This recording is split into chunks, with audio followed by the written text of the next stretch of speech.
I'm just a small-town veterinarian, bullied daily by local tyrants, with even my only remaining family member grievously injured in the fallout. At the brink of death, the ancestor spirit manifested, imparting upon me the lost arts of the Feng family. The divine-level Qi Perception Theorem. Without taking pulses or drawing blood, I can instantly perceive the balance of yin-yang energy and all weaknesses in the human body. Bullies still want to act tough? A single silver needle strikes their critical flaw, making him kneel and wail on the spot. Even the university belle of traditional Chinese medicine was poisoned by a mysterious toxin. I could still detoxify her with silver needles, earning her admiration. But behind this ancestral medical skill, there seems to lie an even greater secret. Chapter 1, The Feng Family's Secret Technique, Qi-Based Diagnosis. Yunjin Village, Jianzhou. Rolling mountains stretch endlessly, their trees lush and verdant. Feng Zheng descended the mountain with a bamboo basket on his back, filled with medicinal herbs he had gathered to treat widow Lu's illness. Feng Zheng's parents died early, and at a young age, he inherited the family pharmacy, barely grasping the basics of the ancestral medical skills.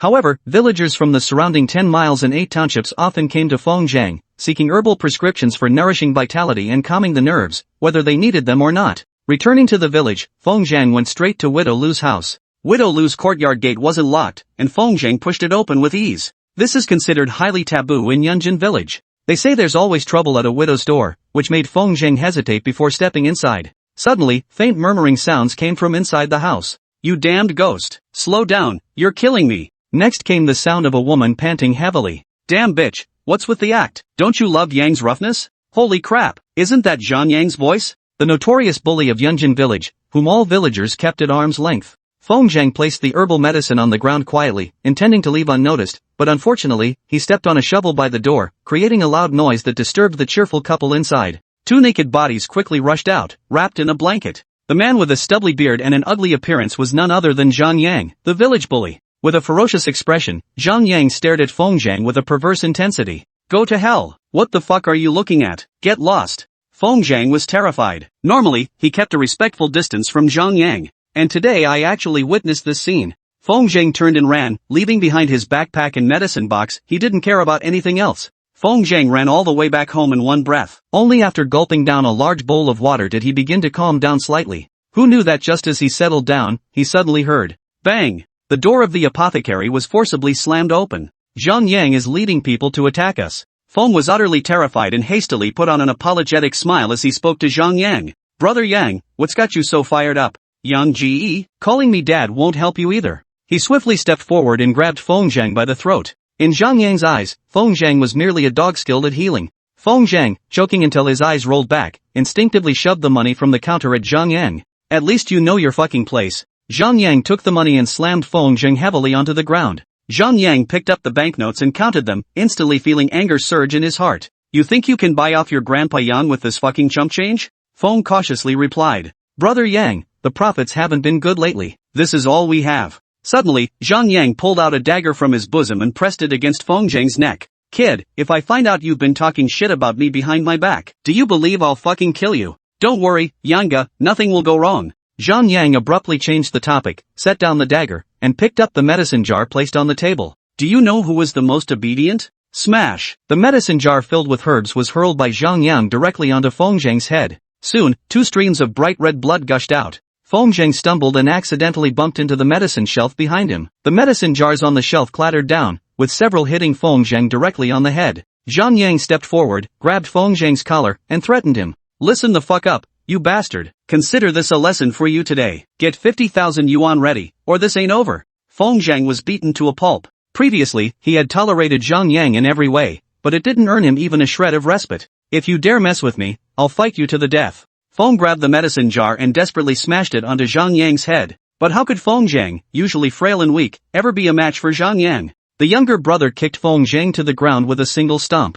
A dull, throbbing pain surged through him as Feng Zheng's consciousness gradually blurred. In his dazed state, an elderly man appeared before his eyes. "Kid, has the Feng family ever fallen to such a state?" Staring groggily at the old man, Feng Zheng asked in bewilderment. "Old sir, who are you?" "I am your ancestor." The old man looked at this unambitious junior disciple, seething with anger. "Listen up. The Feng family are descendants of Feng Manlu, Li Shizhen's chief disciple. If anyone bullies you, you fight back, that's an order." Feng Zheng wore a helpless expression, but the old man seemed thoroughly enthused. "Have you studied the Qi perception doctrine passed down in our Feng family?" The Qi perception doctrine was the Feng family's ancestral medical art. It required neither blood tests nor pulse readings, relying solely on the balance of yin and yang energies to diagnose illnesses. By mastering the Qi governance principle, one can not only control the dual forces of yin and yang, but also detect weaknesses in the human body through guiding Qi to the dantian. Using silver needles to target pressure points, I shall pass down the Feng family's ancestral secret techniques to you. You must integrate these with the Qi governance principle, delving deep into their study, to achieve greatness.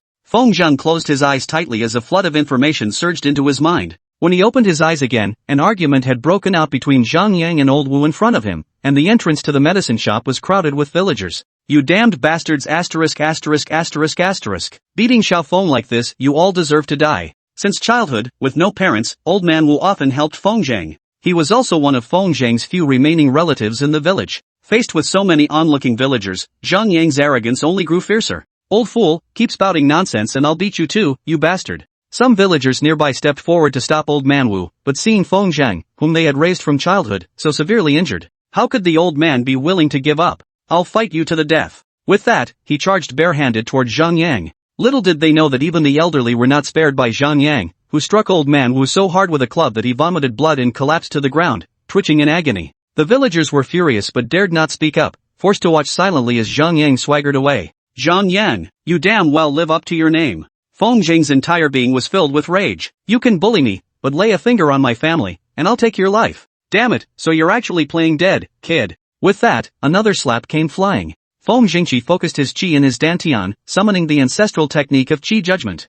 Zhang Yang's limbs trembled slightly as he awkwardly, whether intentionally or not, shielded his left underarm. It was unmistakably a sensation of pain. Zhang Yang, I'll end your miserable life. Feng Zheng swiftly drew out the silver needle, leveraging the flaw in the interplay of yin and yang energy to evade the minion's successive assaults, and drove the needle straight into the left armpit. Zhang Yang's tumor ruptured, blood and fluid spilled all over the ground, while his already painful left armpit sent waves of aching pain. Zhang Yang let out a howl on the spot. Feng Zheng hurriedly helped Grandpa walk from the ground, seeing how the elderly man who had stood up for him had been beaten beyond recognition. Feng Zheng was applying the principle of qi diagnosis, discerning that Old Man Wu's yin and yang qi were balanced. The external force had only injured his flesh, and the convulsions were caused by choked anger rushing into his throat, leading to a sudden spike in blood pressure. Feng was carefully inserting silver needles between the old man's eyebrows, patiently administering treatment. Soon, the elderly man's complexion regained a healthy, rosy hue. Seeing the old man was no longer in danger, Feng Zheng picked up the stick from the ground and struck Zhang Yang fiercely. Zhang Yang, you mother I'll beat the shit out of you. Zhang Yang howled in pain from the beating before passing out shortly after. Zhang Yang's underlings were dumbfounded. Seeing the bully had been dealt with, the villagers rushed in and began beating and kicking Zhang Yang's men. Soon after, the sound of pigs being slaughtered could be heard from the medicine shop. Chapter 2 You pervert, asking for death. After dealing with these bullies, Feng Zheng had someone escort Old Man Wu home and sent along a pack of medicine for his injuries. Looking at Zhang Yang lying on the ground like a corpse, the tumor has completely ruptured. Without prompt treatment, it could cost Zhang Yang's life. But the thought of how Zhang Yang had treated him and beaten Old Man Wu to the brink of death, Feng Zheng's rage burned fiercely. Yet with a healer's compassion, Feng Zheng couldn't help but glance a few more times at Zhang Yang. He appeared weak and out of balance between yin and yang, with the ruptured tumor damaging his very foundation. If not treated in time, he might die. After a fierce internal struggle, Feng Zheng helped Zhang Yang up and used silver needles, forcefully inserting them into the Liangqiu acupoint. Turning a blind eye to someone in mortal danger, that was something Feng Zheng could never bring himself to do.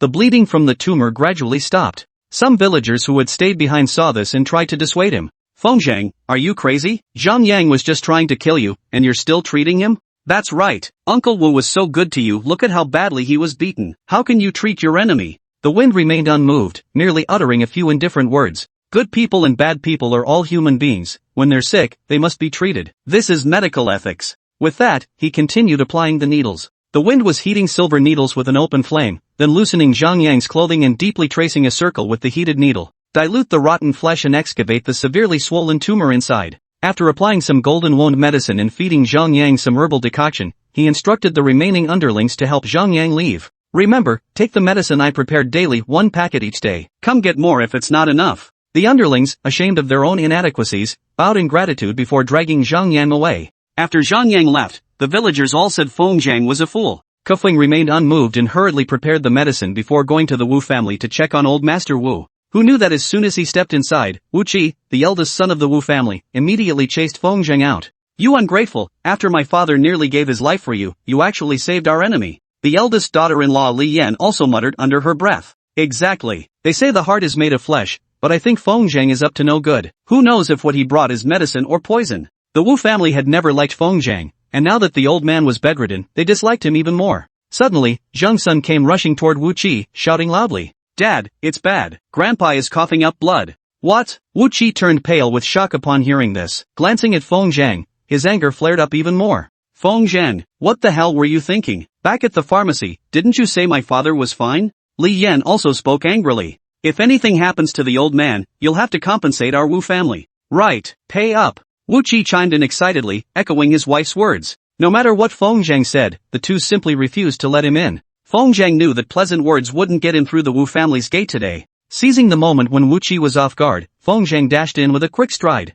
Feng Zhang, you bastard! Wu Qi hurriedly gave chase, but Feng Zhang darted straight into old Master Wu's room and locked the door behind him. No matter how Wu Qi frantically shouted outside the door, Feng Zhang paid him no heed. Looking again at old Master Wu, his face had turned purplish, with traces of blood still clinging to his beard. The Yin energy grew increasingly intense, giving the sense it was overshadowing the host. How had his condition suddenly deteriorated? The top priority is to prolong the old man's life. The wind was adjusting old man Wu's position as he pulled out silver needles from his sleeve, precisely applying them to various acupoints on the chest with practiced skill. Put! A mouthful of medicinal liquid was spat out, and the old man's complexion visibly improved. Just look at this vomited medicine, it's clearly been poisoned.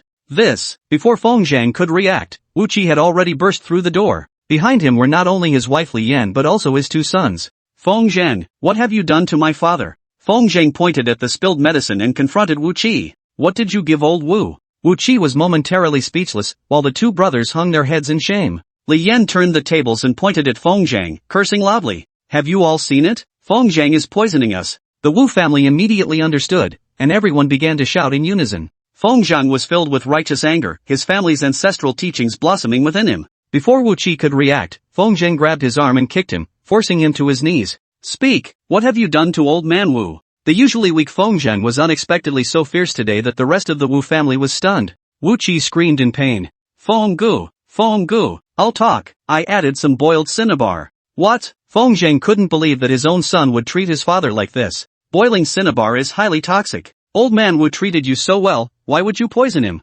Feng Zhang interrogated sternly, leaving Wu Qi no choice but to confess. Feng Gu, the old man gave all the family property to you, and I just acted impulsively. Ah! Wu Qi's ribs were kicked and broken by Feng Zhang. The Wu family was so frightened that they all scattered in a panic. Feng Zhang couldn't be bothered to chase after them. He settled old man Wu in his own medicine shop and then went up the mountain to search for herbs to treat the old man's illness. I can never repay the kindness you showed in raising me since I was young. Now that you are old, I, Feng Zhang, will take care of you in your old age. Cinnabar is highly toxic when boiled. Although Feng Zhang had already removed the poisonous liquid from old man Wu's stomach. However, it ultimately couldn't resist being digested, and still required precious medicinal herbs as a guide to slowly regulate. These herbs all require venturing into the mountains to gather, with some even hidden among steep cliffs and precipices. But for Elder Wu, Feng Zhang still shouldered the basket and set out on the road. The back mountain of Yunjin village is a sprawling subsidiary range of the 1,000-mile-long mountain chain. One mountain follows another, creating a spectacular scene.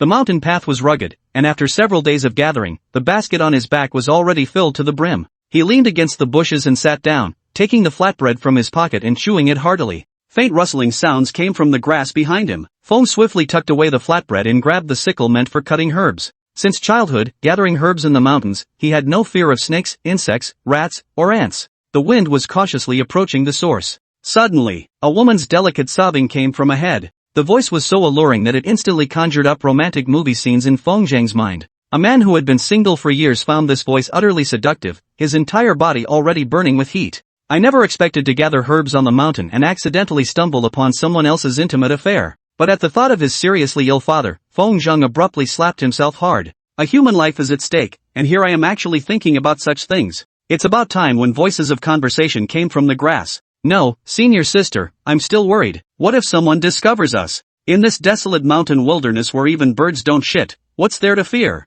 Feng Zhang widened his eyes in disbelief. The voices, they actually belonged to two women. Lost in thought, Feng Zhang suddenly missed his footing and fell heavily to the ground. Who's there? Su Mei was startled and quickly dressed. Feng Zheng staggered to his feet, realizing he couldn't explain himself clearly, and decided to flee. Unexpectedly, Sumei had already dressed and blocked his path. Seeing that proud figure and fairy-like face, Feng was unconsciously stunned. Pervert, asking for death. Chapter 3, Silver Needle Detox. Sumei was a taekwondo expert. With one kick, she sent Feng Zheng stumbling backward several steps, crashing right into the young woman beside him, Yi Xian. Yi Xian, still half-dressed, gasped in alarm upon seeing Feng Zheng. "Senior! He's coming my way." She hurriedly grabbed her clothes and backed away several meters. Her figure was simply unreal. Who would have thought that in this desolate wilderness, there would be two women as beautiful as celestial beings? Sumei grabbed Feng Zheng by the collar with one hand and snatched his herb-gathering sickle with the other. "You know how this lady deals with perverts, right?" Staring at the gleaming blade, Feng Zheng couldn't help but swallow hard. "I'm the village herbalist. I gather herbs to treat illnesses. I apologize for accidentally disturbing your leisure time, ladies." "Senior! What nonsense is this brat spouting?" Feng Zheng turned to see where the voice came from. There stood Yi Xian, her cheeks flushed crimson with embarrassment, her large eyes mesmerizing to behold. But Feng Zheng observed people by their aura. This seemingly delicate girl actually carried a hint of mischief. Yi Xian must have been poisoned by some toxin, and her condition was far from minor.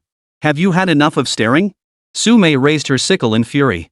She had never seen such a lecherous man, brazenly spying on her junior classmate. Looking for trouble.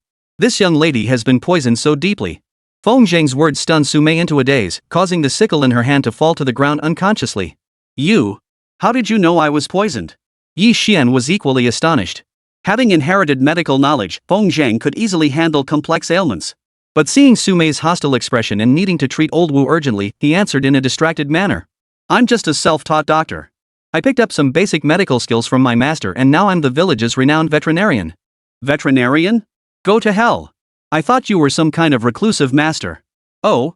Feng Zheng feigned surprise. "Veterinarians can't treat humans. No wonder they all refuse to let me treat them." Sumei's inner fury erupted completely. "You little brat.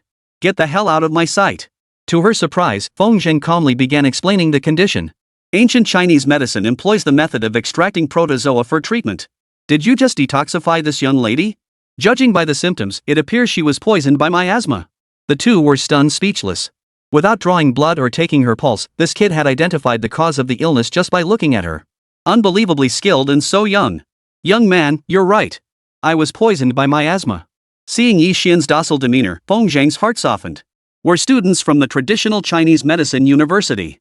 We came up the mountain to collect herbs and accidentally got poisoned by the miasma. We're truly sorry for hitting you earlier."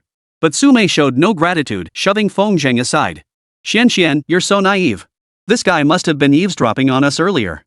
Feng Zheng deliberately shook his head and sighed. "In this desolate wilderness, only I, as a physician, can save her. If you don't trust me, then." With that, he turned to leave. But Yi Xian grabbed Feng Zheng's arm. "Senior, he doesn't look like a fraud to me." Sumei sneered. The scumbag write itself on his face? Feng Zheng ignored the remark. If not for Yi Xian's charm, he wouldn't have bothered with Sumei's venomous words. He pulled 3 silver needles from his pocket. He continued speaking to himself. "My medical skills are beyond the comprehension of a bookworm like you." "What?" Sumei was furious and shouted back immediately. "What nonsense are you spouting, you good for nothing? If you can cure me, I'll go to the village and be your wife." Feng Zheng shot Sumei a contemptuous glare. "Save it. After treating your junior, I've got more important things to do. Can't be bothered with you." Changing his tone, Feng Zheng looked at Yi Xian calmly and said, "Miss, you'll need to remove your clothes." Sumei instantly flew into a rage. "You pervert!" She lashed out with a slap. Feng Zheng couldn't dodge in time and took the full force of the blow. Feng Zheng clutched his reddened cheek, tempted to leave immediately. But seeing the girl's frail state, he simply couldn't bring himself to abandon her. "Miss, please let me finish. The Tianzone, Dezhui, and Dingchuan acupoints are all located on the back. I need to perform acupuncture to stimulate blood flow and use silver needles to expel the toxins. However, there can be no margin for error with these 3 points, which is why I need you to remove your clothes." Yi Xian heard this and found herself torn. Sumei, however, refused outright. "Are you really treating her illness? You're clearly trying to take advantage." "Yi Xian, don't trust this lecher." Sumei, both embarrassed and furious, kicked at Feng Zheng, who deftly dodged her blow. "Senior, let him try." Sumei looked at Yi Xian. Her junior was so conservative, how could she possibly agree to Feng Zheng's rude request? Yet Yi Xian's forehead was already beaded with sweat. Her pale face forced a faint, wan smile toward Sumei. Sumei's heart ached unbearably. She personally positioned Yi Xian, then glared at Feng Zhang with a threatening glare. Listen to me clearly. If you dare to have any improper thoughts toward my junior, I, Su Mei, will take your life immediately. Seeing Su Mei's stern expression, Feng Zhang's earlier arrogance vanished. The Feng family's ancestral silver needle technique was forged from Tianshan mystical iron, requiring 100 days to complete. The Feng family's medical art relied on regulating vital energy. 3 silver needles could save lives and heal the wounded. As the needles found their places, Feng Zhang drove one straight into Yi Xian's Tianzong acupoint. Her expression twisted in agony. Seeing Yi Xian already tortured beyond recognition, Su Mei urgently wanted to call a halt. Suddenly, Yi Xian let out a piercing scream and spat out a pool of dark red blood. The human body exists between yin and yang, and qi is nurtured by the principle of balance. Only when yin and yang harmonize does the body reach its optimal state. This silver needle technique was truly a rare and exquisite medical art in the world. Having graduated from a traditional Chinese medicine university, Su Mei couldn't help but marvel at Feng Zhang's needlework technique. The miasma that had afflicted Yi Xian originated from the decay of the rare black beetle found deep within the mountains. Due to the insect's extreme toxicity, Yi Xian vomited nothing but black blood. Yet as the black blood drained away, Yi Xian's suffering only intensified. Feng Zhang had never encountered such a stubborn toxin before, and he couldn't help but exclaim in astonishment. What a fierce toxin! Su Mei was tense beyond measure, a wave of unease spreading through her entire being. Kid, are you even capable of this? How come she's vomiting blood, yet Yi Xian seems to be suffering even more? Feng Zhang paid no heed, instead pulling the silver needle from the Tianzong acupoint and thrusting it forcefully into the Baihui acupoint. Yi Xian's body radiated sweat, mingling with her alluring scent that was utterly captivating. Yet Feng Zhang dared not relax for a moment. The black blood was merely the first step. Only by expelling the toxins through sweat could the poisoning be considered barely neutralized. Yi Xian's sweat had already soaked through the undergarments beneath her. Su Mei tried to change them, but Feng Zhang stopped her. Don't touch those wet clothes, they're all poisoned. Su Mei's face paled at the warning, her hands frozen in place. Under Feng Zhang's careful treatment, most of the toxins in Yi Xian's body were expelled along with sweat. He removed his own old clothes and handed them to Su Mei. But Su Mei looked utterly disgusted. Why are you giving me your filthy clothes? They stink. What's stinky about them? Feng Zhang glared at Su Mei unhappily. They might be a bit smelly, but if you want her to survive, these are the cleanest clothes I have. Put them on. Chapter 4, Putting Away the Silver Needles. With that, Feng Zhang stowed away the silver needles and turned his gaze elsewhere. Su Mei helped Yi Xian into the clothes. Seeing her junior's complexion gradually improve, she felt immense relief. Who knew that kid had some real talent? Yi Xian's complexion visibly improved. Feng Zhang's clothes, however, were a bit too large for her. When Yi Xian put them on, her already voluptuous figure appeared even more curvaceous. Young doctor, thank you. Yi Xian thanked Feng Zhang gently, her bashful demeanor making his heart flutter. Alright, since you're so adorable, I won't charge you. But you. Feng Zhang shot a mischievous grin at Su Mei standing nearby. Su Mei instantly broke out in goosebumps. What are you nervous about? I, Feng Zhang, would never marry you. Though 2 years older than Feng Zhang, Su Mei was constantly teased by him. After you return, soak in a medicinal bath for 7 consecutive days to completely neutralize the toxins. Yi Xian nodded gratefully. Young doctor, your name is Feng Zhang, right? That's right, spring winds Feng, righteousness is Zhang. Not some lecherous little wolf. He couldn't resist shooting Su Mei a withering glance as he spoke. Su Mei pulled out 10,000 yuan from her pocket. I was wrong before, misunderstanding the divine physician. Please don't take it to heart. To everyone's surprise, Feng Zhang refused the money. It was no trouble at all, especially since Sister Yi Xian is so lovely. He said this with a smile, his eyes fixed on Yi Xian, completely ignoring the stunning beauty Su Mei standing beside him. What a brat! After tidying up the scattered items on the ground, the three began their descent down the mountain. Before parting, Su Mei gave Feng Zhang her phone number, telling him he could come find her in Jiangzhou anytime. Feng Zhang still needed to hurry to treat old man Wu, having been delayed by Yi Xian's illness. Thinking of this, Feng Zhang touched his cheek, which still throbbed faintly. Such a beautiful woman, yet so ruthless. Before even reaching the village, Feng Zhang felt uneasy. Night had fallen, yet the village chief's house was brightly lit.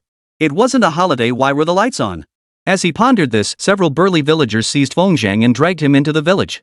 The village stage, once used for theatrical performances during the previous dynasty, now served as the gathering place for villagers' meetings.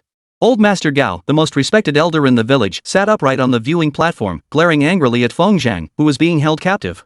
Behind him, the villagers of Yunjin village had gathered in a tight circle. Kneel. Feng Zhang, unaware of what was happening, naturally refused to kneel. But when he saw the Wu family weeping and wailing, and old Master Wu being carried onto the stage on a stretcher, Feng Zhang suddenly understood. So the villain had accused him first. Master Gao, that's not how it happened. Wu Qi glared coldly at Feng Zhang, his voice sharp with accusation. Feng Zhang. You dare to talk back even as death approaches. You were the one who gave my father the poison. The villagers all saw it. You secretly snuck into my house, broke both my arms, and hoped my father would die. Today is the day you meet your end.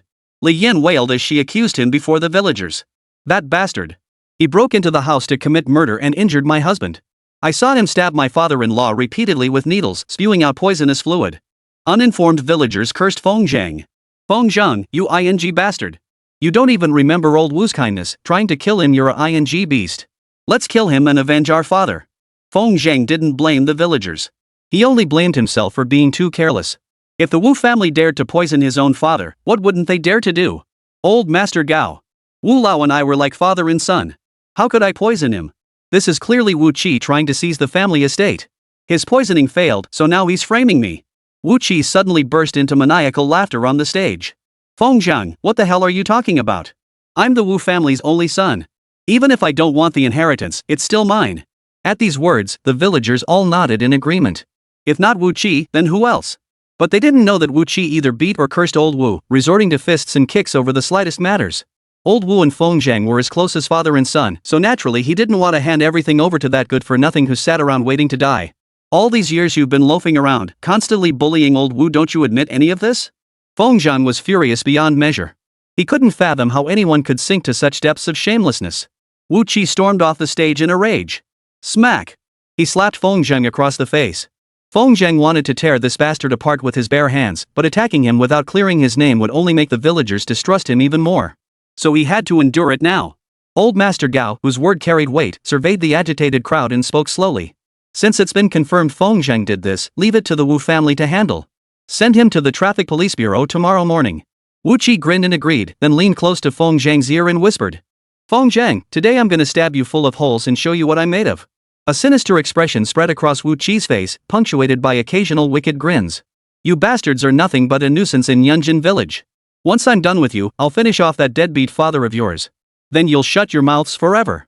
Wu Qi brandished the dagger in his hand and thrust it forcefully toward Feng Zhang's chest. Fury burned within Feng Zhang. He couldn't hold back any longer. Feng Zhang broke free from the burly man's grip and charged recklessly at Wu Qi. Wu Qi knew Feng Zhang's formidable strength and backed away in fear. Feng Zhang snatched the dagger from Wu Qi's grasp. With a single, powerful twist of his wrist, the blade snapped clean in two. A dagger even for an ordinary person, breaking it with two hands required immense strength. Yet Feng Zhang had snapped it in half with one hand, right before Wu Qi's eyes. Staring at Feng Zhang in utter shock, Wu Qi pointed at him, his face drained of color. How did you do that? Just like that. Smack! Before Feng Zhang could finish speaking, he raised his hand and delivered a resounding slap across Wu Qi's face. This slap is for your father. Because you're a damn unfilial son. Smack! Another slap. This one's for me. That's what you call tit for tat. Then came a piercing scream. Wu Qi's arms were snapped clean off by Feng Zhang. Feng Zhang hoisted Wu Qi onto the stage like he was carrying a little chicken. The once frail Feng Zhang now displayed such formidable strength that the villagers were petrified, seething with anger yet too terrified to utter a word. Seeing the dagger from earlier, old Master Gao couldn't help but break out in a cold sweat. Summoning his composure, he cautiously asked Feng Zhang. What do you want up here? Feng Zhang sneered coldly. To set the record straight. How do you intend to clarify? Feng was taking the herbs out of his basket and laying them out one by one before old Master Gao. Prepare this decoction exactly as I've prescribed. If the old master doesn't recover, I'll gladly accept any punishment. It turned out Feng Zhang had vanished for a day to gather herbs for old Wu. The villagers immediately began murmuring among themselves. Seeing the situation turn sour, Li Yan immediately shouted. Who knows if you're just covering up something bad and giving my father-in-law an antidote? Feng Zhang shot her a look that made Li Yan's hair stand on end. What would I gain from harming old Master Wu? What motive for murder? You're twisting the truth. When the truth comes out, I'll make you all taste the poison. Swish! Li Yan's legs went weak on the spot. Chapter 5, Antidote or Poison? Feng Zhang's terrifying presence still lingered vividly in his mind. Li Yan feared what torment Feng Zhang would inflict once the truth came out. The horror of Wu Qi's severed arm still haunted her vividly. Old Master Gao shook his head and addressed Feng Zhang. Feng Zhang, Gao, will never let old Wu take your medicine. I cannot tell if what you offer is an antidote or poison. Tomorrow I will summon a professional physician from the city. If your medicine proves harmless, it will vindicate your innocence. But if it proves toxic, prepare to spend the rest of your days behind bars. Feng Zhang understood this was the most direct way to prove his innocence. After all, the Wu family had falsely accused him, causing the villagers to lose trust in him as their village doctor. Feng Zhang was locked in an iron-barred room by the villagers, with guards taking turns outside the door. He spent a sleepless night, finally waiting until dawn the next day. But no matter how long he waited, no one from the village came to relay any news. When he asked the fellow villagers guarding him, they all remained silent. It wasn't until noon that news finally came from the village. Release Feng Zhang and bring him to the village chief. On the way, Feng Zhang learned from the villagers that the doctor was a professor from the city's traditional Chinese medicine university, an old classmate of the village chief. Traditional Chinese medicine university. Thinking of Yi Xian, a faint sweetness finally touched his gloomy heart. I wonder if that girl's poison has been neutralized. Feng Zhang pushed open the village chief's office door, and the first thing that caught his eye was that graceful figure, accompanied by a faint, pleasant fragrance. But that girl was Su Mei. Seated beside Su Mei were two men, one a few years older than Feng Zhang, the other roughly the same age as the village chief, likely a professor. Oh, the lecture's here? Watching Feng Zhang enter, Su Mei couldn't resist making a face. The village chief, upon seeing Feng Zhang, hurriedly introduced him warmly. Feng Zhang, Professor Zhang has successfully administered the antidote for old Wu's poisoning. He's out of danger now. I've taken the Wu family to the police station. As for the herbs you provided, Professor Zhang confirmed they are indeed potent antidotes. The villagers were mistaken in their accusations against you. Learning that old Wu was safe, Feng Zhang felt a slight sense of relief. Village chief, what business did you have with me? Professor Zhang spoke up first. Greetings, young man. I am Professor Zhang Chui Shan from the University of Traditional Chinese Medicine. I've heard of your exceptional medical skills and have come today to seek your guidance, a friendly exchange of knowledge, if you will. Su Mei introduced him from the side. Professor, senior classmate. This is the miracle doctor I told you about, the one who diagnosed junior classmate Yi Xian's illness without blood tests or pulse taking, relying solely on his keen eyes. Professor Zhang nodded repeatedly. Young man, I just visited the gentleman surnamed Wu. The placement of those silver needles was incredibly precise, clearly a lost art. I never imagined such extraordinary medical skill existed in this world. Would you be willing to pass it on to me? While the professor and junior sister were both eager, senior brother Lu Xiang shook his head dismissively. Is it really that miraculous? Probably just blind luck. You two girls are so gullible when you're out in the world. Feng Zhang felt a surge of irritation. That pretty boy's obnoxious attitude screamed troublemaker. But he wasn't about to argue with him. After all, ancestral medical techniques were never to be shared. It's just some superficial knowledge passed down through generations, nothing worth mentioning. To his surprise, the young doctor persisted relentlessly. Ancient family secrets? Why not just claim you're a divine healer reincarnated? How amusing. Professor.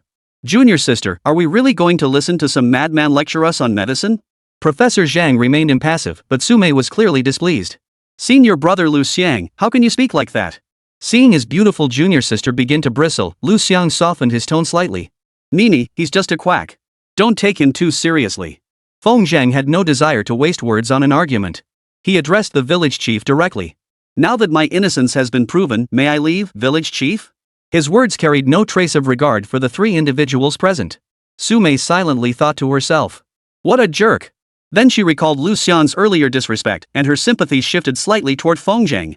Unable to refuse his old classmate's request, the village chief lowered his voice and consulted Feng Zhang. He's a renowned professor from the Traditional Chinese Medicine University. You've shown no sense of propriety at all. Seeing Feng Zhang's defiant attitude, Professor Zhang felt intrigued instead.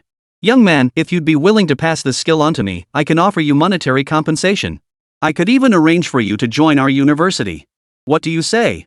Professor Zhang was a man of ambition. Ever since learning of this secret art and meeting Feng Zhang in person, Zhang Chuishan's mind was consumed with acquiring Feng Zhang's secret technique, hence his constant concessions. But could the cold-hearted Feng Zhang possibly be unaware? Observing a person's vulnerabilities naturally allowed one to read their facial expressions. Professor Zhang's desire and greed were already written all over his face, only his scholarly eyes barely concealed the excitement within. Professor Zhang, I've merely inherited some rudimentary medical knowledge from my ancestors. It's nowhere near as miraculous as they claim. Old Wu nurtured me like a son. If you have something you must consult me about, please wait until after I've examined him. With that, he turned to leave. Smash! Lu Xiang smashed the teacup on the table. Damn it, Feng Zhang. How dare you speak to my teacher like that? You've gone too far. What gives you the right to act so arrogant, you country bumpkin? If not for Su Mei desperately pulling Lu Xiang back, he would have charged forward to beat Feng Zhang senseless. Professor Zhang shed his earlier amiability, his face darkening with anger as he addressed Feng Zhang. Young man, you show no gratitude whatsoever. I have the power to invite you out of retirement, and I also have the power to destroy your pharmacy. The village chief panicked. He had hoped to curry favor with Zhang Chuishan through Feng Zhang for greater rewards, but now it seemed all was lost. Feng Zhang. Apologize to Professor Zhang immediately. You're so arrogant. I don't think you should keep this pharmacy open. Feng Zhang gave a cold laugh, his gaze fixed intently on Professor Zhang. Professor Zhang, I have a question I'd like to ask you. Do you undergo annual physicals at the traditional Chinese medicine university? Professor Zhang retorted indignantly. Yes, we do. What's the matter? Sumei gently urged Lu Xian to sit down and kindly reminded Feng Zhang. Feng Zhang, don't be stubborn with the professor. Just apologize. Feng Zhang laughed, his chuckle tinged with mockery. Professor Zhang felt a chill run down his spine at Feng Zhang's laughter. He glared at him and roared. What the hell do you think you're doing? Feng Zhang pointed at Zhang Chuishan's belly and spoke slowly. With all these medical exams, didn't you know you were already terminally ill? Zhang Chuishan's face was frozen in shock. What did you say? Your vital energy shows excessive yang and deficient yin. From what I can tell, you've overindulged, damaging your spleen and kidneys. I asked if you get annual checkups to see if you knew your condition. Clearly you didn't. I advise you to return home and prepare for your final arrangements. Weak kidneys lead to deficiency, a deficient spleen leads to exhaustion and your advanced age. If you frequently experience distension and pain in your lower abdomen, then I, Feng Zhang, guarantee this, within a month, you will die suddenly. At these words, everyone froze in shock. Chapter 6, Finding a Doctor as a Lover. You're talking nonsense. The village chief blurted out first. But Zhang Chuishan stopped him. Though doctors don't treat themselves, sensing one's own physical condition remains fundamental. And what Feng Zhang had just said was absolutely correct. Feng Zhang, though I know many renowned physicians, I still wish to give you, a junior, a chance to discuss my illness and treatment methods. Otherwise, you'll die. Feng Zhang's words were startlingly blunt. Forget divine physicians in all the world, there were absolutely no more than 3 people capable of treating this illness. He might be trying to extract the cure, but he could forget it. Just then, his phone rang. Feng Zhang answered the call with a smile, then turned to Zhang Chuishan and said, Come find me in 7 days. Now, I must treat other patients. With that, he left with Sumei. The person he went to see was an old friend from his past. Xiantiao. She was beautiful. Xiantiao's beauty was unlike any other. A native of Santu village, she carried the village's unique simplicity and innocence, especially those large, fluttering eyes that seemed to speak volumes. Most endearing was Xiantao's smile, so pure it felt almost sacred. This fresh, unspoiled quality is something city girls like Su Mei and Xiaoyu simply cannot possess. Xiantao is also a modern college student. Having been influenced by contemporary trends in the provincial capital, her entire style of dressing and grooming leans more toward urban sophistication. This made her appear more fashionable than the mountain girls. Two seemingly conflicting qualities blended perfectly within her, not only without any jarring dissonance but instead forging Xiantao's uniquely distinctive personal image. Xiantao's only flaw was having a mother who was unreasonable, greedy for money, and arrogant. This deterred many boys who liked her, including Feng Zhang. They had grown up together since childhood and studied side by side for years. Young men in the prime of life were bound to have their moments of youthful infatuation. But Feng Zhang knew full well that the university Xiantao had been accepted into was a prestigious institution in the provincial capital, renowned nationwide. She had become the golden phoenix of the mountains, truly soaring to the city of bright prospects. As for Feng Zhang, he was nothing more than a country doctor. As time passed, the gap between them would only grow wider. Besides, Xiantao probably wouldn't even look twice at a man born and raised in the mountains. By noon, Xiantao was bustling about, working tirelessly. Feng Zhang felt grateful and couldn't help but look up and ask, Why don't you take a break? I don't feel like resting. Xiantao sat down casually on the stone beside Feng Zhang. Though separated by a few dozen centimeters, the distance was barely noticeable. From behind, they appeared to be leaning side by side. Tucking away a strand of hair blown askew by the breeze, Xiantao gazed leisurely at the scenery across the river. Feng Zhang, I really don't understand you anymore. What do you mean? I'm just me. Or am I some kind of different kind of fireworks? Smooth talker. Xiantao fluttered her large eyes and gave Feng Zhang a lingering glance. Though her words carried a playful tone, there was no trace of reproach in her expression. You're the only doctor in town now.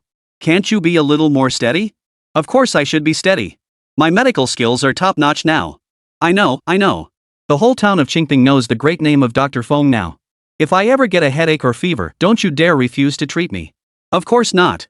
Speaking of ailments, Feng Zhang suddenly recalled the toxins in Xiantao's body. They'd been purged now, but since someone dared to harm her, they might strike again once back in the city. It remained a potential threat. Feng Zhang asked, Have you thought about how to investigate this? Xiantao visibly tensed, lowering her head as she replied, I have a pretty good idea who did it, Feng Zhang. That's what's really bothering me. We mountain folk may scheme against each other too, but it's mostly out in the open. As long as we stay vigilant, nothing major should happen. But city folk are different. Their schemes operate on an entirely different level.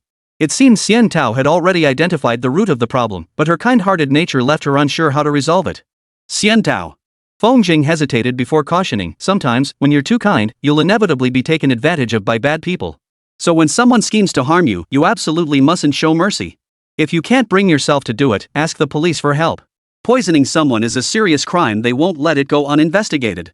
Oh, Xian Tao nodded, then suddenly stared blankly at the tranquil flowing river. Feng Zhang, I wish you were in the provincial capital too. Feng Zhang froze. Sis, are you kidding me? If I had the ability to study in the provincial capital, would I be stuck in these mountains looking down on by everyone? Actually, you should have no trouble retaking the exams now. Xian Tao still held her old view. Feng Zhang had once studied diligently and hard-working. There was no reason for him to score so poorly, over 200 points below the passing mark. Besides, in regular mock exams, Feng Zhang consistently ranked in the top 10 in the entire school. How could he have performed so poorly on the actual college entrance exam? By the way, Feng Zhang, do you remember Qian Wenbin? Sure, the little troublemaker in our class. Feng Zhang remembered him vividly because back in school, he'd been cornered and bullied by him behind the campus. Though Feng Zhang hadn't been beaten that time, he'd been forced to hand over a month's worth of living expenses to avoid trouble. I just heard about it recently too. Qian Wenbin actually got into Beijing University of Finance and Economics. What? Beijing University of Finance and Economics? That's a top 10 university nationwide. How could a troublemaker like Qian Wenbin, who never even passed his exams, possibly get into that school? That requires a score of at least 600 points. Could there be something fishy going on? The old Feng Zhang wouldn't have given it a second thought after all, someone else's exam results had nothing to do with him. But the awakening of his ancestral bloodline had sharpened Feng Zhang's thinking. For a student of such low character to gain admission to a prestigious university, there must be some shady dealings involved. Don't overthink it. Xian Tao sensed the turmoil in Feng Zhang's mind and hurriedly tried to reassure him. Things might not be what we think they are. Besides, Qian Wenbin comes from a wealthy family with deep pockets and extensive connections in the county. We're no match for him. Seeing Feng Zhang still silent with a dark expression, Xian Tao grew genuinely anxious. She feared Feng Zhang might storm off to the county seat in a fit of rage and cause trouble. She gently reached out and took hold of Feng Zhang's arm. Feng Zhang, please don't be like this. I'm actually really worried about you. Feng Zhang froze. What did Xian Tao mean by that? What level of worry? Glancing at Xian Tao's expression, Feng Zhang felt a sharp pang of pain in his heart. Such a perfect goddess truly shouldn't be thrown into disarray because of him. Feng Zhang forced a smile. I'm fine. I won't do anything foolish. But once I have concrete evidence, I won't let Qian Wenbin off easy. That's good. Xian Tao relaxed, letting out a long breath. In her panic earlier, she'd spoken words she'd kept buried deep inside. Some things, once started, could no longer be controlled.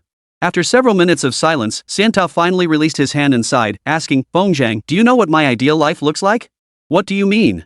Feng Zhang pondered for a moment before replying earnestly, with your academic record, even if you don't land a government job after graduation, plenty of major corporations will be lining up to hire you.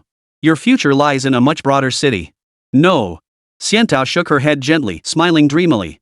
I've been thinking about becoming a teacher at our town's elementary school after graduation. If possible, I'd find a doctor to marry and spend my whole life right here in town. Our Qingping town may be poor, but it's still a beautiful place with clear waters and green mountains. It's far better than the smog and pollution of the city. Feng Zhang, don't just stare blankly at me like that. Feng Zhang wasn't just spacing out. His eyes were fixed, staring straight at the blushing Xian Tao. Her words echoed relentlessly in his mind. Could someone explain what she meant by marrying a doctor? Wasn't Feng Zhang the only doctor in town? Does this even count as a confession? Chapter 7, No Time for Explanations. On a raised ridge by the field, several people stood stiffly, peering into a pit to observe the riverbank. Brother Bin, are Xian Tao and Dr. Feng dating? Don't ask me, man. I'd never dare say. Exactly. We can't spread rumors. With Xian Tao's mom's temper, if she finds out we're gossiping, she'll storm our houses for days. Man, what a shame. Xian Tao's such a pretty girl, but with a mom like that, who'd dare marry her? Brother Bin, trouble. Look over there, isn't that Xian Tao's mother coming? Damn it, it really is her. Quick, someone warn Dr. Feng. We'll try to stall Auntie San. With that, Li Bin and the others scrambled to their feet, not even bothering to brush the dust off their clothes. They hurried toward the woman approaching the roadside. Dr. Feng, the field's been plowed. What should we do now? Feng Zhang and Xian Tao both turned at the sound, spotting one of Li Bin's young followers waving from the riverbank. Further away, Xian Tao's mother was just around the bend, about to see the scene by the river. Both men felt a wave of panic wash over them. Feng Zhang, I'll head back first. Xian Tao, fearing her mother might cause another scene at the Feng household, hurriedly stood up and hesitantly added, "Oh, right, I'm heading back to the provincial capital the day after tomorrow." Feng Zhang, if something happens to me in the provincial capital, will you come help me? Feng Zhang nodded firmly. Call me anytime. I promise I'll be there whenever you need me. Promise. Heart. Xian Tao slipped out from an angle invisible to outsiders, evading her mother's gaze, and headed home from another direction. At the same time, Feng Zhang followed the young attendant out. From a distance, he heard Li Bin pulling Xian Tao's mother along as he boasted about himself. Third auntie, ever ridden in a mobile villa? Not to brag, but it's incredibly comfortable. Want me to take you for a spin sometime? The villagers called Feng Zhang's SUV the mobile little mansion. Li Bin, you're something else. How did you think to include third auntie in your perks? Xiantiao's mother looked skeptical. By the way, have you seen Xiantiao? That little girl hasn't been around all afternoon. No, haven't seen her. Maybe she's in town hanging out with her classmates? I just tried calling her, but no answer. It's really worrying. Just then, Feng Zhang and his group came into view. Xiantiao's mother's face lit up with a smile.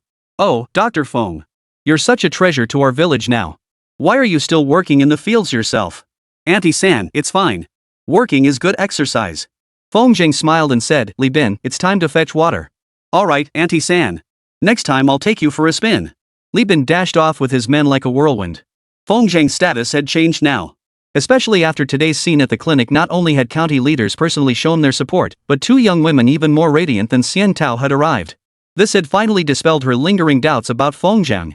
Everyone within miles knew that Xian Tao's mother was guarding her golden phoenix daughter, waiting to find a wealthy and powerful son-in-law. At present, Feng Zhang didn't even meet her mother's standards. Dr. Feng, when would you be free to come over for a meal? Xian Tao's mother said politely, you and Xian Tao are classmates after all. Even though she's studying in the provincial capital now, she's still a country girl at heart. If you two get to know each other better, you can help each other out if anything comes up in the future. Feng Zhang sucked in a sharp breath. When would she ever stop flaunting her daughter? I'll definitely drop by when I have time. Shading his eyes with his hand, Feng Zhang suddenly slapped his thigh. This Li Bin can't even do his job right. Auntie, you go ahead. I'll go check on him.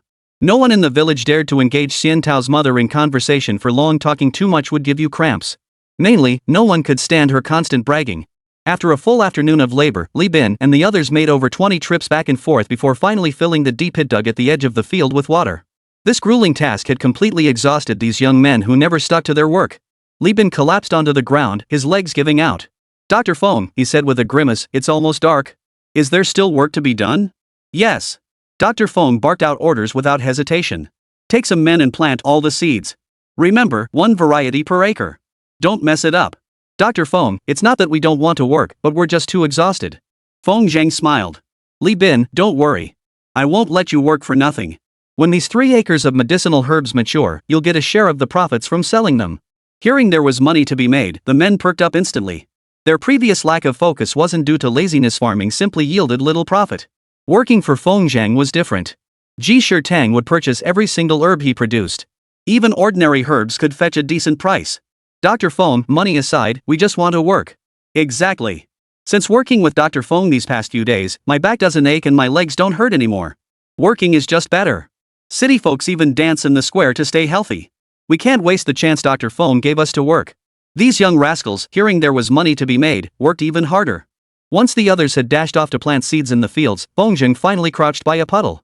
Only after confirming no one was in the vicinity did he cross his legs and sit down. Sensing the location of spiritual energy within his consciousness, Feng Zhang channeled it all to his fingertips through a unique circulation pattern. In an instant, a droplet of emerald green liquid coalesced at his fingertip. This was the visible form of spiritual energy. Splash!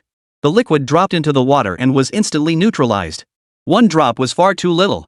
At least 100 drops would be needed to sufficiently irrigate 3 acres of land.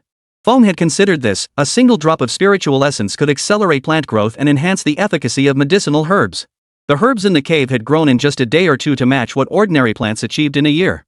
If they grew this fast in the field, it would definitely make the news. Diluting the essence with water to achieve medicinal potency surpassing ordinary herbs while boosting growth by 4 or 5 times would suffice. This approach shortened the medicinal herb's growth cycle without compromising efficacy, truly killing multiple birds with one stone.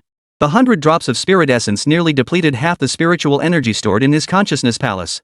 When Li Bin returned after planting the seeds, he found Feng Jingqi panting heavily, drenched in sweat as if he'd been pulled from water. "Damn it, Dr. Feng, you weren't even working. Why do you look more exhausted than us?" Li Bin shouted as he helped Feng Zhang sit down nearby, completely oblivious to the fact that the originally earth-colored water had turned faintly green. "I'm fine. You guys hurry up and water the fields." "Got it. Hey, Sister Guixiang's here." Looking up, they saw Chen Guixiang indeed approaching from the path, carrying a basket of fruit. "Feng Zhang, Li Bin, you guys take a break. Have some fruit." Chen Guixiang had cleaned the entire clinic that afternoon before returning home. On her way back, she'd picked up a basket of peaches to bring to Feng Zhang and the others. "Thanks so much, Sister Guixiang. You really thought of everything. Sis Guixiang, where did you get these peaches? They're so sweet."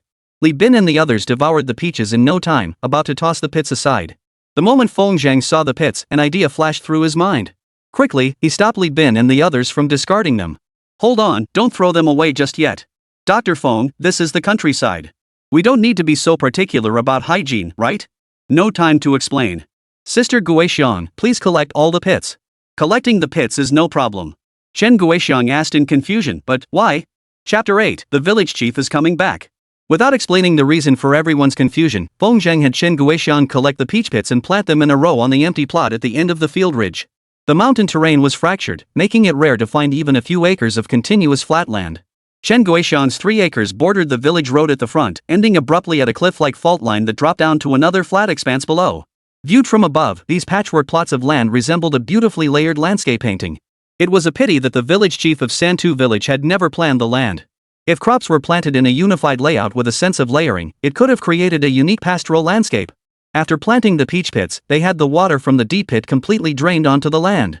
Today's planting task was finally complete. Li Bin and the others were utterly exhausted, sprawled across the ridges of the fields, unwilling to move. Having pushed them so hard all at once, Feng Zhang felt a twinge of guilt. "Sister Guixiang, why don't you come over to my place tonight and help cook some dishes? I'll buy some wine to treat them." "Sure thing." Hearing there'd be wine tonight, Li Bin and the others couldn't help but get excited. "Sister Guixiang, it's rare for Dr. Feng to treat us. We can't be stingy tonight." "Oh. Exactly. Cook plenty of meat. Drinking without meat just isn't satisfying. Sis Guixiang, don't worry about spending Dr. Feng's money. Pfft, you bunch of gluttons." Chen Guixiang left with a smile in her eyes. Ever since Feng Zhang became a doctor, the village's transformation had been undeniable. Even the village bullies like Li Bin, who'd once been good-for-nothings, had developed a sense of ambition under Feng Zhang's influence. As for Chen Guixiang, she was a direct beneficiary. Before, whenever she saw Li Bin and his crew, she'd steer clear. One wrong move and they'd take advantage of her with their words. While they didn't dare to act on their words like Li Ming did, being constantly teased wasn't something she could tolerate. That was precisely why Chen Guixiang rarely showed her face in the village. Now, with Feng Zhang as her protector, things were different. Li Bin and his crew started showing her a bit of respect, which made her status in the village skyrocket. Of course, she still had to be wary of those few old men who showed no respect for their age, but almost no one in the village teased her anymore. After Chen Guixiang left, Li Bin and the others casually stripped off their clothes, dragging Feng Zhang into the Shishui River for a bath. After a full afternoon of hard work, they were covered in mud and reeked of sweat. Feng Zhang certainly needed to be rinsed off with the mountain spring water of the Shishui River.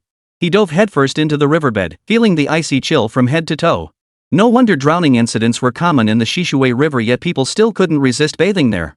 The sensation of being washed by this natural mountain spring water was something even the air conditioners in the wealthiest homes in town couldn't compare to. Only one word could describe their mood at that moment: bliss. After splashing around in the river for a while, the group sat along the bank, feet propped up, watching the sunset on the horizon. "Dr. Feng." Feng Zhang wiped the river water from his face. "Stop calling me doctor all the time. Just call me Feng Zhang."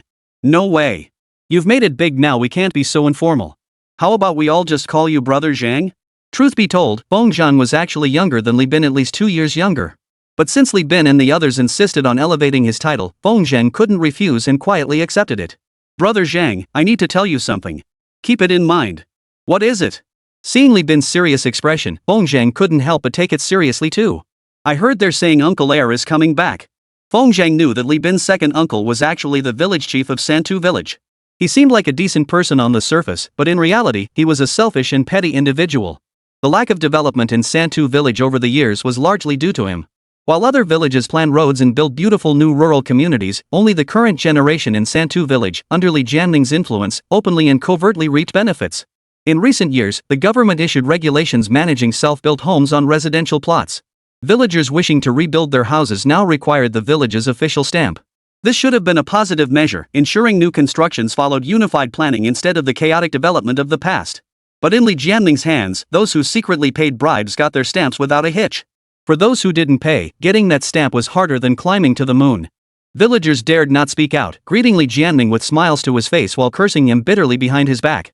Now that Li Bin was fully aligned with Feng Zhang, and with the added incentive of herbal medicine profits, he decided to inform Feng Zhang ahead of time about Li Jianming's return so he could prepare. Given Li Jianming's self-serving nature, once he returned, he would undoubtedly find ways to make things difficult for Feng Zhang and squeeze some benefits out of him. Exactly where he would strike, no one could say. Li Jianming approached problems with a sharp, unconventional mindset, never playing by the rules. "Oh, right, brother Zhang, there's one more thing." Li Bin slapped his thigh and exclaimed, "I heard my cousin Li Fugan is coming back too. Rumor has it he's bringing a beautiful internet celebrity to our village to organize some kind of fishing competition. Who doesn't know how to fish?" His friends perked up immediately, asking eagerly, "Bin, how do you enter this fishing contest? Are there prizes?" "Of course there are prizes." Li Bin thought for a moment and said, "I heard the first place prize is an electric scooter." "Wow, an electric scooter. That's worth thousands of yuan. Seems like second and third place get prizes too, all sponsored by that internet celebrity.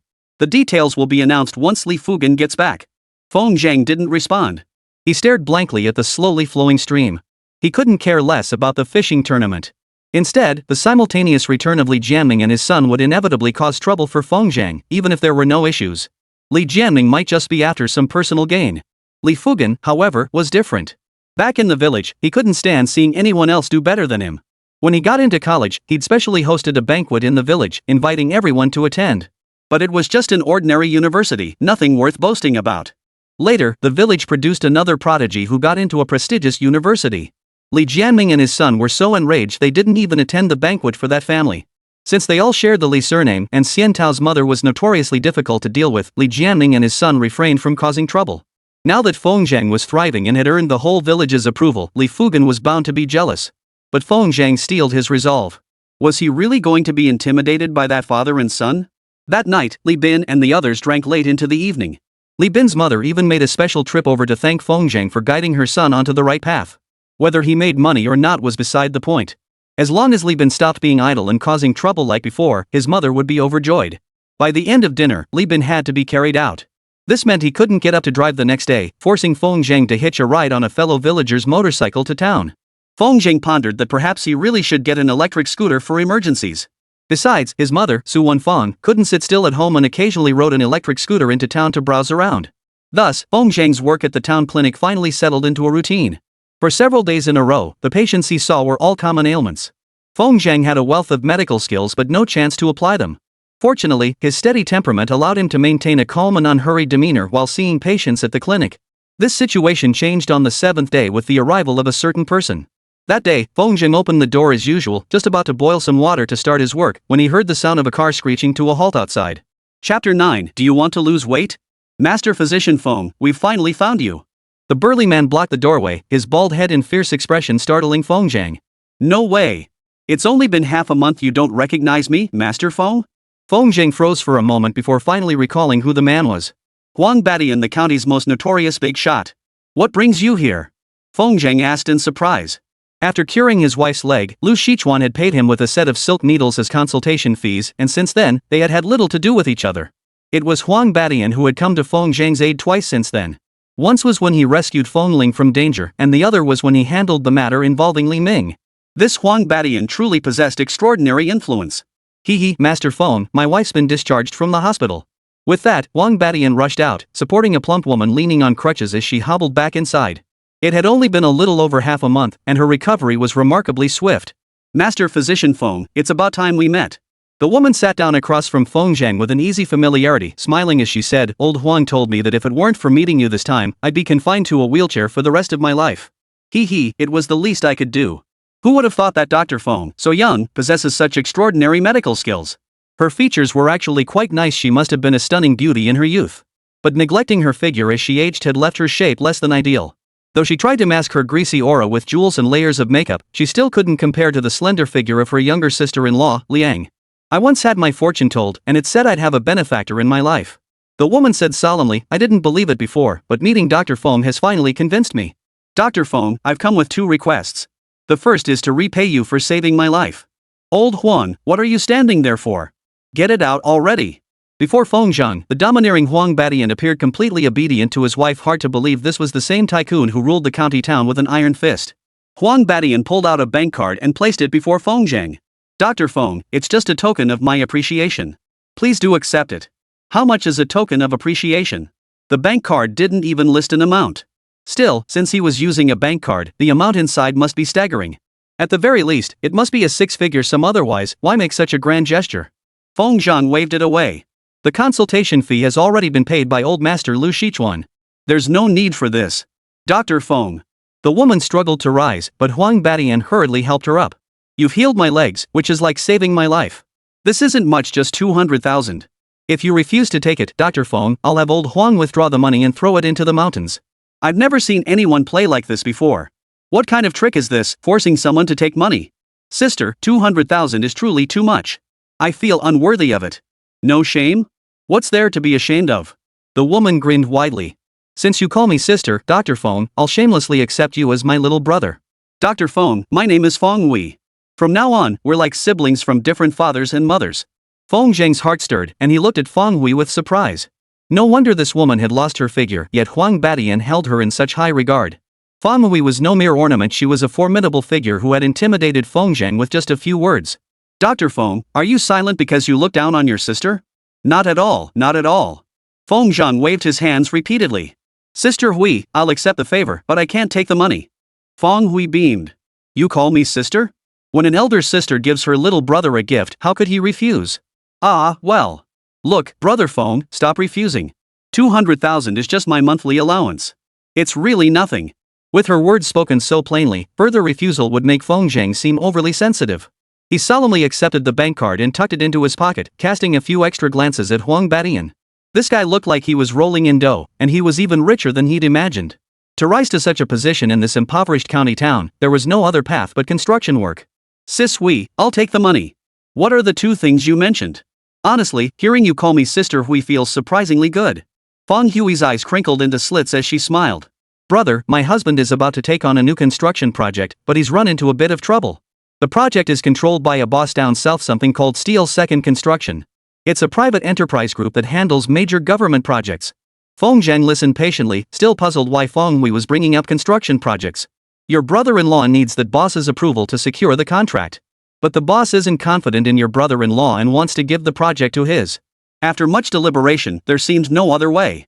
So, your brother-in-law found out the boss's wife had also come to the county, apparently suffering from some strange illness. She'd seen many doctors, but none could cure her. Your brother-in-law and I discussed it and thought you might be able to help. Brother, if you help your brother-in-law secure this project, it'll count as your investment stake. What do you say? Even in a poor mountain county, any project worth securing is a multi-million-dollar deal, sometimes even worth hundreds of millions. Now there was both a favor owed and a stake in the venture. Given the circumstances, Feng Zhang couldn't refuse. Sis, do you know the general symptoms of that boss's wife?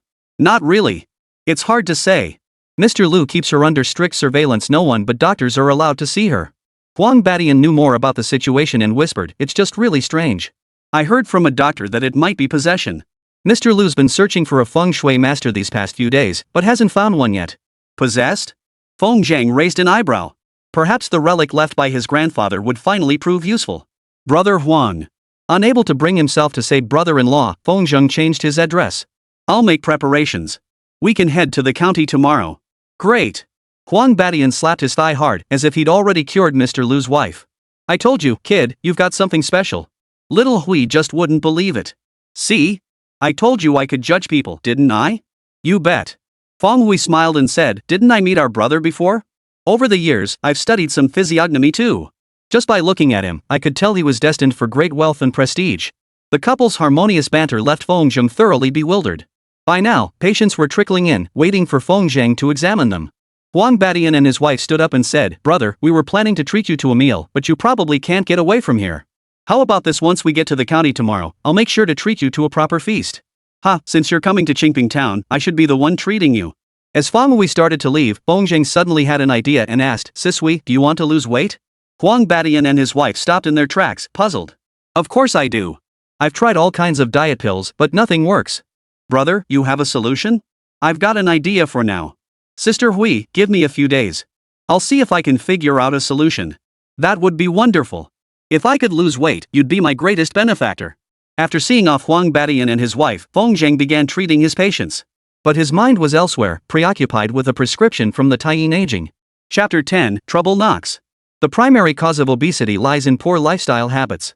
Without dietary restraint, excessive consumption of high-calorie foods combined with lack of exercise leads to accumulating body fat, resulting in Yuba's plump and bulky physique. Genetic and endocrine factors also play a role. Some cases stem from environmental or psychological factors that accelerate fat accumulation. The optimal solution for weight loss is undoubtedly exercise. High-intensity exercise is the healthiest weight loss method for humans. Yet in today's world, while people claim to value exercise, few actually stick with it. Feng Hui is a living example. If she could shed nearly 200 pounds and get down to around 100 pounds, she could regain her youthful vitality. In the mountain villages, where people labor year-round, it's actually less common to see patients who are overweight. In the city, however, overweight middle-aged women are everywhere. Ironically, these very people often lack the time to exercise, leaving their figures to deteriorate. Come nightfall, they are left to pity themselves. Some even endure their husband's neglect and betrayal, causing immense psychological distress. Most weight loss drugs on the market are mere gimmicks. While some might genuinely aid weight loss, the results are minuscule despite the hefty price tags. If Feng Zheng could truly develop a highly effective weight loss drug for obese patients based on the records in the Taiyin aging, he would strike it rich. Feng Zheng saw the business opportunity and grew increasingly excited. The only drawback was that the weight loss formulas in the Taiyin aging were formulated for ancient people. In ancient times, there wasn't an abundance of food and snacks. Human obesity was mostly genetic. Unlike modern people, who could maintain a perfect figure but couldn't resist the temptation of delicious food, leading to excessive weight gain. In other words, Feng Zheng only needed to reformulate the prescription into a new drug. If it truly worked for weight loss, it would open up an endless stream of wealth. What's wrong with being a doctor in a mountain village? As long as the product is effective, opportunities for wealth still exist. With this excitement, Feng Zheng couldn't focus on seeing patients at the clinic. When he finally closed at noon, Chen Guoxiang had already prepared lunch and was waiting for Li Bin to join them. Feng Zheng didn't move. He picked up his pen and swiftly jotted down several Chinese herbs known for their weight loss properties on a piece of paper. Hawthorn, cassia seeds, dried tangerine peel, Polygonum multiflorum, anything related to weight loss made it onto the list. Most of the items in Feng Zheng's shop were ready-made medicines. To purchase these specific herbs, one would have to go to the county's Jiang pharmacy. During lunch, Feng Zheng handed the paper to Li Bin and instructed, "Oh, head to the county this afternoon and buy a few grams of each herb listed here." "No problem." Li Bin stuffed the paper into his pocket without even glancing at it. Chen Guoxiang's beautiful eyes kept drifting toward Feng Zheng. She had never seen him so excited before. Surely something wonderful must be happening. Working at the clinic helping sell medicine, she had indeed picked things up quickly. She transcribed nearly all the medicinal properties of those drugs. At first, there were still instances of picking up the wrong medications, forcing Feng Zheng to bring them all over for inspection. Over the past 2 days, however, there had been no further errors. Since Chen Guoxiang had adapted well, Feng Zheng didn't intend to let her work for nothing. He allocated a direct 30% share of the medicine sales profits to her. Another 20% went to Li Bin. For himself, he kept only 50%. The pricing of the medicine strictly followed the county town rates, leaving little room for profit. After dividing the profits among themselves, each person earned only about 2 or 3,000 yuan. Even so, Chen Guoxiang and Li Bin were already extremely satisfied. Earning 2 to 3,000 yuan in the town itself was considered a high salary in Qingping town, except for those who invested in businesses. "Oh, right, Xiao Zhang," Chen Guoxiang said, biting her chopsticks. "I went to the fields yesterday afternoon. And the medicinal herbs we planted have already sprouted seedlings. It's truly amazing." It had been 7 days since planting. Based on Feng Zheng's delusion of the spiritual energy, it was indeed time for seedlings to emerge. "Yeah, Shang," I asked around. "Others planting the same herbs usually take over 10 days to sprout seedlings. Ours have cut that time in half." Feng Zheng smiled without comment. He couldn't explain this phenomenon to the two of them. Perhaps Sister Guoxiang's soil is richer, so the herbs are growing a bit faster. "Is that so?" Chen Guoxiang frowned in confusion. "But when I planted corn before, it never grew this fast." "Oh, right, I almost forgot." Chen Guoxiang suddenly turned her gaze to Li Bin. "Could you ask your young brothers to help weed the fields this afternoon? It's like something out of hell. Not only are the medicinal herbs growing fast, but even the weeds are taller than in other fields." "No problem." Li Bin readily agreed, patting his chest. Those kids are always thinking about getting their share of the herb profits. They should put in some work. And sure enough, with Li Bin and Chen Guoxiang pitching in, Feng Zheng found things ran much smoother. After finishing lunch, the three were about to close up and leave when suddenly, An elderly man approaching with his hands behind his back, his physique appearing remarkably sturdy. Oh no.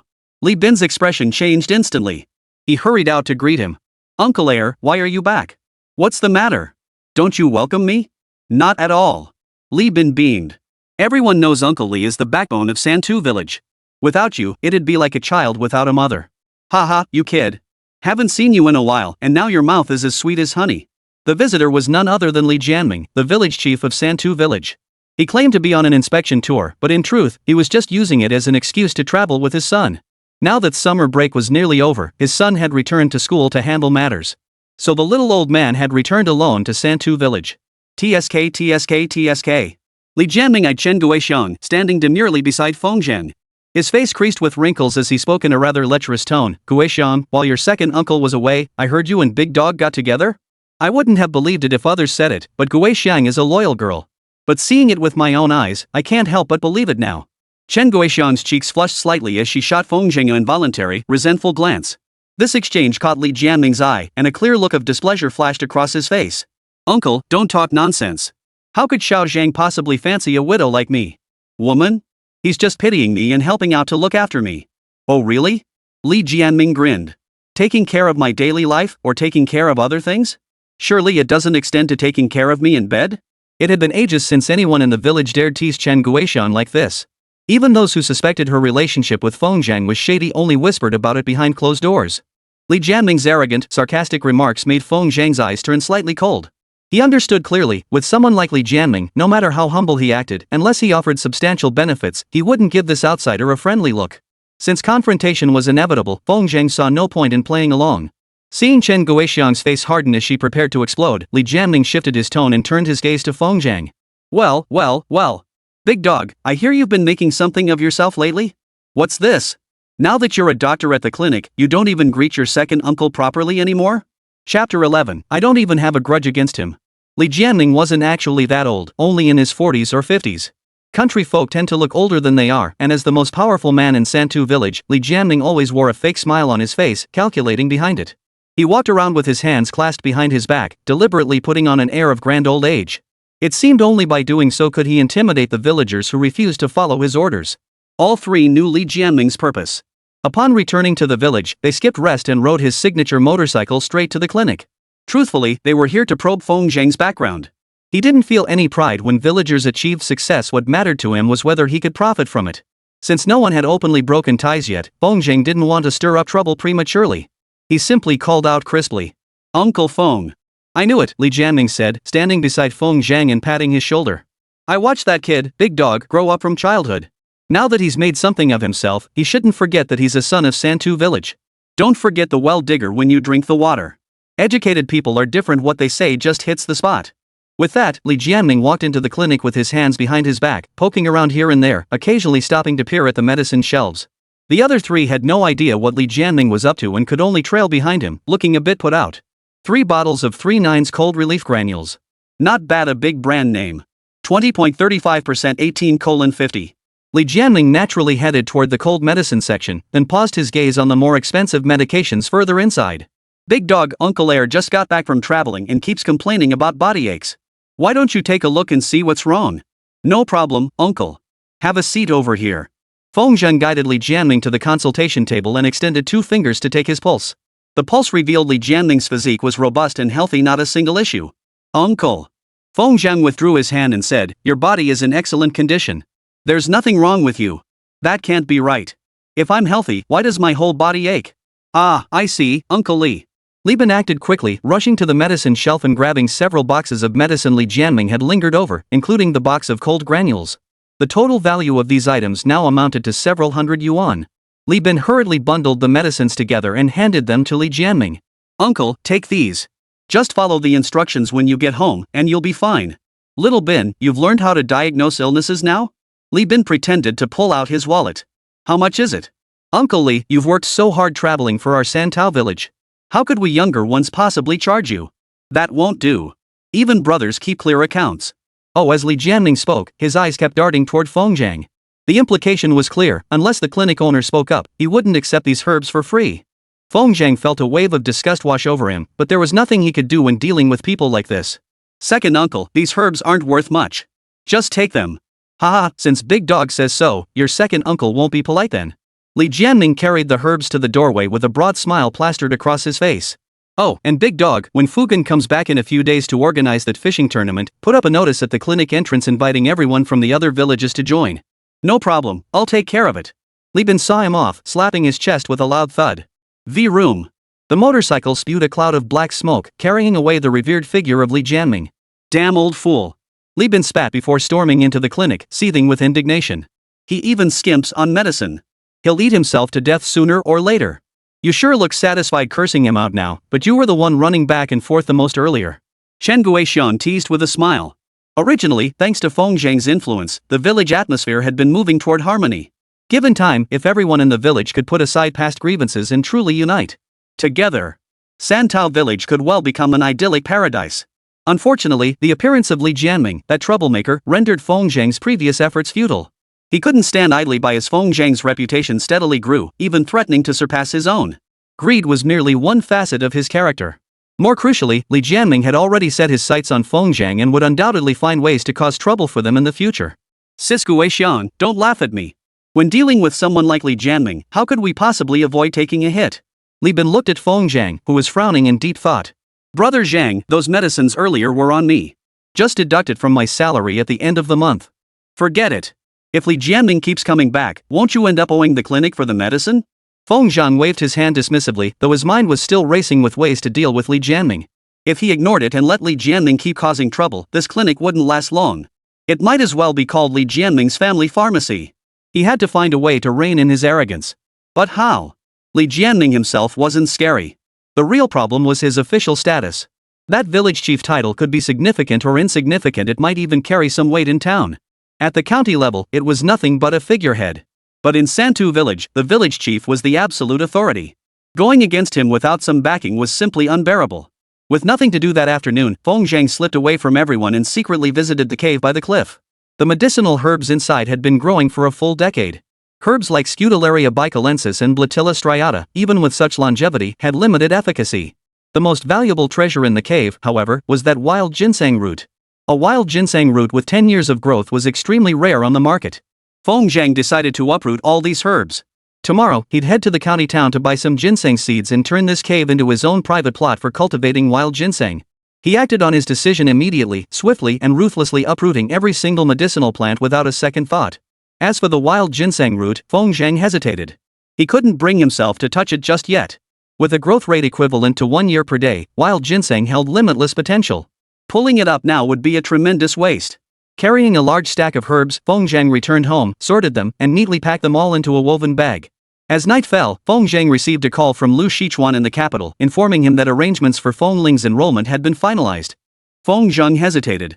He wasn't comfortable with Feng Ling traveling alone for such a long journey to the capital. He decided to wait until his father returned and have him accompany Feng Ling to school. Brother! As the sun dipped below the horizon, Feng Ling and her mother hurried back, hoisting a hoe between them. Squatting beside Feng Zhang, she whispered, I heard Li Jianming went to the clinic at noon. Did he give you any trouble? No, we're not enemies or anything. I told you not to worry about you. We kept calling you this afternoon to check on you. Feng Ling's thin frame looked rather pitiful. Since returning home, she'd often helped her mother with farm work. Though tanned from the sun, she seemed sturdier than before. Being thin was different from being overweight. Back when money was tight, Feng Ling rarely ate meat while studying in the county town. Over time, this led to malnutrition, leaving her smaller than her peers. Brother, I told Mom that you're an adult now. She shouldn't treat you like a child anymore. Mom still doesn't believe it. Seeing Feng Zhang was fine, Su Wenfan's worry did ease a little. Big dog, your dad will be back the day after tomorrow. Su Wenfan lowered her voice. If Li Jianming really gives you a hard time, just endure it for now. Chapter 12, Mother and daughter were both shocked. Everyone in the village is powerless against Li Jianming. We shouldn't go against him either, right, big dog? In the past, Su Wenfang would never have spoken in such a tone. Back then, her tone had been one of negotiation, laced with an adult's expectations for a child. But now it was different. Su Wenfang truly regarded Feng as the responsible male head of the household. Her tone was more one of earnest request and gentle suggestion. Her change proved that Feng Zhang's recent accomplishments had indeed brought hope to this family. Feng Zhang clapped his hands with a smile and stood up. Mom, don't worry. I know my limits.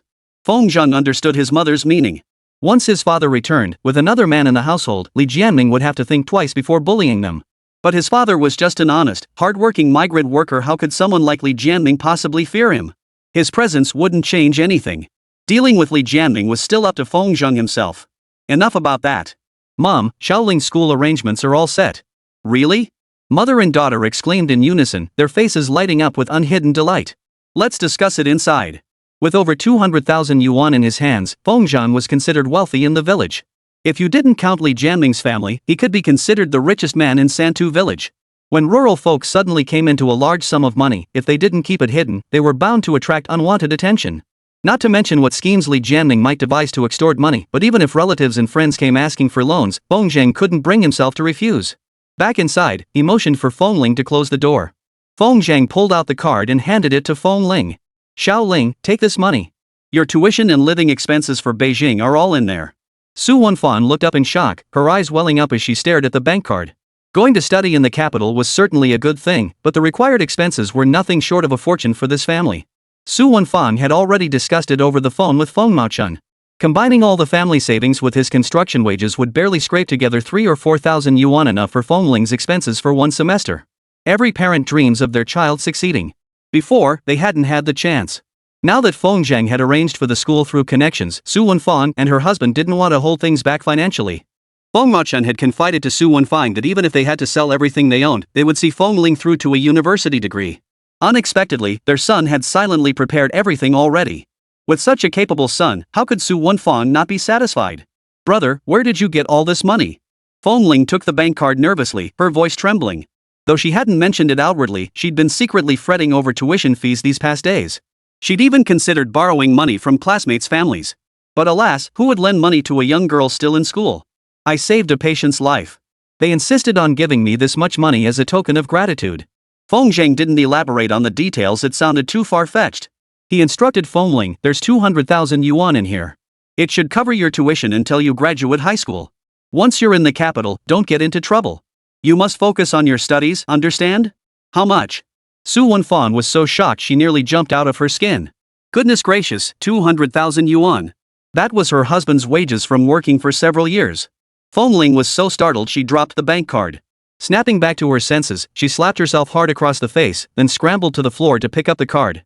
She blew on it repeatedly, as if the money inside had been damaged by the fall. Brother, I don't want it. Feng Ling trembled as she placed the card before Feng Zheng. This is too much. Sister Xiaoya said tuition at schools in the capital is only 30,000 yuan per semester. If I budget carefully, 35,000 should cover a semester.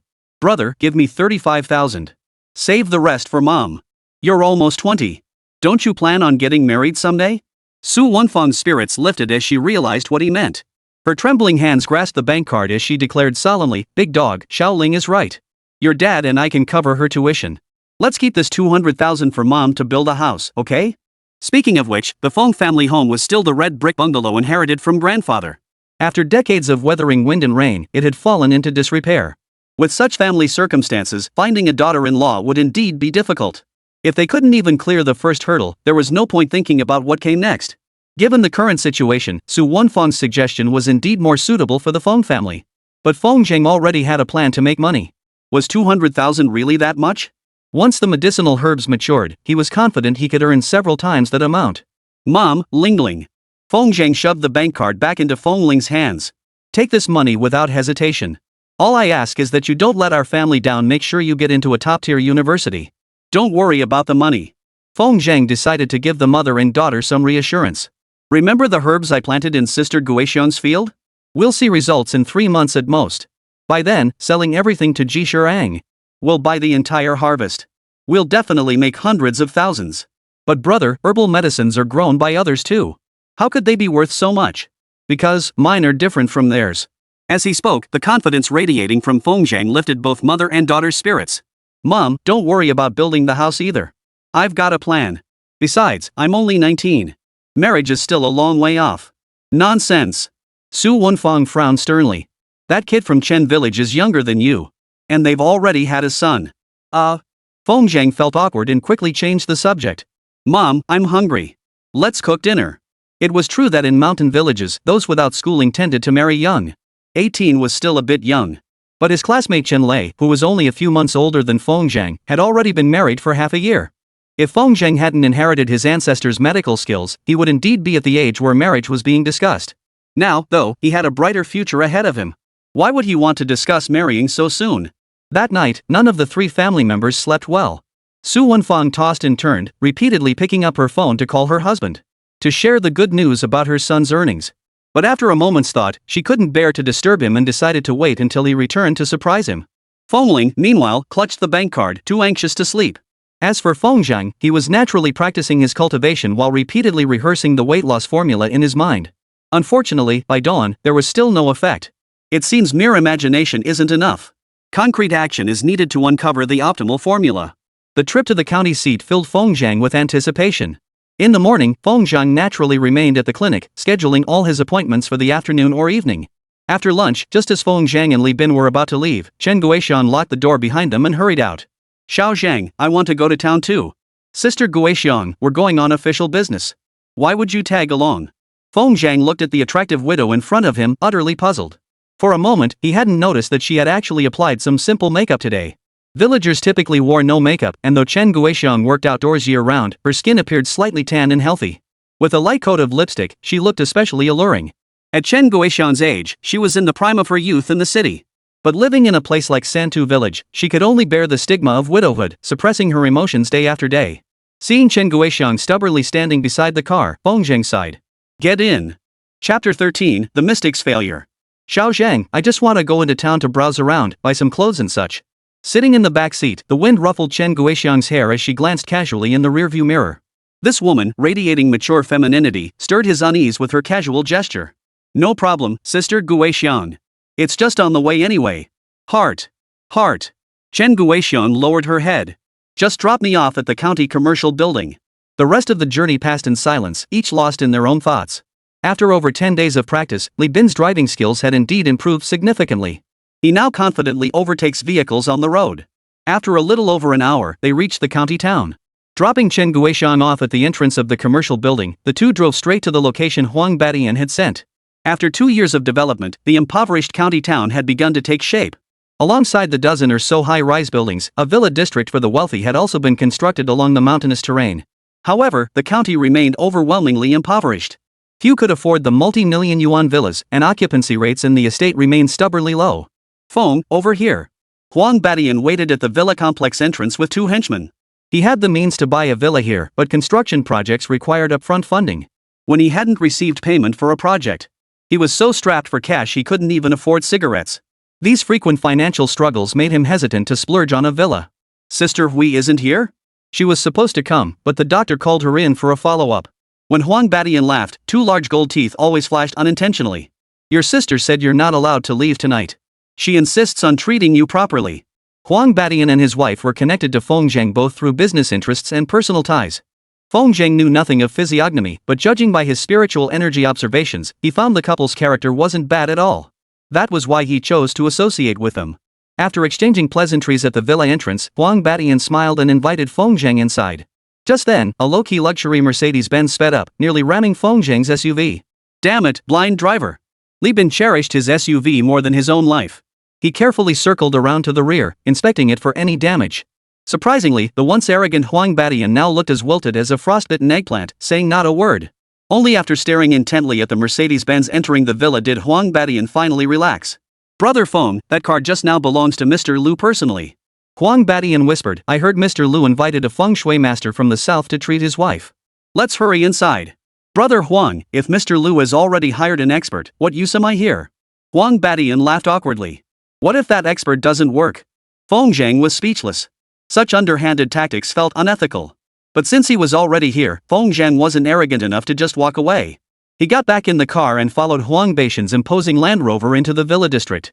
After circling around for a while, they arrived at a detached villa. This is the place, Brother Feng. I've made arrangements with Mr. Lu. Let's go inside. Unlike the Mercedes-Benz, their car couldn't park inside the courtyard and had to find a spot outside.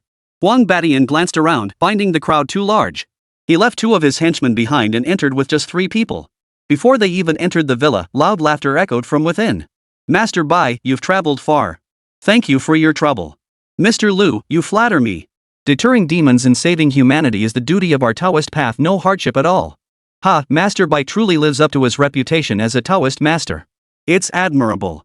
As they spoke, Feng Zhang saw a Taoist priest dressed in robes, waving his whisk as he paced the hall. Truth be told, this Taoist did possess some skill.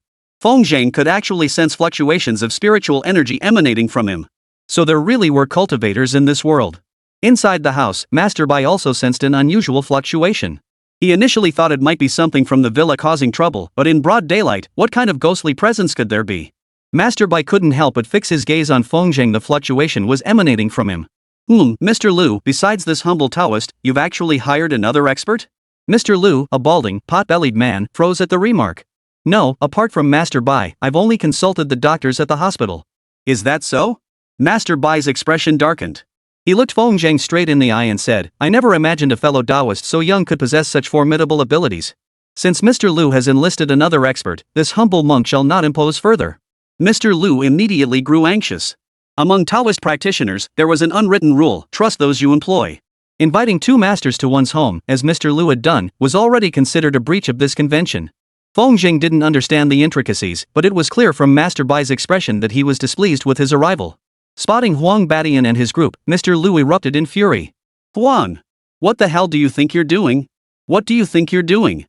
Mr. Liu, this young man here is a doctor, didn't I tell you before? What doctor this or that? With Master Bai here, what illness can't be cured? Mr. Liu waved impatiently. Get out. Get out of here now.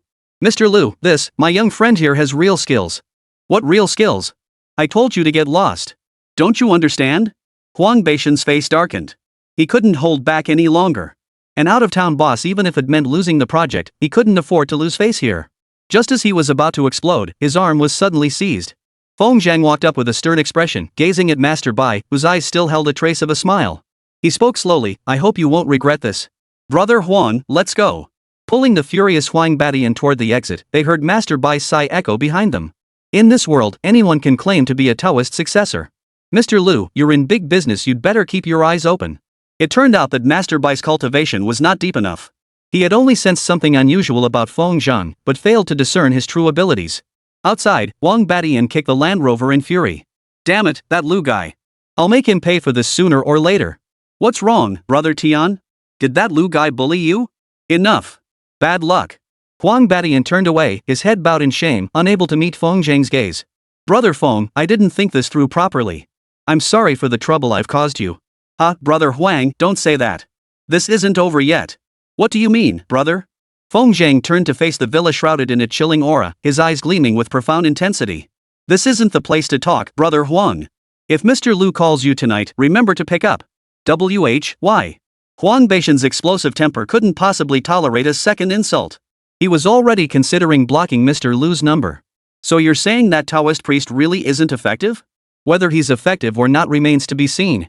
We'll know tonight when the call comes. Better if he isn't, Huang Badian gritted his teeth. With Mr. Liu's attitude today, his household deserves to be thrown into chaos. Brother, if you ask me, we should just leave it be. Best if that thing haunts Liu's family to death. That's what you call retribution, it never fails. Huang Baishan's words earned the approval of the others. Yet Feng Zhang merely shook his head with a smile. Brother Huang, we shouldn't turn our backs on money. How he treats us now. Tonight, you can take it back double. Isn't that more satisfying than letting him die? Just as Feng Zhang was about to get into the car, his phone vibrated in his pocket. It was Chen Guixiang calling. Sis Guixiang, did you buy the clothes? Xiao Zhang. Chen Guixiang sounded on the verge of tears. Can you come to the International Trade Center? Something happened here. Chapter 14, Are You Blind?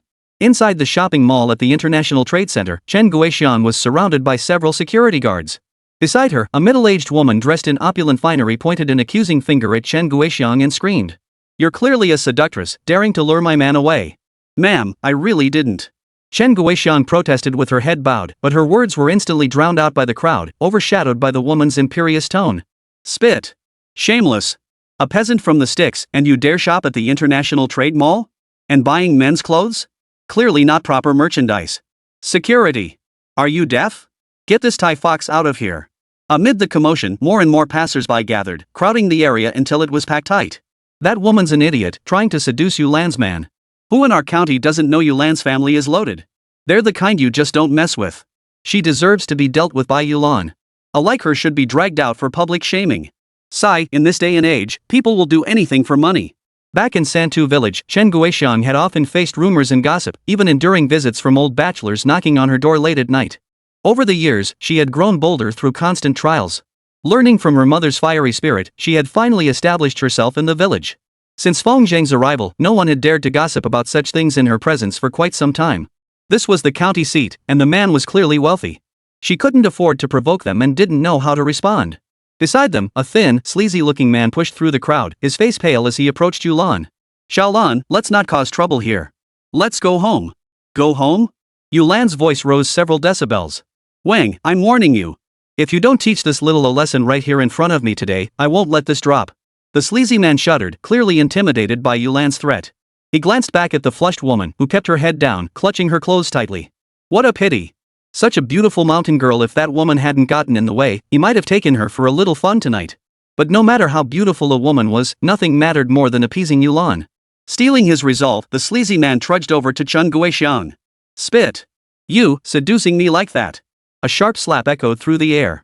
5 fingerprints were clearly imprinted on Chen Guixiang's already blood-red face. Wang, you finally acted like a man for once. Keep hitting her until she dares not seduce men anymore. Was one slap not enough? The sleazy man abandoned any pretense of chivalry, unleashing 2 more stinging slaps across her face. Chen Guixiang struggled, but how could she match a man's strength? She was knocked flat to the ground, unable to rise. Seeing the situation spiraling out of control, the security guards nearby finally decided to intervene. A man who appeared to be the security chief signaled to his men, blocking Yulan and her husband.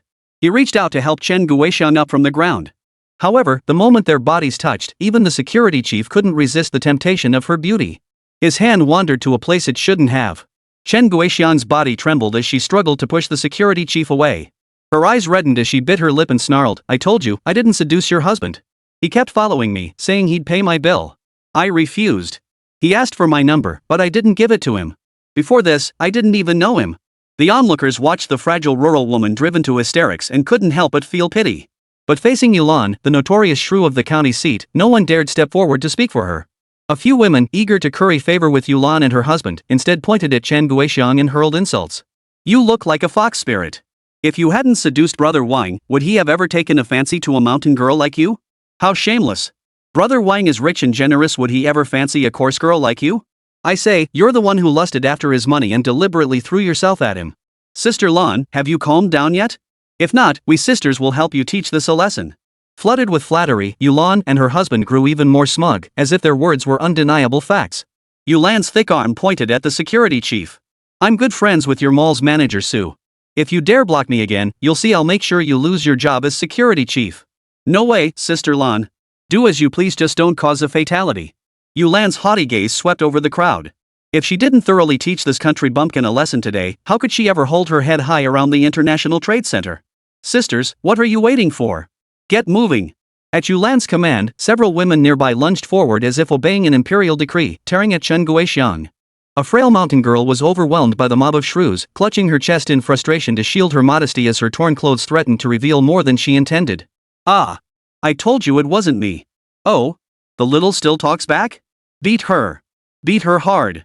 The more Chen Guixiang struggled, the more frenzied they became. The beating went on, with no regard for restraint. Meanwhile, outside the International Trade Building, Li Bin drove his SUV around looking for a parking spot. Feng Zhang got out of the car alone first. Standing at the entrance of the International Trade Building, he dialed Chen Guixiang's number. Strangely, no one answered. Could something have happened? Feng Zhang tried to reassure himself, what could possibly happen to a woman from the mountains? Stop scaring yourself. Brother Zhang, the car's parked. Li Bin jogged over. Still haven't reached Sister Guixiang? No. Feng Zhang shook his head. When I parked earlier, I overheard someone saying a girl from the mountains was falsely accused of seducing a rich man's husband and got beaten up pretty badly in the mall. Li Bin joked, could it be Sister Guixiang? The speaker meant no harm, but the listener took it to heart. Feng Zhang froze for a moment, then dashed into the mall without a word. The altercation was happening on the second floor. Feng Zhang didn't notice anything unusual at first, until he got on the elevator and heard. Oh. Boom. Feng Zhang's mind exploded. He took 3 steps in 2, pushing through the crowd of onlookers to reach Chen Guixiang, pinned beneath several shrewish women with her hair yanked high. Sister Guixiang. Feng Zhang charged in fiercely, shielding Chen Guixiang as he shoved all the women aside. The crowd surged as Li Bin, eyes red with fury, charged at a woman still clutching Chen Guixiang's hair. You! Thud! Li Bin's fist slammed into the woman's eye socket. The scene froze at Feng Zhang's sudden appearance. Yulan and her husband stood frozen, watching two youths descend like mountain beasts, momentarily paralyzed. Thud! The woman, struck in the eye socket by Li Bin, lay on the ground wailing, "Oh my god, I'm going to die. Sister Lan, someone hit me. You have to get justice for me." Her wails immediately drew imitation from several other women. Following her lead, they all flopped to the ground, wailing and wringing their hands as if they were the true victims. This was the county seat, her turf. Would she let some country bumpkin intimidate her? Yulan snapped out of it, pointing at the security guards and yelling, "Are you blind? Why aren't you arresting them?" Chapter 15, You're Not Worthy. The security chief sucked in a sharp breath. Thankfully, those two punks hadn't hit Yulan. Otherwise, he'd be out of a job as security chief. Quick! Quick! Grab those troublemakers. Several security guards rushed toward Feng Zhang upon hearing the order. Who dares? Li Bin's eyes were bloodshot, his face twisted into a ferocious expression as he shielded the two. His reckless, vicious demeanor did indeed intimidate some of the security guards. Young man, are you sure about this? The security captain, sensing trouble, threatened, "This is the International Trade Center. If you dare lay a finger on him, do you want to die?" Li Bin was blinded by rage.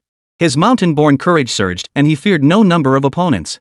Hearing the captain's threat, he suddenly realized this wasn't the place to prove his bravery. They were only 2 men, while the security guards numbered 6 or 7. Not to mention the reinforcements rushing up from below. 2 fists couldn't fight 4 hands. Li Bin dared not persist. It was clear he'd be at a disadvantage.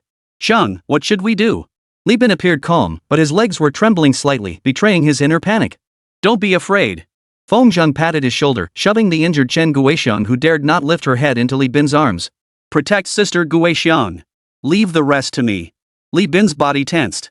He instantly recalled the Feng Zhang of old, the man who had single-handedly routed over a dozen of them in Santu village. But could brute force alone solve problems in a place like the county seat? Li Bin couldn't dissuade Feng Zhang. As he steadied Chen Guixiang, Feng Zhang had already stepped before the security captain. Pointing at him coldly, he declared, "I'll say this only once. You'd better remember it clearly. They attacked Sister Guixiang. I will make them pay. I won't pursue the matter of your mall security failing to intervene earlier. But if anyone dares to stand in my way again, don't blame me for being ruthless." Staring into Feng Zhang's eyes, filled with suppressed fury, the security captain felt a chill run down his spine. His eyes were terrifying. Being stared at by him felt like facing a wild wolf. The onlookers were stunned by Feng Zhang's words. Where did this mountain boy get such confidence? The security chief glanced around and saw 4 guards who had come up from the first floor now standing by his side. His confidence immediately returned. Well, young man, you talk a big game. The security chief said with a forced smile, "I'll only say this once. This isn't the place for you to cause trouble. Know your place and get out of here." Before he could finish, a buzzing sensation erupted in his head. Then, a piercing pain shot through his face. "You dare hit me? Guys, move it." At the captain's rallying cry, all 10 security guards front and back charged toward Feng Zhang. Bystanders watched the lone youth and shook their heads in disbelief. Is this kid out of his mind? He actually hit the security chief of the International Trade Center. Even if he weren't a security guard, facing such overwhelming numbers, he shouldn't have struck first. He's done for. This kid's finished. The murmurs lasted only 2 seconds. 2 seconds later, Feng Zhang, surrounded by security, suddenly moved. Facing the menacing guards, he unleashed a fierce punch, sending one crashing to the ground. Another kick sent someone else flying. Within less than a minute, all 10 security guards lay sprawled on the ground, clutching their wounds and wailing in pain. Holy crap, he's incredible. Is this the legendary Kung Fu master? Did you see how fast that kick was? I only saw the guy lift his foot, and then the guard was already flying through the air. Terrifying. Combat prowess like that, even special forces soldiers couldn't match it. Unbelievable. The guy from the International Trade Center must have kicked steel. Within a minute, Feng Zhang returned to his original spot, as if he'd never moved. Before him stood the security captain, still clutching his face. Meeting Feng Zhang's cold, menacing gaze once more, the captain was genuinely terrified. What do you want? I warn you. Smack! Feng Zhang delivered the slap with full force, sending the security chief's head jerking to the side. Then, drawing his breath deep into his lower abdomen, Feng Zhang roared a command so thunderous it drowned out the mall's background music. Get out! The security chief froze. Get lost? There must have been hundreds of onlookers. If they were intimidated by Feng Zhang's aura, they'd lose all face. Staying meant more beatings. Caught between a beating and his pride, the security chief blinked and made his choice. He hurriedly shifted his body, standing stiffly against the wall. The scene looked somewhat comical, but no one dared laugh at that moment. Feng Zhang crouched on the ground, watching the woman clutching her eyes and wailing.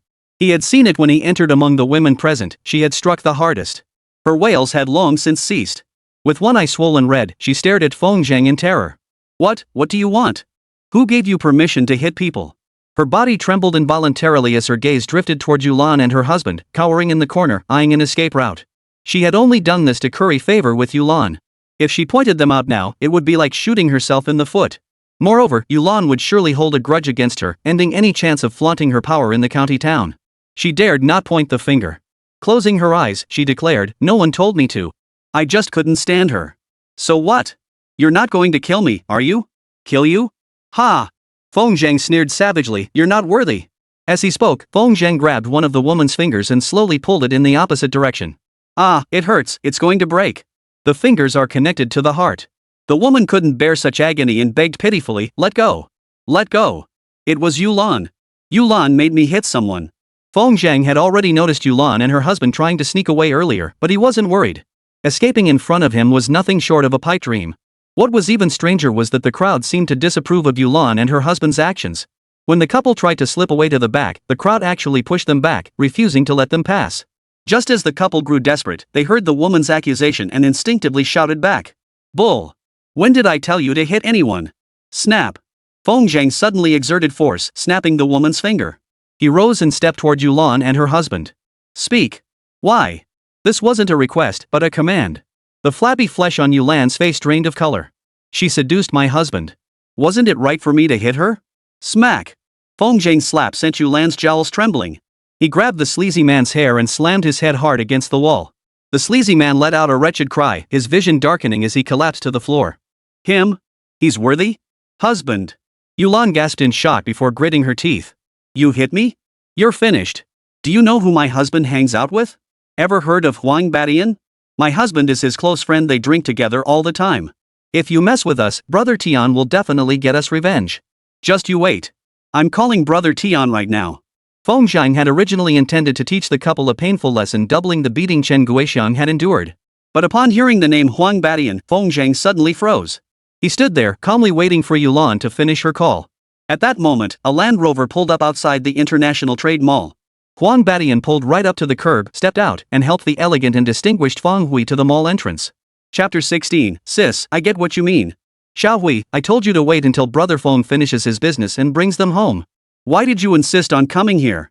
You've been to the International Trade Mall before. There's nothing new to see. As they spoke, Wang Beishan's phone rang loudly.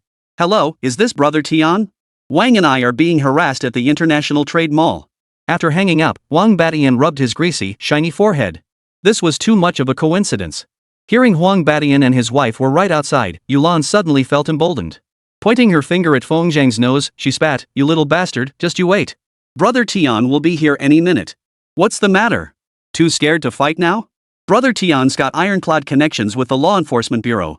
If you don't give me a satisfactory explanation this time, you won't just get beaten, you'll all end up behind bars." Yulan's arrogant demeanor stood in stark contrast to Feng Zhang's calm composure. Only after Lan had shouted herself breathless did Feng Zhang tilt his head, a look of contempt in his eyes. "Finished? Poof." Yulan froze, unable to react. Then, after a solid punch landed squarely on her eye, she collapsed to the ground, wailing. "You little. I won't let this slide. You just wait." Seeing his wife get hit, the sleazy man dared not play dead anymore. He scrambled to his feet, rushed over to support her, and asked anxiously, "Honey, are you okay?" "Honey, my face is ruined." Ha ha ha. The onlookers could no longer contain their amusement. This couple was a pair of clowns. With Yulan's appearance, disfigurement was practically a facelift. Just then, a rough voice boomed from the back of the crowd, "What's going on?" Hearing this voice, the couple perked up instantly. Supporting each other, they pushed through the crowd to stand before Huang Badian. "Brother Tian, it's these two punks. You've got to help us get justice." "Ha!" Huang Badian let out a soft exclamation, suddenly feeling like he'd been caught in a whirlwind. "What's going on? The guy who beat me up? Brother Tian, be careful. This little bastard might hit back, don't let him hurt you." Without waiting for a response, Huang Badian slapped Yulan's chubby cheek. "Who the hell did you call a little bastard?" "Brother Tian, I wasn't talking about you." Yulan was stunned by the blow, clutching his face and whining, "I was talking about him. He's the little bastard." Smack! This time it wasn't Huang Badian who struck out, but Feng Hui, who had rushed over leaning on her crutch. One slap wasn't enough to satisfy her. She asked coldly, "That's my brother. You called him a little bastard? That's the same as calling me a little bastard too, isn't it? Sis Wee, how could I dare insult you? I was talking about him. The sleazy man finally caught on, his heart sinking as he grabbed Yulan's arm. Missy, please don't say any more. Huang Yongji, you've got some nerve, bullying even my brother? Huang Beishan's voice carried an innate authority that silenced the two couples instantly. Spill it. What exactly happened? Yulan's eye was now swollen shut, reduced to a narrow slit. Her plump face bore two distinct handprints, making her look utterly wretched. Yulan spoke with a pout. It was that woman, she seduced my husband. Ha! Huang Beishan's eyes widened like copper bells. The sleazy man knew that if he didn't tell the truth today, the Huang couple would make their lives miserable. He covered Yulan's mouth with his hand and stammered, Brother Tian, it's my fault. I saw that woman earlier. She was pretty and shopping alone. I got carried away and just wanted her number.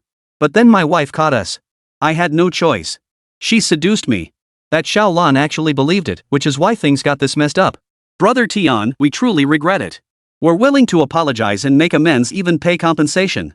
Huang Badian wasn't just a thug, he was one of the few major business tycoons in this county. The businesses he controlled were the livelihood and source of wealth for many families. Angering Huang Badian meant this couple could forget about ever getting a good deal from him again. Just as Huang Badian was about to speak, Feng Hui stepped in front of him, leaning on her cane as she approached Feng Zhang. Her gaze fell on Chen Guixiang, who stood behind them barely covered, and she called out to a salesperson in the clothing store, bring over a piece of clothing. The clerk obediently fetched a new garment and draped it over Chen Guixiang. Brother, how do you want to handle this? I'm not sure either. Feng Zhang had never dealt with anything like this before and genuinely didn't know where the line should be drawn. But Sister Guixiang suffered such severe injuries. We have to get justice for her. Feng Hui nodded. I understand what you mean. After clarifying Feng Zhang's thoughts, Feng Hui turned and pointed at the flustered Yulan. You two, get over here and kneel. Ah, but. Yulan's face drained of color. She was the most renowned noblewoman of this generation kneeling before a couple of mountain folk? You damn woman, if you hesitate again, we're getting divorced, damn it.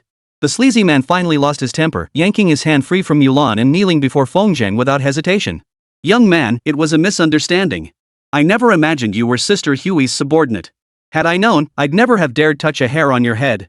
Feng Zhang asked coldly, so you think you can bully ordinary people at will?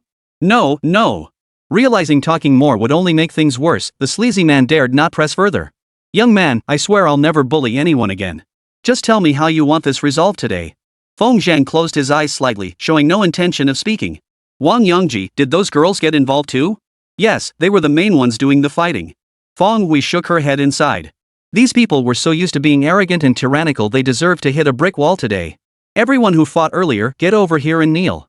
At this command, none of the aggressors dared disobey.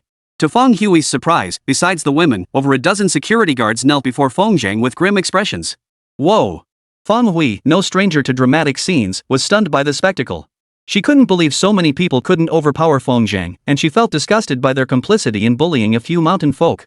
People just don't act like this. Yulan stood frozen for a moment before resignedly lowering her head and kneeling at the back of the crowd. Feng Hui exhaled and declared, everyone who participated must pay 10,000 yuan in compensation. Wang Yongji and Yulan, as the instigators, will each pay 50,000. Furthermore, all business dealings with old Huang cease effective immediately. If you agree, transfer the money. If not, we'll take this to the Enforcement Bureau. Given Huang Beishan's influence, going to the Enforcement Bureau would only make things worse. Everyone present pulled out their phones and transferred the money to the account number Feng Hui had provided. Finally, Yulan and Wang Yongji reluctantly transferred 100,000 yuan each.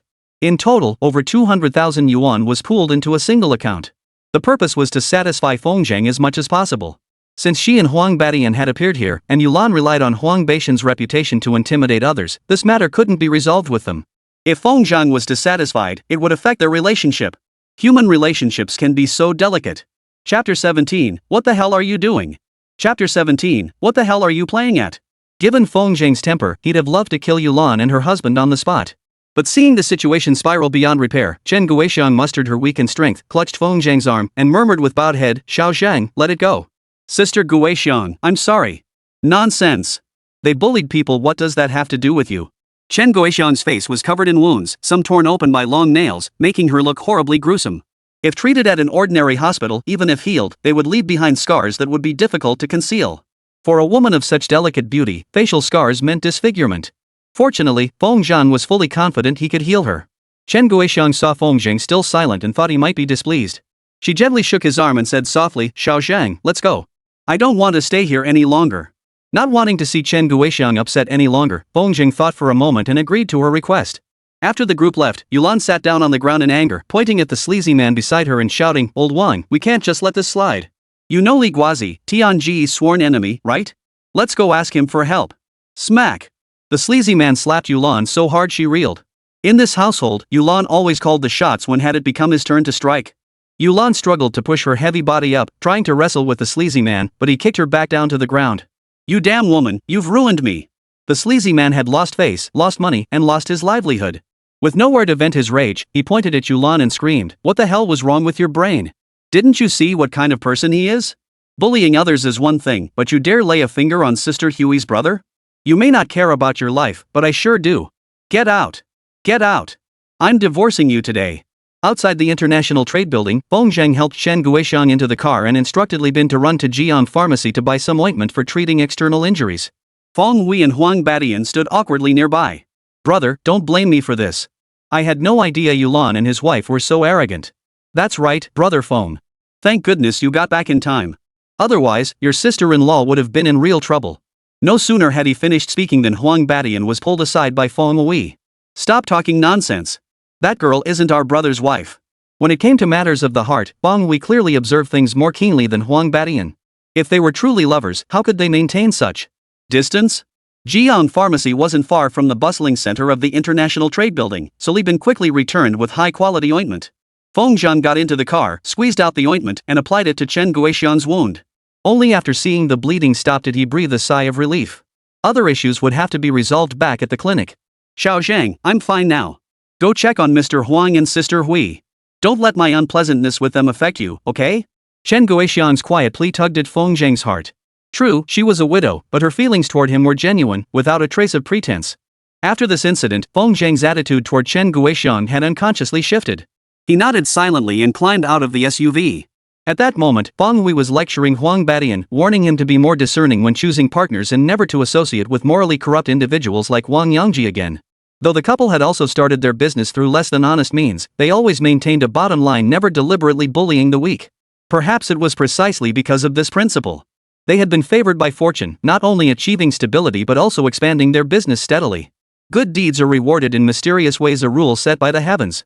"Brother, how's Sister Guoxiang doing?" "She's holding up." Feng Zheng forced a faint smile. This matter truly had little to do with him and his wife, and he didn't wish to pursue it further. "She's just a bit shaken up. She'll be fine in time." That's good, that's good." Feng Hui relaxed. "Brother, since we're here anyway, I've booked a table at the hotel next door. Let's go eat there." The sky had indeed grown dim by now. Feng Zheng couldn't help but think of the villa belonging to Mr. Liu. Based on his previous observations and assumptions, the call should be coming through soon. While Feng Hui and her husband were ordering dishes, Feng Zheng sat Chen Guoxiang in a private room and carefully examined her injuries. Her top was completely torn, but fortunately, Feng Hui had brought a new outfit for her to change into, so that wasn't a problem. Feng Zheng looked down and noticed Chen Guoxiang had been clutching a bag the entire time. Even while being beaten, she had shielded it in her arms despite her own injuries. She had taken quite a beating. Yet the bag had only suffered minor damage. Feng Zheng couldn't help but ask, "Sister Guoxiang, what's inside it?" Suddenly, Chen Guoxiang's pretty face flushed red, and she shyly lowered her head. "What's going on?" Li Bin, standing nearby, sensed the awkwardness and quickly stood up. "Bro Zhang, I've got a stomachache. Gotta hit the bathroom." Before Feng Zheng could respond, he had already hurried out of the private room. Once the private room was empty, Chen Guoxiang timidly lifted her head. The scars on her face didn't make her look strange, instead, they added a delicate beauty. "Xiao Zhang, I noticed your clothes are worn thin from washing them so often. I thought I'd buy you a couple of new outfits." Chen Guoxiang said plaintively, "But I'd only bought one new set when I ran into those people." Feng Zheng took the bag and opened it. Sure enough, inside lay a pair of brand new pants and a shirt, their tags still attached. The two garments together cost 500 or 600 yuan. Chen Guoxiang's monthly salary at the clinic barely exceeded 2,000 yuan. Her own clothes were worn and threadbare, yet when she received the money, she didn't think to buy herself anything new. Instead, she had intended to buy these for Feng Zheng. Feng Zheng felt a wave of emotion wash over him, clutching the bag, speechless. "What have I done to deserve such kindness? What's wrong, Zhang? Don't you like them?" "I like them. I like them very much." "That's good then." Chen Guoxiang relaxed. "You're tall and look so refined. You'll look especially handsome in new clothes." Feng Zheng tremblingly reached out and pressed his hand against Chen Guoxiang's cheek. This sudden gesture made her body stiffen completely, unable to move. Usually, she was the fiery one, leaving Feng Zhang flustered and embarrassed. This time, Feng Zhang took the initiative and she found herself unable to relax. Does it still hurt? No. Chen Guoxiang shook her head, but as she lowered her gaze, tears streamed down her cheeks uncontrollably. The pain was secondary, what she dreaded most was scarring her face. What woman doesn't cherish her beauty? And Chen Guoxiang was truly beautiful. Even the slightest scar on her face was unbearable to her. She feared she would no longer be worthy of Feng Zhang. Sensing her concern, Feng Zhang declared firmly, Guoxiang, don't worry. I'll treat your facial injuries as soon as we get back. I promise there won't be a single trace left. Really? That's wonderful, Xiao Zhang. Chen Guoxiang cheered, instinctively throwing her arms around Feng Zhang. At that very moment, the door to the private room creaked open. Huang Badian appeared at the doorway, his face greasy and shiny. He hurriedly covered his eyes and mumbled as he walked out, Huh? Did I get the wrong room? Old Huang, what the hell are you doing? Feng Hui, unaware of the situation, loudly protested and tried to push the door open, but Huang Badian quickly covered her mouth with his hand. Shoo! Huang Badian frantically signaled with his eyes. Feng Hui, being no stranger to such situations, paused for a moment before understanding. A slight smile tugged at her lips as she reached out to pull Huang Badian away. But just as she turned, the door behind them swung open. Chapter 18, Mr. Lu's Call. This dinner was destined to be anything but peaceful. Halfway through the meal, not all the dishes had been served yet. Huang Beixian's phone rang. He pulled out his phone, shot Feng Zhang a look, and hung up immediately. Let's eat. This Mr. Lu thinks he can look down on all the business people in our county just because he's got money. We should give him a hard time, Feng Hui grumbled as she served food onto Chen Guoxiang's plate. Sis Guoxiang, you lost a lot of blood today. Eat some pig's blood to replenish it. Sister Hui, I can manage myself. Chen Guoxiang was, after all, a mountain village widow. She'd never dealt with someone as bold and assertive as Feng Hui. Watching her serve rice and dish out food, Chen felt distinctly uncomfortable.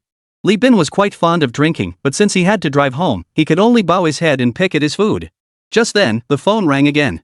This time, Huang Badian didn't hang up immediately. He glanced hesitantly at Feng Zhang. Despite his bold talk that afternoon, he couldn't bear to lose the major project in Lu's hands. Successfully completing it would double his net worth, making him a super wealthy tycoon in the county. Feng Zhang smiled and gestured for Huang Badian to decide for himself. So, as the ringing neared its end, Huang Badian cleared his throat and slowly picked up the receiver while chewing on a toothpick. Hey, Mr. Lu. Mr. Huang, no, brother Huang, help me. What's Mr. Lu doing? Huang Badian deliberately placed the phone on the table and activated speaker mode. Brother Huang, don't make things hard for your old buddy. Is that young guy from this afternoon still around? Have him come to the villa right away. Huang Badian paused, shot Feng Zhang a meaningful look, then said, That's not quite right. My brother Feng has his pride too.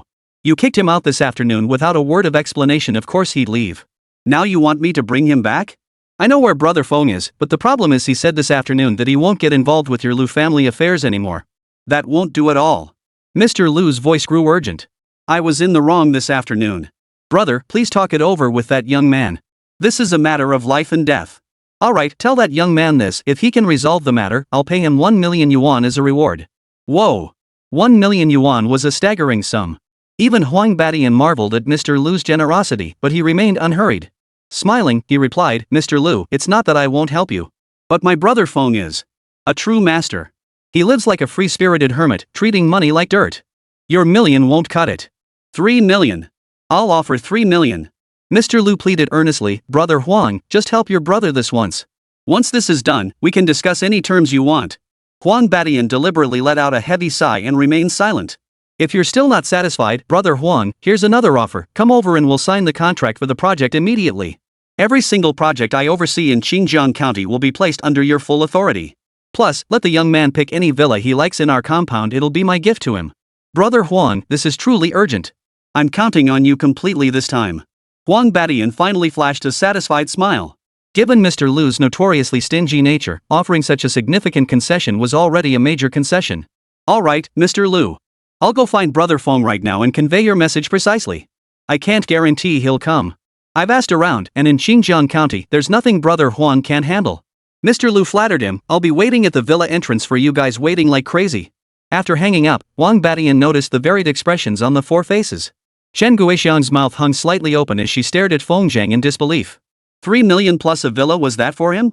Li Bin kept his head down, counting on his fingers to grasp just how much 3 million yuan really was. As for Feng Hui, she shook her head with obvious disdain. 3 million yuan wouldn't shock her. What truly amazed her was the transformation of Mr. Lu from his initial arrogance and tyranny to his current state of humiliation and compromise. What kind of earth-shattering events could have caused such a drastic change? Thinking this, she looked up at Feng, who still had the leisure to sip his drink. Facing the enormous sum he was about to receive, this young man remained completely unruffled. He was clearly no ordinary person. Feng frowned and said, "Brother, if Mr. Lu is willing to pay such a huge price, it must be a very difficult matter. Think it over. If it can be done, agree to it. If not, just have old Huang back out. We shouldn't risk everything for 3 million. Huang Badian nodded repeatedly. Brother Feng, that's exactly what I mean. I know my limits. Feng Zhang smiled confidently. Sister Hui, I've studied more than just traditional Chinese medicine. I've also inherited my grandfather's ghost doctor techniques. I've been looking for a chance to put them to the test. Then you must be extra careful. Don't worry, Sister Hui. If things get really dangerous, I can always make a run for it. It's just... Feng Zhang's expression turned troubled.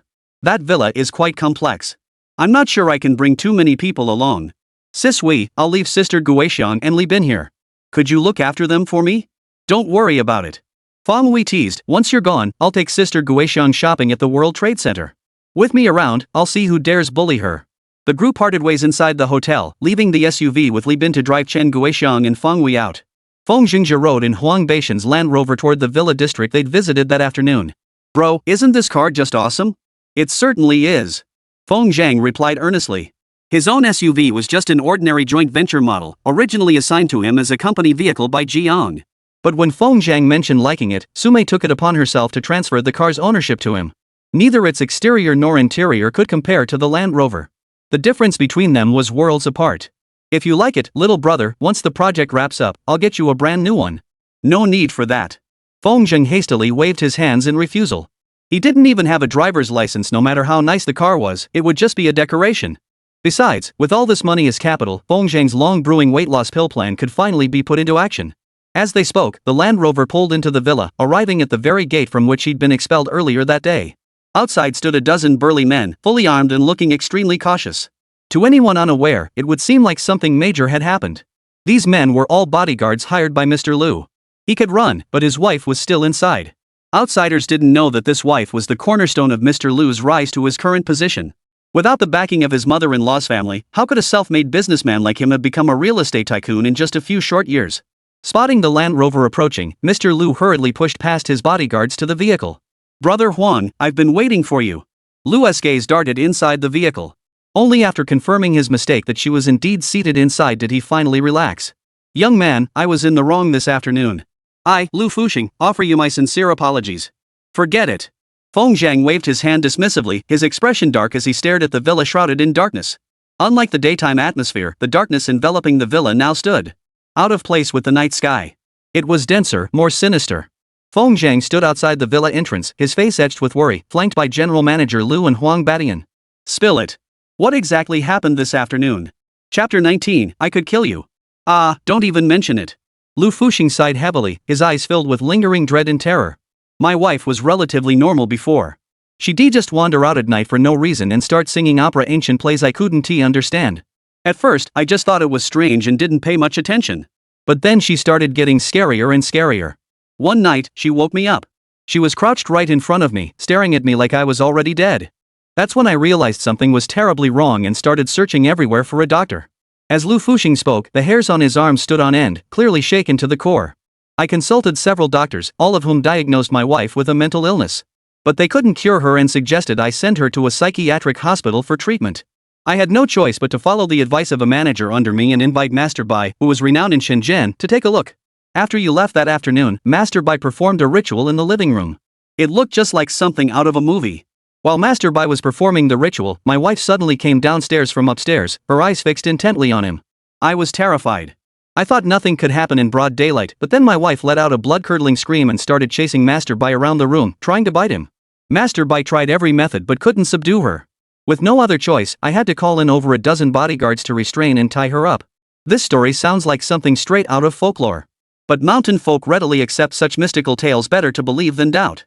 Wasn't Lu Fuxing's wife's problem exactly what they call being possessed by evil spirits? Or perhaps possession by spirits would be more accurate. And now? What's the situation now? Huang Badian licked his thick lips, his expression hinting at lingering curiosity.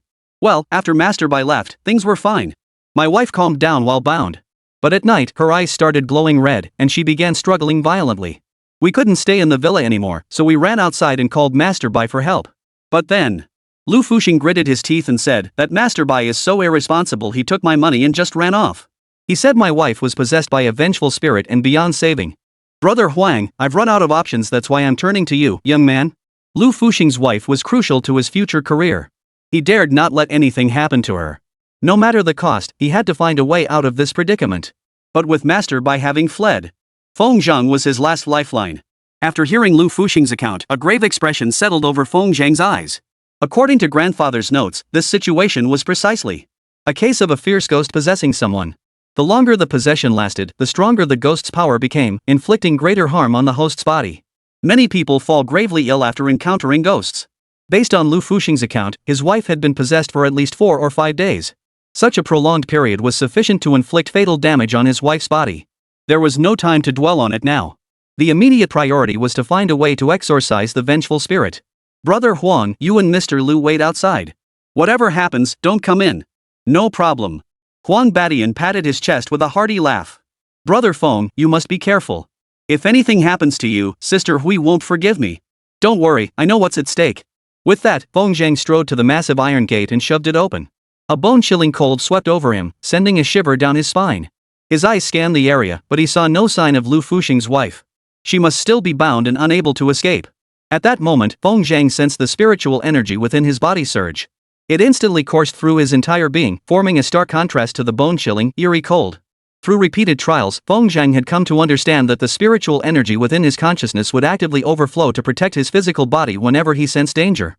Bolstered by this shield, Feng Zhang's courage grew. He stepped forward and entered the villa's interior. In the depths of his mind, it felt as though a pair of sinister eyes were watching him from everywhere. Facing such an encounter for the first time, it would be a lie to say he wasn't afraid. Feng Zhang slipped his hand into his robe, gripping the willow leaf dagger left by his grandfather, and felt his courage surge. This blade was his sole reliance to eliminate the mysterious entity. Creak, creak. With heavy footsteps, he felt his way up to the second floor. The entire villa lay shrouded in darkness, its 3 stories enveloped in a bone-chilling cold. Finally, Feng Zhang stood before the bedroom door on the second floor. The wooden door creaked open slowly. Before his eyes appeared a woman bound and gagged, sitting on the bed. Her bloodshot eyes fixed on him like those of a predator seeking its prey. Feng Zhang startled. From this angle, the woman merely appeared terrifying, still very much human in form. According to grandfather's notes, after a ghostly entity possessed someone, it hid within the human body, manipulating the victim's mind through energy. To perceive its presence, one must employ Taoist methods. Grandfather was not a true practitioner of cultivation. The method he used was a widely circulated worldly technique for seeing ghosts. Methods like smearing ox tears, for instance. Feng Zhang hadn't prepared any such items, but he possessed his own method. He channeled the spiritual energy within his body through his middle and index fingers, gradually condensing it into a drop of dark green liquid. Feng Zhang raised his hand and smeared the liquid onto his eyes. When he opened his eyes again, a different scene unfolded before him. The woman on the bed still wore a fierce expression. Perched on her frail shoulders sat a peculiar woman dressed in ancient attire, clearly the very person Feng Zhang had been seeking. Noticing Feng Zhang's awareness of her presence, the woman in ancient attire offered a sinister smile. Another insignificant little Taoist priest. Your cultivation is slightly stronger than that one this afternoon. You actually can see me. Not only can I see you. Feng Zhang, upon seeing the true target, felt less afraid. After all, the unknown was always the most terrifying. Feng Zhang stared directly into the woman's eerie green eyes and declared in a firm voice, I can kill you. SSSSHHH. The ancient dressed woman shifted her legs, and Lu Fuxing's wife beneath her immediately let out a piercing scream. The sound pierced through the house, reaching those waiting outside. My wife. Lu Fuxing jolted in alarm, disregarding Feng Zhang's warning as he lunged toward the villa entrance. Mr. Lu, have you lost your mind? Huang Badian grabbed him by the arm and shouted angrily, Brother Feng is dealing with the ghostly entity. If you rush in, won't you be putting him in danger? But my wife is in danger. Lu Fuxing did have genuine feelings for his wife. It wasn't purely a marriage of convenience. Trust my brother Feng. He'll handle this. Inside the room, watching the ancient dressed woman torment Lu Fuxing's wife, Feng Zhang dared not take it lightly. Leaning against the doorframe with a deep gaze, a willow leaf knife clenched in his hand, he remarked with a hint of amusement, we're evenly matched. Neither of us can get the upper hand. This stalemate serves no real purpose. Since you chose to reveal yourself and inhabit a human body, you must have something you desire. Feng Zheng chuckled. How about this? Tell me your demands. If they're not unreasonable, I'll do my best to grant your wish. What do you say? The ancient dressed woman's laughter sounded like a child's wailing, eerily terrifying. I want the entire Lu family dead. Can you make that happen? Chapter 20, Better Safe Than Sorry. Humans have their human realm, ghosts have their ghostly domain. Since ancient times, humans and spirits have been separated by the dual energies of heaven and earth, yin and yang, never interfering with one another. Ghosts do not actively harm humans. The tales of spirits and supernatural beings circulating in the world are, in fact, all based on reliable evidence. These words came from Grandfather's notebook, distilling his lifetime of ghost hunting wisdom. It was precisely through Grandfather's lifetime of ghost hunting records that Feng Zheng, a novice just starting out, gained a deeper understanding of the supernatural. He knew the ancient dressed woman before him must share some karmic connection with the Lu Fuxing family, hence her profound hatred. Ha ha ha. Seeing Feng Zheng remain silent, the woman in ancient attire let out a sinister laugh. Ha! You can't do it, can you? Young Taoist, I advise you not to meddle in matters of the underworld.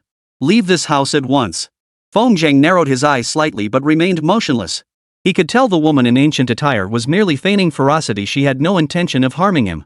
Feng Zheng surmised that her hesitation to act might be connected to the spiritual energy within the mansion. Hiss! Get out, or I'll kill her. As she spoke, the woman extended a foot-long tongue that coiled around Mrs. Lu Fuxing's, giving Feng Zheng the illusion that the moment she moved, Lu Fuxing's wife would meet her end. What she didn't know was that Feng Zheng had rubbed his eyes with spiritual essence. Not only could he see her true form, but he could also discern her real strength. In the darkness, Feng Zheng forced a faint smile, which looked particularly terrifying in such an atmosphere. Feng Zheng chuckled softly, you wouldn't dare kill her. Who says I won't? The woman in ancient attire snapped back, her tongue suddenly clenching painfully. Lu Fuxing's wife gasped for breath, her eyes rolling upward. Feng Zheng remained unmoved. Stop pretending. If you dared to kill her, you would have done it already. You. Feng Zheng gave the woman no time to think, barking, humans and ghosts walk separate paths. Each has their own way. Your lingering in the mortal realm already violates the great taboos of the underworld. If you act recklessly and take a living soul's life, you will surely draw the underworld's grim reapers. They will drag you back and cast you into the 18th layer of hell. The woman in ancient attire stared in disbelief. You, how do you know all this? Ha. Because. With a crash, Feng Zheng lunged forward, leaping from the doorway onto the bed in a single bound. The woman's reaction was peculiar, she coiled around Lu Fuxing's wife's neck, ready to fight to the death. But then, as Feng Zheng closed in, he suddenly drew a gleaming blade and thrust it straight through the woman's forehead. Ah! Ordinary blades could not harm her spirit, but the willow leaf dagger had slain countless fierce ghosts, soaked in boundless malevolent energy. Piercing her brow, the malevolent energy gradually subdued her lingering spirit. The ancient dressed woman's body visibly darkened as a vast shadow consumed her. In her dying moments, the woman in ancient attire cried out in indignation, you claim to be an enlightened master, yet why do you aid the wicked? That Lu fellow is a treacherous merchant. This place was originally a graveyard, our sanctuary. He brought men to level the burial ground, causing the ground beneath to collapse. Now we have nowhere left to live. He deserves to die. It turned out that Lu Fuxing's development of the villa complex had destroyed the cemetery structure, leaving the vengeful spirits who refused to enter the underworld with nowhere to hide. The ancient dressed woman who narrowly survived was just one of them. She emerged and began haunting Lu Fuxing's wife. Feng Zheng sighed deeply, staring at the ancient dressed woman as she began to fade. Whether he deserves death is for the law to decide. It's not your place to break the rules. This blade may wound your soul, but it is also your deliverance. Go now. If you get the chance, perhaps the underworld will show mercy. Strive to enter the 6 realms of rebirth and cultivate a new life. The ancient dressed woman was now nothing but a face, snarling with fury, I refuse to accept this. What good does resentment do? If Lu Fuxing truly violated the laws of the mortal world, he wouldn't need vengeful spirits to claim his life, justice would find him naturally. Developing a villa complex within legal bounds was no crime. Lu Fuxing's greatest mistake was his lack of reverence, failing to perform the proper rites to appease the spirits when he leveled this graveyard. But such matters sound rather mystical. How many people today would believe it without experiencing it themselves? With a clink, the scalpel fell to the floor. The woman in ancient attire vanished completely. Bending down to pick up the willow leaf knife, Feng Zheng sighed for a moment before flipping on the light in the second-floor bedroom. The light's on. Lu Fuxing and the others waiting outside sensed something was off. They realized the pervasive chill had been replaced by the scorching heat of late summer and early autumn. Lu Fuxing exclaimed in delight, Brother Huang, everything's okay inside? You're asking me? I'm as confused as hell myself. Huang Badian grumbled. This was his first time experiencing something like this. As the group hesitated over whether to go inside and check, they looked up to see Feng striding out with steady, deliberate steps. Brother, are you alright? Young man, what's the situation inside? Feng Zhang, flanked by the two men, patiently explained, the thing inside is gone. Upon receiving Feng Zhang's confirmation, Lu Fuxing visibly relaxed. That's wonderful. You really are a master, young man. Lu Fuxing looked at Feng Zhang with pleading eyes. How is my wife? She's a bit weak. When she wakes up, there's no need to take her to the hospital. Just buy her some tonics to nourish her young energy and help her recover. Feng Zhang considered, it'll likely take at least 3 months for a full recovery. It's fine. As long as she's alive. Lu Fuxing's worries vanished. Releasing Feng Zhang's arm, he dashed into the villa surrounded by a dozen bodyguards. Bro, this is incredible. Huang Badian surveyed the entire villa in disbelief, sensing an undeniably different aura from before. Do you think ghosts really exist in this world? Feng Zhang avoided a direct answer, speaking in mysterious tones, better safe than sorry. The two stepped out of the courtyard, climbed into Huang Beishan's Land Rover, and drove far away. The villa district. After their departure, a shadowy figure materialized on the mountain adjacent to the villa complex. It gazed thoughtfully in the direction Feng Zhang had vanished. Moments later, the figure let out a harsh, unpleasant laugh. How intriguing. This official cannot fathom his origins. Could it be that another troublemaker has emerged in the mortal realm? This matter carries significant weight. It is unwise for this official to reveal himself. For now, it suffices to observe from the shadows. With that, the figure gradually faded into the darkness, as if it had never been there at all. On the way back, Huang Badian drove while asking with lingering curiosity, Bro, you said I should go ask Mr. Lu for the money tomorrow. He won't renege, will he? Wow. 3 million plus a villa in one night? Your money-making skills are seriously impressive, bro. Feng Zhang hadn't considered that possibility. Although Lu Fuxing hadn't seen the ancient dressed woman's true face, his wife would surely recognize her. If Lu dared to renege on this debt, Feng Zhang could banish ghosts and summon them too. At worst, he could just walk away from the deal. Feng Zhang could walk away, but Lu Fuxing, trapped in the whirlpool, would be truly miserable. Where could he find another master like Feng Zhang in such a short time? Huang Badian muttered to himself all the way, then parked his car carelessly at the entrance of the International Trade Building. At night, the International Trade Building was even livelier than during the day. Feng Zhang opened the car door and stepped out, catching a fleeting glimpse of a figure out of the corner of his eye. Chapter 21, Mind that cut on your face. Feng Zhang froze in place for a moment, but all he saw were unfamiliar faces rushing past him. That fleeting sensation of being watched vanished, leaving Feng Zhang to wonder, could something else in the villa district have spotted me? Hey, let's go inside. What are you standing around for? Alright, brother Huang, I'm coming. Feng Zhang turned and scanned his surroundings once more. Finding nothing amiss, he finally followed Huang Badian into the International Trade Building. Above them, on the rooftop, darkness swirled and coalesced once more into a towering figure. The figure gazed at the entrance of the International Trade Building, a mysterious smile curling at the corners of its mouth. The kids got quick reflexes. Upon entering the building, Feng Zhang was immediately stunned by the bustling crowd inside. He couldn't help but marvel at how vastly different the county town was from the countryside. In the county town, nighttime marked the beginning of nightlife, while in the countryside, the only entertainment after dinner was staring at one's phone. Where in the countryside could one find such a vibrant nightlife? The two quickly found Chen Guixiang and Feng Hui, who were still shopping. The two women joined forces, their enthusiasm for shopping intensifying. Under Feng Hui's deliberate guidance, even Chen Guixiang stopped worrying about the cost and picked out 2 outfits for herself with great enthusiasm. Poor Li Bin became the two women's personal bodyguard and bag carrier. After a flurry of shopping, the group had spent nearly 10,000 yuan. Of course, with Feng Hui present, Chen Guixiang never got the chance to pay. In their brief time together, she had grown fond of this mountain village widow, seemingly fragile, yet possessing an inner strength that was truly remarkable. As dusk fell, the group finally left the mall, thoroughly satisfied. Feng Zhang and his companion still had over an hour's drive back, and knowing he had to work the next morning, Feng Hui and her husband didn't insist they stay. As they were about to part ways, Huang Badian leaned in and whispered, Brother, that Mr. Lu seems like an honest man. He's already transferred the money and asked me to come sign the contract tomorrow. That's great, it saves a lot of hassle. Feng Zhang was delighted at the prospect of receiving the 3 million yuan. I'll transfer the money to you later. On the drive back, Li Bin was unusually excited, as if he were the one receiving the 3 million yuan. Bro Zhang, you're on fire. Li Bin gripped the steering wheel, his words flowing like a river. 3 million. Holy cow, you made that in one night. My mom was right, bro. Zhang really is destined for greatness. Brother Zhang, with all this money, you absolutely can't let Li Jianming and his son find out. Otherwise, they'll definitely try every trick in the book to squeeze benefits out of you. Li Bin was now Feng Zhang's top lieutenant, always taking Feng Zhang's side in everything. He had passed numerous tests and proven himself trustworthy. At Feng Zhang's instruction, he drove to the clinic specifically to pick up some medication for treating external injuries. After getting back in the car, he drove straight to Chen Guixiang's house. Brother Zhang, I'll head back now. Knowing Feng Zhang still needed to tend to Chen Guixiang's injuries, Li Bin took the initiative to excuse himself. But just as he turned to leave, Feng Zhang called him back. Li Bin, send me your card number later.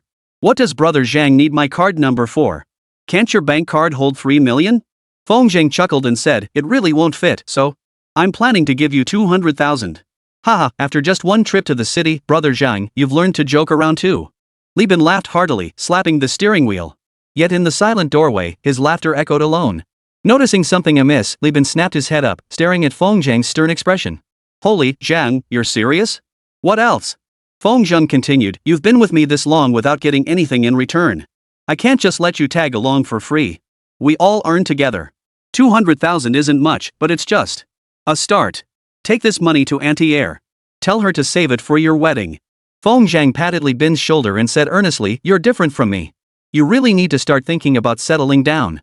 Brother Zhang, sniff. Don't cry. A real man doesn't cry, no matter how moved he is. But he couldn't help it. Li Bin covered his mouth, but tears still fell uncontrollably. Brother Zhang, I never imagined in my life I'd have this much money. Li Bin opened the car door, stepped out, and approached Feng Zhang. With solemn resolve, he declared, Brother Zhang, I, Li Bin, swear this, I'll follow you for the rest of my life and never do anything to betray you. All right. Feng Zhang waved his hand dismissively, feigning annoyance. Go back to sleep. Ah. Li Bin hastily wiped away his tears and drove off in the SUV. With only the two of them left at the door, Feng Zhang couldn't help but feel tense. Their relationship was rather complicated, not quite lovers, yet something more.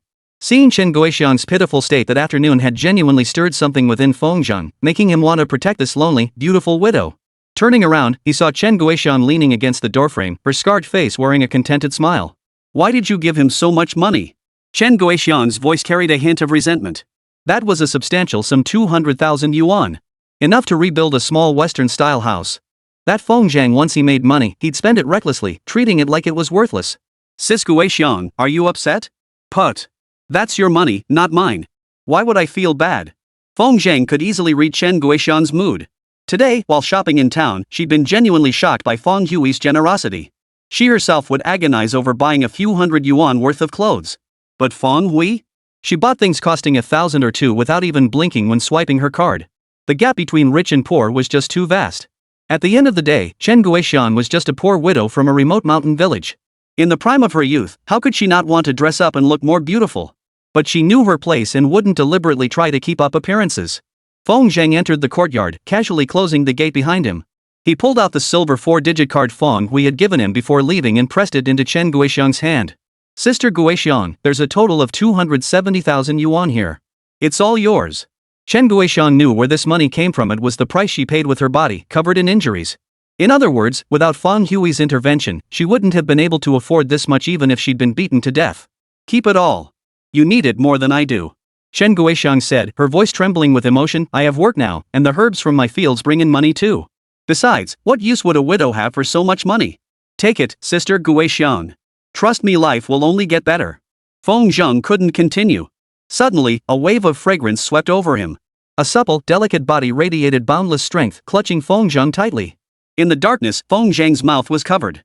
MMMPH. Sister Guixiang, be careful of the wound on your face. You silly dog. Who told you to be so good to me? I've fallen for you. What should I do? Sister Guixiang, please snap out of it. Feng Zhang reached out to hold the nearly frenzied Chen Guixiang, speaking solemnly, between us, it's very difficult to have a future.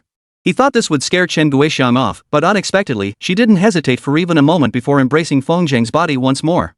I don't care. Chen Guixiang declared passionately, I don't need a title. I don't want anything. All I want is for silly dog to treat me like family. Sister Guixiang, calm down. You're injured now, it's not suitable for strenuous activity. I don't care. Sha Dog is a doctor, he can treat me if I get hurt. Chapter 22, another big shot arrives. When a woman goes wild, men are useless. Had Feng Zhang not been pierced by a wave of coolness coursing through his body, Chen Guixiang would have taken him right there in the courtyard. Fortunately, the last shred of his sanity allowed Feng Zhang to restrain Chen Guixiang's frenzied movements. Shameless dog, don't you want your sister anymore? Yes, let's go inside. Alright, silly dog, carry me. As he lifted her in a lazy princess carry, the cool sensation within his body surged through him like a tidal wave. This was nothing but a distraction. I'm in the prime of my youth, how could I possibly hold back forever? With his blood surging, Feng Zhang ignored the warning of the cool air and surrendered completely to Chen Guoxiang's embrace. Giggle giggle giggle. As dawn broke, the roar of a car engine echoed outside the door. Li Bin had come to pick them up. Feng Zhang peered out, gazing at the sleeping woman in his arms. An indescribable expression flickered across his face. After all that last night, he'd let her rest at home. But just as Feng Zhang moved to withdraw his arm, he suddenly met Chen Guoxiang's wide-open eyes.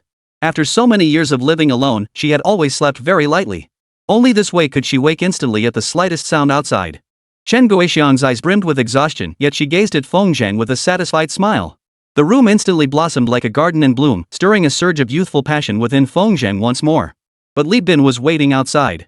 Feng Zhang felt awkward about making a scene. Chen Guoxiang's face flushed crimson as she asked, "Is it dawn already? If Li Bin finds out, could there be trouble?" "No, we live together day and night. There's no hiding this from him. You're my man. Whatever you say goes." Chen Guoxiang gently kissed Feng Zhang's cheek, then pushed him away and struggled to get up. Ouch! Chen Guoxiang shifted her body and immediately let out an embarrassed cry of pain. "What's wrong? It's all your fault. You're too rough." Feng Zhang was speechless for a moment. He supported Chen Guoxiang's shoulders and helped her lie down flat. "Sis Guoxiang, you shouldn't go today. Just rest at home for a day." "Alright, I'll listen to you." It was like rain after a long drought. Chen Guoxiang had been a widow for 3 years, and Feng Zhang had pushed her to her limits. She truly needed a good rest to recover. Watching Feng Zhang dress and tiptoe out the door with a blissful expression, Chen Guoxiang couldn't help but smile. What's done is done, why fear being seen? Outside the door, Li Bin lit a cigarette and took a deep drag. Having received the enormous sum of 200,000 yuan, he'd been so excited last night he hadn't slept a wink. Regarding how to use the money, he had indeed followed Feng Zhang's suggestion. In the middle of the night, he had woken his mother up, showing her the balance on his phone to brag about it. At first, Li Bin's mother was startled, thinking her son had robbed the town's only bank. Later, upon learning Feng Zhang had given it to him and that Feng Zhang himself had received a staggering 3 million yuan, Li Bin's mother agreed with her son. No one was to mention this matter, and life should continue as before. In the countryside, you couldn't be poor, it would invite ridicule from neighbors. But you also couldn't be too rich, or those with ulterior motives would fixate on you. When Li Bin left that morning, his mother personally made him breakfast and instructed him to bring a portion to Feng Zhang. The old woman had no other way to express her gratitude to Feng Zhang except through this small gesture. Li Bin instinctively headed to Chen Guoxiang's house first, picking her up before continuing on to Feng Zhang's home. However, he waited at the door for a while. The wooden gate creaked open, revealing only Feng Zhang's head poking through. "What's going on?" The cigarette in Li Bin's mouth dropped to the ground without him noticing. "Heh, you're a bit early." Despite being fully prepared, he still felt awkward facing his little sidekick. If word got out about sleeping with the widow, his reputation would be ruined, and Chen Guoxiang would probably wish she were dead. At the very least, this matter must remain strictly confidential until Feng Zhang was fully prepared. "Yeah, a bit early." Li Bin frantically bent down to pick up the cigarette, his mind racing through countless thoughts during that moment. The famously attractive widow had been slept with by brother Zhang. He was the only one who knew about this. He couldn't even tell his mother. It must be kept strictly confidential. Forget it, damn it. Pretend I never saw anything. Back to business as usual. But speaking of which, brother Zhang is so capable. Thank goodness I'm not a woman, otherwise, I'd be thinking about offering myself to him too. If Feng Zhang could hear Li Bin's inner thoughts, he'd probably want to kick him flying. When someone attractive offers themselves, it's called offering oneself. With Li Bin's looks, it'd be more like biting the hand that feeds you. After a moment of flustered confusion, both men composed themselves. When they looked up again, each had already prepared their response to the situation. "Bro Zhang, hop in." "All right." "Hey, do you know the driving school in town? Go sign me up." "No problem. I've had drinks with the head of that driving school. He'll have to give me some face." For several days afterward, the clinic operated smoothly, seeing patients as usual. Feng Zhang's reputation spread far and wide. More and more patients abandoned trips to the county hospital, preferring to trek dozens of miles through the mountains to seek treatment from Feng Zhang. Each time he treated a difficult or complex case, Feng Zhang gained a thread of spiritual energy. The spiritual energy he had lost while confronting the fierce ghost was surprisingly replenished in no time. Li Jianming hadn't caused any trouble lately. After all, he'd just received his reward.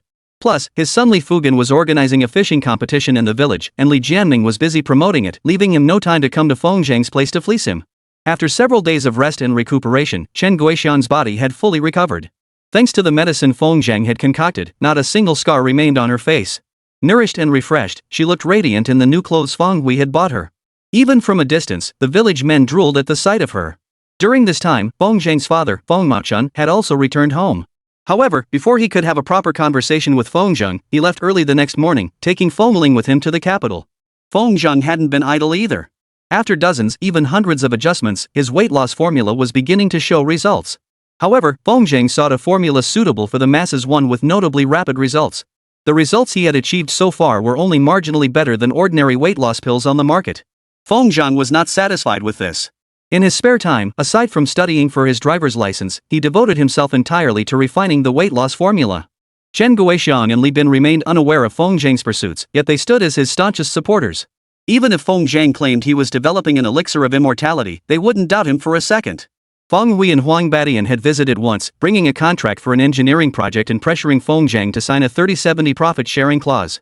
The couple had practically shoved it into his hands. After the incident at Mr. Lu's residence, they were even more convinced that Feng Zheng was no ordinary man and were determined to latch onto this powerful connection. Beyond that, the villa promised by Mr. Lu had been personally selected by Huang Badian, a place nestled by mountains and water with all transfer procedures completed. If everything continued this way, Feng Zheng's life would be quite comfortable. But things rarely unfold as anticipated. That day, after finishing his morning consultations and having lunch, Feng Zheng was preparing to work on his weight loss formula when two figures suddenly blocked the doorway. Feng Zheng looked up and saw two women fully armed. Behind them, two burly men visibly robust and imposing followed at a leisurely pace, resembling personal bodyguards. Feng Zheng sucked in a sharp breath, murmuring to himself, "Another big shot?" Chapter 23, Can you stop messing around? At this hour, Chen Guoxiang had already returned to the village with Li Bin to organize the weeding in the medicinal herb fields.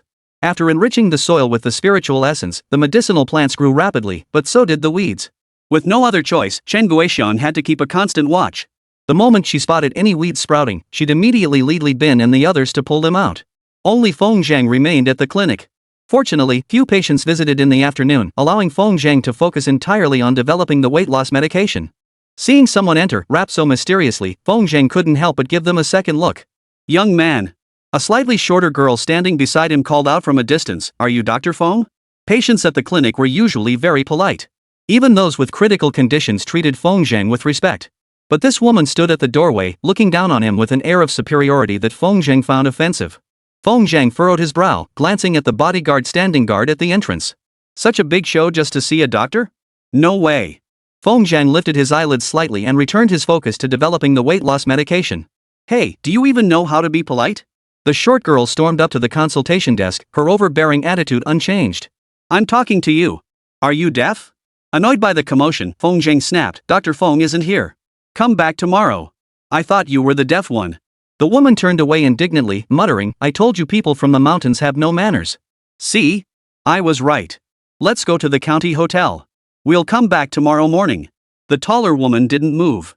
Her star-like eyes fixed on Feng Zheng's hands as she glided gracefully to stand before him. "Hello, I was referred to Dr. Feng by a friend in the capital." Her voice was gentle and clear as a bronze bell. "Sir, could you please give me Dr. Feng's contact information?" Their attire clearly marked them as daughters from wealthy families. But he hadn't expected them to be from the capital. Feng Zheng couldn't help but feel puzzled. Logically speaking, the only people he knew in Kyoto were the sisters Lu Shichuan and Su Mei.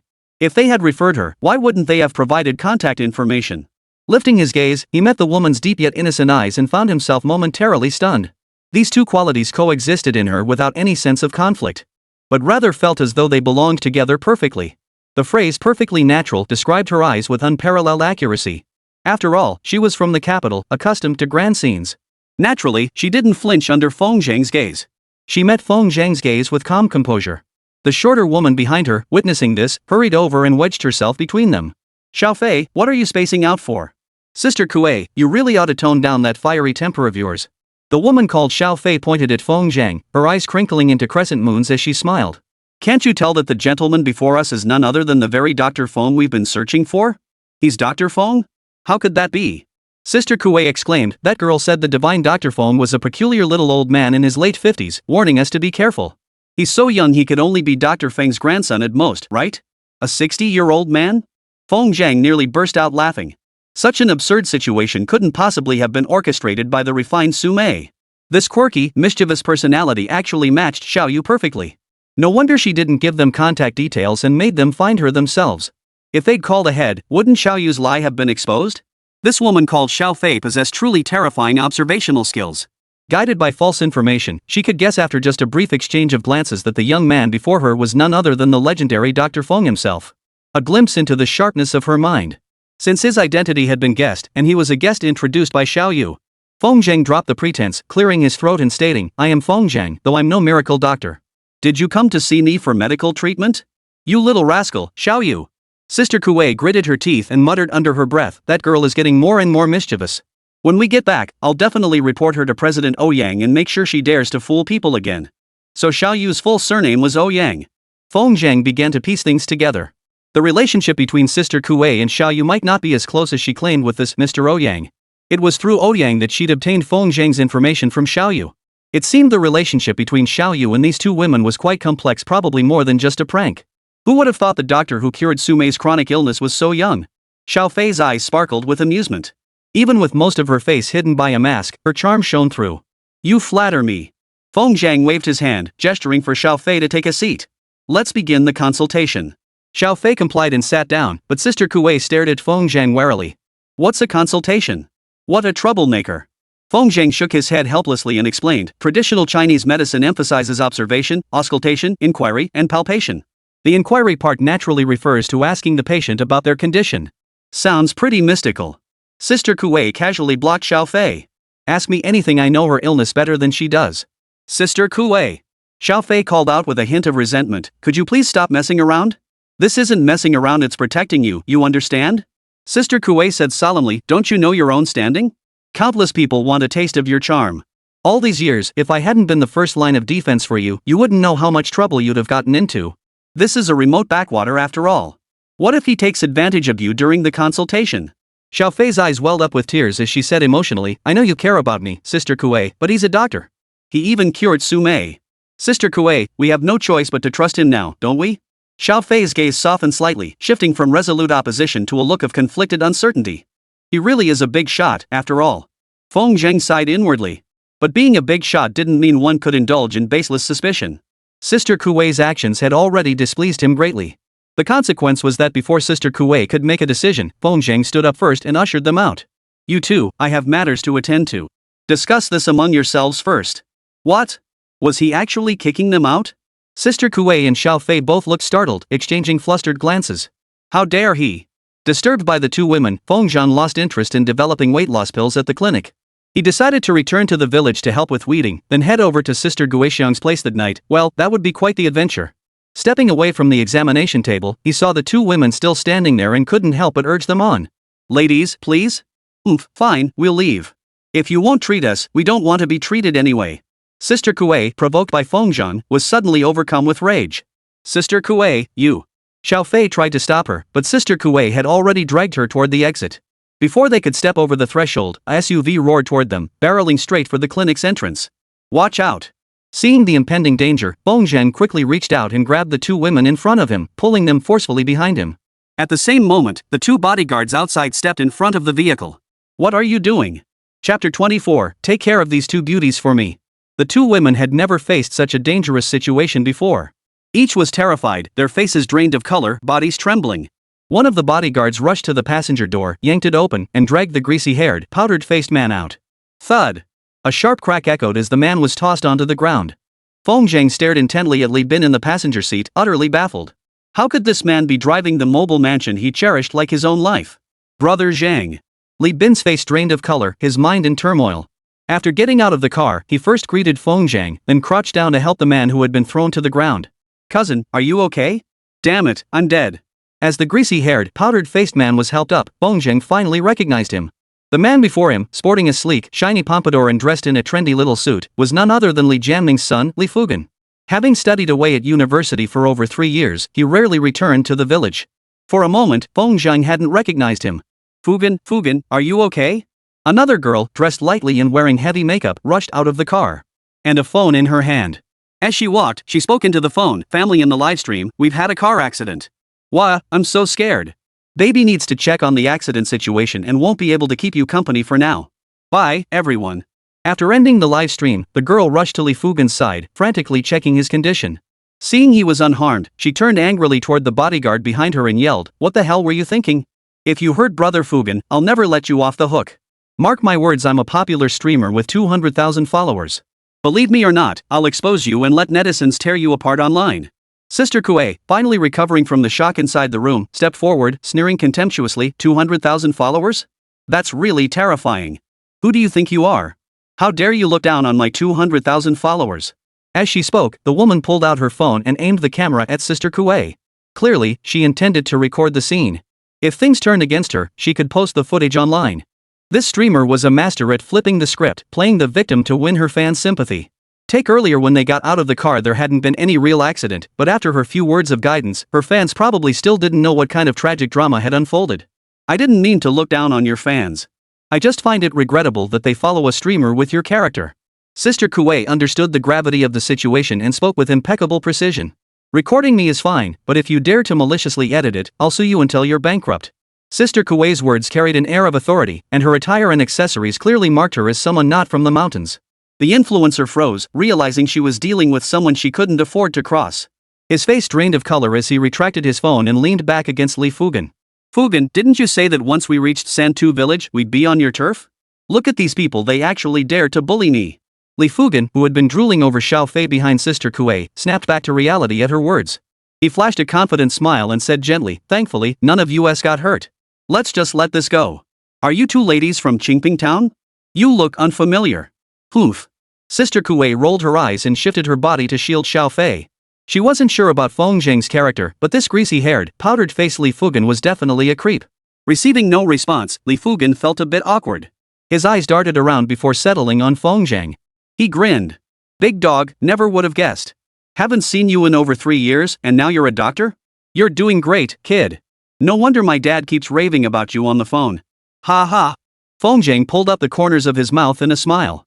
Brother Fugen, are you back to host a fishing tournament? That's right. Li Fugen subtly kept his distance from the internet celebrity host, going out of his way to distance himself from her in order to win Xiao Fei's favor. Unfortunately, his greasy tactics only made his hypocritical nature more obvious. Li Fugen said, Lily and I are writing our graduation thesis on rural civilization development. That's why we came up with the idea of hosting a fishing tournament. Lily can live stream it and capture some authentic footage of rural life. This is a win-win situation. Big dog, have you signed up yet? Feng Zheng shook his head. Not yet?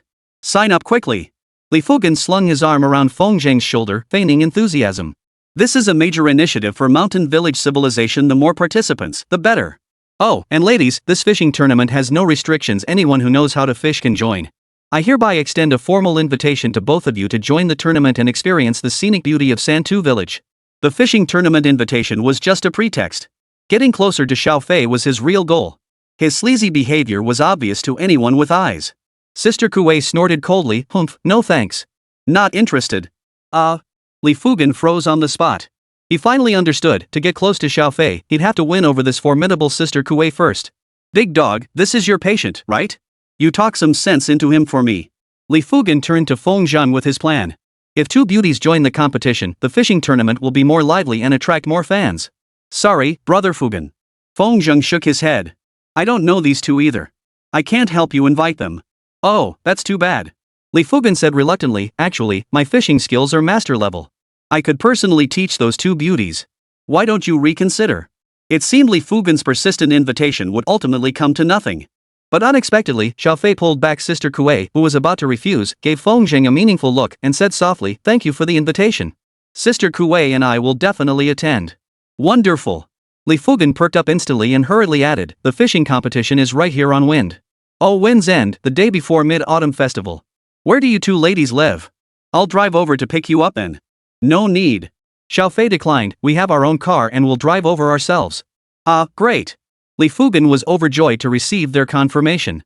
Big dog, I've got stuff to take care of back home. You keep an eye on these two beauties for me, okay? He called out to Li Bin, Xiao Binzi, I'm off. Ha! That car was Feng Zheng's. How could Li Fugen use it so casually, even more so than himself? Brother Zheng, this. Without Feng Zheng's permission, Li Bin wouldn't dare drive it. Oh, right. Li Fugen noticed something was off, turned back, and said with a smile, Big dog, it's not very convenient for Lily and me to get back. Could I borrow your car for a few days? Don't worry, just think of it as renting it from you. Feng Zheng paused, shook his head, and said, sorry, I need the car too. Don't say that. Li Fugen slung his arm around Feng Zheng's shoulder again, his expression warm and friendly. Between us, how could you possibly refuse? Even if you won't lend it to me, I'll have my dad come ask you for it. You can't very well say no then, can you? It'll end up being borrowed anyway. I don't need it 24/7. Xiao Binzi, just pick up and drop off Big Dog during his usual commute times like you always do. Chapter 25, Hidden Agendas. Regardless of Feng Zheng's consent, Li Fugan had already grabbed the keys, gotten into the car, and driven away from the clinic with Lily. To prevent Feng Zheng from changing his mind, he didn't even call Li Bin this time, he drove himself. Only after the SUV disappeared from sight did Feng Zheng turn with a puzzled look. Li Bin, what's going on? Brother Zhang, this is really tough for me too. Li Bin said with a troubled expression. This afternoon, I was weeding the medicinal herb field when second uncle rushed over and asked me to go pick up Li Fugan at the county bus station. I thought it was just a simple trip, but he insisted on driving himself. His driving skills are about as good as mine were when I first started learning. I was on edge the whole way, terrified he'd crash. Well, Brother Zhang, if you don't agree, I'll try to talk to Uncle Li. Faced with such an unreasonable person, it wasn't just Li Bin who felt helpless. Even Feng Zheng felt utterly helpless. You don't hit someone who's smiling at you. They've been polite the whole time, you can't just lay hands on them. That Li Fugan all those years in college just filled his head with tricks. The car was driven away, and he was more upset than Feng Zheng, stomping his feet in frustration inside the clinic. We agreed on pickup times, yet he just drove off without even asking if we were heading back to Santu village. If we were even going back to Santu village before driving off. Zhang, wait here. I'll go back and get the motorcycle. Li Bin, the former village bully of Santu village, was reduced to his true self in front of Li Fugan. No matter how tough he acted, he dared not provoke the village chief's son that would only invite trouble. Feng Zheng didn't stop him from riding back to the village. Having grown accustomed to the convenience of cars, Feng Zheng wasn't keen on walking half an hour over hills and through streams to get home either. What surprised him was why Xiao Fei had agreed to join the fishing competition. They clearly looked like wealthy people, they couldn't possibly care about the prizes at the fishing competition. Sensing Feng Zheng's puzzled gaze, Xiao Fei flashed a radiant smile. Her soft voice, like a gentle spring breeze, was exceptionally soothing to the ear. Dr. Feng won't treat us, but he won't even let us join the fishing tournament? What the hell do I care? Feng Zheng held back the crude retort. After all, he was in the presence of two beauties and needed to maintain some decorum. Do as you please. Is Dr. Feng heading back to Santu village? Xiao Fei asked. We have a car too. Want us to give you a ride back? No need. I'll walk a bit for some exercise. The two women sensed Feng Zheng was hinting for them to leave, so they didn't linger any longer and departed. The clinic. Feng Zheng locked the door, gazed at the empty entrance as vast as a field, and sighed. What kind of situation is this? As he walked slowly along the town's cement road toward the mountains, hands behind his back, Xiao Fei and the others emerged from around the corner, staring blankly in the direction Feng Zheng had left. Xiao Fei, you owe me an explanation. Sister Kuei stood with her hands on her hips, clearly displeased. Sister Kuei. Xiao Fei patted Sister Kuei's shoulder in an attempt to appease her. My illness is stubborn and complicated, and it involves personal matters.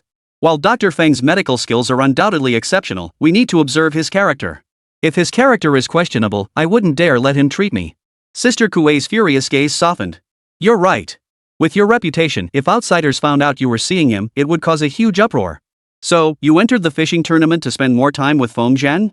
Xiao Fei praised. Sis Kuei really does know everything. Cut the sarcasm.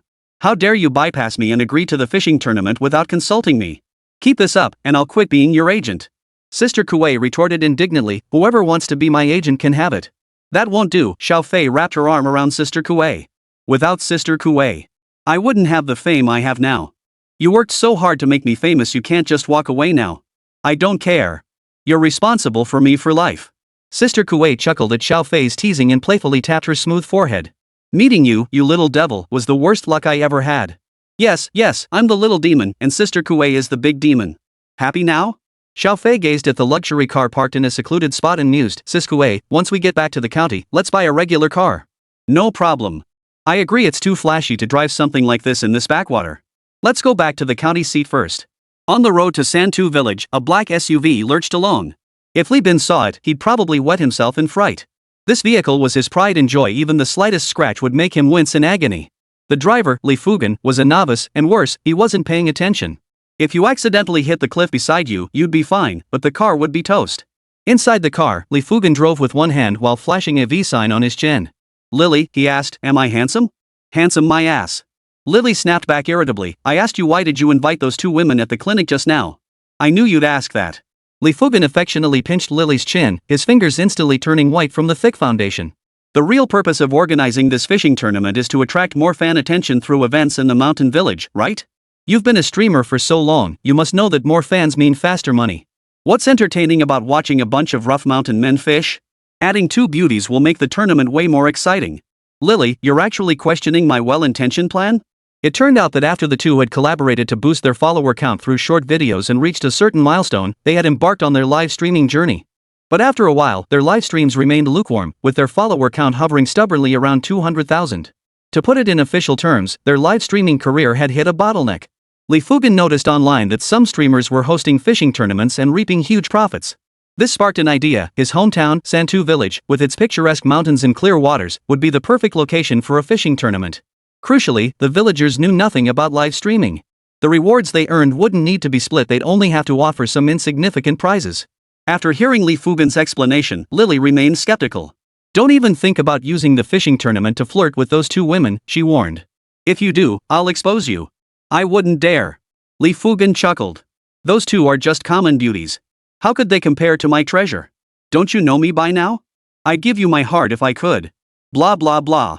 Lily giggled. You and your filthy mouth, I just can't handle you. What's wrong with a foul mouth? Haven't you ever kissed one? Li Fugan turned his head and leaned toward Lily in the passenger seat. Come on, give me a kiss. Stop fooling around, I'm driving. Relax. My driving skills are legendary, like the autumn name mountain god level.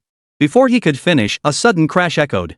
The SUV shook violently, emitted a piercing screech, and then stalled. Fortunately, Li Fugan hadn't been going fast and only hit the stone wall beside the road. Panicked, both passengers scrambled out to find the hood twisted into an and billowing black smoke from beneath. What do we do now? Lily asked, her face drained of color. Can we even drive it after crashing like this? Still shaken but unwilling to lose his composure in front of Lily, Li Fugan got back in and started the engine. It's fine, it'll still run. Chapter 26, Something's Off. When Li Bin arrived at Santu village, the village entrance was unexpectedly deserted. Looks like everyone's gone to Li Fugan's place. Li Bin muttered to himself as he returned home and mounted the motorcycle parked in the yard, already covered in a layer of dust. Binzi, you're back? Hearing the commotion, Li Bin's mother rushed out from the kitchen. Seeing her son preparing to take the motorcycle out, she asked, Did Dr. Feng not return? No, I'll go pick him up now. Be careful on the road. Li Bin's mother walked her son to the door. She hesitated, wanting to say something, but in the end, she just sighed and said nothing. She only reminded him to come back early for dinner. Only after Li Bin rode away on his motorcycle did his mother, her face clouded with worry, hurry over to Feng Zhang's house. Without a plan in place for this situation, given both their tempers, she couldn't shake the feeling trouble was brewing. Feng Ling wasn't home, and Su Wenfan would be a bit late with dinner. She was currently sitting at the kitchen doorway, sorting through vegetables. Wenfan. Li Bin's mother hesitated before calling out from the doorway. Ah, second sister-in-law, you're here. Su Wenfan stood up, shaking the water droplets from her hands, and warmly invited her to come inside and sit down. Now that the sons from both families hung out together all day, and both were on the straight and narrow path, the two families had grown closer as well. Li Bin's mother's real name was Wu Chui, though few in the village ever called her by it. Second sister-in-law, it's so late, have you cooked dinner yet? It's cooking right now. I'm preparing mine too. Big Dog has been coming home later and later these days, no idea what he's up to. By the way, did your Li Bin say anything when he came back? No, nothing. Wu Chui lowered her head, lost in thought for a moment before finally gathering her resolve. She lifted her gaze and looked directly at Su Wenfang. Wenfang, have you heard what happened in the village today? I heard. The village chief's college-educated son came back. Su Wenfang had returned from the fields late and missed the commotion when Li Fugan entered the village. She only passed by the village entrance later and overheard a few whispers from the villagers. I heard that Fugan brought back a city girl as his wife. She's dressed so beautifully. Su Wenfang's eyes betrayed an indescribable envy. Her own son certainly wasn't lacking in female attention, but the problem was that each one was more accomplished than the last. She always felt Feng Zheng wasn't good enough for them. She didn't demand a city girl, she just wanted her son to find someone he loved. Fugan's always been bright since childhood, and now he's a college graduate. It's only fitting he married a city girl. Wu Chui paused, then decided to tell her the truth. Wenfang, Fugan came back this afternoon driving Dr. Feng's car. Oh. Su Wenfang paused, then said reluctantly, anyway, Big Dog only uses it for commuting. It's inconvenient for Fugan to come back without it. Lending him the car is fine. But Wu Chui's next words sent a sharp pang of pain through Su Wenfang's heart. Fugan crashed the car. I heard it was pretty bad. Ah. Su Wenfang's heart sank, but as a mother, she quickly grasped the gravity of the situation. Feng Zheng seemed mild-mannered now, but deep down, he was fiercely proud. He had even dealt with a small-time village bully like Li Bin decisively, so he certainly wouldn't take kindly to Li Fugan. This meant her son was about to clash with the village chief's family over the car. Su Wenfang jumped to her feet, her face clouded with worry. What are we to do? Second sister-in-law, you must think of a way. I don't have any ideas either. Wu Chui was equally anxious, but after pondering all afternoon, she couldn't think of any way to avoid the conflict. Her son and Dr. Feng were as thick as thieves, he'd definitely side with Feng Zhang, leading to a clash with Li Fugan. He was the village chief's son, they'd never come out ahead in a fight with him. The two rural women sat sighing in the room when suddenly the sound of a motorcycle roared to life. Both women flinched, exchanged a glance, and hurried out of the main hall. In the courtyard, Feng Zhang had just dismounted. Brother Zhang, I'll come pick you up again tomorrow. Li Bin hesitated. But if this motorcycle has to pick up Sister Guixiong too, I'm fine with it, it's just that it'll be a bit of a squeeze for you too. Didn't Li Fugan say we could use it for commuting? Feng Zhang raised an eyebrow. Why don't you try going to the village chief's house tonight and see if you can get it back? Li Bin grinned slyly. No need to remind me, I already thought of that. With all the commotion at their place tonight, if I go ask for the bike, they couldn't possibly refuse me. Zhang, wait for me. I'm heading to Uncle Li's place right now. With that, Li Bin hopped on his motorcycle and was about to leave. Two women rushed out from behind him, blocking the courtyard gate. Neither of you are going out. Li Bin froze. What was going on? Mom, what are you doing here? Is dinner ready? I'm starving. Wu Chui suddenly found herself at a loss for words, turning to Su Wenfang beside her for help.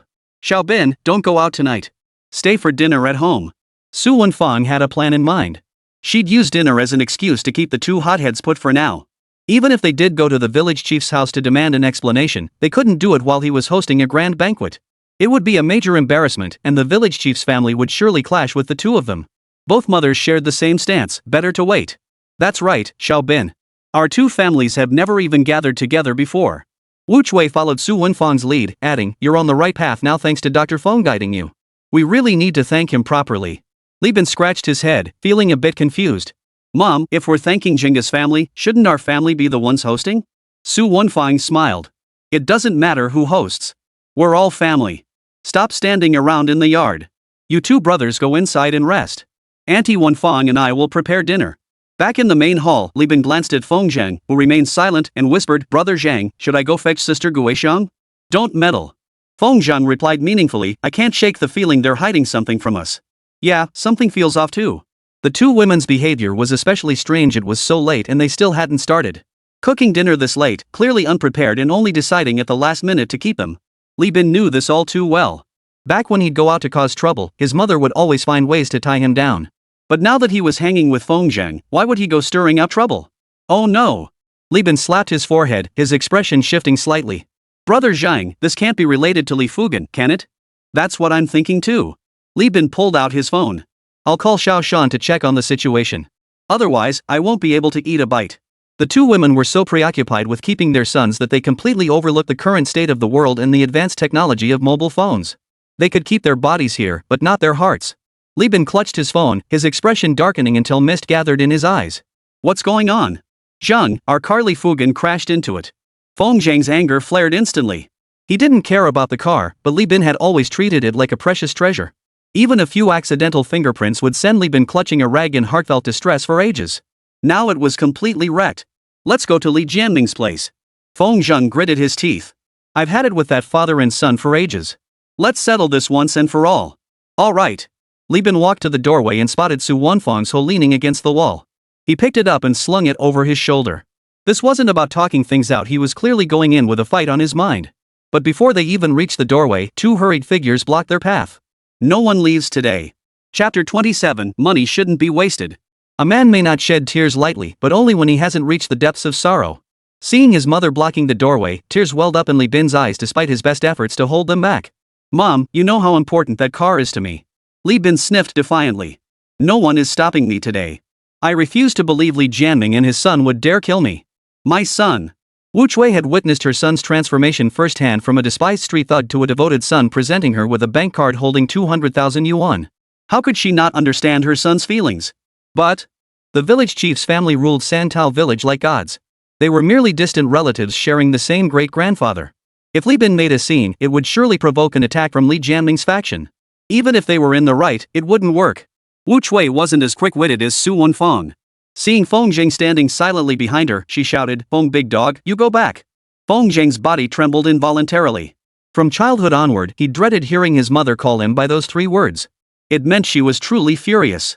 As a child, it meant a beating. As an adult, it meant she'd sulk in silence. Like Li Bin, Feng Zhang was a dutiful son, yet at this moment, he refused to retreat. The 4 stood frozen in a standoff at the doorway, none willing to yield an inch. Outside the door, a figure flashed into view. Chen Guoxian's lovely face appeared before them. "Aunties, shall I try to persuade them for you?" Seeing it was Chen Guoxian, Su Wenfang and Wu Chui's expressions softened slightly. They parted to let her in, then immediately blocked the doorway again once she entered the courtyard. "Xiao Zhang, you're nearly 20 now. How can you still act so impulsively?" Chen Guoxian, usually soft-spoken and delicate, now spoke with conviction, like an older sister truly scolding her younger brother. "And you, Li Bin, you're just following Xiao Zhang's lead in this nonsense. Don't you realize that Li Fugan has so many family members now? Even if they know they're in the wrong, they won't want to lose face in front of their relatives because of you. So what's the point of going now? It's just asking for trouble." Chen Guoxian's words were logical and well-reasoned, leaving Feng Zhang and the others deep in thought. Going now would only lead to one outcome, a fight. Calm down and think, might there be a better way to resolve this without bloodshed? Chen Guoxian tucked a stray strand of hair behind her ear, her tone softening slightly. Besides, the car's already wrecked. Fighting now won't change a thing. Li Fugan is too busy today, but he might fix the car and return it tomorrow. You have to give him time to fix it and apologize, right? Behind them, Su Wenfang glanced up at Wu Chui. Both shared the same thought. Chen Guoxian was surprisingly sharp-minded, though she hadn't seen it before. The 2 arrogant, overbearing youths stood there, not daring to retort to her scolding. How strange. Xiao Zhang, let's go inside first. If Li Fugan doesn't fix the car and return it tomorrow, we'll figure something else out. Saying this, Chen Guoxian supported Feng Zhang with one arm and pulled Li Bin into the main hall with the other. Su Wenfang watched their retreating figures and sighed. That girl is such a good kid. What a shame. Who could disagree? Wu Chui sighed. Maybe we should ask Guoxian later. If she agrees, we could try to arrange another marriage for her. She's still so young. She can't spend her whole life as a widow. That evening, the 3 women bustled about preparing a feast that filled the table. Fearing the couple might be feeling down, Chen Guoxian even made a special trip to the village store to buy several bottles of beer. Feng Zhang agreed to wait for the time being, not only out of consideration for the women's feelings, but also because he genuinely wanted to see how Li Fugan's family intended to resolve the situation. He didn't want to get entangled with such people. Dealing with Li Jianming's constant demands for favors was already unbearable, and now with the hypocritical Li Fugan added to the mix, Santao village had become completely unbearable. He'd be delighted if Li Fugan refused to repair or return the car that would give him room to maneuver.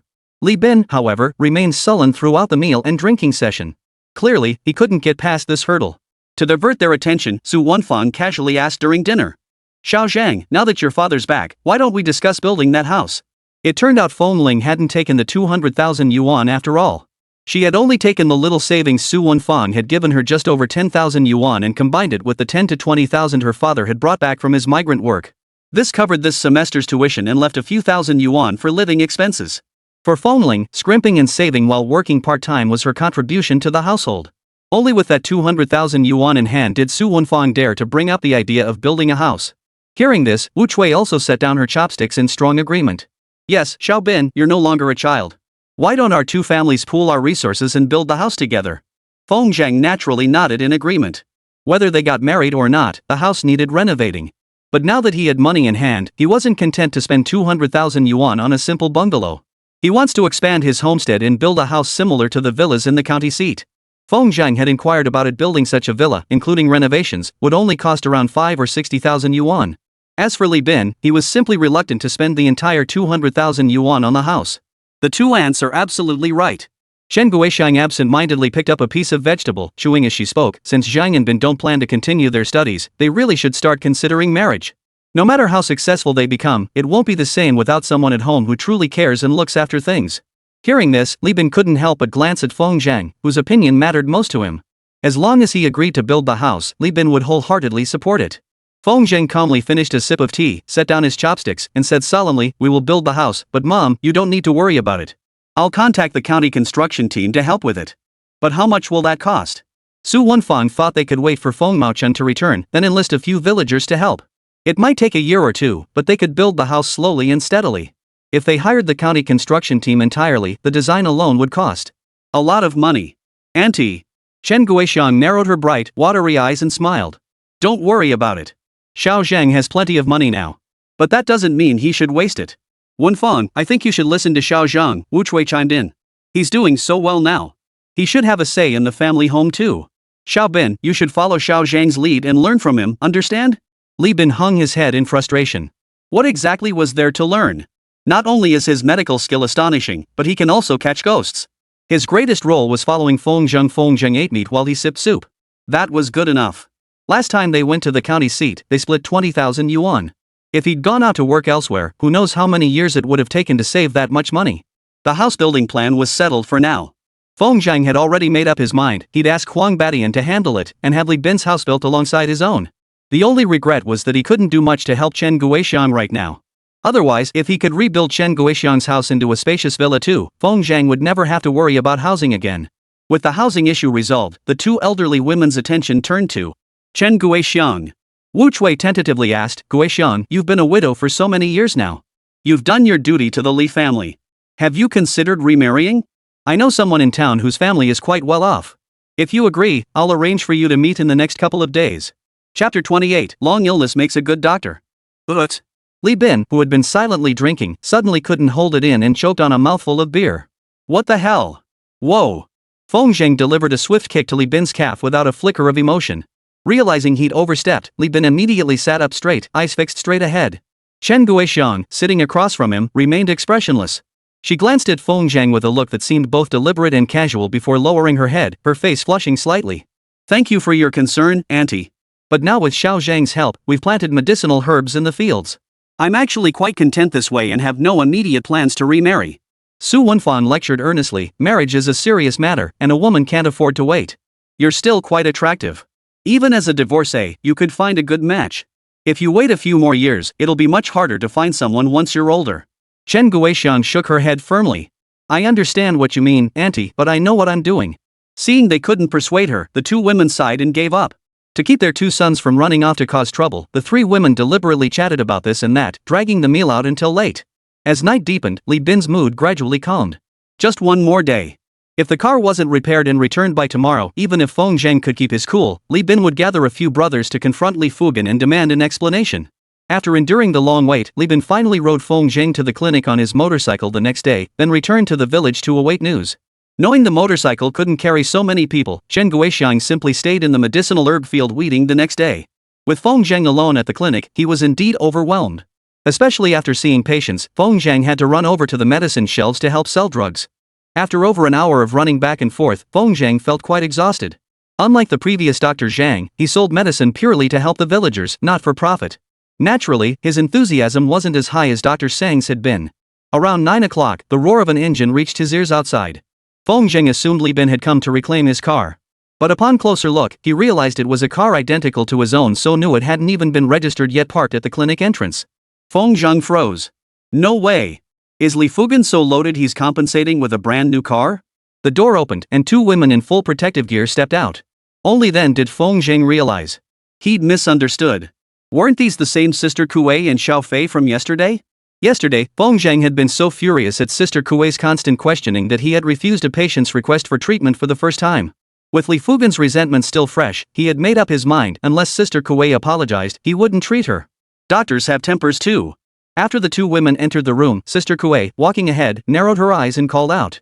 Hey, Dr. Feng, need a hand? Feng Zheng was busy seeing patients and didn't even bother to lift his eyelids. I have a patient here. Just don't disturb me. What kind of attitude is that? Sister Kuei was furious enough to stomp her foot. But just as she turned to confront Feng Zheng, she felt several resentful stares from behind. The patients waiting in line glared at her with displeasure. Dr. Feng was now the town's miracle doctor. Anyone who dared cause trouble for him was essentially picking on the patients. To uphold Dr. Feng's dignity, the patients were ready to chase away any troublemakers. Witnessing this scene, Sister Kuei dared not act like a spoiled princess anymore. She stood to the side, her eyes slightly wide with fear, not daring to utter a word. Just then, Feng Zheng noticed a patient. After writing the prescription, he led the patient to the herbal section to select the medicine. Dr. Feng, just focus on treating patients. I'll handle selling the herbs for you. Xiao Fei's voice was gentle, her manner impossible to refuse. Feng Zheng replied doubtfully, I can't afford to hire a shop assistant like you. Xiao Fei's eyes curved into crescent moons. Helping Dr. Feng, why bring up wages? No way. Sister Kuei spoke indignantly, he must provide lunch. Since the two had come with goodwill, Feng Zheng had already forgiven Sister Kuei for her disrespect the previous day. He casually handed the prescription to Xiao Fei and asked, "Make sure you don't get the wrong herbs." "Haven't you heard the saying, Dr. Feng? What? Long illness makes a good doctor." Xiao Fei clearly meant this as self-deprecating humor, but to an outsider, it sounded like a lament, stirring sympathy for this young woman's resilience. A young girl, in the prime of her life, forced to endure the torment of illness. Most people would have crumbled under such weight long ago, unable to smile anymore. Entrusting the task of collecting medicine to Xiao Fei did indeed lighten Feng Zhang's load considerably. At first, he was uneasy, constantly worrying she might pick up the wrong herbs. The prescriptions included not only Western medicines but also some traditional Chinese herbs, some of which looked extremely similar and were difficult to distinguish. Surprisingly, Xiao Fei proved to be exceptionally diligent and meticulous in her work. By the end of the morning, not a single mistake had been made. It seemed she truly knew her way around those herbs. As noon approached, Li Bin arrived on his motorcycle, carrying the meal Chen Guoxiang had prepared. Upon entering the room and seeing two other women present, he froze at the doorway. "Zhenggu, these two." Feng Zhang waved him over. "Put the food down. Go buy 2 more meals from the restaurant next door." Li Bin had only brought enough food for Feng Zhang, which was nowhere near enough for everyone. Fortunately, the restaurant was nearby. Running there and back would only take a few minutes. The city women, accustomed to all kinds of delicacies, had expected to look down on the simple home-cooked meal Feng Zhang had prepared. But Feng Zhang was easygoing by nature. The food was what it was, take it or leave it. Yet, when Sister Kuei tasted Chen Guoxiang's stir-fried shredded potatoes, she exclaimed how delicious it was. During the meal, the two inevitably removed their masks. Sister Kuei looked fine. Though petite, her angular features gave her an unapproachable, strong woman aura. As for Xiao Fei, she was beautiful, yet there was something about her that was hard to put into words. Most importantly, Xiao Fei's face seemed vaguely familiar to him, yet he couldn't place where he'd seen her before. Where he'd seen it before. "No way, Dr. Feng." Sister Kuei chuckled at Feng Zhang's quiet, focused manner as he served himself food. Sitting before two such beauties, he remained remarkably composed, something she'd never seen before. What was even more baffling was this: could he really not recognize Xiao Fei? How could he be so calm? "Sis Kuei." Xiao Fei felt a twinge of disappointment. It seemed her fame hadn't quite reached the point where everyone knew her name. Since Feng Zhang didn't recognize her, there was no point in bringing up her identity unnecessarily. Feng Zhang felt utterly baffled. These two women seemed a bit off their rocker. "Brother Zhang, I'm back with the groceries." Li Bin returned carrying 2 bags of noodles, casually setting them on the table. As luck would have it, Xiao Fei happened to look up just then, wiping grease from the corner of her mouth. Li Bin's gaze landed on her face and froze instantly. "Ah, you. Feng Zhang glanced from Li Bin to Xiao Fei, frowning. "Li Bin, what are you doing?" "No, Brother Zhang." Li Bin swallowed hard, his expression tense as he asked, "Don't you recognize her?" "Should I?" "Oh my god, Zhang, you're so out of touch." Li Bin wished he could sink into a hole. The woman before them was a national-level goddess, the very goddess who kept countless otaku boys awake at night, unable to eat or sleep. And here she was, sitting right in front of Feng Zhang, eating, and he didn't recognize her? Bro, that's Chen Yanfei. A triple-threat superstar in film, TV, and music. Chapter 29, Trouble at Home. Feng Zhang admittedly paid little attention to film and television stars. Back in school, all his focus was on his studies, leaving no time for such things. After failing the college entrance exam, he sank into depression, retreating daily to the mountains to wallow in self-pity, with no heart left for such things. Later, after awakening his ancestral bloodline and inheriting peerless medical skills, his life became rich and fulfilling. Any spare moments were devoted to mastering his craft, leaving no opportunity to encounter such a superstar. Still, he did have a vague impression of Chen Yanfei. As a rising queen-level top star of the new generation, her national popularity had surged in recent years. In the county town, her large portraits and glossy photos were often seen on buses. No wonder she had seemed familiar earlier, though he couldn't place where he'd seen her before. Unlike Feng Zhang's composure, Li Bin behaved exactly like a typical starstruck fan. He was flustered, his voice trembling slightly as he shyly asked, "Sis Fei, could you sign an autograph for me? Rural areas aren't like big cities where fan economies can thrive." Rumor had it that a signed photo of Chen Yanfei could fetch hundreds or even thousands of yuan in fan circles. Li Bin wanted the autograph purely to show off. Just imagine pulling out a superstar's autograph among a bunch of country bumpkins. What a face-saving moment that would be. But the moment the word autograph came up, Sister Kuei immediately grew wary. "Hey, buddy, calm down and back off." Sister Kuei instinctively shielded Chen Yanfei behind her, fearing the crazed Li Bin might accidentally hurt her idol. "Sis Kuei, you're overreacting." Chen Yanfei swallowed her food, flashed her charming professional smile, and nodded. "Signing is fine, but do you have a photo?" No." Li Bin froze, then suddenly stripped off his shirt, a move that startled everyone. Especially Sister Kuei, who screamed and shielded Chen Yanfei behind her, nearly calling for security. "Li Bin, what are you doing?" Feng Zhang snapped, trying to rein him in. But, seeing someone of national goddess status, he simply couldn't hold back. His lips trembling, Li Bin pounded his chest. Sis Fei, just sign here for me. I, Li Bin, swear I'll never take a bath again for the rest of my life. Bro, calm down. Sister Kuei rolled her eyes and scolded. Even rough mountain men take unconventional approaches to idol worship. By comparison, Feng Zhang's composed demeanor seemed far more agreeable. Chen Yanfei pulled out the thick marker she carried with her and scribbled the 3 characters Chen Yanfei in an illegible scrawl across Li Bin's chest. Li Bin beamed with satisfaction, a strange grin spreading across his face. Only after the ink dried did he dare to put his clothes back on. Bro, why don't you want an autograph? It's Chen Yanfei. Li Bin turned to Feng Zhang, hoping for an autograph too. Even if he didn't use it himself, he could pass it on. Who wouldn't want more autographs from a superstar? Feng Zhang shook his head helplessly, focusing instead on the noodles Li Bin had pushed toward him. Li Bin, having made a fool of himself, noticed Chen Yanfei's reluctance to speak further and suddenly understood. Looks like I interrupted you too. Brother Zhang, Sister Fei came to see you for medical help. Do me a favor and give it your best shot. Turning to Chen Yanfei, he added, Sis Yanfei, rest assured. Whatever incurable illness you have, if my brother Zhang gets involved, there's nothing he can't handle. This matter is entirely in brother Zhang's capable hands. He almost slipped up and said it was on him instead. Li Bin sensed it was time to leave. Only then did Chen Yanfei exhale softly and return to her meal. The 2 women exchanged glances from time to time, occasionally turning their gaze together toward the silent Feng Zhang. Why wasn't this young man excited? In Feng Zhang's view, regardless of one's status or appearance, as long as they came to him for treatment, they held only one status in his eyes, that of a patient. Heal the sick and treat all equally. This principle was also enshrined in the ancestral precepts passed down by his forebears. Even a goddess like Su Mei, who was nearly perfect, couldn't stir the slightest ripple in Feng Zhang's heart, let alone a mere celebrity. Clearly, Chen Yanfei's standing in the medical world couldn't compare to Su Mei's. This was evident in the tone both used when mentioning Xiao Yu. So-called celebrities, in the presence of true aristocracy, are nothing but showy performers. Their dazzling public personas are nothing but illusions for the world. The bitterness within is known only to the celebrities themselves. After finishing their meal, the restaurant remained largely empty. Seeing that Chen Yanfei and Sister Kuei showed no intention of leaving and having no interest in developing weight loss pills, Feng Zhang looked up and asked bluntly, "Are you sick?" Had he not been a doctor, such a direct question would have been taken as an insult. Chen Yanfei, already wearing her mask, paused for a moment before softly nodding. Yes. Tell me about it. No rush, Dr. Feng. Go ahead with your work. How peculiar. Yesterday she was eager to see him, but today, even though Feng brought it up himself, Chen Yanfei seemed reluctant to let him treat her. A woman's mind is truly mysterious. Upon hearing this, Feng Zhang immediately stood up and tidied up the shop's odds and ends.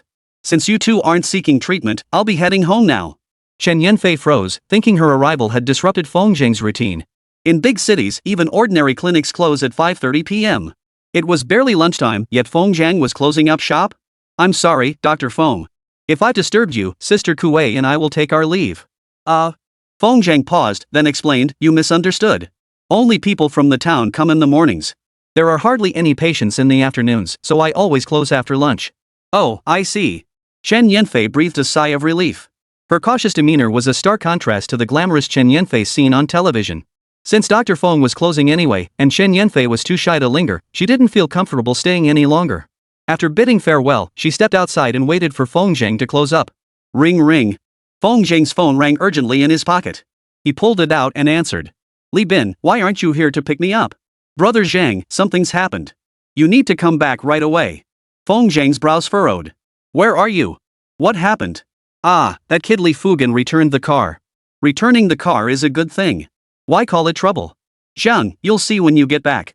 I've got Li Fugan cornered and won't let him leave. It seemed Li Fugan had tampered with the car and Li Bin had caught him. But since he wasn't the actual owner, even if he stopped Li Fugan, he couldn't demand any accountability. Dr. Feng, has something happened at home? Chen Yanfei asked softly. There has been a minor incident. Why don't Sister Kuei and I drive you home? At this hour, it'd be tough to hail a cab in town. Without a car, it would take at least 30 to 40 minutes to get back, even if we hurried. Since they needed my help anyway, giving them a ride shouldn't be a problem. With that thought, Feng Zhang nodded in agreement to Chen Yanfei's request. After revealing her celebrity status, Sister Kuei wasn't as hostile anymore. Perhaps to protect Chen Yanfei's public image, she now prioritized her in everything. She waved to the bodyguard sitting in the car nearby. The vehicle quickly started up and pulled to a stop in front of the group. Dr. Feng, please get in. Saying this, Sister Kuei climbed into the backseat first. Chen Yanfei, for reasons unknown, instructed Feng Zhang to enter first. As a result, Feng Zhang, seated in the middle of the back seat, found himself flanked by two women dressed in revealing attire, making him feel rather uncomfortable. Chapter 30, He doesn't deserve to be a doctor.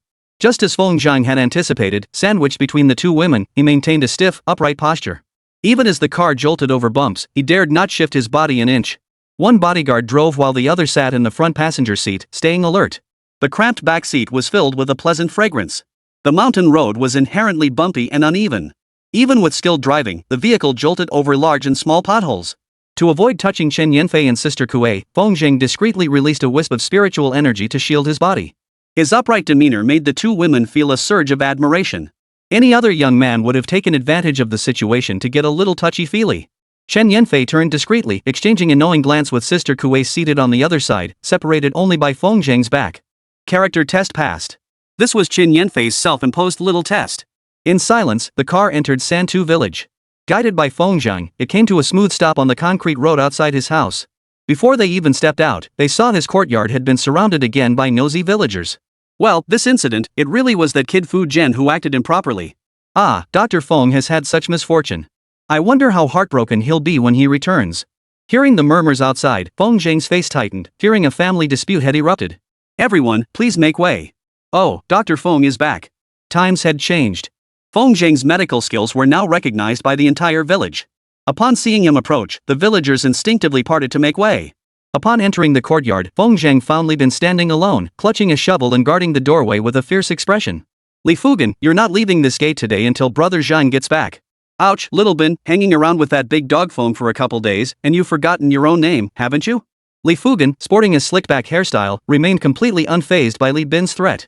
Behind him, Lily, heavily made up, held her phone, live-streaming the scene. Wah, everyone, look at this despicable villager from the mountains, how awful, ah. We kindly returned their car, yet he falsely accused us of crashing it. We inspected it before driving, those dents were already there. Guys, help me out here. Lily's tearful pleas, combined with Li Bin's menacing demeanor, instantly shifted the live stream's tone. Baby, don't cry. We're all behind you. This is extortion. Baby, you should call the police right away. Poor mountains and harsh waters breed crooks, the ancients were right about that. This Santao village sounds terrifying, anyone who goes there is asking for trouble. Chen Yanfei watched the livestream on her phone and instinctively stood outside the gate, hesitant to enter the courtyard. But as she listened to Lily's provocative words, something felt off. Sis Kuei, do you know this little streamer? Poof. Sister Kuei was thoroughly unimpressed with Lily's character. She gritted her teeth and said, you called her a little streamer yourself. How would I know? Look her up. We need to find a way to help Dr. Feng. Feng Zhang, who had arrived at the gate, tried pushing the courtyard door open, only to be met with a powerful resistance.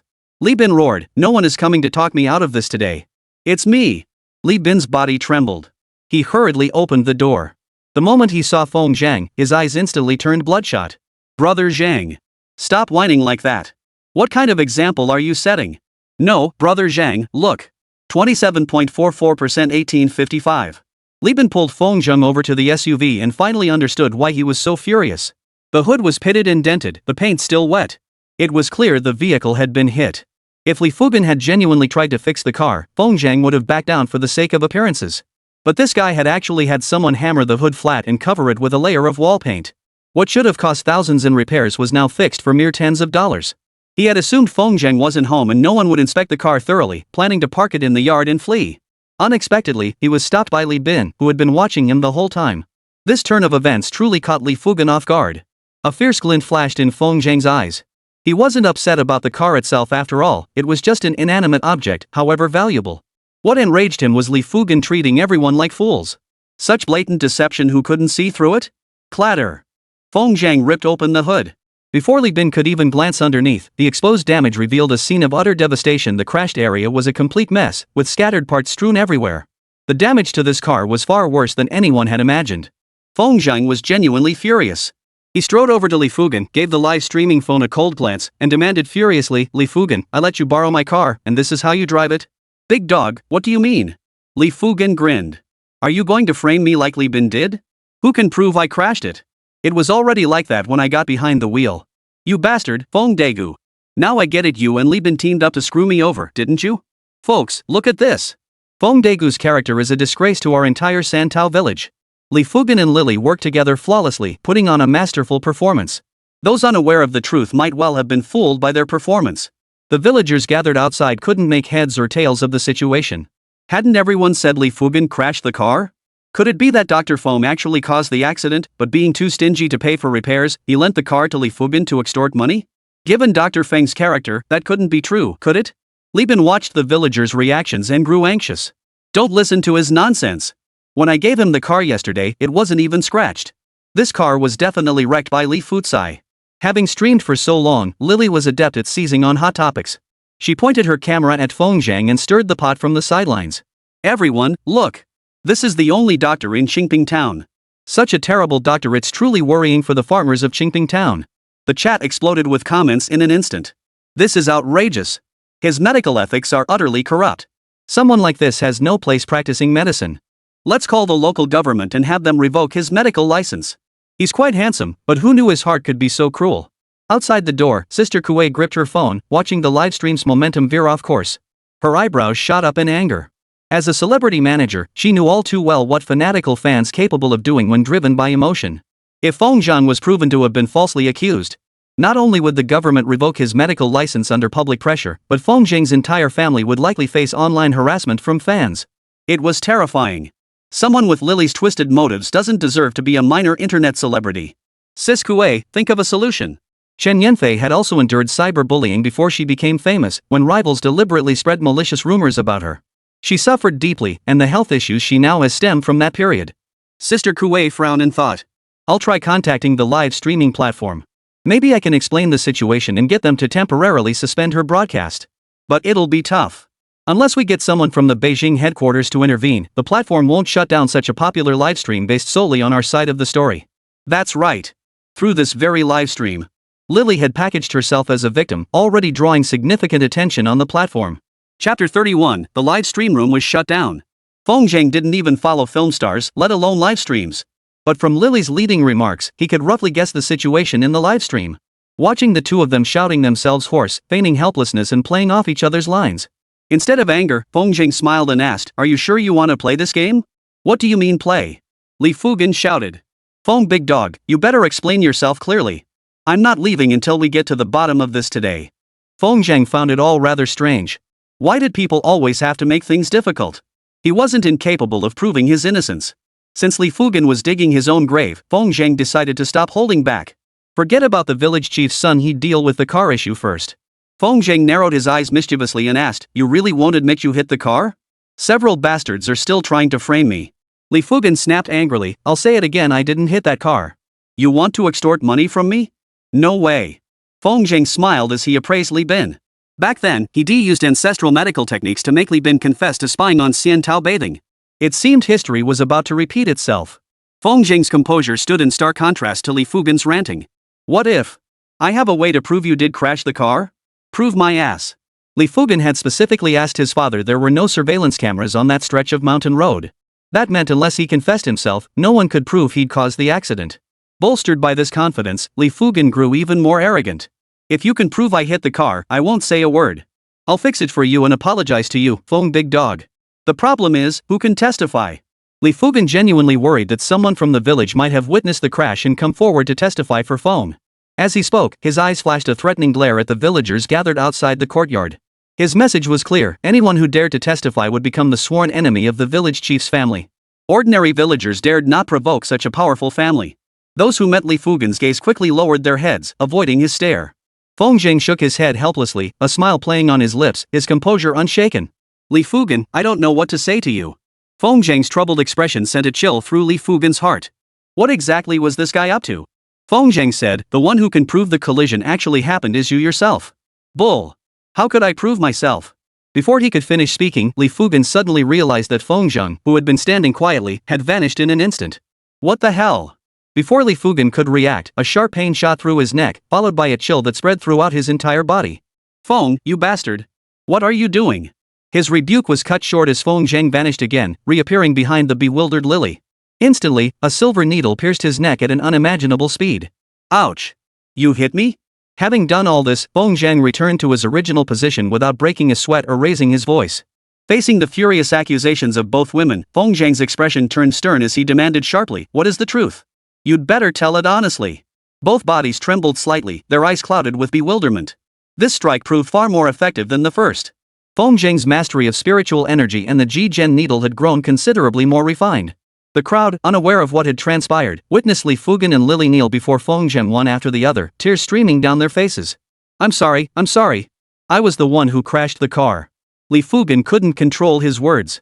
I haven't touched a car since getting my license, but I borrowed yours to save face.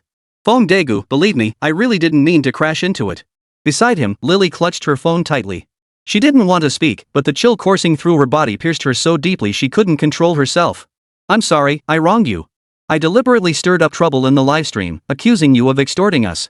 The two who had been so arrogant moments ago now admitted their despicable actions with their own mouths. This scene not only left the gathered villagers gasping in astonishment. The livestream chat exploded with comments. Holy crap, what's going on? Babe, you're not like that. Didn't you just say that person was extorting you? So you really did crash the car and denied it? This streamer has terrible character. Unfollowing. Baby, are you being threatened? Don't worry, we're your die-hard fans. We'll stand by you no matter what. Outside the door, Chen Yanfei watched the scene unfold in disbelief. She had seen it clearly. Feng Zhang had merely used the simplest acupuncture technique from traditional Chinese medicine, the Ji-Gen needle, and the two had voluntarily confessed to their actions. What was that? Divine magic? The world often speaks of the profound depth of traditional Chinese medicine. Witnessing it firsthand today caused Chen Yanfei's admiration for Feng Zhang to skyrocket. At the same time, tears welled up in her eyes, tears that defied description. With Feng Zhang's extraordinary medical skills, there is hope for her recovery. Yanfei, why are you crying? Sister Kuwei held her phone in front of her.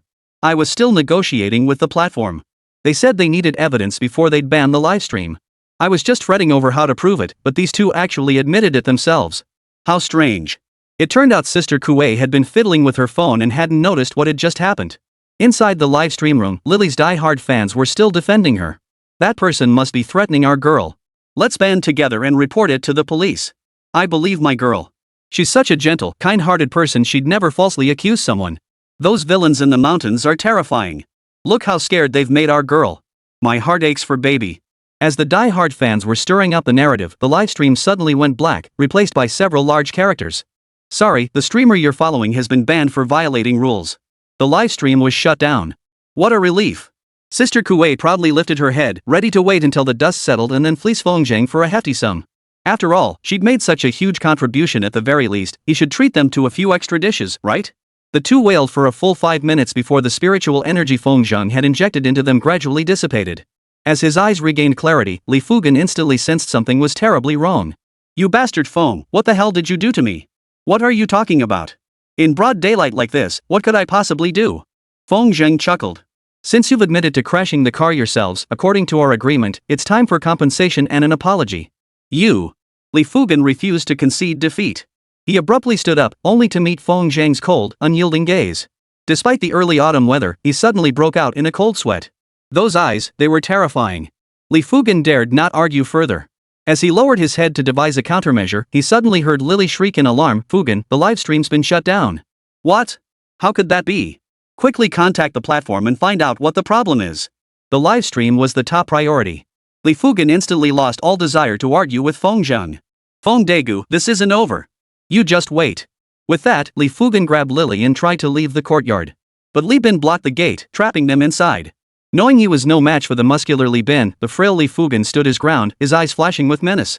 Li Bin, you want to die? Compensation. Apology. Li Bin stood his ground, undaunted. Chapter 32, Li Fugen apologizes.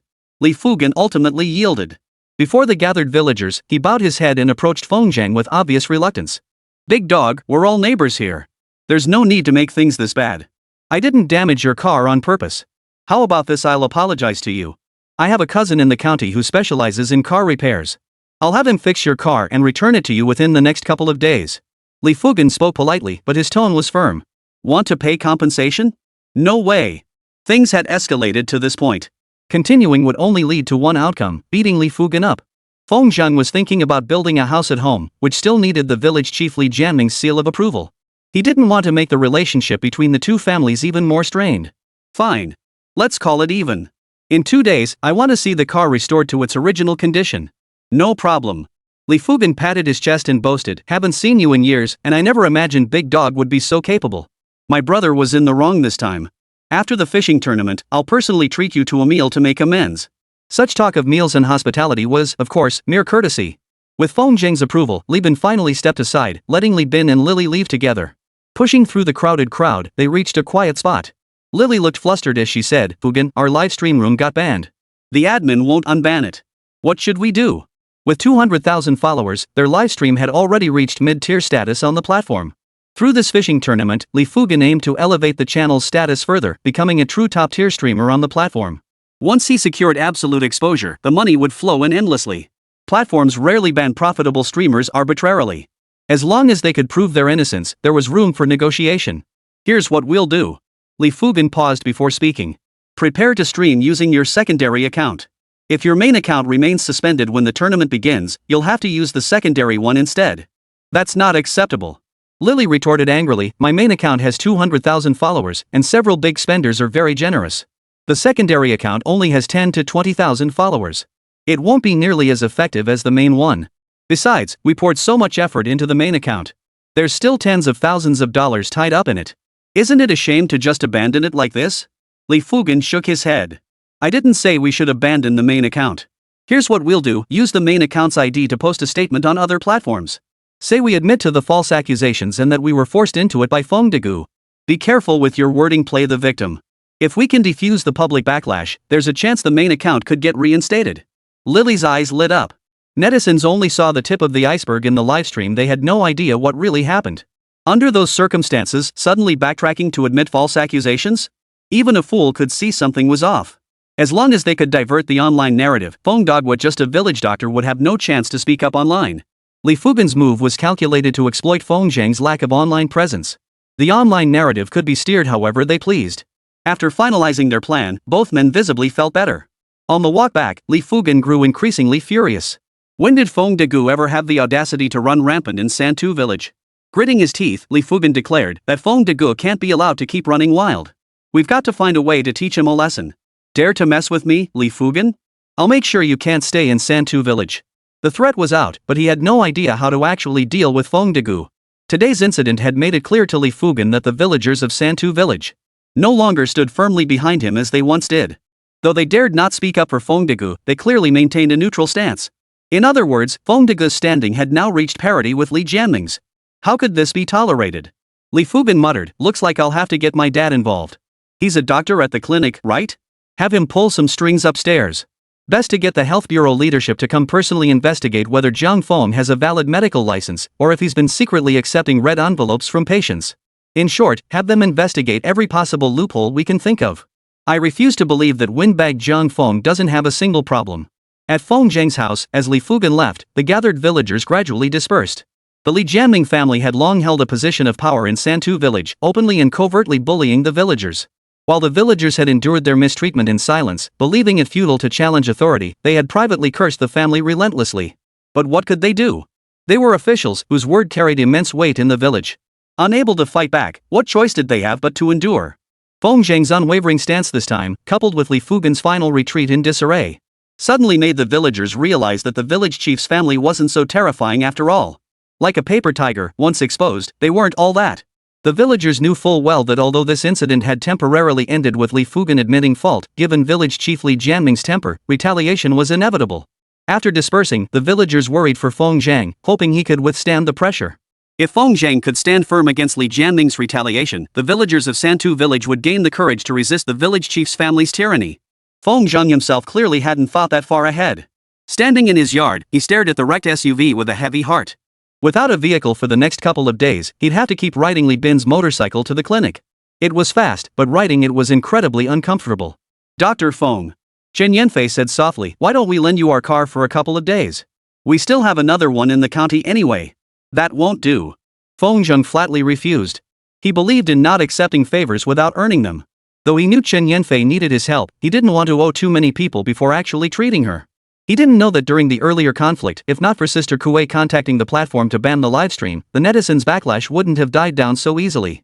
Whether he acknowledged it or not, this debt of gratitude had already been incurred behind the scenes. Chen Yanfei sensed Feng Zheng's hesitation and dropped the subject of borrowing the car. After wandering around the courtyard for a while and seeing Feng Zheng seem to have other matters to attend to, Chen Yanfei took Lu Kuei and bid farewell. After leaving Santu village in their matching SUV, as they drove along the narrow, bumpy mountain road, Chen Yanfei suddenly remembered something. Sis Kuei, there's one more thing I need your help with. I know what you're going to say. I'm already prepared.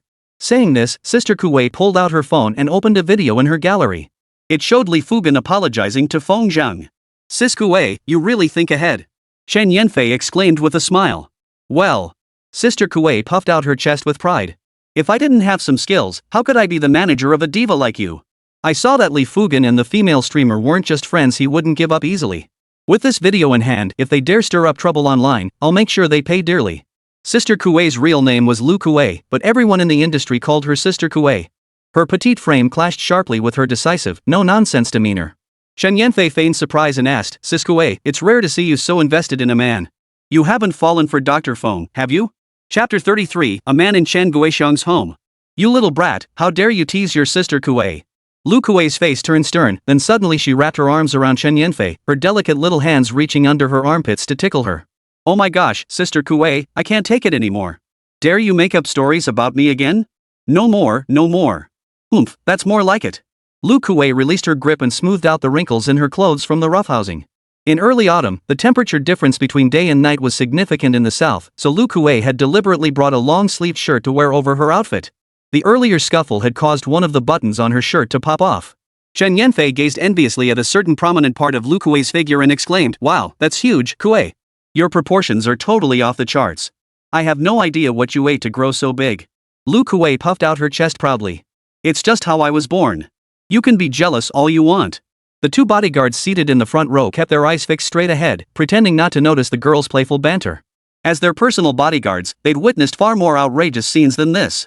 Who would have believed that Chen Yanfei, who carried herself with such dignified grace on stage, could be so wildly playful in private? Back in Santu village, Feng Zheng sat in the courtyard tending to the family vegetable garden. Only after everyone had left did he finally find some peace to tend to his own affairs. Regarding the recent conflict with Li Fugan, his mother, Su Wenfang, had been busy working in the fields at the time. Upon returning and hearing the details, she was filled with worry. She knew her son wouldn't start trouble. Li Fugan was clearly in the wrong this time. But still, he was the village chief's son. One must give respect where respect is due. Had Su Wenfang been home, she would have urged her son to endure it. Stepping back opens up a world of possibilities. It was precisely this kind of commoner mentality that allowed the Li Jianming family to become increasingly arrogant in the village. Fortunately, Su Wenfang was a reasonable woman. Since the incident had already occurred, worrying further wouldn't bring her son any comfort. Upon returning home, Su Wenfang acted as if nothing had happened and went straight to the kitchen to prepare dinner. She planned to personally apologize to Li Jianming's family tomorrow after Feng Zheng went to the clinic, hoping to prevent her son from incurring the village chief's family's resentment. After finishing his chores in the vegetable garden, Feng Zheng pulled up a small stool and sat in the courtyard, enjoying the mountain breeze. After experiencing so much, his mindset had subtly shifted. With the powerful medical skills of his ancestors to rely on, he could even deal with things ordinary people couldn't see. Yet his growing power did not inflate his ego. Instead, he cherished a quiet life even more. In terms of his state of mind alone, Feng Zheng had matured remarkably, possessing a world-weary aura that seemed incongruous with his actual age. This aura did not seem out of place, rather, it added to his mysterious allure. Big dog, come in for dinner. Su Wenfang, having prepared the meal, called out from the doorway of the main hall. Coming. Feng Zheng sighed and shook his head. Though Su Wenfang hid it well, the worry lurking beneath her calm gaze couldn't escape Feng Zheng's perception. He knew exactly what his mother was worried about. Yet he didn't regret his actions today. If given the chance again, he would do the same. The Li Jianming family were bloodsuckers. Endless tolerance wouldn't earn magnanimous forgiveness, it only fueled their arrogance. With Feng Zheng's current connections and capabilities, if he continued to cower like a villager, he might as well find a block of tofu and end it all. Mother and son ate their dinner in silence, each lost in their own heavy thoughts. Feng Zheng pondered whether to reveal certain matters to ease his mother's worries. Su Wenfang, meanwhile, genuinely worried about her son's predicament. Not a word was spoken between them until the meal ended. The dinner concluded in this eerie atmosphere. Following his usual routine, Feng Zheng would normally wash up and retreat to his room for meditation. But tonight, a lingering melancholy weighed on his heart. He wanted to go find Chen Guixiang. Just as he was pondering whether to go out, his phone suddenly vibrated. He opened it to find a message from Chen Guixiang. It was truly a meeting of minds. Feng Zheng read the message, "Have you eaten yet?" Mouth. Heart. Feng Zheng quickly replied with one word. "Come over?" "Sis Guixiang, we just went through that ordeal the day before yesterday. Can your body handle it?" Pfft, you're full of dirty thoughts. I need to talk to you about something serious. Fine, wash up and wait for me. Feng Zhang put away his phone, stood up, and greeted his mother. Mom, Li Bin and I are heading out. We'll be back late. Every time he went out to meet Chen Guixiang, Feng Zhang used Li Bin as an excuse. After all, that guy was definitely out on the town with his buddies at night, never home. Oh. Su Wenfang hesitated, wanting to warn him not to clash with Li Fugan again. But watching her son hurry off into the night, all she could do was sigh behind him. Her son seemed to have truly grown up. He had his own mind. Perhaps a mother really shouldn't meddle too much. After Feng Zhang left, several figures appeared at the entrance of Santu village. Leading the group was Gui Xianyan, who had long been at odds with Feng Zhang. They walked through the village without any attempt to conceal their movements. Brother Nian, the conflict between Feng Degu and Li Fugan is already over. Why are we still rushing over? Exactly, Brother Nian. You wouldn't be intimidated by that big dog Feng and come over to apologize, would you? That Feng big dog is something else. He actually forced Li Fugan to apologize in public. Why the hell should we keep fighting him? As the conversation veered further off course, Xianyan's face darkened with anger. He snapped, you guys don't know Jack. With Li Fugan's temper, do you think he'll tolerate Feng Degu running rampant in Santu village? I bet he's figuring out how to deal with Feng Degu right now. Someone asked in confusion, if Li Fugan is dealing with Feng Degu, what are we doing here? Ah. Gui Xianyan sighed with exasperation, as if lamenting wasted potential. You've been following me for so long, yet you haven't picked up a single bit of my wisdom. Think about it. Li Bin's crew is now all under Feng Degu's wing. Li Fugan is fighting a losing battle alone. What's he lacking most right now? The others looked puzzled. What does he lack? Helping hands, of course. Gui Xianyan smiled confidently. Li Fugan is in desperate need of manpower. If we offer ourselves up, he won't refuse. Ever since my uncle-in-law lost his medical license, we haven't made a dime in ages. This time, helping Li Fugan could net us some compensation, and we'll take care of Feng Degu in the process. Ha, it's a 2-for-1 deal, a cunning scheme that kills 2 birds with 1 stone. Ugh, I mean a strategy. No, wait, being uneducated is truly terrifying. Wu Xianyan had wanted to spout some fancy words to describe his actions, but his brain was full of everything except talent. He could only quicken his pace to mask his awkwardness. Evening brought little entertainment to the mountain village. Villagers stayed indoors, and as the group strode boldly down the main road, no one noticed them. The cool moonlight illuminated the quiet mountain village. As Gui Xianyan and the others reached the end of the road and turned a corner, they caught a fleeting glimpse of a figure darting away. Brother Nian, did you see that? Someone just went inside. Holy, this is huge news. That's Chen Guixiang, the most beautiful widow in Santu village. A man entering her house in the dead of night? Gui Xianyan rubbed his eyes, certain he hadn't imagined it, his face flushing with excitement. Guys, this Chen Guixiang is known as a chaste and virtuous woman, yet she's secretly meeting a man in the middle of the night. Let's stake out here. I'll be damned if I don't find out which bastard plucked the flower from Chen Guixiang. Chapter 34, Don't Try to Fool Me. Feng Zhang had rushed in earlier, each time standing outside Chen Guixiang's door like a thief, terrified of being discovered. Once inside, he embraced Chen Guixiang as he always did. Feng Zhang was in the prime of his youth, and Chen Guixiang had been a widow for 3 years.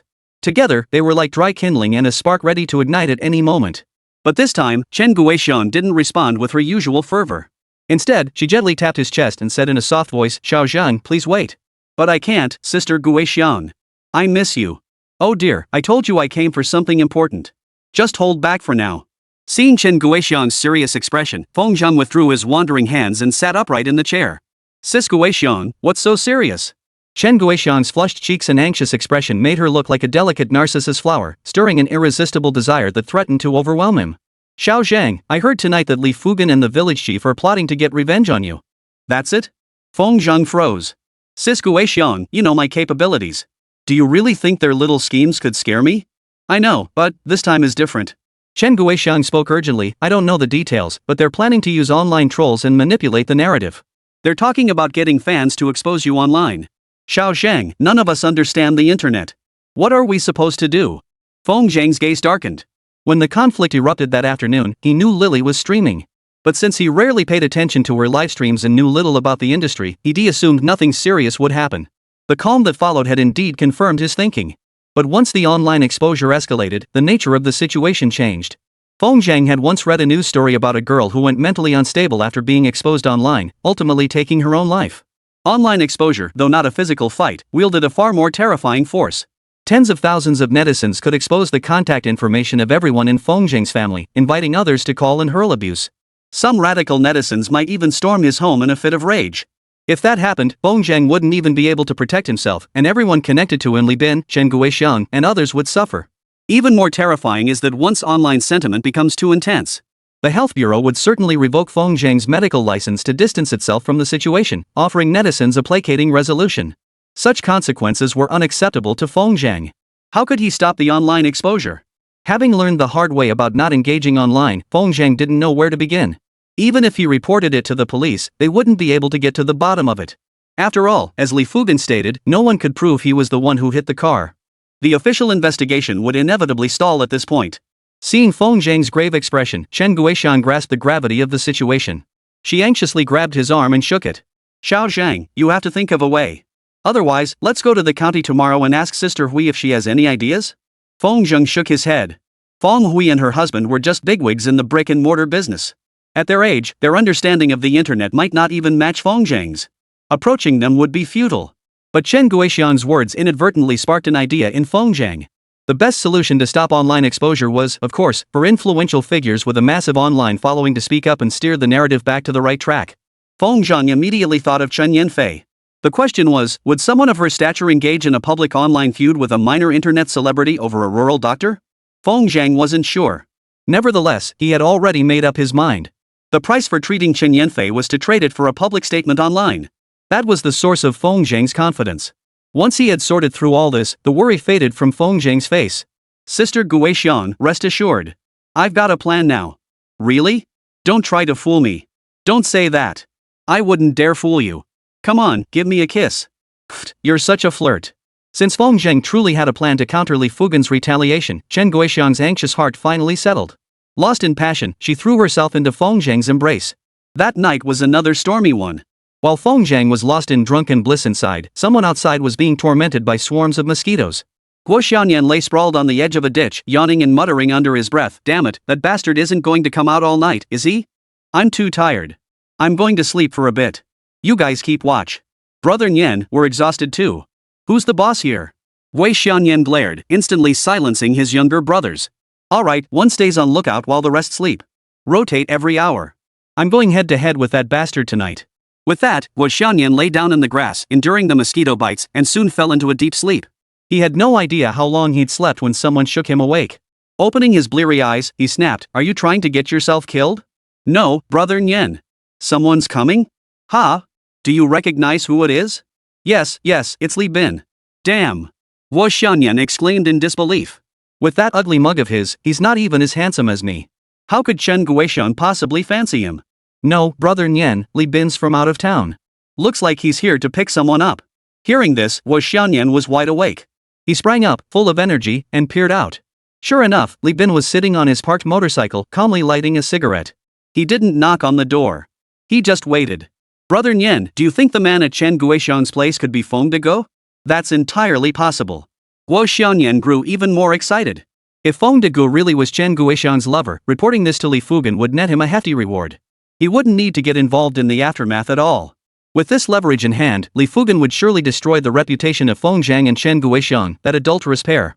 By now, Li Bin had smoked half his cigarette when movement finally stirred at the gate of Chen Guixiang's courtyard. With a creak, the dilapidated wooden door opened a crack and a man's figure squeezed through. Squeezed through the opening. It really is that bastard Feng Dagua. Damn it, this is gonna be a hell of a show. Guo Xianyan trembled with excitement.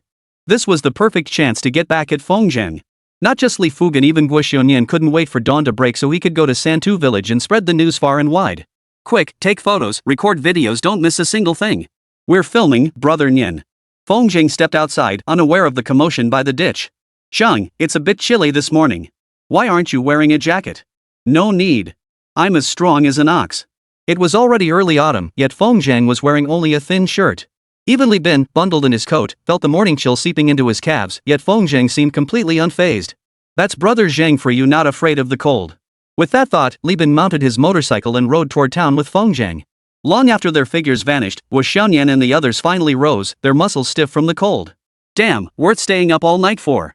Guo Xianyan beamed as he examined the evidence captured on his phone. "Let's go confront Li Fugan right now." Chapter 35, Have Yanfei endorse you. That day, Feng Zhang went to work at the clinic as usual, completely unaware that a major storm was brewing around him. After finishing his morning consultations, he finally had some free time and immersed himself in developing the weight loss pills. Feng Zheng hated interruptions when working. Even when Chen Yanfei and the other two beauties were at the clinic, he hadn't abandoned his research. After all, studying pharmacology required meticulous attention and caution. Combining Chinese herbs was far more complex than blending Western medicines. If any ingredient was used in excess or deficiency, long-term use could lead to unpredictable consequences. Those who used weight loss drugs were beauty-conscious individuals who placed great importance on their physical metrics. If anything went wrong, they would immediately seek accountability from the manufacturer. Of course, Feng Zheng had no intention of establishing a factory. He only needed to perfect the formula. Everything else could be handled by others. Even so, when customers approached the manufacturer, it was effectively as if they were seeking out him, the creator of the weight loss formula. Inside the clinic, Feng Zheng examined the newly blended herbs, grinding them into powder in a mortar. Once ready, he scooped some into his mouth and chewed it. Unprocessed Chinese herbs were bitter, but fortunately, Feng Zheng could tolerate this level of bitterness. By personally testing the powder he developed, he could identify its shortcomings more clearly and refine it accordingly. Moments later, Feng Zheng frowned and spat out the powder. He rinsed his mouth with a cup of water from the table, finally washing away some of the bitterness. As expected, he muttered, increasing the dosage of cassia seeds and smilax root has made the weight loss effect more pronounced, but the potency has become too harsh. Those with robust constitutions should have no trouble taking it. But for those with weaker constitutions, it will inevitably cause discomfort. This won't do. We must find a way to neutralize the potency while maintaining the current weight loss effects. Feng Zheng picked up a pen and began scribbling rapidly on a sheet of paper. Feng Zheng had conducted similar experiments dozens of times before. This particular batch yielded the most satisfactory results, yet the weight loss effects were remarkably pronounced. The only drawback was its harsh potency, which required neutralization. The notes Feng Zheng scribbled on the paper were the formulas he'd fine-tuned each time, jotted down casually to avoid forgetting them. Now, Feng Zheng stared blankly at the notes on the table. There were indeed many substances that could neutralize the potency. He ultimately selected two milder Chinese herbs, angelica root and ginseng. The former could neutralize the potency while also eliminating the bitter taste. The downside was that a large dose would be required to achieve the desired neutralization effect. This would increase the cost of the weight loss medicine and make it more troublesome for customers to take. The latter was ginseng. Feng Zheng's idea was to use spiritual elixir to enhance the soil's vitality and artificially cultivate ginseng with a short growth period. This way, only a small amount of ginseng would be needed in each dose to neutralize the medicinal properties. The drawback was equally obvious: the bitterness would not be completely eliminated. Feng Zheng aimed to develop a perfect formula that could ultimately be processed into capsules by factories, achieving a standard where both price and efficacy would make it accessible for everyone to purchase and consume. After dozens, even hundreds of attempts, only these two formulas had succeeded so far, and crucially, they still had flaws. Just as he was debating whether to choose one of the two formulas or continue developing new ones, faint footsteps sounded outside the door. Feng Zheng looked up and immediately spotted Chen Yanfei and Lu Kuei, bundled up tightly, tiptoeing toward him. Lu Kuei had been crouching low, hoping to sneak up to the table and startle Feng Zheng, but he spotted her just as she approached. When their eyes met, Lu Kuei, this powerhouse of the entertainment industry, suddenly felt awkward. "What brings you here?" Feng Zheng's gaze remained calm. Facing two goddesses as beautiful as flowers, his eyes never held a trace of impurity. "Does Dr. Feng not welcome us?" Chen Yanfei chuckled softly. Even through her mask, one could sense her radiant glow in that moment. "Of course not." Feng Zheng gestured toward the sky outside the door. "It's already this late. You're such a strange person." Lu Kuei plopped down on a stool she'd dragged over and grumbled indignantly, "We did you a huge favor yesterday, after all. Aren't we comrades in arms who've been through battle together? Shouldn't you be a little more enthusiastic about us coming over?" Lu Kuei had genuinely misunderstood Feng Zheng. He hadn't paid attention to the livestream yesterday, assuming it was solely his Tai formation that had forced Li Fugan and the others to admit their mistake. He hadn't delved deeper into the subsequent complications. Feng Zheng froze. Had they helped him yesterday? "All right, ladies, please have a seat." Feng Zheng refused to engage in petty arguments with women like Lu Kuei. He'd never been good with sharp tongues. So he deliberately stood up and said in an exaggerated tone, "What did you call us? Sisters? How dare you?" Lu Kuei's face turned ashen. No matter how young a woman was, being called sister or auntie by someone close to her age rankled. Fortunately, this was Feng Zheng's turf, so Lu Kuei held back somewhat. If Feng Zheng had dared to address her that way on the street, she would have challenged him to a duel on the spot. Of course, calling her sister Kuei was different. That carried a certain weight in the entertainment industry. Chen Yanfei didn't read too much into it. She sat down in front of Feng Zheng, her eyes unconsciously drawn to the notebook left on the table. "Dr. Feng, are you researching some new medication?" "No, just some random scribbles." Saying this, Feng Zheng reached to put the notes away. In that brief moment, Chen Yanfei had already scanned the formula. Some of the key ingredients were strikingly related to weight loss. Chen Yanfei looked up at the scholarly-looking young man with surprise. "Are you researching weight loss drugs, Dr. Feng?" True to her long-term illness, she could discern the effects of the herbs in Feng Zhang's formula. Since he'd been caught, Feng Zhang decided not to hide it anymore. He placed the notebook back on the table and gave an awkward smile.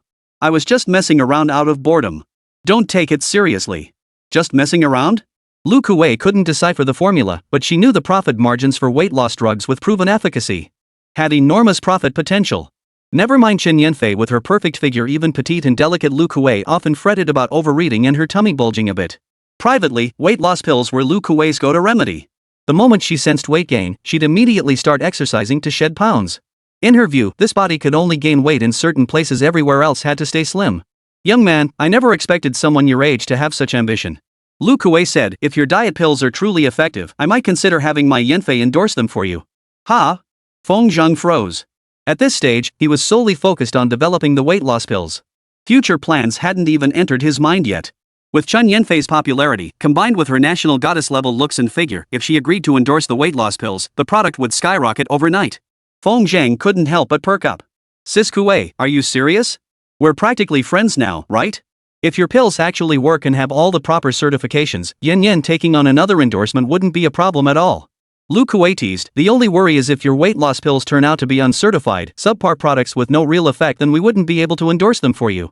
Chapter 36, Li Fugen's Resurgence. Feng Zhang had absolute confidence in the efficacy of his formula. The weight loss potion he had concocted had already pushed human energy conservation to its absolute limit. He wasn't incapable of creating a formula that could shed over 10 pounds in just a few days. The problem was that such potency exceeded human tolerance. While the weight loss results were achieved, the body would inevitably suffer damage. His current formula surpassed the potency of every weight loss drug on the market. For a superstar like Chen Yanfei, endorsing a product wasn't just about the money. She insisted on personally verifying its efficacy before publicly promoting it. Feng Zhang understood this point. With two goddesses before him, both of whom had used weight loss drugs before, Feng Zhang pondered the two formulas and couldn't help asking, if one weight loss drug requires a large dose but has no bitter taste, while the other requires a very small dose, perhaps just one capsule but has a slightly bitter taste, which would you choose? Chen Yanfei and the other woman exchanged puzzled glances, unsure why Feng Zhang was asking this. Seeing the expectant look in his eyes, they did take it seriously and lowered their heads to think for a moment. "Dr. Feng, I think your questions are a bit unnecessary." Lu Kuei said, "As long as it works for weight loss, I'd be fine with either option."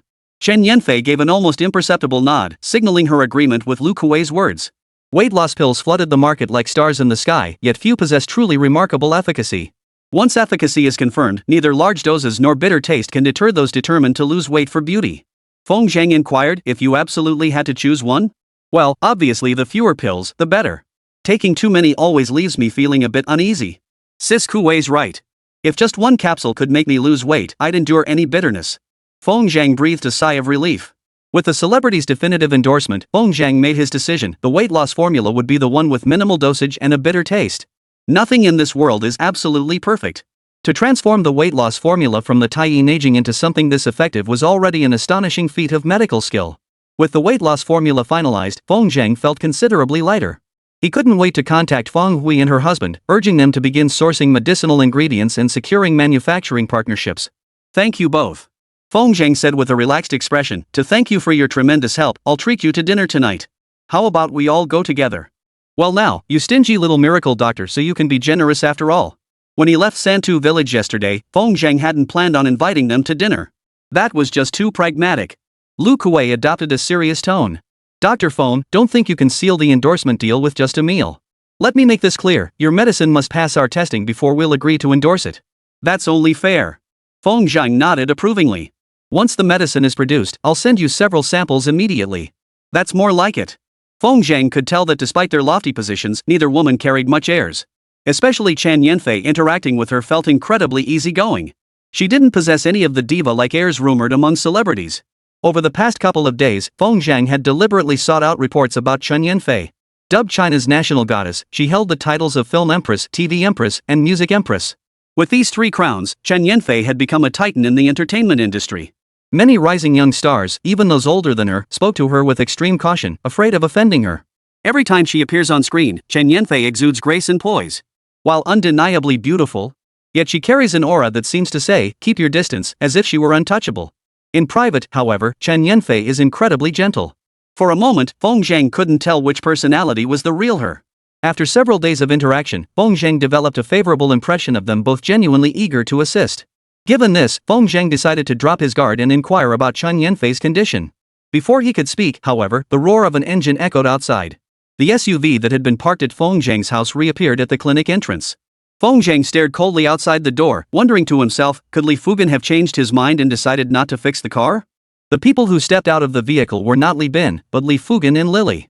Feng Zhang was even more baffled. Didn't Li Bin have the car keys? How did they get them? Noticing the two women present, Li Fugan nonchalantly released his arm from around Lily's waist and walked into the house with his hands behind his back. Big dog, get me some cold medicine. That tone, something was off. Feng Zhang glanced up indifferently.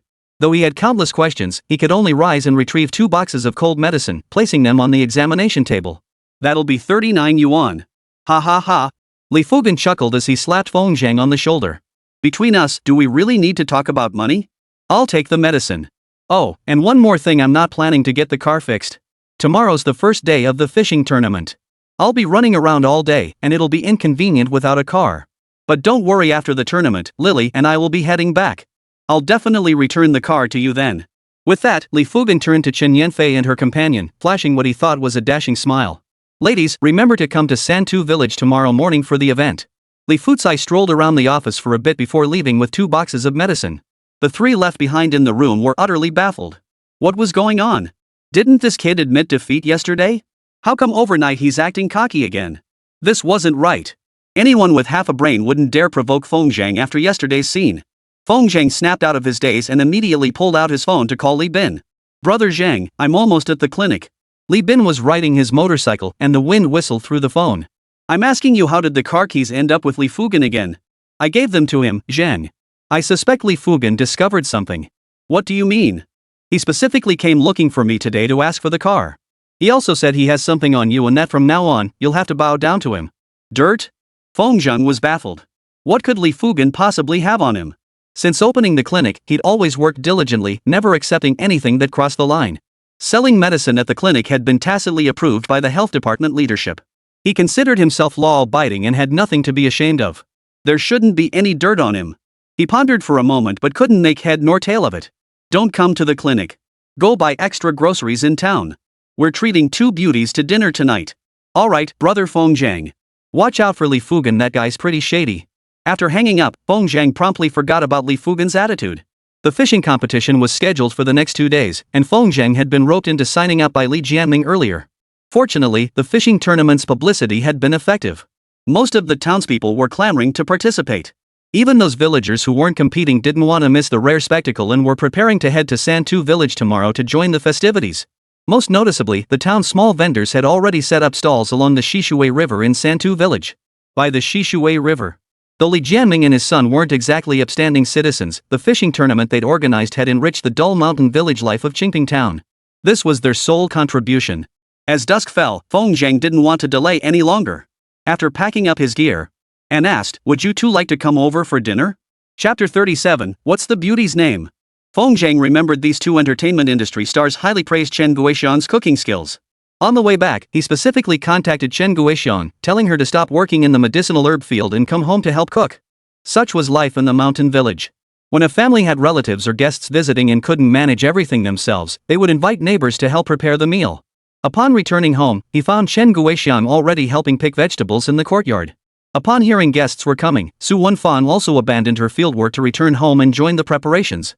Since Feng Zhang hadn't specified how many guests were coming, the 2 women busied themselves without a clear plan. These past few days, without a vehicle, Chen Guoxian had barely gone to work at the clinic.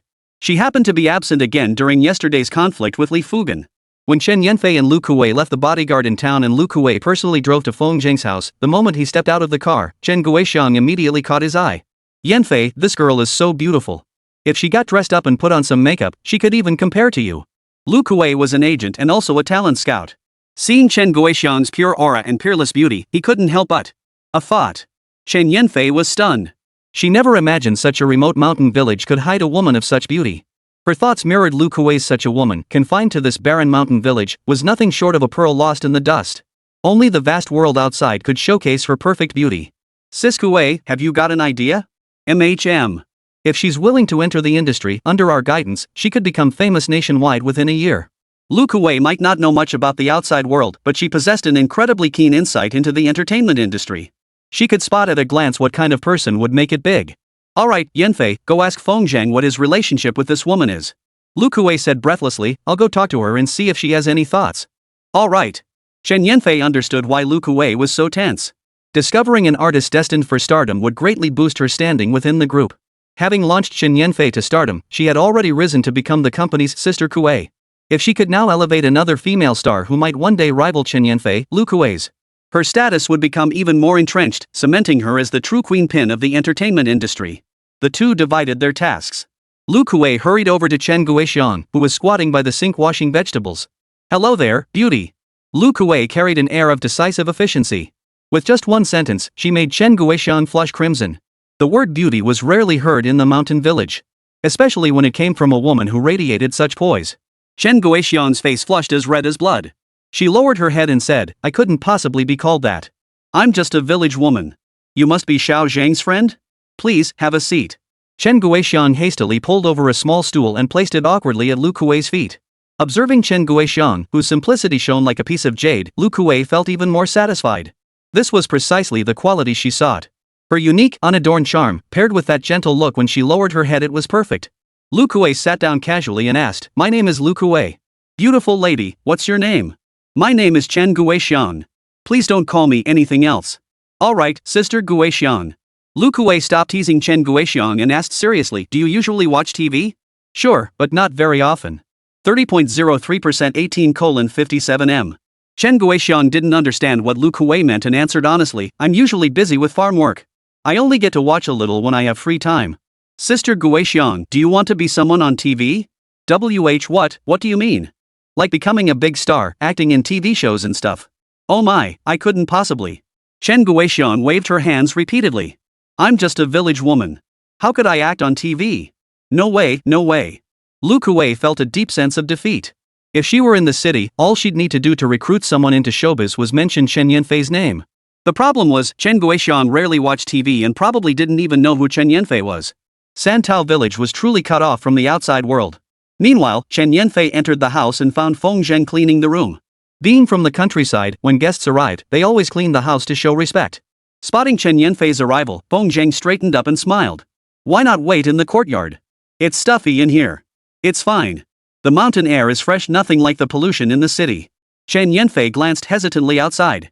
Dr. Feng, what's your relationship with that girl?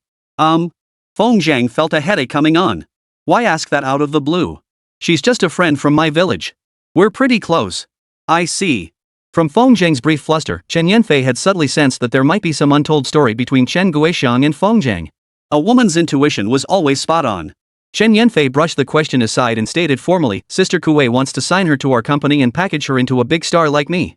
What do you think? What? Feng Zheng froze. How could things change so fast? A rural widow like Chen Guixian actually had a chance to become a superstar famous across the country? Feng Zheng found it utterly unbelievable, feeling a sense of unreality. After a moment's thought, Feng Zheng nodded. If Sister Guixian agrees, I have no objections. Chen Guixian was a woman who had suffered greatly. At a young age, she had to endure the blow of her husband's untimely death, and to this day, she had not even been blessed with a child. Due to her family's circumstances, Chen Guixian had married very young. When her husband passed away, she was barely in her early 20s. After 3 years of widowhood, Chen Guixian was still only 26. In the city, that would still be considered the prime of life. But in the countryside, she was already considered a middle-aged woman. Chen Guixian's marriage had been somewhat arranged from birth. No matter how beautiful she was, she had no say in choosing her own partner. Such a woman's life in the mountain village was indeed rather miserable. Lu Kuei and Chen Yanfei's character had been thoroughly vetted by Feng Zheng. He felt at ease entrusting Chen Guixian to their care. If Chen Guixian truly became a star as she claimed, it would be some compensation for the hardships of her first half-life. The only regret was that seeing Chen Guixian again in the future would be difficult. After receiving Feng Zheng's reply, Chen Yanfei left the room and sat beside Chen Guixian with Lu Kuei. The more he looked at this rural girl, the more pleasing she became to the eye. Especially without makeup, she looked exceptionally genuine, a quality city girls with heavy makeup could never possess. Amid the roar of a motorcycle engine, Li Bin finally returned, dragging a woven sack filled with fresh vegetables and fish. Brother Zhang, did you buy all this just to look at? Feng Zhang stepped out, grinning at the sack. Do you think we're pigs? The food Li Bin bought was enough to feed a dozen or more people. Huh? Just this many people? Li Bin scratched his messy hair, embarrassed. Brother Zhang, you didn't say how many people. I figured we'd need at least a big table. No sooner had he finished speaking than they heard a burst of unrestrained laughter outside the door. Don't worry, Xiaobin, if there's leftovers, I'll take care of them. Everyone turned to look and saw Li Fugan leading Guo Xianyan and a few others to the courtyard gate. Chapter 38, You're not worthy. Li Fugan, what are you doing here? Li Bin glared at him, his face boiling with rage at the sight of Li Fugan. He had publicly promised to fix the car, but now not only did he refuse, he arrogantly took the keys. The car was indeed damaged. But it was still drivable far faster than walking anywhere. Moreover, Li Fugan had brought Gui Xianyan and the others along. It was obvious they'd come looking for trouble. Xiaobinzi, what can I say to you? Li Fugan strode into the courtyard, plopped down on a small stool before Li Bin, and declared. We share the same great-grandfather. If you won't stand up for me, that's one thing, but to shamelessly become a lackey for outsiders? You might as well stop being a Li and change your surname to Feng. Rural communities placed great importance on lineage. Though Santu village lacked a proper Li clan hall. Centuries of entrenched tradition meant the Li family dominated the village, forbidden from forming close ties with outsiders. According to the Li family's rules, Li Bin's secret admiration for Fengzheng was indeed a major taboo. The problem was, he had often worked alongside Li Jianming before. Not only did he gain nothing from it, but occasionally Li Jianming would even urge Li Bin to help him teach individuals. He was the very picture of Li Jianming's lackey. The result? By 20, he'd achieved nothing and was despised by the villagers. Since joining Fengzheng's cause, Li Bin's once mediocre life seemed to find new purpose, tackling every task with renewed vigor. Li Bin was struck to the core by those words, his face alternating between pale and crimson as he stammered helplessly, unable to defend himself. One thing was clear, Li Bin was on the verge of exploding. Su Wenfan, fearing trouble, rushed out of the kitchen and stood between Li Bin and Fengzheng. Fugan's here. You and Xiaobin are related by marriage. You can't fight. Fight? He's not worthy. Li Fugan couldn't care less about Su Wenfan. How dare this woman from another family point fingers at him? Auntie, stay out of this. Today I'm going all out against Li Fugan. No one stops me. With that, Li Bin spun around and charged out. Li Fugan was startled. He had plenty of ways to annoy people, but when it came to actual fighting, he was no match for Li Bin. In his panic, Li Fugan stumbled back several steps, shouting for Gui Xianyan and the others to block the way. Li Bin, have you lost your mind? Li Fugan roared angrily, you've got some nerve, trying to lay a hand on me now? Gui Xianyan, teach him a lesson. If you kill him, it's on me. That was the signal Gui Xianyan had been waiting for. Gui Xianyan was no saint to begin with. His move to Santao village to curry favor with Li Fugan was driven by a desire to get back at Fengzheng. Bolstered by Li Fugan's backing, Gui Xianyan and his crew were fired up, rolling up their sleeves ready to beat Li Bin. I'll see who dares to touch him. A thunderous shout echoed from the entrance of the main hall. Following the sound, there stood Fengzheng, his seemingly frail figure radiating fury. That single sentence turned the faces of the attackers pale. Especially Gui Xianyan. He'd never won a direct confrontation with Fengzheng. Outnumbering him wouldn't help. Gui Xianyan, have you lost your mind? Just go ahead and make your move. Li Fugan urged.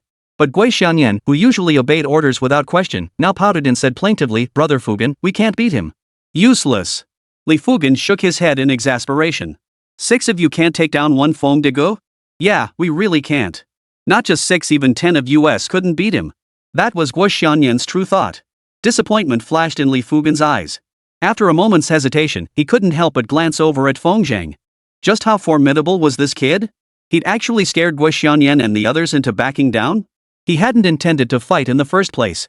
It was just a heated exchange where he couldn't hold back. Gui Xianyan's cowardice left him feeling humiliated. He angrily kicked Gui Xianyan, if you're too scared to fight, why are you even following me? Get lost.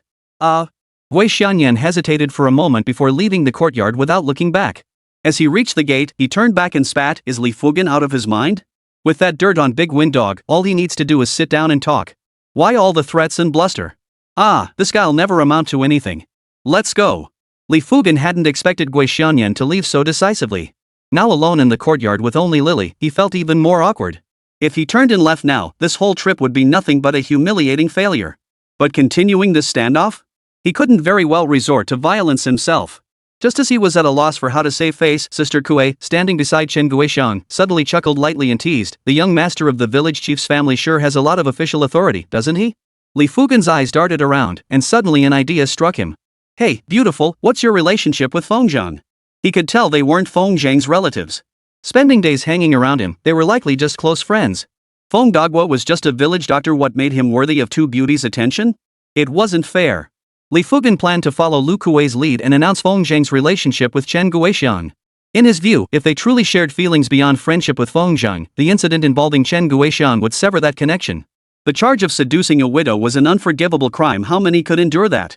But Lu Kuei raised an eyebrow and gave a coy laugh. What the hell is it to you?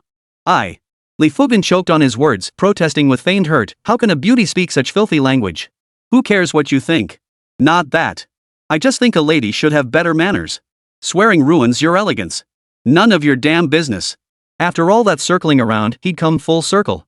Li Fugen was furious. He finally understood this woman was deliberately, intentionally stirring trouble and siding with Fengjiang. Beautiful lady, I know you and that big dog Feng are close, but I hope you'll open your eyes and see what kind of person he really is. Li Fugen was so furious he almost blurted out that piece of dirt. Some people just aren't worth treating like this. Lu Kuei remained unshaken, even the hidden smile in her eyes vanished. Mind my business? In your words, you're not worthy. Worthy or not, at least I'm better than Feng Degu. Li Fugen finally held back from revealing the dirt. You two, come to the fishing tournament tomorrow. I'll announce a shocking revelation publicly. Then, maybe you'll see Feng Degu's true colors. With that, Li Fugen hurriedly left with Lily. Outside, Lily asked in confusion, Brother Fugen, why didn't you just say it? What do you know? Li Fugen took several deep breaths of the mountain air before finally calming his emotions. Announcing it here would only reach a handful of people. If we announce it at tomorrow's fishing competition, it'd be best to wait until after the competition ends to make the biggest splash. I'll make sure Feng Degu not only can't hold his head up in Santu village, but that everyone in Qingping town sees his true colors. At Fengjiang's house, everyone found Li Fugen's visit inexplicable. Gained nothing from it, they couldn't help but think the man wasn't quite right in the head. Their meddling did little to dampen the mood among the few present. Over an hour later, Chen Guoxiang personally cooked a lavish spread that filled the table. The two girls from the capital showed no fussiness whatsoever. They ate silently, devouring their food as though they hadn't eaten in days. Midway through the meal, Lu Kuei belched, then suddenly slapped the table and exclaimed, "Oh no! I forgot something." Chapter 39, Sister Kuei is a normal person. Lu Kuei's outburst instantly drew everyone's attention. Except for Fengjiang, both Chen Guoxiang and Su Wenfang felt a certain awe toward this young girl with her somewhat domineering demeanor. This was the common mindset in the village. They always felt superior to those from the city. Fortunately, Chen Yanfei was gentler and didn't make them feel uncomfortable. Chen Yanfei shot Lu Kuei a reproachful glance as she wiped her mouth and asked, Sis Kuei, could you please tone it down? You're going to scare someone to death. Lu Kuei realized her actions were indeed excessive and apologized sheepishly. Everyone, please continue eating. Don't mind me, haha. With that, she tossed her chopsticks aside and dashed out the door. Not long after, Lu Kuei returned, clutching 2 bottles of what looked like fine red wine. No feast is complete without wine. Lu Kuei chuckled. With such a feast, how could we not drink? Come on, everyone, let's drink tonight to celebrate. Xiaobin, what are you standing there for? Go get some glasses. Given Lu Kuei's status, the wine she brought was undoubtedly top-notch. Li Bin's eyes lit up as he hurriedly fetched several glasses to distribute among the others. Sis Kuei, what kind of liquor is this? You wouldn't understand. Let me tell you, this one glass could buy 4 car wheels. Li Bin's hand holding the wine glass trembled. One glass could buy 4 wheelbarrows. Each wheelbarrow cost nearly 1,000 yuan. 4 times 4,000. The bottle of red wine could easily fill 5 or 6 glasses. So this single bottle was worth tens of thousands? This wasn't drinking wine, it was drinking money. Li Bin took a small sip, feeling a pang of pain at the thought of spilling even a single drop. And honestly, it was worlds apart from the 20-something yuan bottles sold in the village. What exactly was the difference? Li Bin couldn't quite put his finger on it. It just tasted better. At Lu Kuei's urging, even Chen Guoxiang and Su Wenfang, who didn't usually drink, had down more than half a glass. It must be said that Lu Kuei possessed exceptional organizational skills. Under her guidance, a table of strangers had transformed into a group sharing laughter and wine. It was nothing short of remarkable. By the end of the meal, both bottles of red wine were empty. Most of it had been drunk by Lu Kuei, proving beyond doubt that she was a genuine alcoholic. Chen Yanfei, due to her physical condition, only had a little. She could hold her liquor well anyway, so nothing unusual happened to her. Su Wenfang and Chen Guoxiang, however, were a different story. One was dizzy and disoriented, slumped over the table as if asleep. One had cheeks flushed crimson, like a perfectly ripe peach. Chen Guoxiang, flushed from the wine, radiated feminine charm. She looked like she could be picked up and kissed. But in public, even if Fengjiang had 10,000 dares, he wouldn't dare make a move. Smack! He dared not, but someone else did. Lu Kuei, his eyes half closed in drunkenness, cupped Chen Guoxiang's delicate cheek and kissed her. A kiss. Chen Guoxiang couldn't handle such flirtation. Her head ducked so low it nearly disappeared beneath the table. Haha, you're really something, Lu Kuei belched, his breath reeking of alcohol and filling the room with foul air. Sis Guoxiang, are you alone?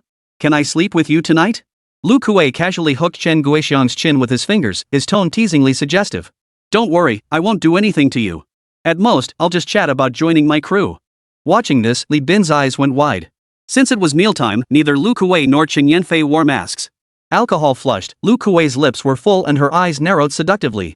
She was undeniably beautiful, though her natural aura of a strong, independent woman kept others at arm's length. Watching these two stunning beauties engage in such flirtatious behavior right before his eyes, Li Bin couldn't handle it. He stood up and ran into the courtyard to splash well water on his face. Chen Guoxiang felt extremely uncomfortable and tried to dodge Lu Kuei's teasing, but unfortunately, the alcohol had made her body weak and she wasn't as alert as Lu Kuei. She couldn't escape Lu Kuei's deliberate teasing. Helpless, she turned to Feng Zhang with a pleading look. What the hell is this? Feng Zhang inwardly cursed.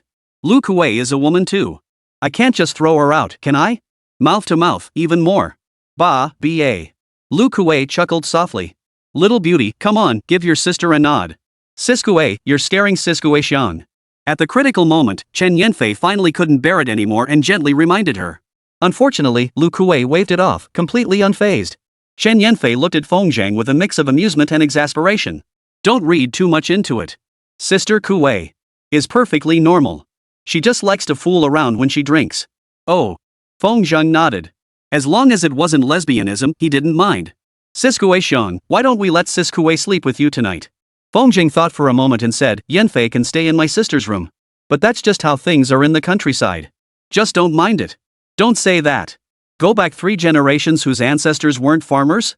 Lu Kuei stood up with a carefree air, hooked her arm around Chen Guoxiang's neck and pulled her away. Chen Guoxiang's dejected expression, glancing back every few steps, made Feng Zhang feel like a lamb entering the tiger's den. If not for trusting Chen Yanfei's words, he wouldn't have dared let Chen Guoxiang be taken away by Lu Kuei. Li Bin washed his face and dashed straight home. Only Feng Zhang and Chen Yanfei remained relatively sober inside the house. Mom, wake up. Feng Zhang shook Su Wenfang's shoulders. Go sleep in the room. Take care of yourself. Su Wenfang was genuinely drunk. She sat up, her words slurred, and still thought about cleaning up the dishes. Mom, go to bed. I'll take care of this. Feng Zhang guided Su Wenfang inside, gently laid her on the bed, and tucked the quilt around her. Only after settling his mother did Feng Zhang feel truly at ease. Glancing at the mess in the main hall, he hesitated for a moment before asking Chen Yanfei, who had been sitting quietly, are you still eating? I'm already full. It was nighttime anyway, so Chen Yanfei wasn't worried about her image or anything. After drinking, she exuded a certain alluring charm. Under the dim yellow light, Chen Yanfei's skin glowed with a dazzling pallor, her alluring red lips full and luscious. Every movement radiated an air of grace and gentleness. No wonder she'd become a national goddess. Feng couldn't help but compare her to Su Mei in his mind. Their auras shared some similarities, yet upon closer inspection, they were distinctly different. Long-Il Su Mei carried a deep-seated sense of inferiority within her. Even with the blood blisters on her face healed, it would take time for her confidence to return. Chen Yanfei, however, was acutely aware of her innate advantages. Beneath her gentle demeanor lay a quiet pride. Feng Zhang had encountered many women by now and had developed his own unique perspective. Still, staring at the goddess late at night seemed a bit impolite. Feng Zhang averted his gaze and began tidying up the mess on the table. Let me help you? Absolutely not, Feng Zhang quickly protested. Those hands are meant for playing the piano, they shouldn't be doing such rough work. They're not that delicate, Chen Yanfei chuckled softly. I'll be careful. It's fine. The two fell silent, quietly clearing the dishes from the table. Come to think of it, aside from Chen Guoxiang, Feng Zhang had rarely done anything together with someone goddess level. Except for healing illnesses. This prolonged silence felt odd. Having already acknowledged their character, Feng Zhang regarded them as friends. He had to find a topic to break the awkwardness. If Chen Yanfei's fans ever saw this scene, they'd be furious enough to spit blood. Stuck alone with his idol and still agonizing over what to say. What a waste of a golden opportunity. After much deliberation, Feng Zhang finally found a topic. What, exactly, is your illness? Chapter 40, The Bizarre Illness. Chen Yanfei froze. Even without her celebrity aura, her beauty alone could make countless young men's hearts skip a beat. Given this situation, Feng Zhang didn't try to impress her to gain favor, but instead asked about her illness at such an inopportune moment. He really knew how to bring up the most sensitive topic. Chen Yanfei paused, her slender fingers coated in grease. After a moment's hesitation, she solemnly declared, "I haven't had my period." "What?" Feng Zhang was startled. Given Chen Yanfei's age no more than 23, in the prime of her youth, how could she not have had her period? "Did you get checked at a big hospital?" "I have." Chen Yanfei had already adjusted her mindset. Before her stood a doctor worthy of trust, someone who could even cure Sumei's strange illness. What was there left for her to hold back?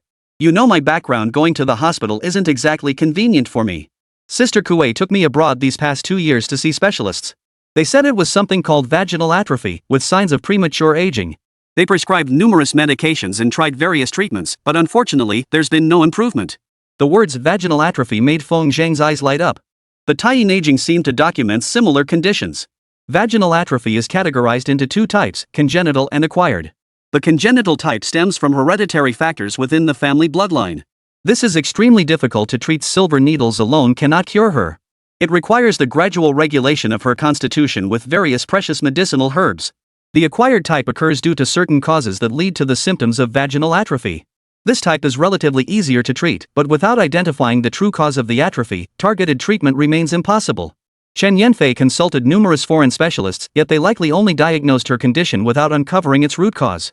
In that case, her condition might be acquired rather than congenital. Vaginal atrophy is nothing short of a catastrophe for a woman. The absence of menstruation is merely one manifestation. Over time, impurities within the body cannot be expelled and accumulate internally. Gradually, the body weakens until premature aging sets in. In other words, if left untreated, this condition could cut a woman's lifespan in half at best. In severe cases, she might only have a few years left. As a rising star whose career was flourishing, Chen Yanfei was at the peak of her success. She naturally refused to let this illness derail her. For over 2 years, she had secretly sought out the most reputable doctors. Medical luminaries in the capital, including Lu Shichuan, held multiple symposiums specifically addressing her condition. Yet the best they could achieve was slight symptom relief, no true cure. Sumei's recovery gave her hope. Thus, she set aside her busy schedule and traveled with Lu Kuei to Qingping town. Her reputation was at stake. If word of her illness spread, it would undoubtedly cause a public uproar. After all, to outsiders, any ailment like gynecological issues is invariably linked to promiscuity.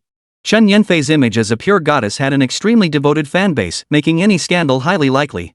Therefore, she needed to thoroughly investigate and verify Feng Zhang's trustworthiness before she could feel secure enough to disclose her condition. Clearly, Feng Zhang had now earned her approval. While Feng Zhang inquired about her condition, his hands never stopped moving. Upon hearing the words uterine atrophy, he immediately began flipping through the records in the Taiyin aging. This brief silence alarmed Chen Yanfei considerably. She feared his silence meant he was unsure about her condition. "Feng Zhang, is my condition difficult to treat?" Feng Zhang wiped the table clean, looked up, and smiled at her. "Don't worry. Let me think about how to handle this. There will be a way." With that, he carried the bowl and chopsticks to the kitchen, leaving Chen Yanfei feeling utterly bewildered in the room. What did he mean, there will be a way? Feng Zhang wasn't that old, yet he'd already mastered the old doctor's tricks of creating an air of mystery. Unwilling to accept this, Chen Yanfei followed him to the kitchen, leaning against the doorway and watching Feng Zhang. Suddenly, she didn't know how to broach the subject. Should she get angry? They weren't actually in a relationship, so getting angry would be completely unreasonable. Should she demand it from him? But if foreign specialists were stumped by this illness, how could a young doctor like him possibly be more skilled than them?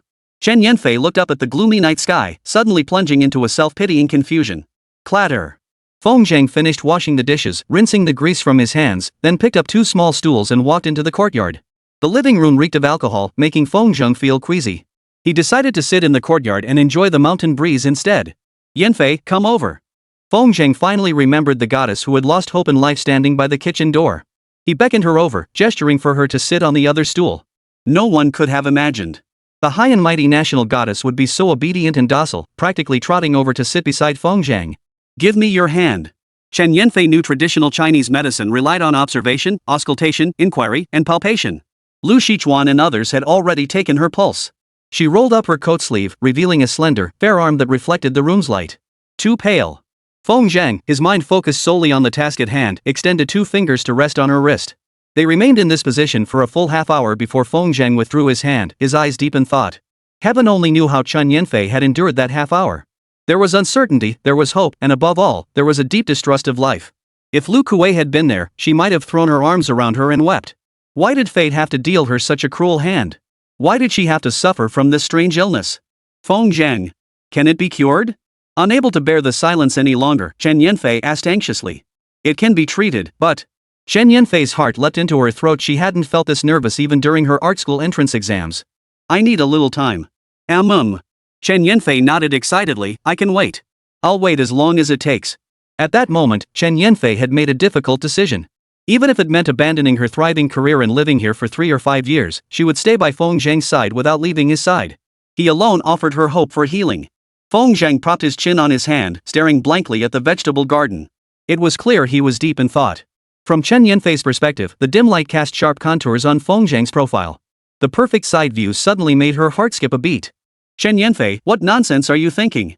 She pinched her thigh skin hard, using the pain to stay alert. She couldn't explain why. She, who had never felt anything for men before, found herself unexpectedly captivated by Feng Zhang as he sat deep in thought. It was utterly unbelievable. Over the years, countless outstanding men had surrounded her. Beyond his medical skills and that elusive aura about him, Feng Zhang's looks alone couldn't possibly have captured Chen Yanfei's heart. So, what was it, then? Feng Zhang remained oblivious to Chen Yanfei's change, his entire focus absorbed in the pulse he had just taken. The pulse pattern indicating uterine atrophy should have been extremely weak. Yet Chen Yanfei's pulse was robust and vigorous, showing no signs of illness whatsoever. Nor did it resemble that of a woman. Her pulse was more vigorous than a man's. This situation conflicted with the pulse patterns recorded in the Taiyin aging. Feng Zhang concentrated deeply, determined to find the answer within the Taiyin aging. He lost track of time until a sudden chill swept through the air. Feng Zhang shuddered, jolted from his reverie. Turning, he suddenly met Chen Yanfei's clear, piercing eyes. Could it be? Feng Zhang suddenly grasped a possibility. Chapter 41, The Fishing Tournament begins. Feng Zhang had awakened the bloodline of his ancestors. While inheriting the art of medicine, he had also embarked on a unique path of cultivation. Yet despite his cultivation, though he hadn't truly mastered the art, he believed he possessed abilities transcending the mundane. There was only one type of pulse he could not decipher, that of those who, like him, possessed extraordinary, transcendent abilities. At this thought, a complex expression crossed Feng Zhang's face. He released a wisp of cool spiritual energy, silently entering through the crown of Chen Yanfei's head. He sought to test whether Chen Yanfei was indeed the cultivator he suspected her to be. Chen Yanfei merely felt a cool sensation drifting within her body, mistaking it for the chill carried by the mountain evening breeze. She paid it no mind. A few minutes later, Feng Zhang withdrew his spiritual energy. He had thoroughly examined Chen Yanfei and found nothing unusual about her. Could I have misjudged her? Feng Zhang, what did you say? Nothing. Just studying your condition. Feng Zhang offered a casual excuse. Thank you. Chen Yanfei flashed a smile. But it's getting late. You should rest now. Only after Chen Yanfei entered the room did Feng Zhang withdraw his gaze, its meaning unclear. 31.41% 1858 m. Ultimately, my understanding of cultivation is too limited. Otherwise, I could have pinpointed the problem at a glance. Still, her illness does need to be treated sooner rather than later. With that thought, Feng Zhang prepared to begin treatment. That night, Feng Zhang spent the entire time contemplating a treatment plan for Chen Yanfei. If her celebrity status weren't a factor, treatment would be relatively straightforward. He'd simply use silver needles combined with the Tai finger technique to locate the source of atrophy within her body, then stimulate the necrotic areas with acupuncture to restore vitality. This simplest approach wouldn't yield immediate results. Multiple acupuncture sessions would be required for a full recovery. Though Chen Yanfei spoke lightly, deep down she was unwilling to abandon her current career. The entertainment industry has no memory. If Chen Yanfei spent too much time on treatment, she would gradually be forgotten by her fans. Why do some celebrities, even without new work, constantly seek ways to appear in public and show themselves on camera? It's all about maintaining visibility and preventing themselves from being forgotten. The entertainment industry is that ruthless in reality. Since they had become confidants, Feng Zhang resolved to cure her using the fastest and most effective method. He wanted her to shine brightly under the spotlight once more, becoming the beloved national goddess adored by millions. Lost in these thoughts, Feng Zhang drifted off to sleep without realizing what time it was. He was roused in the morning by a commotion.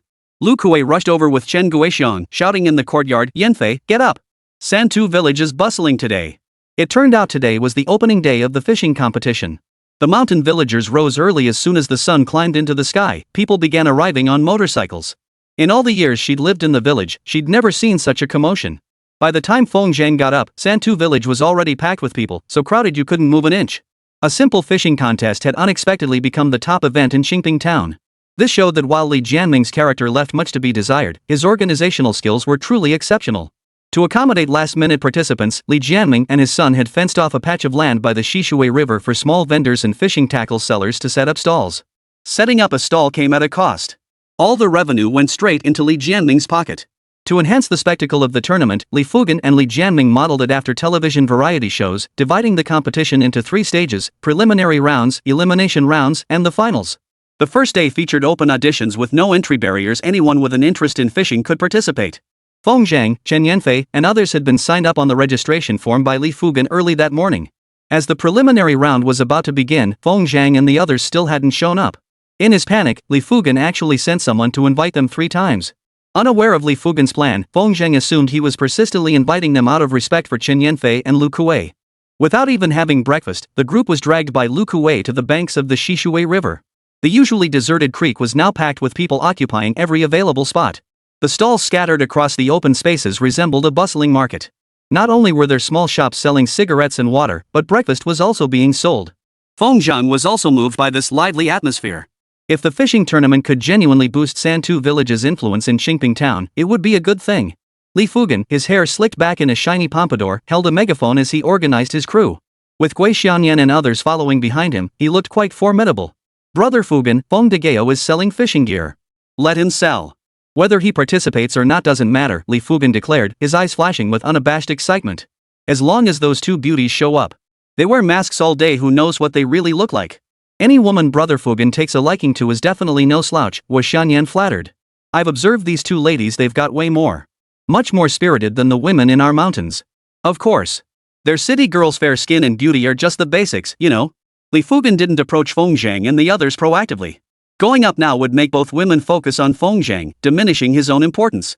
When the results were announced that afternoon, Li Fugen would casually reveal Feng Zhang and Chen Guixiang's illicit affair to everyone. Then, the show would begin. Feng Zhang, here's your fishing rod. Lu Kuei tossed a fishing rod over with great enthusiasm, which Feng Zhang caught with a raised hand. How about we have a contest? See who can catch more fish? Feng Zhang scoffed, you know how to fish? Of course I do. I even took a boat out to sea for fishing just 2 months ago. The conversation felt awkward because they weren't on the same level. Feng Zhang had never even seen the ocean. So it's settled then. Yanfei and I are a team. The losing team buys dinner. Li Bin hurriedly protested, that's not fair. Then I'll team up with Brother Zheng 2 against 2. Ha! Lu Kuei shot him a disapproving look. You 2 grown men, how can you be so petty with us girls? How can we count it that way? Li Bin grumbled, but unable to find a rebuttal, he reluctantly agreed to Lu Kuei's decision. For those living in mountain villages, wading into the water to catch fish was child's play. Fishing was certainly no challenge for Li Bin and Feng Zhang either. After walking for a while with their fishing rods, they realized all the good spots nearby had already been taken. With no other choice, they pressed onward. The fishing competition had no strict rules. Any fish caught would be weighed in the afternoon to determine the winner. The top 100 would advance to the qualifying rounds. Lu Kuei and the others weren't even thinking about advancing. With their amateur skills, securing a spot in the next round among over 1,000 participants would be as difficult as climbing to the moon. Just being able to participate and join in the fun was satisfying enough. Li Fugen watched Feng Zhang and the others walk farther and farther away, then deliberately brought Gui Xianyan over to catch up. Spotting Feng Zhang from afar, still undecided about where to fish, he started taunting him. Feng big dog, you're decent as a doctor, but fishing? Forget it. Gui Xianyan chimed in, exactly. Just come for the fun of it. No need to look so serious about finding a spot. They deliberately picked on him, mocking and belittling Feng Zhang everywhere they went, hoping to win the attention of the 2 beauties. Unfortunately, these childish games were no match for Lu Kuei's keen insight. Li Bin fumed indignantly, Gui Xianyan, don't get cocky. Got a problem? Let's settle this head to head. Chapter 42, The Fishing Spot Showdown. Bring it on. Gui Xianyan rolled up his sleeves. Fugen and I weren't planning to join in, but we'll give the men of Qingping town a chance. Since you're not satisfied, Li Bin, it seems Brother Fugen and I will have to step in personally and show you what a true master angler looks like. The fishing competition was mainly troublesome in its early stages of preparation, requiring Li Fugen to constantly intervene and keep an eye on things. Now that it had begun, the turnout was unexpectedly large. Li Fugen handed over all ongoing on-site maintenance and filming duties to Li Jianming, Li Li, and their team, leaving him unexpectedly free. The idea for the fishing tournament came from Li Fugen himself, a seasoned angler who had even been a member of the fishing association in the city where he studied. When Gui Xianyan proposed the idea, Li Fugen's eyes lit up. He chuckled and said, Xianyan, you and Li Bin can play around with Feng Degu. I can't participate. Gui Xianyan feigned ignorance and asked, why not? Li Fugen flashed a proud smile. As a seasoned angler, competing against them is like a walk in the park, right? Oh, I see. Gui Xianyan's exaggerated expression made Lu Kuei and Chen Yanfei burst out laughing. This guy's such a character, it'd be a shame if he didn't pursue acting. Brother Fugen, if you don't join in, these two beauties won't get to see your fishing skills. If those half-baked amateurs Feng de Gao and Li Bin can't catch any fish, it'll make the beauties lose faith in the young folks of Santu village. Li Fugen feigned shock. Is that so? To avoid disappointing these two beauties, I'll reluctantly join in and show you what real fishing is all about. With that, Li Fugen waved his hand, and the people waiting nearby immediately brought over 2 fishing rods. Standing by the riverbank, Li Fugen pondered for a moment before saying, Shan Yan, didn't you mention a competition earlier? Since I organized this fishing contest, it wouldn't be right for me to take one of the qualifying spots. Here's what we'll do, no matter how many fish I catch, they won't count toward my score. Go tell them that. Brother Fugen, you're always so thoughtful. But... Li Fugen hesitated. But dry fishing is no fun either. We need some stakes, right? Feng Zhang and the others watched the two perform in silence, as if witnessing a theatrical play. Unfortunately, their acting was rather clumsy. Wu Xianyan pointed at Li Bin and chuckled, didn't you just say you wanted to compete? Here's the deal, Brother Fugen and I will team up against you in Big Dog Phone. Whoever loses has to publicly call the other grandpa 3 times. How about it? Li Fugen silently gave a thumbs up in agreement. Li Bin, however, felt uneasy and dared not respond. Just watching Li Fugen skillfully handle the fishing rod made it clear this guy wasn't bluffing, he genuinely knew his way around fishing. If he lost and had to publicly call someone grandpa, his old mother would probably spit blood from the shock. Li Bin, chicken out? Show some manly spirit in front of the ladies. Wu Xianyan urged with a loud laugh. Li Bin might be reckless, but he wasn't stupid. He could see right through Wu Xianyan and Li Fugen's coordinated act. They were deliberately trying to embarrass him and Feng Zhang. As long as he didn't agree, losing a little face wouldn't matter, Li Bin reasoned. Just then, Feng Zhang stepped forward, blocking Li Bin's path. His voice was calm as he said, since you want to call me grandpa, I'll grant your wish. Big Dog Feng, you talk a big game. I'll be waiting for you to call me grandpa. Wu Xianyan snarled, don't think you can run too far. I'll be watching you. And if you can't catch any fish, don't try to sneak a few from the river, that won't count. Feng Zhang ignored Wu Xianyan's ranting, turning to lead his group away. Behind them, Wu Xianyan and Li Fucai followed at a distance neither too close nor too far. After walking for a while, Feng Zhang finally spotted a suitable spot to stop. Below was a bend in the river. Though the water flowed swiftly outside, it didn't disturb the tranquility here at all. The bend harbored fish and the water surface was covered with aquatic plants, an ideal fishing spot. Just as Feng Zhang prepared to descend, a figure suddenly charged forward, nearly knocking him over. Had he not been agile, he would have stumbled to the ground. Wu Xianyan stood in the way, shouting, Fugen, I found a perfect spot. Let's fish here. Pfft, shameless. Lu Kuei's chest heaved with anger as she prepared to confront Wu Xianyan. Forget it. Let them have it. Don't be a wimp. We saw the spot first, why should we give it up? Feng Zhang held Lu Kuei back, preventing her from approaching. The bend being a good spot is just a rule of thumb, it doesn't guarantee fish. Let's keep looking further ahead. As he spoke, Feng Zhang gave Lu Kuei a knowing wink. Though she didn't understand the signal Feng Zhang was sending, Lu Kuei obediently held her tongue. The group pushed through the thickets and walked several hundred meters further until they reached a wide open area. Coincidentally, this was the other side of Chen Guixiang's medicinal herb plot. The water below appeared calmer, but as a fishing spot, it was far less promising than the bend they'd just passed. Let's set up here. It's spacious enough for all of us to sit. Lu Kuei pursed her lips. Feng Zhang, do you even know how to fish? There's not a single blade of aquatic grass here, how could there possibly be any fish? Yeah, Zhang, even I can tell, and I'm not much of a fisherman, it's hard for fish to hide here. Li Bin chimed in, let's not waste a whole day only to end up losing to Li Fugen. Feng Zhang chuckled. If you don't trust me, you can keep looking for a spot. I'll stay right here. Saying this, Feng Zhang picked up his fishing gear, grabbed his small stool, and carefully made his way to the riverbank. He de-fished as a child, but his catches had always been pitiful. Since moving to the county town for high school over 3 years ago, he hadn't touched fishing gear since. Watching him clumsily prepare the bait, Lu Kuei and the others snorted in disdain. This guy really was pretending to know what he was doing. Let him waste his time here. We're moving up ahead. Lu Kuei tugged at Chen Yanfei and Chen Guixiang, ready to leave. Surprisingly, only Li Bin followed. Chen Guixiang and Chen Yanfei unexpectedly didn't want to leave.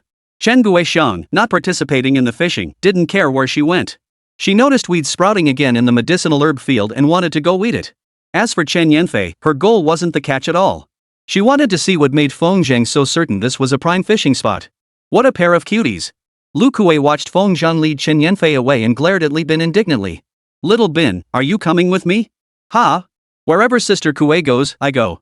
Li Bin had originally planned to tag along with Feng Zhang, but after Lu Kuei's outburst, he promptly caved in without a fight. That's more like it. Come on, sis will show you the best fishing spot. Once the two had left, Chen Guixiang slipped unnoticed into the medicinal herb field to get to work. After nearly a month of growth, the medicinal plants had grown vigorously, now reaching Chen Guixiang's waist. Only Chen Yanfei and Feng Zhang remained by the riverbank alone, man and woman maintaining a distance of over 10 meters between them. Chen Yanfei bent over, fiddling with her fishing gear. She had never actually fished before, only accompanying Lu Kuei on a few ocean fishing trips. However, sea fishing was far simpler than riverbank angling. It didn't require nearly this much fuss. Fortunately, Chen Yanfei possessed a gentle disposition and ample patience. She copied what she'd seen, prepared her tackle, and cast the bait into the water. After waiting a while, she saw no movement from the float. Chen Yanfei couldn't help but set down her rod and approach Feng Zhang, who remained calm and composed. She whispered, "Are you sure there are fish here?" Chapter 43, a catch that stunned everyone. "There are fish," Feng Zhang stated with conviction. He couldn't explain it clearly, so he relied on his unwavering conviction to influence Chen Yanfei, making her believe just as firmly. Sure enough, after a moment's hesitation, Chen Yanfei decided not to disturb Feng Zhang and trotted back to her own fishing spot. Feng Zhang's certainty stemmed from his divine sense, which allowed him to see directly through the water. All along the way, he had kept his divine sense spread out, scanning the river for fish activity. Over the years, with the widespread use of pesticides, the water quality of streams and rivers had been affected, and fish in the rivers had become scarce. At some spots that looked promising, aside from a few small, miscellaneous fish, it was rare to see any large fish weighing over 2 Gene. It wasn't until he reached the bend in the river that Feng Zhang spotted several carp weighing over 2 pounds, along with some crushing carp the size of a palm swimming near the bottom. Had Li Fubin not interrupted him, he would have chosen that spot without hesitation. Unexpectedly, after the commotion, Feng Zhang abandoned that spot and instead discovered an area teeming with fish. Feng Zhang probed the riverbed with his spiritual sense and instantly detected over a dozen fish weighing more than 2 Gene each. Additionally, there were plump crushing carp, each large enough to make a whole dish of braised fish. A whole dish. Further down, amidst the chaotic underwater terrain, Feng Zhang spotted several large bluefish weighing over 10 pounds each, concealed within the chaos. The color of the rocks blended seamlessly with the large bluefish, making them almost invisible to the untrained eye. With such abundant fish, if he still couldn't catch any, Feng Zhang might as well find a block of tofu and smash his head against it. After preparing his tackle, he scattered bait to create a feeding spot. Feng Zhang wasn't after the small fish right in front of him. His target was those 10-pound plus big bluefish. Compared to the smaller fish nearby, the big ones were clearly more cautious, paying no heed to the bait Feng Zhang had scattered. Feng Zhang carefully channeled a thread of spiritual energy deep into the water, creating subtle ripples that scattered all the small fish from the feeding spot. Sure enough, once the spiritual energy entered the water, the big bluefish clearly became interested. Feng Zhang nodded with satisfaction, simultaneously realizing why this spot unsuitable for bait to linger still yielded such abundant fish activity. It seemed to be connected to the medicinal grounds. The soil in medicinal plots is cultivated with spiritual elixir, making it richer in nutrients than ordinary soil and more readily absorbed by living organisms. This is the primary reason for the herb's vigorous growth. Over recent days, several rains have fallen on the mountain, washing portions of the medicinal field's soil into the streams and rivers.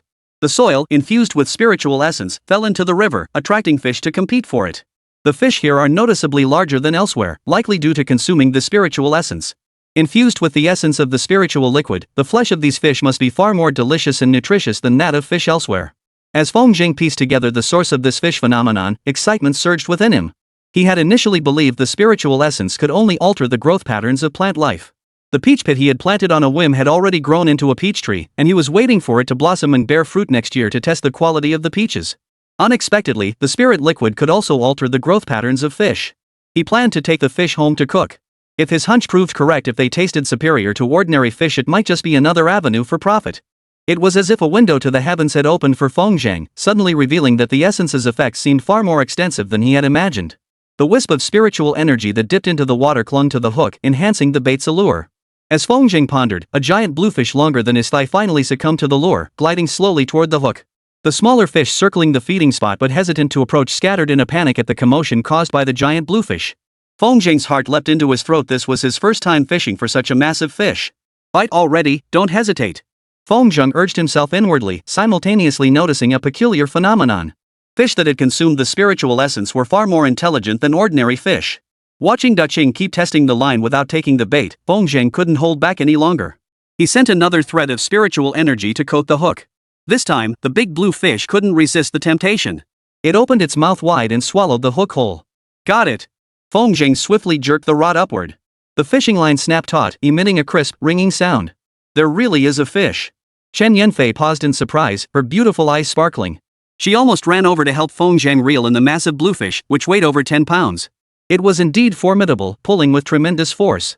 If not for Feng Zhang's fishing experience, this big bluefish might have broken free. Man and fish wrestled for over 10 minutes before the big bluefin finally surfaced, revealing its true form. Staring at the fish as big as a calf, Chen Yanfei's eyes widened in shock, leaving her speechless. Yanfei, hurry and get the landing net. Ah, okay, I'm coming. Chen Yanfei scrambled to her feet, nearly tripping over the weeds on the ground. After grabbing the landing net, she hesitated, unsure how to proceed. In desperation, she handed the net to Feng Zhang. Splash. After the splash, Feng Zhang dragged the big bluefish to the shore. Oh no, we didn't bring a fish basket. It turned out that when Lu Kuwei bought the fishing gear, he hadn't considered how many fish they might catch, so he hadn't thought to buy a fish basket or anything like that. Just then, Chen Guixiang, who had been weeding in the fields, heard the commotion and emerged from the medicinal herb plot. Seeing the enormous bluefish, Chen Guixiang was startled too. Feng Zhang, toss the fish ashore. I'll dig a hole in the field to keep it for now. That was indeed a good idea. Feng Zhang suddenly exerted all his strength, flinging the giant carp onto the edge of the medicinal herb field. Chen Guixiang hurriedly found a small natural pit beside the field and filled it with water. The carp thrashed about in the pit, seemingly unwilling to accept its fate. The commotion drew the attention of several anglers on the opposite bank. They all stared over, their expressions filled with astonishment. A giant carp weighing over 10 pounds hadn't been seen in the stream for ages. Unfortunately, the distance to cross was too great for them to reach, leaving them helplessly watching. Meanwhile, Wu Xianyan climbed ashore just in time to witness Chen Guixiang wrestling with the giant carp, trying to keep it still. Holy, it's huge. Wu Xianyan's eyes widened in disbelief. Brother Fugan, that fish over there is huge. How big could they be? Li Fugan remained calm. His fish basket already held a carp weighing over a pound. I'd say it's at least 20 pounds. But Li Fugan, who was drinking water, choked. What did you say? He asked incredulously. If not 20 pounds, then at least 15 pounds. Wu Xianyan chose his words more carefully. How could that be? Li Fugan knew the Shishui River well.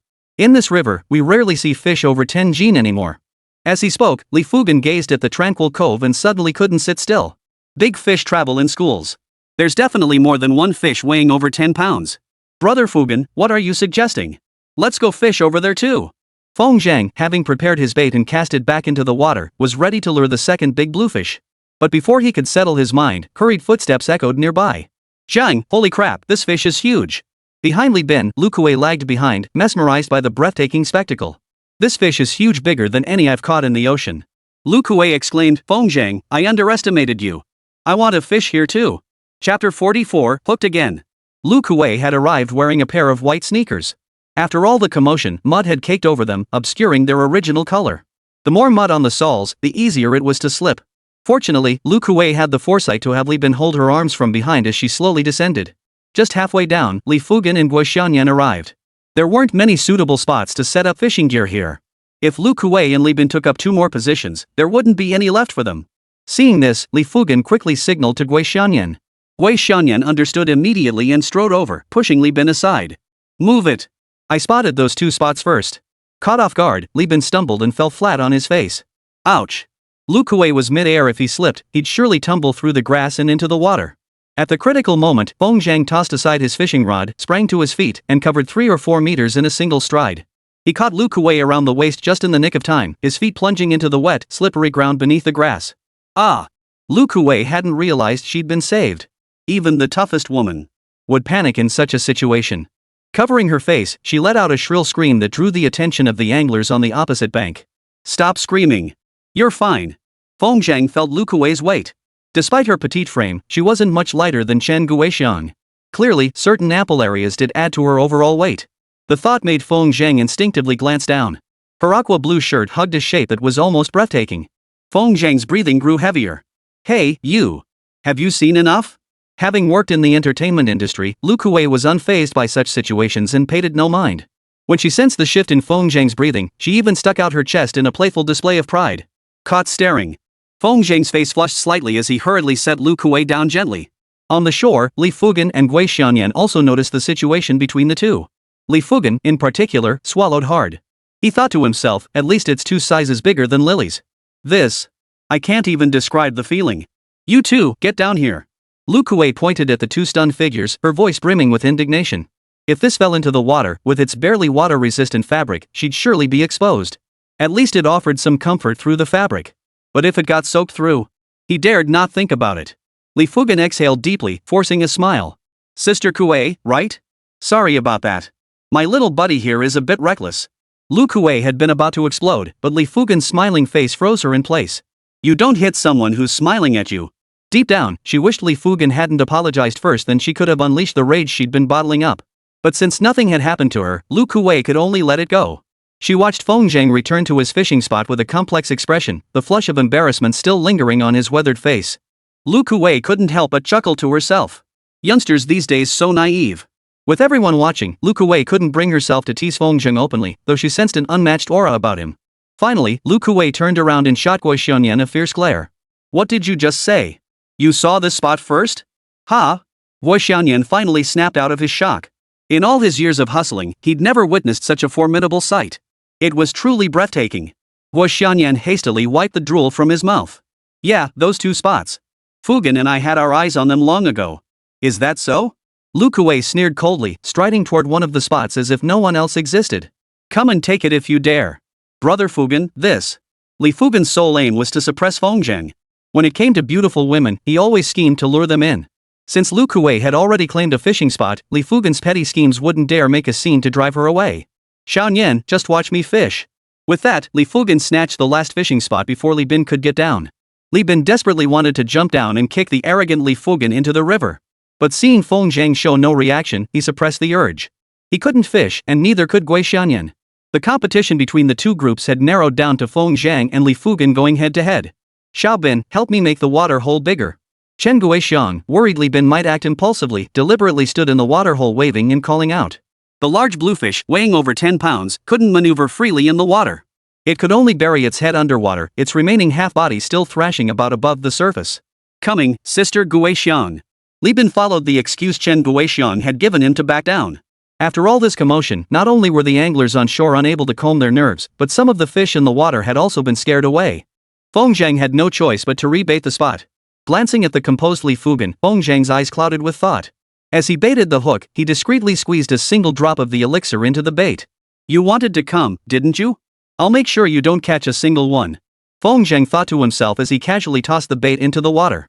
His original plan was merely to lure some fish over, with the ultimate target being the remaining few large bluefish.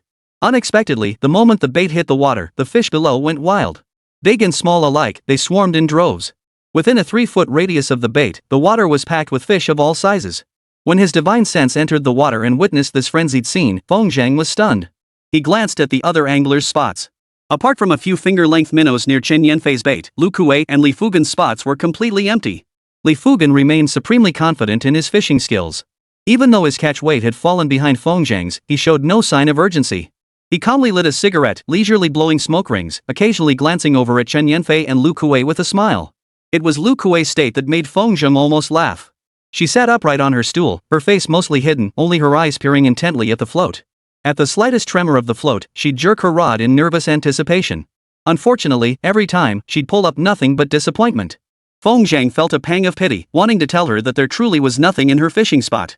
In contrast, Chen Yanfei remained calm and collected, checking fishing techniques on her phone while nervously comparing them to the movements in the water.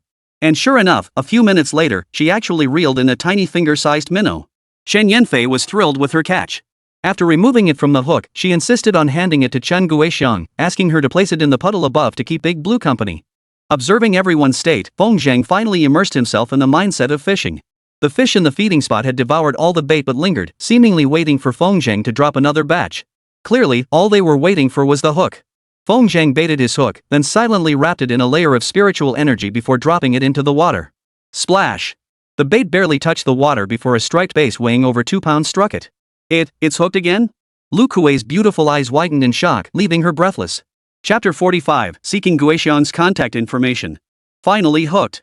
Wu Xianyan's face flushed with excitement as he leaped into the water, net in hand. Splash! Li Fugen fed outline then reeled it in, the entire process executed with remarkable professionalism. A full 5 minutes passed, yet the fish beneath the surface still hadn't surfaced.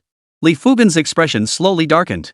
No matter how big the fish was, it couldn't possibly struggle for 5 minutes without surfacing.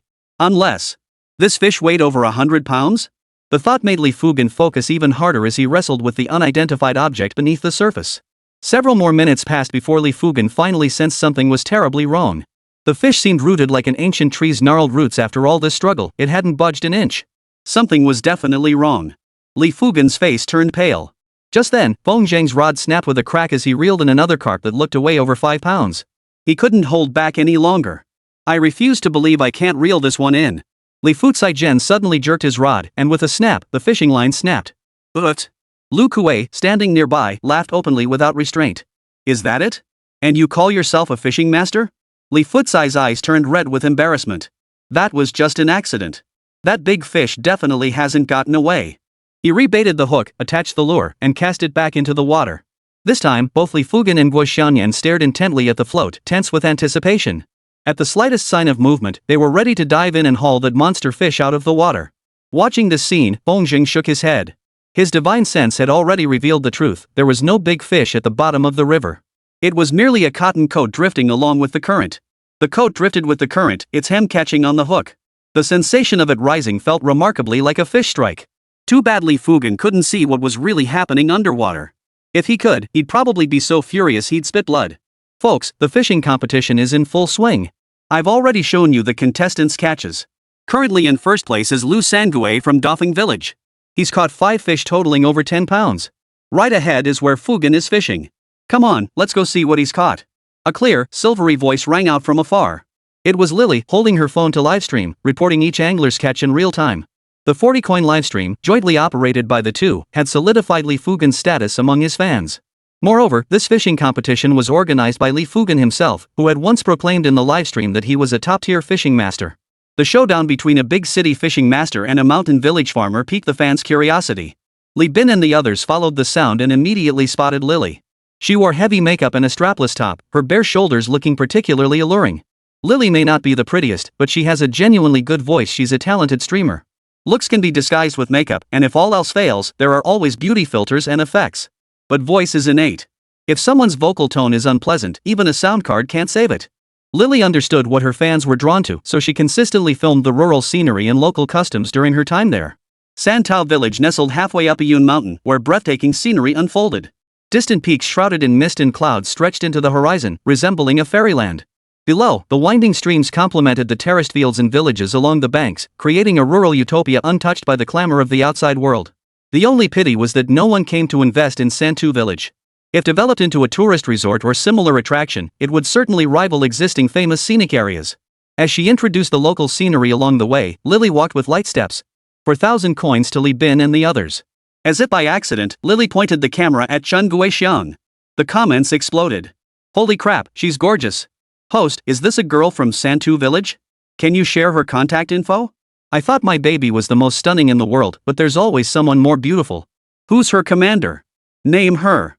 Seeing the livestream's viewership skyrocket due to Chen Guixiang's beauty, Lily perked up. This time she used her main account after all. The previous incident had been murky, and Lu Kuei hadn't followed up afterward. The streaming platform had only imposed a token 2-day ban. Her follower count, which had barely exceeded 200,000, had more than double thanks to this fishing competition. Lily introduced with a smile, this fresh-faced beauty is our village's face. Her name is Chen Guixiang. Wow, just hearing her name makes me smell the fragrance.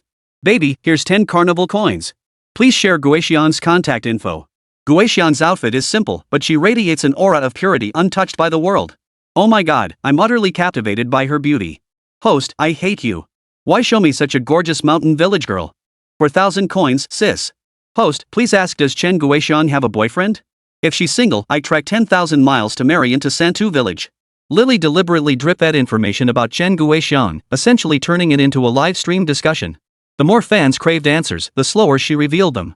In just a moment, the livestream's viewership surged from hundreds of thousands to over 1 million. Her platform ranking shot straight up, placing her among the top-tier streamers. Lily felt supremely satisfied. Seeing the chat had spiraled out of control, she finally chuckled softly, you guys are too much. With Chen Guixiang here, have you forgotten about your little darling? Ah, just kidding. Everyone loves beauty, baby totally gets it. To answer the question from our family member earlier, Sister Guixiang is already married, but... Lily deliberately paused, and gifs flooded the screen once more. But what? Host, hurry up and tell us. You're killing me. Don't worry, everyone. Lily's a straightforward person. I'll tell you everything about Sister Guixiang right now. She is married, but sadly her husband passed away, and they didn't have any children. Which means, you all get it, right? Holy crap, she's a widow. I'll take her. What's wrong with being a widow? Guixiang was willing to mourn her husband. That alone proves she's a loyal, trustworthy woman. So what if she's been married once? City girls who aren't married go through boyfriends like their disposable sister. Guixiang is far more pure-hearted than them. Give us sister Guixiang's contact info. Lily had whipped the atmosphere into a frenzy, feeling immensely satisfied. However, Li Fugan had repeatedly stressed not to rush revealing her sordid affair with Feng, so Lily had to hold back for now. She shifted the camera away and aimed it at the puddle beside Chen Guixiang's feet. Poor Chen Guixiang, used as her money-making tool, remained completely unaware of what was happening. Folks, let's check out the catch first. I'll tell you all about Sister Guixiang later. The puddle now held 4 fish, 3 large ones that looked especially impressive. Lily exclaimed dramatically, "Wow, such big fish. Brother Fugan really lives up to his name. His fishing skills are far superior to anyone in the mountain village." Ha! When did the fish Feng caught become Li Fugan's? Everyone, look at this one. It must weigh nearly 20 pounds. Does anyone recognize what kind of fish this is? Folks, if you think Fugan's fishing skills are impressive, please type Fugan 666 on the public chat screen. Seeing Lily's excited expression, Li Bin couldn't hold back any longer and covered the camera with his hand. What are you filming? This fish was caught by my brother Zhang, not Li Fugan. Chapter 46, No More Fishing. Lily froze for a moment before finally catching the hint in Guixiang's expression beside her. With the live stream still going, she couldn't let the awkwardness linger. With a silvery bell laugh, Lily naturally grabbed Li Bin's wrist and moved it aside, revealing the scene in the puddle once more through the phone's lens. Just a few fish, it doesn't matter who caught them, haha. Lily's forced laughter didn't satisfy Li Bin. He still made a move to block her, refusing to let her broadcast the catch. Folks, this guy is so rude. Lily began steering the conversation. Let's not look at his catch. I'm sure Fugan caught more than he did.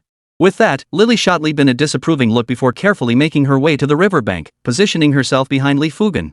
It was just a few fish. Feng thought Li Bin was making a big deal out of nothing. Then he chuckled to himself. It wasn't really Li Bin's fault for being petty. Li Fugan's earlier behavior had been genuinely infuriating. Seeing how uncomfortable they were, Li Bin naturally felt compelled to intervene in everything. Fugan, show us your catch. Bring it out for the family to see. Li Fugan's expression darkened, but he quickly remembered he was on camera and had to maintain composure. Ha ha. Li Fugan forced a hearty laugh. Not much luck today, only 1 fish so far. Oh, just 1? Come on, Fugan, you can do better. Come on, everyone, let's cheer for Fugan together, okay? Lily was indeed a skilled streamer, adept at turning any unfavorable situation around. She shifted the camera to the stream's surface, showcasing its crystal clear waters while keeping a close eye on the gift count. Sure enough, gifts cheering for Fugan flooded the screen, instantly filling the entire display. Regardless of the fishing competition's outcome, the biggest winner had already emerged. Through this stream, Lily not only doubled her follower count but also received an exceptionally generous haul of gifts. This was equivalent to her earnings from several months of previous live streaming. Family, let me take you to explore other spots. We'll come back later to cheer for Fugan. Lily needed to cover the entire event and couldn't linger in one spot too long. After she left, the riverside finally returned to quiet. During this time, Feng's fishing had been uneventful. Lily's constant chatter had disrupted the fish's appetite for the bait below. No sooner had Lily walked away than Feng's float suddenly plunged downward. With lightning reflexes, Feng jerked his rod upward. Even without using his divine sense to look, he knew that this fish was heavier than the previous big bluefish. The loud creak of the rod caught Lily's attention. She hurriedly turned around and aimed the camera at Feng. Though she was reluctant, she gritted her teeth and streamed Feng's struggle with the fish for the sake of gifts and donations in the livestream chat. Seeing Feng straining, the chat exploded with comments. This kid's got talent, definitely a monster fish. Aren't they saying Fu Jian is the top fishing master? Why are we only seeing this kid's catch? Baby, don't leave. Let us see just how big this fish is. Meanwhile, on the other side, Li Fugan also sensed movement again. A large black float appeared, and Li Fugan quickly lifted his rod. With a sharp snap, the rod bent into a massive arc, seemingly even more strained than Feng's struggle. Haha, Fugan finally caught a big fish. Guess what is it the young guy's catch or Fugan's that's bigger? I bet it's Fugan's, ha ha ha. It's gotta be Fugan, man. That bow and arrow tension looks so satisfying. This makes me want to join the fishing tournament in Santu village. Mark my words, if Fugan's fish is bigger than that youngster's, I'll send 100 carnival tickets. A well-known big spender on the platform, Brother Qiushui, appeared and immediately flooded the screen with comments. The 4,000 coin viewers were instantly fired up, following suit in droves. Following Autumn Water with 10 carnival coins. I'll chip in 1 too. Go Fugan. You're the city's pride, you gotta crush that country kid. The audience seemed to forget that Li Fugan's roots were also in Santu village. It was just his status as a college student that gave him a golden veneer.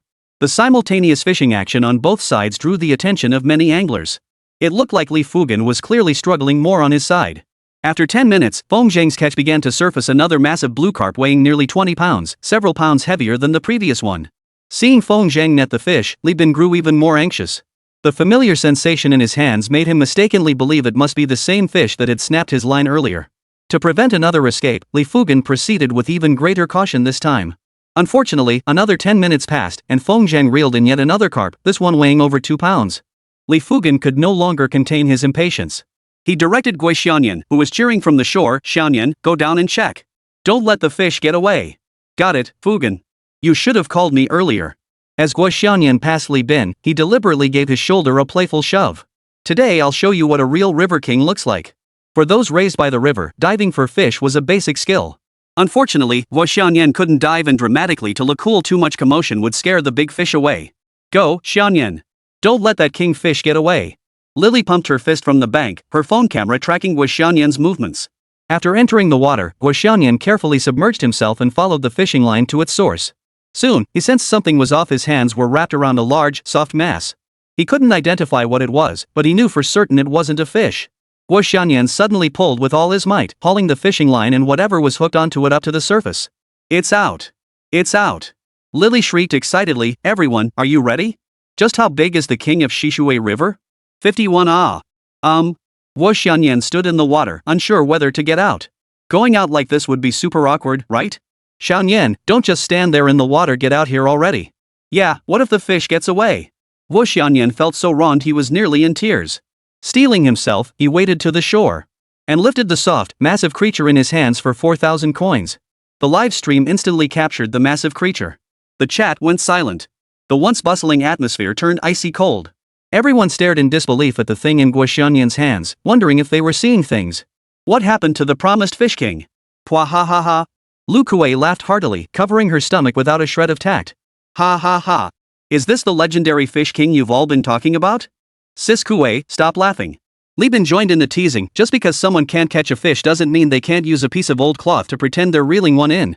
No way, I can't hold it in. I'm gonna die laughing.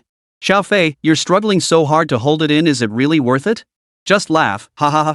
Chen Yanfei's beautiful eyes narrowed slightly. Clearly, beneath her mask, she was equally amused by this farce.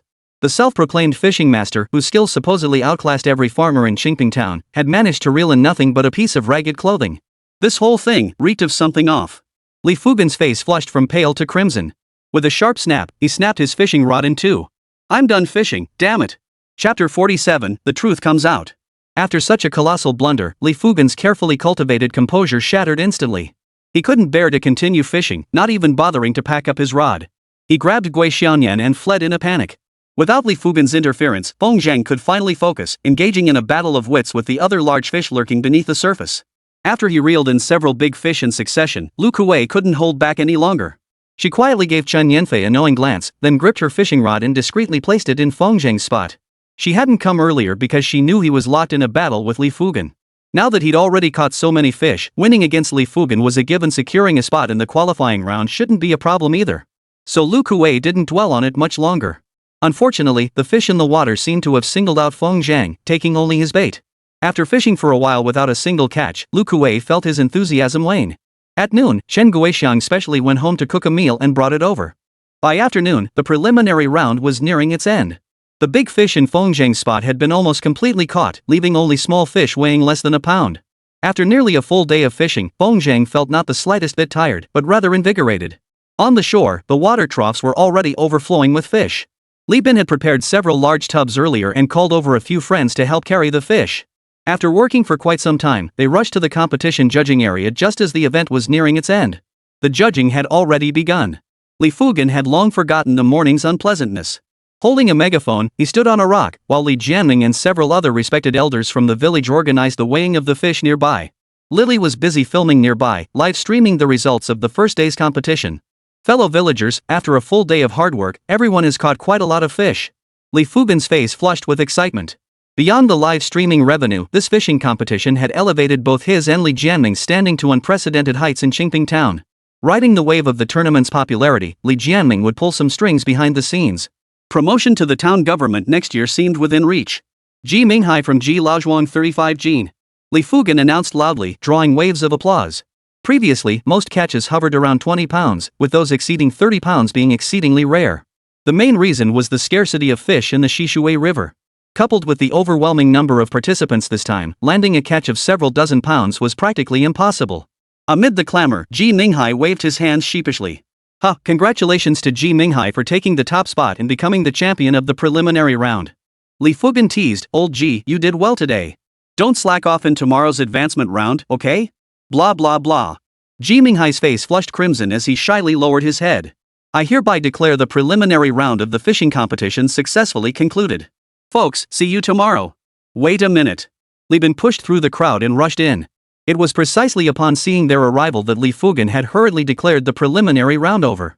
He didn't want Feng Zhang to steal the spotlight in front of everyone. Unfortunately, Li Bin had arrived too quickly. Li Fugan, the competition isn't over yet. First place should go to my brother Feng Zhang. Ha! In front of thousands of villagers, Li Fugan dared not publicly cause trouble. With a stiff smile on his face, he gritted his teeth and said, bring your catch up here. Li Bin organized his men, who exerted tremendous effort to carry several large tubs of fish. To Li Fugan. Good heavens, how did they catch so many? Look, look. Now that's a real master angler. With this many fish, no need to weigh them at least 200 pounds, right? Isn't that young man our clinic doctor? His fishing skills are truly unmatched. Li Bin looked at Li Fugan with pride, waiting for him to announce the results. Fortunately, Li Fugan wasn't about to undermine the credibility of the fishing competition himself. Grabbing the megaphone, he bellowed, I hereby declare that the winner of today's preliminary round is none other than our very own Dr. Feng Zhengfeng. Congratulations, Dr. Feng. Li Fugan offered a forced smile. Who knew you weren't just skilled in medicine and charming widows, but also so exceptional at fishing? I'm truly impressed, old friend. At the mention of wooing widows, the crowd suddenly fell silent. What's going on? No one had heard of Dr. Feng having any involvement with a widow. Feng Zhang and Chen Guixiang's expressions darkened instantly, realizing why Li Fugan had been acting so brazenly these past few days. Could he really have found something to hold over them? Li Bin was the most anxious of all, being the only one in the know. If he couldn't explain it clearly on the spot, Feng Zhang might suspect he was the one who leaked the information. Li Fugan, shut the hell up with your nonsense. Oh, Bin, why are you so worked up? Li Fugan, confident of victory, grinned like a flower. He'd kept this secret bottled up for 2 days, waiting for the most anticipated moment of the fishing tournament to reveal it. That moment had finally arrived. Right now. Li Bin triumphantly grabbed the megaphone and announced, fellow villagers, and everyone watching the livestream, today I'm going to tell you something. Feng Dogwei is a con artist who preys on widows. From what I've heard, he visits Chen Guixiang's house almost every night. These words sent shockwaves through the crowd. Feng Zhang was the town's only doctor. While some in Qingping town might not have seen him, no one had not heard his name. As for Chen Guixiang, she was the renowned beauty among the widows of Santu village, a name known to everyone within miles. The idea of these two consorting together stunned everyone. How could that be? Dr. Feng seems so upright he'd never do such a thing. Seducing a widow is a major taboo in the village. Li Fugan, you'd better have proof before you make such accusations. Who would have thought that Chen Guixiang, renowned for her beauty, would end up with Dr. Feng? Wonder what it's like to play with her. Pa! Chen Guixiang is nothing but a woman who abandons her wifely duties like that? I wouldn't want her even if she were given to me. Pa. Below, Chen Guixiang quietly huddled outside the crowd, her face flushed crimson. She never imagined she'd be humiliated so publicly in front of everyone. In that moment, she truly wished she could die. In rural mindsets, a widow committing adultery was considered even more unfaithful than a young wife doing the same. Such was the bizarre nature of conventional wisdom. Fortunately, after a moment of shock, Lu Kuei and Chen Yanfei quickly stepped in, each taking an arm around Chen Guixiang. Feeling her body grow cold and tremble, they looked anxiously at Feng Zhang, hoping he would come up with a solution. Li Fugan watched it all with satisfaction. Both the villagers' reactions at the scene and the explosive volume of comments flooding the livestream far exceeded his expectations. The comments in the livestream weren't as harsh. After all, in the eyes of city dwellers, one was unmarried and the other a widow. Their union wasn't such a big deal.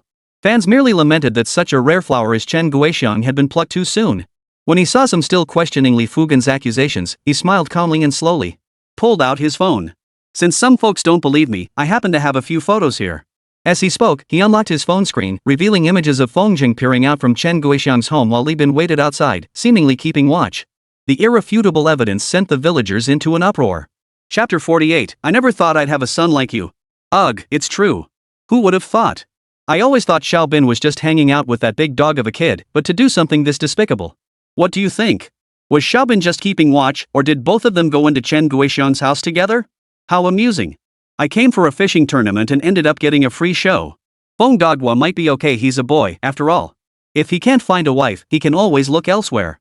But poor Guixiang, the whole town will be pointing fingers at her. How will she ever live with that? Li Fugan tucked away his phone, wearing a triumphant smile. This was exactly the situation Feng Zheng couldn't control. Thousands of people meant thousands of voices. No matter how capable Feng Zheng was, he couldn't silence the murmurs of the masses. You dared to challenge me? Now let's see how you can keep your face working as a doctor at the clinic.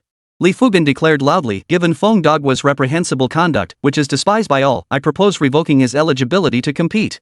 Does everyone agree? Agreed. Li Fugan always handles things fairly. Such a person truly has no place in the fishing tournament. This is the reputation of Qingping Town.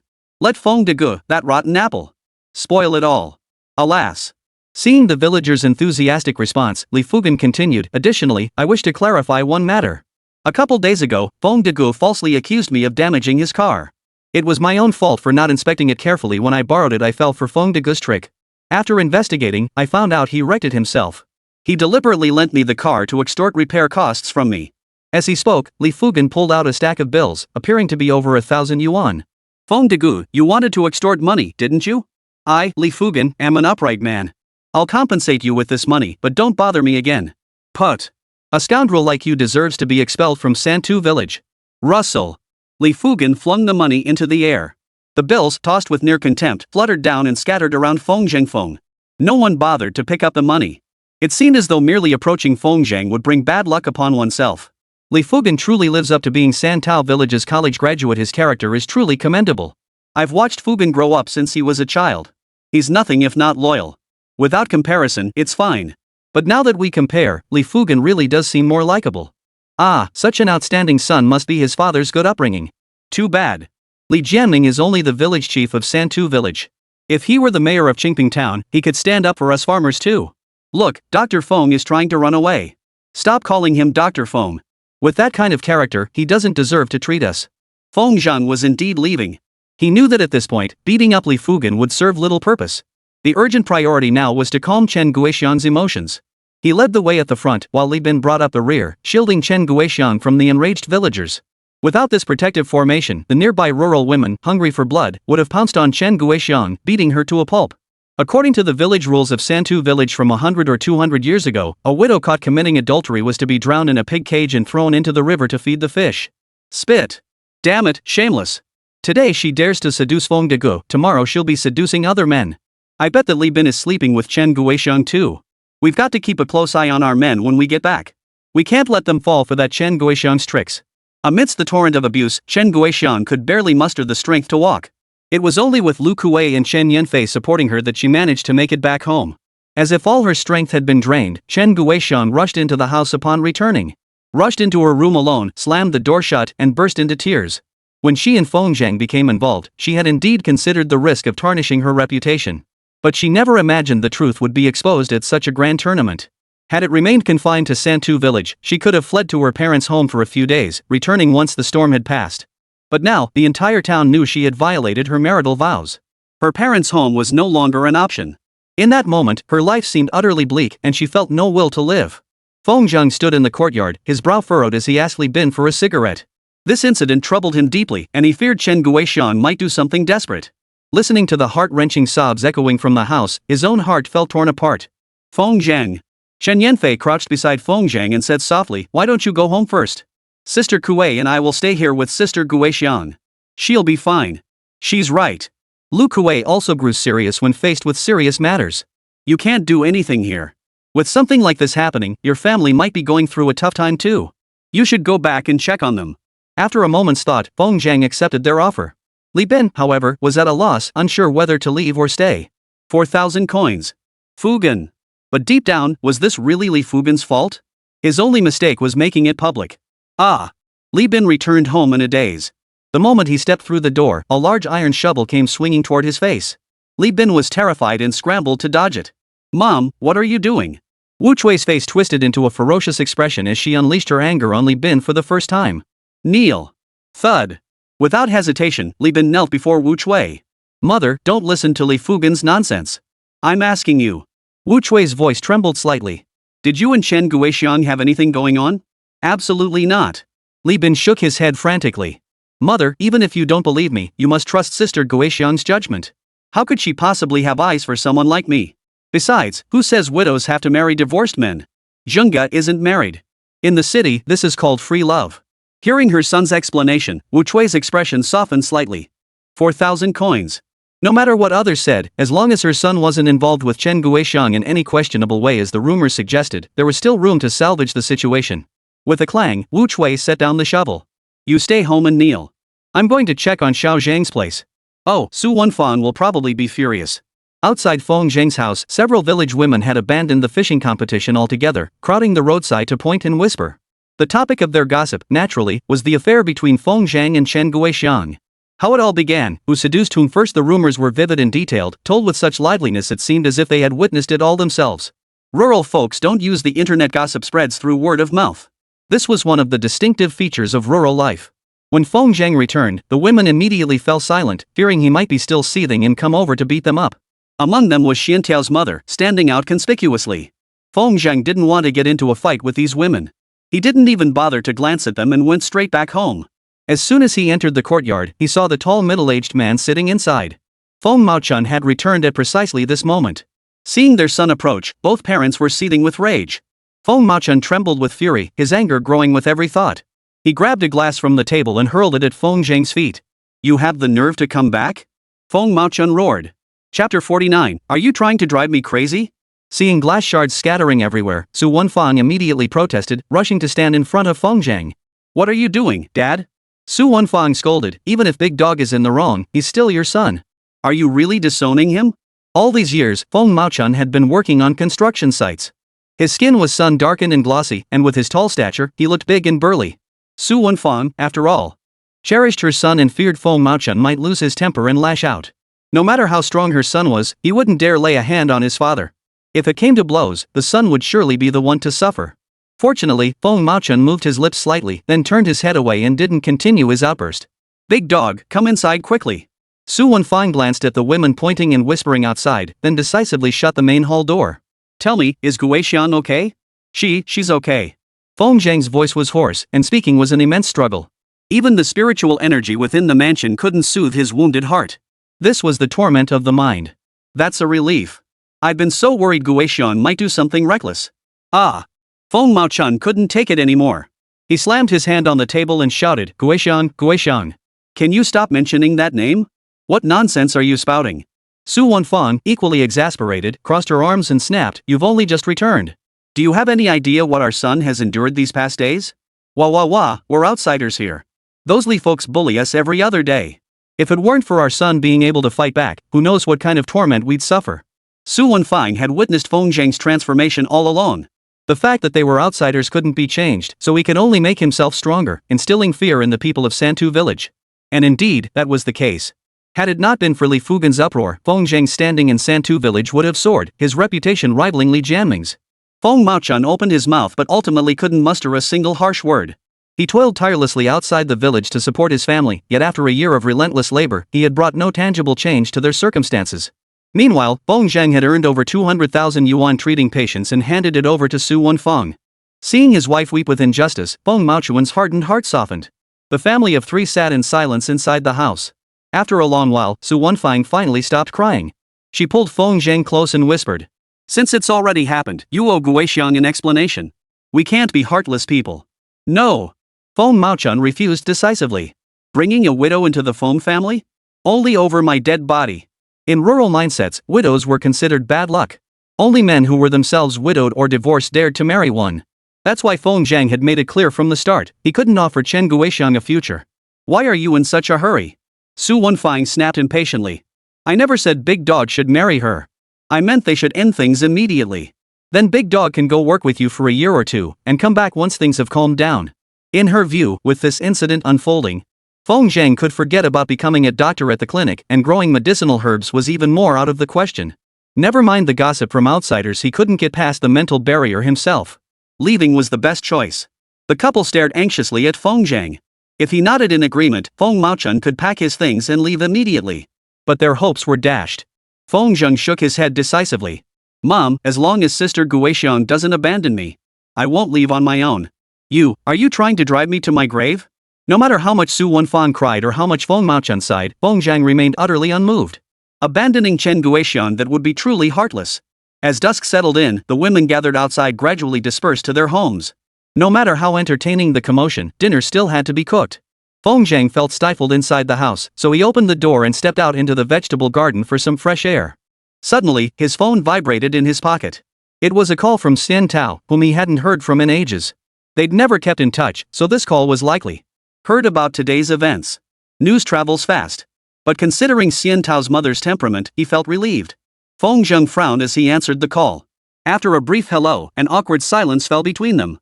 After a moment, Xian Tao took a deep breath and asked, "Are you okay?" "I'm fine. What about Sister Guoxian?" "You must keep an eye on her. Nothing must happen to her. She's fine too." Another silence fell. After much deliberation, Xian Tao plucked up her courage and said, "Feng Zhang, I've run into a bit of trouble here. Could you come over and help me?" Feng Zhang cut straight to the point. "Is this a real emergency, or just a temporary cover-up?" Xian Tao thought for a moment before answering decisively, "Both." "Sorry, I can't agree to that." Feng Zhang felt it was a bit rude to refuse outright. "How about this? Once I handle the matter at hand, I can come take a look at your place." "All right. I believe you can handle it." After hanging up, Feng Zhang's eyebrows knitted together in deep thought. His agreement to Xian Tao stemmed not only from personal feelings but also from concern that the potential poisoner might be plotting against her again. A matter of life and death demanded his attention. Fortunately, the matter wasn't urgent, giving Feng Zhang time to handle his current affairs. In stark contrast to the gloom at Feng Zhang's home, Li Jianning's house was bustling with activity. The fishing tournament was being organized with great fervor. Nearly every one of the 20-odd villages under Qingping Town's jurisdiction had participants. Li Jianning made a fortune from collecting entry fees. His son Li Fugan's live streaming career was booming, with his follower count tripling. Lily, once a mid-tier streamer, had skyrocketed to become the platform's newest internet sensation. Lily's livestream dominated the platform's homepage for an entire day. And with the platform's continuous traffic boost, she received hundreds of thousands in viewer donations alone. While the father and son were raking in the profits, they didn't forget the village elders.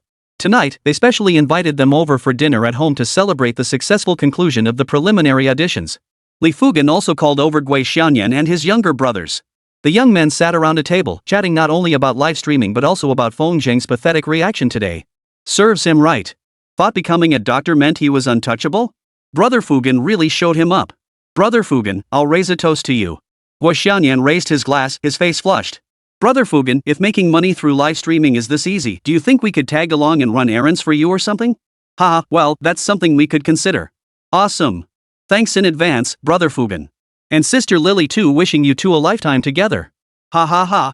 After downing his drink in one gulp, Gui Xianyan grew even more excited. At that moment, he fully imagined himself as Li Fugan's right-hand man. The thought of accompanying Li Fugan to the big city after the fishing tournament ended filled Gui Xianyan with uncontrollable excitement. "Brother Fugan, what about that Feng Daguan guy? Are we just letting him off like that?"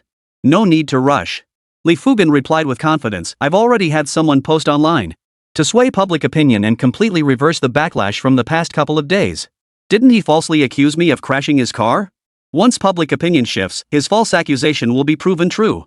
Then I'll leverage the power of online sentiment to pressure the county health department into revoking Feng Degu's medical license. Then he won't be able to practice medicine, let alone be a vet. He doesn't even know his own strength when he picks a fight with me." Chapter 50. What a wonderful woman. Early that morning, Feng Zhang had barely woken up when he saw Chen Yanfei and Lu Kuei waiting at the door with complicated expressions. A sense of foreboding washed over Feng Zhang. Without even washing up, he rushed to the door. "Did something happen to Sister Guoxian?" "No." Lu Kuei said indignantly, "Last night, Sister Guoxian locked the door and wouldn't let us in. We waited outside all night." "Feng Zhang, what I need to tell you now is something else entirely." Saying this, Lu Kuei handed Feng Zhang the phone screen she had prepared earlier. After fermenting all night, netizens' narratives had completely derailed. On Lily's live streaming platform, nearly every trending topic filled the screen was related to Feng Zhang. Among them, the topic exposed the quack Dr. Feng Degu surged to the top of the trending list. Below it, several trending headlines followed. Who is Feng Degu? Platform influencer Lily Bao blackmailed by rural quack doctor. A rotten apple in a bad neighborhood. A morally corrupt individual like Feng Degu has no place being a doctor. Feng Zhang scrolled through the comments on his phone screen, filled with unspeakable insults and defamation directed at him. Netizens didn't know who Feng Zhang was. Thanks to the relentless hype orchestrated by Lily and Li Fugan's hired trolls, the name Feng Degu had become a household name. Several high-traffic comments vividly recounted Feng Zhang's experiences in past. A village dropout who failed college entrance exams, a freeloader living off his parents, a slacker youth in a small town. Some comments even went so far as to distort the truth, claiming that seeking treatment from Feng Zhang only led to more health problems. Feng Zhang's reputation on the platform had become utterly ruined. Meanwhile, Lily's account officially surpassed 1 million followers, cementing her status as the platform's hottest top influencer. Feng Zhang watched for a while, feeling a bit uneasy inside. But the urgent matter at hand was resolving Chen Guixiang's situation. He had tossed and turned all night, fearing Chen Guixiang might do something reckless. Feng Zhang, why aren't you responding? Lu Kuei blocked his path, as if she were the one being maliciously slandered by netizens. I don't understand the internet, but I know the principle that an upright person fears no crooked shadow. Feng Zhang sighed. Let's go check on Sister Guixiang first. Sigh. Lu Kuei and Chen Yanfei exchanged glances, both letting out a sigh. Feng Zhang had oversimplified the situation and underestimated the power of online public opinion. If Li Fugan was allowed to keep dictating the narrative online, Feng Zhang would inevitably be disgraced and lose his medical license. Of course, the ultimate beneficiaries would be Lily and Li Fugan. The more followers they gained, the higher their popularity soared, and the more their market value skyrocketed. Lu Kuei was no stranger to the entertainment industry. She understood the fan economy all too well. Without massive financial stakes involved, Li Fugan wouldn't have gone to such lengths to ruin Feng Zhang's reputation. Sis Kuei. Watching Feng Zhang walk away with his head bowed, for some reason, Chen Yanfei suddenly felt a pang of pity. Maybe I should help him? Hold on. Lu Kuei hurriedly stopped her. You must remember your standing. Getting involved in influencer feuds would only diminish your value. Unless absolutely necessary, you mustn't get involved. All the problems Feng Zhang faced stemmed from his lack of influence. He had no proper channel to voice his concerns. Besides, even if he stepped forward to deny it, would netizens already whipped into a frenzy by the narrative even believe him? Chen Yanfei was different. Her stature as one of China's top-tier celebrities meant that a simple Weibo post or statement could resolve the current predicament. However, once one's market value drops, it becomes incredibly difficult to regain it. Lu Kuei wasn't unwilling to help Feng Zhang as his agent. She needed to consider the bigger picture. Without concrete evidence, what if fans didn't buy Chen Yanfei's explanation? Though the odds were slim, there remained a sliver of possibility. Lu Kuei had to ensure the facts could be thoroughly clarified and the negative public sentiment reversed before allowing Chen Yanfei to step in. After discussing briefly, they saw Feng Zhang had already walked far ahead and hurried to catch up. From the main hall, Su Wenfan and Feng Maochun emerged together. These two girls seemed quite close to Big Dog. Do you know who they are? Feng Maochun thought to himself that if these two innocent girls could become his daughters-in-law, he would agree immediately. It's not about looks, but about aura. Su Wenfang sighed softly. They say they're big stars from the capital. I don't know either. Old Feng, I know what you're thinking, but don't be foolish. They're city girls. How could Big Dog ever afford to marry them? Ah. Feng Maochun sighed even more heavily. He had thought that with his son becoming the town's only doctor, charging hundreds of thousands for a simple consultation, he could return to his hometown, tend the fields, fish, essentially starting his retirement early. His retirement life early. But instead of enjoying a peaceful life, he now faced these troublesome problems. Why did his son have to fall for Chen Guixiang? Now look at this mess. Within dozens of miles of Qingping town, who would dare marry him? He hadn't slept all night and felt no inclination to meditate. Feng Zhang appeared at Chen Guixiang's doorstep with disheveled hair, bloodshot eyes, and a weary expression. Just as he hesitated over whether to knock. Suddenly. Squeak. The door opened. Chen Guixiang wore her best clothes, the kind she usually wouldn't dare to put on. Her alluring red lips were lightly coated with lipstick, and her fair, rosy cheeks were dusted with foundation. She had put on makeup. Though the makeup wasn't particularly refined, her natural beauty meant even a simple touch-up elevated her appearance. Xiao Shang, you're here. To Feng Zhang's surprise, Chen Guixiang didn't look the slightest bit disappointed. Instead, she beamed at him with a radiant, alluring smile. Feng Zhang's heart skipped a beat. How could Sister Guixiang be like this? Look at you. Chen Guixiang paid no heed to the stares from Chen Yanfei, Li Bin, and the others who had just arrived. In the past, she always instinctively tried to hide her connection to Feng Zhang. But today, she seemed utterly unconcerned. She reached out her delicate hands to smooth Feng Zhang's rumpled collar. Didn't sleep well last night? You didn't even wash your hair. Saying this, Chen Guixiang pulled Feng Zhang inside. Come in. I'll wash your hair for you. Sis Guixiang. Feng Zhang's voice caught in his throat. He couldn't fathom what Chen Guixiang intended to do. You. Don't think about anything. Chen Guixiang sat Feng Zhang down in a chair, brought over a basin of water, and gently rinsed his hair. I've come to terms with it. Since it's already happened, crying won't change a thing. I was ready to end it all, but I just can't bear to leave Shagu behind. I still want to see you get married. And if you have children someday, I'd love to help raise them. Feng Zhang listened quietly, not interrupting Chen Guixiang's words. Outside the door, Chen Yanfei and the others dared not enter. Hearing Chen Guixiang's words, which showed no regard for her own situation, tears welled up in both women's eyes. Sister Kuei, what a wonderful woman she is. Yeah. Lu Kuei nodded, her voice breaking. If I were Feng Zhang, I'd marry her even if it meant facing public condemnation. That's different.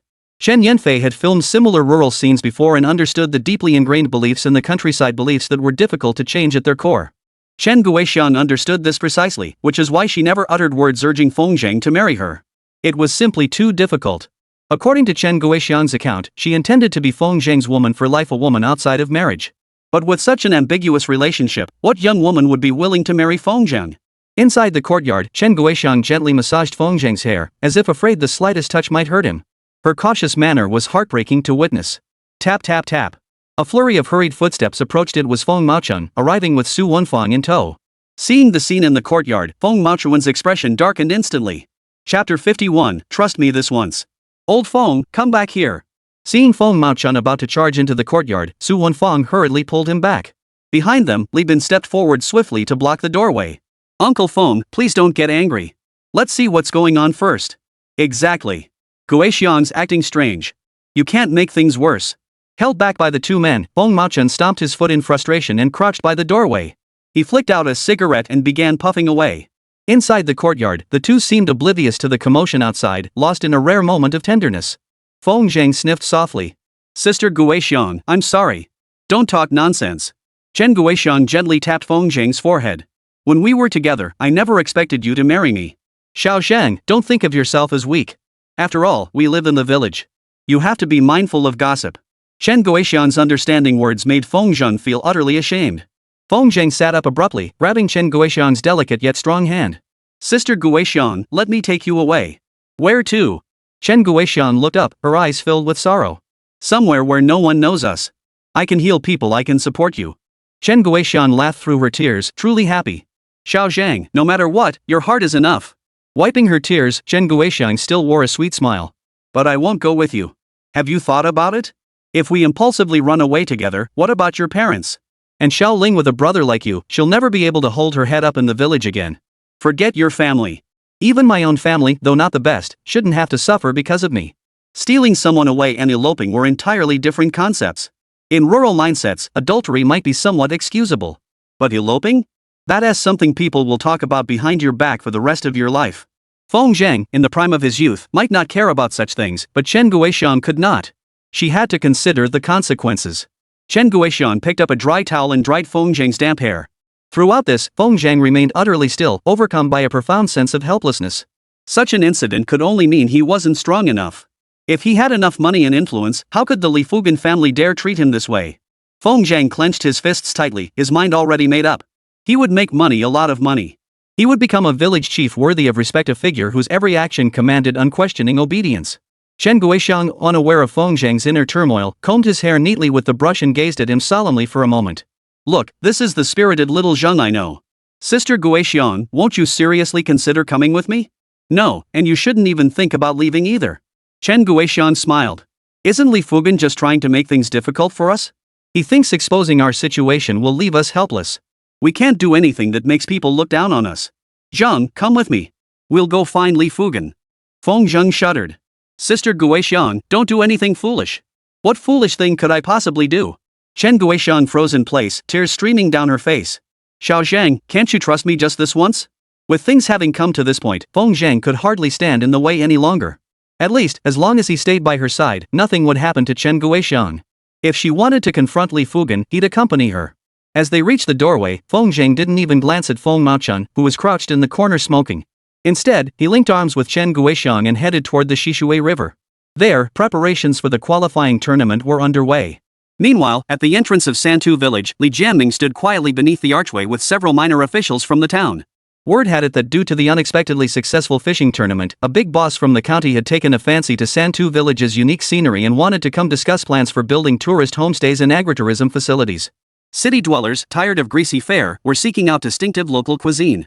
With its beautiful mountains and waters, Santu village was truly a land of outstanding people and natural beauty. If properly developed, such a place could easily support not just resort-style homestays, but even a small scenic area. After waiting over 10 minutes, a commanding Land Rover slowly pulled up. Following the Land Rover were several expensive vehicles, one of which stood out, its body noticeably longer than ordinary cars. Village Chief, do you recognize that car? I've seen it on TV. Something like Lincoln? Lincoln? Good heavens, that sounds expensive. That car must cost at least a few 100,000 yuan, right? But Li Fugan, standing nearby, burst out laughing. Third Master, that car? A few 100,000 would barely buy the wheels alone. That expensive? Rich folks, for sure.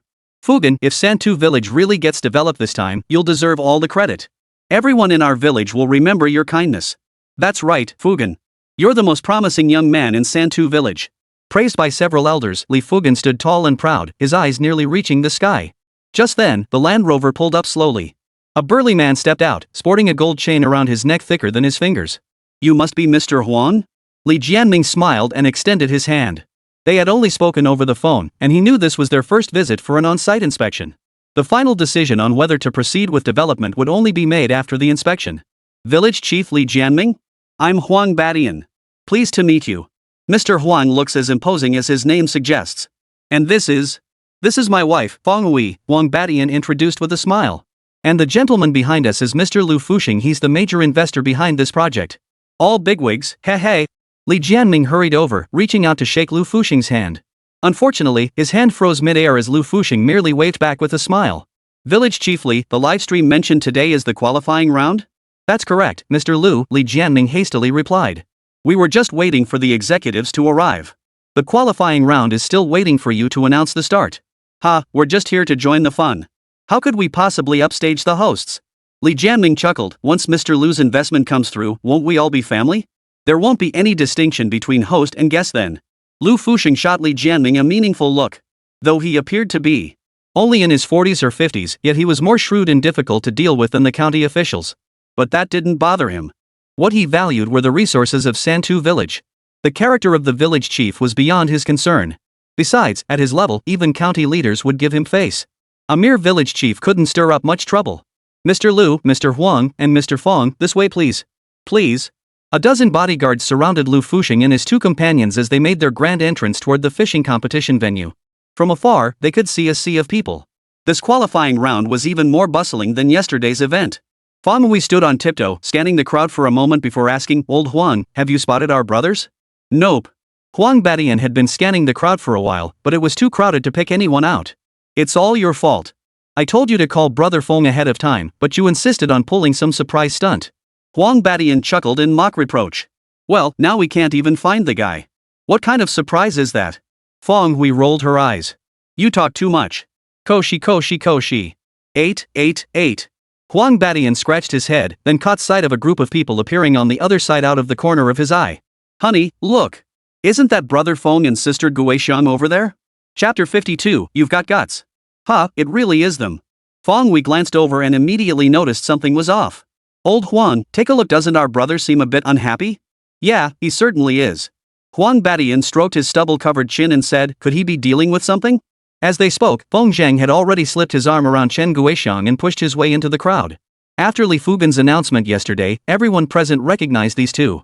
Seeing them approach, people instinctively parted to make way. What are those two doing here? Ugh, adulterous couple. If I were them, I wouldn't dare show my face in public. Has Guixiang given up on herself? Walking arm in arm like that? I've been married to my husband for decades and I'd never stoop that low. That's why they say a widow can still charm a young man. Old cow grazing on tender grass. Ignoring the gossip, the two pushed through the crowd and made their way to the stage hastily erected overnight. At that moment, Lily stood holding the microphone, serving as both host and streamer on stage. Her main task was to broadcast the fishing tournament's excitement to viewers online. Spotting Feng approaching, Lily jumped in surprise. Turning her head, she spotted Li Fugan and the others standing not far away. Her heart settled instantly, and she snapped, What are you doing up here? Get down now. Feng Zhang remained silent, his face cold. Lily quickly shifted her focus, pointing the camera at Feng Zhang. What? Are you trying to hit me? Everyone, look at this. This adulterous couple actually dares to bully a defenseless woman like me. Why? Chen Guixiang froze for a moment before quickly regaining her composure.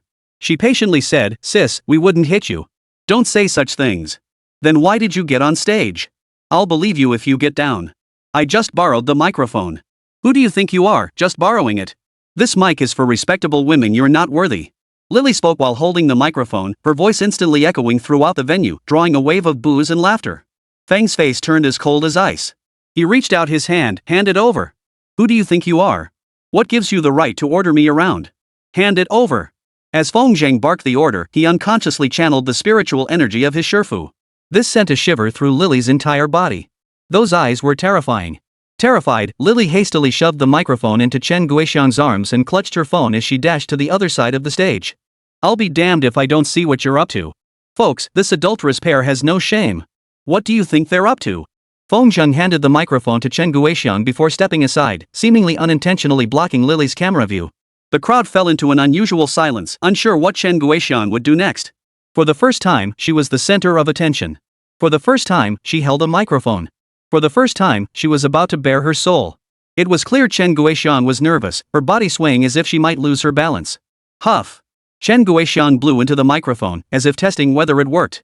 Hello, everyone. My name is Chen Guixiang. Speaking these words felt like draining every ounce of strength from her body. Chen Guixiang instinctively turned to look at Feng Zhang. Only after catching his affirming glance did she take another deep breath. Gripping the microphone, she said, I'm a widow from Santu village. My husband passed away in an accident 3 years ago. Yes, I am a widow. The moment those words left her lips, the young men below began whistling. Who doesn't know you're a widow? The real question is, what exactly are you trying to do here? The fishing competition was about to begin. What kind of trouble was this widow stirring up here? Below the stage, Li Fugan and Li Jianming were also stunned, momentarily at a loss for what to do. Especially Li Jianming, who had been watching the expressions of Lu Fuxing and the others. Fortunately, aside from curiosity, they didn't seem angry about the situation. Ignoring the boos, Chen Guixiang gathered her thoughts and declared solemnly, ever since my husband passed away, the village has been filled with gossip. Women often whispered behind my back, calling me a fox spirit, a harbinger of misfortune, saying I had cursed my husband to death. I know all this, but I have no way to prove myself, so I've stayed home as much as possible. But you wouldn't understand the hardships of a widow. In Santu village, every man young or old has peered through my windows, knocked on my door in the dead of night. Below, the villagers of Santu village all paled. Some of the more sensitive souls flushed crimson and lowered their heads. Chen Guixiang was being far too outspoken. This was no topic for public discussion. For 3 years, I haven't slept a single peaceful night or lived a single day of comfort. I've had to find joy in misery, even climbing over 10 miles of mountain paths every day to work in town just to escape the villagers. Even so, I couldn't stop those lecherous men with lust in their hearts. Village chief Li Jianming puts on airs in public, but he's the one knocking on doors most often in the dead of night. Then there's his son, Li Fugan. Once he climbed over the wall and he was so young, yet already knew how to do such things. Is this what they call the apple doesn't fall far from the tree? Then there's Li Ming from the enforcement team. After drinking one night, he came to my house trying to humiliate me in front of everyone. If Xiao Zhang hadn't shown up in time, I wouldn't have survived that night. As Chen Guixiang spoke, the crowd below erupted from murmurs of disapproval into a sea of shocked whispers. Everyone scrutinized the villagers of Santu village beside them. Could it be that this village was truly this corrupt behind closed doors? Then again, if there were such a beautiful widow in their own village, they probably couldn't help but have some thoughts too. Men are men. Men understand men best. On the other side, Li Jianming's face turned ashen. He vaguely sensed what Chen Guixiang was about to do. He couldn't let her continue speaking. Otherwise, the reputation of Santu village would be utterly ruined. Fugan, Xianyan, you lot drag her down. Li Fugan had been itching to act, but without Li Jianming's permission, he dared not make a scene in front of the big boss. At the command, several men charged menacingly toward the edge of the stage. As they began climbing up, a figure suddenly blocked their path. Let's see who dares to come up. Damn it, Feng Degu, what are you getting so cocky for? Li Fugan shouted indignantly, with all these villagers watching, you wouldn't dare hit someone, would you? Try me. Xianyan, what are you standing there for? Get up there. With so many men cheering him on, Xianyan found his courage. He led a few younger brothers and began climbing up. Smack! Smack! Smack! Anyone who touched the edge of the stage was kicked off with a single blow. It turned out Feng Zhang really wasn't afraid to get physical. Xianyan was kicked hard in the chest, landing him on the ground gasping for breath. He dared not get up. Li Fugan, I warn you, don't push me any further. Feeling Feng Zhang's gaze, which seemed ready to devour anyone in its path, Li Fugan was genuinely terrified. Standing dumbstruck at the edge of the stage, facing Feng Zhang's fierce glare, sweat poured down his back. This was fear. You've got some nerve. Li Fugan gritted his teeth and turned to Lily, who was still streaming live. Things are like this, and you're still streaming? What the hell are you doing? Fugen, the view count's almost 3 million right now. Shut it down even if it hits 30 million. If this livestream continued, Santao Village's reputation wouldn't just be ruined in Qingping Town, it would be ruined nationwide. Li Fugen couldn't bear the responsibility for such infamy. As long as no one was streaming, the Li family still held sway over Santu Village, and they could continue steering the online narrative. But several figures pushed their way in, one of them being Chen Yanfei. She pulled out her phone and activated the livestream. Chapter 53, Try and Die. What are you doing? Who gave you permission to take pictures? Li Fugen dared not pull Chen Guoxiang down.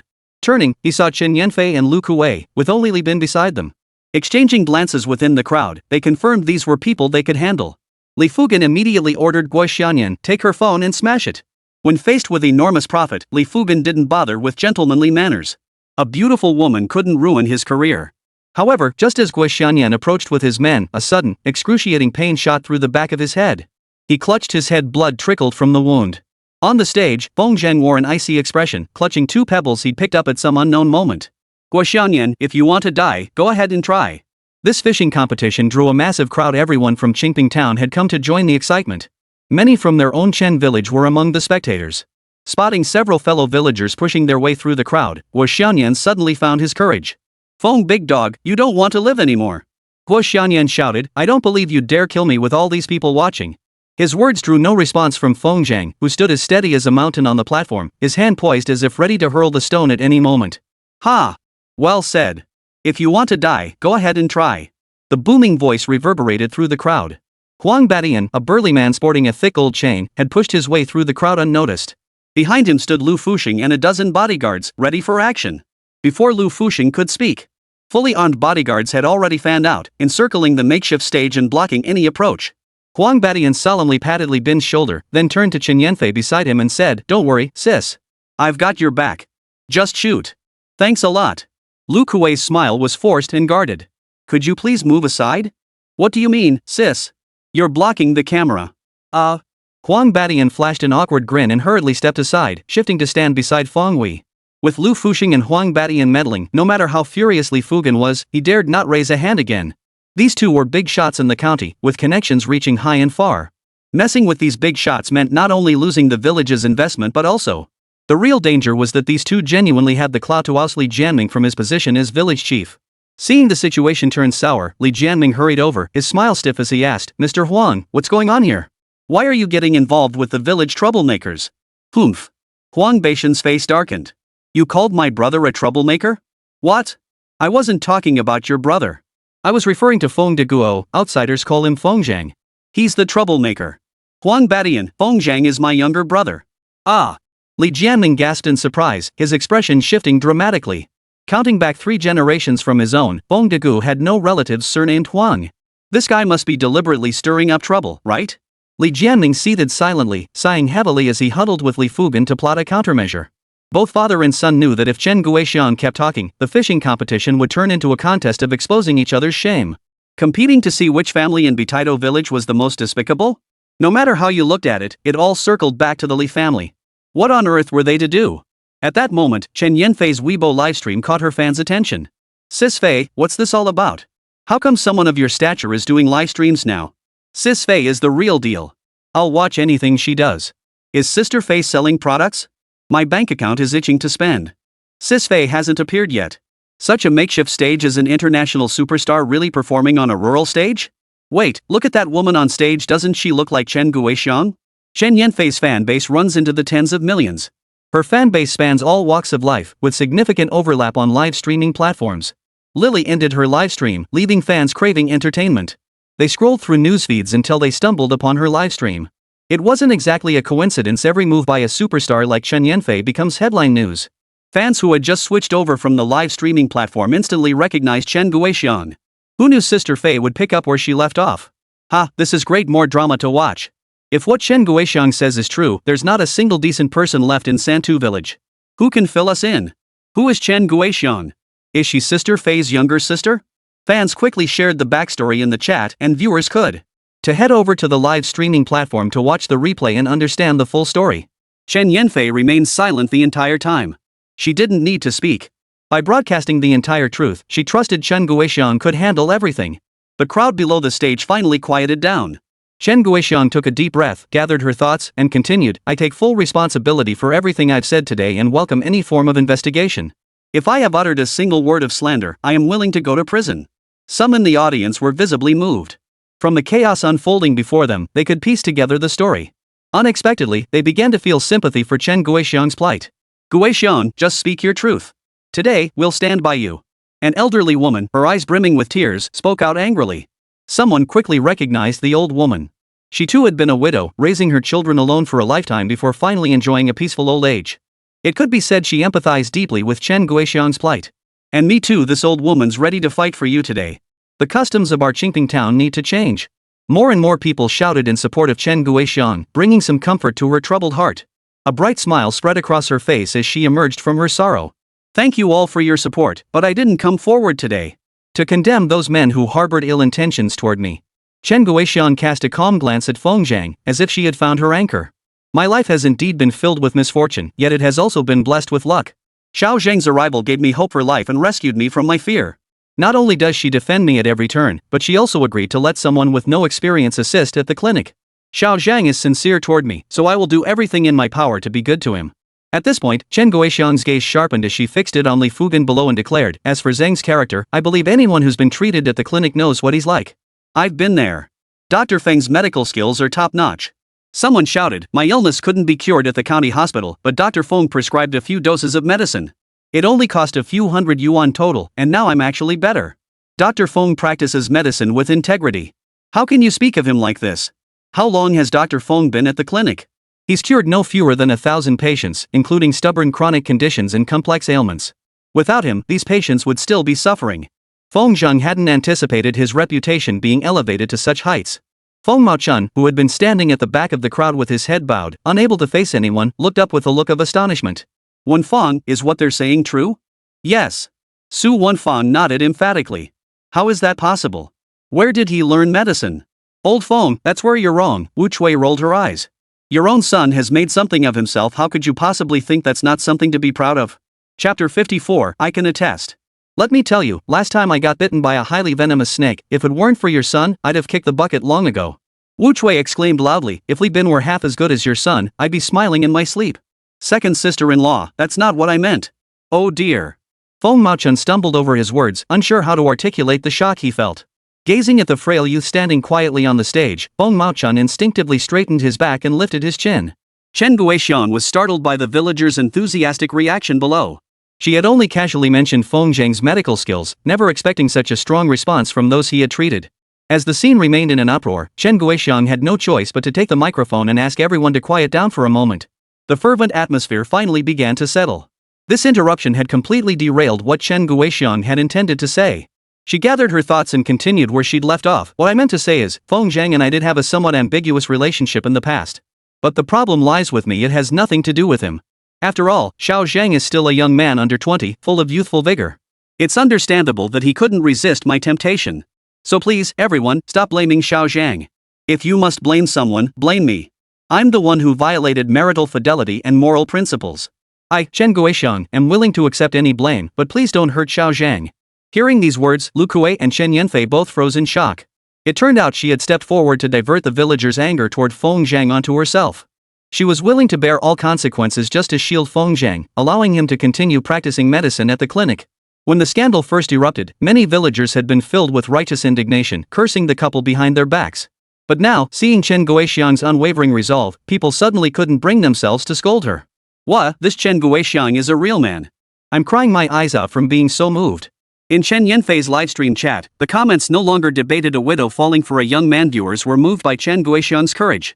A woman who dares to love and hate is the most beautiful. She's so brave. If I had half her courage, I wouldn't have let that person slip away back then. Sigh. A hushed silence fell over the venue. Some tender-hearted women were already discreetly wiping away tears. Feng Zheng was about to step forward to clarify to the world that their union was born of mutual love, not seduction. But Chen Guoxiang had anticipated Feng Zheng's move. Clutching the microphone, she stepped back. Don't come over here. Xiao Zhang, just stay where you are. Don't say a word. Please, Guoxiang is begging you. Okay? Facing Chen Guoxiang's tender plea, Feng Zheng closed his eyes in resignation. He knew that if he rushed forward to take responsibility, everything would return to square one. In Chen Guoxiang's heart, as long as Feng Zheng could live well and avoid the villagers' scorn, she could endure the humiliation and carry on. But if both of them were dragged down, she saw no hope, only the loss of her will to live. Such thoughts were complex, but considering the customs and traditions of Qingping Town, one could understand the significance of Chen Guoxiang's actions. Clap clap clap. Li Fugan finally had someone bring the megaphone used yesterday. After clapping to grab everyone's attention, he laughed loudly and said, "You two sure know how to put on a show. Feng Degu falsely accused me of causing the accident, proof enough of his poor character. And he entangles himself with a widow like you, showing no regard for his family's honor or even the most basic filial piety. What gives him the right to be a doctor?" Li Fugan was a live streamer. He understood the importance of momentum. If the crowd's sentiment shifted toward Chen Guoxiang, he'd become the target of public condemnation. At the same time, it would make it even harder to clear his name regarding the fact that he had once climbed over Chen Guoxiang's wall.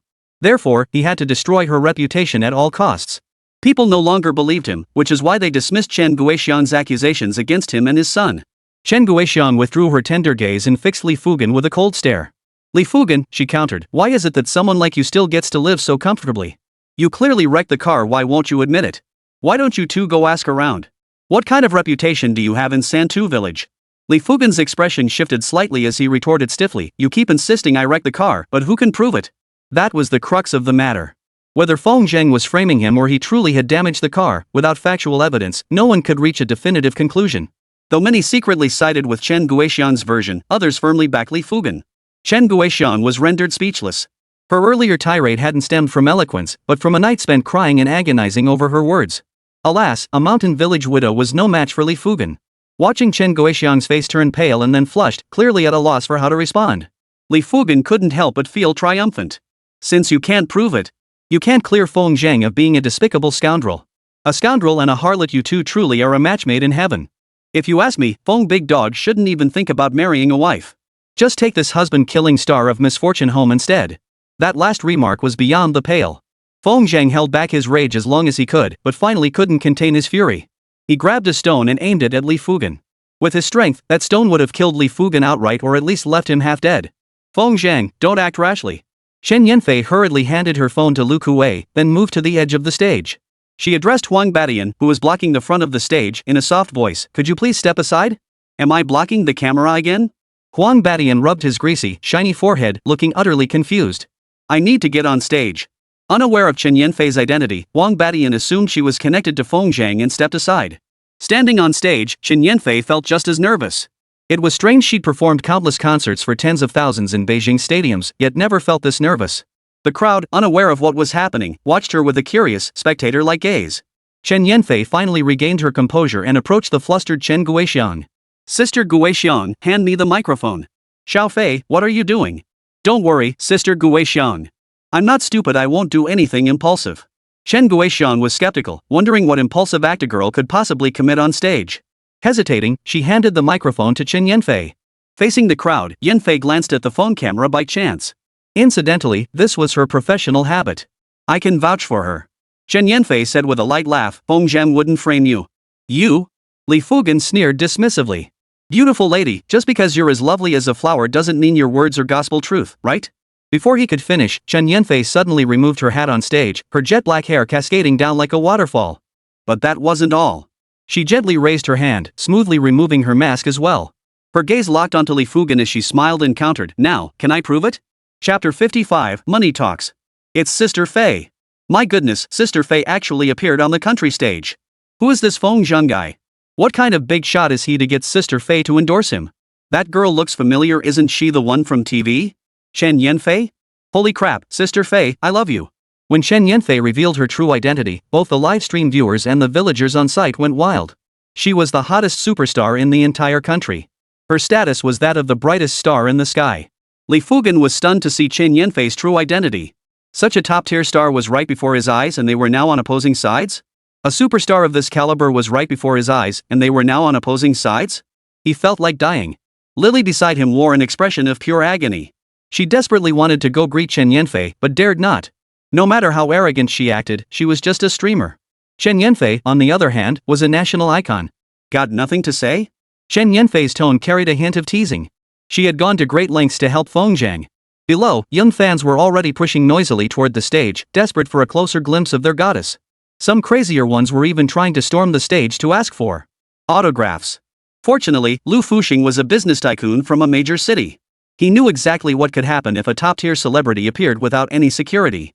At his command, a dozen bodyguards formed a barrier around the stage, blocking anyone from getting close. Fei. Sister Fei, what are you doing here? Lily couldn't describe her emotions at that moment. Without this conflict, she could have seized the chance to take a photo with Chen Yanfei, which would have boosted her status among internet celebrities. But alas. Chen Yanfei completely ignored her, staring intently at her phone camera as she declared solemnly, I am Chen Yanfei. Dr. Feng Zhang is my close friend. I can vouch for him with my reputation and career. He is a trustworthy, competent doctor. A celebrity's personal endorsement carried more weight than any evidence. As for the so-called evidence Li Fugan had been so fixated on, no one cared about it anymore. When Chen Yanfei staked her career on it, what could a mere influencer's backer possibly offer in comparison? Public opinion at the scene swung overwhelmingly in Feng Zhang's favor. Feng Zhang is a good kid. Last time at his place, Li Fugan even admitted himself that he was the one who hit the car. Li Jianming, on the other hand, is no saint. It's just that in Santu village, no one dares to confront him. If it weren't for Li Jianming and his son causing trouble, our living standards in Santu village would be so much better. At this point, evidence no longer mattered. People had already accepted Chen Guixiang's words that Li Fugan had indeed hit the car, but he was twisting the truth, stirring up trouble, and refusing to admit it. Such character truly leaves much to be desired. Seeing Li Fugan turn ashen-faced, his mouth agape yet unable to utter a word, Chen Yanfei shot him a triumphant glance before turning back to the camera. People like Li Fugan and Lily should be considered unscrupulous streamers. We urge Mr. He, the head of the manga platform, to manage his streamers properly. Don't let one bad apple spoil the whole barrel. With that, Chen Yanfei handed the microphone back to Chen Guixiang, then strode off the stage with her head held high in a proud swagger. That final sentence made both Li Fugan and Lily see stars, nearly causing them to stumble backward. What did Chen Yanfei mean by saying all this in public? With he, the head of the Cattooth platform, personally paying attention, if they were truly found to have broadcasted those unsavory contents, would they face a complete ban across all platforms? The thought was too terrifying for either of them to contemplate further. Guixiang. Feng Zhang saw that the situation was nearly resolved and approached Chen Guixiang, taking her hand. So cold. This showed just how much pressure Chen Guixiang had endured on stage. Let's go down. Ko-in. Chen Guixiang nodded blankly, at a loss. One thing she understood clearly, because of Chen Yanfei's appearance, Feng Zhang's reputation. Reputation would remain unscathed. As for herself, as long as Feng Zhang was fine, she could endure anything. The two leapt off the stage only to be immediately intercepted by Huang Badian and his wife. Young Feng, well done. Feng Hui grumbled, brother, you're treating me like an outsider. When things get tough. Something this big, and you didn't even tell your sister? You guys ended up here anyway. Feng Zhang said with a smile. Oh, you. Feng Hui shook her head repeatedly, clearly at a loss with Feng Zhang. Guixiang, I'm sorry you had to go through this. I'm fine, Sister Hui. Despite her words, Chen Guixiang's voice choked with emotion, and tears streamed down her face uncontrollably. Falling down. She had only met Feng Hui once, but she felt a strong affinity for this bold and generous middle-aged woman. And seeing her felt like seeing a relative. Don't be afraid. I'll take care of everything.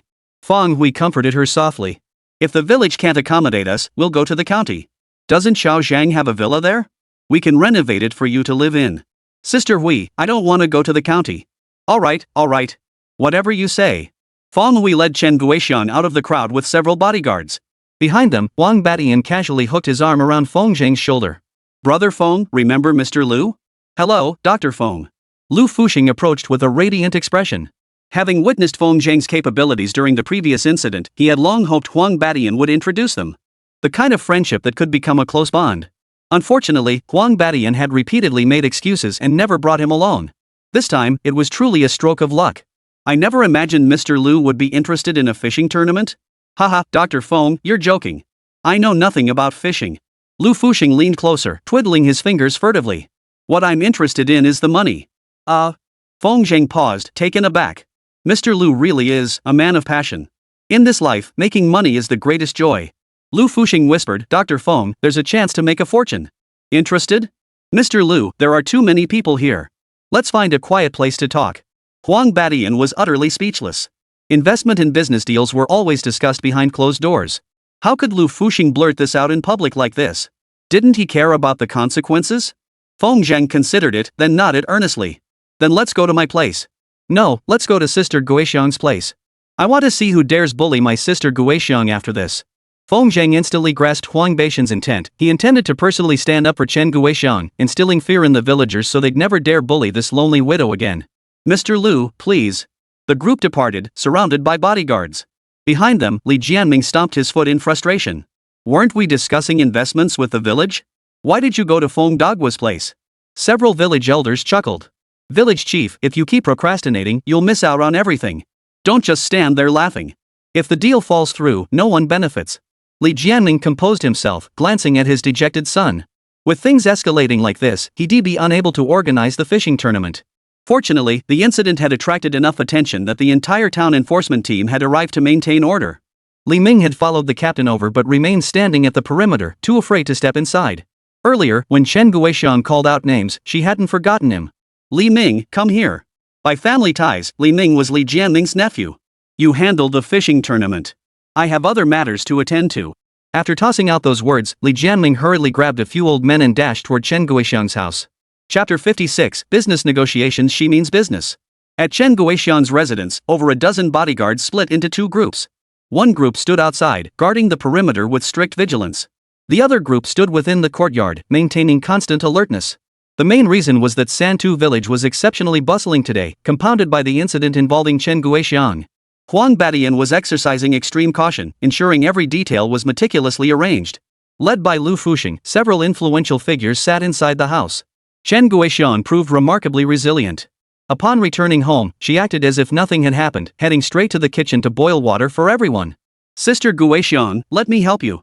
Lu Kuei called out, rushing toward the kitchen, primarily worried something might happen to her. In just a few short days of knowing her, Lu Kuei had grown to admire this rural widow, fragile in appearance yet remarkably resilient at heart. Chen Guixiang waved her hands repeatedly. No way. You're a big star. Sister Guixiang, I'm no big star. Lu Kuei said with a grin, I'm just the big star's little sidekick.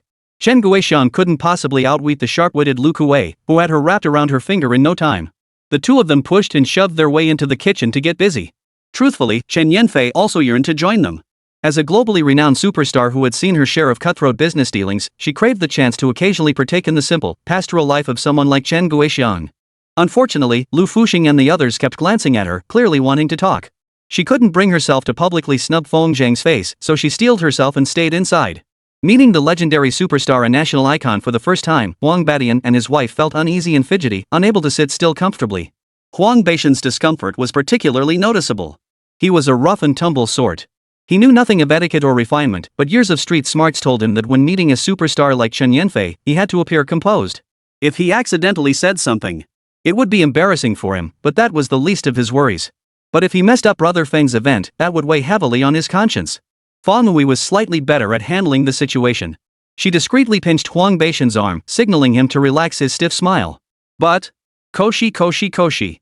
Huang Badian was unusually shy, his hearty laughter echoing through the room. This side of Huang Badian made everyone in the room laugh. Feng Zhang couldn't help but chuckle. Brother Huang, just treat Yanfei like any other person. No need to be so nervous. No way. Huang Beixian's eyes widened in indignation. I grew up watching Chen Yanfei's TV shows. Since I was a kid. Lu Fuxing couldn't hold back any longer. As he pushed up his glasses, he lowered his head and rubbed his face. When he first arrived in the county town, he'd worried the locals might be difficult to get along with. After spending time with them, especially Huang Badian, rough around the edges but fiercely loyal. This character gave him the feeling of a rough-and-tumble hero. He liked the atmosphere here much easier to navigate than the circles in Shenzhen. Lu Fuxing quipped, Brother Huang, you must be around 45 this year, right? 46. Why do you ask, Mr. Lu? Nothing much. I was just thinking Miss Chen looks so young, probably in her early 20s. Lu Fuxing's smile remained unchanged. I can't figure it out. Could it be that Brother Huang watched TV dramas Miss Chen filmed in her previous life when he was a kid? Ah, well. Huang Badian knew he'd said the wrong thing, but in entertainment news, didn't fans always talk about their idols like that? Forget it. The more I talk, the worse it gets. Feng Hui, feeling uncomfortable in her bulky frame on the wooden chair, shifted slightly before saying, Miss Chen, old Huang meant no harm. Don't take it personally. Chen Yanfei chuckled softly. It's fine. You must be Sister Hui. Xiao Zhang mentioned you before. Ha? Something's off. Huang Badian and Feng Hui exchanged glances, each silently speculating. That nickname, Xiao Zhang, it was quite intriguing. Could it be that Brother Feng is so charismatic he not only won over Chen Guixiang but also has a hint of romance with a big star like Chen Yanfei? Huang Badian quietly gave Feng Zheng a thumbs up, leaving Feng Zheng utterly baffled. The awkward silence among the people in the room couldn't go on forever. Feng Zheng couldn't figure out Lu Fuxing's intentions and didn't know how to broach the subject. Chen Yanfei's status was clear. She couldn't run around like Chen Guoxian, prying into everyone's personal affairs. If it weren't for the presence of Lu Fuxing, the big boss, things might be different. After all, they were family, and they could get along however they pleased. But with Lu Fuxing present, every interaction felt awkward. Fortunately, Lu Fuxing was a seasoned business tycoon. His eyes darted around, instantly grasping the root of the problem. Miss Chen, I've long admired your reputation. Meeting you in person today, you're far more beautiful than on television. Chen Yanfei offered a professional smile. Mr. Lu, you flatter me.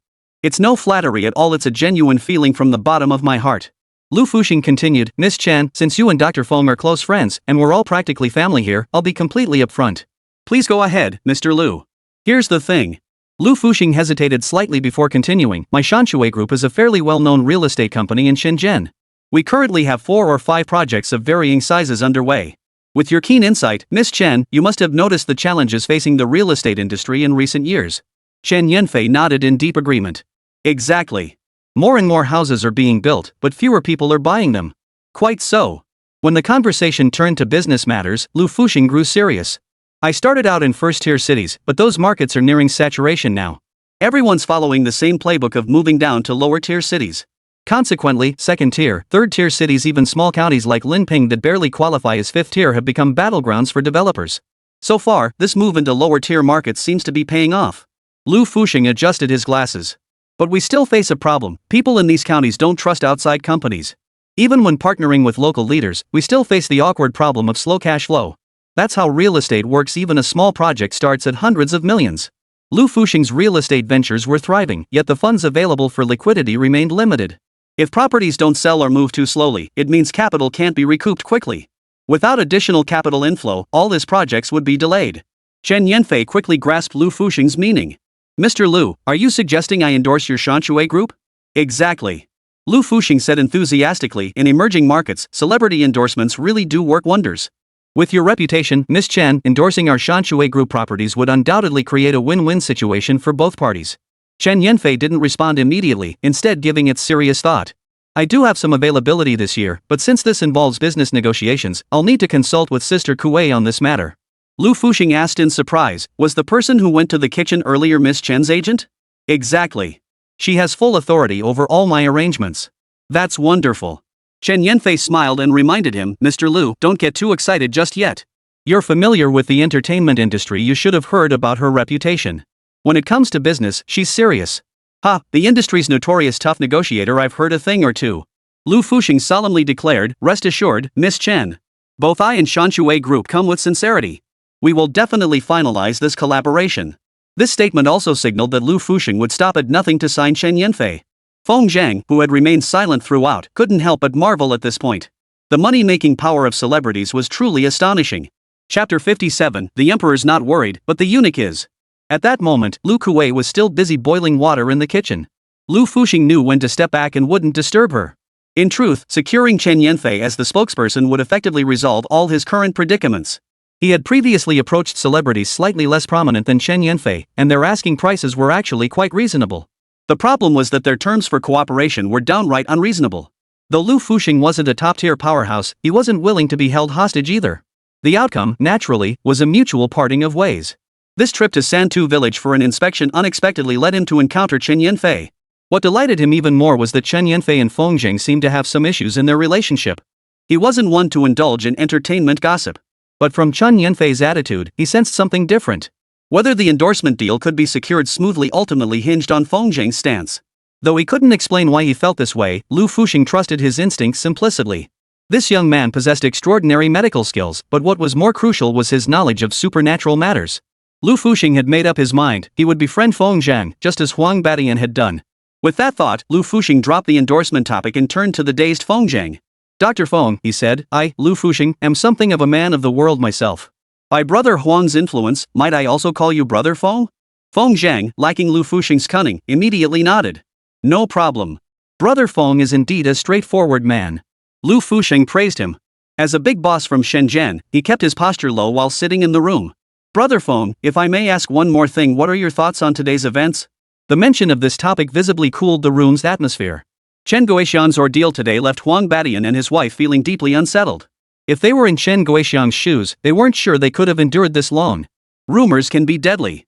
In the countryside, rumors could be deadly. Feng Zheng didn't dwell on Lu Fuxing's question, instead countering, "What are your thoughts on this, Mr. Lu?" "Haha, brother Feng, you really know how to pass the buck." With the topic diverted, Lu Fuxing felt less constrained. His smile vanished as he said, "I've spent half my life in business, traveling far and wide, encountering many unscrupulous people. Countless battles of wits and courage taught me one truth. If a man wants to protect everything around him, he must rise above others." Lu Fuxing's words coincided perfectly with Feng Zheng's earlier thoughts. He couldn't help but ask, "What exactly does it mean to be above others?" Lu Fuxing replied, "It depends on the comparison. For instance, if you're the only doctor in town, people respect and admire you. That's one way to be above others. But that clearly isn't enough. Brother Feng, think about it this way, if you were a county leader now, or like Brother Huang, became a wealthy tycoon known throughout Linping County.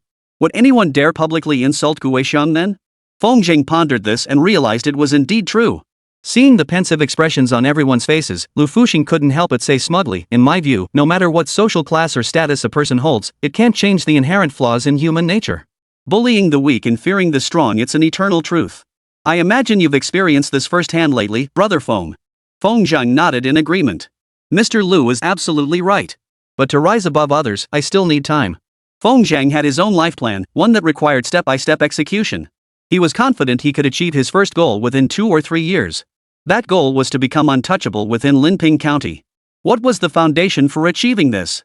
Money and power both were indispensable. After all, Feng Zheng was still just a village doctor at this point. Villains like Li Jianming and his son wouldn't give a damn about his protective status. Time truly is a wonderful thing. Lu Fuxing mused, "Young Feng shows great promise. His future looks bright. But have you considered this, brother? You might be able to wait a few years, but what about Guoxiang? Could she endure that long?" Lu Fuxing's words jolted him awake from his reverie. Today's matter seemed temporarily resolved. Chen Guoxiang had publicly declared her resolve she wouldn't let idle gossip alter her outlook on life. But how long could a rural widow endure? If Feng Zheng couldn't come up with a successful plan soon, would she have to bear the shame forever, living in the village with her tail between her legs? At this thought, Feng Zheng broke out in a cold sweat. Seeing the mood had been sufficiently set, Lu Fuxing dropped the pretense of profundity and spoke plainly, "Brother, I've come to discuss a business matter.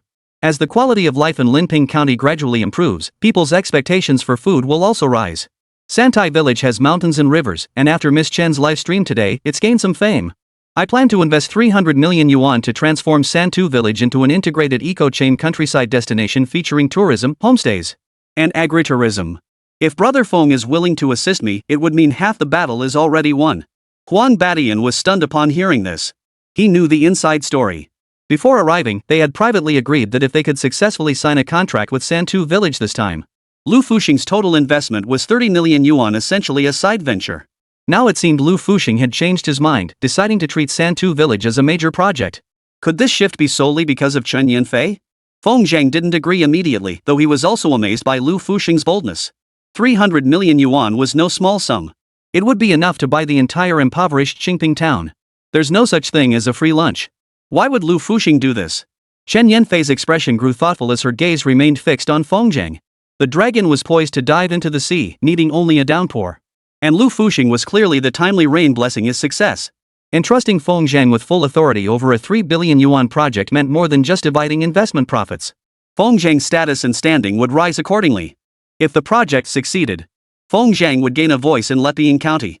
37.5% 1904 m. Brother Feng, my goodness, you're driving me crazy with anticipation. Huang Badian couldn't hold back any longer. A golden opportunity like this had landed right in front of him. How could he not seize it with both hands? What if Lu Fuxing changed his mind while he hesitated? "Sit down." Feng Wei scolded him loudly, showing no mercy. "Can't you act more composed? You're in your 40s, yet you're acting like a child. I'm just worried about Brother Feng." "Pfft, the emperor isn't worried, but the eunuch is." Feng Hui's irritated retort ironically eased the tension in the room. Only then did Feng Zheng take a deep breath and speak solemnly, "First, I thank Mr. Lu for his kind consideration. However, I have one condition. If Mr. Lu cannot agree to it, there's no need to discuss this matter further." Lu Fuxing nodded with satisfaction. In times of great importance, one finds calmness. A youth not even 20 years old, facing 300 million yuan in capital, remained completely composed. That composure alone was enough to warrant Lu Fuxing's respect. The atmosphere in the room grew heavy with Feng Zheng's words. Even Chen Yanfei dropped her carefree smile, studying him intently. For some reason, witnessing such earnestness in the youth stirred something within her heart, which had seen countless human emotions. Lu Fuxing gestured. Brother Feng, please speak. Chapter 58. The bodyguard assaulted someone. I don't like people meddling in my affairs. Feng Zheng took a deep breath. If this project is confirmed, I require absolute decision-making authority. No one can interfere. This. Chen Yanfei sighed. She understood the group's complexities better than Feng Zheng did. Putting out this much money was no longer just Lu Fuxing's decision. The group would inevitably interfere, leaving Feng Zheng little room to maneuver. Not even Lu Fuxing could prevent that. Therefore, even if Lu Fuxing agreed to this demand, its actual implementation would prove extremely difficult. Unexpectedly, Lu Fuxing considered it for less than 3 seconds before nodding. I can guarantee this, no one will interfere with the Santu Farm project. If you're uneasy, Brother Feng, we can sign a contract right here and now. Lu Fuxing pounded his chest with rare conviction. If anyone tries to interfere, I, Lu Fuxing, will be the first to stand in their way. Chen Yanfei froze. Such solemn language didn't sound like a joke. She had assumed Lu Fuxing was merely trying to curry favor with her by deliberately bringing Feng Zheng on board. Yet judging by his demeanor, something else must have happened to make him so resolute. She gave Feng Zheng a deep look. Chen Yanfei couldn't help but wonder, what other secrets do you hold that I haven't uncovered? Well then, here's to a pleasant collaboration. Haha, happy collaboration. Lu Fuxing laughed heartily as he extended his hand, clasping Feng Zheng's in a firm grip. At that moment, two figures slowly approached the entrance of Chen Guixiang's residence. Old Feng, could you hurry up? That's our own son, what are you afraid of? Who says I'm scared? Feng Maochen glared, eyes wide. No matter how tough he is, he's still my son. I can beat him anytime I want. Look at you, acting all tough. Su Wanfang's eyes held deep worry. Today's events left her utterly at a loss for how to handle the situation. Accepting Chen Guixiang as her daughter-in-law? That was Feng Maochen's absolute bottom line. Unless he died, he would never agree to let Chen Guixiang into the family. Then again, Chen Guixiang probably wouldn't want to burden Feng Zheng either. After all, their relationship had already progressed. Even if she couldn't become his daughter-in-law, she deserved some care and concern. Thus, Su Wanfang dragged the stubborn Feng Maochen to Chen Guixiang's doorstep in secret. As soon as they reached the entrance, they spotted several bodyguards standing guard from afar. The couple froze in shock. They hadn't expected seeing their son would be this difficult. As the couple hesitated, unsure whether to enter, the corner of their eye suddenly caught sight of Li Jianming rushing over with several elderly villagers. Passing by the couple, Li Jianming didn't even bother with a fake greeting, completely ignoring them. Reaching Chen Guixiang's door, Li Jianming put on a smile and asked, "Would you kindly inform Mr. Lu that Li Jianming is here to discuss business? Mr. Lu is in a meeting and won't see anyone." Li Jianming's smile froze on his face. "Are you sure he won't see anyone?" "He truly won't see anyone. Leave now." Humph. Li Jianming's expression darkened. He hadn't anticipated that Lu Fuxing would actually know Feng Degu. If this wealthy tycoon, Lu Fuxing, bypassed him and struck a deal with Feng Degu, he wouldn't even get a crumb of the pie. True, everything in Santu village revolved around him. But Yunshan Mountain had at least 3 villages like Santu village. Xiaocheng village and Nanshan had terrain similar to Santu village.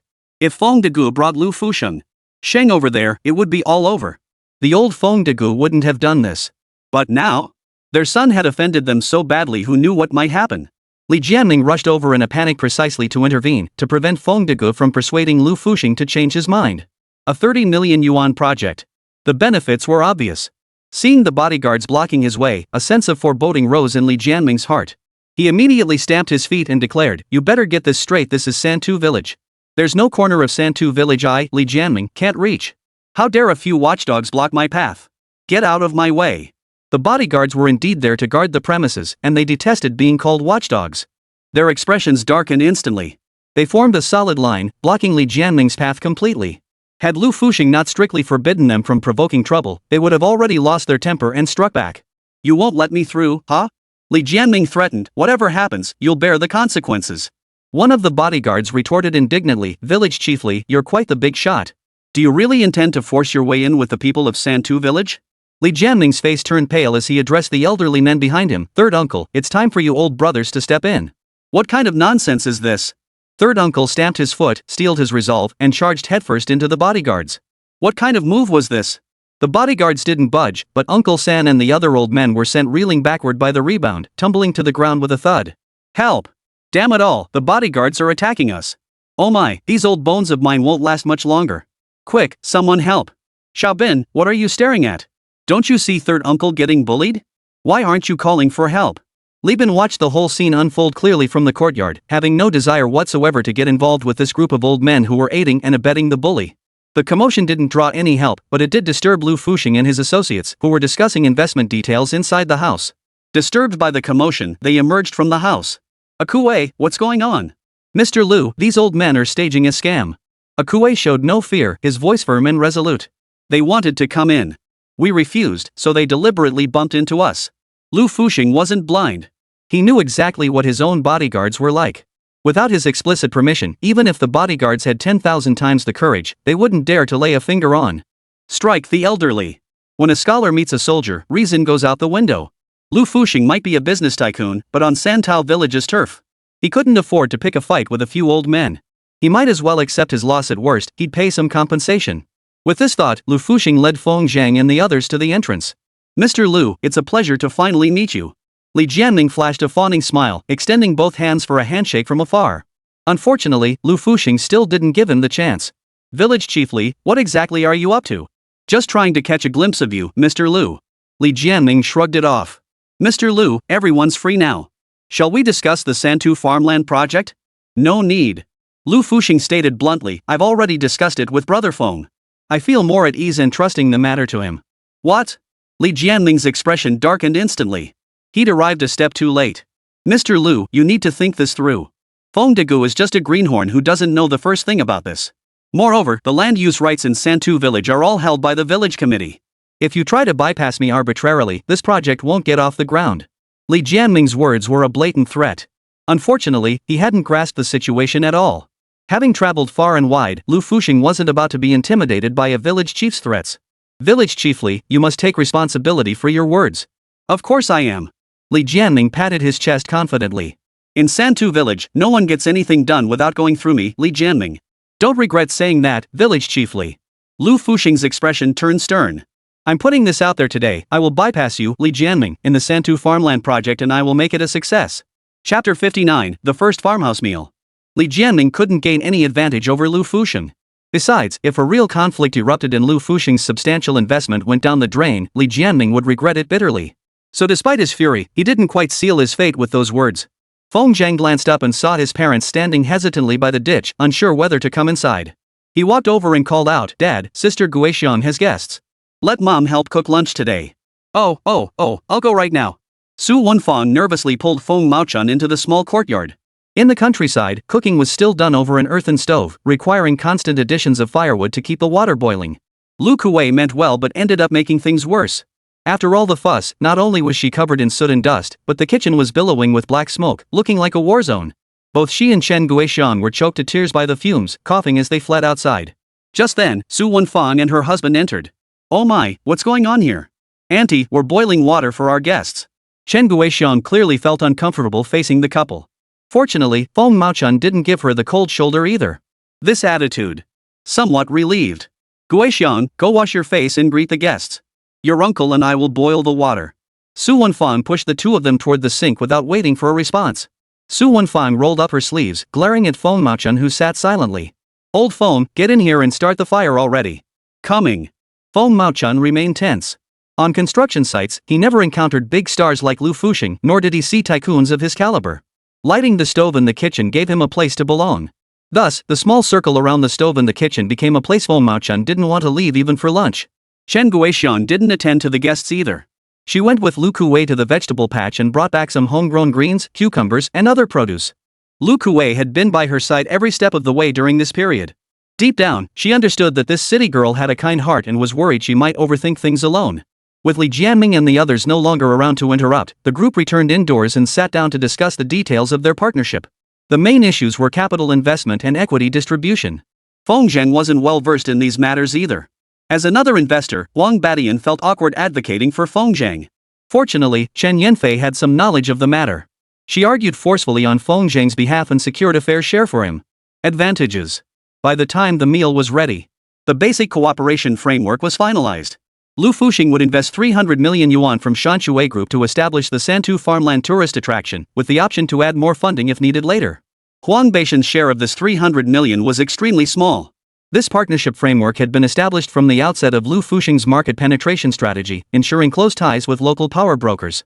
In Linping County, few could stand toe-to-toe with a local powerhouse like Huang Batian. Since partnering with Lu Fuxing, the Shen family's fortunes have risen accordingly. Once both projects were fully implemented, Huang Batian's net worth would skyrocket, cementing his status as Leping County's top tycoon. Although the couple held a small stake in the total investment, Lu Fuxing and Feng Zhang had both agreed that Huang Batian would supply all materials for the projects. This arrangement involved unimaginable chains of profit, and as a real estate tycoon, Lu Fuxing was well aware of the intricacies. But he didn't care. With Feng Zhang overseeing the process, Huang Batian would at least refrain from substituting inferior materials. From personal bonds to mutual interests, the three were now deeply intertwined, forming a seamless chain of mutual benefit. It was truly a case of rising and falling together. Feng Zhang naturally served as the project's chief overseer, entrusted with personnel allocation, land planning, and all other decision-making. As for Lu Fuxing, his role was to smooth relations and ensure the project's smooth progress. This, of course, included the crucial link of Li Jianming. The devil is in the details. Though Li Jianming held a low-level position, local officials often wielded more power than their superiors. While he couldn't halt the entire project, he could nitpick and make life difficult for Feng Zhang over minor details. This matter required foresight. A solution must be devised in advance. Feng Zhang also didn't want to get too deeply entangled with Li Jianming. Given his temperament, he wouldn't tolerate it indefinitely. If he ever reached his breaking point, the outcome could very well be bloody and violent. After a moment of deep thought inside the room, Lu Fuxing suddenly spoke up. "Brother Feng, if Li Jianming truly is the corrupt official you describe, I have ways to gather evidence and remove him from the village chief position." "Brother, have you ever thought about who would be the most suitable candidate to take over as the next village chief of Santu village? There are indeed many ways to deal with Li Jianming. The most direct and effective approach would be to gather evidence of his illegal activities and corruption, stripping him of his position and reducing him to an ordinary citizen." Lu Fuxing asked this question. He wanted Feng Zhang to directly recommend a successor, someone who could cooperate with Feng Zhang in all aspects while also keeping the villagers of Santu village in check. This choice was crucial. Feng Zhang pondered for a moment. There is actually one suitable person. Xiao Zhang. Chen Guixian timidly called out from the doorway. As a rural widow, she always felt awkward around these legendary figures. "Have you two settled things? Dinner's ready." "All right." Feng Zhang chuckled softly. "Sister Guixian, Mr. Lu and the others aren't strangers. You don't need to be so reserved." He said this to ease Chen Guixian's mind. These past 2 days had placed an immense burden on her. Lu Fuxing stood up without looking sideways. When it came to the wives of his business partners, he maintained his principles and wouldn't easily cross that line. "Miss Chen, thanks to your hospitality, today old Lu gets to taste his first farm-to-table meal at Santao Farm." "Mr. Lu, you really know how to flatter." Chen Yanfei laughed. "Once the Santao Farm project is completed, this place will be your home. Ha, we're all family here. No need for formalities, then shall we go?" When business wasn't on the table, Lu Fuxing truly acted like an easygoing big brother, never putting on airs. That said, every single person in this courtyard was extraordinary. Lu Fuxing's status as a businessman couldn't quite command respect from everyone. 3 tables had already been set up in the courtyard. The main table naturally held Lu Fuxing and Feng Zhang's close friends, including Lu Kuei, who had finally found some free time after a busy morning. She had intended to invite Chen Guixian to join them, but she refused outright, insisting on going to the kitchen to assist Su Wenfang. Lu Kuei and Chen Yanfei couldn't persuade her, so they let her be. A dozen or so bodyguards sat at the other 2 tables, eating with proper decorum. Another man who had time to spare but refused to join the table was Feng Maochun. In this setting, even if he sat down, he couldn't relax and eat freely.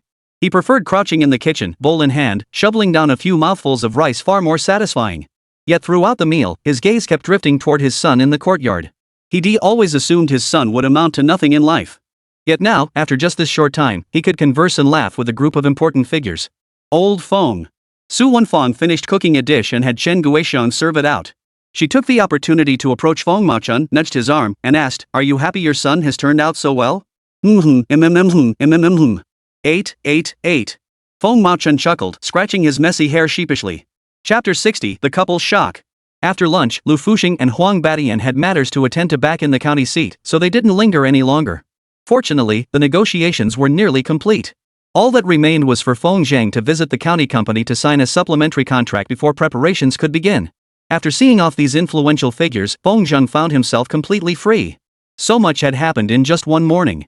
One thing was clear, Santu village was steadily improving. As the driving force behind it all, Feng Zhang, immersed in the process, felt it more keenly than anyone else. If Santu village could become an ideal utopia, it would bring tremendous transformation to his hometown. He wouldn't need to think about seeking opportunities elsewhere. Staying rooted in Santu village, he would have power, wealth, and reputation. Big dog.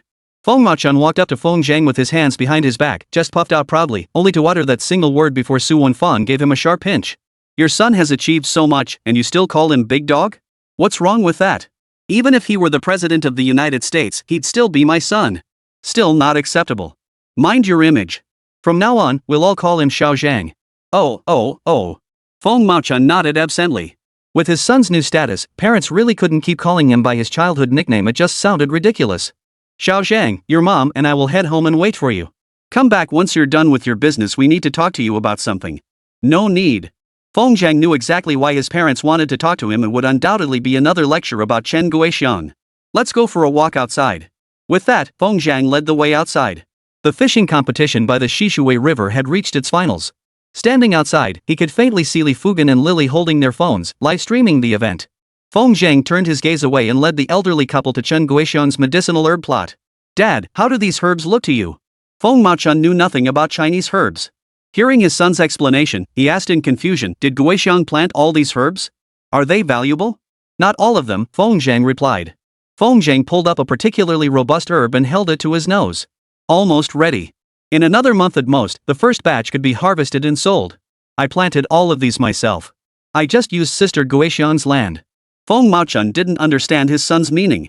He flicked a cigarette into life, took a deep drag, and then asked, what are you doing with all this? To make money. Feng Zhang smiled calmly. Didn't you just ask if it's worth anything? These herbs have already been pre-purchased by the county's Jishir Tang pharmacy. I estimate that the herbs from 3 mu of land should fetch 4 or 500,000 yuan without a problem. What? Feng Machun and Su Wenfang were both stunned. After all, even if they grew rice on 3 mu of land, they could only earn a few thousand yuan per season. Growing medicinal herbs could yield 5 or 6 times that amount. If they were truly worth that much, why would Santu village bother growing any other crops? They might as well plant medicinal herbs everywhere. They didn't know that the medicinal herbs Feng Zhang was growing were worth far more than ordinary ones. These 3 mu of land are all tended by Sister Guixiang, and Li Bin and the others have helped me a lot too. Feng Zhang thought for a moment and said, so I plan to split the money into 3 shares. We'll just keep one for ourselves. That's only fair. Feng Machun nodded in agreement. We can't let them work for nothing. He himself had been a migrant worker, having experienced working for months only to have his wages withheld by unscrupulous bosses. Getting paid for work was, in his view, only fair. But he still didn't understand why Feng Zhang was bringing this up. His concern was how to handle the matter with Chen Guixiang. Father, I have an idea. Feng Zhang sensed his parents' confusion and gestured toward the chaotic, disorderly terraced fields stretching from the mountain peak to its base. He spoke with the air of one commanding the world. I plan to lease or outright purchase all the land in Santu village to cultivate medicinal herbs. But son, I'm still young and might not convince everyone. So, father, could you help me make the rounds? Let's aim to get this done before year's end? This was a major undertaking. Feng Machun, excited yet worried, said, Xiao Zhang, your idea is good, but we don't have that kind of money. Seeing his son's ambitions go unsupported, Feng Machun lowered his head, a pang of guilt washing over him. It's all because I'm useless. Little did he know, Feng Zhang's next words nearly made Feng Machun jump out of his skin. Dad, take this card. There's 3 million in it. How much? Su Wenfang and Feng Machun screamed in unison. An ordinary bank card, yet it held a staggering 3 million yuan? What did 3 million even mean? Feng Machun couldn't earn that much in a lifetime of hard work. Was his son a doctor or a robber? Dad, don't be so shocked.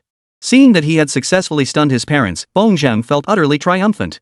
This was precisely the effect he sought to eradicate his parents' doubts from the core of their being, so he could act freely in the future. His parents' support was crucial. Xiao Zhang, where did you get all this money? Feng Machun's hands trembled as if the small bank card weighed 1,000 pounds. You haven't done anything illegal, have you? Absolutely not. Feng Zhang smiled. Don't worry, father. Your son keeps himself clean and would never do anything against his conscience. Well then. Feng Machun glanced at Su Wenfang, whose face was pale yet filled with excitement. He finally suppressed his doubts and tucked the bank card away. Don't worry, Zhang. With this much money, I'll handle your request before year end. No, father. Feng Zhang hurriedly interrupted, this money is for building our family home. Someone else will cover the land purchase. What do you mean? Is it that Mr. Lu from today? Feng Machun hadn't overheard the conversation inside.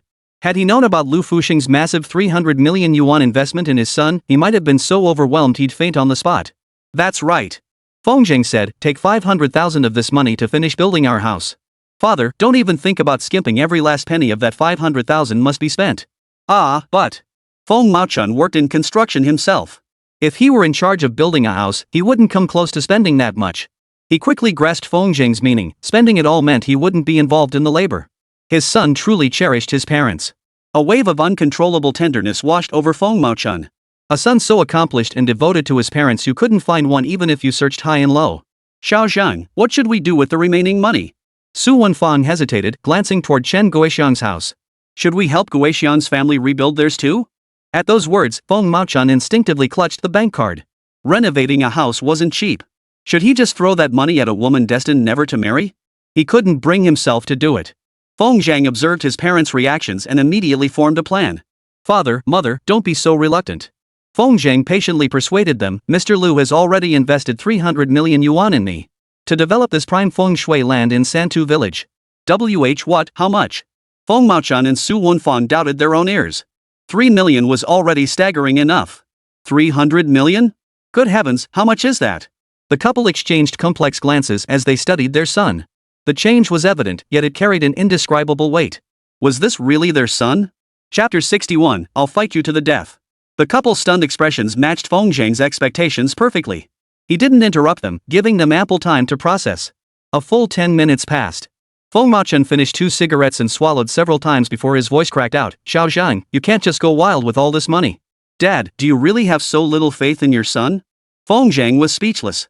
He was an adult now, capable of shouldering any responsibility, with his own life plans and values. 300 million was a lot, but in the grand scheme of his life, it didn't seem like such a significant amount. Dad, look. Feng Zhang gestured casually. That mountain peak has unique natural advantages. It could be developed into a scenic overlook for tourists.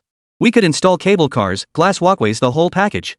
The land in Santu village could be entirely dedicated to medicinal herb cultivation, organized by category to create distinct layers. That way, visitors can experience the unique herbal fragrance of Santu village. Moreover, we shouldn't waste the terraced fields, plant fruit trees everywhere. If successful, we could even develop that small grove at the village entrance into a large-scale orchard.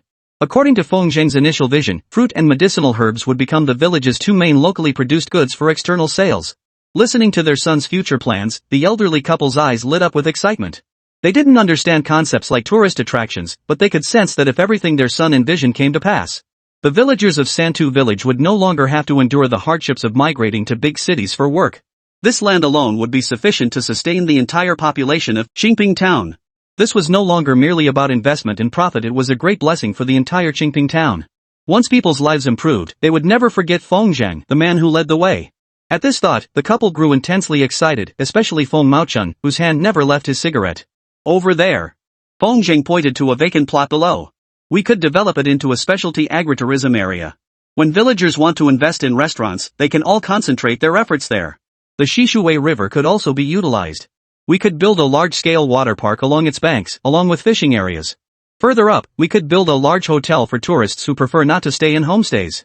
Behind the hotel, we could capture mountain spring water to create a signature hot spring resort.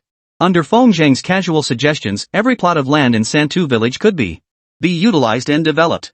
Moreover, this comprehensive plan was devised while preserving Santu village's original character. Achieving this required not only having a vision long formed in his mind but also an intimate understanding of every inch of Santu village's land. Clearly, Feng Zhang's years of hardship had forged his current capabilities. Feng Maochun was stunned into numbness. After extinguishing his last cigarette, he said earnestly, at this rate, 300 million probably won't be enough. Don't worry. We'll find a way when the time comes. Having successfully reassured his parents, Feng Zhang casually voiced his true thoughts. Father, of the remaining 2 million or so, keep a little for emergencies. Give the rest to Sister Guixiang for building her house, okay? Feng Maochun's hand trembled slightly. Building a house is fine.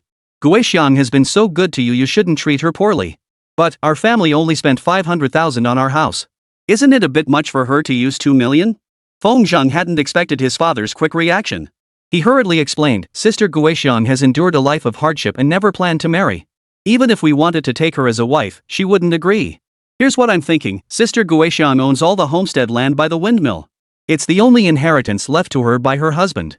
Let's consolidate all her homestead plots into one and build a small hotel combining guest houses with agritourism. That way, Sister Guixiang would have meaningful work and secure her livelihood for the rest of her life. Seeing Feng Maochun's expression unchanged, Feng Zhang pressed earnestly, how about this? Sister Guixian takes half the hotel's profits, and the other half counts as your and mom's private investment. You little rascal, that's more like it. Feng Maochun finally agreed.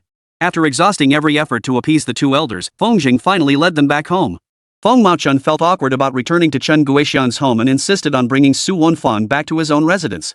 Li Bin had been waiting at the door for ages. When he finally spotted Feng Jing approaching, he jumped up and shouted, "Brother Zhang, you're finally back. What's going on? Li Fugan and that girl Lily are here. They're inside." Were these father and son taking turns? Feng Zhang's eyes darkened, assuming Li Fugan had come to cause trouble again. He stormed into the courtyard, only to find Li Fugan kneeling before Chen Guixian, slapping his own face. "Sister Guixian, I'm not human." Li Fugan wept bitterly, wailing, "I was wrong, I truly know I was wrong. Please forgive me just this once." Feng Zhang witnessed this scene and was suddenly filled with confusion. What was going on?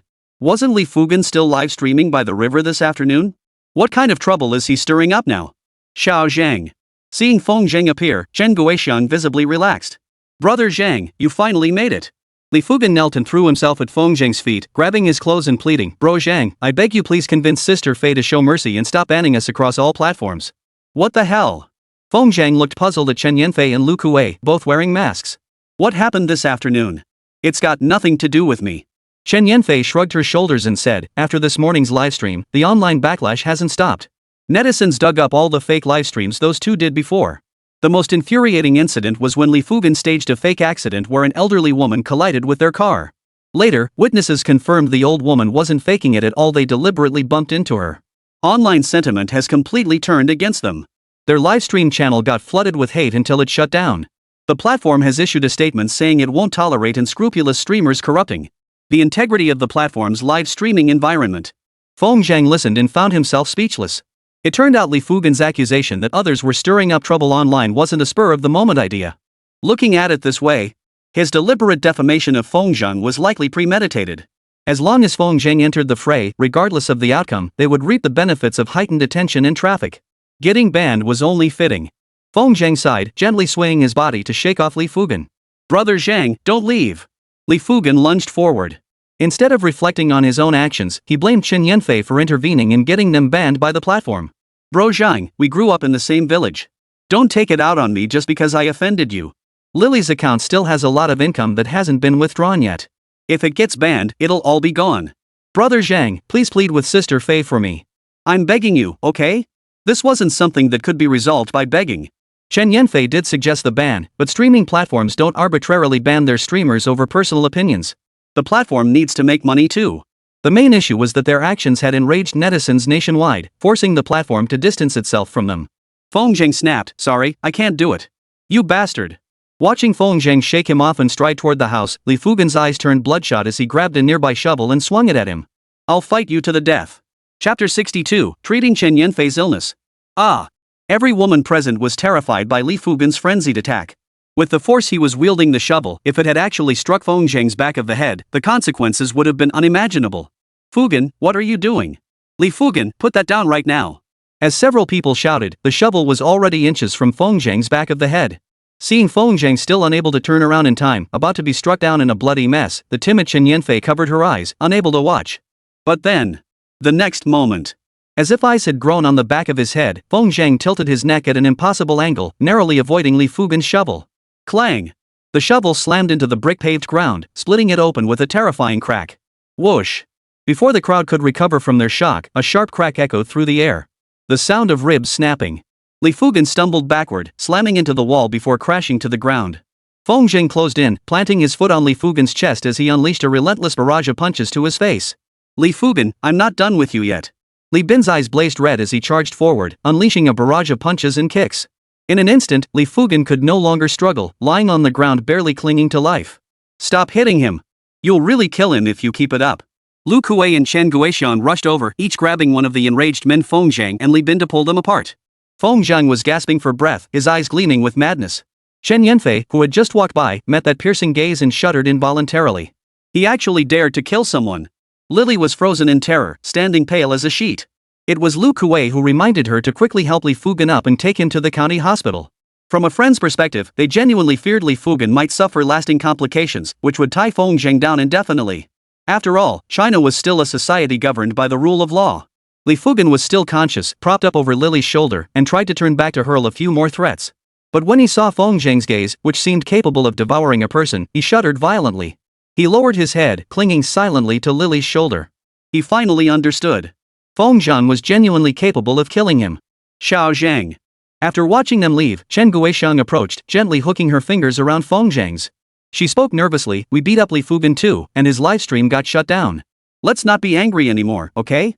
The last time she had seen Feng Zhang nearly lose his mind to such fury was inside the county's international trade building. That time, his rage had been for Chen Guoxiang. This sight of Feng Zhang gave Chen Guoxiang a sense of security. But she would rather forego that sense of security than see Feng Zhang lose his gentle, refined demeanor. Because Feng Zhang in a rage was truly terrifying. "I'm fine now, Sister Guoxiang." Surprisingly, Feng Zhang regained his composure with astonishing speed. A faint smile touched his lips as he turned to the flustered Chen Guoxiang. "Sis Guoxiang, I'm hungry. Make dinner, will you?" Oh, just wait a moment. I'll get right on it." Chen Guoxiang finally felt certain Feng Zhang was truly fine. Relieved, she hurried to the kitchen to prepare dinner. "Guoxiang, let me help you." Lu Kuei trotted into the house. Though her life skills were practically non-existent, helping out with chores wasn't too much of a challenge. "Brother Zhang, if everything's okay, I'll head back too." After beating Li Fugan, Li Bin felt much better. He spoke with a playful smile. "Don't leave just yet. Help me fetch the silver needles from home." "Brother Zhang, what are you planning to do?" Li Bin instinctively glanced at Chen Yanfei. Could Brother Zhang be planning to cure her illness during dinner? This was serious business. Li Bin dared not delay, dashing off at a run. "Yanfei, let's go inside first." Feng Zhang vented his pent-up frustration, and his mind suddenly cleared. For days, he'd been pondering how to cure Chen Yanfei's illness. Now, he had a plan. Heart. Chen Yanfei nodded obediently. Had a solution finally been found for this unspeakable illness? Upon entering the room, Feng helped Chen Yanfei lie down on the bed, then slammed the door shut with a loud bang. "Yanfei, I need to explain something." Feng Zhang pulled up a chair and sat solemnly at the bedside. "First, you need to trust me." Chen Yanfei felt a pang in her heart at Feng Zhang's formal tone. Did treating an illness involve issues of trust? Though she didn't quite understand, she trusted her judgment. After several days of observation, she had come to regard Feng Zhang as a friend worthy of complete trust. After seeing Chen Yanfei nod, Feng Zhang continued. "Vaginal atrophy is indeed a very rare condition. I can't guarantee a complete cure, but I'll do my utmost."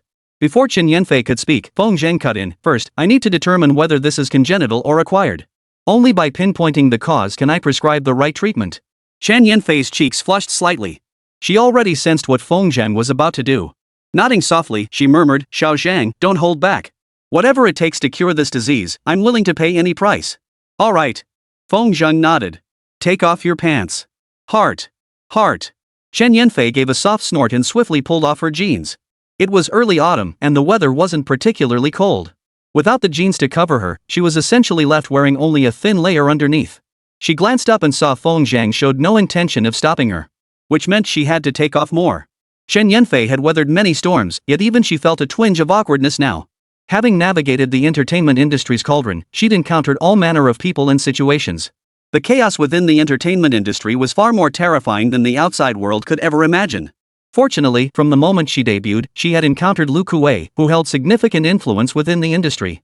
She had been well protected. They interacted like sisters in daily life, and even simple dinner engagements never required Chen Yanfei to make an appearance. It could be said that the entertainment industry truly had individuals who remained untainted by its murky waters. Currently, the only known example is Chen Yanfei. It could be said that her perfectly proportioned body has never been touched by a man. Even the most experienced person would feel nervous facing a first time. She stared blankly at Feng for several seconds, only to find his gaze clear and utterly devoid of any lecherous undertones. Only then did Chen Yanfei regain her composure. "He's the doctor, I'm the patient, we have a doctor-patient relationship." With that thought, Chen Yanfei gritted her teeth and removed the last piece of covering. Is there anything else you need me to do?" Chen Yanfei felt utterly mortified, her fair face flushing crimson, as if it might bleed. She desperately wanted to pull the sheet over her long, slender legs. But Feng Zhang hadn't given any instructions, so she dared not move. Ahem. Feng Zhang cleared his throat awkwardly. Despite his thorough preparation, his composure wavered at this moment. Chen Yanfei's star power radiated around her, making it impossible for Feng Zhang to remain composed. Fortunately, a wave of cool clarity descended from his consciousness, instantly flooding his entire body. Feng Zhang shuddered and snapped back to his senses. He'd been too hasty. Chen Yanfei's allure was even more terrifying than Su Mei's. Feng Zheng withdrew his gaze and feigned composure. Clear your mind. Lie still and open wide. Chapter 63. He was truly treating her. Shen Yanfei obeyed without hesitation, lying down on the bed with her eyes tightly shut. Soon, she felt discomfort. Feng Zheng had clearly begun his examination. How could this be the examination? Shen Yanfei felt like she was going to lose her mind. This was her very first time, and it was going to end like this? Suddenly, she felt like crying. A woman's first time is precious. She had always imagined it happening under mutual affection, a romantic candlelit dinner. Maybe a little wine. In the haze of intoxication, she'd surrender herself to the man she loved most. But now? What the hell was this? Fortunately, Feng Zheng finished the examination quickly, sighed cautiously, and said, thankfully, it's a condition triggered by external factors. Hearing Feng Zheng's words, Shen Yanfei, forgetting her embarrassment, pulled the sheet over her body. Xiao Zhang, are you saying this can be treated? Heart. Feng Zheng nodded. Human ailments fall into two categories, internal and external. External ailments require medication, something I cannot provide. But yours is an internal injury. To categorize it, internal injuries stem from several sources: blood, bone marrow, heart, liver, spleen, lungs, kidneys, and cellular tissue. Palace atrophy stems from issues within cellular tissue. Shen Yanfei felt completely confused and hurriedly interrupted. Xiao Zhang, you don't need to explain it so thoroughly. Just cure it. All right. Feng Zheng also realized he'd said too much. He wouldn't normally treat patients this way, but his mind was still filled with those lewd images from earlier. He needed to keep talking to suppress his wandering thoughts. I'll now use the tie finger technique to tap your body, separating the diseased cells from the tissue. Then I'll use silver needles to expel the damaged cells from your body. Will that cure me? Not entirely. Feng Zheng explained earnestly, after expelling the damaged tissue, your body will be weakened for several days. During this period, you'll need to gradually restore your health with Chinese herbal medicine until new cells grow and establish a fresh metabolic cycle. Only then will your body truly return to normal. After all that explanation, Shen Yanfei still couldn't grasp it.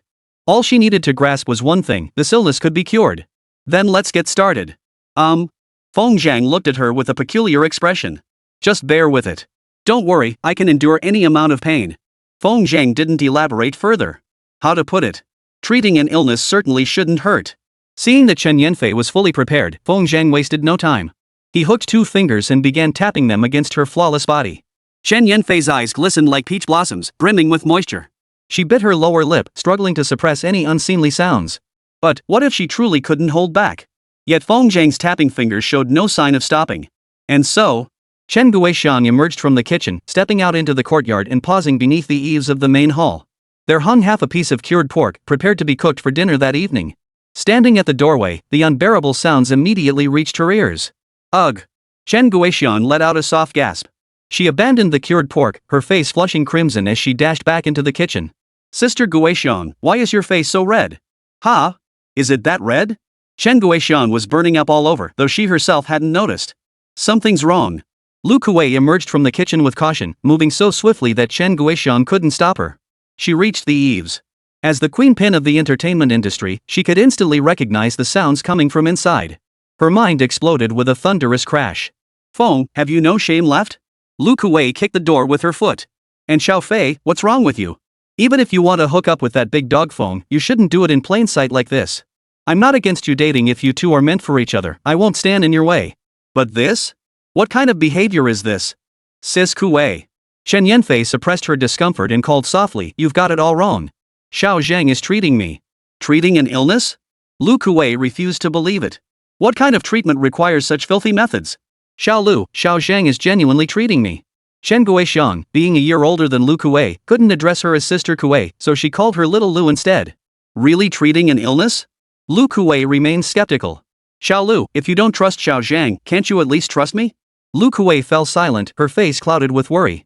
Could she have truly misunderstood? Hurried footsteps sounded outside the door. It was Li Bin, sweating profusely, rushing back with the silver needles in his arms. Hey, what are you all doing standing at the door? Li Bin started to rush over. Where's Zhang?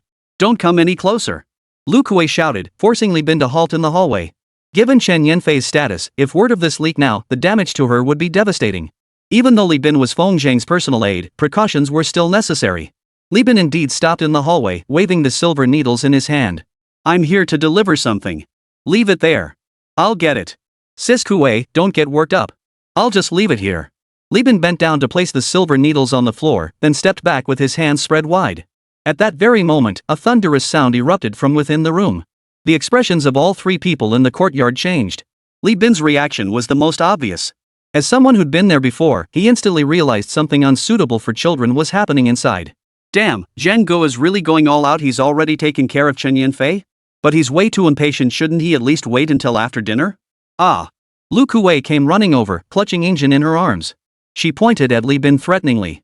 You didn't hear anything, got it? Got it. I was never even here. Li Bin gave an awkward laugh and slapped his forehead. Oh right, my mom called me home for dinner. Sister Guixiong, gotta go. With things already this messed up, Lu Kuwei, this strong-willed agent, had no idea how to clean up the aftermath. Holding Ingjin, she stood at the doorway with a complex expression, waiting for a full half-hour before the commotion inside finally ceased. Sis Kuwei. Chen Yanfei called weakly, please bring the silver needles inside. Coming. Lu Kuwei pushed the door open again, only to find it unlocked. Feng Zhang appeared before her, looking thoroughly embarrassed. Are you sure you're treating her? What else? Sister Kuwei, I'm a man of integrity. I'd be a fool to believe you. Lu Kuwei glanced inside and saw Chen Yanfei wrapped in a blanket, lying on the bed, her body twitching. Damn it, I don't care anymore. Do whatever you want. With that, Lu Kuwei stormed back to the kitchen in a huff. Inside the room, Chen Yanfei was too embarrassed to lift her head and face Feng Zhang. Though nothing physical had happened, the sounds were still mortifying. Yet she couldn't bring herself to blame Feng Zhang. After all, she could feel the changes within her body. The meridians that had been blocked seemed to have suddenly opened up. Xiao Zhang, I need to use the restroom. A surge of urgency built in her pelvis, threatening to burst forth. Feeling the urge is a good sign. Hold it in. But what if I can't hold it? Feng Zhang swiftly picked up a silver needle and inserted it into Chen Yanfei's flat abdomen. Strangely, the moment the needle entered her body, the urge vanished instantly. Yanfei, hold on just a little longer. It'll be over soon. Feng Zhang spoke, his hands never stopping. In the blink of an eye, Chen Yanfei's legs and stomach were covered in silver needles. She looked like a hedgehog. Chapter 64, Feng Zhang is my brother. Another half-hour passed. Feng Zhang finally concluded his treatment of Chen Yanfei. This case was the most complex he had encountered so far. The Tai finger technique alone had drained all the spiritual energy from his consciousness palace. The subsequent Tai silver needle technique was sustained solely by sheer willpower. Fortunately, the cure brought him immense rewards. Chen Yanfei, already in a dazed state, failed to notice a wisp of black smoke rising from her lower abdomen. Feng Zhang drew it into his own belly. Feng Zhang closed his eyes in deep contemplation for a moment. When he opened them again, he had already transformed all of that smoke into spiritual energy, storing it within his consciousness. Thus, all the energy expended in healing was fully restored, and the spiritual energy reserves within his consciousness palace had increased by a third. Simultaneously, Feng Zhang felt the vital energy depleted throughout his body instantly replenished to its peak state. Beyond the changes in his vital energy and cultivation, his body felt lighter than before, and the strength in his clenched fists was far greater than it had been. Could it be that I've broken through again? Feng Zhang murmured softly to himself. Logically speaking, cultivation should be divided into distinct realms, but I understand nothing now. I can only stumble forward blindly. Still, my ancestors wouldn't harm me. There must be some benefit to this breakthrough. With that thought, Feng Zhang pulled the blanket over the unconscious Chen Yanfei, then walked out of the room with his hands behind his back. Chen Guixiong had already finished cooking and was waiting for Feng Zhang to emerge. Seeing him, Chen Guixiong hurriedly asked, Xiao Zhang, is Xiao Fei's illness cured? Almost. Feng Zhang said, Sister Kuei, I'll write a prescription tonight. Have your people go to the county charity clinic to purchase the medicine. It'd be best if they could deliver it first thing tomorrow morning. Got it. Lu Kuwei couldn't shake the feeling of unease. Even if he was genuinely treating her illness, Chen Yanfei's body was incredibly precious. Not only had he seen everything, who knows if he'd taken advantage of the situation for some personal gain. It just felt like a raw deal.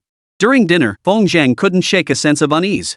The main reason was that Lu Kuwei's eyes, filled with such intense fixation, were constantly on him, making him feel awkward. Because of this, after dinner, Feng Zhang made an excuse and hurriedly left. Back home, Feng Maochun and his wife were sitting in the courtyard enjoying the breeze. Li Bin and his mother Wu Chui were there too. None of the four mentioned Feng Zhang, yet they seemed to have agreed beforehand. Chatting idly in the courtyard, Feng Maochun tentatively brought up the idea of buying land, without mentioning that Feng Zhang had organized it. To his surprise, Wu Chui, a rural woman who relied on a mere acre and a third of land to support her family, instantly agreed without hesitation. Her thinking was simple. Her son worked for Feng Zhang, and old Feng wouldn't let her family lose out. With such a promising start, Feng Maochun felt energized about the land purchase. As they spoke, Feng Zhang returned, and all four men rose simultaneously. This solemn atmosphere made Feng Zhang feel uneasy. Auntie's here too. Feng Zheng greeted them with a smile. Yes, Zhang. Old Feng is back, isn't he? Second aunt heard you're planning to cultivate medicinal herbs on a large scale. Wu Chui cautiously said, I talked it over with Li Bin, and we decided that old Li shouldn't work away from home anymore either. We'll all come back to work with old Feng. What do you think? No problem at all. Feng Zheng agreed without hesitation. Oh, and auntie, if you're free, could you try to get more of our villagers working on construction sites elsewhere to come back? Ah, well. Wu Chui hesitated. Xiao Zhang, would all the men in the village come back to grow medicinal herbs? Growing medicinal herbs is only part of it. Feng Zheng decided to reveal a bit early, letting each household catch wind of it so they could prepare. A big boss is planning to build a tourist attraction in our Santu village. They'll need a lot of workers then. Instead of our villagers working away from home, wouldn't it be better to work right here on our doorstep? What do you think, auntie? That's wonderful. Wu Chui exclaimed happily, thanks to Xiao Zhang's resourcefulness, our whole village will benefit. After all, as Li Bin's mother, she had picked up some insider information. Auntie, don't praise me too much. When the Santu village scenic area gets going, the whole village will benefit. After a moment's thought, Feng Zhang added, when those people return, anyone willing to work can register with Li Bin. Li Bin, you should also go to town when you have time. We'll take anyone who wants to work. Brother Zhang, am I up to it? Li Bin stood up nervously. This was a project worth hundreds of millions. If personnel management fell entirely to Li Bin, who knew what immense benefits lay hidden within? Driving for Feng Zhang was one thing, leading the construction of their hometown was quite another. Anyone could see Feng Zhang was about to entrust Li Bin with a major responsibility. Xiao Bin, don't be afraid. Feng Maochun already had the land acquisition task, and besides, he was a straightforward guy who wasn't very good at managing people. He smiled reassuringly, your uncle here knows construction inside out. I'll keep an eye on things for you. If anyone tries to pull a fast one on you, I'll be the first to call them out. Ha ha ha. Wu Chui and Su Wenfang burst into laughter. These two sons of hers had once been nothing but troublesome spendthrifts. Who would have thought that in just a few months, they'd changed so much it was hard to recognize them? All this was thanks to Feng Zhang. Wiping away tears from the corners of her eyes, Wu Chui said sincerely, Xiao Zhang, your auntie owes you a debt of gratitude. Without your guidance, Xiao Bin would never have amounted to anything in this life. Mom, how can you speak so poorly of your own son? It was meant as a light-hearted remark to lighten the heavy atmosphere. But Wu Chui suddenly stiffened, her expression turning serious. Li Bin, listen to me. You must never betray Zhang's trust in this lifetime. If I ever find out you've wronged him, I'll be the first to throw myself in front of you and die. This was essentially a blood oath. Li Bin also grew serious. Mother, rest assured. My son may be playful, but he's a man of honor. Feng Zhang is my brother, I've sworn loyalty to him for life. That's more like it. Next, the two families discussed building a new house. Li Bin's family only had 200,000 yuan. Adding the 20,000 to 30,000 yuan old Li sent back from elsewhere, it would barely be enough for a modest bungalow. Feng Zhang felt guilty about this, so he had Feng Maochun make up the difference to reach 500,000 yuan. Such generosity brought tears to Wu Chui's eyes once more. The two families had already agreed to choose an auspicious day to break ground together with the Chen Guishan household. 3 families building new houses simultaneously, all on a grand scale, created quite a stir in Santu village. The only remaining hurdle was obtaining the official seal of approval for the building sites. Having deeply offended Li Jianming this time, he would surely find ways to make things difficult. As for Li Jianming, Feng Zhang currently had no better solution than to wait for Lu Fuxing's side to act. He hadn't mentioned this matter, as it was unreliable and bringing it up wouldn't serve much purpose. In the end, the two families agreed that Wu Chui would approach Li Jianming. At worst, they could slip him a few thousand yuan as a private bribe. A house-building plan was thus finalized. As dusk fell, a chill breeze began to stir. The two families reluctantly dispersed. Feng Zhang returned to his bedroom, but his mind was far from cultivation. He pulled out his phone, hesitated for a long time, but still didn't dial that number. The fishing tournament incident had blown over. Barring any surprises, Chen Yanfei would leave once her condition improved somewhat. The project had been handed over to Feng Maochun and Li Bin, leaving Feng Zhang with time on his hands. Once the project kicks off, I'll be swamped again. Feng Zhang murmured to himself, maybe I should take advantage of this downtime and make a trip to the provincial capital? Chapter 65, What Gives You the Right? Feng Zhang paid little attention to the aftermath of the fishing competition. However, Li Bin took a keen interest in the matter and specifically inquired about the final outcome. The championship title ultimately went to Ji Minghai from Ji Lao village. Without resorting to any cheating schemes, his fishing skills truly represented the pinnacle of Qingping town. Li Fugan dared not tamper with the tournament's prize, delivering a brand new electric bike to Ji Minghai that very day. Other outstanding participants also received their respective prizes. The fishing competition concluded. Yet Li Fugan ended up losing both his wife and his money. The very next day, he slunk away with Lily. Rumor had it that Li Fugan was heading to the platform headquarters to try and get his account reinstated. He still didn't believe he had committed any heinous crime. Upon returning to the city where he studied, he was immediately summoned by the Law Enforcement Bureau to assist in an investigation into his malicious manipulation of public opinion, which had led to the death of an elderly woman he had previously extorted. Both he and Lily were now entangled in legal proceedings. They both faced the possibility of imprisonment. To Li Bin, this outcome was indeed deeply satisfying. Feng Zhang, however, could not bring himself to feel any joy. Through the Li Fugan incident, he had come to deeply recognize his own shortcomings. Only by continuously growing stronger could he prevent similar situations from recurring. Consequently, he yearned even more for the spiritual energy within the mansion to increase, enabling a leap in his physical prowess. Qingping Town had never had many difficult or complicated illnesses to begin with, and Feng Zhang's recent stint as the clinic's doctor had cured almost all of them. Business at the clinic had noticeably slowed. Those who came for treatment mostly had simple ailments like headaches and fevers, requiring only the sale of corresponding over-the-counter medications. On the third day after the fishing competition ended, Lu Kuei and Chen Yanfei were also preparing to leave. The medicinal decoction prepared according to Feng Zhang's prescription had indeed benefited Chen Yanfei immensely. Her energy was visibly returning. On the morning of the third day, Chen Yanfei felt an urge to urinate. Rushing to the bathroom, she was shocked to see an unprecedented redness. Overwhelmed, she covered her face and wept. Lu Kuei, passing by, thought something was wrong and anxiously asked outside the bathroom. "Sister Kuei, I'm bleeding." Chen Yanfei choked out. "Really?" Lu Kuei's eyes widened as she instantly grasped the significance of the bleeding. It signaled her body was returning to normal, and the treatment was showing initial results. Lu Kuei was even happier than Chen Yanfei. She immediately ran back to the room and fetched the sanitary pads she had prepared earlier. When Chen Yanfei emerged from the bathroom, the two embraced and wept together. The illness that had tormented her for over a decade was finally on the mend. "That's wonderful, Xiao Fei." Lu Kuei wept with joy. "Now you can truly be a perfect goddess without any psychological burden." "Yes, Sister Kuei." Chen Yanfei sniffed through her high, straight nose. "I'll never feel inferior again." "Stop feeling inferior." 51. "We're going global, making our mark on the international stage," Lu Kuei declared loudly. "I'm going to turn you into an international superstar." With her health improving, Chen Yanfei threw herself back into her demanding schedule. Though these days seemed relaxed, she'd actually turned down numerous appearances. An art house director had been waiting over 2 months for her to star in a film tailored specifically for Chen Yanfei. Before, she'd been disheartened, indifferent to everything. Now that she was healthy again, her passion for work had been reignited. She no longer wished to linger in Santu village, assuming the recent influx of young people wandering around the small village.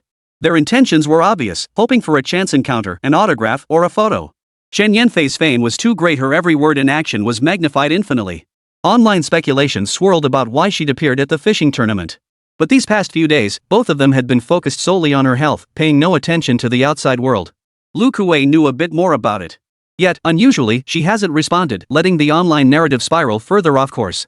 She had already decided that once they returned to the capital, she would release a statement through Chen Yanfei's account, explaining that Chen Yanfei was in Santu village to enjoy the scenery and relax. With all preparations complete, that afternoon the two tidied up and made a point of visiting the clinic to bid farewell to Feng Zhang. As usual, Feng Zhang, now free from duties, was holed up in the clinic researching weight loss pills. Although he had decided to sacrifice flavor and reduce the dosage, he still hoped for perfection, aiming to fine-tune the formula to its optimal golden ratio. He was confident the weight loss pills would be a hit upon release, promising him a steady stream of wealth. When the two came to say goodbye, Feng Zhang didn't show any particular eagerness. In truth, whenever he saw Chen Yanfei with her golden proportion figure, ripples would stir within him. Scenes of examining her condition would occasionally flash through his mind. This atmosphere made their interactions somewhat awkward. Seeing Feng Zhang's attitude, both felt a pang of disappointment. After all, they were comrades in arms who had weathered storms together. Couldn't he at least act a little warmer? Despite her disappointment, Chen Yanfei found herself unexpectedly feeling a touch of reluctance. As they drove away, she kept watching Feng Zhang through the window, his head down, busy with his work. "Stop staring, you'll wear a hole in the window." Lu Kuei teased. "Xiao Fei, you haven't fallen for that country doctor, have you? Don't be ridiculous." Chen Yanfei's expression darkened. "You know very well that someone like me doesn't have the freedom to pursue love. So you do like him, then?" Lu Kuei shrugged it off. "Honestly, Feng Degu might be a bit clueless about romance, but he'd make a pretty perfect boyfriend otherwise." "Xiao Fei, I'm warning you, you two aren't right for each other." Celebrity romances attract global attention. If her die-hard fans found out Chen Yanfei had hooked up with a country bumpkin and that it was a two-woman arrangement, some might even jump off buildings to prove their loyalty. There were too many complications involved. The vehicle had reached the bend in the road, and Chen Yanfei reluctantly pulled her gaze away. She really shouldn't dwell on it. As the car rounded the corner, her peripheral vision suddenly caught a figure running toward them. "Stop the car! Stop the car!" Chen Yanfei cried out urgently. Before the car had even come to a complete stop, she impatiently pushed open the door and stepped out. Seeing Feng Zhang running at an unnatural speed, her heart suddenly stirred with emotion. She reached up and removed the mask covering her face, revealing her bare, peach blossom-like features. "Yanfei, wait a moment." Feng Zhang had channeled spiritual energy into his running. Though he appeared frantic, his breathing remained steady and his heartbeat unruffled. "Xiao Zhang, are you reluctant to part with me?" Chen Yanfei couldn't understand why her heart was racing so wildly. Feng Zhang looked so ordinary, nothing like those wealthy second-generation kids in the capital. But still, her heart fluttered. Feng Zhang paused, choosing not to refute the question. He pulled out a ginseng root and pressed it into her hand. "Here, take this. It'll help nourish your body." "This is?" Chen Yanfei held the ginseng root, thicker than her arm, and instantly recognized its value. Even a cultivated ginseng root this large would be considered quite valuable. This one looked more like a wild specimen. If sold in the capital, it would fetch at least several 100,000 yuan. "I dug it up myself." Feng Zhang hadn't told her he'd cultivated it himself. "You're quite weak, and you'll surely be busy again once you return. This ginseng will help you recover your health faster." Watching Feng Zhang's earnest expression, Chen Yanfei couldn't contain her urge any longer. She stretched out her arms and pulled him into a tight embrace. "Wah? How dare you?" Chapter 66, Because I'm Rich. The car pulled over to the roadside. Passing villagers immediately recognized Chen Yanfei, including Feng Zhang. Seeing the two embracing, the villagers' gossipy curiosity exploded, and they hurriedly pulled out their phones to film. Lu Kuei instinctively stepped forward to intervene, intending to pull the mentally unstable Chen Yanfei back. But then, she heard faint sobs. Lu Kuei sighed and silently closed the car door again. "Ugh, she always gets me into trouble." Lu Kuei was already pondering how she would explain this to the public once they returned to the capital. In the back seat, Feng Zhang's heartbeat had also become erratic. No one could resist such a perfect goddess. No matter how capable Feng Zhang was, he was still a mortal with blood boiling in his veins. After a moment's hesitation, he finally wrapped his arms around Chen Yanfei from behind. "Why are you being so kind to me?" Feeling Feng Zhang's response, Chen Yanfei playfully patted his shoulder with a pout. "Shoulder? Do you even know I've never been in a relationship before? What exactly is going on between us?" Feng Zhang stammered, "Yanfei, I just care about you." "I don't care. You just like me." Chen Yanfei pouted like a child, a scene straight out of a movie. "Like? Maybe a little. But?" Feng Zhang weighed all the reasons, then finally murmured softly, "We're friends. Isn't it natural to like each other?" Chen Yanfei's body trembled slightly in his arms. She suddenly lifted her head and pushed him away. "That's right." Chen Yanfei wiped the tears from her face, bit her lip, and smiled faintly. "We're good friends. Feng Zhang, if you ever come to Kyoto, be sure to contact me. Bye for now." With that, Chen Yanfei turned and got into the car. This time, the car didn't stop at all. It turned a corner and headed straight for the county town. "Wah?" Chen Yanfei cried for a while, her head resting on Lu Kuei's lap, before choking out, "Sis Kuei, you were right. He really is a clueless blockhead." "Sigh, don't you understand yet?" Lu Kuei replied with a complex expression. "Even if he understood romance, what could you two possibly do about it?" Those words pierced Chen Yanfei's fragile heart once more. For the first time in her life, she resented the aura of being a national goddess. Feng stood rooted to the spot for a long while. He couldn't shake the feeling that Chen Yanfei seemed angry at the end. Women are just too complicated, aren't they?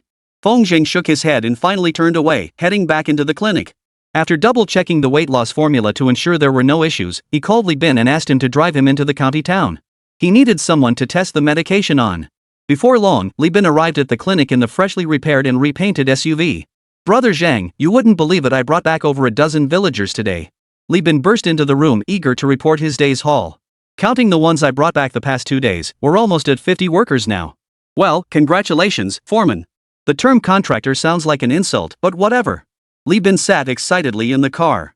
"Bro Zhang, what are we doing in the county town? Going to do that thing again?" In Li Bin's view, Feng Zhang was always a man of clear purpose. The first trip to the county town was to sell honey. The second time they went to the county town, they casually made a few million. This time, there might be another big payoff. Feng Zhang smiled but said nothing. After all, you couldn't strike it rich every single time. Lately, Li Bin had clearly become a bit inflated with his money-making success. After over an hour of driving the SUV, they finally arrived at the county town. Feng Zhang had Li Bin get out first, booked a private tea lounge booth, and only then called Feng Hui and Huang Batian. Upon hearing Feng Zhang had arrived, The couple immediately dropped everything and rushed over to the tea house. Over the years, with the government's planning and development of Linping County, a wave of nouveau riche had emerged, having struck it rich through demolition compensation. Suddenly holding vast sums of money, the poor quickly lost their bearings. They squandered their money recklessly, seeking pleasure everywhere. Tea houses, as places for feigning refinement, were particularly favored by these demolition beneficiaries. Considering he was hosting big shots like Feng and Huang Batian, Fengjiang had specially chosen a luxurious private room within the tea lounge. Just as the tea was served and Fengjiang and Li Bin were about to begin drinking, a commotion erupted outside the door. What's going on? A coarse female voice bellowed, isn't the Dragon Phoenix Tea House's premier private room reserved for VIP guests like us? Why was it booked out to someone else? It was nearing dinner time, a time when few guests typically book rooms. The waiter had thought the VIP room was just sitting idle, a waste. When he spotted Feng Zhang and Li Bin, two plainly dressed village boys, he decided to make a killing and gave them the best room. Little did he know that Sister Huang, who held a VIP card here, also wanted to book that very room. Feng Zhang had already taken precedence, and tea had been served. Asking them to leave now would damage the tea house's reputation. Reluctantly, the waiter tried to persuade Sister Huang to compromise and switch to another room. But Sister Huang had her heart set on the supreme private room and refused to budge. Seeing the waitstaff's predicament, Sister Huang led her group to the private room entrance and started shouting loudly. Zhang, should I go out and kick them out? They're too noisy. No need. Feng Zhang waved her off. The tea house handles private room coordination. Why are you stirring up trouble?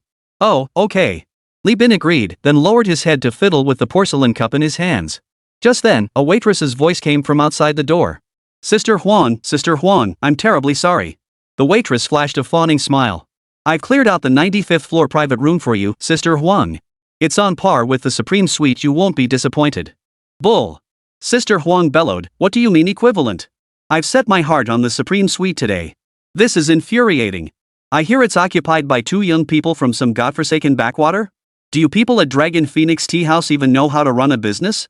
The Supreme Room is a place of such prestige, do you think just anyone can walk in? I don't care. I've set my heart on the Supreme Suite today. You find a way to kick those people out. Sister Huang was a regular here, notorious for being difficult.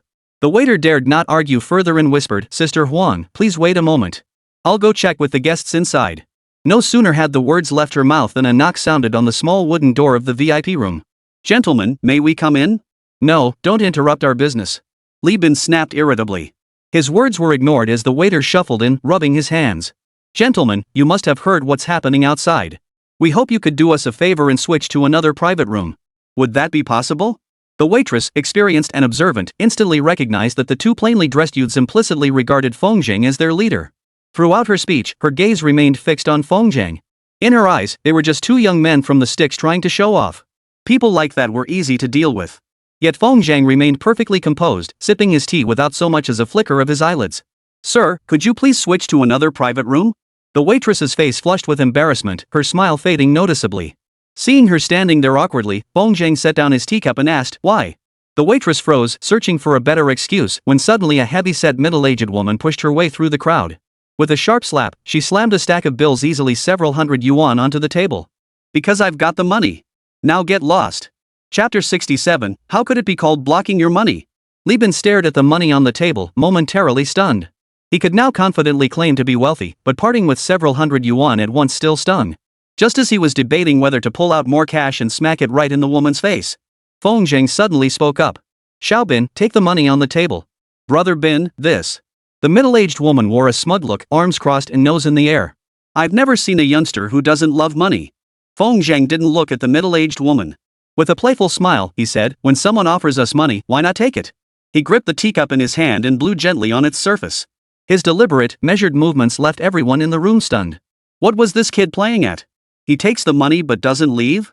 On the other side, Li Bin finally snapped out of it, swiftly snatching the money and stuffing it into his pocket with an awkward grin.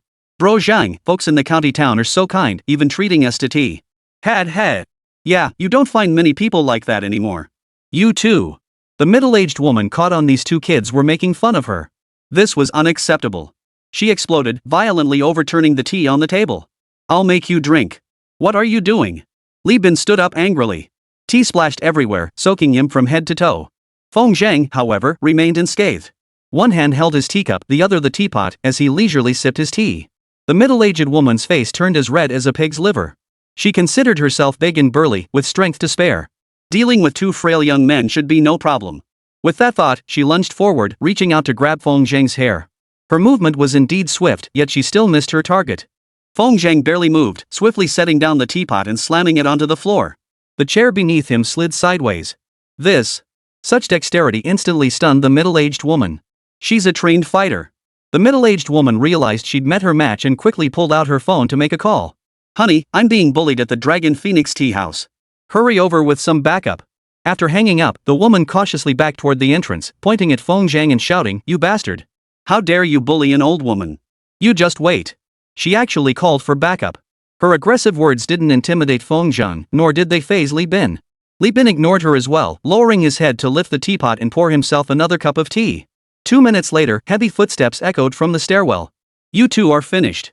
My husband is the richest man in the county. Mess with me, and your futures are ruined." The middle-aged woman glared arrogantly toward the staircase. Soon, two equally broad figures appeared. "Oh, it's you, Brother Tian and Sister Hui." The middle-aged woman forced a smile and rushed over, calling out, "My husband actually invited you both here?" The county's nouveau riche feared Huang Badian most. After all, he had both money and influence, far surpassing the wealth gained from demolition compensation. "Huang Qin, what are you doing here?" "Ha?" The middle-aged woman quickly sensed something was off. "Sister Hui, didn't my husband call you both here?" "No, I arranged to meet someone here." Oh, then it's fine." Huang Qin plastered on a smile, standing pressed against the wall with the waitress.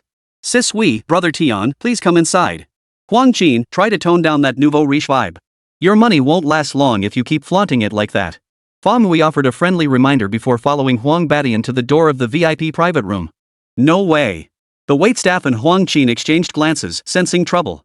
Could it be that the two people they were meeting were actually those penniless kids inside? That didn't make sense. Those two clearly looked like they'd just crawled out of a mountain hollow. How could they possibly have any connection to someone like Huang Badian? What followed left them even more stunned. Huang Badian pushed open the door, immediately breaking into a smile as he greeted them warmly. "Brother Feng, sorry to keep you waiting." "Ha? What's going on in here?" The sound of Brother Feng sent a chill down Huang Qin's spine, turning her pale and leaving her dazed. Her vision darkened, and she felt her life had turned bleak. Those two penniless youths were actually Huang Badian's younger brothers? Feng Hui's expression instantly turned stern. He gave Huang Qin a cold glance and asked, "Brother, did some fool cause trouble?" "No trouble, exactly." Feng Zhang stood up with a smile, deliberately speaking loudly, "But someone wants the Supreme Treasure Room and is trying to kick me out. How about we switch rooms?" Both husband and wife were seasoned socialites. Seeing Huang Qin here had already surprised them. Combined with the situation in the private room, they instantly grasped the reason behind it all. Feng Hui turned to face Huang Qin. "You wanted the Supreme Treasure Box?" Huang Qin was utterly terrified, stammering, "Sis Hui, I genuinely didn't know that was your guest." "Just because he wasn't my guest, does that give you the right to bully people?" Feng Hui shook her head in disappointment. "The atmosphere in this county town has been completely ruined by people like you." Huang Qin grimaced, unable to utter a word. If Huang Badian was the local kingpin, Feng Hui was the queenpin. Regardless of their status, everyone gave the couple a measure of respect. The waitstaff felt their scalps tingle, utterly flustered. If the couple found out she tried to kick them out, whether the Dragon Phoenix tea house stayed open or not would be entirely up to Huang Badian's word. "Forget it. This place feels uncomfortable." Feng Hui said flatly, showing no mercy, "Brother, it's dinner time anyway. I'll take you somewhere better." With Feng Hui speaking, Feng Zhang naturally had no objections. As Li Bin stepped out of the mess-strewn private room, he immediately sensed the wooden building shaking violently. Looking up, he saw over a dozen bald-headed toughs charging up the stairs, clubs in hand. Who dares bully my wife? Don't you want to live anymore?" Seeing this scene, Huang Qin felt like she wanted to die. Just when Feng Hui had managed to calm things down, rushing over now was like pouring gasoline on the fire. As the group reached the staircase landing, they froze in their tracks upon seeing Huang Badian striding forward at the head of the pack. "No way. That good-for-nothing woman," she provoked Brother Tian. Huang Badian strode forward alone, paying them no mind whatsoever. When he reached the leader, he suddenly sneered, raising his broad palm to slap it repeatedly against the man's fleshy cheeks. "Old Su, you've been feeling pretty cocky lately, huh? Brother Tian, you're joking. We're all counting on you to feed us." Huang Badian laughed dismissively. "I hear you've got another house slated for demolition, right? I'll put in a good word for you. After all, it's your ancestral home. It'd be a shame to tear it down."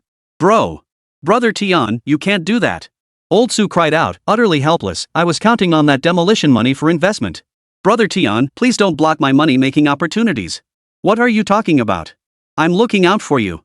How is that blocking your money?" Huang Beixian's smile vanished instantly, silencing old Su in fear. We'll just put up a temporary fence around your ancestral home. It won't cost much anyway. That's final. Everyone, disperse. Huang Badian waved his hand with an air of domineering authority. Everyone except old Su scrambled down the stairs in panic, lingering at the doorway, too afraid to leave. Most county projects were connected to Huang Badian. Whether to demolish or not, he truly held the power to decide. Huang Badian nodded, his face once again breaking into a broad smile. He approached Feng Zhang and asked, "Brother Feng, satisfied? If not, we can always make some adjustments." Chapter 68, The Black Gold Card of Lingxian Pavilion. Messing around meant, of course, continuing to harass the Su couple. Though the couple looked down on others with their dog eyes, leaving Feng Zhang deeply annoyed. They hadn't suffered any real harm. This lesson should serve as a lasting reminder for them. Money truly allows one to do as they please, provided one doesn't lose one's conscience. Feng Zhang waved his hand dismissively, signaling it was settled. The Su couple instantly relaxed, smiling as they respectfully escorted Feng Zhang, Huang Badian, and the others out of the tea house. The bald-headed big shots who had fled earlier all rushed back, asking anxiously, "Old Su, how did you manage to offend this big shot?" "Yeah, I've got my demolition compensation tied up with him too. We're done for. If Brother Tian holds a grudge against us, we won't be able to stay in Linping County." Old Su frowned deeply and instructed, "Does anyone know who that young man is?" "What are you up to, Old Su?" Birds of a feather flocked together. This group of displaced residents usually hung out together, bullying honest folks whenever they had a little cash to spare. Seeing Old Su's unyielding stance, one bald-headed man tried to dissuade him. "Old Su, just let it go. No matter who that young man is, we can't afford to cross him. Didn't you notice when we left, Huang Badian deliberately lagged behind, letting that young man step out first? What does that mean? Do you understand?" Old Su had noticed that moment too, and the shock it delivered to his heart was beyond measure. In Linping County, Huang Badian was the biggest local tyrant. Crucially, he didn't engage in heinous crimes, and even the authorities gave him considerable leeway. When Lu Fuxing, that big boss from Shenzhen, came last time, countless people scrambled to partner with him. One of Huang Beixian's arch-rivals, who was on the same level as him, somehow managed to connect with Lu Fuxing and was about to secure the project. But Huang Badian swooped in at the last minute and snatched the contract back. With no one privy to the inside story, people grew even more awed by Huang Beixian's tactics. After securing that major project, Huang Badian became the undisputed kingpin of Linping, a man no one dared provoke. Rumor has it even that big boss had to give him some face.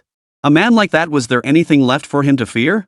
Given Lu Fuxing's temperament, not even the King of Heaven himself could make him grovel like this. This meant the young man's status was either intimidatingly high, an official figure Lu Fuxing couldn't afford to cross, or he was the spoiled son of some business conglomerate, someone Lu Fuxing hoped to profit from. Old Su sensed an unusual opportunity and whispered, "That young man dresses plainly probably doesn't want to draw attention. While no one's paying attention, if we find out his background and smooth things over to build connections early, maybe, when Brother Tian gets the meat, we can at least get a taste of the broth." "Makes sense." The bald man's eyes lit up. These nouveau riches weren't without ambition. Holding millions in demolition compensation, they suddenly felt entitled to flaunt their wealth in Linping County. So small businesses seemed too slow to turn a profit for their eyes. But they couldn't get their hands on big projects either, so they just drifted through their days in a haze of drunkenness and recklessness. If a truly lucrative investment opportunity arose, these men would undoubtedly flock to it like vultures. "Old Su, I have a cousin who's tight with Brother Tian. I'll have him sound things out." "It's settled then." Old Su sealed the deal on the spot. "Tell your cousin that once this goes through, we won't forget his cut." Just then, Wang Qin shuffled over, her heavy footsteps echoing as she hooked her arm through Lao Su's.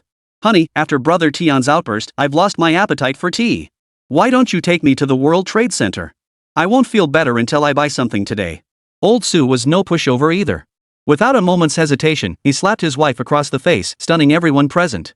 "You money-wasting woman. You're as fat as a pig, and all you do is cause trouble for me day after day." Old Su's eyes darkened as he cursed. "If it weren't for Brother Tian being magnanimous enough to overlook your petty transgressions today, you wouldn't even be able to buy dog, let alone clothes." "Su, you dare hit me? So what if I hit you? If you don't like it, we can get a divorce. I won't serve you anymore." Hearing the word divorce, Huang Qin was terrified, feeling wronged and wanting to cry but dared not. "If you don't want a divorce, then get the hell out and stay home. And don't you dare set foot in this tea house again." Feng Zhang could never have imagined that his impulsive visit to the tea house would cost the place its most lucrative customer.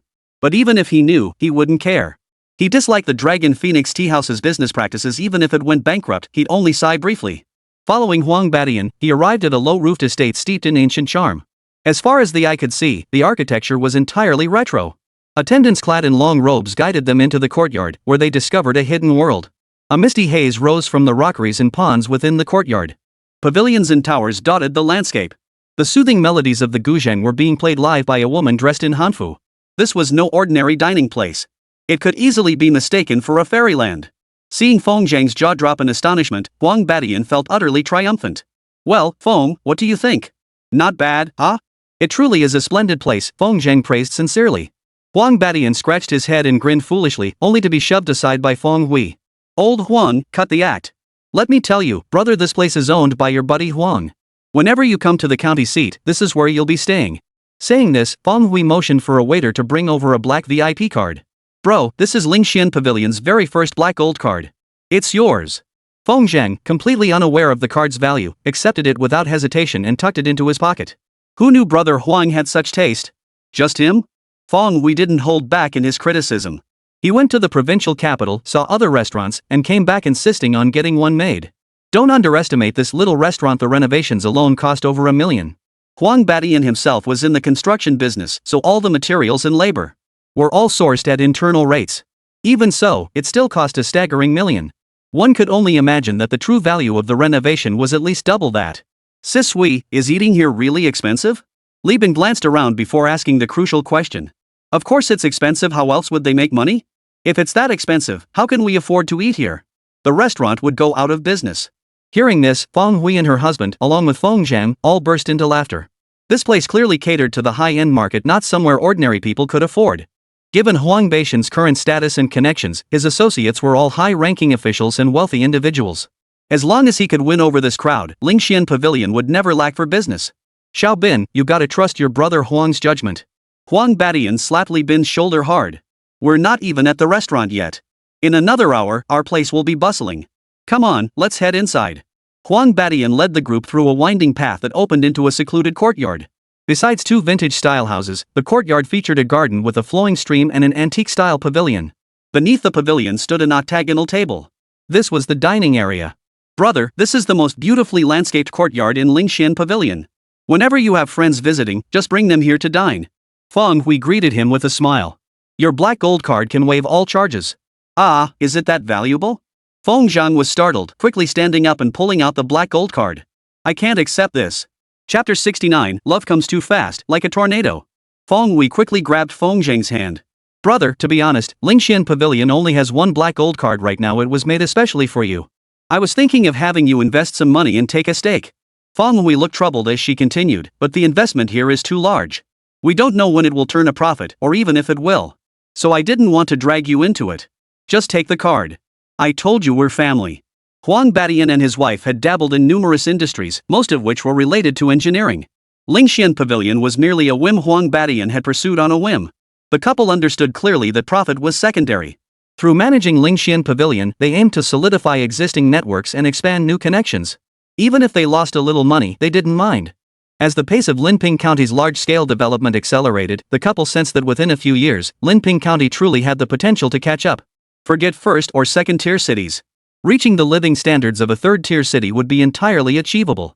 If the couple could maintain their network in Linping County, it meant securing their position as the county's top tycoons. With the couple having gone this far, it would be overly sensitive for Feng Zhang to refuse now. A wave of gratitude surged through Feng Zhang, deepening his appreciation for the couple's generosity. As gentle music began to play, 2 rows of girls dressed in ethereal gowns entered, each carrying a platter of food. Their movements flowed like clouds in water, as pleasing to the eye as scenes from a television drama. Li Bin's eyes went wide as he stared at the 8 girls, practically drooling. Feng Hui chuckled at the sight. Xiao Binzi, these girls aren't married yet.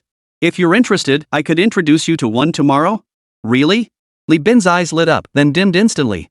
No way, sis. I'm not good enough for them. Little Bin, you're such a loser. Huang Badian roared with hearty laughter.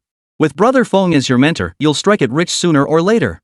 Once you've got a few million in your pocket, what girl wouldn't be a perfect match? The couple knew exactly how to handle things. They maintained close ties with Feng Zhang without making Li Bin, his personal aide, feel threatened. When it came to navigating social dynamics, the couple had honed their skills to perfection. No wonder they'd risen from ordinary street thugs to their current stature. Huang Badian was bold and domineering, while Feng Hui was sharp and meticulous. With such seamless synergy, it's no wonder they've prospered. Li Bin perked up at Huang Beixian's flattery, slapping the table and laughing. Brother Tian speaks the truth. Tonight I'll definitely toast you many times over. Alright. Let's drink until we're drunk. Huang Badian turned to Feng Zhang. Brother Feng, you won't be heading back tonight, right?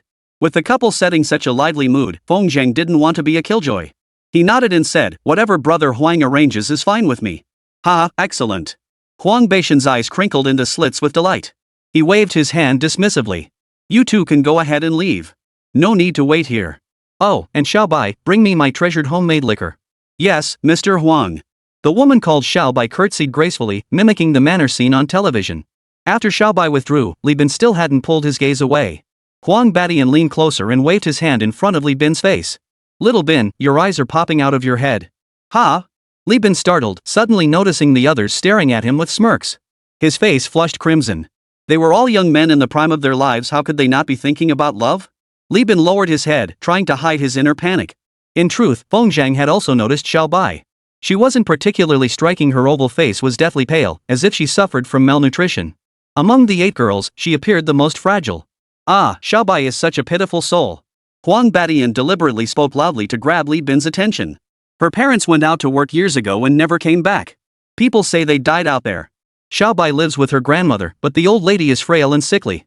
With no other choice, the girl gave up her college spot to care for her grandmother while working part-time jobs to make ends meet. It's just bad luck for her family. Their old village house was slated for demolition, but during planning, half of it was spared. With no hope of demolition and the house uninhabitable, Xiaobai had no choice but to move to the county town for housing. Li Bin's eyes reddened as he listened. In the Yiyan mountain area, such situations were actually quite common. The problem was, he hadn't been in a position to help others before he'd been struggling to survive himself. Now, hearing about Xiaobai's tragic background, the fire in his heart flared up uncontrollably. Brother Tian, how much does Xiaobai make a month? Huang Badian raised an eyebrow and sighed, you know the wage levels in our county. For a girl like her, the average salary is only about 2,000 yuan. Sis Wei knows about her difficult background and usually gives her some special consideration. All told, it adds up to over 3,000. 3,000 plus was indeed the highest salary at Lingxian Pavilion outside of the store manager and department heads. After all, they ran a business. They could show consideration, but they couldn't go overboard. After all, it was a team effort. Li Bin clenched his fists tightly behind the scenes, though no one could tell how much strength he was mustering. Ah! Feng Hui sighed again. I heard her grandmother's been hospitalized lately. With a salary of 3,000 a month, 300 goes to rent, and the rest has to cover her grandmother's medical bills. That girl is incredibly frugal. They say she just eats plain white steamed buns at home every day. As Feng Hui spoke, she exchanged a silent glance with Feng Zhang, signaling him to stay quiet. Just then, faint footsteps approached. Xiaobai struggled into the courtyard, clutching a jar of liquor. Li Bin looked up and sprang to his feet. Xiaobai, put it down. I'll carry it. His impulsive lunge startled Xiaobai considerably, though fortunately the jar remained intact. Xiaobai wasn't as strong as Li Bin, and in an instant, Li Bin snatched the jar from him. Mr. Huang, this.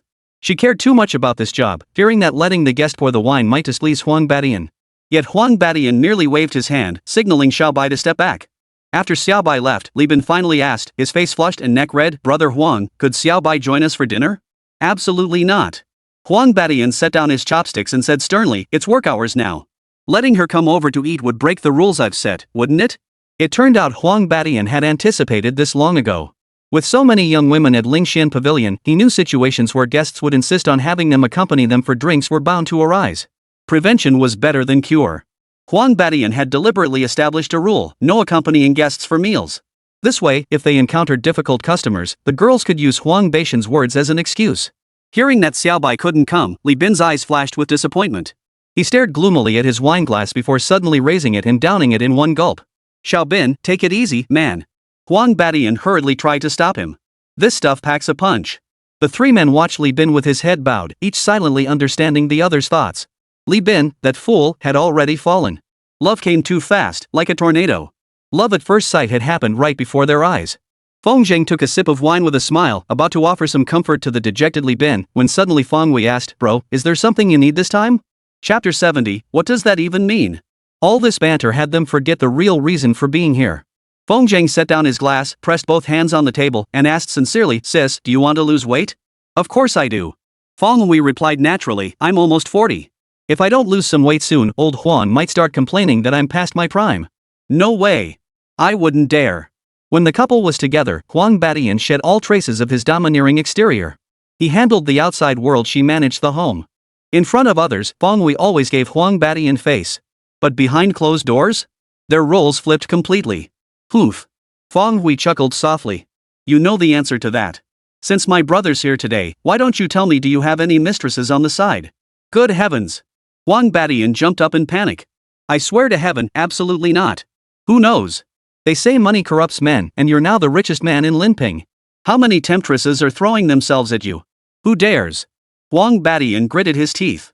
Anyone who destroys my family is as good as my father's murderer. Seeing Huang Badian's vehement response, Feng Hui stopped teasing him and pulled him back down to sit. Look how worked up you are. I was just teasing you. But you can't joke like that. Huang Badian sighed in exasperation. Brother, you really need to talk to your sister. Feng Zhang could no longer stay out of it. Setting down his chopsticks, he said, Sis, I trust brother Huang. I still remember the first time we met at Jiang, he almost beat me up. Huang Badian laughed sheepishly. I was just worried back then.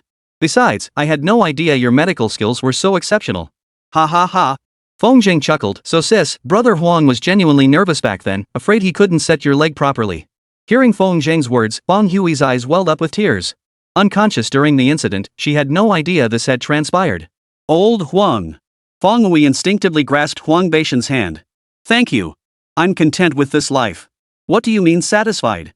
You've still got your whole life ahead of you. Huang Badian clasped her hand in return and winked at Feng Zhang. Feng Zhang promptly raised his wineglass. Brother, here's to you two growing old together. Ha, cheers. Only after the three had drained their glasses did Li Bin finally snap out of it. He hurriedly raised his cup and downed it in one gulp. Then, head bowed and face flushed, he muttered, What's this about growing old together? Little Bai and I haven't even started dating yet. I don't even know if she likes my type. But the three of them couldn't hold back any longer and burst into laughter, slapping their thighs. Is this really the same Li Bin who used to be the village bully back in Santu village? Somehow, he seemed kind of adorable. After laughing for a while, Feng Hui finally turned her attention to the matter at hand. Bro, you asked if I want to lose weight, got something planned? Feng Zhang fumbled around, placing 2 small packets of prepared herbal medicine on the table. This is a weight loss formula I blended myself. Sis, boil them into a decoction tonight. Just drink a small cupful each time using a disposable cup. Feng Hui picked up the medicine with a skeptical look and sniffed it. With just these 2 little packets, how many times can I drink it? This is the dosage for 1 session. If my estimate is correct, 1 session should shed at least 3 pounds.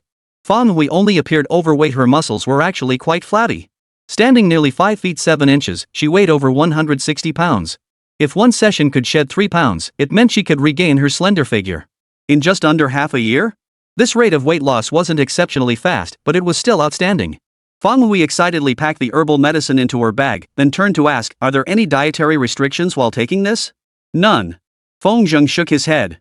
Eat what you should eat, drink what you should drink. That amazing? Feng Hui and Huang Badian were both stunned. If it only shed 3 pounds of excess fat, it wouldn't truly showcase the potency of a weight loss drug. Numerous weight loss pills flood the market today, yet regardless of their effectiveness, they all share one prerequisite. During weight loss, one must avoid greasy foods and maintain regular exercise to sweat it out. This is precisely the pain point for obese individuals. Many people fail to achieve this, leading to persistent weight gain and increasing flabbiness. If Feng Zhang's weight loss pills are truly as potent as he claims, they could be called the best weight loss pills on the market. Brother, this medicine. Feng Hui suddenly found herself at a loss for words. Does it actually work? That would be questioning Feng Zhang. Don't worry, sis. I wouldn't harm you. Feng Zhang said solemnly, If this weight loss pill proves effective, I plan to partner with a pharmaceutical company to produce capsules for market release. Brother Huang, I'll need your help with the planning then. No problem. Huang Badian pounded his chest emphatically. Our county doesn't have a pharmaceutical factory, we'll need to go to neighboring Fuqing County. But I have connections there too. Mouth heart. Feng Zhang nodded. I'll hand over the formula to you then. I won't get involved in the specifics. Brother Huang, we'll split the profits 50-50, right? Oh yeah. When it came to business, Huang Badian perked up instantly. Brother, you've handed me a golden ticket to fortune. Here's to you, Brother Huang. Feng Hui chuckled, alright, I get it now. My brother here is using me as his guinea pig. Ha ha ha. What kind of person do you think my little brother is? Don't you trust him? Of course I trust him. Bro, if I can slim down, you'll get top credit for it. The meal stretched late into the night. Naturally, everyone had a wonderful time. Only Li Bin seemed distracted. Every time someone brought out a new dish, he deliberately turned his head to glance at it. Upon realizing it wasn't Xiaobai, he'd withdraw his gaze in disappointment. By the end of the meal, Li Bin was nearly obsessed. Afterward, Huang Batian instructed his staff to escort the two to a hotel room they had arranged nearby. For reasons unknown, Huang Batian had booked 2 standard double rooms. Feng Zhang had drunk quite a bit and hadn't used his spiritual energy to dispel the intoxication. He stumbled into the room, head spinning, and collapsed onto the bed, falling instantly into a deep sleep. In a hazy daze, he heard someone knocking on the door. "Who is it?" Feng Zhang opened his eyes groggily and casually unlocked the door.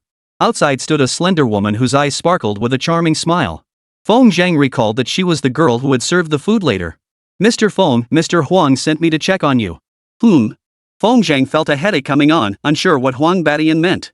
Peering out, he spotted another slender girl standing by Li Bin's door. Only then did he relax and invite the woman inside. Does Brother Huang still worry something might happen? Why not just give a call? Feng Zhang couldn't shake the feeling that sending a young woman to check on him this late was inappropriate. Surprisingly, once inside, the girl proactively removed her coat, revealing her smooth, bare shoulders. "Mr. Feng, I'll go take a shower first." "What's that supposed to mean?" Feng Zhang grabbed her soft arm. "Didn't you see me? Why do you need to shower?" The girl covered her mouth and giggled softly. "Mr. Feng, are you genuinely clueless or just pretending? Mr. Huang explicitly said that if I fail to entertain you properly, I might lose my position as manager of Lingxian Pavilion." "Feng Zhang? Wasn't it just about seeing? Why did it turn into entertaining? What exactly is going on here?" Chapter 71, finally getting the hint. Feng Zhang had never encountered anything like this before, but he could piece together the situation from the girl's every gesture and word. It seemed Huang Batian, worried Feng Zhang would be lonely at night, had deliberately arranged for her to accompany him to bed. That old Huang, doesn't he fear me, telling Sister Hui? Even a fool could see this was something Huang Batian had done behind Feng Hui's back. Then again, as a seasoned veteran of the business, old Huang certainly understood men's desires. Arrangements like this were probably nothing new to him. Money and sex, the ultimate weapon against men. Once he grasped the mechanics of it, Feng Zhang couldn't help but chuckle. He casually picked up the jacket from the bed and tossed it to the girl. "Put it on." "I don't need it." The girl remained unmoved. Just as Mr. Huang anticipated, "Mr. Feng, do you find me unclean?" "Rest assured, though I have a boyfriend, this is my first time ever accompanying a client. Mr. Huang knows your preferences and wouldn't arrange for any messy women to entertain you." "You know what?" Huang Batian really did think things through. Feng Zhang asked in confusion, "Is the girl next door Xiao Bai?" "Yes, it's her." The girl nodded. "Xiao Bai is rather innocent." Mr. Huang didn't tell her the specifics, he just told her to figure it out once she arrived. During dinner, Li Bin's behavior had made a strong impression on Huang Batian. When arranging the girls, he gave specific instructions. Feng Zhang perked up at the news. With Xiao Bai practically delivered to his doorstep, would Li Bin take the bait? Would he dare? The thought made Feng Zhang eager to eavesdrop on the next room, but with the girl still standing there, he couldn't act on impulse. Waving her over, he said earnestly, "I'm really not the kind of person Brother Huang thinks I am. Besides, I genuinely have no interest in unfamiliar girls. If anything were to happen, there would at least need to be some emotional foundation. So stop lingering here. Go back now." Seeing how earnest Feng Zhang was, the girl instantly understood his meaning. Hesitating at the doorway for a moment, she suddenly smiled. "Mr. Feng, you're a good person. It's been a pleasure meeting you. Oh, by the way, my name is Zheng Jie. Next time you come to Lingxian Pavilion for a meal, be sure to call me." Feng Zhang patted his chest in assurance. "I absolutely will." "Well, Mr. Feng, I'm leaving now. How am I supposed to explain this to Mr. Huang?" Feng Zhang understood her meaning. She needed an excuse to report back to Huang Batian. After a moment's thought, Feng Zhang said, "Just tell Brother Huang that I sent you away." "All right." Zheng Jie nodded. "Wish you sweet dreams, Mr. Feng. Goodbye." Finally rid of Zheng Jie, Feng Zhang closed the door and immediately pressed his ear against the wall. He and Li Bin were separated by only a single wall, and the hotel's soundproofing was mediocre at best. Logically, he should have heard every sound. But Feng Zhang pressed his ear against the wall, yet truly heard nothing. Was it already over? Feng Zhang's thoughts instantly turned sordid. Li Bin couldn't have finished that quickly, could he? With that thought, Feng Zhang focused all his attention, even releasing a thread of spiritual energy, trying to sense the activity next door through the wall. Suddenly, a dark image flashed within Feng Zhang's consciousness. The two figures within were none other than Li Bin and Xiao Bai. Feng Zhang didn't think much of it, watching with the same eager fascination as if he were at the movies. On the screen, Li Bin sat on the bed, his face flushed, not daring to breathe a word. A cigarette was clamped between his fingers, but he hesitated to light it after several attempts. "No way!" Feng Zhang exclaimed, "Is this really Li Bin? He's so shy." Under the soft hotel lighting, Xiao Bai kept his head down, his hands pressed against the wall as he swayed his body back and forth. Neither of them had the courage to even glance up at the other. "This is so boring." Feng Zheng realized this couldn't go on. He couldn't just stand there watching them stand around awkwardly forever. Just as he was pondering how to provoke Li Bin into action, suddenly, as if awakening from a daze, Li Bin nervously picked up a bottle of mineral water and asked, "Want some water?" "No." Xiao Bai shook his head. Then, Li Bin scratched his head in frustration. "How about I call Brother Huang and ask him what he really means?" Xiao Bai remained silent. In fact, Li Bin had asked this very question the moment she walked in. A man like Huang Badian wouldn't just randomly send a young woman over for no reason. He must have some purpose. If he wanted to set them up, he wouldn't have said nothing at all. Li Bin dialed the number, but after just one ring, Huang Badian hung up immediately. Li Bin stood up abruptly, phone in hand. "Xiao Bai, wait here. I'll go ask Zhang Gu." Before his hand could touch the door handle, he felt a sudden tug behind him. Someone had grabbed his sleeve. When Li Bin turned around, Xiao Bai's restless hands once again found nowhere to rest. "You, don't go." "What do you mean?" "Sister Zheng came with me. She's in Mr. Feng's room probably to discuss something." Li Bin was baffled. "Who's Sister Zhang?" "She's our store manager." Oh. Li Bin regained some clarity, staring at Xiao Bai's flushed face under the light. He seemed to want to speak but didn't know how to start. "Xiao Bai, if you're really okay, I'll walk you home." "No need. I can get back on my own." "No way. It's the middle of the night and you're a girl. I can handle it. I always do it myself." "Well." Li Bin froze.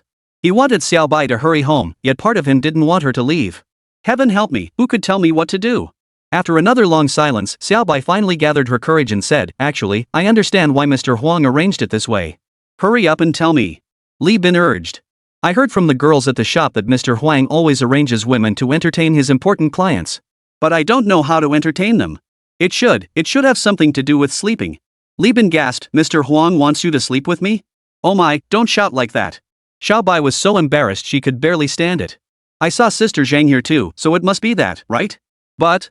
Still tipsy, Li Bin lost all restraint upon learning Huang Baishan's true intentions. He lunged forward, wrapping his arms around the delicate Xiao Bai. Drunk, he leaned in to kiss her face. Feng Zhang in the next room nodded with satisfaction. "Finally got the hint, huh?" "Oh my, don't." Xiao Bai struggled in Li Bin's embrace, but her strength was no match for the drunken Li Bin. After struggling for a moment, not only did she fail to break free, but her mouth was completely sealed by Li Bin's lips. In despair, Xiao Bai leaned her head back against the wall, staring blankly at the ceiling. 2 streams of tears fell uncontrollably. The drunken Li Bin, driven mad by his own actions, suddenly tasted bitterness in his mouth. His body jerked, and he hastily released Xiao Bai. Don't cry." Li Bin grew anxious. "Xiao Bai, I'm sorry. I truly like you." Xiao Bai sniffed, wiped her tears with her arm, then lowered her head and said, "I see that. But I don't want it to be like this. When Mr. Huang made the arrangement, I knew what he was up to. I didn't want to lose this job, so I had no choice but to go through with it." "You?" "My name is Li Bin." Xiao Bai nodded. "I know you're Mr. Huang's guest, someone of noble status. A girl like me isn't worthy of you." "No." Li Bin roared, "Who said you weren't worthy of me? It's this poor country bumpkin who isn't worthy of you. Xiao Bai, if you don't look down on me, I'd be honored to marry you." Chapter 72, A Lonely View. Xiao Bai's body trembled slightly, betraying the turmoil within her heart. She had indeed reached marriageable age. But the heavy burden at home made her dare not entertain such hopes. Who would marry a burden? Men had approached her before, courting her, but the moment they heard about the sickly family member, they turned and left. After repeated blows like this, Xiao Bai no longer yearned for a warm home. As long as she could accompany her gravely ill grandmother through the final chapter of her life, she had no further desires. Li Bin was the first man to openly declare his intention to marry her. Xiao Bai couldn't hold back her tears. "Li Bin, do you know what kind of family I come from?" Xiao Bai choked out between sobs. "I have a grandmother at home." "I know. She's sick. Just buying medicine costs 1,000 or 2 every month." "I'm not afraid." With that, Li Bin frantically pulled out a large wad of cash from his bag. Every time he accompanied Feng Zhang out, he always came prepared. "Xiao Bai, look, I'm loaded. 2,000 a month? I could cover 20,000 if I had to." At that moment, Li Bin suddenly remembered something and took Xiao Bai's hand. "Do you know my good friend Zhang? That's Mr. Feng. His medical skills are incredible. If he could just examine your grandmother, he'd definitely cure her illness." "But..." Xiao Bai hesitated. "I've already borrowed so much money from relatives to pay for grandma's treatment and my high school tuition. I'll pay it back, Xiao Bai. If you're willing to marry me, I'll do everything in my power to take care of you." "Xiao Bai, will you trust me?" Seeing Li Bin's sincere expression before her, it would be a lie to say she wasn't moved. But was he truly trustworthy? "Let's put it this way, Xiao Bai. Today is our first meeting, consider it a blind date. Li Bin said, emptying all the money from his bag into Xiao Bai's hands. Take this money. Consider it a gift for meeting me. I don't want it. Xiao Bai placed the money on the bed. Li Bin, if you truly like me, ask Mr. Huang to come to my home to propose marriage. As long as Grandma agrees, I'll marry you. Is that alright? A proper marriage through formal matchmaking was exactly what Xiao Bai desired. Perhaps deep down, she believed that a matchmaker like Huang Badian could bring her peace of mind. Alright. Li Bin said earnestly, I'll go see Brother Huang tomorrow. If he won't be our matchmaker, I'll camp out at Lingxian Pavilion and refuse to leave. Put. Xiao Bai couldn't help but laugh out loud. Silly boy, Lingxian Pavilion is so huge, what good would it do to camp out there? I don't care. He has to be the matchmaker. MHM. Xiao Bai nodded silently. I should head back. Grandma's waiting for me to help out. Shall I walk you back? Li Bin waved his car keys triumphantly. I have a car. No, don't drive after drinking. Xiao Bai thought for a moment and said, if you really want to take me home, let's just walk back. Li Bin just wanted to be with Xiao Bai, he couldn't care less whether they drove or walked. And so, the last scene Feng Zhang witnessed was Li Bin leading Xiao Bai away from the hotel. Ah, what a lonely sight. Feng Zhang lay sprawled on his bed, staring at the ceiling, and suddenly burst into laughter. This trip to the county seat had unexpectedly found Li Bin a place to belong. Judging by Xiao Bai's demeanor, as long as Li Bin didn't do anything foolish, this marriage was practically a done deal. Love really is unreasonable. Perhaps it began with Li Bin simply glancing at Xiao Bai a few extra times, her frail, delicate appearance stirring his protective instincts. Later, under the deliberate guidance of Huang Badian and his wife, Li Bin came to realize how tragic Xiao Bai's background truly was. His protective instincts turned into sympathy, and eventually blossomed into affection. Without the meddling of Huang Badian and his wife, perhaps they would have met once and forgotten each other. A chance encounter, a fleeting spark of attraction, it doesn't mean forever. Perhaps the couple had deliberately brought Xiao Bai and Li Bin together, hoping this girl with such a tragic background could find a reliable shoulder to lean on. Reflecting on this, Feng Zhang couldn't help but regard Huang Badian and his wife with newfound respect. They had accomplished their goal with such quiet efficiency. Perhaps Zhang Jie's arrival was merely a diversion to cover for Xiao Bai. He couldn't dwell on it too deeply. The more he thought about it, the more profoundly skilled this couple seemed. Having had a few drinks, Feng Zhang decided against starting his nightly practice. Life is short, seize the day. When it was time to relax, there was no need to fill every moment with plans. Feng Zhang closed his eyes tightly, drifting into a hazy sleep, when suddenly, a faint whimpering reached his ears. Even the worst hotel soundproofing couldn't be completely ineffective. The sound drifted in and out, sometimes near, sometimes far, now right beside his ear, now fading into the distance. Could it be a ghost? Ever since handling the matter with Lu Fuxing's wife, Feng Zhang had avoided such mysterious occurrences. Killing ghosts wouldn't increase his spiritual energy, but it could enhance his cultivation insights. Gripping the dagger, he leapt from the bed. This willow leaf dagger, inherited from his grandfather, possessed an innate power to suppress ghostly spirits. Standing at the door, he carefully pinpointed the direction of the wailing. It seemed to originate not within the hotel itself, but from a construction site several kilometers away. Lingping County was undergoing massive development, with similar construction sites dotting the landscape everywhere. Having pinpointed the direction, Feng Zhang gripped the willow leaf dagger, opened the window, and leapt straight down. Fortunately, it was late at night, and no one noticed his movements. If anyone had seen a man leap from the 6th floor, stand up as if nothing had happened, and sprint away at breakneck speed, it would have made headlines for sure. After navigating the uneven terrain for several minutes, Feng Zhang finally stumbled upon an abandoned single-story building. Surrounded by towering skyscrapers under construction, the single-story structure stood out starkly in the center of the complex. It seemed the developers had no plans to demolish it, instead using it as a storage site for construction materials. The faint, wailing cry was coming from inside the shack. Feng Zhang, bold and skilled, gripped his dagger tightly and kicked the door open. The bright moonlight streamed through the windows, illuminating the scene inside. A woman in plain white, her long hair cascading down, stood with her back to the doorway, facing the wall and weeping bitterly. That sound truly brought tears to the ears of those who heard it and sorrow to the hearts of those who witnessed it. Feng Zhang's heart tightened. He thought to himself, what a powerful ghost. Its cries can actually disturb my state of mind? Last time he encountered the theatrical female ghost, her singing had only made him feel slightly uneasy. It hadn't stirred such deep resonance and sorrow within him as it did now. This meant this female ghost possessed greater power than the one he had encountered before. Feng Zhang dared not take it lightly. Licking his dry lips, he bellowed, "You insignificant ghost! How dare you disturb my peace here? Are you not afraid of death?" Before his words faded, the wailing abruptly ceased. The woman slowly turned, facing Feng Zhang directly. One glance nearly made Feng Zhang vomit up his entire dinner. It wasn't that she was ugly after all, he couldn't see her true face.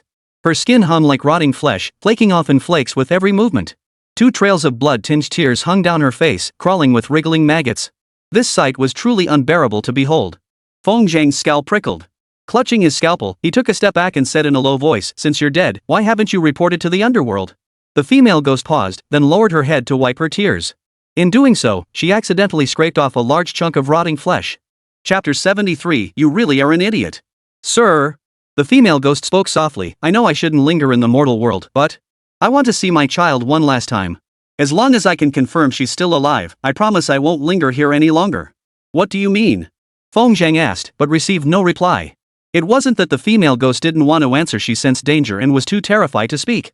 In an instant, an icy chill spread through his entire body. Feng Zhang sensed something amiss behind him. Gripping his willow leaf dagger, he spun violently and thrust it backward. Clang! Caught off guard, the figure behind him was struck, the willow leaf dagger piercing through the front of his robe. You little. The figure stood with hands clasped behind his back, clad in a white robe, appearing like a scholar from ancient times. How dare you attack this seat? Who are you? Feng Zhang gripped the dagger, holding his breath in tense stillness. You truly know nothing of my origins? Feng Zhang nodded hastily. He could sense the overwhelming power emanating from the figure before him. Most unsettling was the aura emanating from this being, neither fully human nor ghostly. Fortunately, Feng Zhang detected no malevolence emanating from this being. My name is Su Qingji. I am the city god of Linping County. What the hell? Folklore did mention city gods, but that was feudal superstition, wasn't it? In modern times, people had long since ceased worshipping deities like city gods. Seeing Feng Zhang's troubled expression, Su Qingji knew he didn't believe him. Feng Zhang, there's no need to be so alarmed. Su Qingji addressed him directly by name. Having received cultivation inheritance, you should know that immortals, gods, and spirits are real entities. A mere city god like me hardly warrants such alarm, does it? Feng Zhang asked in confusion, how do you know my name? Of course I know. Su Qingji stood with his hands behind his back, speaking with confidence. Any person or event within Linping County connected to the spirits of the dead cannot escape this sovereign's discerning eyes. Uncle, cut the crap. Let's get down to business. Uncle? Su Qingji paused, stroking his clean-shaven chin. Do I look that old? Not bad. You could be considered a seasoned veteran. Su Qingji clearly didn't grasp the distinction between seasoned veterans and fresh-faced youths. No wonder he was so preoccupied with his image. Despite being some sort of supernatural entity, he was dressed immaculately. His snow-white robe accentuated his slender frame, complemented by his slightly weathered yet handsome features. If he were in the entertainment industry, he'd definitely have a place. He was a middle-aged hottie.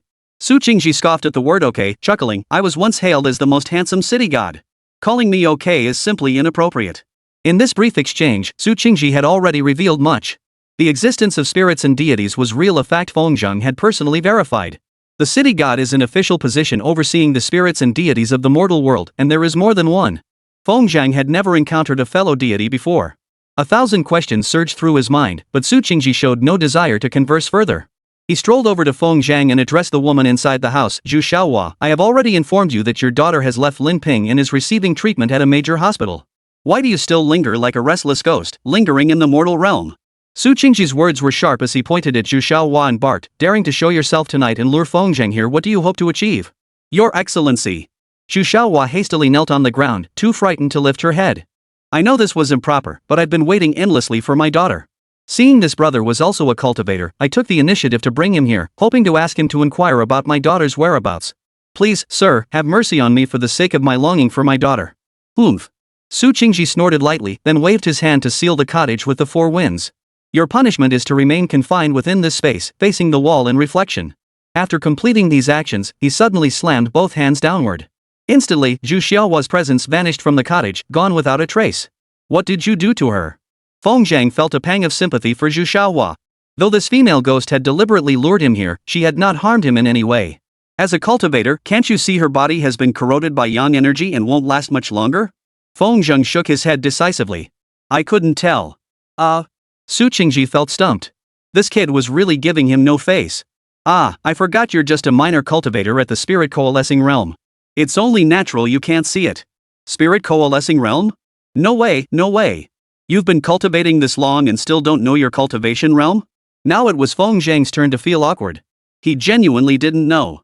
It could be said that, aside from his complete confidence in medical arts, Feng Zhang knew nothing about cultivation. Since things had come to this, and this Su Qingji wasn't exactly some arch-villain, he might as well be straightforward about it. Feng Zhang chuckled, how about you enlighten me, sir? No interest. Without a moment's hesitation, Su Qingji cut off Feng Zhang's hopes. I do have something to discuss with you, though. Su Qingji said, Zhu Xiaohua has a daughter who's reportedly suffering from leukemia and needs a lot of money for chemotherapy. The county hospital's facilities are inadequate. After Zhu Xiaohua passed away, his family transferred him to a provincial hospital. If you have time, why not do a good deed and accumulate some merit? Go to the provincial hospital and see what you can do? Fulfilling Zhu Xiaohua's final wish will allow her to be reincarnated in the afterlife, and it will also resolve a troublesome matter for this lord. Feng Zhang had just been coldly rejected, and now he was turning to me for help? No time. Feng Zhang refused without hesitation. As the city god, why don't you go yourself? You really are an idiot. Su Qingji sneered with contempt. City gods are merely titles established by the underworld for their agents in the mortal realm. Essentially the soul reapers spoken of in legends. Each city god has their own territory. Unauthorized intrusion is considered an act of invasion. My tenure is short, so I only control this tiny patch of land in Linping County. The provincial capital already belongs to another city god's domain. Do you understand now? Feng Zheng grasped the meaning. Though I am a city god, I am bound by the regulations of the underworld and cannot interfere in human affairs. Su Qingji said sadly, therefore, when it comes to injustices in the mortal world, I can only watch from the sidelines. I cannot participate. Feng Zheng couldn't help but ask, if you can't do anything, what the hell's the point of being a city god? The words had barely left his mouth when he met Su Qingji's meaningful smile. The look seemed to say, you're not just an idiot, you're a complete moron. Why would any spirit in the underworld fight tooth and nail for a position that brings no benefits? This matter touched upon the underworld's secrets, and he could say no more. Last time I saw you, I noticed you had some skill. I thought I'd leave you be for now, let you grow slowly. Once you've gained some strength, you might be able to handle some tricky matters for me. Su Qingji sighed. Little did I expect Zhu Xiaohua to play the smart aleck and lead you here. Had I not revealed myself, what if you'd casually disposed of her? That would have been a dereliction of duty on my part. Now that we've met, I shall be frank with you. Su Qingji's expression turned serious. Feng Zhang, would you be willing to become my assistant and handle matters within the realm that I cannot intervene in? The implication of recruitment was clear. Serving a city god would make one an official figure, wouldn't it? Feng Zhang did not immediately agree. His eyes flickered as he asked, what's in it for me? Chapter 74, The Classification of Cultivation Realms.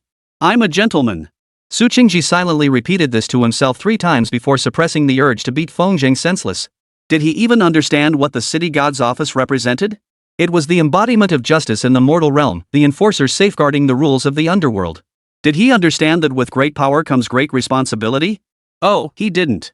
Su Qingji fumed inwardly. You brat, asking for benefits before doing anything, that's a very bad habit. Feng Zhang lowered his head in embarrassment, yet remained steadfast in his stance. No reward? Little cutie. Just do it. In life, people inevitably accumulate sins. After death, souls return to the underworld to be judged by the underworld judges. Those with grave sins may be cast into the 18 levels of hell, barred from reincarnation. But, what does that have to do with me? Feng Zhang didn't consider himself a good person, but he certainly wasn't a bad one either. The concept of sin felt too abstract and intangible to him. Each time you resolve injustices in the mortal realm for this sovereign, you accumulate merit to offset the sins committed in this lifetime. That sounds far too abstract. Feng Zhang's bluntness nearly infuriated Su Qingji. How many little ghosts in the underworld begged for such merit, yet could never obtain it? And here, it was worthless to him? Hold it in. I am the city god. I absolutely cannot quarrel with a mere brat. If you insist on tangible benefits, after each task you complete for me, you may convert your accumulated merit into spiritual energy for cultivation. This stuff can be converted? Of course. Su Qingji declared proudly, the underworld operates with timeless efficiency, yet it keeps pace with the times. By emulating the mortal realm's network systems, we've established a merit conversion system. However, you are not officially registered and lack access permissions to the merit system. Here's what we'll do. Su Qingji pulled out a brick-sized object. Leave me your phone number. When you need to convert merit, just give me a call. You call this thing a phone? Feng Zhengdu was utterly dumbfounded. The device in Su Qingji's hand resembled the bulky mobile phones popular in China decades ago, only appearing even heavier. Stuffing this thing in your pocket? No way that'd be convenient. What do you know? Su Qingji retorted, this thing does far more than just calls. It covers everything under the sun. Once you've worked your way up to a regular position in the underworld, you might even apply for one from above. Then you'll see how useful it is. Does your underworld even have cell service? China Mobile or China Unicom? Su Qingji puffed out his cheeks and glared, annoyed. Where do you get all these questions? If you're done, get out of here. I have important matters to attend to. Fine, I'm done then. Su Qingji stared speechlessly at the persistent Feng Zhang, suddenly doubting whether choosing this future successor had been the right decision. Are you really done? Nope, nothing else. Feng Zhang waved his hand impatiently. Anyway, you don't tell me the big stuff, and I can figure out the small stuff myself. So what's left is nothing, right? After all, it was their first encounter. Plus, it happened sooner than expected, so Su Qingji wasn't fully prepared. After a moment's thought, he tossed 2 items to Feng Zhang and vanished into the darkness. If anything comes up in Linping that you can't handle, give me a call. But Feng Zhang caught the items without looking, then asked loudly, what about outside levying? If you want to get yourself killed, don't drag me down with you. Su Qingji's voice echoed from the darkness. Seems this city god isn't doing too well for himself either. Feng Zhang carried the 2 items back to the hotel, only then turning on the light to examine them closely. Li Bin had already returned to the next room. Without undressing, he sprawled out on the bed in a starfish position, occasionally letting out a silly chuckle. If Feng Zhang didn't know the reason, Feng Zhang would have thought he'd lost his mind. Pulling his gaze away from Li Bin, he fixed his eyes on a jade plaque placed to the left. The jade plaque looked like a joke, a piece of broken stone engraved with the words Underworld City God Feng Zhang. It was likely an identity token, but probably useless. Within Linping's borders, he could act with impunity without revealing his identity. Outside Linping, however, according to Su Qingji, displaying such an identity token would only invite deadly trouble. Despite the title city god inscribed upon it, Feng Zhang knew his place well. At best, he was a deputy city god, an unofficial one at that. Tucking away the jade token, Feng Zhang's gaze fell upon a small, ancient-looking booklet. Miscellaneous Notes on Cultivation. The title was rather casually chosen. Feng Zhang reached out to open it and immediately sensed something unusual. The thin pages felt heavier than 1,000 jin. No matter how hard he strained, he couldn't budge them an inch. Su Qingji may seem unreliable, but he shouldn't be toying with me using a book. After pondering, Feng Zhang had a sudden flash of insight. He drew a thread of spiritual energy from his residence to circle his fingertip. When he tried lifting the pages again, they opened effortlessly. Just as I thought. What Su Qingji gave me can only be read by cultivators. The so-called miscellaneous notes on cultivation contained a truly diverse array of records. It could be said to encompass everything under heaven, holding all things within its pages. It not only detailed the hierarchical classifications of the underworld's officials but also contained the cultivation realm divisions that Feng Zhang had long struggled to comprehend. The hierarchy of the underworld was actually quite straightforward. Above these stood the 4 great judges, the 10 kings of hell, and the lord of the underworld. Similar to folk legends, the underworld is not solely ruled by the lord of the underworld. Equal in status to the lord of the underworld are Bodhisattva Xidigarbha, the celestial master Zhongkan, the ghost master Fei Changfeng, the 5 ghost emperors, the great earth god Dingdu, and the lord of Mount Tai. Though residing within the same realm, these entities fall outside the Yama king's jurisdiction. Feng Zhang, an unofficial member outside the formal hierarchy, held the nominal rank of a relatively high-level city god. In reality, he commanded no subordinates and wielded no authority whatsoever. His current role could be likened to that of a secretary to Su Qingji. However, Feng Zhang remained undaunted. As a living soul, he cared little for attaining official rank within the underworld. As long as life was good, who cared about being on the official roster or not? What truly preoccupied Feng Zhang was the classification of cultivation realms. There were 9 realms in total: breaking the mundane, spirit condensation, chi control, soul shaping, divine wanderings, understanding the mysteries, penetrating the unseen, entering the Tao, and earth immortal. Beyond that lay the realm of immortals. Below the immortal realm, the strongest practitioners were collectively known as earth immortals. Judging by the descriptions of each realm, breaking the mundane is the simplest. Shedding the mortal flesh and embarking on the path of cultivation constitutes breaking the mundane. The spirit condensation realm involves absorbing spiritual energy to forge a consciousness palace, which then evolves into usable magical power. This is the realm Feng Zhang currently inhabits. At the chi control realm, one can channel the magical power within their body outward, achieving the ability to fly through the skies. However, due to variations in an individual's magical power, the distance and altitude of flight differ. Perusing the miscellaneous notes on cultivation was akin to receiving a comprehensive introduction to the world of cultivation. Feng Zhang was finally no longer utterly ignorant and clueless. So I'm only at the spirit condensation realm. Feng Zhang sighed. I wonder if there are any other cultivators in the world like me. Next time I run into Su Qingji, I must ask him about it. Knock knock knock. A series of urgent knocks suddenly sounded at the door. Feng Zhang's expression darkened. What the hell is this banging in the middle of the night? Chapter 75, Arrangements Before Departure. He stormed to the door and found Li Bin standing there, looking stunned. Brother Zhang, you. Li Bin was startled by Feng Zhang's appearance, pointing at him and asking with a trembling voice, didn't you sleep well?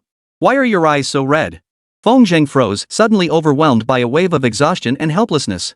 Closing the door, he walked to the bathroom mirror and was equally startled by his own reflection. In the mirror, his eyes were bloodshot, glowing a sickly crimson, and his hair was a tangled mess like a bird's nest. His face was pale as a sheet, devoid of any color.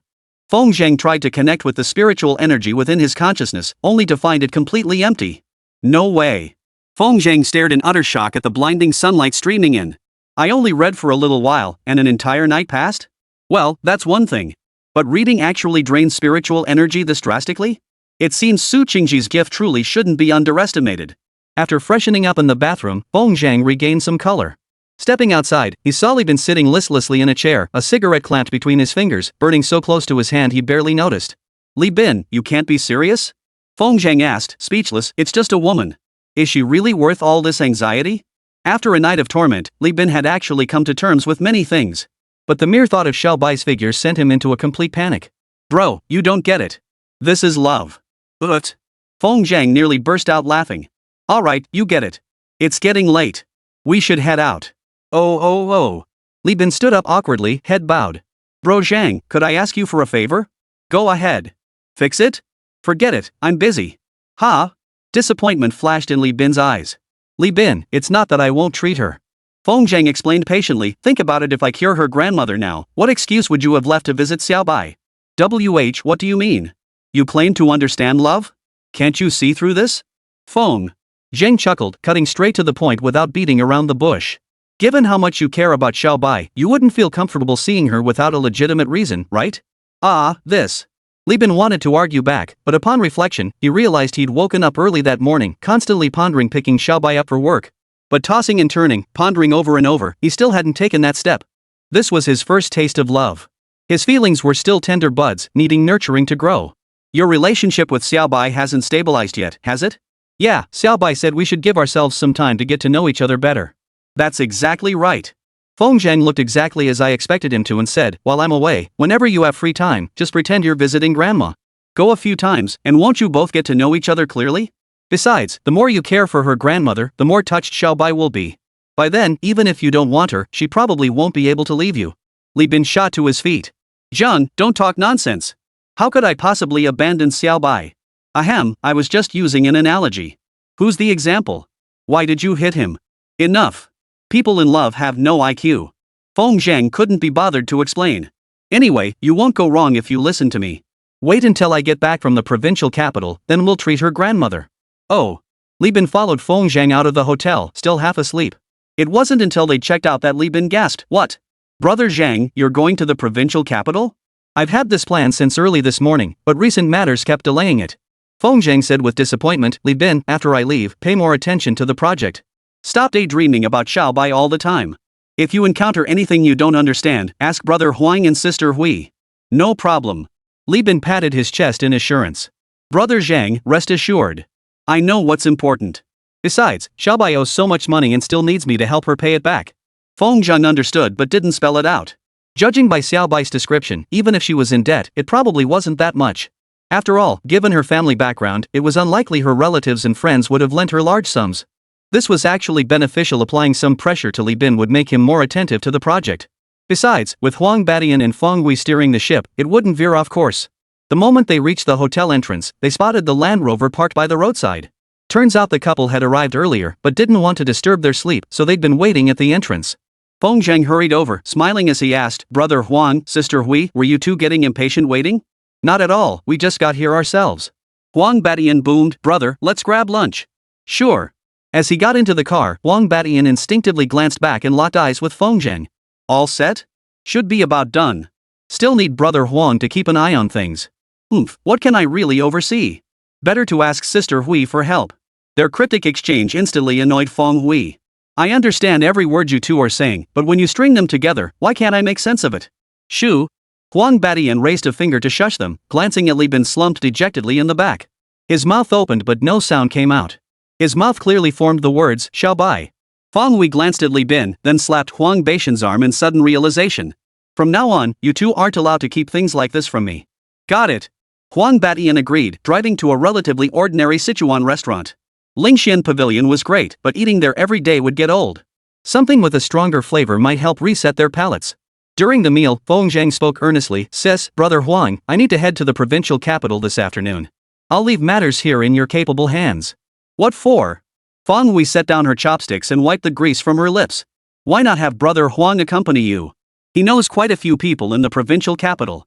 At least you'll have someone to look out for you. It's no big deal, sis. Just a small errand. I'll be back in a few days. But what about the clinic when you're gone? Feng Zhang had already thought this through and discussed it with Chen Guixiang. After this period of training, Chen Guixiang had become familiar with the therapeutic effects of various medications and could handle common ailments without issue. Besides, there were hardly any complex or rare illnesses to be seen around Qingping town. Feng Zhang's brief absence of a few days, with Chen Guixiang in charge, would pose absolutely no problems. Hearing Feng Zhang's explanation, the couple finally relaxed. Brother, just go handle your business. I'll drop by the clinic when I'm free. I won't let anyone bully Sister Guixiang.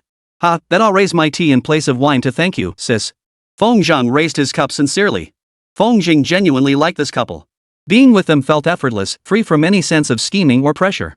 Though not bound by blood, their bond felt closer than any family. Since Feng Zhang needed to rush to the provincial capital after lunch, the meal was quick, wrapping up in just over 40 minutes. In the afternoon, Li Bin drove Feng Zhang to the bus station, bidding a reluctant farewell. This feigned display immediately drew a round of playful scolding from Feng Zhang. Cut the act, Li Bin. I know exactly what you're thinking. Now go see Xiao Bai and remember to buy plenty of gifts. Alright, brother Feng. Have a safe trip. Li Bin waved goodbye and hurriedly turned to dash out of the station. Chapter 76, Stuck with a Stalker. The bus ride to the provincial capital would take over 4 hours. Feng Zhang hadn't slept much the previous night and the spiritual energy within the mansion felt sparse. Once seated on the bus, a wave of drowsiness washed over him and he drifted off into a hazy slumber. After an unknown amount of time in a hazy daze, he suddenly heard rustling sounds. Feng Zhang opened his eyes to see a sleazy-looking middle-aged man on his left, his hand creeping toward the buttocks of the girl beside him. The girl was dressed rather lightly. She wore denim hot pants paired with a crop top that revealed her slender waist. Though her features were ordinary, her figure added significantly to her appeal. But her figure compensated for it. Most people on the bus were asleep. Those who were awake, seeing the man's lecherous grin, dared not make a sound. Feng Zhang, however, was wide awake. His interest piqued, he tilted his head, watching intently for the man's next move. They say you can encounter creepy guys on buses. But this guy had such a bold agenda even after being caught, he didn't pull his hand back. The man quickly spotted Feng Zhang, whipped his head around, and glared at him menacingly. Kid, mind your own business. Turn your head away. Sir. Feng Zhang chuckled. If you're allowed to touch, why can't I watch? Go ahead, I promise not to say another word. I said you can't watch. Worried his voice might wake the sleeping girl, the man withdrew his hand and flexed his massive fist at Feng Zhang. I'm warning you, go find out who Lai San is. Mess with me, and you'll regret it once we get off the bus. You talk like you're the one who'll get lucky if you mess with me. Feng Zhang's nonchalant demeanor drew a furious glare from Lai San. But Feng Zhang showed no fear, meeting his glare with calm composure. Seeing Feng Zhang unmoved, the middle-aged man turned away, muttering curses under his breath. After a moment, perhaps unable to resist the loneliness, he began moving his hand toward the girl again. This time, he grew bolder. His hand directly lifted the girl's collar, his head tilted back as he looked down. After taking a look, he even tried to show off to Feng Zhang. Seated beside Feng Zhang was an elderly woman. Noticing the exchanged glances between the two men, she grew alarmed. Clutching her bundle tightly, she scolded, "Young man, don't you dare get out of hand. This old lady is nearly 60. Auntie, rest easy. I promise not to look anywhere else." The woman remained skeptical, leaning against the windowpane, unable to close her eyes. A moment later, perhaps because the middle-aged man's movements were too abrupt, he brazenly tried to slip his hand inside her collar. The girl jolted awake, and a shrill scream pierced the carriage. Ah! Pervert! The girl proved herself no pushover. She sprang to her feet, swinging her elegant little handbag at Lai San. The bag shattered, but Lai San remained unfazed. Hit me again, and don't blame me for getting rough. I'll hit you. You old pervert. Look at yourself. How dare you touch me? The girl yelled at the driver up front, "Stop the car. Stop it now. I'm calling the police." "Miss, even if you want to call the police, we'll have to wait until we reach a stop. We're on the highway now, there's no way to pull over." Hearing this, Lai San dropped all pretense. His eyes flashed with ferocity as he stood up, one hand clamping down on the girl's throat. "Damn it, what's wrong with me touching you a couple times? You're dressed so skimpy you're practically asking to be touched." The girl couldn't match Lai San's strength. Trapped inside the cabin, she couldn't resist. Passengers turned their heads away, feigning blindness to the scene unfolding inside. As for the driver, he showed no intention of stopping. Feng Zhang realized it now, this driver must know Lai San. Otherwise, he wouldn't be letting him get away with this. "Help! Help me!" The girl's face flushed crimson, her foundation crumbling and falling off in flakes. This was bullying taken too far. Feng Zhang couldn't bear to watch any longer. He stood up and pretended to bump into Lai San casually. "Ouch! Sorry about that. Just stretching my legs. Feng Zheng chuckled. Carry on. I won't disturb you. Kid, are you looking for trouble? Feng Zheng's bump was perfectly timed, landing squarely on a protruding spot on Lai San's waist. Beads of sweat the size of soybeans formed on Lai San's forehead. Grimacing in pain, he glared at Feng Zheng menacingly. I told you, I really didn't mean it. Feng Zheng shrugged indifferently. If you're not satisfied, you can have your men come find me trouble after we get off the bus. Hearing Feng Zheng's words, Lai San froze in place. Was this guy a complete fool, or was he just bold because he knew what he was doing? Lai San had never encountered such a young man before. Unable to figure him out, he turned away in anger. After getting bumped like that, Lai San couldn't muster any other thoughts before getting off the bus. But the girl didn't know that. Unable to sit still, she grabbed her shoulder bag and hurried over to stand beside Feng Zheng. Fortunately, the remaining journey was only a few dozen minutes. She could endure it until they arrived. When the bus pulled into the station, Lai San was the first to jump up and dash out. Feng Zheng shrugged indifferently. Whether Lai San was calling for help or trying to escape, he wasn't going to get involved. Having come in such a rush, Feng Zheng carried no luggage. Fortunately, he had money on his card, so he didn't mind buying fresh clothes and such. At the bus exit, Feng Zheng was about to hail a cab to the university district when the girl hurriedly caught up from behind. Hello, could you give me a ride? No need, really? Feng Zheng frowned. I'm in a hurry. Don't think that because I helped you on the bus, you can just tag along. Honestly, it was completely unintentional. Her face turned pale. She glanced around, too afraid to walk alone. Just then, a crowd surged from the left, led by none other than Lai. Guys, it's them. Chase them. Seeing Lai San and his men closing in on the taxi, the girl gritted her teeth. Seizing Feng Zheng's momentary distraction, she yanked open the door and slid into the back seat. Driver, hurry. Take us to the university district. How did you get involved with him? The driver clearly recognized Lai San too, but thankfully didn't abandon them. He started the engine and drove off in one fluid motion. Started the car without hesitation. Thanks a lot, driver. You're welcome.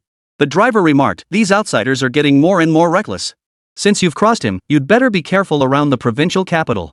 Feng Zheng stared silently at the scenery passing by on both sides of the road. Who Lai San was had nothing to do with him. His background held far less fascination than the towering skyscrapers lining the road. They say a frog in a well sees only the sky above it. He had thought the large-scale development in Linping County was already cutting edge, but arriving in the provincial capital revealed how narrow his perspective had been. Compared to the steel and concrete structures of the provincial capital, Linping County resembled a small village in the countryside. The gap was too vast. It would take decades to catch up to the provincial capital's prosperity. Lost in thought, the taxi pulled up at the entrance to the university district. This area housed most of the provincial capital's universities, including Linjiang University, where Xian Tao studied, one of China's top 10 prestigious institutions. Excuse me, which university in the campus district are you heading to? I can drop you off there. Before Feng Zheng could respond, the girl stated bluntly, wherever he goes, I go. No way, am I really stuck with her? Feng Zheng frowned, his displeasure evident. Miss, we don't know each other. Why are you following me? Just consider it me following you. The girl adopted a shameless expression. Anyway, you saved me. I need to know where you are and what your name is. Otherwise, how can I thank you? Chapter 77, A Lunatic Arrives at Linjiang University. Seeing the girl's fearless demeanor, Feng Zheng felt a headache coming on. He was heading to Linjiang University to check on Xian Tao. What kind of scene would he make showing up with a scantily clad woman who looked like she belonged on the streets? If you can't beat M, can't you at least avoid M? Driver, pull over. The driver assumed they were just a couple having a spat. After all, this was the university town, nothing serious would happen here. Pulling over to the curb, Feng Zheng got out and walked away. Hey, kid, you haven't paid yet. Feng Zheng didn't even turn around. Go find my wife. Pfft, who's your wife? Though the girl protested, her face betrayed no anger. Instead, Feng Zheng's words made her heart flutter like a cat scratching at it. He was handsome, after all, much easier on the eyes than those clueless guys at school. Turning back, she found the driver staring at her intently, as if afraid she might run away. I'm not going anywhere. The girl sighed and pulled out her phone to scan the QR code for payment. By the time she stepped out of the car, Feng Zheng had vanished without a trace. That little rascal. I don't believe you can get away. The girl stomped her foot in frustration, then turned and dashed into a random alleyway. Only after the girl's figure vanished completely did Feng Zheng emerge from his hiding spot. This was the university district, where prestigious institutions stood side by side. The area Feng Zheng was in, however, was a mix of residential neighborhoods and commercial streets. Where there's demand, there's a market. Some college students preferred not to live on campus, so they brought their girlfriends to rent apartments in this residential area.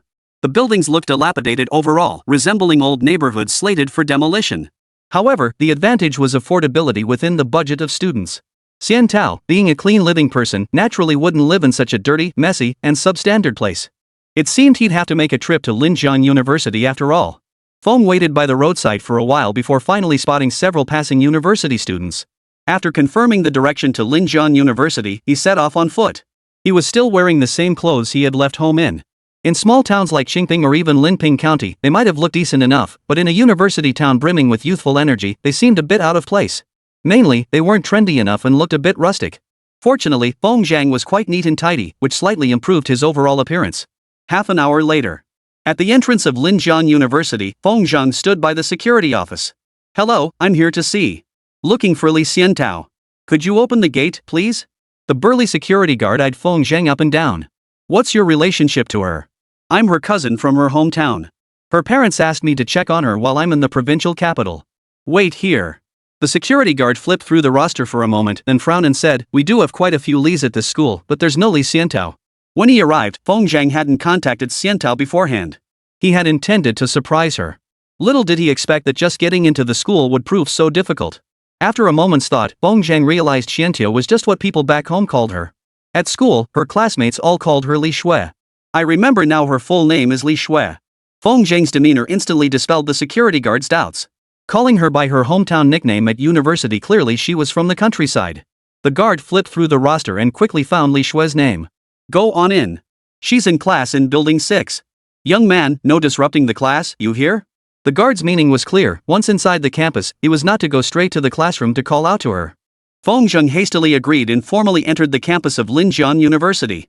Walking along the deserted tree-lined path, Feng Zhang felt a flood of emotions. Not long ago, his sole goal had been to get into university. But fate had played a cruel joke on him. Despite 3 years of outstanding high school grades, he had failed the entrance exam. At first, Feng Zhang had given up on himself, convinced his life would be confined to the tiny village of Santu. Toiling in the fields, face to the soil and back to the sky, seemed to be his destined future. But the awakening of his ancestral bloodline reignited his passion for life. Through his extraordinary medical skills, he had made his way to where he stood now. Looking back now, the sky above Santu village, though small as the palm of one's hand, didn't seem so bad after all. According to Feng Zhang's vision, the future of Santu village would be bustling with activity. Lost in thought, he lifted his head to find himself already at the entrance of the school building. Just then, the bell signaling the end of class rang out. Students clutched their books, freely embracing their youth. To say he wasn't envious would be a lie.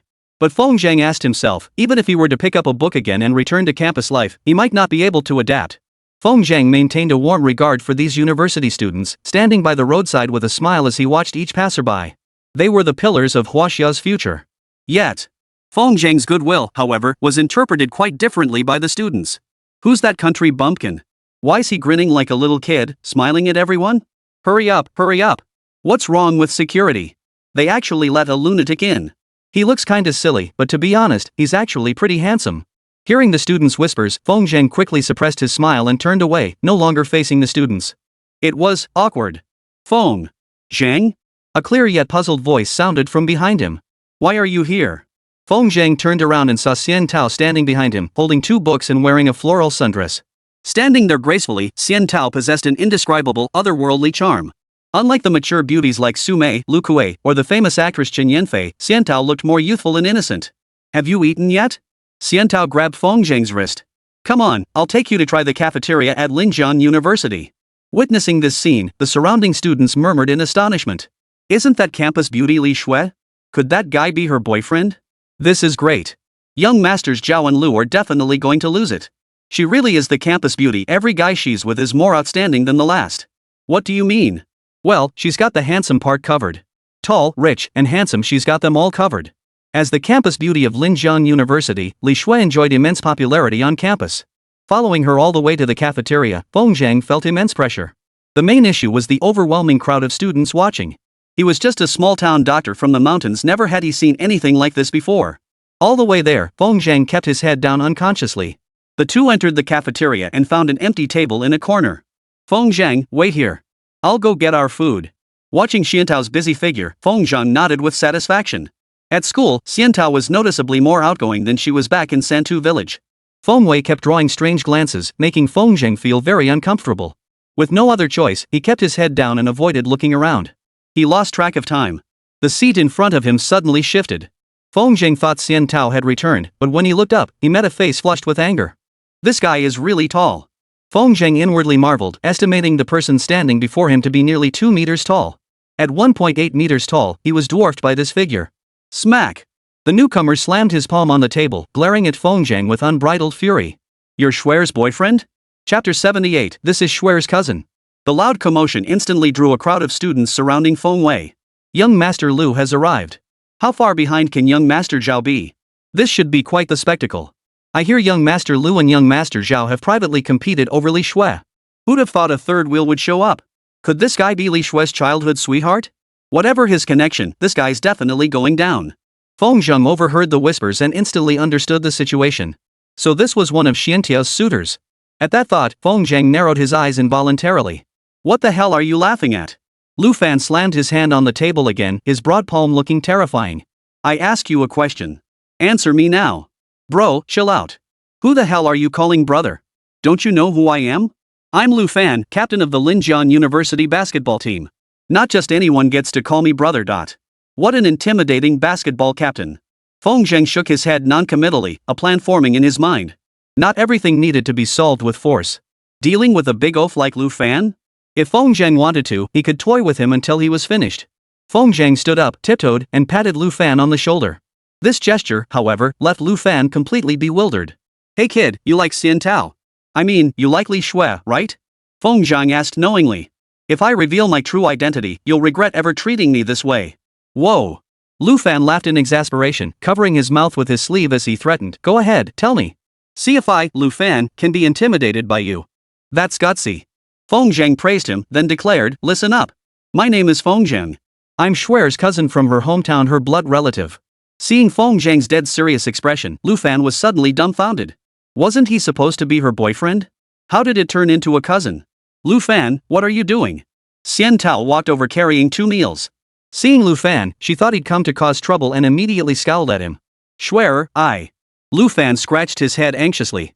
Is Feng Zheng your cousin? Whether he's my cousin or not, what business is it of yours? Please don't disturb us. Us. So he hadn't caught up yet. Feng Zheng nodded, already formulating a plan in his mind. He hurriedly stood up to take the food from Xian Tao's hands. Cousin Xian Tao, come sit down quickly. Don't mind this big oaf. He deliberately spoke loudly, hoping to draw more attention to his presence. Someone like Xian Tao was the center of attention wherever she went. Walking beside her without a proper status, he'd be driven mad by all these flirtatious admirers alone. Becoming Xian Tao's cousin would solve many problems at once. Seeing Feng Zheng discreetly wink at her, Xian Tao had no idea what he was up to, but she silently took her seat. Her attitude effectively confirmed his status as her cousin. Clatter. Cold sweat drenched Lu Fan's entire body, leaving him hotter than after a basketball game.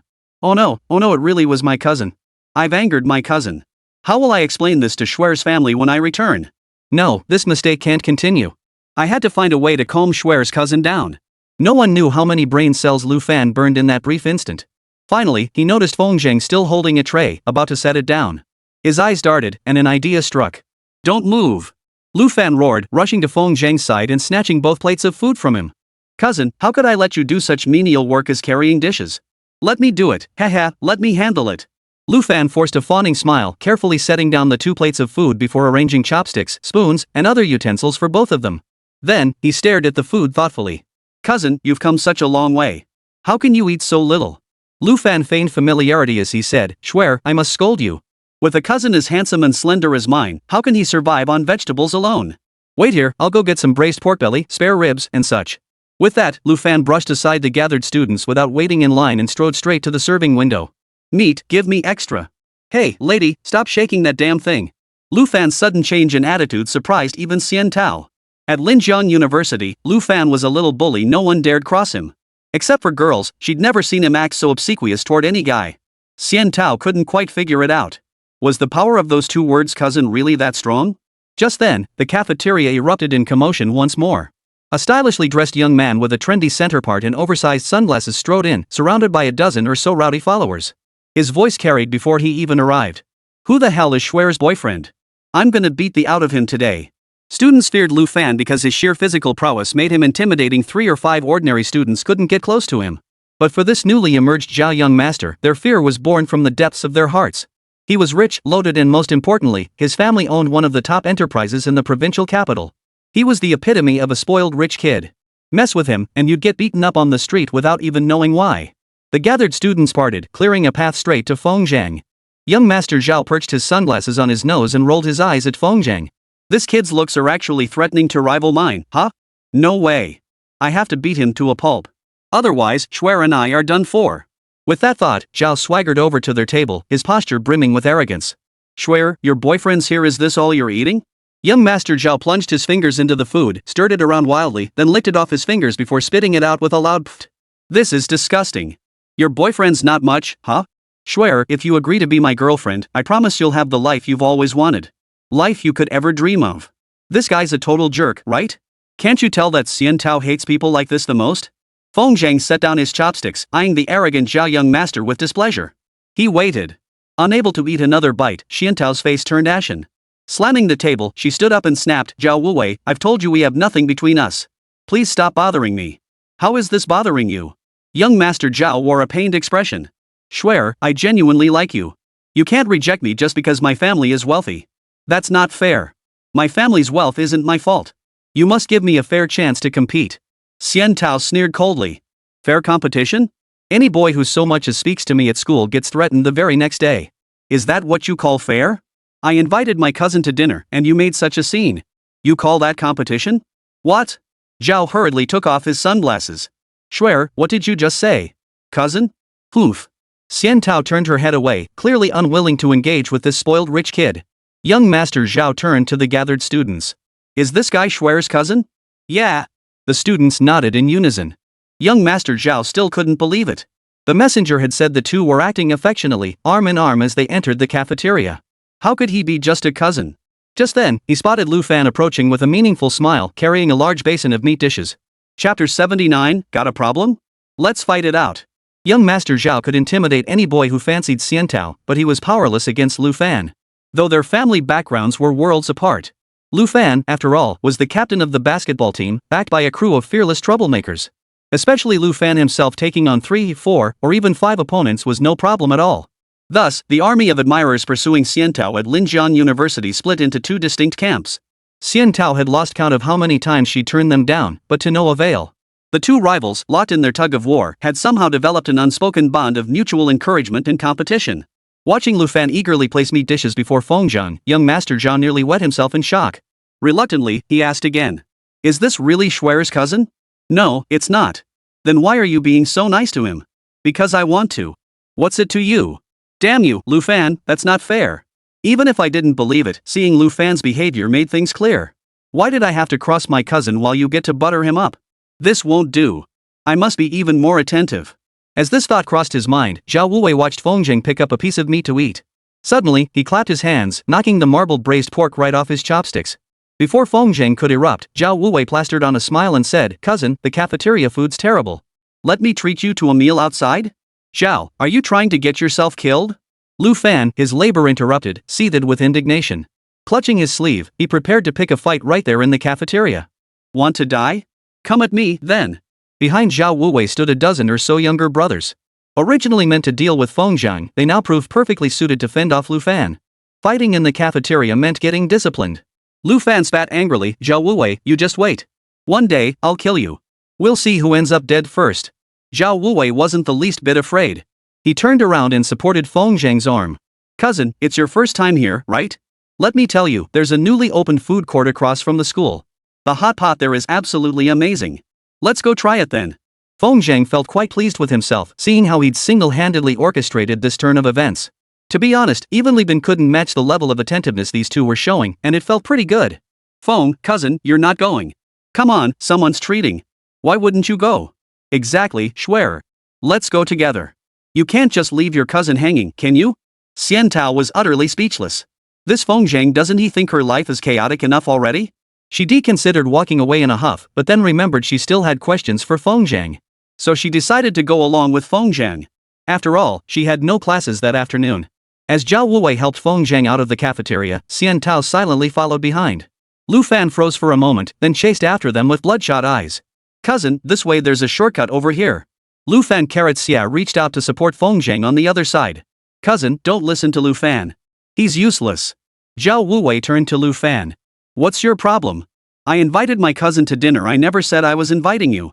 Invited or not, I'm coming. Got a problem with that? How vulgar. With his sidekick gone, Zhao Wuwei's imposing aura faded slightly. Fortunately, Feng Zhang laughed heartily. Enough bickering. More friends mean more paths in life. Since you both fancy the immortal peach, compete fairly. No need for all this tension. The phrase fair competition sent ripples through both their hearts. Their cousin's words implied he was satisfied with both of them, but he couldn't openly favor one over the other. Flattery never fails. They must curry favor with their cousin more earnestly to stand a chance at winning Schwer's affection. The four walked in an awkward formation, drawing curious stares from the students. Those who hadn't eaten in the cafeteria naturally remained unaware of the truth. They were puzzled. Why were two people who couldn't stand each other suddenly fawning over a young man? That alone was odd enough. Li Shui was clearly following right behind them, yet they completely ignored her. In the past, they practically clung to her every move. Good heavens, what on earth was going on? Upon arriving at the food court, an even more shocking scene unfolded before Xiantao. While ordering, Feng Zhang didn't even need to speak. Whenever his gaze lingered on a dish for more than a second, Zhao Wuwei would immediately circle it. She'd never received such treatment herself. Beyond that, Feng Zhang acted like a grand lord, sitting back in his chair without lifting a finger while the two of them scrambled to set the tableware and pour drinks. Once, when Zhao Wuwei hesitated and missed her chance to hand Feng Zhang a napkin, the sarcastic remarks exchanged between them nearly escalated into a fight. Fortunately, Feng Zhang stepped in to mediate, and the two finally stopped bickering. How to put it? This meal completely shattered Xiantao's understanding of the world. Who knew dealing with these two clingy pests could be so simple? At first, Xiantao had assumed Feng Zhang would face constant harassment at school. But now, who dared say no to Feng Zhang? Lu Fan and Zhao Wuwei were the first to object. After the meal, both men expressed their satisfaction. Because as they left, each received Feng Zhang's thumbs-up approval. His cousin's approval was motivation enough. So, outside the food court, Feng Zhang merely yawned. Zhao Wuwei immediately asked with concern, "Cousin, are you tired? I'll go book a room for you." With that, Zhao Wuwei jogged over to the star-rated hotel next to the food court. When he emerged again, he was clutching a room key in his hand. "Cousin, they don't have presidential suites here." Zhao Wuwei asked anxiously, "Would a deluxe double room be acceptable? If not, we could try the International Hotel. It's 5-star, though a bit farther away." "It's fine." Feng Zhang replied with feigned profundity, "Staying here is fine. It's closer to Schwer, and I can learn more about her studies." "That's good then." Zhao Wuwei relaxed, slipping the room key into Feng Zhang's hand. "I don't know how long my cousin will stay, so I booked it for a month. If it's not enough, I'll come back to extend it." Feng Zhang. Rich people sure know how to live large. Lu Fan, on the other hand, wasn't nearly as generous when it came to these matters. Seeing Zhao Wuwei steal the spotlight, Lu Fan felt a pang of reluctance. After a moment's thought, he offered, "Cousin, you've come a long way. Tonight, I'll take you to a great spot. Let the brothers throw you a welcome feast." Feng Zhang's visit had another purpose besides finding the child with leukemia. His primary objective was to learn about Xiantao's situation and uncover who had poisoned her. With no immediate leads on the poisoning, she could only start by observing the people around Xiantao. "I'm also curious about college nightlife." "Alright then, Lu Fan, let's meet here at 6 tonight." "Sounds good, cousin." Finally, he'd won one round.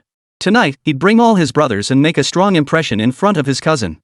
Zhao Wuwei's expression darkened. Tonight's dinner gathering would undoubtedly mean facing the taunts of Lu Fan's crew. How should he handle this? After pondering for a moment, Zhao Wuwei finally came up with a plan. "Cousin, you should rest first. We'll see you tonight." Zhao Wuwei dashed back to campus first. Moments later, his sports car roared away. Lu Fan lingered, unwilling to leave. Feng Zhang stretched lazily and said, "Lu Fan, you should go back and rest too. Xiantiao and I have some things to discuss." Chapter 80, You're truly outstanding now. After dismissing his two young attendants, Feng Zhang shot Xiantao a meaningful glance. Since they'd met, she'd struggled several times to hold back the urge to ask about Feng Zhang's situation. Now, finally, she had her chance. Feng Zhang actually wanted to take a nap? Her expression complex, she watched his retreating figure before striding confidently into the hotel. Xiantao's eyes were slightly reddened as she bit her lip and followed behind. After all, he was her cousin. Going to the same room shouldn't be a problem, right? Feng Zhang wasn't surprised by Xiantao's following. As they entered the elevator, he deliberately held the door open and waited. Seeing the playful smile on Feng Zhang's face, Xiantao felt a lump in her throat. It felt like a lamb walking into the tiger's den. In broad daylight, under the clear sky. Could Feng Zhang really force himself on her? This was the first time in her life that Xiantao had been alone in a room with a man outside her family. Standing awkwardly in the hotel's luxurious suite, she felt utterly flustered, not knowing where to look. Strange. He was Feng, a childhood friend from the same village. What was there to worry about? With this thought, Xian Tao's chaotic heart finally calmed a little.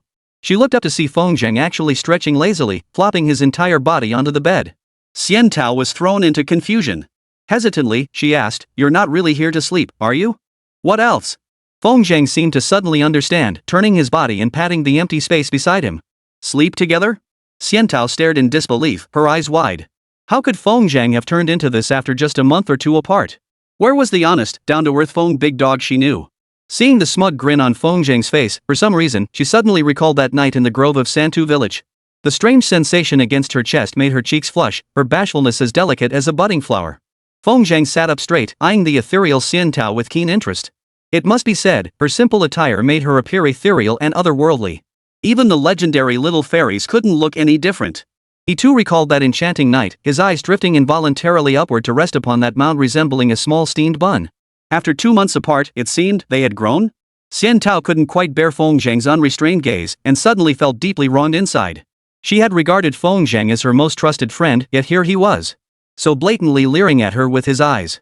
As she lowered her head, a hazy mist welled up in her eyes. Ahem. Feng Zheng awkwardly averted his gaze. Xian Tao, don't misunderstand, I was just looking at your eyes. Yeah, right.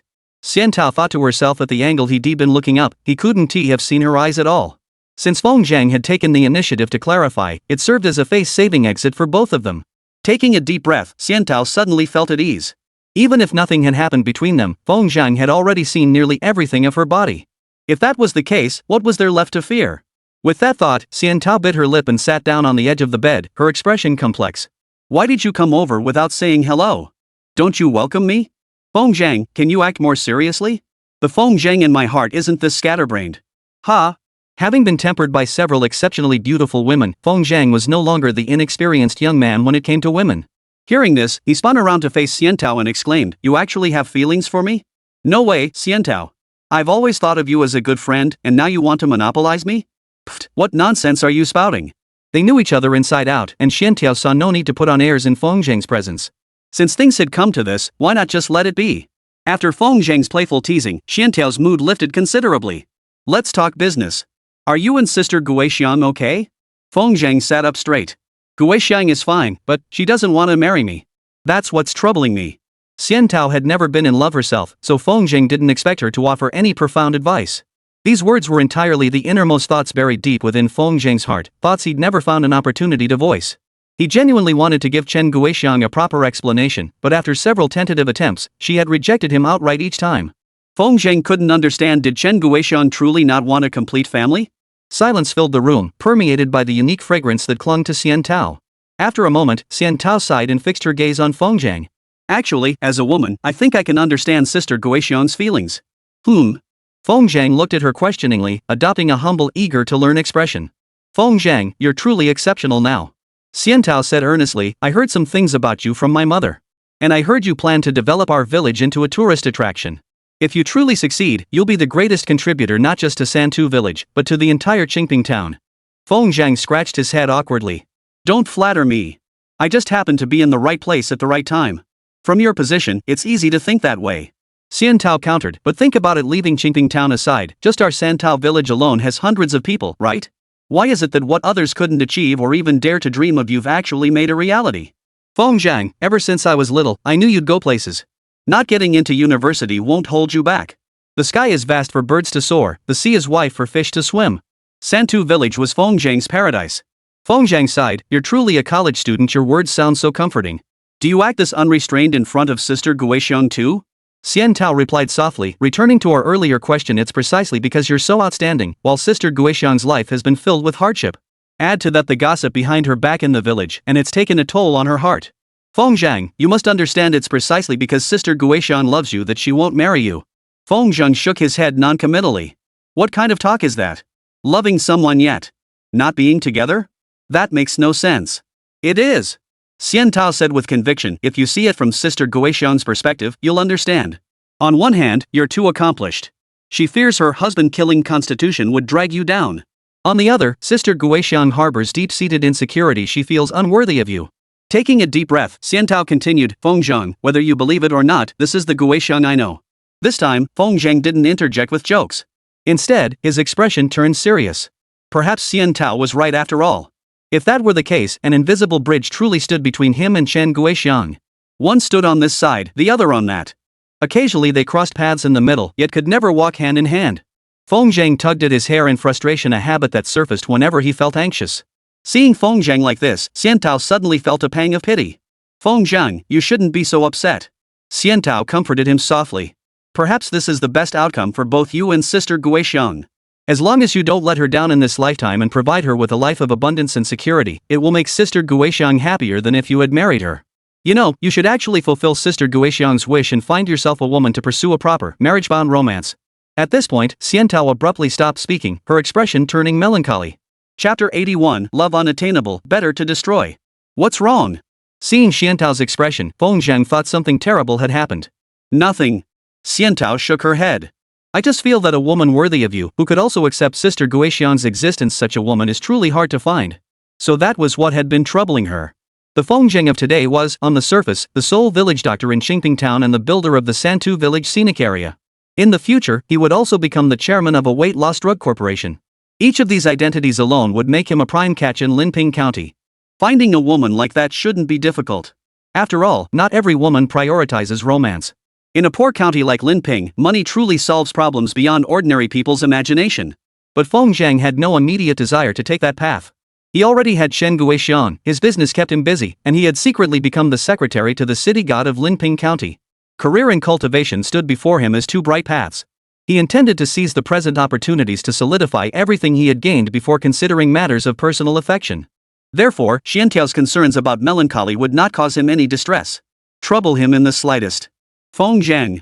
Xian Tao suddenly asked softly, do you know why I chose Linjiang University? This question left Feng Zhang momentarily speechless.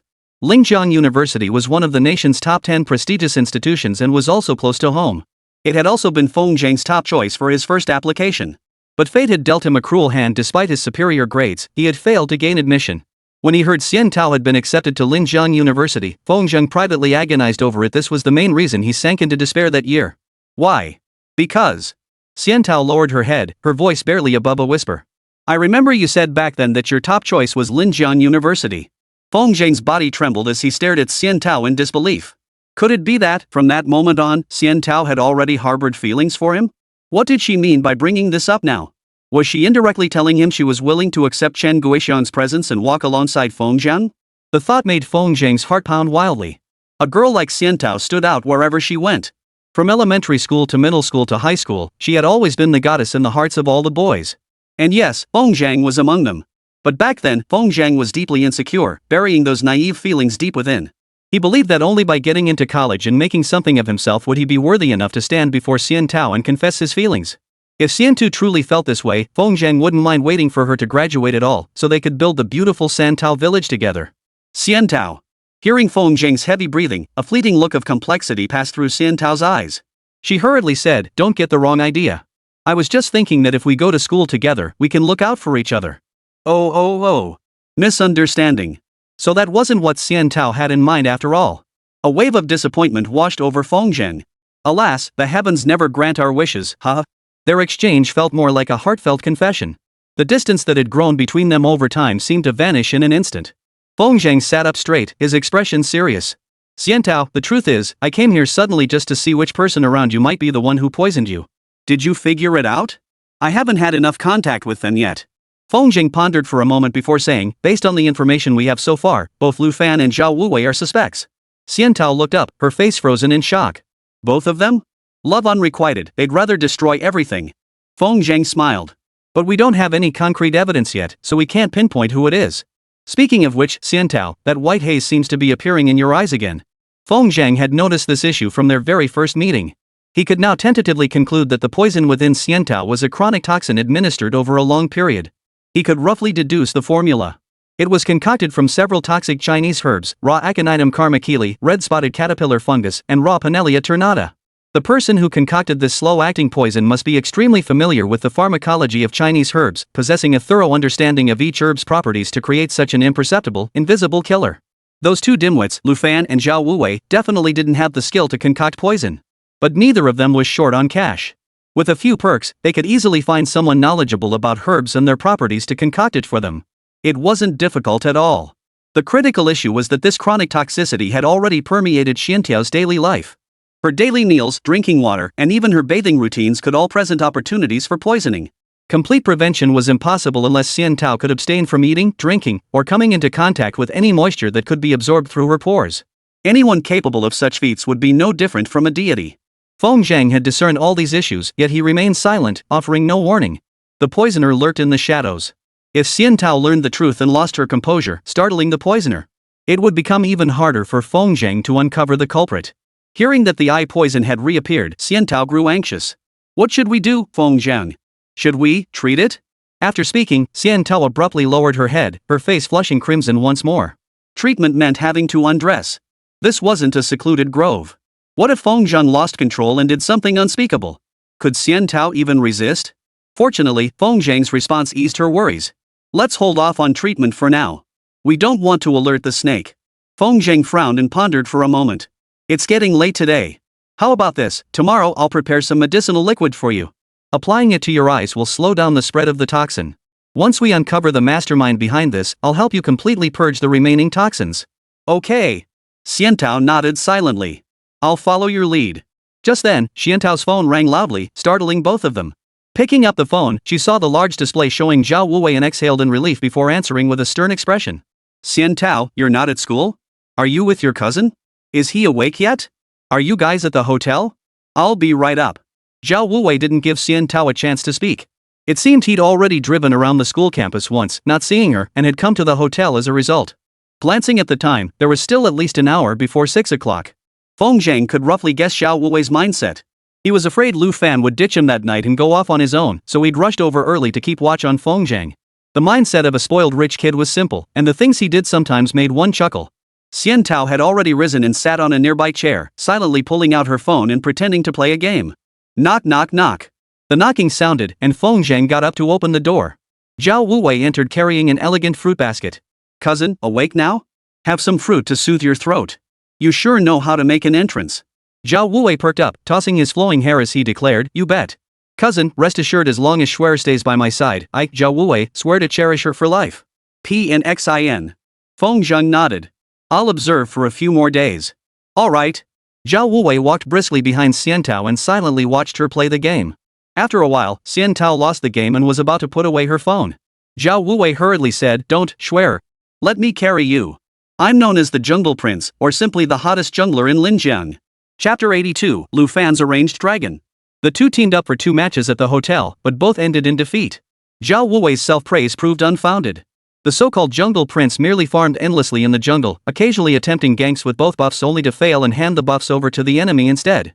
By the end of the 2 games, Zhao Wuwei's face was flushed red. He kept explaining before Lu Fan arrived. Schwer, I'm not usually like this. I'm just off today. No, it must be the hotel's terrible internet. Otherwise, I would have pulled off a pentakill and soared to victory. Schwer, if you don't believe me, just wait until tomorrow. Tomorrow, I'll definitely carry you to victory. Just then, Xiantao's phone rang again. No need to guess it was Lu Fan calling. Schwer, I'm downstairs. You and your cousin come down. The 3 of them tidied up, took the elevator down, and stepped outside the hotel entrance only to be startled by the scene before them. A dozen burly young men, their muscular arms exposed, stood in 2 neat rows at the entrance. One side held bouquets of flowers, while the other stood with hands clasped behind their backs, all standing in perfect formation at the hotel entrance. Another person stood behind Lu Fan, camera in hand, ready to capture the moment. The scene drew stares from passers-by. Spotting Feng Zhang emerging, Lu Fan proudly announced, My cousin's here. Everyone, give him a warm welcome. Welcome. Call him cousin. Cousin. Feng Zhang was utterly speechless.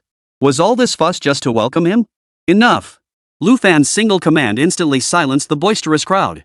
Feng Zhang finally understood this guy had come to flex his muscles. The people behind him were probably his basketball team buddies. The whole point of this spectacle was to show Feng Zhang his organizational skills. This felt way too adolescent. Lu Fan jogged into the hotel lobby, ignoring the waitstaff's stunned stares as he grinned and boasted, Cousin, these are all my brothers. They're all here to have a proper drink with you later. With that, Lu Fan flashed a smug little grin and raised an eyebrow at Zhao Wuwei behind him. Surprisingly, Zhao Wuwei didn't interrupt this time. Instead, he watched Lu Fan's performance with a calm, composed smile. Cousin, I've reserved a spot at the food court. Tonight, we're ditching hot pot for an epic barbecue feast. Thanks a bunch. You don't hit a smiling face. Though Feng Zhang felt annoyed inside, he still gave Lu Fan an encouraging look. This only made Lu Fan more smug. He jogged to the door, waved his hand, and called out, "Let's go." On the way to the food court, the two groups maintained their tightly organized formation, escorting Feng Zhang and the others as they walked in the center. Feng Zhang was fine with it, no one here knew him anyway. Xian Tao, however, felt utterly mortified as she caught the glances of passing classmates, wishing she could vanish into a crack in the ground. Upon arriving at the food court, they didn't even need to call for a server. The owner personally came over to serve food and drinks. Nearly 20 people crowded around 2 full tables. It seems Lu Fan spared no effort in preparing for this dinner. During the meal, Feng Zhang drank without refusal. By the end, everyone realized the problem. Though everyone took turns toasting him and felt the effects of the alcohol, Feng Zhang, the guest of honor, seemed completely unaffected. His stomach didn't look particularly large. How could he hold his liquor so well? Lu Fan and the others dared not keep forcing drinks on him. After all, they had arranged for a. If he got drunk now, how would they manage the next event? Fortunately, with so many people present, the atmosphere never grew stale no matter how much they drank. The meal stretched on until past 9 o'clock before finally ending. Feng Zhang remained perfectly sober. The alcohol in his stomach had long been completely dissipated by his spiritual energy. With such a cheat code, no matter how many people tried to force-feed him alcohol, they'd only be courting humiliation. After the banquet ended, Feng Zhang had already planned to leave. However, Lu Fan, still hazy with drunkenness, stood up and slung his arm around Feng Zhang's shoulder, saying, "Cousin, let's head to the next round. I've already made arrangements. The girls are waiting for us." At the mention of girls, the basketball team members perked up, the atmosphere instantly heating up. Feng Zhang looked troubled. He glanced at Xian Tao, her cheeks flushed pink after 2 bottles of liquor, and asked doubtfully, "You're so openly arranging girls like this, aren't you afraid Shuer will get angry?" Lu Fan smiled mysteriously. "Don't worry, cousin. I know exactly what's going on. Tonight, I won't want a single girl. Shuer, don't misunderstand. I'm mainly doing this to entertain my cousin." Feng Zhang had assumed someone like Xian Tao wouldn't venture into such a chaotic brothel. To his surprise, she slammed her hand on the table, stood up, and declared boldly, "Let's go. I want to see for myself what the girls in that brothel are like." And honestly, this side of Xian Tao was genuinely endearing. Zhao Wuwei hadn't drunk much, staying sober and wearing an inscrutable smile the whole time. Who knows where this guy gets his sense of superiority? Was it because Lu Fan was present, making him hesitate to act too boldly? With this question lingering, the group headed to the roadside to hail a cab. Taking a cab? Zhao Wuwei waved his hand, and a luxury SUV pulled up, a Mercedes-Benz, no less. "Cousin, it'd be too much of an inconvenience for you to take a regular taxi. Let's take this one, and let them hail their own." In truth, Feng Zhang didn't care what kind of vehicle they rode in. But since the Mercedes was right there, Feng Zhang didn't refuse. He pulled open the back door and climbed in. Xian Tao followed suit and climbed in. Zhao Wuwei remained outside, shooting a defiant glance at Lu Fan, who was about to get into the taxi before opening the passenger door and climbing in. "Damn it!" Lu Fan slammed the taxi door in anger. As the Mercedes started moving, he hurried over and squeezed into the back seat. "Lu Fan, can you chill out a bit? No way. I have to sit with my cousin the whole time. Otherwise, I won't feel right." Faced with Lu Fan's stubbornness, Zhao Wuwei lost his patience and waved the driver to proceed. The venue Lu Fan had arranged was downtown, taking over half an hour to drive there. The Mercedes-Benz, unfamiliar with the route, arrived to find the elite players from the other basketball teams already waiting at the entrance. "Let's go inside." Lu Fan regained his confidence. "Tonight, everything is on me. Mr. Lu will cover the bill." Hearing his bold declaration, Feng Zhang couldn't help but frown. "Xiao Fan, you're a student. Do you even have that kind of money?" Blah blah blah. Lu Fan gave another sheepish grin. "Don't worry, cousin. My family may not be as wealthy as the Zhao clan, but we're not exactly poor either. Spending a few tens of thousands in one night is no problem." Feng Zhang. Spending tens of thousands in a single night. The men of Santu village worked away from home, scrimping and saving, yet they might not even scrape together that much in a whole year. Comparing oneself to others truly was infuriating. Since it wasn't his money anyway, Feng Zhang was curious to experience the extravagant lifestyle of the provincial capital. He followed Lu Fan into KV. "Young Master Lu, you finally arrived." No sooner had he entered the lobby than a girl dressed provocatively, her face heavy with makeup, immediately approached, wrapping her arm around Lu Fan's and pressing her ample bosom against him. "The largest private room in the crown has been reserved for you all alone. Miss May, I'm here primarily to entertain my cousin today." It was clear Lu Fan was a first-timer in such a place. Flustered and flushed, he quickly deflected the attention toward Feng Zhang. "Wow, your cousin is quite handsome. Does he have a girl he likes?" Feng Zhang roughly guessed Sister May's meaning, asking if he had a pre-arranged plan. Just as he was about to shake his head in refusal, his gaze suddenly landed on a figure in the corner. His eyes froze in shock. Why is it her? Chapter 83, City Slicker. Sister May, the seasoned manager of Crownflower Field, noticed Feng Zhang's gaze fixed on the girl. She immediately waved him over and called out, "Nian Nian, come quickly and take your cousin inside to play." No way. Nian Nian didn't even look up, absorbed in her phone. Sister May's face immediately darkened. Ignoring Feng Zhang's attempt to explain, she hurried over to Nian Nian. "What's wrong with you? I've told you before, if you want to make money here, you have to let go." May scolded sternly, "This isn't some place where you can just refuse clients whenever you feel like it." May, "Yeah, I understand what you mean, but..." "No buts." Sister May's face softened into a smile again. "Listen, I've already set your price. Since it's your first time, you can ask for a higher tip. I'll negotiate it for you later, trust me, I'll get you at least 5,000. Now go on, sweetie. Stop sulking." 5,000 yuan was practically the top-tier price for Crown's premier hostess, plus the escort fee. Sister May had an uncanny eye for people. That cousin looked plain enough, but his status was undoubtedly high. Even Zhao, who usually commanded 1,000 yuan per word at the flower market, stood silently beside him. Without uttering a word. Sister May had never encountered anyone who could command the obedience of Zhao, one of the province's 10 wealthiest families. That's why she dared to make such a bold claim. Whether Feng Zhang liked it or not, Mei Jie had already brought Nian Nian before him. "Cousin, may Nian Nian accompany you tonight? She's a college student, after all, her very first day on the job." With matters having reached this point, Feng Zhang could no longer evade the situation. He could only offer an awkward smile. "Hello, cousin." Nian Nian lowered her head to hide the frustration in her eyes, then called out in a clear, crisp voice. When she looked up again, she suddenly froze. "It's you! Huh? An old flame? Someone they knew?" The others looked at Nian Nian, her face heavily made up, and their eyes lit up. Nian Nian possessed a unique aura. Compared to the college students on campus, she looked more mature and alluring. Yet compared to the girls in KV, she possessed an innocence they lacked. A woman like this, if she truly became a lady of the night, would undoubtedly captivate men of all ages. What a coincidence. Feng Zhang hadn't expected to run into this persistent pest again after finally shaking her off. "You think you can just ditch me?" Ignoring the stares of others, Nian Nian rushed over and grabbed Feng Zhang's arm. "Who'd have thought a country bumpkin like you would dare show up in a place this glitzy?" Nian Nian paused, then declared earnestly, "You don't look like a big spender either. Since it's my first time entertaining a client, I'll let you off easy, not a penny." The remark stunned everyone present. They say women in the flower fields have no real feelings. Every man who comes here, no matter how impressive, were merely ATMs in their eyes. But Feng Zhengke? On his very first visit, he stumbled upon one who refused payment outright. "My cousin is truly remarkable," Zhao Wuwei exclaimed. Even he, a young and wealthy young master, had never encountered such treatment. "Nian Nian, what nonsense are you talking about?" Miss May's face fell. Both she and KV took a cut from the tips the girls earned. Nian Nian's suggestion meant losing that income stream entirely. 5,000 yuan Mei Jie alone would have gotten at least 500 from that. "Sis May, don't worry about it," Nian Nian said nonchalantly, "I'll make it up to you later when I take on clients." The words were already out, and Sister May couldn't really refuse. Fortunately, their group was large enough. Besides that exceptionally tall and attractive girl, they needed to recruit at least a dozen more women, so their earnings wouldn't be too shabby. Sister May's expression changed at a breathtaking speed. Just moments ago, dark clouds hung overhead, but in an instant, they gave way to bright sunshine. "This way, everyone, this way." She led the group through the corridors, soon arriving at the most luxurious private room at the very back. Lu Fan had reserved it earlier that afternoon and, to curry favor with Feng Zhang, had specially arranged for it to be decorated. As two attendants pushed open the doors, a red banner immediately caught their eyes. "Welcome, cousin. May your nights be filled with revelry and your spirit remain ever vigilant." Quite the party. Feng Zhang raised an eyebrow, thoroughly impressed. At that moment, Lu Fan stood at the doorway and clapped his hands. Instantly, dozens of beauties, led by the hostess, formed two lines, one holding bouquets of flowers, the other waving helium balloons. Both rows bowed together toward Feng Zhang, chanting, "Welcome, cousin." Petals rained down like confetti, while the balloons all floated up to the ceiling. The entire private room instantly erupted with excitement. Is this how city folks party? No wonder the nightly bill was so steep. Feng Zhang inwardly gasped, feeling slightly out of place as he sat down on the sofa. "Ah."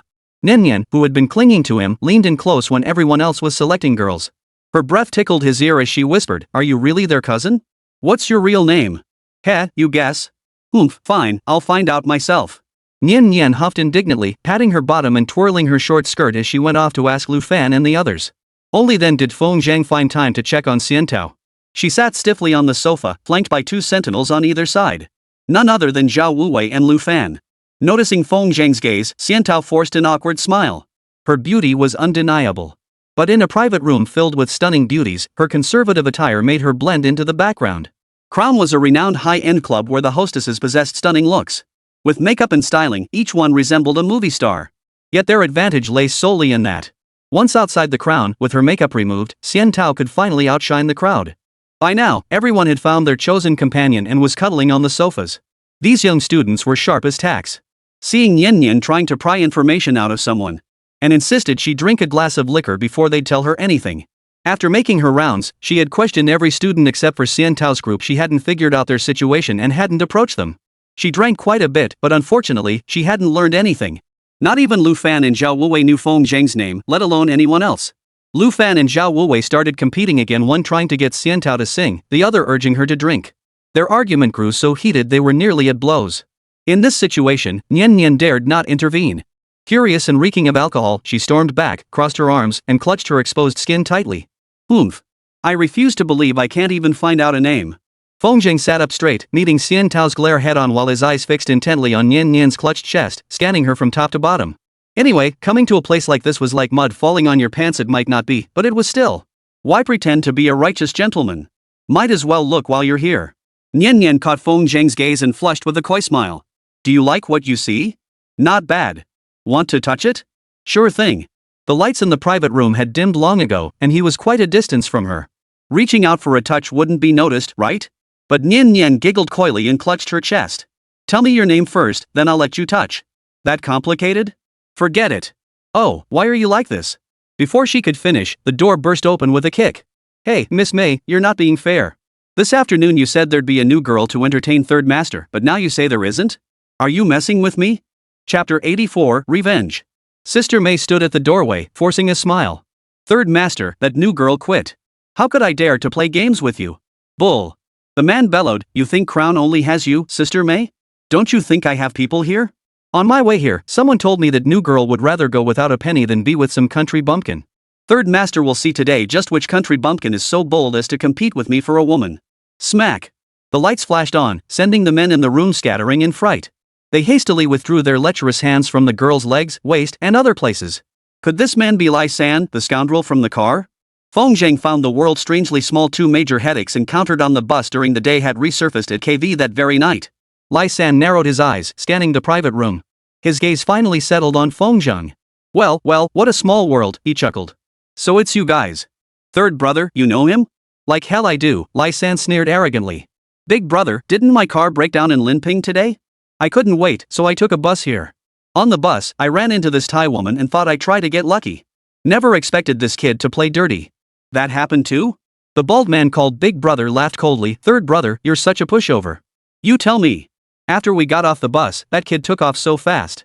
Even with my guys chasing him, we couldn't catch him. Big brother, take a seat. I'll teach this brat a lesson before we continue our fun. Ha ha ha. Lai San gave a subtle nod, and 4 henchmen immediately stepped forward, grinning menacingly as they approached Feng Zheng and Nian Nian. These young men, usually arrogant and domineering, instantly cringed when confronted by street thugs. They all cowered into the sofa, not daring to utter a sound. Lai San, certain of victory, felt supremely smug. Glancing at the silent youths nearby, he waved his hand and shouted, anyone who doesn't want to die, get the hell out of here. At his words, the girls in the KV bar all stood up and fled.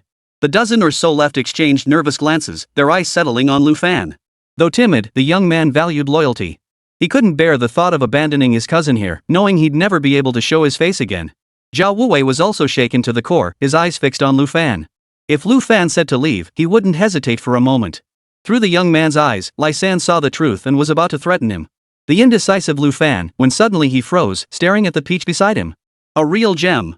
Spending a night with this little girl would surely be heavenly. Lai San instantly changed his mind, pointing at Xian Tao and bellowing, the guy gets out. The girl stays. Ha, big bro, I found a real gem. Let's play together tonight. Lu Fan and Zhao Wuwei both flew into a rage. She was the goddess in their hearts. Messing with their goddess was far worse than messing with their brothers. Lu Fan steeled his resolve, leading the basketball team to shield Xian Tao as they approached Feng Zheng. He dared not speak harshly, standing silently instead, letting his stance speak volumes. Third brother, what's wrong with you? Can't you handle a few kids? The bald guy's taunt sent third brother into a rage. He waved his hand, summoning the few henchmen standing by the door. Refuse the wine, and you'll get the punishment wine. No one's leaving here. Slam. The private room door slammed shut. Lai San roared, beat them. Smack. Smack. Smack. Lai San's henchmen all charged at the young man. Zhao Wuwei, being a young master, had little fighting ability. The fight had barely begun. He dragged Xian Tao into a corner, his face pale and lips trembling. Lu Fan fought two opponents at once, relying on his strength and bulk. But these street thugs weren't pushovers either, any one of them was a battle-hardened veteran. Crucially, the young man held back in his attacks. None possessed the ruthlessness of Lai San. The moment the fight began, the young men were immediately forced back step by step. Within a minute or two, the group led by Lu Fan was cornered, too intimidated to fight back. Lai San grew even more arrogant, beer bottle in hand, pointing at Feng seated on the sofa. "You've got some guts, kid. Still not scared even now? Would fear make you spare me? You wish." Lai San's eyes darted as a scheme formed. "Here's the deal. If you want Third Master to let you go, leave her and that little girl behind. Then get down on your knees and kowtow 30 times. That'll settle this." Xian Tao, held by Zhao Wuwei, trembled despite her lack of injury. Hearing this, she instinctively looked toward Feng. He hadn't lifted a finger during the fight earlier. Would he accept Lai San's proposal now? Nian Nian, who had been sitting beside Feng all along, remained relatively composed. Hearing this, she grabbed Feng's shoulder and said, "Don't be foolish. Even if you kowtow, they won't let you go." Lai San's palm smacked hard against Nian Nian's cheek. "You little brat, who gave you permission to speak?" Lai San gritted his teeth, his eyes locked on Nian Nian's defiant stare. His rage flared, and he raised his hand to strike again. Smack! The expected outcome didn't materialize. His wrist was seized by Feng. "Damn it! This kid dares to fight back?" Before Lai San could give the order, his henchmen behind him swarmed forward, beer bottles raised. Nian Nian was terrified, yet she still held her head high with pride. At worst, it was death. Living offered no hope anyway. Death would at least bring an end to it all. Feng, seated beside her, suddenly moved. With agile movements, he leapt over the sofa and unleashed a flurry of punches and kicks on the charging thugs. His speed was blinding, his strength overwhelming. The thugs swung beer bottles wildly, but they couldn't even touch Feng. Crack! Crack! Crack! A series of agonized cries erupted, and several were even kicked hard into the wall by Feng. "Holy, my cousin fights this hard? Is this kung fu? My cousin is my idol." Feng's action stunned Lai San and his crew while earning Lu Fan and the others admiring stares. With combat prowess like this, he could walk all over the university town. No, without even using firearms, my cousin could easily dominate the provincial capital. Zhao Wuwei regained his composure, ostentatiously shielding the divine peach behind him as he whispered, "Schwer, why didn't you tell me your cousin was this formidable? He scared the hell out of me." "Damn it!" Lu Fan's eyes blazed red as he shouted, "Time to settle scores and avenge grievances." With that, he charged forward, snatched a bench, and slammed it down on a thug who'd been kicked to the ground by Feng and was trying to get up. Seeing this, the others instantly lost their fear. In an instant, the private room descended into chaos. Beer bottles flew everywhere. Even the bald guy standing by the door got hit, a gash opening on his head as blood streamed down. Led by Feng, the situation took a dramatic turn. Now it was the thugs' turn to retreat step by step, covered in injuries. Under Lu Fan's command, the thugs were beaten into submission, all lying sprawled on the floor. The bald guy abruptly flung open the private room door and slipped out unnoticed. Lai San tried to flee too. But he couldn't escape. The moment he shifted his feet, Feng's ghostly body blocked his path. Lai San was no pushover either. Facing Feng's grim expression, he showed no fear, raising his massive fist to strike. Unfortunately, in Feng's eyes, his speed was far too slow. Crack! Feng seized Lai San's wrist, slowly applying pressure, forcing it backward. The bone-piercing, searing pain made Lai San scream in agony. Chapter 85, The College Student's Social. "Kid, you're asking for it." Sweat poured down Lai San's face, yet he stubbornly continued his threats. "If you dare mess with me today, you'll regret it." Snap! Feng snapped Lai San's arm clean off. Planting his foot on Lai San's shoulder, Feng looked down on him. "I didn't want trouble. I even avoided you. You brought this pain on yourself. Kid, you wouldn't dare kill me." Lai San sneered. "My master is a renowned martial arts grandmaster in the provincial capital. Just you wait. If I don't die today, you will." "Martial arts master? Just some guy who knows a few kicks and punches?" Feng usually dealt with ordinary folks. He was genuinely curious to see how formidable this so-called martial arts master really was. "I'll let you go." Feng said casually, "Go fetch your master. I'll wait an hour." With that, he suddenly exerted force, sending Lai San crashing face first into the dirt. Third brother. The injured henchman scrambled to lift Lai San off the ground and fled in panic. Clap clap clap. Thunderous applause erupted from the private room. The students were utterly thrilled. Led by Lai San, this gang of thugs had committed countless atrocities throughout the provincial capital. Some street punks often bullied students on campus under Lai San's name. Feng Zhang's reprimand of Lai San had effectively avenged the students' grievances. Now, Lu Fan and the others held genuine respect for Feng Zhang. It wasn't just because of his cousin's status anymore. At that moment, Zhao Wuwei finally set down the peach and approached with a stern expression. Cousin, the master Lai San mentioned is likely Huang Tianhua of the Tianhua Martial Arts Hall. He's exceptionally powerful. Rumor has it he began training at Shaolin Temple at age 3 and has practiced ever since. Zhao Wuwei knew quite a bit about matters in the provincial capital. Worried Feng Zhang might be at a disadvantage, he quietly explained Huang Tianhua's background. This man has competed in numerous international martial arts tournaments, consistently placing among the top ranks. Currently, few in the country can match him in combat. Cousin, maybe we should back out? If Lai San really did bring Huang Tianhua here, we'd be in big trouble. Feng Zhang shook his head non-committally, instead sitting down calmly on the sofa. He patted the empty spot beside him, gesturing for Nian Nian to sit down too. This posture was utterly arrogant, showing not the slightest concern for Huang Tianhua. He couldn't wait for Huang Tianhua to show up. He wanted to test his own limits. He wasn't afraid of a formidable opponent. What he feared was someone like Lai San, all flash and no substance, a complete fraud. Seeing Feng Zhang's expression, Zhao Wuwei sat down reluctantly, though his concern remained. This was their chance to prove themselves. As long as Xian Tao remained, neither he nor Lu Fan would leave no matter how terrified they felt. As Lai San said, Feng Zhang wouldn't dare kill anyone, and neither would Huang Tianhua. Staying behind would mean nothing more than a beating. But leaving meant forfeiting any chance of pursuing the immortal peach. After a moment's thought, Zhao Wuwei pulled out his phone and stepped outside to make a call. Nian Nian sat beside Feng Zhang, her beautiful eyes fixed on his profile. You really aren't afraid? If you're scared, you can leave first. What's there for a girl like me to be afraid of? I don't care, you're not getting rid of me. Hey, lady, why are you always clinging to me? We don't even know each other. Sigh. Nian Nian sighed, her expression desolate. You know what kind of work I do now. My body is still pure, but sooner or later, it won't be. I figure, if I meet a man I like before that happens, I'll give myself to him. Then I'll start working hard, earn money, lots and lots of money. Feng Zhang felt puzzled. What would a girl like you need all that money for? You wouldn't understand. Nian Nian rolled her eyes. That girl likes you too, right? I can tell she's been staring at you the whole time. But it doesn't look like you two are dating. So, what do you say? Let's all sleep together tonight. Nian Nian's mindset made Feng Zhang hesitate to engage. What kind of logic was this, a girl finding a man she liked to confide in before entering a special profession? Suddenly, the door swung open. Zhao Wuwei perked up, shouting from the doorway, guys, haven't you had your fill yet? When the expected response failed to materialize, Zhao Wuwei felt awkward. Everyone here was Lu Fan's man, and Lu Fan was his romantic rival. Thus, he had also become the basketball team's public enemy. Fortunately, Zhao Wuwei had thick skin. He carried on regardless, saying, I've arranged another private room nearby. The girls inside are all students from the university campus, you know. Feng Zhang frowned at the remark. What kind of world was this, where students were getting involved in this sort of thing? College students should be full of vitality and youthful passion. What kind of nonsense is it to squander all their sweat in KV? Seeing everyone's reactions, Zhao Wuwei hurriedly explained. Don't get the wrong idea. These students aren't working at Crown. They're genuinely my senior and junior classmates I invited out for fun. I invited them over under the guise of a mixer. Some of Schwer's roommates are here too. Don't you all like girlfriends? If we get drunk enough tonight, maybe we can snag one to take home. Hearing this, the basketball team members all perked up. Finding a proper girlfriend was way more thrilling than just picking up girls. Young Master Zhao, we didn't know you were so thoughtful. Thanks in advance, bro. No need to thank me.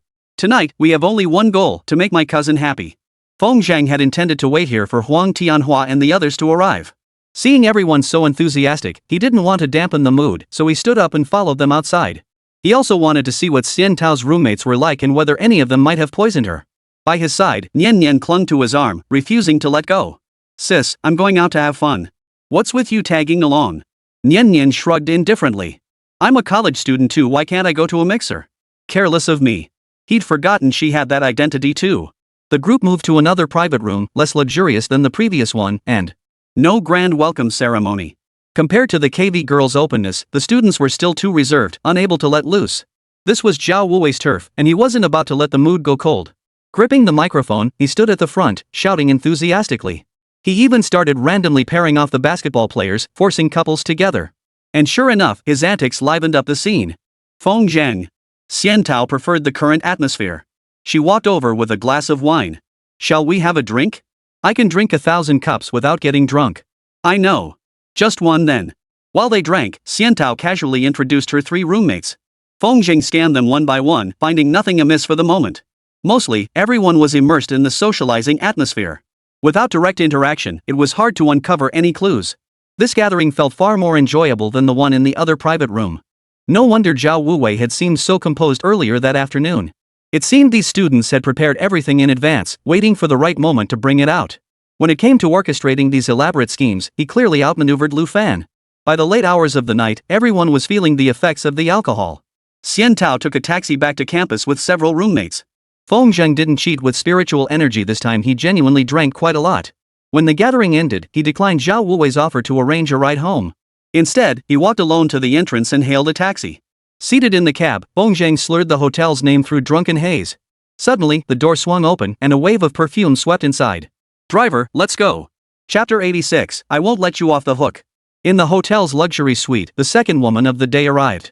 Even as they sat together in the room, Feng still couldn't fathom the reason. According to Nian, she was about to enter the entertainment industry. Once she did, she wouldn't be able to keep her body and soul pure anymore, making it impossible to find someone she truly loved. Before diving in, she wanted to give herself away.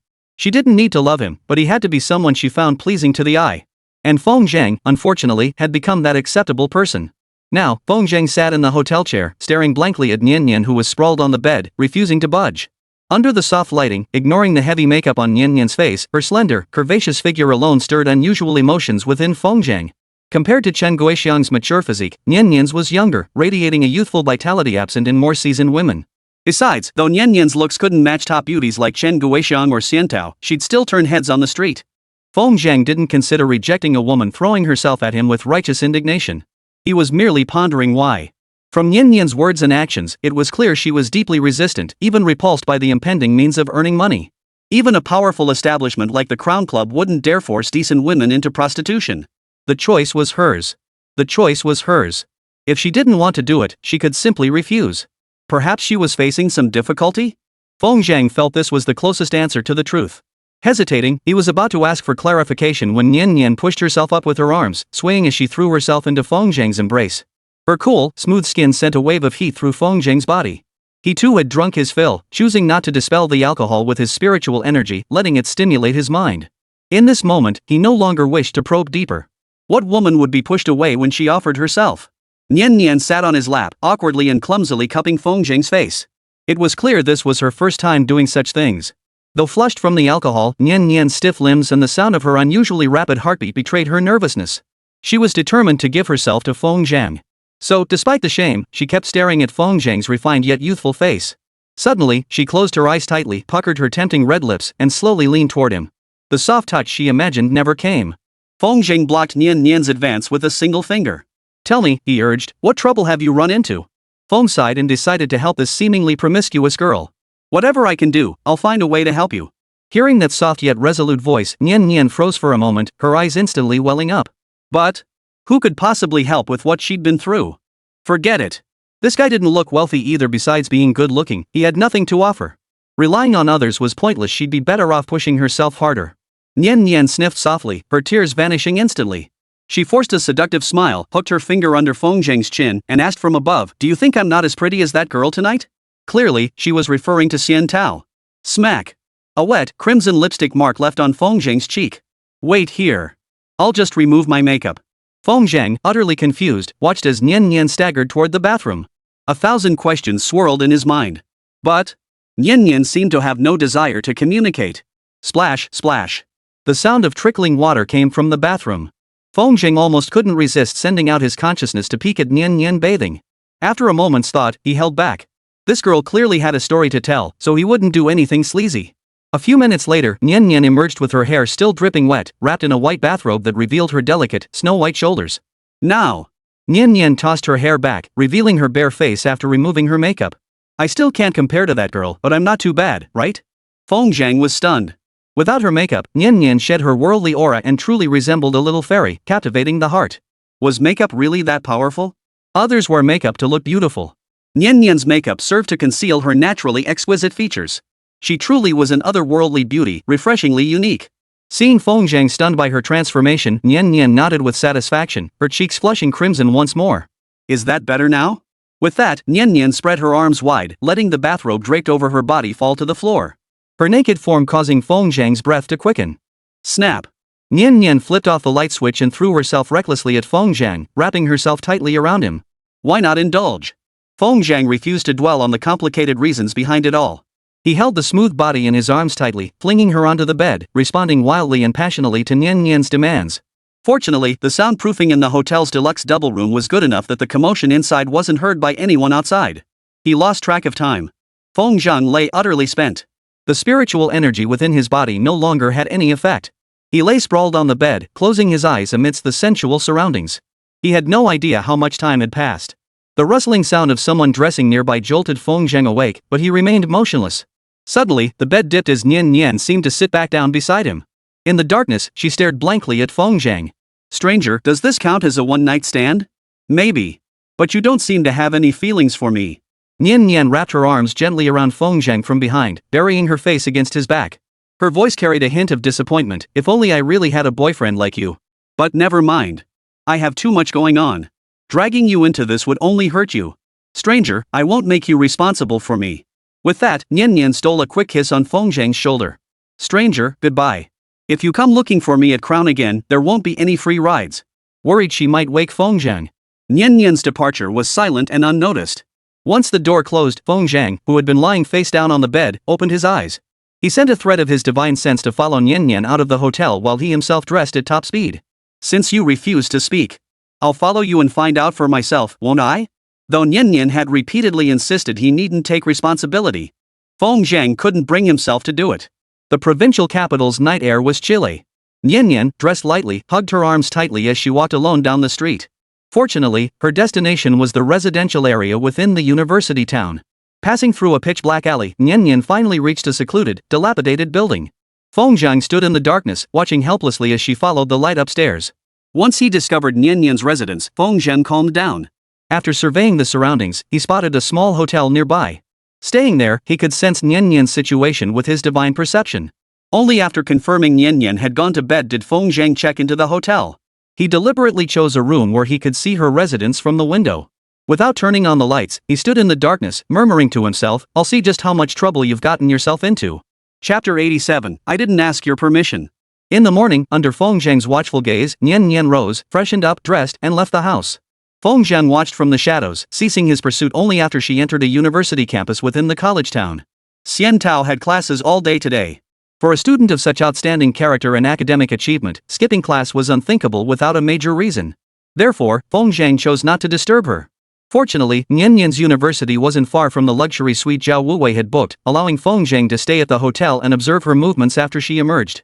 In the afternoon, Zhao Wuwei and Lu Fan each called Feng Zhang, inviting him to join them for another gathering that evening. Feng Zhang politely declined both invitations, choosing instead to remain in his room awaiting Nian Nian's return. It wasn't until after 6 in the evening that Nian Nian finally emerged from campus, backpack slung over her shoulders. Feng Zhang hurried downstairs and concealed himself in the shadows to follow. With his abilities, tracking someone undetected was child's play. Around 7 o'clock, Nian Nian returned home and changed into revealing clothing that accentuated her figure to the fullest. However, the heavy makeup on her face detracted from her overall beauty. After eating a bowl of noodles alone at a nearby noodle shop, she idly played with her phone for a while before picking up her small crossbody bag and leaving. She hailed a taxi by the roadside, seemingly headed for the Crown Club. Feng only hailed a cab and followed after she had left. By the time he arrived at the Crown, Nian Nian was already on duty, sitting in a private room with a fake smile on her face, entertaining a balding middle-aged man. The men kept trying to get Nian Nian drunk with ill intent. Feng Zhang had complete confidence in her drinking ability. Sure enough, by the end of the night, the middle-aged man who had hired Nian Nian was so drunk he could barely walk. Nian Nian supported him to the door. As he got into the car, she gave him a subtle shove from behind. Feng Zhang, hidden in the darkness, chuckled at Nian Nian's mischievous prank. During the drinking session, the middle-aged man had practically groped Nian Nian's long legs to pieces. Only when he was this drunk did Nian Nian dare to push him as payback. After seeing the man off, Nian Nian's expression visibly brightened. Seeing it was still early, Nian Nian went back inside, asked Sister Mei for another shift, and started her second round of work. This time, Nian Nian encountered several young men who looked like students. They were much more restrained, and drinking was just drinking. Dealing with these youngsters, Nian Nian was confident. Unlike her coy resistance with the middle-aged man earlier, Nian Nian was more lively this round, weaving between each young man and pulling them into drinking games. By the time the barrel was emptied, Nian Nian felt a pleasant buzz. Finally, by 2 in the morning, the young crowd had played themselves out. Nian Nian collected the money, signaling the end of a full day's work. Nian Nian, pretty good earnings tonight, huh? Mei Jie came over to Nian Nian, took her hand, and said, Mei Jie knows people best. A student girl like you, as long as you can let loose, you'll definitely be in demand. Thank you, Sister Mei. Nian Nian suppressed the sorrow lurking in her eyes, pulled out a few bills, and pressed them into Mei Jie's hand. Sis Mei, remember to assign me more young guys. I really must scold you. Mei Jie chuckled, in this line of work, both older and younger men are our clients. As long as they pay, don't be picky. Sis Mei's right, huh? Nian Nian yawned. I'm a bit tired tonight. I won't be joining you for late night snacks. Go ahead, go ahead. Just come in early tomorrow. Outside the crown, Nian Nian didn't hail a cab. Instead, she staggered along the roadside. Several times, she nearly collided with parked cars, making Feng Zheng's heart race with worry. He almost couldn't resist stepping in. Fortunately, Nian Nian only appeared drunk. Her mind was crystal clear. By refusing a cab, she seemed to deliberately let the evening breeze wash away the dust of the world clinging to her. After walking for a while, Nian Nian's phone rang. She answered with a complex expression, crouching under a tree by the roadside, her mood deeply despondent. Feng, following her with his divine sense, faintly overheard parts of the conversation. Mom, I'm fine. What? Dad's medicine isn't enough again? Didn't I just give you 6,000 when I came back the day before yesterday? Alright, Mom, get a card. I made some money today and will transfer it to you tomorrow. After hanging up, Nian Nian hugged her knees, head bowed, and sobbed quietly. Feng Zheng's emotions were deeply complicated. If it was just a family member with a serious illness, why not tell him directly? There really wasn't a disease in this world he couldn't cure. Just as he thought he understood Nian Nian's predicament and was about to step forward to comfort her, a sedan slowly pulled up beside him. The moment she saw the car, Nian Nian's face turned pale. She scrambled to her feet in panic, ready to run, but after taking only a few steps, she was surrounded by several burly men who had emerged from the car. Hey, Nian Nian. Hey, donkey brother, hee, long time no see. Nian Nian was held by 2 men and brought before a middle-aged man wearing a coat. It really has been a while, Nian Nian. Donkey brother has been looking for you for days. Brother donkey. Nian Nian plastered on a smile. I'm raising money right now, aren't I? As soon as I get it together, I'll pay you back first thing. Pay you back? With just your earnings from working at Crown? Lu Gu, whose real surname was Lu, was a loan shark operating around the university district. Known in the underworld as Brother Lu. But after years of being called that, everyone just assumed it was Donkey Brother. The pronunciation was practically identical anyway, so Donkey Brother just laughed it off and embraced the nickname. Nothing escapes Donkey Brother's notice. Smack. A sharp slap echoed across Nian Nian's face. Don't you dare give me that smug look, you bastard. I finally caught you time to pay some interest, huh? Nian Nian's eyes dimmed, but he dared not show any anger. With a pained expression, she pleaded, Brother Donkey, give me a few more days. I swear I'll pay you back every penny. You said the same thing last time. Donkey Brother waved his hand impatiently. Nian Nian, don't say I'm not giving you a chance. You won't make much money just serving drinks like this. Here's the deal. I've got a few big bosses who want some fun lately. Go entertain them for a night, and you'll make at least 100,000. Nian Nian's face paled. She'd heard rumors about the twisted preferences of wealthy men in the provincial capital, groups of 3 or 4 men hiring young models and subjecting them to every imaginable form of abuse. One young model had been abused so badly she became completely incapacitated, unable to care for herself. Though she received 300,000 yuan afterward, it was a terrible bargain compared to a lifetime of disability. The incident even made national news. For someone as petite as Nian Nian, reaching that point would be no different from death. The crucial thing was, she couldn't die now, her family still needed her. Nian Nian urgently pleaded, Brother Lu, no way. You know my body. I'm not discussing this with you, I'm telling you to get ready. Donkey shrugged his shoulders dismissively. 6 o'clock tomorrow afternoon. If you don't show up, I'll come pick you up at your school. Brother Lu, I beg you. I'm really trying my hardest to earn money. I almost forgot, since I'm making the trip, I might as well collect some interest. With that, Brother Donkey had his men snatch Nian Nian's shoulder bag. They rummaged through it and pulled out the 2,000 yuan she'd earned from accompanying customers that night. Is that all? Nian Nian struggled to throw herself at Donkey Brother's feet. Donkey Brother, I beg you, don't take it. This is my dad's hospital fee for tomorrow. If you take it, the hospital will kick him out tomorrow. Chapter 88, You're so stupid. Smack. Another sharp crack echoed as Nian Nian's cheek swelled high. Lu Go spat, whether your dad lives or dies, what the hell does it have to do with me? If you don't let go, I'll take you back and lock you up today. No, Brother Lu, I beg you. I'll do anything you ask, just don't take my money. Nian Nian clung desperately to Donkey Brother's leg. The 2,000 yuan was for her father's hospital fees and medicine tomorrow. It was the family's only hope. Damn it! Donkey Brother was boiling mad at Nian Nian's persistence. This time, he raised his fist. Smack! The powerful punch didn't land. A hand appeared behind him, gripping his wrist firmly. Who the hell do you think you are, meddling in my business? I'm your father. With that, Feng Zhang punched Donkey Brother squarely in the eye socket. You touched my woman. Have you thought about how you'll die? Smack! Quick, save Donkey Brother. Everyone, attack together. Lu Ji's henchmen finally snapped into action, charging toward Feng Zhang. Yet none could even grace Feng Zhang's clothes. A single punch or kick sent men crashing to the ground. Damn, this kid's too strong. We can't beat him. Let's get out of here, quick. The henchman hoisted Donkey Brother onto the cart and scrambled to the vehicle, revving it up and speeding away. Watching Feng Zhang appear like a divine warrior descending from the heavens, Nian Nian froze in place. Her heart held shock, delight. But above all, she felt worry. Only after Donkey Brother and the others had fled did Nian Nian collapse onto the cold ground. Her eyes fixed on Feng Zhang, she asked, You saw everything? Father is gravely ill, and you owe money to loan sharks, right? These words shattered Nian Nian's last line of defense. She suddenly stood up, tears streaming down her face, and pointed at Feng Zhang, roaring, I didn't want to tell you. I just wanted to hold on to a beautiful past. Now you've seen everything. What's the point of that? Nian Nian cried loudly, her look of disappointment and helplessness heartbreaking. Fine. Now that you've seen everything, you can start mocking me. I don't intend to mock you. Feng Zhang had never encountered this before, a girl whose psychological defenses were nearly shattered. He didn't know how to handle it. After a long moment of hesitation, he slowly walked over and took Nian Nian's hand. Listen to me, I can help you solve any problem you have. What gives you the right? Nian Nian's expression was filled with deep resentment. Do you know what my dad's illness is? It's a bottomless pit. But I refuse to give up, he's my only father. And then there's the loan sharks.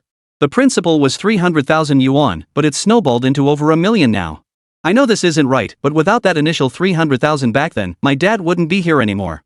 Do you understand? You want to help me? What gives you the right? Are you some rich tycoon? Nian Nian screamed at the top of her lungs, more like a release of pent-up frustration. She couldn't tell her family about any of this, and she certainly couldn't let her classmates know a single thing. It would ruin her life. But what could she do? She was just an ordinary college student from a small county town. Where could she possibly get millions to cure her father's illness and repay the high-interest loans? Days of despair dragged on, each passing day piling up unbearable pain she couldn't share. Facing Feng Zhang in this moment, her defenses suddenly crumbled. Like a dam bursting, the floodgates opened, and there was no stopping it. Feng Zhang knew that no matter what he said now, Nian Nian wouldn't believe him. All he could do was silently stay by her side, draping his coat over her smooth shoulders. I don't need your pity. Nian Nian cried herself hoarse, her emotions finally settling somewhat. We're just passing strangers. Meeting me will only drag you down. Before Donkey and the others find you, leave now. I can handle this alone. How are you going to handle it? Feng Zhang grew angry. Are you planning to go entertain those rich men tomorrow? Have you considered the consequences? So what? Nian Nian wiped her tears sadly, staring at the gray, overcast sky just like her life, with not a glimmer of light in sight. If you're lucky, you won't die or get crippled. You could make over 100,000 in one night. Smack! Feng Zhang couldn't hold back any longer and slapped Nian Nian across the face. The blow stunned her completely. Feng Zhang cradled her cheeks, his voice tinged with pain. Listen to me clearly. I said I can solve your problems. You have to trust me. If Feng Zhang were a spoiled rich kid like Zhao Wuwei, these words might have carried a hint of domineering CEO charm. Unfortunately, seeing Nian Nian's lingering doubt, Feng Zhang's anger flared. He released her cheeks and pulled out his phone. It was already late at night. Making a call would surely disturb others' rest. But Feng Zhang had to prove his capabilities. Hey, Feng, calling this late got into trouble? Brother Huang, I do have something. Feng Zhang's voice remained calm. I need 2 million. Can you make that happen? Huang Badian hesitated for a moment, exchanged a glance with Feng Wei, then nodded. Send me your card number. I'll transfer it to you within 5 minutes. After hanging up, Feng Zhang sat patiently by the roadside. All the money he had was tied up in building his family home, so his only option now was to borrow from Huang Badian and his wife. Nian Nian crossed her arms, her expression cold as she watched him. Keep pretending. Don't think I can't tell. You're from Linping County. The number of people in Linping who can pull out 2 million in the middle of the night can be counted on one hand. Honestly, this is pointless. Even if you could come up with 2 million, it wouldn't save me. Feng Zhang roughly grasped the deeper meaning behind her words. The crux of the matter lay in her father's illness. As long as the illness remained unresolved, no amount of money would be enough. This was something Feng Zhang would need to figure out once he returned. Only by seeing the patient's condition firsthand could he prescribe the right treatment. Without further explanation, Feng Zhang lifted his head and said, "Give me the card number." "What?" "See for yourself." Feng Zhang displayed the text message interface on his phone before her. And indeed, Huang Beishan's actions were remarkably swift. The money had already been transferred within 5 minutes. Seeing the 2 million yuan transfer notification, Nian Nian's face paled with shock.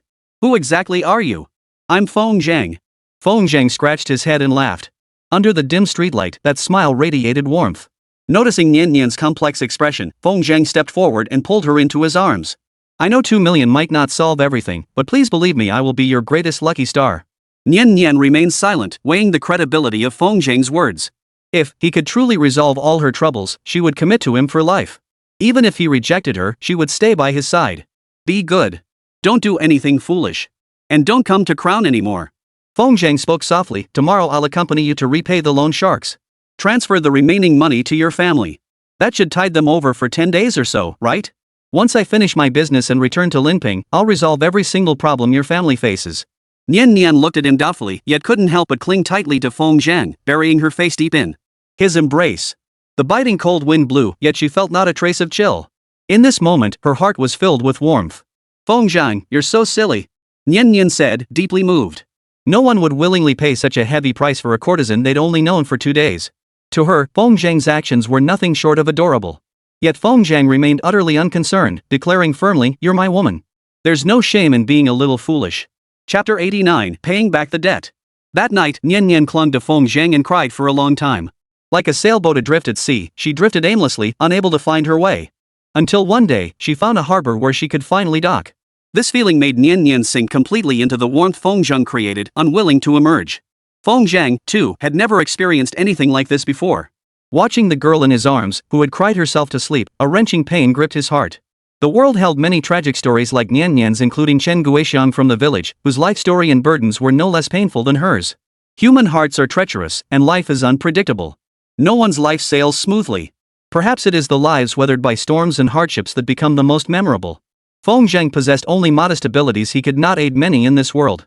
But for those who choose to stay by his side, dedicating their whole hearts to him, he will give everything he has. As Nian Nian said, this side of Feng Zhang is foolish. Within his means, Feng Zhang is content to be this little sweetheart who brings joy to those around him. Dawn was breaking, and the morning breeze carried the chill of late autumn.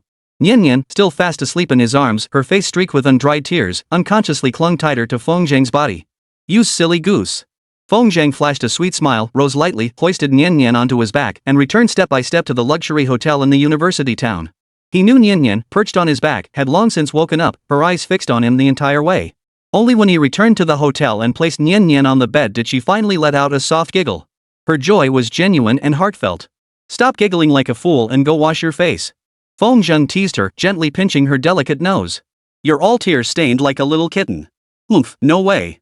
Nian Nian wrapped herself tighter in the blanket, peeking out with a flushed face. "Do you want more? Want more?" "No, no, no."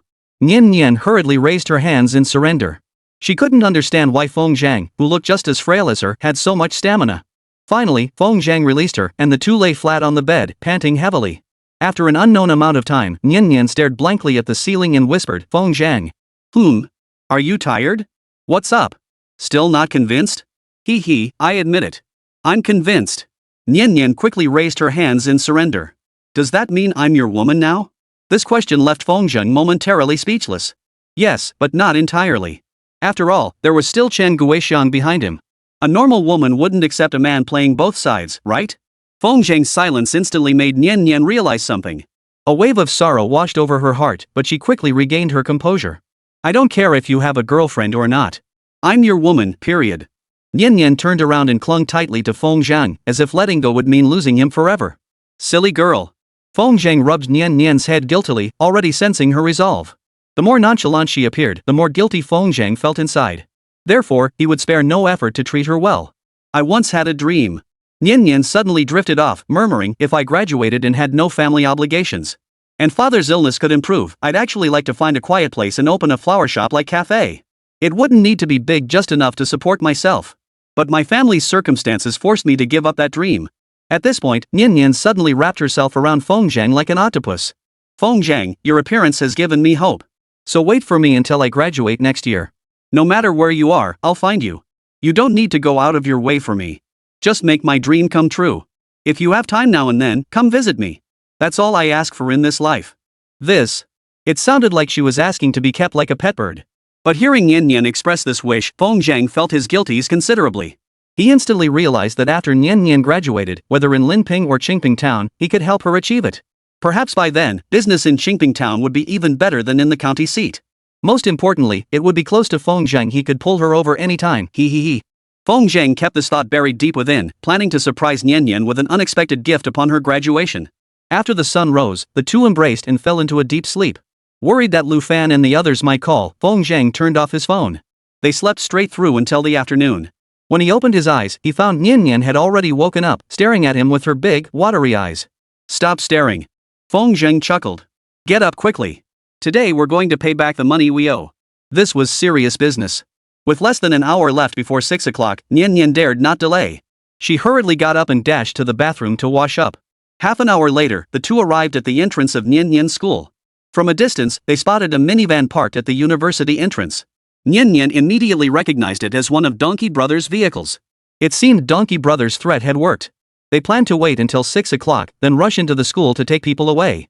Nian Nian's sudden appearance startled Donkey Brother inside the van. You're a smart little girl, but what's with bringing him along?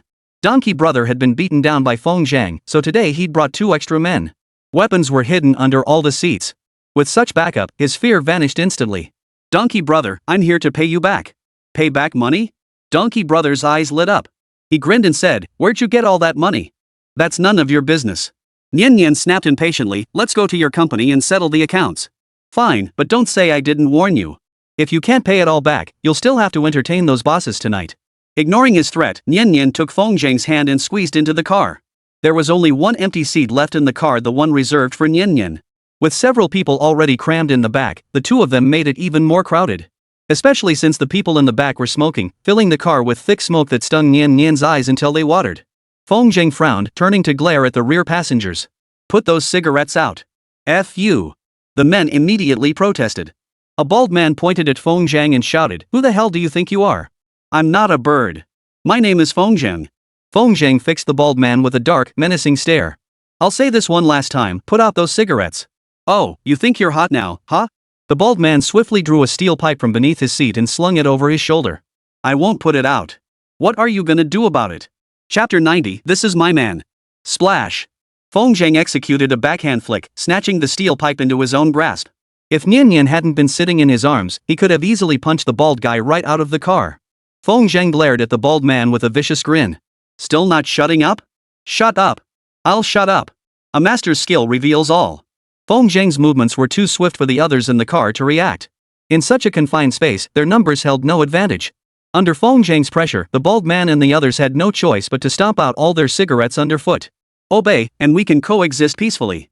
Feng Zhang chuckled as he returned the steel pipe to the bald man, giving his greasy, shiny forehead a pat as he did so. The bald guy was stunned. Not only was this kid quick on his feet, but he also commanded an intimidating presence. Baldy, your steel pipe. Someone nearby gasped, trembling as they pointed at the pipe in the bald man's hands. Startled, Baldy cursed under his breath as he looked at the pipe. It had somehow bent out of shape. They had all seen clearly just now that Feng had been holding the pipe with one hand. How much strength would it take to bend a steel pipe under such circumstances?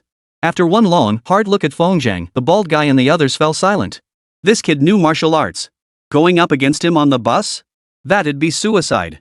Throughout the entire incident, Nian Nian remained silent. Seeing Feng Zhang intimidate everyone, her eyes held no surprise, only little stars of admiration. My man seems pretty formidable. The van quickly exited the university town and pulled up at a location that looked decidedly remote. This was the front office for Donkey Brother Loan Company. When someone needed a loan, they'd bring their car here. As for the methods? Well, those in the know understand. Clatter! The rolling door slid open, revealing a pitch-black interior where over a dozen young men sat, each clutching steel pipes, machetes, and similar weapons. This scene made Nian Nian hesitate to proceed. Don't be afraid. A strong, calloused hand rested on her shoulder, instantly calming her fluttering heart. So, how do you plan to pay us back? Donkey Brother reclined on the sofa chair, his expression amused as he watched the two. I borrowed 30,000 yuan originally, but you rolled it into 120,000. Never mind what shady dealings might be involved, I'll take the hit. Pay back the 120,000 and we're even. Donkey Brother chuckled, pulling out a card and placing it on the table. Transfer it to this account number yourself. Nian Nian was about to enter the details on her phone when a hand stopped her. Hold on a minute. Feng Zhang coldly looked at Donkey Brother and the others. Let's get this straight first. If I pay back 1,200,000, does that mean we're completely even? Pay up first, then we'll talk. No way. We need to clarify everything up front. Otherwise, this money can't be repaid. This was clearly a predatory loan scheme with compound interest. Without clear terms, even after the transfer, the debt wouldn't be settled. Feng Zhang had specifically researched this type of scheme, so he was extra cautious. Debt repayment is a fundamental principle. For Donkey Brother to run such a disreputable operation so brazenly, he must have powerful connections and backing. Feng Zhang didn't want trouble. He didn't care about the 1.2 million, but the matter had to be resolved completely. Kid, I know you're a tough fighter. Donkey lit a cigarette with calm composure, exhaling a smoke ring as he grinned. But you should know whose turf you're on. Know your place and transfer the money now. Otherwise, I can't guarantee you'll walk out of this door standing. Clatter. The two men guarding the door pulled down the rolling shutter. The room plunged into momentary darkness. Click. The lights flashed on, revealing the menacing faces of Donkey Brother and his crew. This was about to get ugly. Feng Zhang shielded Nian Nian as they retreated to the wall. Only by doing so could they ensure that when the fight broke out, no one would take advantage and harm Nian Nian. You sure you want to play this game? Today I'll show you who's in charge around here. What are you waiting for, brothers? I want one leg. After spitting out this threat, Donkey Brother sat back down on the sofa chair, leisurely puffing on his cigarette. I've had it with this punk for ages. Let's go, guys. Baldy gave the signal and charged forward first, wielding a twisted steel pipe. Seeing this, Nian Nian's face drained of color in an instant. Her gaze fell upon the broad, reassuring figure before her, and she instantly felt calm. This is my man. He could do anything. With a clang, Feng Zhang blocked the swinging pipe with one arm. The metal struck his flesh yet failed to gain any advantage. The steel pipe in his hand bent into a large, curved bow. Damn it! The bald man let out a startled cry, feeling a sudden sharp pain in his lower abdomen.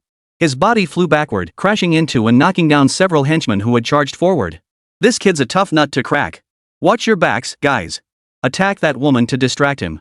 Feng Zhang spread his arms wide, delivering a punch to anyone who dared charge forward. He paid no heed to the pain of steel pipes and machetes striking his body. With just his bare hands, he fought so fiercely that no one dared approach. 5 minutes later, Feng Zhang's clothes were slashed to shreds. His body bore curling wounds everywhere, an especially terrifying sight. Nian Nian, tears streaming down her face, clung obediently behind Feng Zhang. She couldn't help him, but she could at least avoid hindering him. Even when one of the steel pipes finally broke through Feng Zhang's defenses and struck her shoulder, she would endure the pain, biting her lip and bearing it silently. Feng Zhang heaved heavy, ragged breaths, the red glint in his eyes growing ever more intense. This man is mad. Everyone realized Feng Zhang was absolutely off his rocker. Logically, a martial artist's momentum should wane after such a prolonged fight. Yet Feng Zhang defied all logic, growing more and more excited with every blow. How could this possibly go on? The few remaining men in the room, wielding steel pipes and cleavers, exchanged bewildered glances, momentarily unsure whether to attack. Damn it! Donkey Brother, pale with fear, shivered as he hid behind others, shouting, "Have I been feeding you all for nothing? He's almost done for. Get moving and hit him." The others dared not disobey. Gritting their teeth, they charged forward with their steel pipes raised. Zhang Feng switched from fists to fingers. A single finger strike rendered his target immobile. This bizarre scene sent Donkey Brother collapsing to the ground in terror. In an instant, everyone was either lying on the ground wailing in pain or frozen mid-charge. The only one still able to move was Donkey Brother. Feng Zhang breathed a sigh of relief, took Nian Nian's hand, and slowly walked over. You, don't come any closer. Donkey Brother was terrified, no longer daring to meet Feng Zhang's fierce gaze. Nian Nian, I beg you, don't let him come over. Smack. Feng Zhang planted his foot squarely on Donkey Brother's shoulder and asked calmly, pay back the money. No, I won't pay it back. What do you mean by that? Is my woman someone who doesn't pay back debts? Feng Zhang narrowed his eyes and demanded, be honest, how much does Nian Nian owe you? 120,000. Absolutely nothing left. Humph.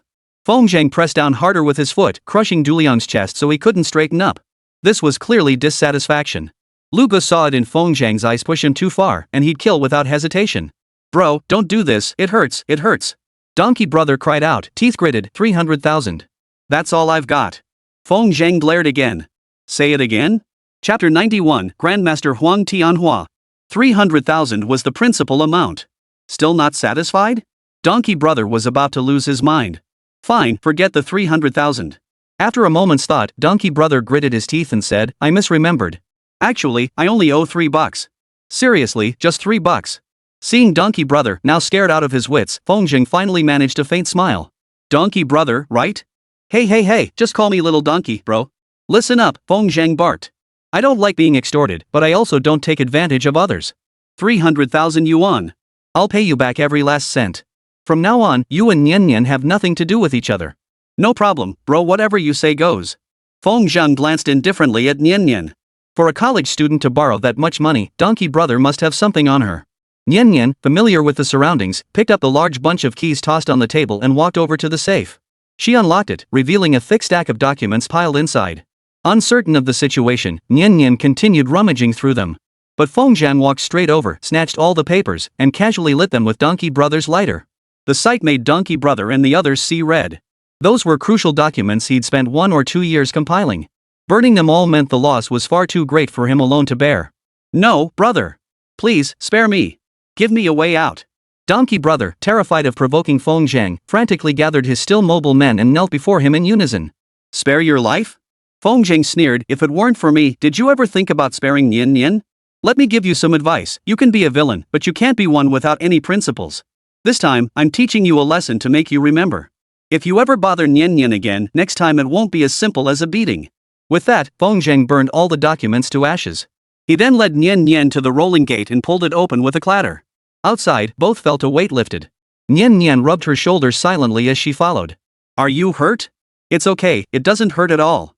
Feng was utterly helpless with this stubborn yet fragile girl. He gently stroked her shoulder with a pained expression and whispered, I'm sorry I couldn't protect you. If you keep saying that, I'll get angry. Nian's eyes sparkled with amusement. Let me take you to the hospital. You've lost a lot of blood. It's fine. Feng shook his head nonchalantly. Your man isn't just good at fighting and tormenting you, he's also got incredible healing abilities. Don't worry. Sleep it off tonight, and I promise nothing will be wrong tomorrow. The sky had grown completely dark. Without hailing a cab, the two walked hand in hand along the roadside. Fortunately, the blood on Feng body was hard to see in the night, so it didn't attract much attention. Late that night, several figures crept stealthily through a secluded stairwell in the city center.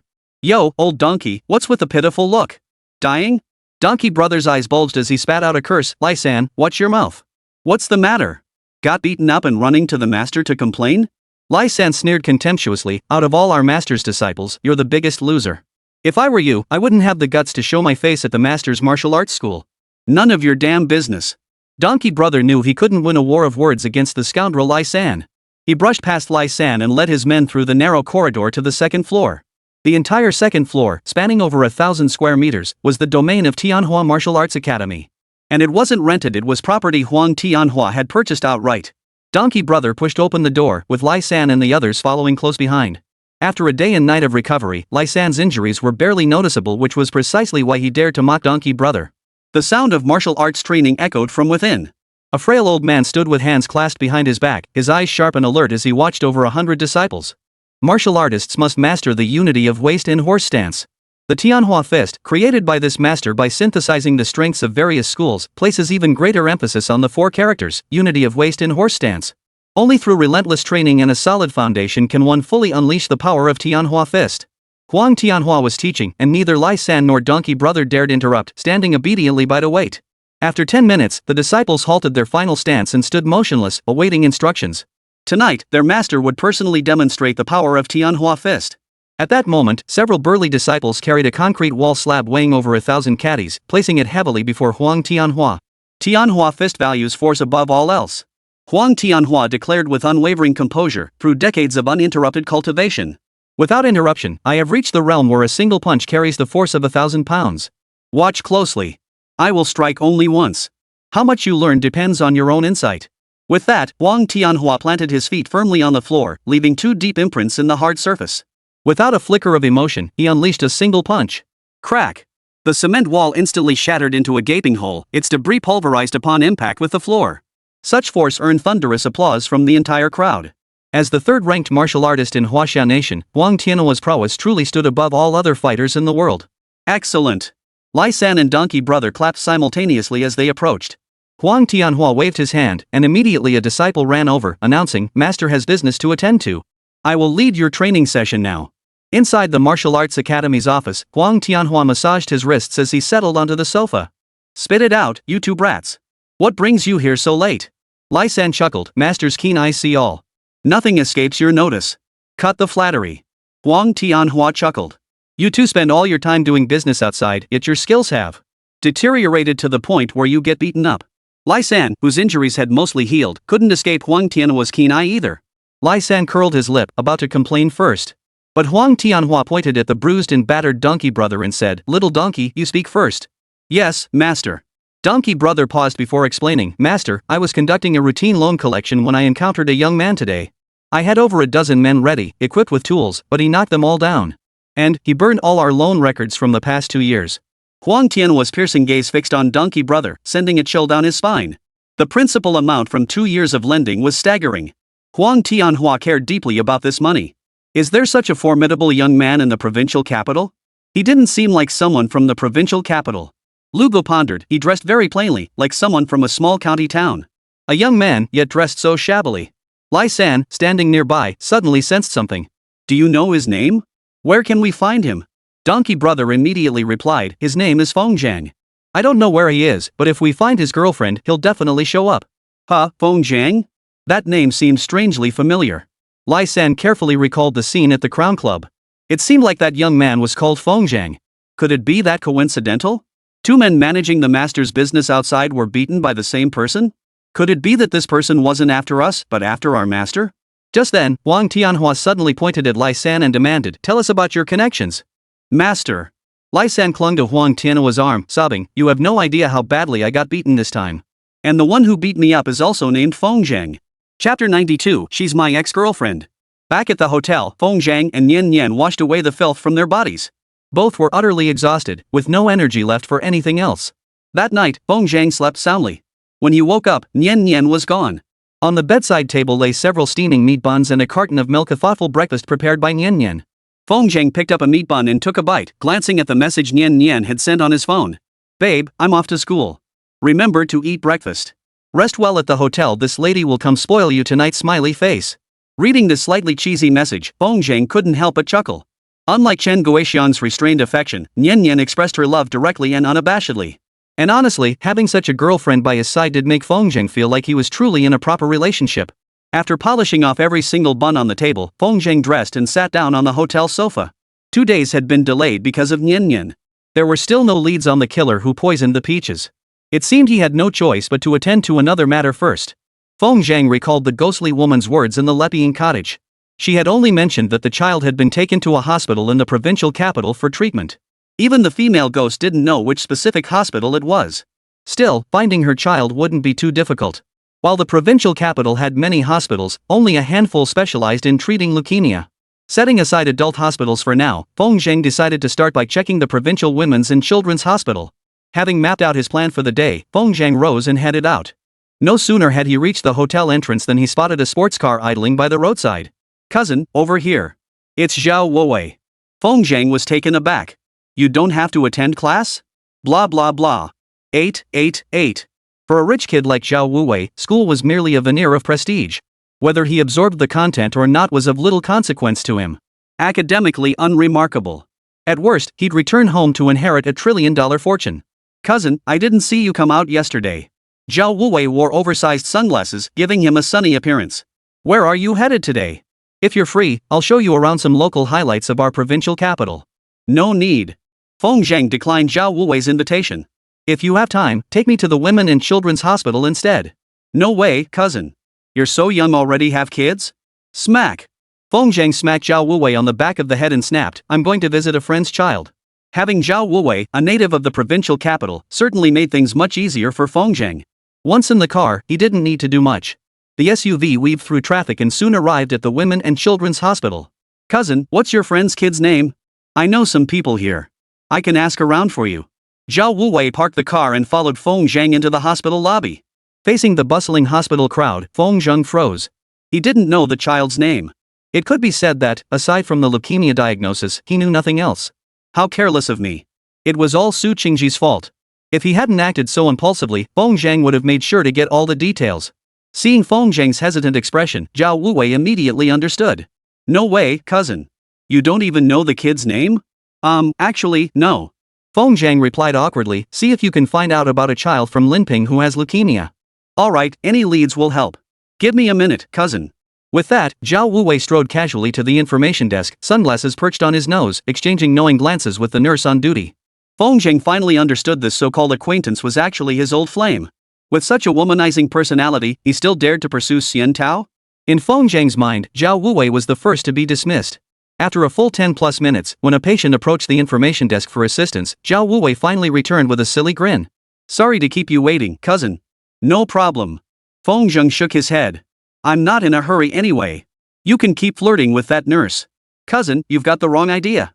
Zhao Wuwei hurriedly protested, she's just a regular friend. Poof. Alright, I admit it, she's my ex-girlfriend. Zhao Wuwei regretted it so much his guts turned green. Overconfidence truly leads to ruin. The ancients were right. Cousin, you have to believe me. We broke up ages ago. Now, my heart belongs only to Schwer. Poof. Feng Zhang's insincere smile sent a chill through Zhao Wuwei's heart. No need for explanations. Just tell me the outcome. Oh. Seeing Feng Zhang's disbelief, Zhao Wuwei could only try to appease his cousin, hoping he wouldn't tell Schwer about this. I found out about a little girl from Linping who also has leukemia. She lives on the 8th floor. What's her name? Her name is. Zhao Wuwei paused for a moment before finally recalling a name. Her name is Mian Mian. It sounded like a little girl's name. Feng Zhang sighed as he stepped into the elevator. Behind him, Zhao Wuwei hurried after him, shouting, as if afraid of being left behind. Upon reaching the 8th floor, Feng Zhang asked around until he finally located Mian Mian's ward. Standing at the doorway, he immediately spotted the little girl lying in the hospital bed. An oxygen tube was inserted into her nostrils, and her pallid complexion looked even more terrifying than that female ghost. She must have undergone multiple rounds of chemotherapy. Her hair was completely gone. She sat alone in the quiet room, stillness her only companion. When she saw Feng Zhang, her large eyes locked onto his in a direct stare. Hello, Mian Mian. Feng Zhang knew for certain that this was the person he had been searching for. The little girl's features bore an uncanny resemblance to the female ghost in the cottage. Uncle, how did you know my name? Mian Mian smiled, her eyes crinkling slightly as two dimples appeared on her cheeks. She looked adorable and heartbreakingly sweet. No wonder the ghost had never let go of her, even in death. Such an adorable little girl could melt even Feng Zhang's hardened heart. You little brat, you should be calling me brother. Zhao Wuwei strode in casually, plopping down on the empty bed next to them and crossing his legs as he studied Mian Mian. What an adorable little girl. She'll definitely grow up to be a beauty. Mian Mian blinked her big, adorable eyes and suddenly understood. Oh, so you're my big brother. Don't listen to his nonsense. You can call me whatever you like. Feng Zhang gazed at the little girl with heartache, quietly releasing a faint thread of spiritual energy to examine Mian Mian's condition. Inside her body, leukemia cells had invaded her bone marrow, impairing the hematopoietic function of her stem cells. Under these circumstances, modern medical methods offered no better solution than a bone marrow transplant. The problem was that Mian Mian's condition had already deteriorated severely.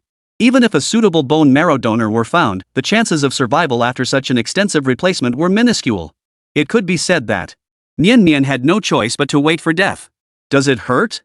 Feng Zhang asked with concern. Not at all. Mian Mian smiled sweetly. Really, not a bit. How could it not hurt? Never mind the repeated rounds of chemotherapy, the sheer torment of blood draining her bone marrow alone was more than this frail body could bear. She was simply pretending not to feel the pain so as not to worry those who cared for her. Such a sensible little girl shouldn't have to suffer so much. Feng Zhang desperately wanted to reach out and pinch Mian Mian's pale little cheek, but his hand froze midair. Suddenly, he dared not touch her. Touching her would cause great harm to her fragile skin. Just then, a roar echoed from outside, "Stop! What do you want?" Chapter 93, Are you a doctor too? A stooped old man staggered in, clutching the lab results. He rushed to the bedside, shoved Feng Zhang aside, and spread his arms protectively over the bed. Don't touch her. Old man, that's not the right attitude. Zhao Wuwei, seeing the old man eyeing them like they were thieves, instantly grew displeased. We came to see Mian Mian out of kindness. Why are you shoving us? The old man was furious. To him, the two looked more like troublemakers. He really doesn't recognize kindness. Cousin, maybe we should just leave? Cut the nonsense. Feng Zhang scolded softly. His earlier actions had indeed been rash. I'm sorry, old man. I know Mian Mian can't be touched, and I never meant to touch her. Seeing Feng Zhang's sincere apology, the old man's furious expression softened slightly. His earlier outburst had been loud enough to draw a doctor and attendants to investigate. Seeing the scene inside, the doctor froze. Old Su, what happened? Nothing much. Mian Mian, afraid of causing any misunderstanding, quickly called out, These two are my brothers. They came to visit me. Since Nian Nian had said that, the doctor didn't press further. He gave old Su a brief, neutral look. Nian Nian's treatment fees have been overdue for quite some time. Old Su, I know your family's situation. The hospital has been trying to find solutions. But, you should understand the hospital's predicament too. The doctor patted old Su's shoulder as he spoke earnestly, both men facing away from Nian Nian and keeping their voices low. Su, there's truly nothing more we can do for Nian Nian. If there were even a sliver of hope, we wouldn't have given up on her. Rather than letting her suffer in the hospital, it's better to take her out to see the world while she still can move. Was the hospital giving up on Nian Nian's treatment? Feng finally understood why Nian Nian hadn't been transferred to a more specialized hospital, a women's and children's hospital like this one. Money was the biggest obstacle. For an ordinary family in Linping County, even combining the resources of 3 generations couldn't cover the costs of treating a leukemia patient. And in Nian Nian's family, it seemed only Grandpa Su remained a man already in his 50s. Lao Su kept his head bowed, offering no reply. He knew they owed the hospital a great deal of money, and he knew this illness held no hope. Yet he refused to abandon the last tender shoot of his family. Fearing Nian Nian might overhear, old Su held back his grief, letting tears well up in his eyes. Swirl in his eyes. Plop. Finally, he couldn't hold back. A single tear fell onto the test results in his hand, where a consent form for discontinuing treatment lay, but old Su hadn't signed it. Damn it! Zhao Wuwei cursed, you doctors are heartless bastards. How could you drive away such an adorable little girl like Nian Nian? Sir! The doctor, unaware of Zhao Wuwei's background, could tell from his attire that this was no one to mess with. Suppressing his own anger, he replied, please watch your language. We never intended to turn her away. You've already made her give up treatment, isn't that kicking her out? This was the first time Zhao Wuwei had ever lost his temper so fiercely over a stranger. Logically speaking, a wealthy second-generation heir like him shouldn't be so impulsive. He certainly shouldn't be concerned about the life or death of someone he didn't know. But whenever he saw Nian Nian's wide, innocent eyes, an irresistible urge to protect her welled up inside him. Such was the power of her presence. Nian Nian was the kind of little girl you couldn't forget after just one glance. It's just money. Zhao Wuwei demanded arrogantly, how much does Nian Nian owe you? I'll pay it. The doctor thought for a moment before honestly answering, hospital fees, chemotherapy costs, and medication costs. All told, she owes the hospital over 200,000 yuan. And given Nian Nian's condition, her next round of chemotherapy is due very soon. I'll see how much it is. Hold on, I'll transfer the money to you right away. With that, Zhao Wuwei pulled his phone from his pocket and dialed a number. Dad, transfer me 500,000. What are you talking about? This time it's absolutely not about chasing girls, it's about accumulating merit for our Zhao family. Damn it, don't talk down to your own son like that. Dad, don't hang up, I'll step outside to talk to you. Judging by Zhao Wuwei's reaction, it was clear he'd frequently dipped into the family funds before, leading his parents to distrust him and hesitate to hand over the money readily. This left him utterly humiliated. Covering the phone, he rushed out in a hurry. The hospital room fell silent once more. The doctor paused for a moment, then patted old Su on the shoulder and said earnestly, Old Su, you really need to think this through. With that, the doctor turned and left. Nian Nian had witnessed Zhao Wuwei's entire reaction. Though she was only 7 or 8 years old and had endured suffering beyond comprehension, her thinking was remarkably mature. Nian Nian, Grandpa is so sorry. Old Su could hold back no longer. Glancing at Nian Nian, who was forcing a smile, he covered his face and crouched on the ground, sobbing uncontrollably. Grandpa, please don't cry. Nian Nian struggled to rise, but her body was too weak, she couldn't even sit up on her own. Her illness had indeed reached its final stage. Grandpa. Nian Nian desperately wanted to keep smiling, but tears kept streaming down her face. Beads of crystal clear tears hung on her pale face, a sight that broke one's heart. Grandpa, Nian Nian doesn't want to stay in the hospital anymore. Will you take me home? You have no idea how much I crave those big red dates from our backyard. They're so sweet. Grandpa, please take me home? My biggest wish is to eat our big red dates until I'm full. Seeing Nian Nian so obedient and sensible, Feng Zheng's heart melted instantly. She didn't say she didn't want treatment, nor did she say she didn't want to live. Asking Grandpa to take her home, perhaps that would ease his heart a little. But where was home? The entire compensation from the demolition had gone toward medical expenses, and the only small cottage was no longer an option. Besides, where were the jujube trees? They'd all been torn down. Nian Nian knew none of this. Nian Nian. Feng Zheng called softly, standing silently by the bedside. Don't cry. I'll find a way to cure your illness. Brother, are you a doctor too? Nian Nian sniffled softly, looking at him with a glimmer of hope in her eyes. Yes. Feng Zheng nodded firmly. The treatment methods in the Taiyi Neijing were rather crude. Neither the Taiyi finger technique nor the Taiyi silver needles could address Nian Nian's condition. Her skin was far too pale, the slightest touch caused it to rupture, bleeding profusely. Even Feng Zheng couldn't cure her under these circumstances. Unless, that is, Nian Nian's body could be temporarily strengthened to a state where Tai silver needle therapy would be feasible. Only then could Feng Zhang eliminate the leukemia cells within her. This was a meticulous undertaking. One misstep could put Nian Nian's life in danger. This time, Nian Nian could no longer hold back. The glimmer of hope in her eyes gradually faded, replaced by a look of utter despair. Brother, please stop trying to comfort Nian Nian. Many doctors have said Nian Nian's illness is incurable. It seemed Nian Nian had always known her condition, but kept it buried deep inside, unwilling to burden Grandpa further. Nian Nian, trust me, I will cure you. In that moment, Feng Zhang resolved that no matter the cost, he would snatch Nian Nian back from the jaws of death. Feeling Feng Zhang's unwavering confidence, Nian Nian seemed to perk up.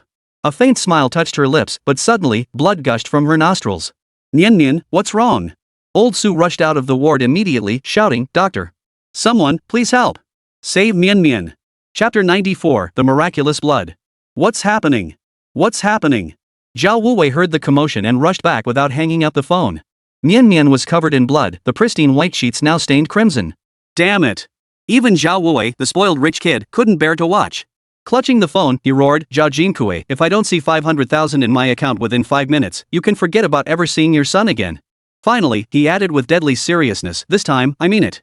After hanging up, Zhao Wuwei stood helplessly by the bedside. He wanted to reach out and wipe the blood from Nian Nian's face but hesitated, unable to bring himself to touch her. This side of Zhao Wuwei stirred a flicker of sympathy in Feng Zhang's heart. A person, regardless of their character, as long as they still possess compassion and the glimmer of humanity. That person is worth befriending. It wasn't that Feng Zhang was indifferent, he had indeed considered channeling his spiritual energy into Nian Nian's body to help seal her ruptured blood vessels. But spiritual energy carried a chill that would pierce her skin, fragile as white paper. The wisest course was to refrain from rash action. Moments later, several doctors rushed over carrying various medical instruments. Quick, stop the bleeding first. Everyone not involved, get out. There's no time to get to the operating room. We'll perform emergency treatment right here. At this moment, Nian Nian's exhalations were already outpacing her inhalations. The loss of blood was causing her to nearly suffocate. Feng Zhang silently led the furious Zhao Wuwei to the doorway. Handing her over to the doctors was the best choice now. Nian Nian. Old Su crouched by the doorway, wanting to cry out in grief but afraid of disturbing his granddaughter inside. His face flushed crimson from the effort, a sight too painful to look upon. Ding! The sound of a text message rang out. The money's here. Zhao Wuwei shouted, Old Su, stop crying. Come with me to pay up. Old Su was dragged away by Zhao Wuwei without a word.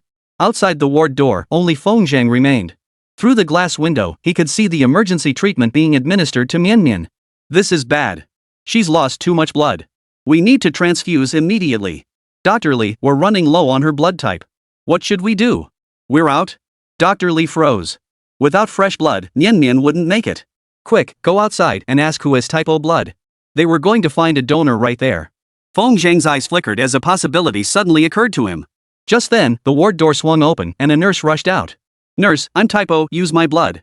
Are you sure? Have you been tested? Don't ask so many questions. I guarantee my blood will work for her. With that, Feng Zhang pushed open the door and stepped inside. What are you doing here? Dr. Li yelled at Feng Zhang, go outside to do the transfusion. Not here. Dr. Li, is that right? Feng Zhang cast a detached glance at Nian Nian on the hospital bed. Her eyes were tightly shut and she had fallen into a deep shock. The situation was critical. Feng Zhang rolled up his sleeves and said calmly, I recommend performing the transfusion here. No. Dr. Li refused outright. Her condition is critical. She might not survive an on-site blood transfusion. Might not be able to handle it. Trust me, she can. Feng Zhang stared straight at Dr. Li, his eyes radiating such calm and confidence that Dr. Li felt momentarily dazed. Those eyes were terrifying. Young man, what is your relationship to her? Dr. Li asked in a low voice, if something goes wrong with the on-site blood transfusion, can you take responsibility? Moon dagger. Then, proceed with the transfusion. As long as someone took responsibility, Dr. Li could distance himself from any complications that arose afterward. Feng Zhang lay on another bed, staring silently as the nurse inserted the needle into his arm. Watching his blood slowly flow out and enter Nian Nian's body through the catheter, Feng Zhang's anxious heart calmed a little. His suspicions had centered on the blood. Nian Nian's fragility stemmed primarily from her blood being contaminated by white blood cells, leaving her with no immunity whatsoever. Ordinary blood could only temporarily sustain Nian Nian's vital signs within 3 days, it too would become contaminated by white blood cells. Feng Zhang was different. As a cultivator, his blood contained the elusive spiritual energy of heaven and earth. Such blood possessed far more formidable vitality.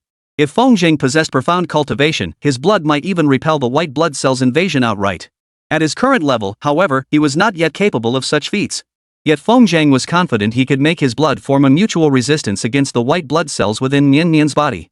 With a few days of patient recuperation, Nian Nian's skin would gradually regain its health. Only then would it be the right moment for Feng Zheng to step in and treat her. Dr. Li. A nurse called out, "He's reached his blood limit, we can't draw anymore." But Nian Nian's condition. Hearing this, Dr. Li froze. In the midst of the earlier crisis, everyone had forgotten that given Nian Nian's blood loss, how could one person's blood possibly sustain her? Just as the doctors hesitated over whether to find another donor, Feng Zheng declared without blinking, "Keep going. I won't die." But? No buts. Feng Zheng raised his voice sharply, barking, "I'm an adult. I take full responsibility for my actions." All eyes turned to Dr. Li. He alone held the authority to decide. Exchanging a solemn glance with Feng Zheng, Dr. Li clenched his jaw and said, "Continue the extraction." Watching Dr. Li's busy figure retreat, Feng Zheng couldn't help but smile. This middle-aged doctor, though his medical skills were nothing special, possessed more than enough resolve. Had he refused, Feng Zheng would have had to persuade him to continue the blood draw. Several minutes later, the resuscitation concluded, and Nian Nian's vital signs stabilized. Just then, a nurse stared at the monitor's display with concern. "Dr. Li, something's wrong. Why is Nian Nian's heartbeat like this?" Everyone turned to the ECG monitor. What had been a nearly flat line moments ago now showed rolling peaks and valleys, resembling the heartbeat of an adult. "Something's wrong. Check it immediately." All the doctors took it seriously, burying their heads in examining Nian Nian's condition. Yet every vital sign had returned to the minimum threshold. Nothing seemed amiss except for the blood. Dr. Li, who also had knowledge of traditional Chinese medicine, placed 2 fingers on Nian Nian's wrist when the instruments failed. Moments later, he glanced at Feng Zheng with a complex expression. "Dr. Li, how is he?" "He'll be fine." Dr. Li sighed in relief. "The blood we just transfused has fully integrated with Nian Nian's body and is radiating astonishing vitality." "That's strange. We've done transfusions before and never seen anything like this." A doctor monitored Nian Nian's condition with instruments, observing through a 3D. The blood, radiating vigorous vitality, not only integrated with Nian Nian. The blood, radiating vibrant vitality, not only fused with Nian Nian's body at the fastest possible speed but also formed antibodies to combat the invasion of white blood cells. "This is unbelievable," one doctor exclaimed. "While the new blood remains vulnerable to white blood cell contamination, it's actively fighting them off." All the doctors seemed to grasp something simultaneously, turning to stare at Feng Zheng, who remained calm and composed. They wanted to know why. "Dr. Li, if this person's blood is truly the cause, then, could we collect samples to develop a specific antidote against white blood cells?" The question sent a collective gasp through the room. Dr. Li looked even more horrified, his eyes burning as he stared at Feng Zheng, as if he were looking at a priceless treasure. Chapter 95, The Sweet Feeling of Doing Good. Feng Zheng didn't give Dr. Li a chance to speak. He stood up, glanced at Nian Nian who was still fast asleep, and turned to leave the ward. Sir. Dr. Li rushed out with a group of nurses in tow. "Could you please wait?" By then, Feng Zheng had reached the elevator doors. Turning impatiently, he snapped, "Don't even think about it." "Sir, you can't say that." Dr. Li said urgently, "Your blood can combat white blood cells. Do you understand what that means? If we can develop a targeted treatment for leukemia based on the blood sample you left behind, countless leukemia patients worldwide would benefit because of you. Sir, please don't leave yet. This is an act of great merit." Dr. Li stepped into the elevator, followed by 2 young nurses whose faces glowed with excitement. To them, Feng Zheng had become a rare treasure. If he agreed to stay and cooperate with the research, the influence of their hospital would rapidly spread across the nation and even the world. This would be a groundbreaking achievement in medicine. As witnesses to this breakthrough, their own status would rise accordingly, elevating them to world-renowned physicians. The allure of such an opportunity was beyond words. Feng Zheng is not a selfish man. If his blood could indeed be used to develop a wonder drug and mass-produce it, he would not refuse such a meritorious endeavor. Su Qingji had previously mentioned the concept of merit. Though Feng Zheng still couldn't grasp its profound implications, he understood that merit greatly benefited cultivation. The problem was, he had altered the composition of his blood through cultivation, absorbing the essence of the sun and moon from the heavens and earth.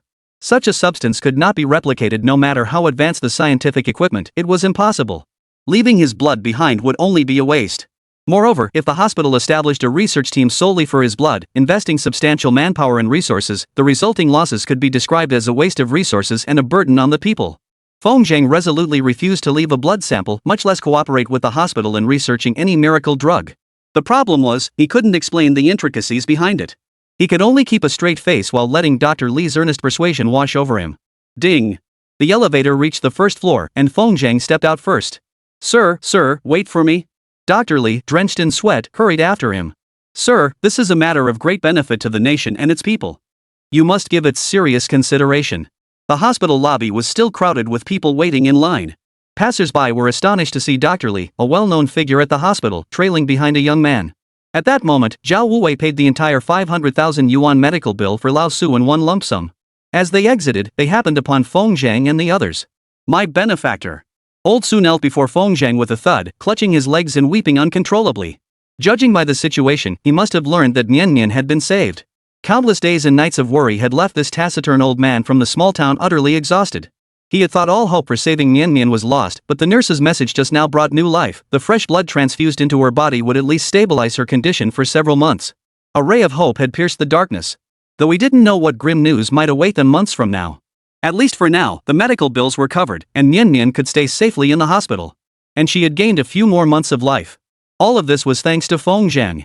Old Su, get up quickly. Feng Zhang reached out both hands and helped Old Su, his nose running and tears streaming to his feet. Listen to me.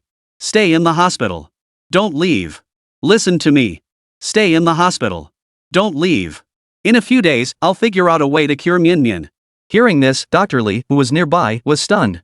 Sir, what did you say? Dr. Li asked incredulously. You're a doctor too? But that doesn't make sense. Nian Nian's condition is critical, there's no possibility of a full recovery. Suddenly, a thought struck Dr. Li. His face drained of color as he exclaimed, you wouldn't be suggesting prolonging Nian Nian's life through continuous blood transfusions, would you? The rest of the sentence remained unspoken.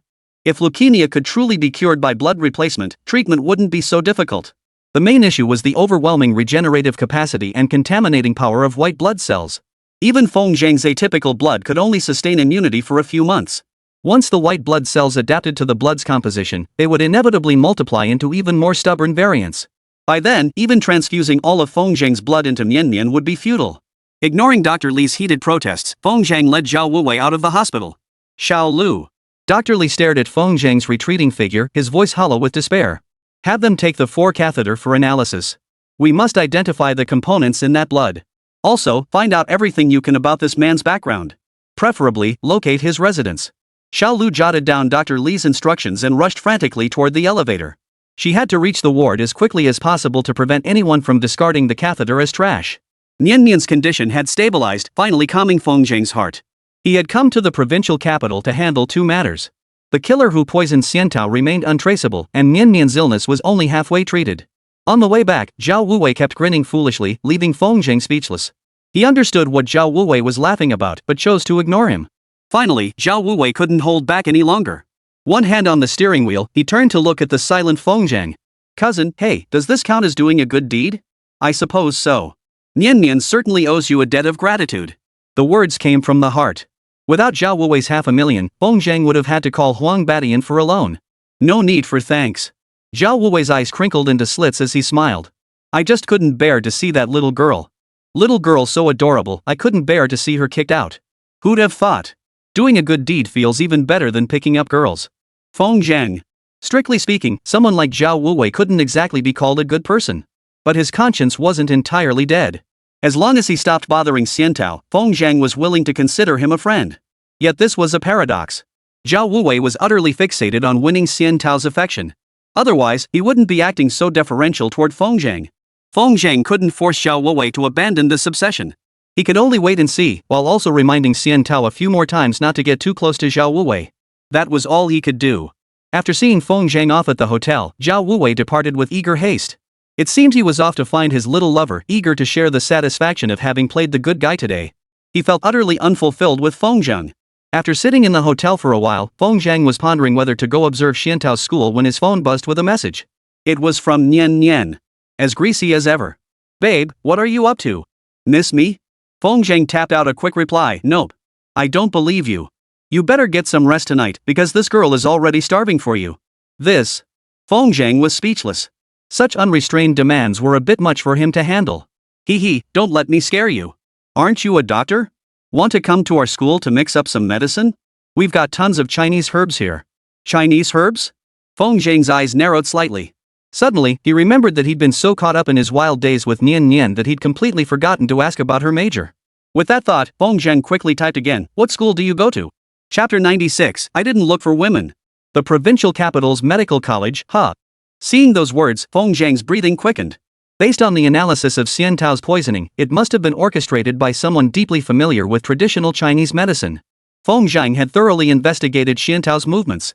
She was a college student from the countryside with a very limited social circle. Before Feng Zheng arrived, she hadn't even been to KV. This meant Xian Tao essentially lived within the confines of the university campus. Feng Zheng had been searching for clues around Xian Tao's immediate circle. That night, she had specifically observed her roommates. Each of them seemed perfectly normal. Most importantly, none of them carried that distinct medicinal scent. Long-term exposure to Chinese herbs could leave a lingering scent that blended with one's aura.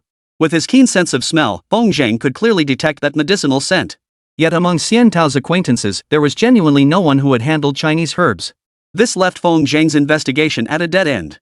Upon discovering that the provincial medical college was located within the university town, not far from Xian Tao's school, Feng Zheng felt a sudden flash of insight. He began to wonder, could someone from the medical college have prepared the medicine and given it to someone close to Xian Tao to administer? If that were the case, uncovering the connection between the medical college and Xian Tao's associates might reveal clues. It was still afternoon class time, making it the perfect moment to head to the university. Feng Zheng picked up his phone and typed, "What's your full name? I'll come find you at school. My name is Yu Inian." "Hey, why are you coming to see me?" "Got it. You want to do it at school? Sounds wild. I know a spot. Hurry over." "Yu Inian?"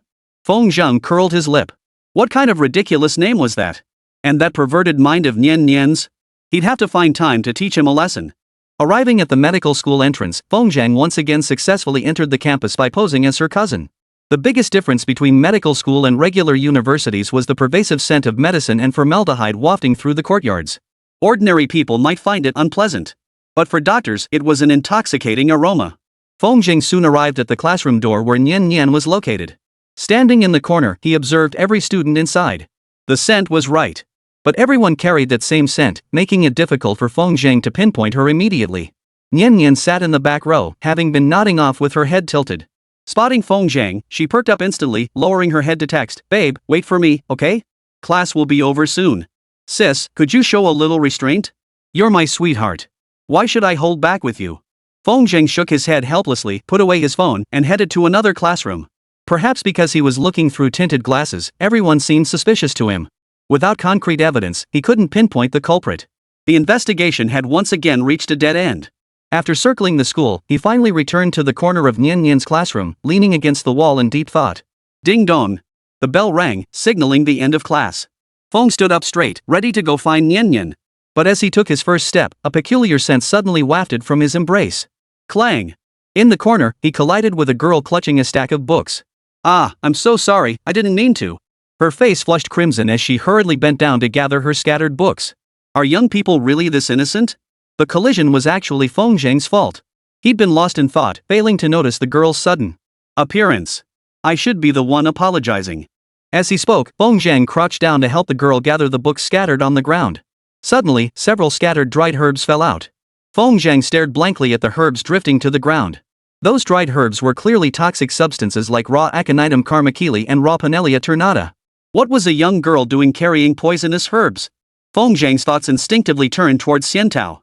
He couldn't help but look up, studying the girl whose face was flushed red as if it might drip with sweat. She seemed extremely shy. Though they had merely bumped into each other, she reacted as if she had been violated. What truly stunned Feng Zheng was her beauty. Setting aside her tendency to blush easily, she could easily rival a top-tier celebrity like Qin Yanfei. The saying that medical schools are full of beauties proved to be true. Feng Zheng had assumed a girl as fresh and ethereal as Nian Nian would easily hold the title of campus beauty queen at medical school. Yet compared to the girl before him, Nian Nian still fell slightly short. The girl scrambled to gather all her belongings, clutching them to her chest before darting away without a backward glance. Feng Zheng stood up, lost in thought, only to catch a lingering, resentful gaze. Wow, that was too much. Nian Nian's face flushed with indignation. I don't mind if you see other women, but please don't do it in front of me, okay? Feng Zheng spread his hands in a gesture of innocence. I wasn't seeing anyone. He. Nian Nian's anger melted into a smile. I wouldn't mind if you did see someone. But that's Han Xiaoqiu, undisputed top beauty of the medical school. Han Xiaoqiu? Feng Zheng silently committed the name to memory. Before he could react, Nian Nian's arm wrapped around his wrist with a firm tug. Let me tell you, whether it's guys from our medical school or other universities in the campus town, just one glance at her and they're completely spellbound. So, even if you flirt with her, I won't mind. Or, how about I help you chase her? Nian Nian's leaps in logic left Feng Zheng struggling to keep up. Could things really get this playful? Seeing Feng Zheng space out again, Nian Nian grew annoyed. She pinched the soft flesh on his arm threateningly. You actually think you could? Let me tell you, even if I wanted to help you, you still wouldn't stand a chance with her. Why? Feng Zheng couldn't help but ask. Because she already has someone in her heart. Nian Nian paused before adding, I heard Han Xiuqiu and the captain of the provincial university basketball team. Team at the provincial university. She's always liked him, but unfortunately, he feels the same way. He keeps rejecting her, even though she's such a beautiful girl. Because of this, Han Xiuqiu often hid in her dorm room crying. Feng Zheng felt a jolt in his heart. The pieces seemed to be falling into place. Now, if he could just figure out who Han Xiuqiu liked, he might be able to follow the trail and uncover whether she was actually involved in the Xiantao incident. The clues were still too sparse to jump to conclusions. Do you know the name of that basketball player? No. Nian Nian shook her head decisively. Bao, I'm telling you, you shouldn't like Han Xiuqiu. She may be pretty, but she's got some issues. Feng Zheng frowned in confusion. What do you mean? Well, she's stubborn as a mule and pretty reclusive. Once she sets her mind on something, nothing will change it. If you actually manage to win her over, forget about hanging out with me for the rest of your life, she'll be glued to your side. Such personality flaws could easily lead to extreme actions. Feng Zheng already sensed the truth of the matter. Perhaps Han Xiuqiu wasn't the one who directly harmed Xiantao, but it would be hard for her to escape involvement. As they walked and talked, they reached a secluded corner of the campus. Here, Nian Nian let loose completely, leaping up and wrapping herself around Feng Zheng like an octopus. Feng Zheng. Baby, give me a kiss. Could you stop acting like a little hooligan? Feng Zheng reluctantly conceded, lightly brushing Nian Nian's cheek with a butterfly kiss before saying earnestly, Nian Nian, if I ask you to invite Han Xiuqiu out for dinner tonight, could you do it? Chapter 97, The Feng Zheng Organization's Dinner Gathering. Don't even think about it. Nian Nian gasped aloud. Han Xiuqiu doesn't have any friends at school. I've never even spoken to her. How am I supposed to invite her? Just tell her this. Feng Zheng leaned close to Nian Nian's ear and whispered a few words. Nian Nian strongly disagreed with Feng Zheng's insistence on getting Han Xiuqiu to come out. She had already laid out the risks and consequences clearly. Someone as level-headed as Feng Zheng couldn't possibly be unaware of the consequences. Even so, he stubbornly insisted on inviting Han Xiuqiu out to dinner. It could only mean he'd lost his mind. Nian Nian reluctantly agreed, bid Feng Zheng farewell, and headed to the library to find Han Xiuqiu. As the most prominent figure on campus, every word and action of Han Xiuqiu drew attention. Her habits were no secret on campus. At this hour, she must be reading in the library.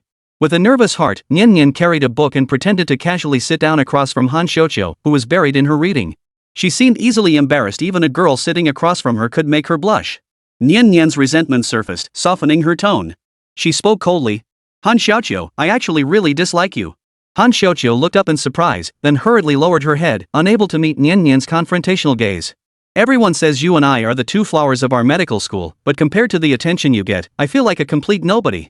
Nian Nian cupped her chin thoughtfully. You've stolen my spotlight, you know? Feeling Nian Nian's scrutinizing gaze, Han Xiuqiu flushed even redder. She mumbled under her breath, barely audible to herself, I'm sorry. You don't need to apologize to me. Nian Nian grew angrier the longer she looked at her. They were both girls. Did she really need to play the victim like this? I'm organizing a dinner tonight. You have to come. Han Xiuqiu shook her head hastily, trying to decline. Come or not, it's up to you. Anyway, I've arranged a mixer with the provincial university's basketball team. By then, that guy you like might have been swept off his feet by some beauty from our medical school. Don't blame me if that happens. With that, Nian Nian snatched the paper and pen from her hand and scribbled a phone number on it. This is my number. 7 o'clock tonight at the food court in the residential area. Nian Nian stood up with an air of authority. If you can't find your way, just call me. After Nian Nian left the library, Han Xiuqiu clutched the book's front cover with trembling fingers. Her anxious fingernails tearing the paper without her noticing. Nian Nian, watching from outside, pulled out her phone and texted Feng Zheng, done. Outside the school, Feng Zheng stared at the message on his phone and instantly grew tense. Tonight's dinner gathering held the potential to uncover the true culprit behind the poisoning. How could he not be nervous? There was still over an hour before school let out. Feng Zheng had to make arrangements in advance.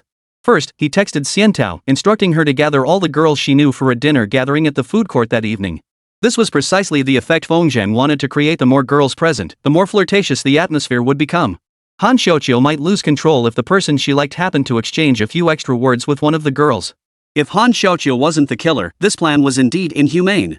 But for Xian Tao's future, Feng Zhang had no choice but to be ruthless. At worst, he could find a way to compensate Han Xiaoqiu later.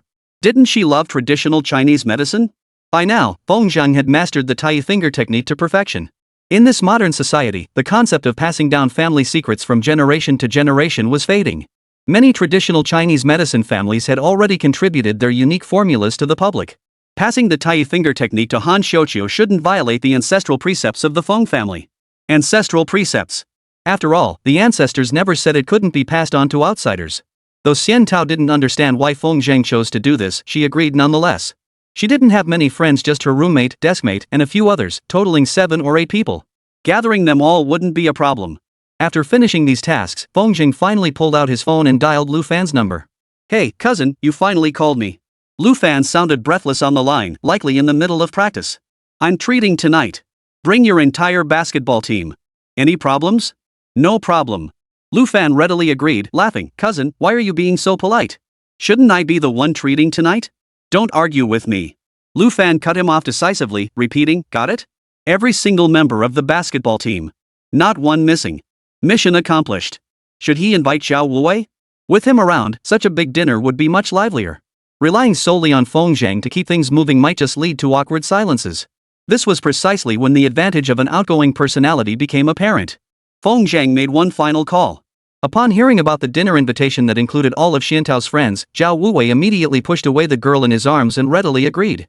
After all, no one was more important than Shuer. Finally, everyone was on board. The evening gathering would be a large affair with nearly 30 people. Normally, 3 tables would need to be arranged for everyone to sit comfortably. But when making the reservation at the restaurant, Feng Zhang deliberately chose a private room with only 2 tables.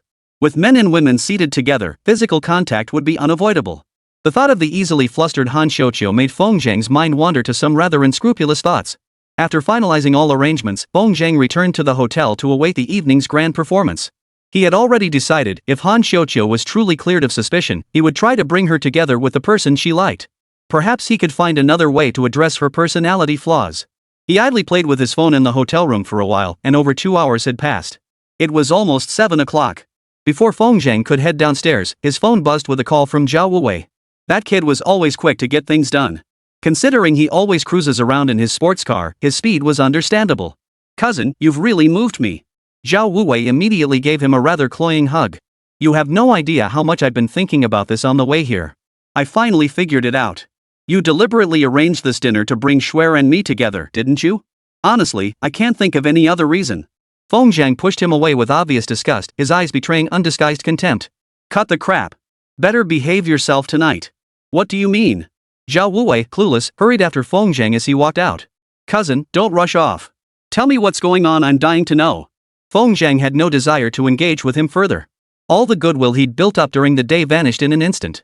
When they reached the entrance of the food court, they unexpectedly saw Xian Tao waiting there with 7 or 8 people. Zhao Wuwei perked up, scratching his head awkwardly as he approached. "Shuer, hey there. I've gotten my cousin's permission to officially pursue you." Feng Zhang's face darkened. What the hell was going on? When the hell did I give my permission? Just then, footsteps approached from behind, drawing everyone's attention. Under the streetlight, Nian Nian approached, impeccably dressed and beaming with joy. It was clear she'd gone to great lengths to dress up for this dinner. Her makeup was light, not as heavy as when she was at KV, yet more playful than her usual no-makeup look at school. This version of Nian Nian truly caught everyone's attention. Wow! Nian Nian walked with light steps, naturally slipping her arm through Feng Zhang's. This scene caused Xian Tao, standing among the crowd, to darken her eyes. Chapter 98, Getting All the Girls Drunk. After waiting a moment at the restaurant entrance, they spotted the basketball team members sprinting toward them, led by Lu Fan. It must be said that these basketball players radiated a palpable energy of youthful passion. Feng Zhang was roughly their age, yet the premature weight of life's burdens made him seem out of place among these youths. Led by Feng Zhang, the group entered the private room. Having been informed of Feng Zhang's arrangements beforehand, Zhao Wuwei took the initiative to assign seats as they sat down. The basketball players and Xian Tao's girlfriends were split into 2 groups, half sat at the tables near the door, while the other half sat further inside. Feng Zhang sat in the center, with Nian Nian to his left and Xian Tao to his right. Flanked by 2 stunning beauties, the other boys couldn't help but feel a wave of envy wash over them.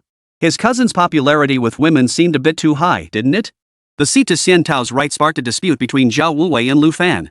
Finally, Feng Zhang stepped in forcefully and banished Zhao Wuwei to another table. His purpose in being invited was precisely to prevent any table from falling into awkward silence. Lu Fan, having secured the seat next to Xian Tao, was particularly energized. He sat down, he proactively grabbed a bottle of beer. "Cousin, I'm honored by your kindness. Nothing else matters now, cheers." Gulp, gulp.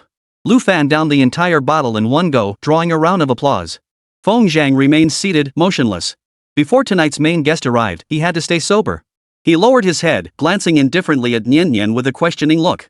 "Where is Han Xiuqiu?" Nian Nian flashed a confident grin. "Don't worry, she'll definitely be here." Waiting idly wasn't an option, so Feng Jing signaled the waitstaff to bring out the dishes, encouraging everyone to get into the spirit of things early. After all, someone like Han Xiuqiu wouldn't care if she was kept waiting, even if she did show up. After half a round of drinks, everyone except Feng Zhang was feeling a bit tipsy. Han Xiuqiu still hadn't shown up. Feng Zhang started to feel anxious. If Han Xiuqiu didn't show up, tonight's plans would go down the drain. Just as he was about to ask quietly, Nian Nian suddenly stood up. She shot Feng Zhang a triumphant glance, as if to say, "Here she comes." Glancing toward the doorway, Feng Zhang indeed spotted a slender figure lingering in the shadows, hesitating as if wanting to enter but too timid to step forward. Nian Nian stepped out immediately, taking her delicate, boneless. "Xiuqiu, why didn't you call me to let me know you were coming?" "I..." Han Xiuqiu lowered her head shyly. "I just got here." "Ha?" Nian Nian's smile held a hint of something more. She had actually noticed Han Xiuqiu arrive long ago, but deliberately ignored her, wanting to see if she had the courage to walk into the private room on her own. The result? Han Xiuqiu practically wore the path smooth, yet still couldn't muster the resolve to enter. As Han Xiuqiu approached the door with an awkward expression, Nian Nian called out loudly, "Quiet, everyone! Look who's here!" With a collective gasp, all eyes instantly turned to Han Xiuqiu. The people inside the private room might have heard of Han Xiuqiu's name after all. She was one of the few beauties in the university town, so her reputation being known was understandable. But very few had actually seen her in person. Everyone stared at her with a mix of confusion and awe. The confusion stemmed from her identity. Why did Nian Nian feel the need for such a grand introduction? Awe at her stunning beauty. Some eyes darted between Xiantao, Nian Nian, and Han Xiuqiu, silently comparing them. Xian Tao appeared quiet and reserved. Nian Nian appeared very poised. As for Han Xiuqiu, she was too shy. Under the gaze of so many, her head was nearly buried in her chest. "Haha, didn't see that coming, did you?" Nian Nian chuckled triumphantly. "This is none other than Han Xiuqiu, our medical school's undisputed campus beauty. You're all in for a treat having her join our dinner tonight." Saying this, Nian Nian pulled Han Xiuqiu to sit in the empty seat deliberately left beside her. Everyone was finally present. Ever since Han Xiuqiu entered, Feng Zhang's gaze had been sweeping the room. He noticed every subtle expression, every faint shift in their pores escaping his perception. No matter how well someone disguised themselves, their psychological reactions were the truest reflection. Though Feng Zhang possessed no innate ability to see through hearts. But the subtleties of the mind were conveyed through the pores of the skin. Fully aware of each person's reaction, Feng Zhang calmly raised his wineglass, stood up, and said, "Let us all welcome Xiuqiu." Clink. Everyone stood with their glasses raised. Some of the guys couldn't resist teasing, "Come on, cousin. Xiantao being your cousin is one thing, but Nian Nian is yours too. Be a man and give Xiuqiu a break." "Exactly, cousin. At least leave us some breathing room. Come to think of it, if I had charm like my cousin, I wouldn't still be single. Hey, don't stop me, I'm going to down this bottle." Nian Nian feigned anger, scowling as she scolded, "Shut up, all of you. Aren't the girls beside you enough to take care of? You still have your sights set on Xiuqiu?" Everyone had already gotten a taste of Nian Nian's style. "This is my cousin's daughter. Best not to cross her. Drink up, drink up. Only drunkenness can drown 1,000 sorrows." The crowd clamored as they drained their cups. "Everyone, take your seats." Feng Zhang pulled out a stool to sit down, but suddenly his feet slipped, sending his whole body crashing to the right. Ah! The scene unfolded too abruptly. The peach on the right, caught completely off guard, was knocked askew by Feng Zhang's sudden impact. "Watch out!" Lu Fan reacted swiftly, setting down his wine cup and offering his broad chest as support for Xian Tao. The potent hormonal aura stirred Xian Tao's heart. Combined with the alcohol she consumed, her eyes momentarily glazed over with a hazy look. "Sorry, Xian Tao, I didn't mean to." As Feng Zhang apologized, his peripheral vision tracked Han Xiuqiu's reaction. Seeing her face darken as she lowered her head, her hands clenched beneath the table, nearly crushing the wineglass in her grasp. Feng Zhang's eyes lit up. He'd found the person involved. Han Xiuqiu's childhood sweetheart was Lu Fan. And Lu Fan was deeply in love with Xian Tao. Thus, a love triangle was formed. Love turned to hatred, driving Han Xiuqiu to concoct poison in an attempt to blind Xian Tao. Of course, all the information available so far remained mere conjecture. Without evidence, Han Xiuqiu cannot be identified as the culprit. Feng Zhang shifted his focus to finding the person who administered the poison. At Feng Zhang's request, she invited every familiar face she knew to tonight's dinner gathering. This meant that whoever had the opportunity to poison Xiantia without being detected must be hiding among these 7 or 8 close friends. Perhaps viewing things through tinted glasses, Feng Zhang regarded each woman as a suspect. Having prepared such a perfect opportunity, Feng Zhang would consider himself incompetent if he failed to expose the person who framed Xiantao. Thus, in the latter half of the evening, he became noticeably more animated. He controlled his intoxication with spiritual energy while shuttling between tables, toasting each person multiple times. They were all young people, and in the festive atmosphere, even those who felt the effects of the alcohol, felt the effects of intoxication, they still drank on, bound by social expectations. Feng Zhang's goal was to get every girl drunk. Truth doesn't always come out when drunk. But drunkenness inevitably reveals some telltale signs. The meal stretched on for an extended period, and before they knew it, 3 hours had passed. In the dead of night, when all is quiet, the mind is most vulnerable. Feng Zhang feigned a stumbling walk back to his seat, preparing to catch his breath, when suddenly he heard faint sobs coming from Zhao Wuwei's direction. Chapter 99, Ambush along the way. The one crying was the girl beside Zhao Wuwei, as frail and delicate as Han Xiuqiu, with a fair, delicate complexion. Among Xiantiao's close friends, only these two shared the most similar backgrounds. Both hailed from impoverished mountain villages, where their university acceptance had made them the village's pride. Zhao Wuwei had been sitting next to her all evening, urging her to drink. Some unknown remark must have struck a chord, for the now drunken girl collapsed onto the table and began sobbing. Xiantao sprang to her feet, her eyes flashing sharply at Zhao Wuwei. "Swear, don't blame me." Zhao Wuwei spread his hands helplessly, looking aggrieved. "I was just telling her about my cousin's heroic deeds saving lives at the hospital, and she started crying out of nowhere." "Shut up." Xiantao waved her hand, signaling Zhao Wuwei to leave first. "Rongrong, please stop crying." Xiantao didn't know why either, but seeing her shoulders tremble made her feel uneasy. "Rongrong, have you had too much to drink? Maybe I should take you back to your dorm first." Rongrong nodded, leaning on Xiantao's arm as they left the restaurant together. It was already past 10 o'clock. If they didn't head back soon, these young people wouldn't make it back to their dorms. Fortunately, by this point, everything had become clear. All that remained was to remind Xiantao to keep an eye on whether Rongrong and Han Xiuqiu had any contact. Leaning on Feng Zhang's arm, they stepped outside the restaurant. The chill wind blew over them, and both he and Nian Nian felt much more awake. "Honey, you seem unhappy tonight." Nian Nian nestled her head affectionately into Feng Zhang's crook. "You've looked so preoccupied all evening." "No." Feng Zhang flatly denied it, yet couldn't help doubting himself. Had he really been that obvious? The two walked out of the residential area, still a distance from their hotel. Autumn had passed, and the early winter in the provincial capital brought a bone-chilling cold. Feng Zhang pulled his coat tighter around himself, then slipped it off and draped it over Nian Nian's shoulders. "Whoa, Bao, you don't have to be so kind to me, okay?" "Why?" "Because the nicer you are to me, the more I can't bear to leave you." "What should I do?" "I never asked you to leave." You just don't get it." Nian Nian shook her head with a silly look on her face, looking extra adorable, much more fun than her usual pervy persona. "That girl called Xiantao likes you too, right?" "No way." Feng Zhang paused in his breathing, asking in surprise, "Why would you think that?" "Well, women understand women best. Even if she doesn't like you, if you were to pursue her, she wouldn't refuse." The statement felt inherently contradictory. Feng Zhang admittedly knew little about matters of the heart, and with his mind full of other concerns, he didn't dwell on it. Halfway down the path, Feng Zhang suddenly felt a bone-chilling cold. Every hair on his body stood on end. This was... "Nian Nian, let's race back to the hotel. Who gets there first?" Feng Zhang blurted out without warning. "Pfft, I'm not racing you. You're always better at everything." "Fine, whatever." "So uncooperative." Feng Zhang deliberately pinched Nian Nian's shoulder. "Ouch. What are you doing? Listen to me. Run." With that, Feng Zhang shoved Nian Nian forward violently, then spun around abruptly. Without looking back, he threw a punch behind him. Thud. The punch missed its mark. A gaunt old man appeared behind him, standing under the dim streetlight, staring at Feng Zhang with a sinister grin. "Young man, you've got quick reflexes. Not bad yourself." Feng Zhang retorted with a smile. That punch earlier wasn't just his own reflexes, it carried threads of spiritual energy. Yet even so, the old man had managed to dodge it. Feng Zhang scrutinized the old man from head to toe. His gaunt, withered appearance was merely a disguise. The palpable power concealed beneath his skin sent a chill down Feng Zhang's spine. The old man was not a cultivator, but a genuine mortal martial artist. Yet he managed to exert pressure on Feng Zhang. This proved that cultivators were not inherently superior. When mundane martial arts reached their pinnacle, they too could pose a threat to Feng Zhang. Woo woo woo. Nian Nian's whimpering came from behind. Turning to look, he saw donkey brother and Lai San leading a group of people surrounding Nian Nian. Worried that Nian Nian's cries would attract onlookers, Lai San promptly covered her mouth and nose with his hand. her mouth and nose with his hand. This was a trap set for him. Feng Zhang felt a lump in his throat, yet his face remained composed. Old master, isn't this a bit unfair? Ha ha. The old man, naturally Huang Tianhua, chuckled lightly. If I hadn't done this, what if you'd avoided the fight altogether? Seizing Nian Nian was precisely to ensure Feng Zhang couldn't seize the opportunity to flee. In a clash between top-tier masters, if one party was truly intent on fleeing, it would be exceedingly difficult to pursue. Release her, and I'll fight you.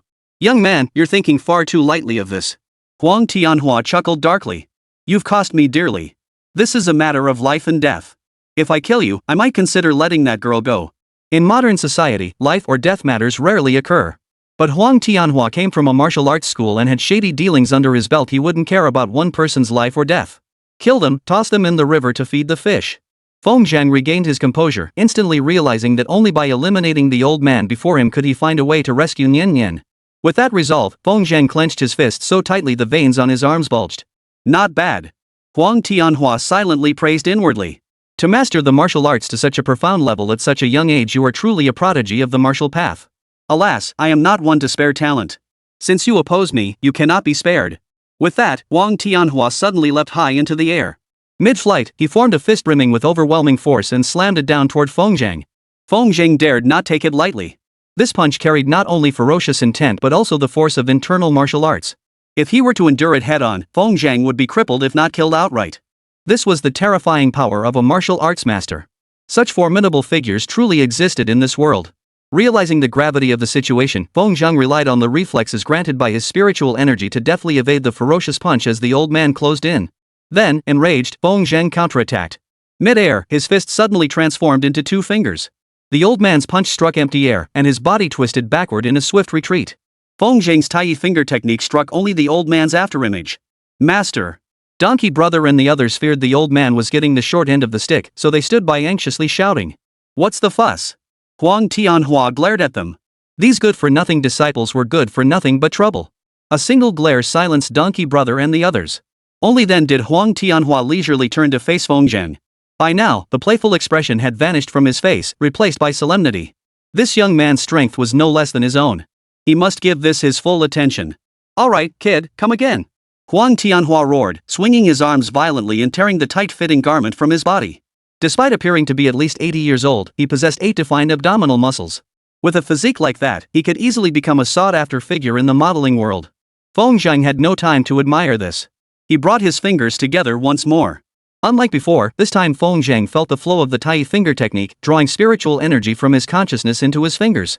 He was certain that if he could land a single finger strike, he could absolutely take down this seemingly unstoppable martial arts master. 2 voices rang out simultaneously. Feng Zhang lunged forward first, charging toward the old man.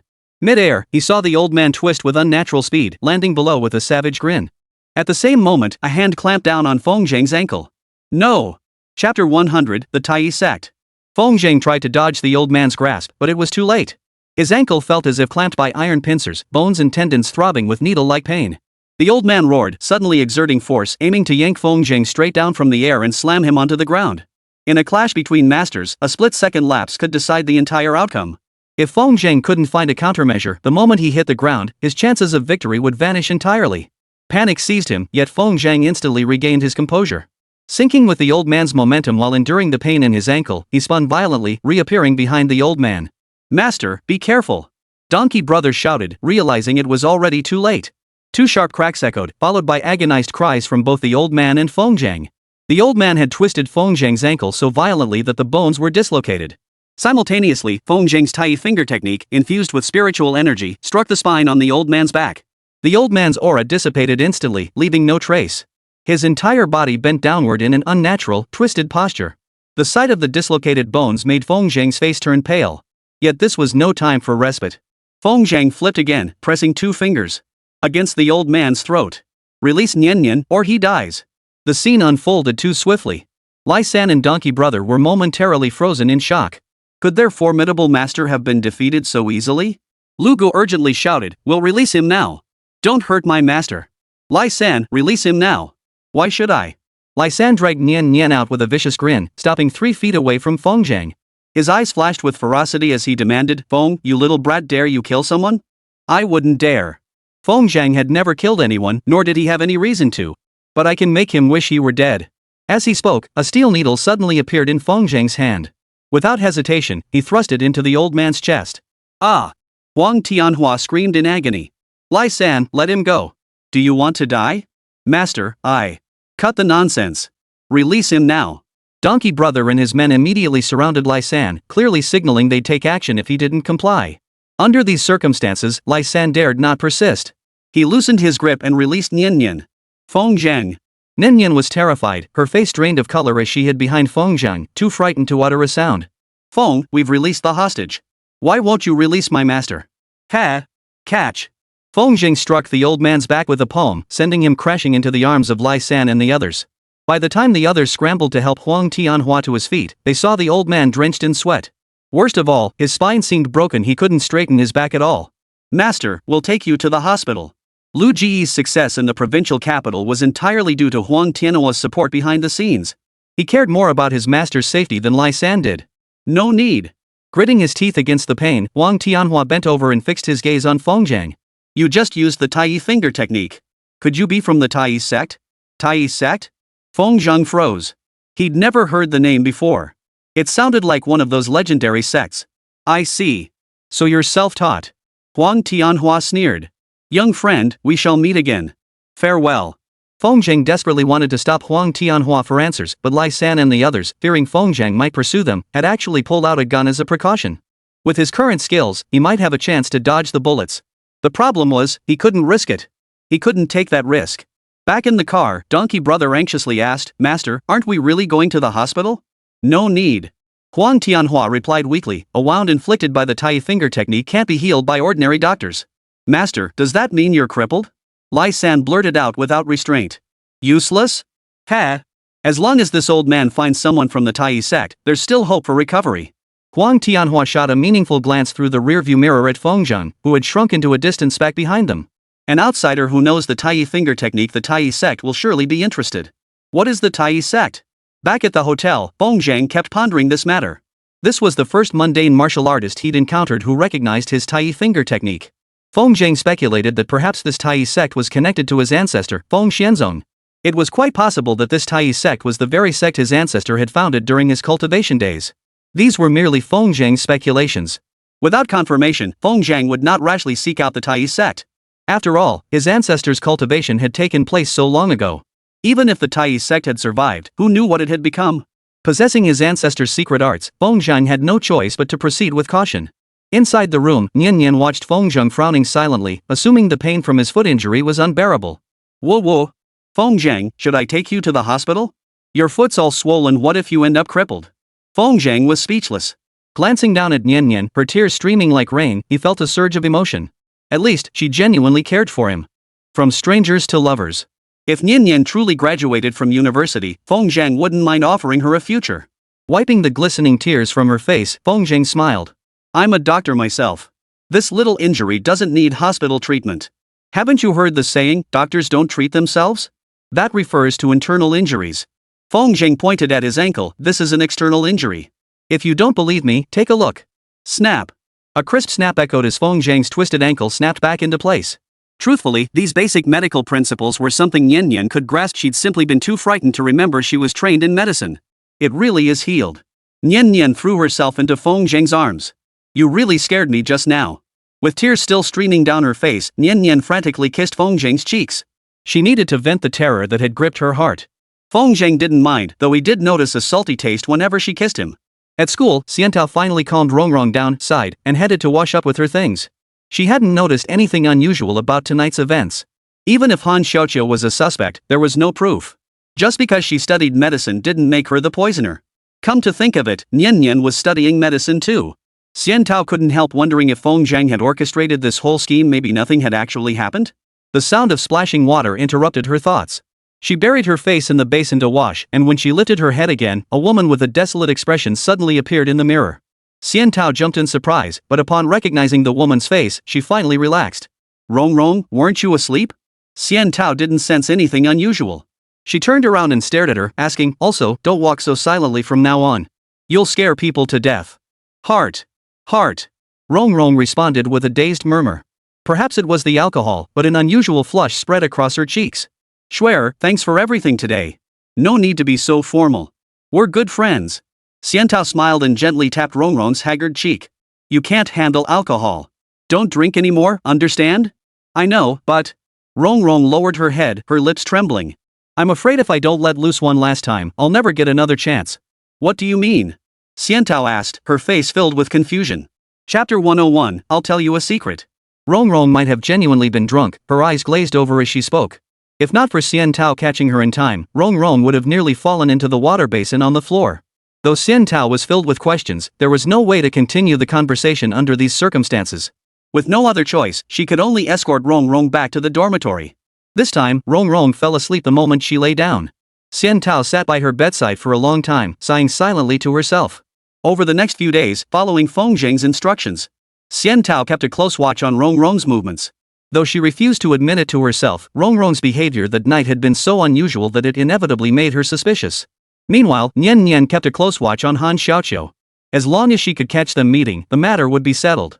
Unaware they were under Feng Zheng's constant surveillance, both continued their usual routines without change.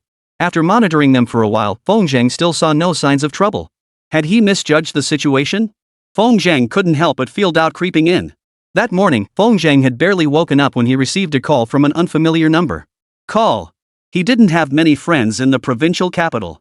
The few he knew had all saved his contact information. Seeing the unfamiliar number, Feng Zheng couldn't help but frown. He suspected it might be from Huang Tianhua's group. The matter with the Tai sect weighed on his mind like a mountain. Judging by the timing, Huang Tianhua, though still unable to stand upright, had recovered enough to walk bent over. Calling at this moment, using the Tai sect information as leverage, to seek an open and honest negotiation with Feng Zheng. Feng Zheng was quite willing to accept it. Unfortunately, he was wrong. A childish voice came through the phone. Brother? Oh, it's you, Nian Nian. Hearing that voice, Feng Zheng visibly relaxed. How did you get my number? Dr. Li gave it to me. Feng Zheng froze. This Dr. Li was truly persistent. Despite Feng Zheng having revealed no identifying information at the hospital that day, he had managed to track down Feng Zheng's phone number through the slightest clues. This guy's connections were no joke. Cotton's clear voice rang out over the phone. Brother, Dr. Li told me it was your blood that saved me. Dr. Li said I'm recovering well and can already get out of bed and walk. Her recovery progress was exactly as Feng Zheng had anticipated. Hearing Nian Nian's voice truly eased Feng Zheng's mind. Congratulations, Nian Nian. In a couple more days, once you've recovered a bit more, Big Brother will cure you completely, okay? Sure thing. Nian Nian replied sweetly, then added, Brother, can I treat you to a meal? Grandpa said he wants to repay you and Brother Zhao Wuwei, but he doesn't know how. The nurses at the hospital told me that if they truly want to thank you, they can treat you to a meal. Is that okay? Brother, I want to treat you to a meal. Feng Zheng couldn't bring himself to refuse Nian Nian's request. Fortunately, school matters weren't pressing for now. Going out for a quick meal shouldn't cause any issues. After hanging up, Feng Zheng dialed Zhao Wuwei's number.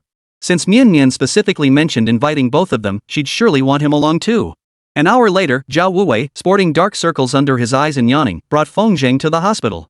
Inside the ward, they found Nian Nian watching cartoons. After observing from the doorway for a moment, they noticed Nian Nian's recovery was progressing surprisingly well.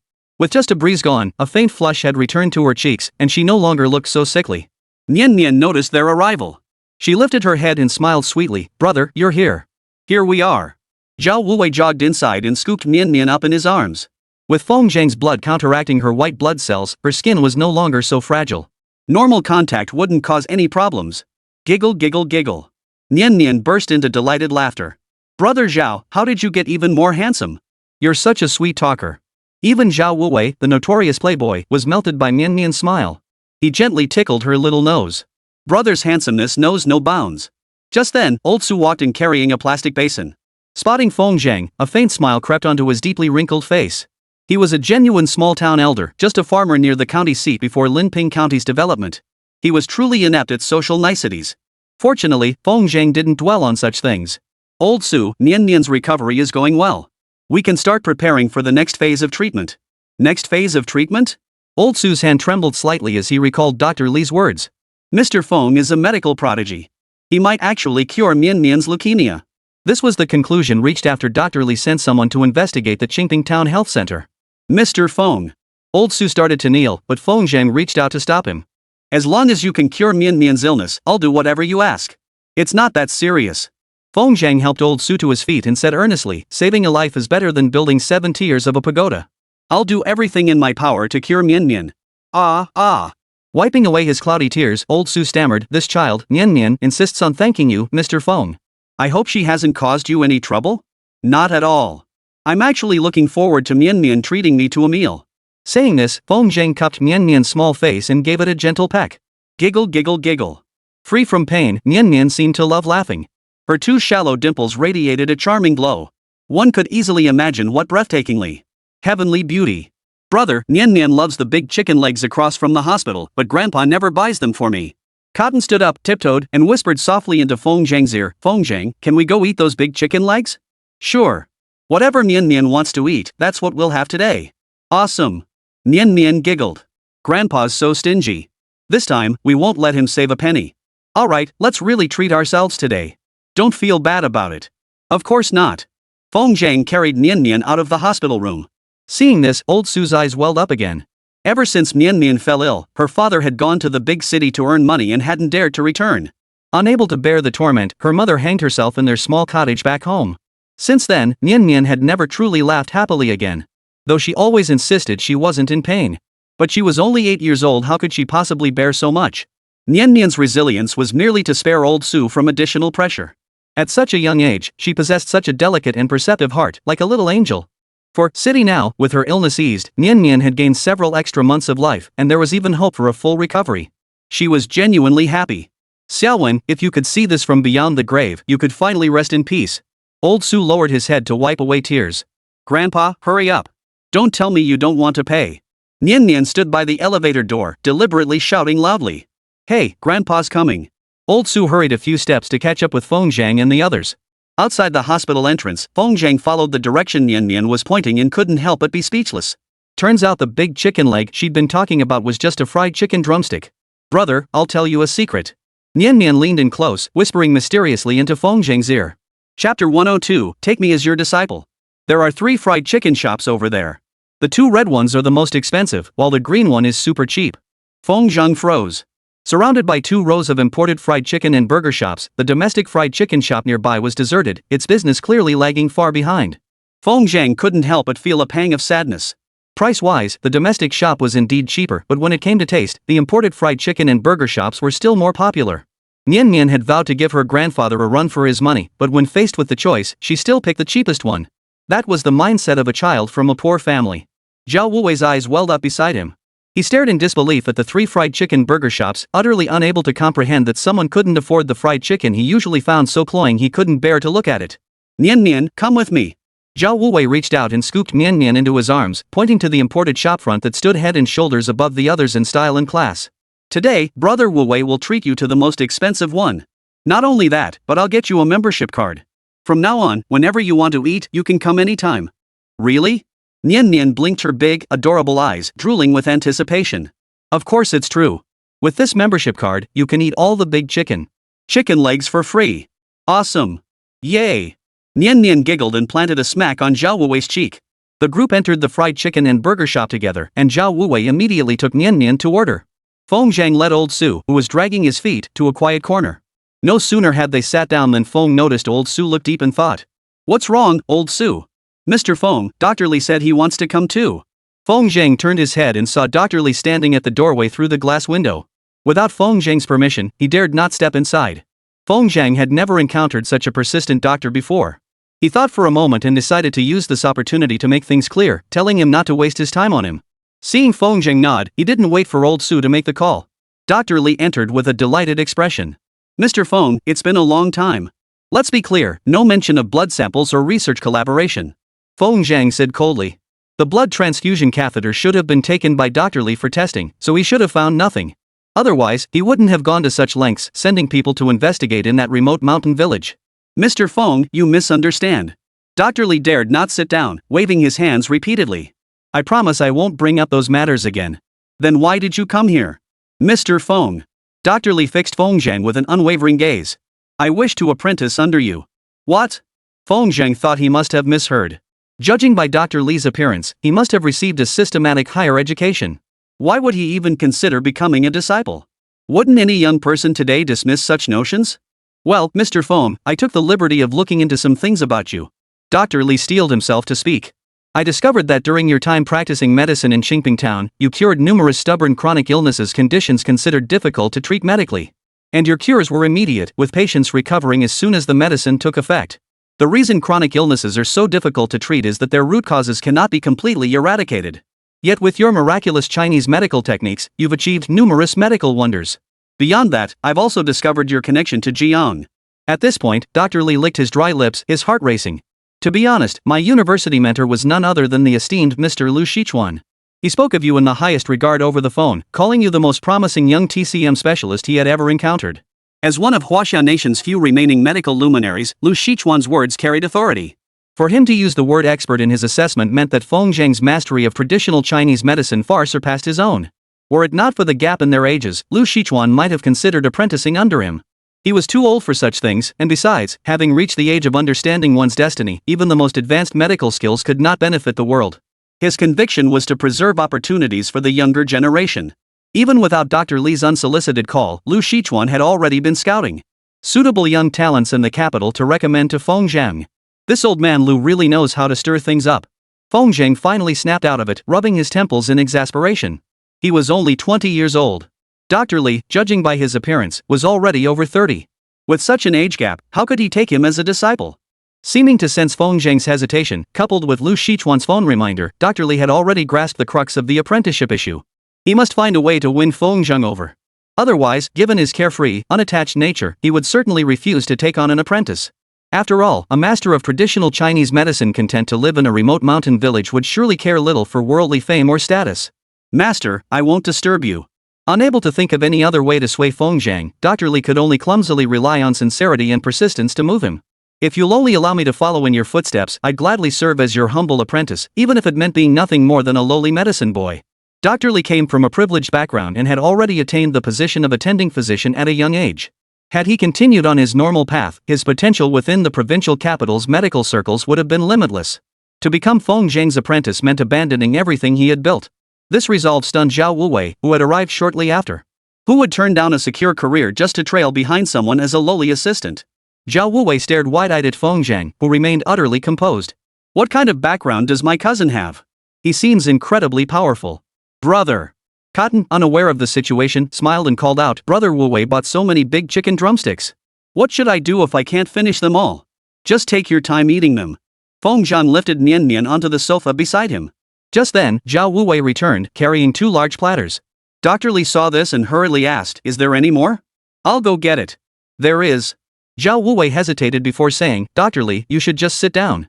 Let me handle this little task. No, I must go. Dr. Li's eyes widened in fury, startling Zhao Wuwei. Someone actually wanted to fight over carrying plates? Feng Zhang ignored Dr. Li as he darted around the shop, fetching fried chicken, burgers, drinks, and a mountain of other food. Nian Nian was right. They really had bought a lot more than a few people could finish in a day. Nian Nian was the happiest of them all.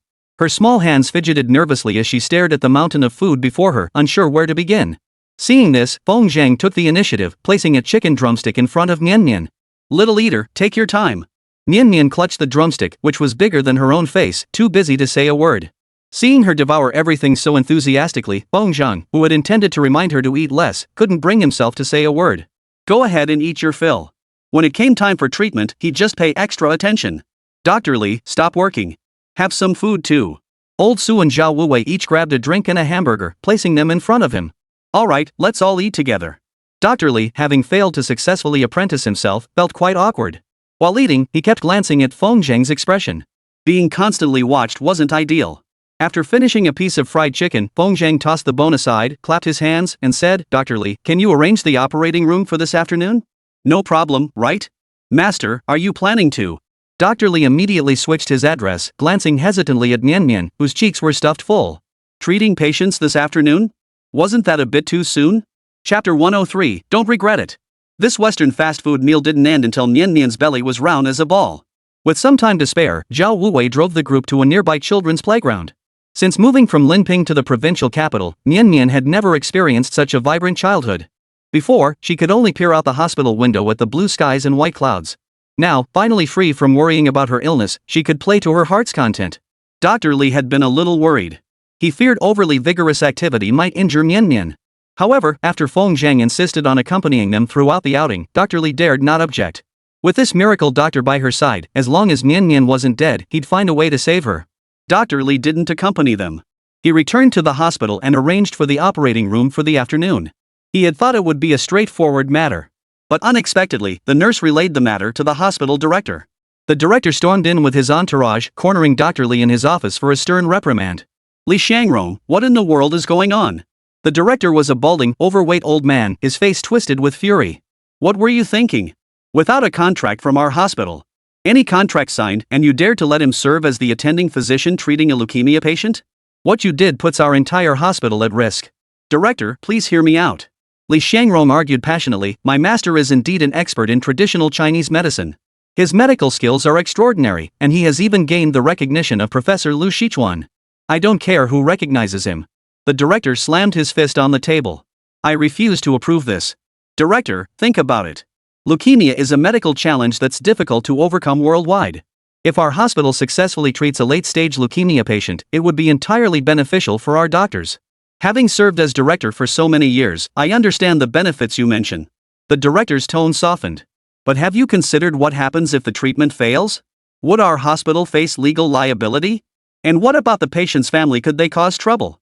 These are things we must consider. We're just a small provincial hospital. We can't take such a huge risk. The director paused before saying, if you truly wish to treat the patient, arrange for them to undergo surgery as an outpatient. Whatever happens afterward will have nothing to do with the hospital. Under these circumstances, other hospitals would certainly refuse as well. Treating leukemia requires a sterile environment. But at this critical juncture, where could we possibly find a suitable sterile environment? It simply couldn't be created. Li Shangrong's eyes turned bloodshot as he gritted his teeth. Director, by doing this, you're letting our hospital squander a tremendous opportunity. Compared to opportunities, I'd rather see our hospital develop steadily. The director eyed Li Shangrong sideways. Shangrong, you're still young. Don't waste your energy on such futile endeavors. Have you considered how a failed surgery would impact your personal career prospects? Of course, Li Shangrong had considered all these things. If Feng Zhang hadn't refused to take him on, he would have slammed the table and quit on the spot. An opportunity to gain international recognition. Squashed in its infancy by this conservative director. Without the director's permission, no one dared to privately grant him access to the operating room. As the standoff dragged on, Dr. Li's phone rang. Zhao Wuwei asked over the phone, Dr. Li, have you arranged the operating room? This. Covering the receiver, Li Shangrong whispered, has the master arrived? Something's happened here. Wait for me in the ward. Hanging up, Li Shangrong opened the office door and stepped out. The director shook his head, then suddenly rose and followed after him. I'll see for myself what kind of miracle doctor could have Li Shangrong wrapped around his finger. In the hospital room, Mian Mian had already fallen asleep. After playing all morning, she was completely exhausted. Old Su went to prepare some post-treatment supplies as Feng Zhang had requested. Zhao Wuwei sat on another hospital bed, playing with his phone. Master. Dr. Li stepped inside, his face filled with remorse. I'm sorry, he said. I didn't arrange the operating room properly. Don't blame yourself. Feng Zhang had already figured out the problem. It was clear that the hospital leadership didn't trust his medical skills. He felt powerless about the situation. After all, being self-taught with no official credentials, it was only natural that hospital leadership wouldn't take him seriously. Strictly speaking, the hospital leadership couldn't be blamed for this. It was just that without a sterile operating room, the treatment carried additional risks. Feng Zhang's brow furrowed as he began formulating a contingency plan. Clatter, clatter, clatter. A clatter of footsteps echoed as the chief physician arrived with several hospital doctors. 54.43% 19:16. Strode confidently into the ward. Who is Feng Zhang? Director Pan, please show some courtesy to my mentor. Li Shangrong couldn't tolerate the director's tone, even altering his form of address. I've been polite enough. What more do you want? Should I kneel down and ask? Director Pan surveyed the room with a playful grin, instantly sidelining the furious Zhao Wuwei. The aura was off. You must be Feng Zhang. Director Pan asked haughtily, leukemia is a global medical challenge. What makes you think you can cure patients? He didn't lower his voice at all as he spoke. Mian Mian, who had just fallen asleep, was startled awake.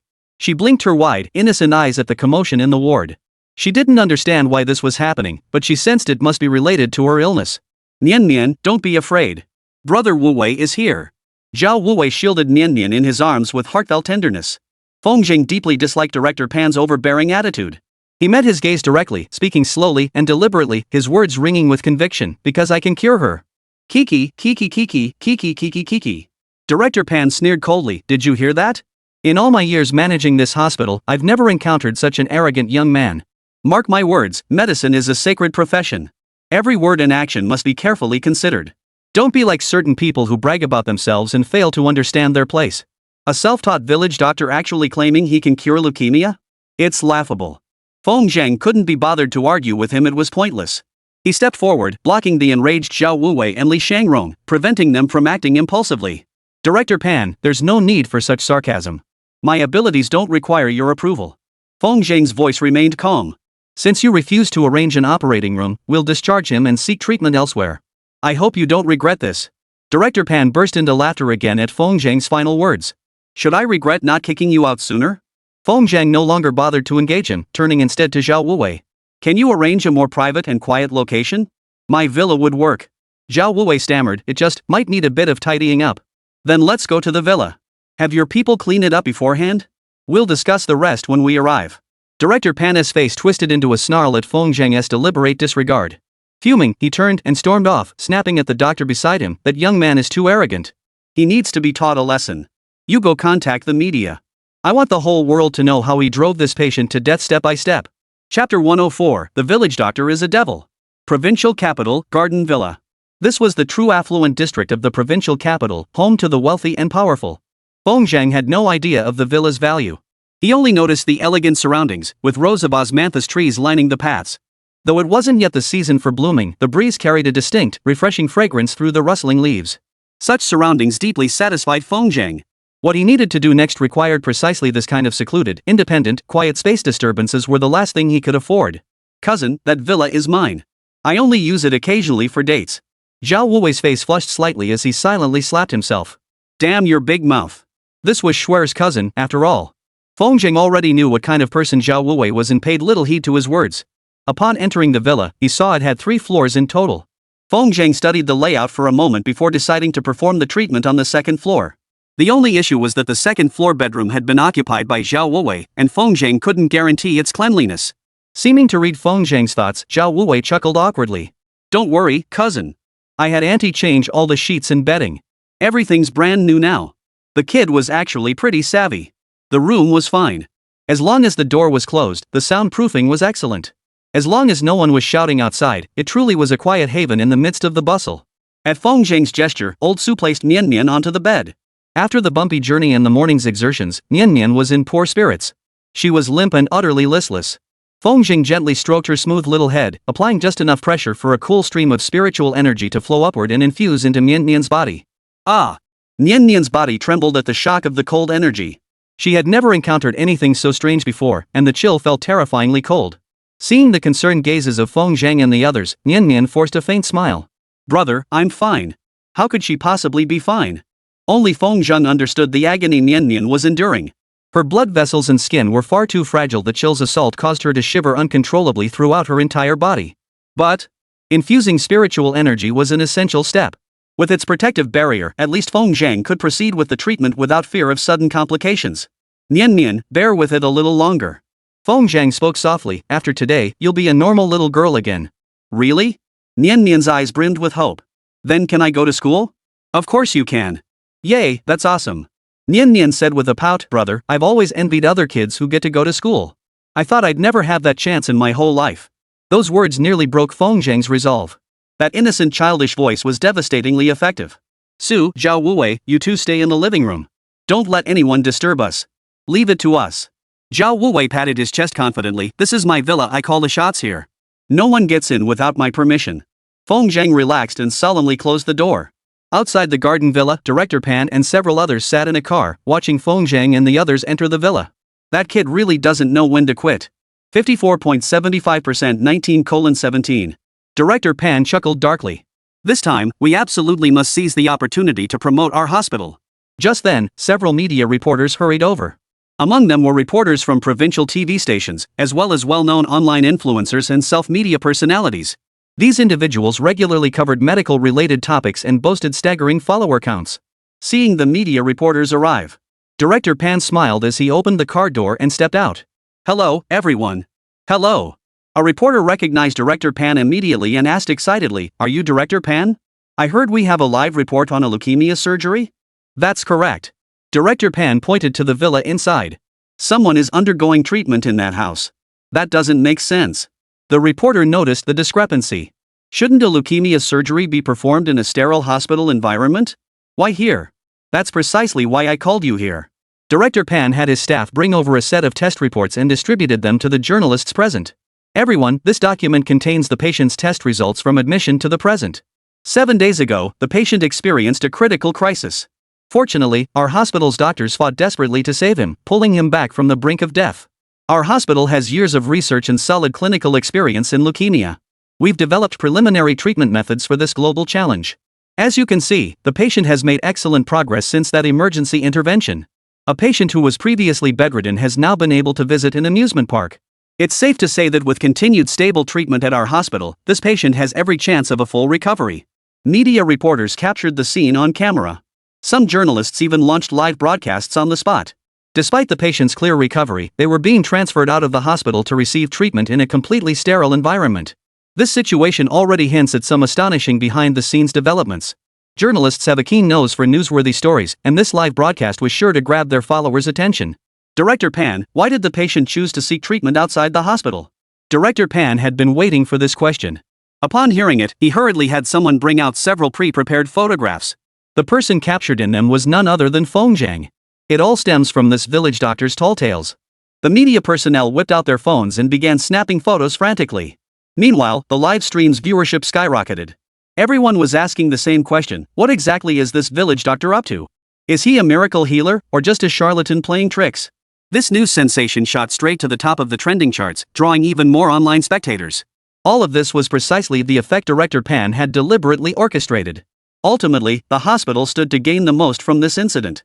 After all, the hospital had already saved the patient and held out hope for a full recovery. If this village doctor's intervention led to treatment failure, Feng would face public condemnation. Meanwhile, the hospital where Director Pan worked would gain widespread recognition, attracting more patients seeking treatment. From the very beginning, Director Pan never believed Feng could cure a leukemia patient. A village doctor might manage to treat a cold or fever, but a global challenge like leukemia was far beyond his expertise. Director Pan raised his voice, instantly becoming the focal point of the livestream. Everyone, this village doctor is Feng, a self-taught practitioner. Director Pan explained Feng's background. If he were truly an elite physician trained through our department's systematic program, our hospital would certainly provide him with better treatment resources. Systematically trained elite physician, our hospital would certainly provide him with better treatment conditions. However, out of responsibility to the patient, I must find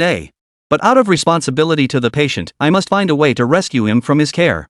Feng may exploit desperate families for fame and profit, but our hospital cannot.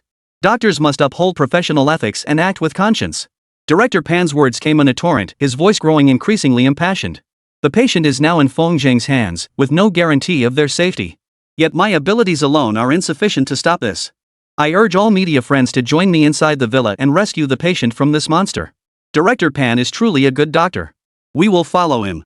This is outrageous. A news anchor held up a photo of Mian and cried out in anger. How could he disregard the life of such an adorable little girl? We can't wait, Director Pan. Time is of the essence, let's go now. Chapter 105, Saving Little Mian. The Garden Villa was an exclusive high-end neighborhood, yet it couldn't stop the media reporters. Immediately, a TV reporter called the villa complex's property manager, instructing security to let them in. Upon hearing that a life-threatening incident had occurred within his villa complex, the property manager wasted no time, immediately dispatching the security chief to lead a team to assist. Meanwhile, more people discovered the livestream whose viewership was skyrocketing. A prominent influencer immediately labeled the incident, crafting a headline that was particularly alarming. Country Dr. Feng has gone mad, let's save leukemia patient Mian together. This headline indeed achieved an unexpected effect. His livestream became the most popular one. More and more viewers flooded in, and after learning the details, they flooded the chat with messages. The Save Mian topic shot straight to the top of that day's trending list, even overshadowing the buzz around Chen Yanfei's new drama premiere. Lu Kuei had put considerable effort into promoting the new drama. She bought promotional articles and pushed her show onto trending lists. She had orchestrated all of it. Seeing the topic she'd painstakingly cultivated get pushed aside by some inexplicable trend, Lu Kuei couldn't help but feel puzzled. What's going on? Who is Little Cotton? Hesitating, Lu Kuei clicked on the topic to investigate. When she saw the headline was Feng, she froze instantly. Yanfei, did you catch the livestream? Lu Kuei hurriedly dialed Chen Yanfei's number. Feng Zhang's in trouble again. I'm watching it right now. Chen Yanfei said anxiously, Sis Kuei, should we go to the provincial capital to help him? Don't rush. Let's assess the situation first. Lu Kuei patiently advised, I've already understood the whole story. Feng Zhang wants to treat the little girl, but the hospital doesn't trust his medical skills. Going there now won't help. Only by curing little Cotton can Feng Zhang clear his name. The truth was exactly as Lu Kuei had said. The crux of the matter hinged on whether Feng Zhang could cure little Cotton.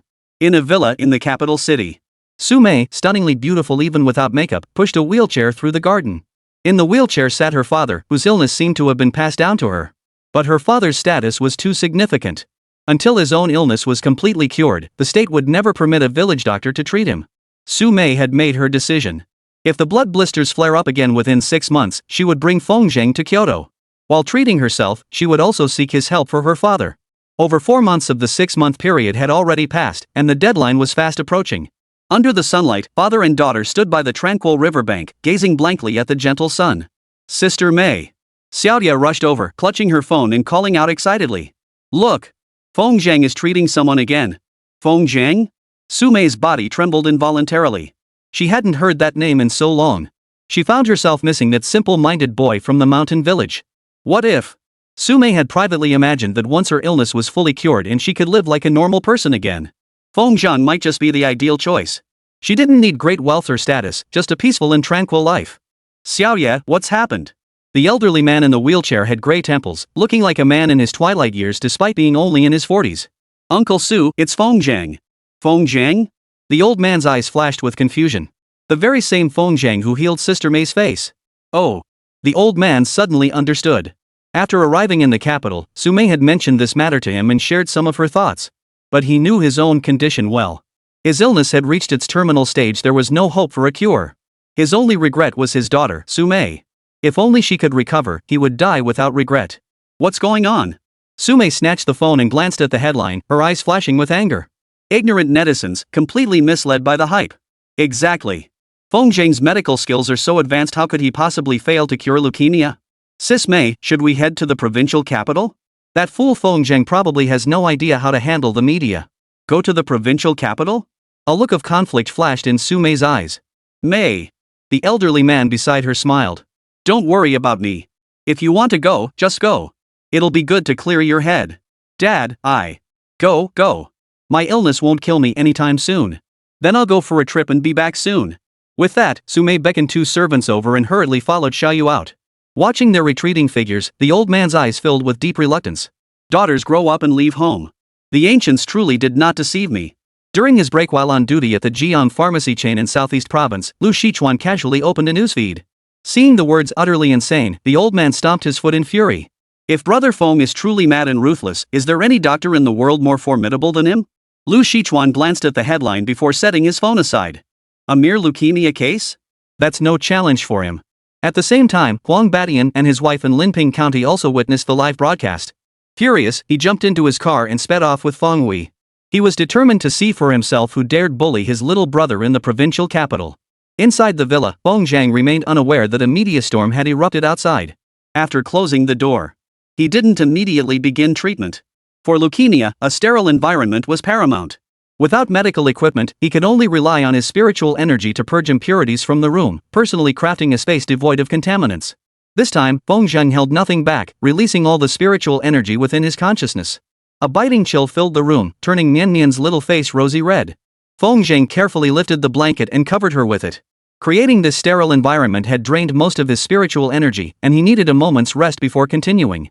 At that moment, in a secluded villa, a middle-aged man sitting cross-legged abruptly opened his eyes. Spiritual energy? Could it be that a new cultivator has emerged in the mortal world? Muttering to himself, the man opened the door. His gaze pierced through the surrounding villas, locating the source of the spiritual energy. There, a crowd had gathered below, chanting slogans like "Save Little Mian Mian" as they confronted the young man at the entrance. The chanters were, of course, media reporters and the ill-intentioned individuals brought by Director Pan. In their eyes, Feng Zhang's treatment was bound to fail, and Nian Nian was certain to die. Nian Nian's photo had already been released online. Her adorable big eyes instantly captured the hearts of countless netizens. Her appearance was simply irresistible, her eyes held a deep longing for life that was heartbreaking to behold. The moment this photo was released, it ignited even greater passion among netizens. Some have already launched online fundraising campaigns to rescue Mian Mian and ensure she never has to worry about medical expenses again. Villa entrance. One door closed, another ajar. Zhao Wuwei stood menacingly in the doorway, bellowing, "Damn it, are there more of you than us? You just wait." After speaking, Zhao Wuwei dialed his rival Lu Fan's number. "Little Fan, hurry up. My cousin's in trouble." Lu Fan was in the middle of basketball practice with his team. Hearing this, he didn't say a word. He immediately gathered over a dozen players and rushed to the entrance to hail a taxi. After hanging up, Zhao Wuwei sneered arrogantly, "You bastards, just wait. My brothers are on their way. No one's getting through these doors today." Chapter 106, Shut up, all of you. "Sir, do you have any idea what's about to happen in your villa?" The media representatives didn't back down, confronting Zhao Wuwei head-on. "A village doctor with no formal training actually wants to treat leukemia? You're an educated man, how could you believe such nonsense?" "Exactly. By blocking the door, you're complicit with Feng Zhang. If anything happens to Mian Mian, both you and Feng Zhang will face severe punishment. Leukemia is a global medical challenge. Even foreign professors can't guarantee a cure. Why is this village doctor acting this way?" These words left Zhao Wuwei speechless. He knew Feng Zhang was extraordinary, but he hadn't truly grasped the depth of his medical skill. At this moment, though he still blocked the doorway, it wasn't out of trust in Feng Zhang, but sheer loyalty. "Xiao. Xiao Zhao." Old Su shuffled over, trembling. He never imagined treating his granddaughter would cause such an uproar. He was terrified. Approaching with a heavy sigh, he muttered, "Maybe we shouldn't treat him after all? If something goes wrong, how am I supposed to explain it to my family?" Old Su's wavering stunned Zhao Wuwei. Could it be he was truly wrong? Was it the right move to open the door and halt the treatment now? Just as Zhao Wuwei wavered, a frantic figure burst through the door. "Let me in." Seeing this person appear, both Old Su and Zhao Wuwei found their anchor. "Dr. Li, you're finally here. What should we do now?" "No way." Li Shangrong, panting from exhaustion, took Zhao Wuwei's place. The journey here had taken a heavy toll on his spirit.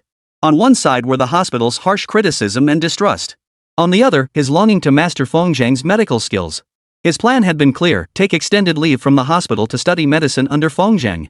Once he had mastered the craft, he would return to the hospital to continue his work. What should have been a win-win situation had now become a dilemma because of the treatment. Refusing to attend meant losing the chance to apprentice under Feng Zhang. But if he outright barred Director Pan and the reporters from entering, he would not only lose his job but also face immense public backlash. Ultimately, his yearning for medical knowledge became the driving force that brought him here. In that moment, his resolve solidified. He stood firmly and unreservedly on Feng Zhang's side. Feng Zhang's side. Neither he nor Feng Zhang had any room for retreat. The treatment must succeed. Failure would bring unimaginable consequences. "Old Su, you must trust me, trust my master. He has the means to cure Mian Mian." Old Su, who had been wavering, nodded silently upon hearing this. Li Shangrong was Mian Mian's attending physician, and Lao Su felt an inexplicable trust in him. Now, his resolve strengthened, Old Su stood silently beside Li Shangrong, determined to personally block the journalists shouting demands to halt the treatment. Because of a single livestream, the Garden Villa had become the focal point of nationwide attention. Some netizens from the provincial capital have personally rushed over to join the rescue mission for Little Cotton.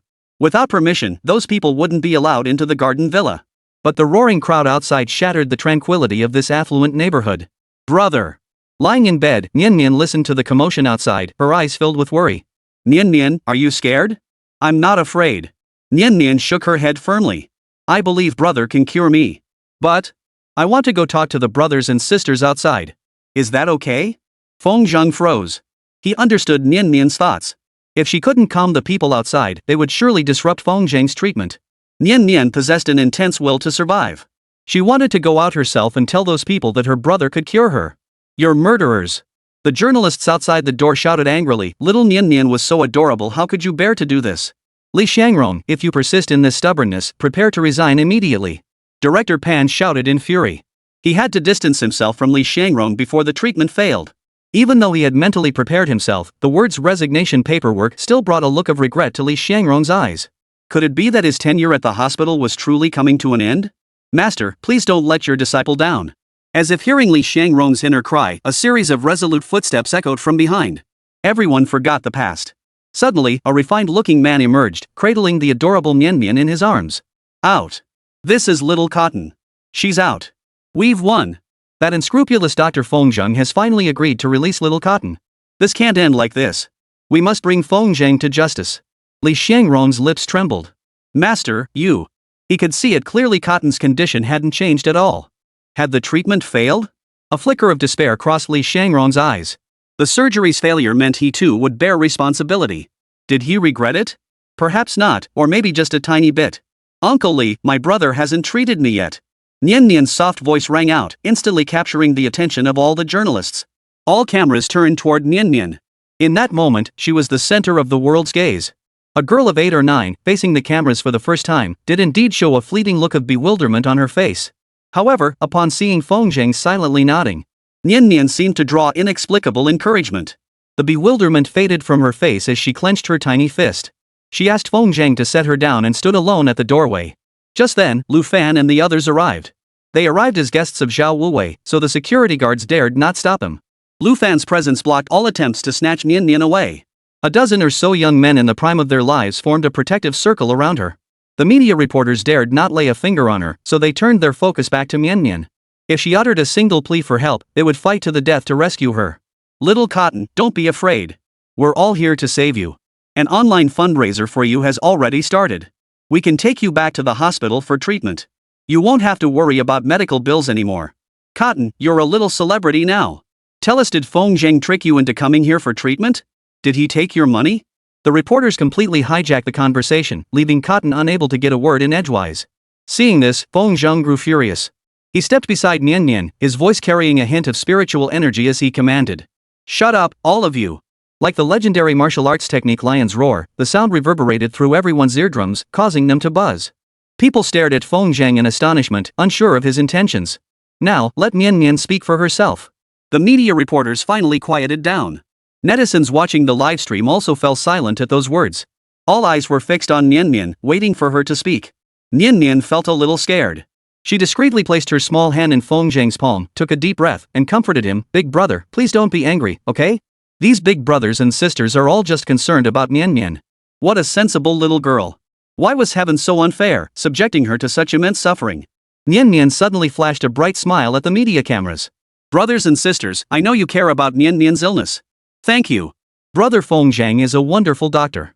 He will definitely cure my illness. Please trust Brother Feng Zhang and give Nian Nian a chance, okay? Chapter 107, Promoting Chinese Medicine. Nian Nian's words, broadcast through the media's livestream, instantly reached every netizen's heart. At that moment, everyone's heart was deeply moved. A little girl, all she wanted was a chance to live. In the late stages of leukemia, the Pinzhenxian treatment was no longer an option. There was no known cure for advanced leukemia anywhere in the world. Hearing Nian Nian's plea, the netizens quickly grew solemn. Yes. If she returned to the hospital to prolong her life by a few more months, only to face death? That would be too cruel. Such a beautiful little angel shouldn't have to live a life of despair. If Feng Zhang could truly cure her, wouldn't that save all the beauty in the world? At that moment, someone ignited a new wave of discussion online. Give little Cotton a chance. Give Feng Zhang a chance.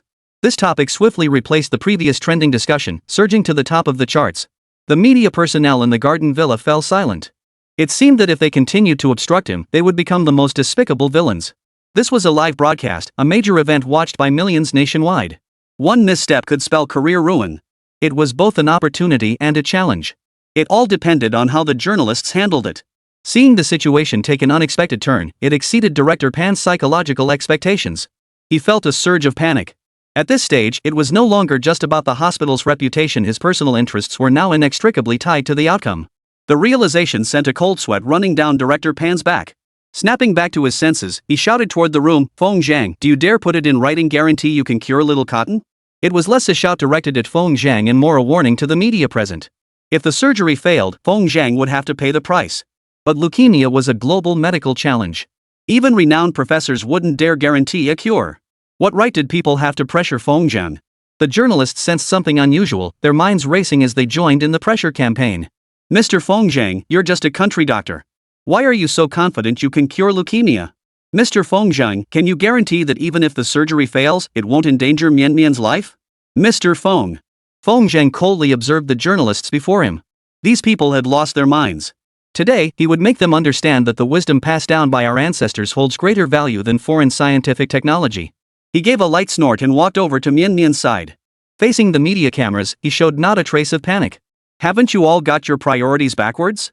Feng Zhang's opening question left everyone baffled. What did he mean by putting the cart before the horse? The reporters, sensing Feng Zhang had more to say, held their tongues and waited. Over the years, everyone has revered Western medicine, gradually coming to believe that only Western medicine represents the pinnacle of modern medical standards. But have you ever considered the invaluable treasures our ancestors bequeathed to us, treasures that have made Huaxiao renowned for millennia? It's true I'm a self-taught village doctor, but what I've inherited is the most complete medical tradition of China. What Western medicine cannot achieve, our traditional Chinese medicine can create miracles. These words first prompted reflection, then indignation, and finally, a surge of inspiration. Feng spoke softly. Facing skepticism, he remained neither humble nor arrogant, boldly proclaiming the miracle-creating power of traditional Chinese medicine. Level-headed netizens had already come to their senses. Indeed. How could the medical arts passed down for millennia by our ancestors be so thoroughly overshadowed by Western medicine? Modern youth know little of traditional Chinese medicine, even dismissing it as mere wellness practices. But traditional Chinese medicine can still cure diseases and save lives. It should not be forgotten. What does systematic medical training amount to? Doesn't the Chinese medical art passed down through generations by our ancestors, through oral tradition and hands-on teaching, deserve recognition? Standing behind Feng Zhang, Li Shangrong, who had resolved to face the situation alongside his master, suddenly felt his phone vibrate. Yes, that's wonderful. After hanging up, Li Shangrong beamed with excitement. Master, the first hospital has agreed to provide us with a fully sterile surgical environment. They've already dispatched an ambulance. No sooner had the words left his mouth than another call rang. Several other hospitals in the provincial capital have called together, saying they can provide doctors experienced in treating leukemia to assist us. Additionally, they wish to witness your treatment of leukemia firsthand. Li Shangrong's words came flying out, perfectly reflecting his current state of excitement. His own hospital had refused to accept the case and even kicked Feng Zhang out. Yet, other hospitals in the provincial capital chose to extend a helping hand at this critical moment. Promoting traditional Chinese medicine had become the shared consensus among all physicians. At this moment, no one questioned Feng Zhang's medical skills. No need. Feng Zhang waved his hand, picked up little Mian Mian, and declared, my medical techniques cannot be replicated. Give me 3 hours of quiet and I will cure Mian Mian. This is my promise to all of you. Feng Zhang's words rang out with unwavering confidence. Some deemed him arrogant, while others saw him bathed in a halo of brilliance. Online, Feng Zhang's words divided netizens into two camps. One faction remained supportive, flooding the livestream with comments demanding media reporters stop causing disturbances. Feng Zhang needed only 3 hours. 3 hours of absolute silence would be the key to healing Mian Mian. The other faction, however, kept shouting, demanding Feng Zhang not harm little Mian Mian. Some even started discussing plans to rescue Mian Mian. Unable to be present at the scene or reach it in time, they could only vent their fury online, accusing Feng Zhang of murder through medical malpractice. Feng Zhang ignored it all. He calmly withdrew from the media's gaze and returned to the sealed room. Everything would be addressed after the treatment was complete. Outside, witnessing Feng Zhang's departure, some began shouting under Director Pan's guidance. Director Pan was genuinely terrified. Sweat beaded on his forehead as he watched Feng Zhang's retreating figure. Under no circumstances could he be given 3 hours of quiet. Because, as Feng Zhang spoke, he sensed an indescribable confidence emanating from him. Feng Zhang seemed genuinely capable of curing Mian Mian. If such a golden opportunity slipped away, Director Pan would surely face accountability from the hospital. Hospitals were places to treat and save lives, not to turn patients away. If the treatment failed, Director Pan would have done the hospital a favor by cutting losses early. But if the treatment succeeded, Director Pan would become the villain. He had successfully trapped himself in a dilemma. Treatment must be stopped. Release little Cotton. Director Pan and his men shouted, arms raised. Quiet, everyone. Two slender figures emerged from beyond the crowd. They were none other than Su Mei and Xiao Yu. Their natural presence commanded the media to step aside. They walked unimpeded to the villa entrance, coldly observing Director Pan, who was still shouting. Director Pan, is it?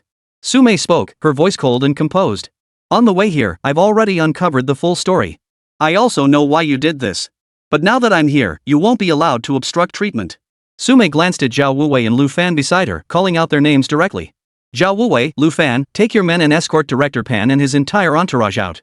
Whatever consequences arise, I'll take full responsibility. Chapter 108, I'll see who dares go in. Damn it, I've had it with that Pan guy for ages. Zhao Wuwei waved his hand and shouted, guys, follow me. He didn't care whether Su Mei could handle the situation. At this point, even if they got arrested and detained for a few days, he was determined to beat the scheming Director Pan senseless. At his urging, Lu Fan and the others hurriedly followed. The young men's explosive energy came to the fore. Lu Fan and his crew, brimming with brute strength, drove off Pan's men outright. As for Director Pan himself, he was now sandwiched between Lu Fan and Zhao Wuwei, one on each side. This guy couldn't escape. Outnumbered and overwhelmed, Director Pan stood frozen in place, panic-stricken. He desperately wanted to shout again to disrupt Feng Zhang's treatment. But when he saw Sumei's otherworldly eyes, his heart trembled. He was afraid. With Sumei commanding the room, the journalists dared not utter a word. She'd lash out at the slightest provocation. This woman was not someone to mess with. Inside the room, Feng Zhang's furrowed brow finally relaxed. He slowly crouched beside Nian Nian, gently stroking her little head with a smile. And asked, Nian Nian, are you scared? Yes. Nian Nian suddenly clutched Feng Zhang's large hand. Brother, if I accidentally die, could you tell Grandpa not to be sad? Tell him I went to find Mom. This little imp. Feng couldn't help but laugh at her earnest expression. She appeared so resolute on the outside, yet deep down, she still harbored some worries. Don't be afraid. Feng Zhang comforted her softly, with me here, you won't die. Heart. Nian Nian nodded firmly, the worry fading slightly from her face. Nian Nian, it might hurt a little later. If you can't stand it, just yell out, okay? Cotton isn't afraid of pain. Pulling his hand away from the bed, Feng drew the curtain shut and formally began Nian Nian's treatment. He hadn't anticipated that a simple medical procedure would become the center of everyone's attention. Fortunately, he paid no heed to outside opinions. Healing Nian Nian was his sole obsession at the moment. He took a deep breath, restoring his mental state to peak condition. Then, infusing the Tai finger technique with a faint stream of spiritual energy, he gently tapped Nian Nian's acupoints. With Feng Zhang's cultivation level rising, his grasp of spiritual energy grew ever more refined. As a thread of spiritual energy entered Nian Nian's body, a human skeleton of her formed in his mind. Every detail within was laid bare, clearer than any hospital scanner. He could clearly see the white blood cells clinging to Nian Nian's blood vessels and bone marrow. Feng Zhang's treatment method remained the same, using the Tai finger technique to completely separate the white blood cells. Then, using the Tai divine needle, he expelled them from her body. This was what he had previously stated, his medical artistry was beyond replication. Without the attachment of spiritual energy, relying solely on the Tai inner canon, it would be impossible to achieve such swift and effective treatment for such a stubborn condition. Even Feng Zhang found the treatment less straightforward than before. The white blood cells were numerous and small, requiring complete separation before proceeding to the next phase of treatment. The process demanded complete concentration, not a moment's distraction. Only in an environment of absolute stillness could Feng Zhang calm his mind and detect the cells hidden deep within. With the rhythmic tapping, Nian Nian's breathing steadied and she gradually drifted off to sleep. The Tai finger technique also possessed massage and manipulation effects, though Feng Zhang rarely chose to employ them. Before he knew it, an hour had passed, and Feng Zhang's forehead was covered in a fine sheen of sweat. He wiped his brow before immersing himself once more in the rhythmic tapping of the Tai finger technique. Each strike required the infusion of spiritual energy to achieve separation. This posed a tremendous test of Feng Zhang's spiritual energy control. Fortunately, his mind remained sharp enough to avoid mental confusion from exhaustion. Several more minutes passed. As the final finger struck, a soft pop echoed. The last white blood cell separated from Nian Nian's bone marrow. Such a miraculous treatment method was utterly beyond the capabilities of modern medicine. Human ailments fall into two categories: external injuries and internal injuries. External injuries are straightforward broken limbs, physical deformities, and the supreme finger technique is ineffective against them. They must be addressed through external medical treatments. As for internal injuries, most life-threatening illnesses stem from internal bodily disorders that disrupt physiological functions. This is precisely where the Tai finger technique demonstrates its extraordinary nature. All internal injuries can be completely cured. Completely cured. It's like a car, remove the broken parts, replace them with new ones, and it's ready to go. The body possesses its own regenerative system. By removing the damaged components without needing replacements, it will eventually grow back fully functional parts over time. The principle is straightforward, though execution proves exceedingly difficult. The more stubborn the condition, the more difficult it is to remove the damaged parts. As one of the world's medical challenges, leukemia treatment is naturally complex. Feng Zhangguan spent nearly 2 hours just dealing with the white blood cells. His next task was to remove all these culprits from Nian Nian's body. In a professional operating room, it would only require making an incision in Nian Nian's lower abdomen to extract all the white blood cells. Unfortunately, Feng Zhang lacked such facilities. He could only use the Tai finger technique to gather all the white blood cells into the veins on her arm, then slowly clear them out with the Tai divine needle. Gazing at the still sleeping Nian Nian, Feng Zhang sighed inwardly. The cleansing process was excruciatingly painful, but Nian Nian had to endure it. Hesitating, he channeled the last remnants of his spiritual energy into Nian Nian's body, striving to protect her vital organs. Only then did he draw the Tai divine needle he carried, bringing Nian Nian's arm to the edge of the bed and positioning it over the trash can below. Thud! A 4-gung needle pierced her vein. A tiny wound opened, blood seeping out. Ah! The piercing pain made Nian Nian cry out loudly. Cotton, bear with it. Feng Zhang urged her as he inserted another needle. Crying, Nian Nian nodded, but the pain in her arm was more unbearable than chemotherapy. Why did it hurt so much? Nian Nian's face drained of color in an instant, the intense agony leaving her gasping for breath. Outside the door, journalists who had waited for 2 hours couldn't hold back any longer upon hearing Nian Nian's cries. Is Feng treating her or killing her? Nian Nian's cries are so heartbreaking, so wrenching. Netizens, what should we do? Can someone explain exactly how Feng is treating her? Why is Nian Nian screaming so terribly? Sumei, Xiaoyu, and the others waiting in the lobby also heard that agonized scream. Even without having seen Nian Nian, both felt a pang of sympathy. Sis Mei, should we go check on her? Xiaoye was on the verge of tears. Don't panic. Sumei glanced up at the villa's second floor with deep concern. We have to trust him. Inside the house, those who trusted Feng completely managed to keep their composure. Outside, however, things were heating up. Ignoring Sumei's earlier words, the crowd was now attempting to break through Lu Fan and the others' defensive line, desperate to storm inside. Within 2 hours, a large crowd of local netizens and journalists had gathered outside, swelling to over 100 people. Faced with this situation, the inexperienced young people didn't know how to handle it. They hesitated, unsure whether to continue blocking the doorway. Just as the crowd was about to break through the defenses, a thunderous shout suddenly pierced the air. Turning toward the sound, they saw a bald-headed big shot leading a group of people rushing over. A gold chain thicker than a thumb gleamed glaringly in the sunlight around his neck. I dare anyone to try. The bald thug roared, pushing past the crowd without hesitation.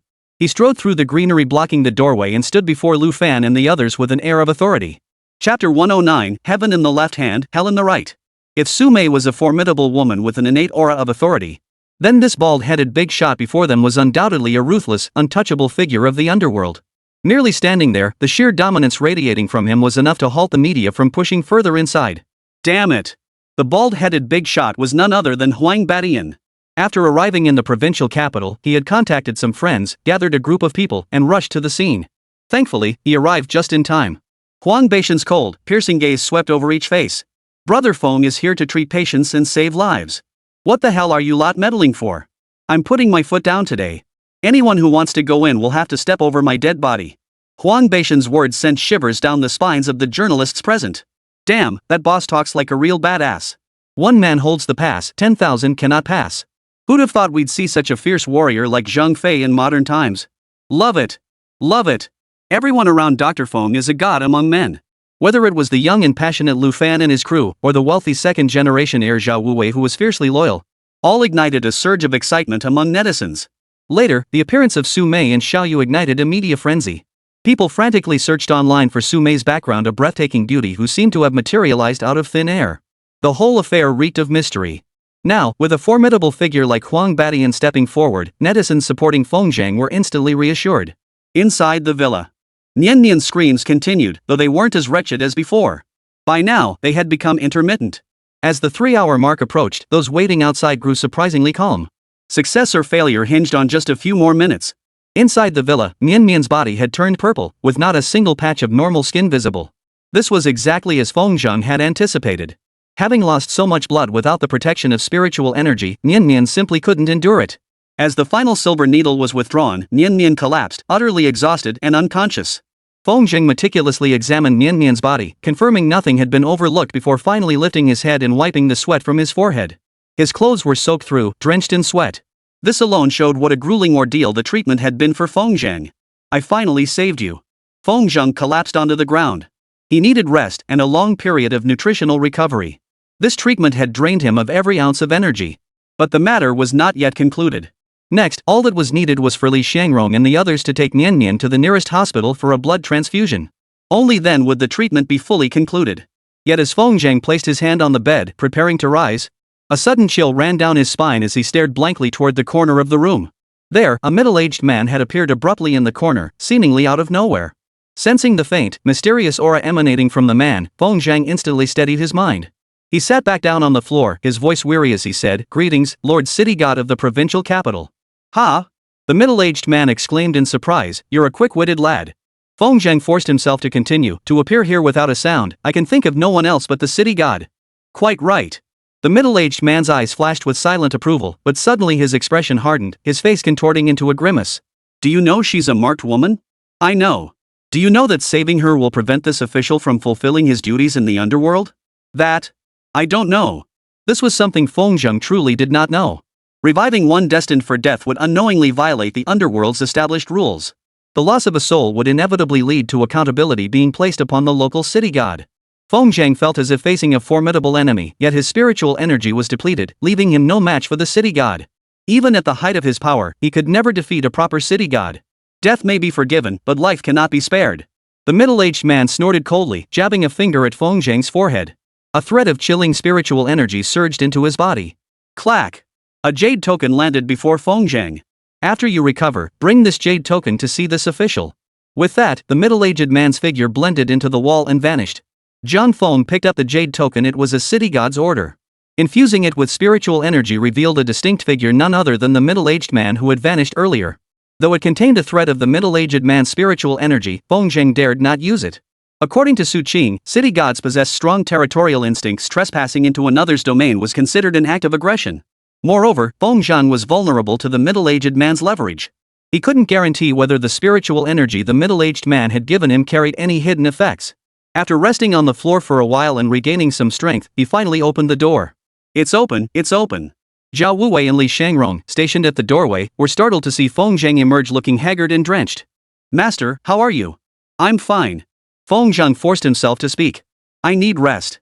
Call the nearest ambulance to take Nian for a blood transfusion. Master, rest assured. I'll handle everything from here. Li Shangrong pulled out his phone and dialed the ambulance stationed outside the villa. Feng, supported by Zhao Wuwei, was escorted into another room. Tap tap tap. The sound of high heels echoed through the hallway. Sumei and Xiaoyu rushed up, standing at the doorway as they watched Feng collapse onto the bed, sinking into a deep slumber. How could getting treated for an illness leave him so exhausted? Xiaoya looked utterly bewildered. Don't disturb him, Sumei said in a low voice. We'll just wait downstairs. Outside, the sight of the ambulance sent the media into a frenzy. Something must have gone wrong. That quack Feng couldn't save Nian. An ambulance? This doesn't look good. If anything happens to Nian, Feng won't escape punishment. No one dared to block the ambulance's path. Everyone cleared the way, including Huang Badian and his group. Several doctors got out, lifted the unconscious and severely blood-depleted Nian onto a stretcher, and hurriedly departed in the ambulance. Li Shangrong followed them out, overhearing the journalist's baseless speculation. He roared in fury, "Are you lot just looking to stir up trouble? My master has already cured Nian. Her current unconsciousness is solely due to excessive blood loss. If anyone doubts this, come with me now to First Hospital to await the test results." The reporters immediately snapped to attention, swarming out and following Li Shangrong to the First Hospital. If Nian was cured, Feng would become a world-renowned miracle doctor. If Nian's test results showed any issues, Feng would be vilified by the world. Heaven in one hand, hell in the other. The public has its own way of perceiving things, and no one can sway that. The First Hospital had already received Li Shangrong's call and made immediate preparations. The director personally waited at the entrance. Only after Nian was carried into the operating room did he begin receiving the flood of media reporters. "Everyone, please remain calm," the director called out in a clear voice. "Regarding little Nian, our hospital has implemented all possible emergency measures to ensure her safety. As for whether her leukemia has been cured, I share your urgency. But please give us some time. Once the test results are in, the hospital will release them to the public immediately." The director's words calmed the anxious media's urgent expectations. Everyone waited with bated breath for the final outcome. Chapter 110, That Man is a Divine Healer. Inside the hospital, Nian entered the operating room for a blood transfusion through a special green channel opened just for her. But that wasn't all. Doctors prepared a large array of testing equipment, drawing samples of Nian's blood, bone marrow, and other tissues for analysis. The entire provincial capital First Hospital was bustling with activity, all because of one patient, Nian. The hospital director personally intervened, successfully calming the anxious media reporters. While awaiting the test results, people also began conducting an in-depth investigation into Feng's situation.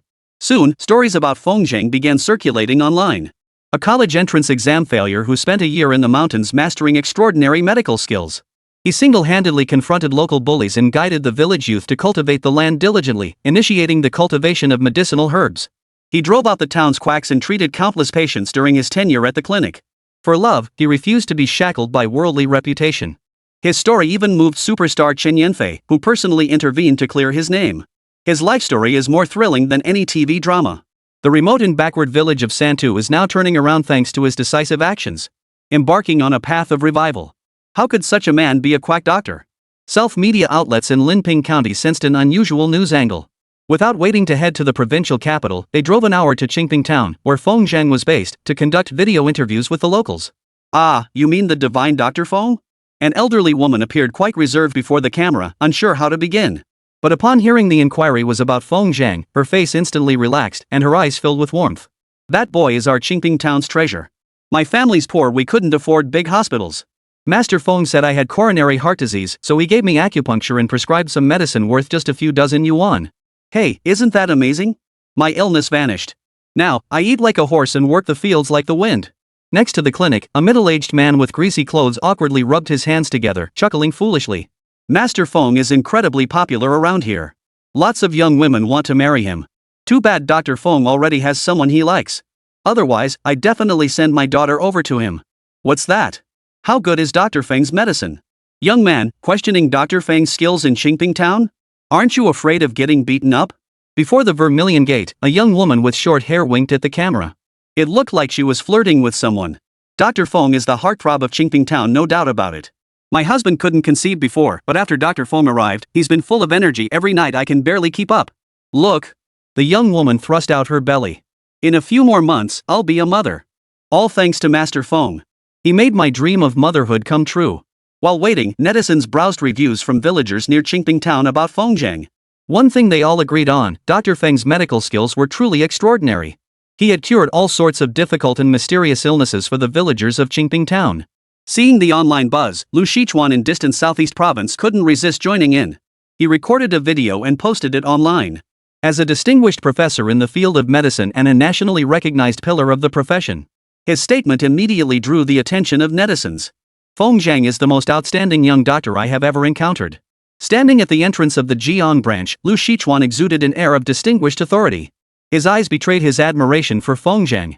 In him, this old man has witnessed many medical miracles. To illustrate, there was a case during my time at Jiang when I encountered a patient whose leg tendons and meridians were completely severed.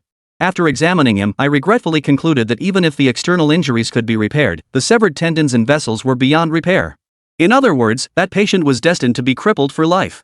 Later, Brother Feng arrived at Jiang and, with his miraculous techniques, successfully reconnected the severed limb.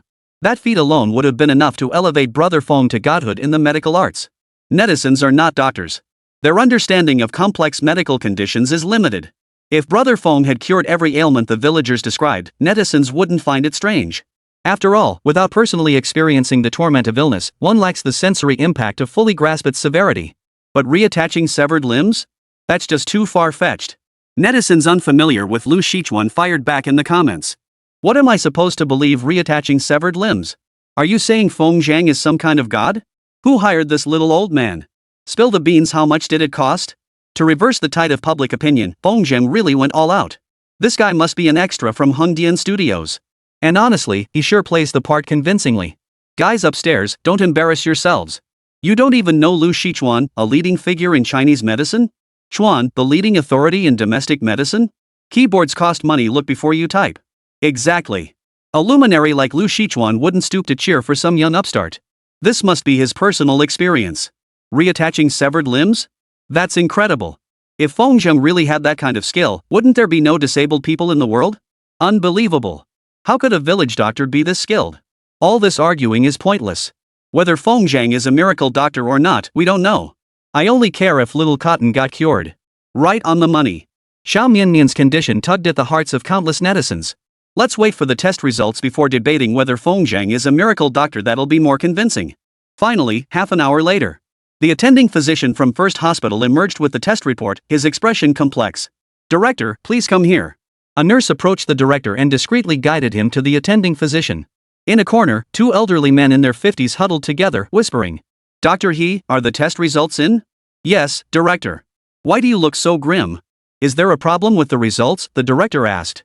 Felt a lump in his throat, but then thought perhaps this was only natural. A patient in the late stages of leukemia couldn't possibly be cured by a single surgery. There is a problem. A very serious problem. Dr. He placed the test results in the director's hands. The data shows that Niannian's white blood cells have completely disappeared, and her bodily functions are gradually recovering. Especially her blood, it's radiating astonishing vitality. Originally, she suffered severe blood loss. Even with transfusions, it would take at least 10 days to a fortnight to recover. But judging by the vigor of her blood, in 3 days at most, no, 2 days, Nian Nian will be ready to be discharged. The test results in the director's hand nearly blew away. This veteran director, with decades of medical experience, understood exactly what Dr. He's words signified. Once these test results were announced, they would cause an unimaginable sensation worldwide. Miraculous. Truly miraculous. The director's eyes flashed with determination as he clutched the test results and hurried into the lobby. Here, security had cordoned off a designated area to accommodate the swarming media reporters and concerned netizens eager for updates on Nian Nian's condition. Seeing the director return, everyone's hearts leapt. His hands trembled slightly, he could no longer maintain his composure. Raising the test results toward the journalists, he announced, "Little Nian Nian's test results are in. Her leukemia has been completely cured. She can be discharged in 3 days. Chapter 111, well done this time." Whoosh! The media erupted in an uproar. They had prepared all sorts of vicious accusations, ready to condemn Feng Zhang. In their minds, late-stage leukemia was a terminal illness. Little Cotton had no choice but to wait for death. Even with the hospital director's backing, they remained convinced Feng Zhang was nothing but a self-aggrandizing, fame-seeking charlatan. But he actually cured Nian Nian. This outcome left them utterly flustered, suddenly at a loss. Suddenly, a round of applause erupted throughout the hospital. It was the netizens who had rushed over from nearby, genuinely worried about Nian Nian's condition. Hearing that Nian Nian's leukemia had been cured, they went wild. "Nian Nian, you did it! You've made it through this ordeal, now you can enjoy a brilliant life ahead." "No way, I can't take it anymore, Dr. Feng is the real deal." To those who previously criticized Dr. Feng, open your eyes and see clearly who's the one truly deserving of praise. The public owes Dr. Feng an apology. Santao Village, I'll remember that name. I'll be visiting Fengshan's clinic. We need to know what kind of landscape could nurture such an exceptional healer as Feng Zhang. When the test results were released, all the online trolls fell silent. The truth was right before their eyes.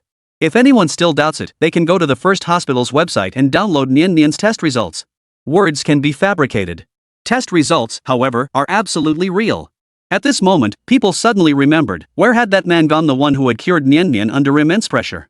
Outside the First Hospital, the moment the test results appeared, Director Pan's face turned pale as he slumped back in his chair. Ring ring. The urgent ring of a phone sounded. Though the number was familiar, Director Pan hesitated to answer. Avoiding it wasn't the answer. Gritting his teeth, Director Pan pressed the answer button. Director Pan, regarding this matter, please provide the hospital administration with an explanation. The roaring voice made Director Pan tremble involuntarily. Director, I didn't mean to oppose Feng Zhang. I was only trying to do what's best for the hospital. Director, I can find a way to explain this matter. Oof. The director's cold laughter echoed, find a way to resolve it? Can that cover up the damage you've caused the hospital? Seeking stability is understandable, but this hospital is a place for healing and saving lives. Before doing anything, you should first examine your conscience. Xiao Pan, come back. Move your office. The shift from Director Pan to Little Pan proved his position as director had been stripped. In this confrontation, the First Hospital gained unimaginable reputation and benefits, while his own hospital suffered an indescribable blow to its credibility due to his misguided decision. The hospital needed to provide an explanation. Director Pan also needed to give the hospital an explanation. With the facts irreversible, sidelining Director Pan could temporarily placate the hospital leadership's fury. It's over. Director Pan felt darkness wash over him. He couldn't even hold onto the phone, slumping lifelessly in the car. Could I really have been wrong? Director Pan gazed out the window at the crowd still cheering and praising Feng Zhang, suddenly feeling a sense of unreality. Inside the garden villa, the clamor had long since faded, and the luxurious villa finally returned to quiet. Before the test results were in, Lu Fan had already taken his people back to the school.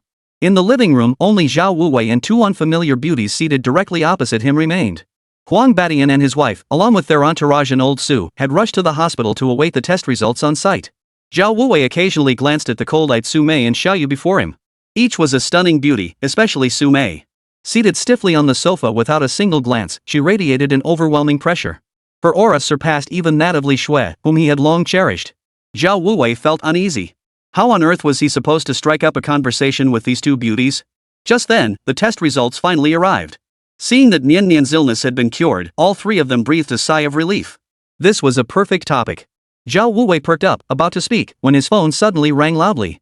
He glanced at it was his father calling. Zhao Wuwei's eyes darkened.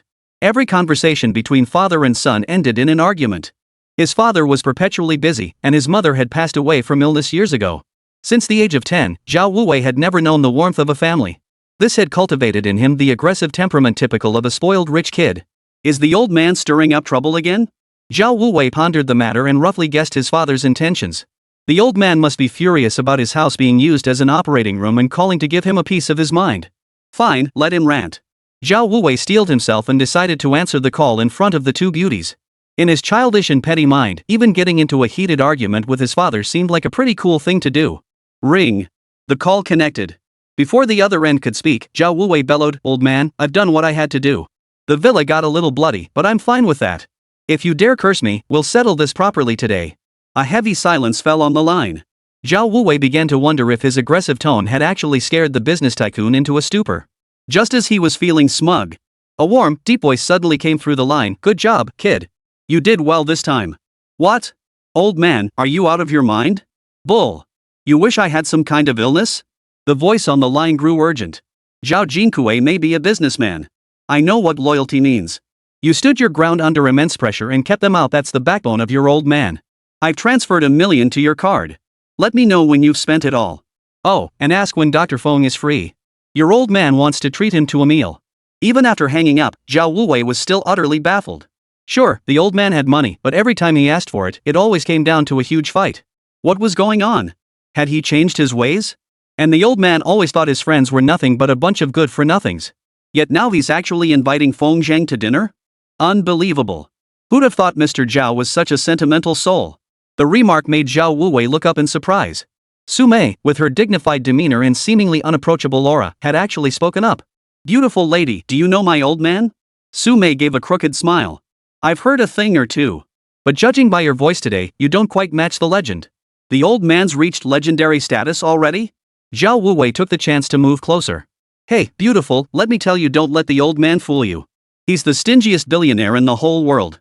As he spoke, Zhao Wuwei shifted his hips slightly, edging closer. However, the smile on Su Mei's face gradually faded, reverting to her aloof, distant demeanor. Beside them, Xiaoyu watched the scene unfold with keen interest. Knowing Su Mei as she did, if Zhao Wuwei dared shift his hips again, he'd be tossed out the door in the next instant.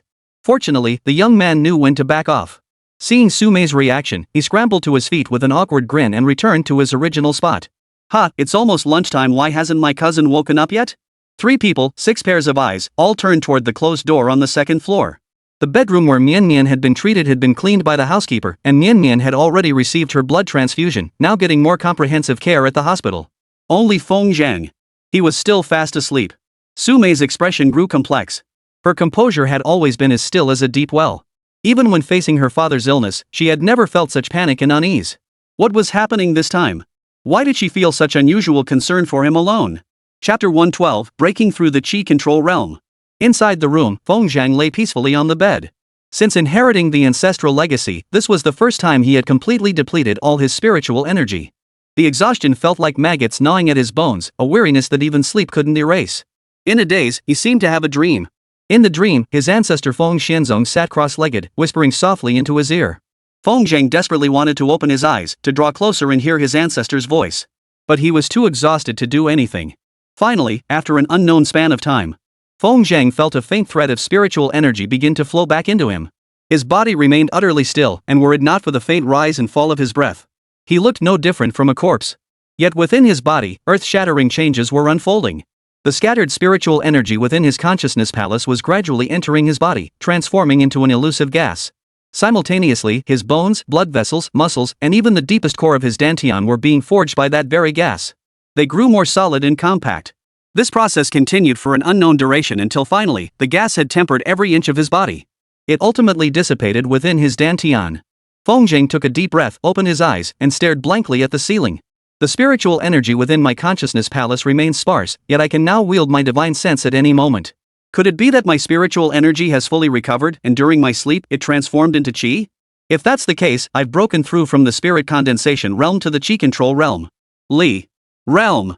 I just wonder what use it will be. At this thought, Feng Zhang suddenly extended his divine sense, enveloping the entire villa.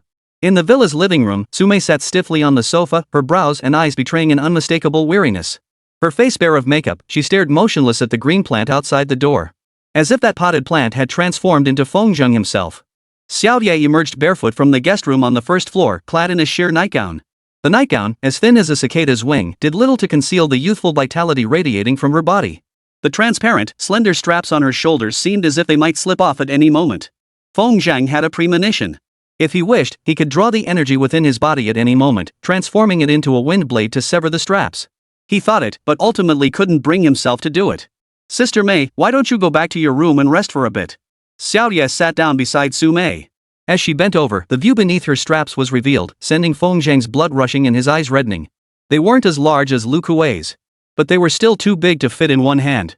Xiao Ye remained completely unaware of the voyeuristic gaze upon her, her face filled with concern as she gently shook Sister Mei's arm. Sis Mei, it's been nearly 2 days. You can't just sit here forever. Inside the room, watching Xiaoyu's slightly trembling, magnificent curves. Suddenly, a soft pop echoed. 2 streams of blood spurted forth. Damn it, if I keep watching this, I'll lose my kidneys. Feng Zhang hurriedly shifted his focus, carefully pondering Xiaoyu's words. So that means I've been asleep for nearly 2 days? And Su Mei had actually been sitting beside me on the sofa for 2 whole days. Feng Zhang froze in shock. He couldn't help but wonder, was Su Mei worried that after he died, no one would treat her illnesses? Or was she genuinely concerned for him? Or perhaps both? Seeing Su Mei's haggard face, Feng Zhang felt a pang of heartache. Suddenly, faint footsteps echoed in his consciousness. Feng Zhang perked up and spotted Zhao Wuwei 50 meters away. With his hair slicked back in a glossy pompadour and dressed in a stylish Korean-style blazer, he strode casually toward the door, carrying a large bag of food. Upon reaching the doorway, the guy even took a swig of beer from his palm, pulled out his phone to use as a mirror, and smoothed down the strands of hair messed up by the wind before formally entering the villa. Sis Xiaoyu, Sis Mei, I brought you guys some food. What a show-off. Feng Zhang mentally labeled Zhao Wuwei as such. His divine sense continued to expand outward, testing the limits of its reach.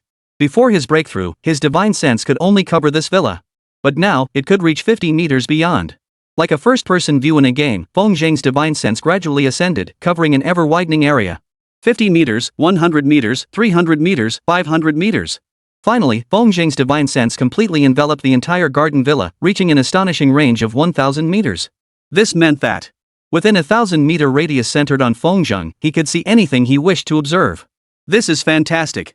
Feng Zhang couldn't help but feel exhilarated. Guixiang's sister lives only 600 or 700 meters from my house. So does that mean I can secretly watch her bathe from my home now? Just as Feng Zhang felt ashamed of his lewd thoughts, a sharp command suddenly echoed within his consciousness. Feng Zhang's heart trembled as he focused his gaze. His gaze pierced through a secluded villa, landing on a middle-aged man seated in meditation inside. What a coincidence you actually stumbled upon the breakthrough moment. How amusing. After a brief smile, the man's gaze suddenly sharpened, and he barked sternly, to pry without this official's permission is most impolite indeed.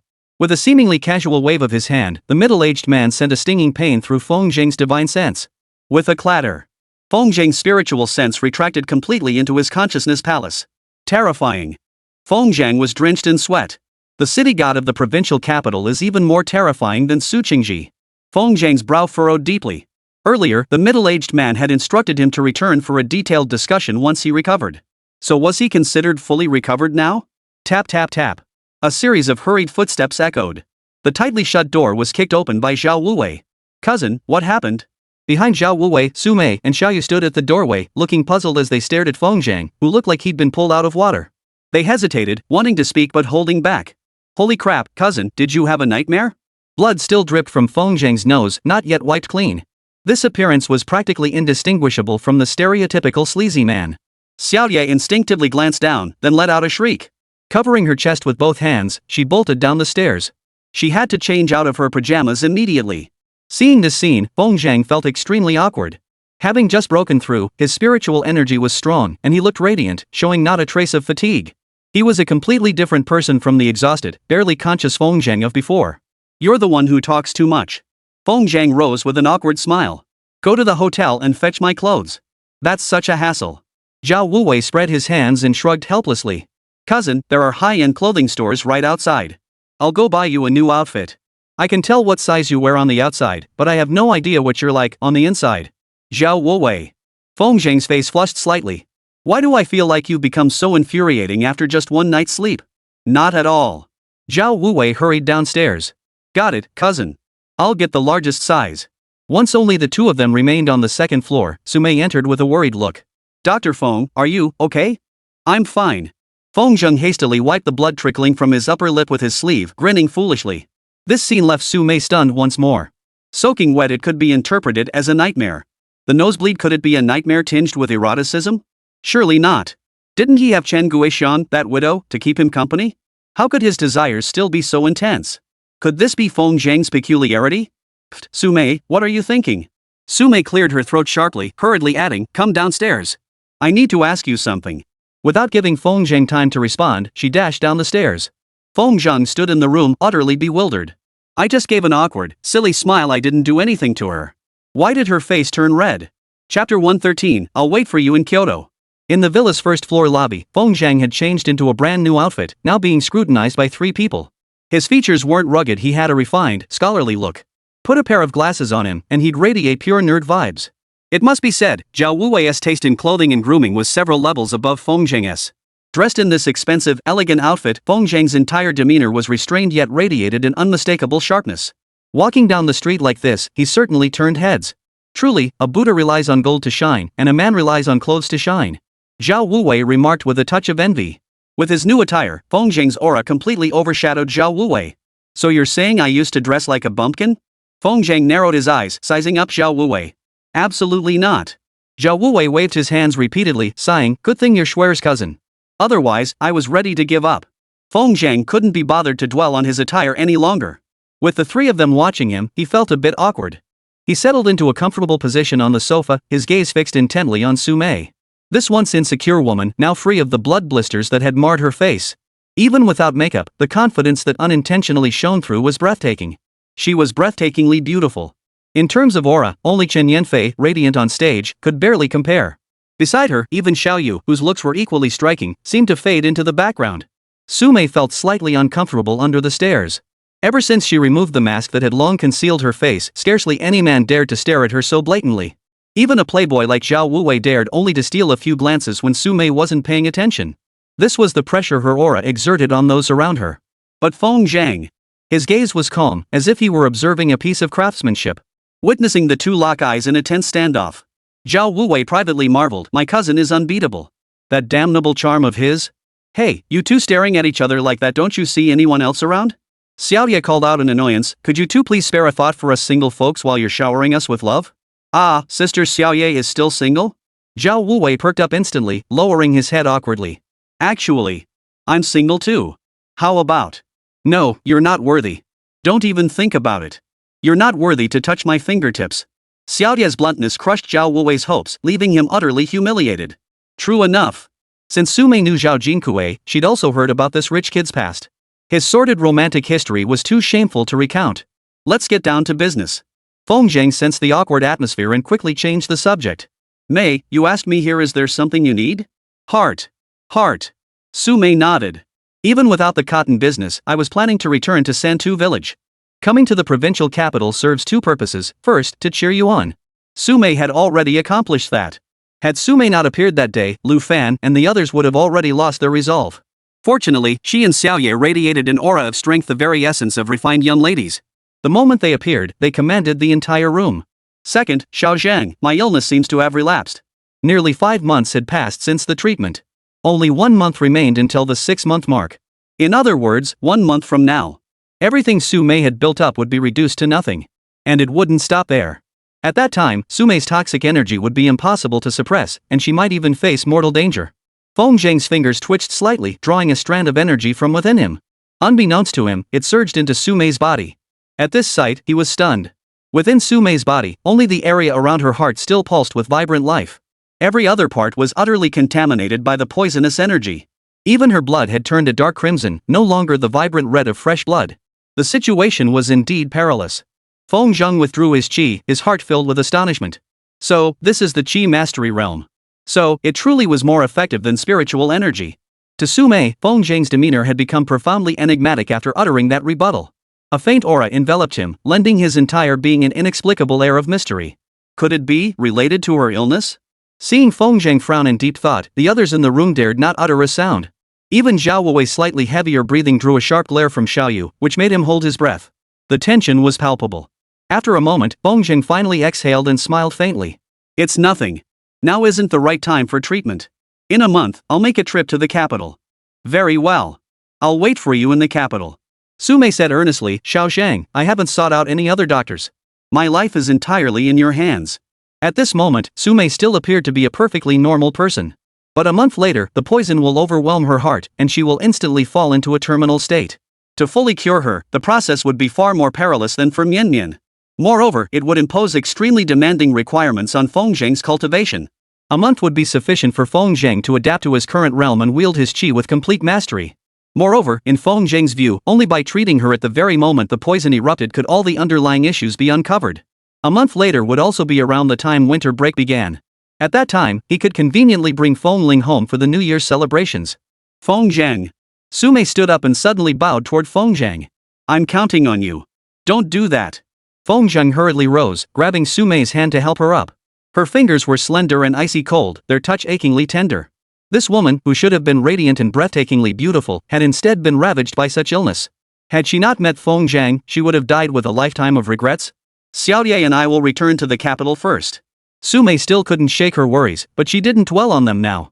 Only after her illness was completely cured in a month's time would she be able to overcome all obstacles and arrange for Feng Zheng to treat her father. Feng Zheng, I'll wait for you in the capital.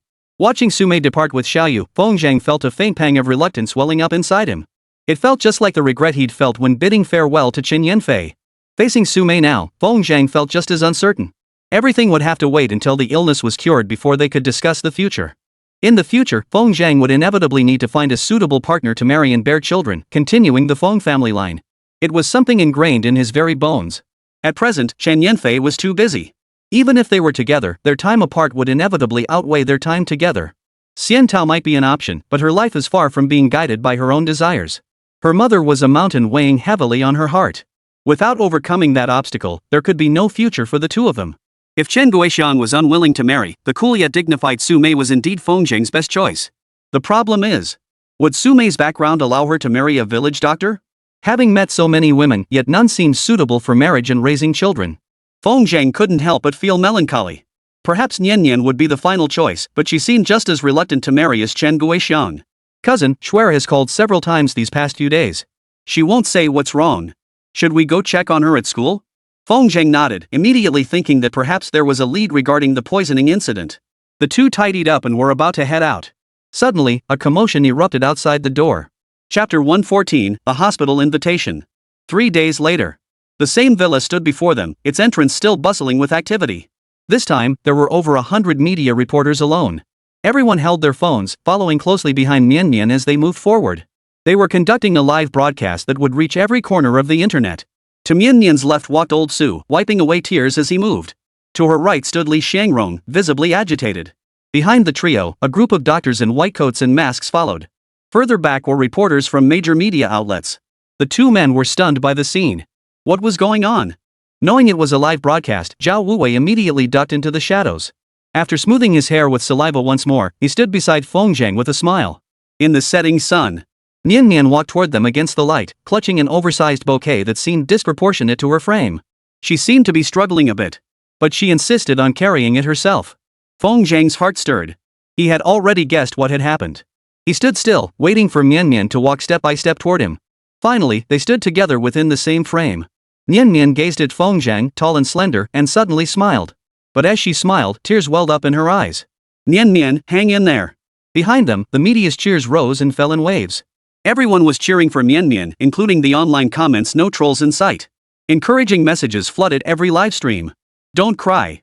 Feng Zheng knelt down, tenderly wiping away her large tears. Are these flowers for me? Yes. Nian Mian nodded emphatically. Brother Feng Zheng, the doctors said my illness is completely cured. They also said I've created a world miracle. But I know the doctors are wrong. You cured my illness, brother. You're the one who created the miracle. Ha ha. Feng Zheng couldn't help but laugh. He tickled Nian Mian's little nose, then casually took the flowers and handed them to Zhao Wuwei standing nearby. Poor Zhao Wuwei had been hoping to get more media exposure, thinking it would give him more bragging rights when chasing girls. But the large bouquet instantly obscured his dashing features. Feng Zheng lifted Nian Nian up, facing her directly toward the camera. He whispered softly, Cotton, this miracle wasn't created by me alone. It was created by us together. Without your strength, your brother couldn't have cured your illness either. So the doctors were right after all. Nian Mian and Feng Zheng both smiled, though tears still glistened on her cheeks. This moment was frozen in live streams across platforms, with countless netizens frantically capturing screenshots. The lighting, the angle, and the warmth of their smiles all made it a moment worth cherishing forever. This photograph became one of the top 10 classic images of that year. Smack! Nian Nian puckered her lips and planted a firm kiss on Feng Zhang's cheek. Brother, I've heard a lot of people say that many netizens are criticizing you online. That's not right. Nian Nian's little face was filled with sorrow. Later, Dr. Li said that only by doing this could everyone accept you, brother. So after I got discharged, I asked Grandpa to bring me here. Li Xiangrong removed his glasses, wiped the damp tear from the corner of his eye, and smiled. Master, after multiple tests, Nian Nian's illness has indeed shown no issues whatsoever. The doctors behind me also wish to see with their own eyes the extraordinary person who can cure late-stage leukemia. Master, please accept our deepest respect. With that, Li Xiangrong led the way, and every doctor behind him bowed at a 90-degree angle. Damn, that got me teary-eyed. So what if Brother Feng Zhang is a village doctor? He hasn't undergone systematic medical training. He cured terminal leukemia. Can any domestic or international expert or professor match that? At this moment, I'd call him the strongest in the medical field. Nian Nian is so adorable, and Feng Zhang is so handsome. If I had a husband like him and another daughter like her, I'd have no regrets in this life. From this moment on, Dr. Feng Zhang's name will resonate worldwide. Feng Zhang, YYDS. Feng Zhang couldn't see the netizens' reactions, but he could feel the sincerity of his fellow doctors and the fervent applause from the journalists behind him. He was deeply moved. There may be evil people in this world, but good deeds will always outnumber the bad. Feng Zhang set down Nian Nian, took her hand, and bowed to the crowd together. A moment later, he lifted his head and formally addressed everyone. There's really no need for all this.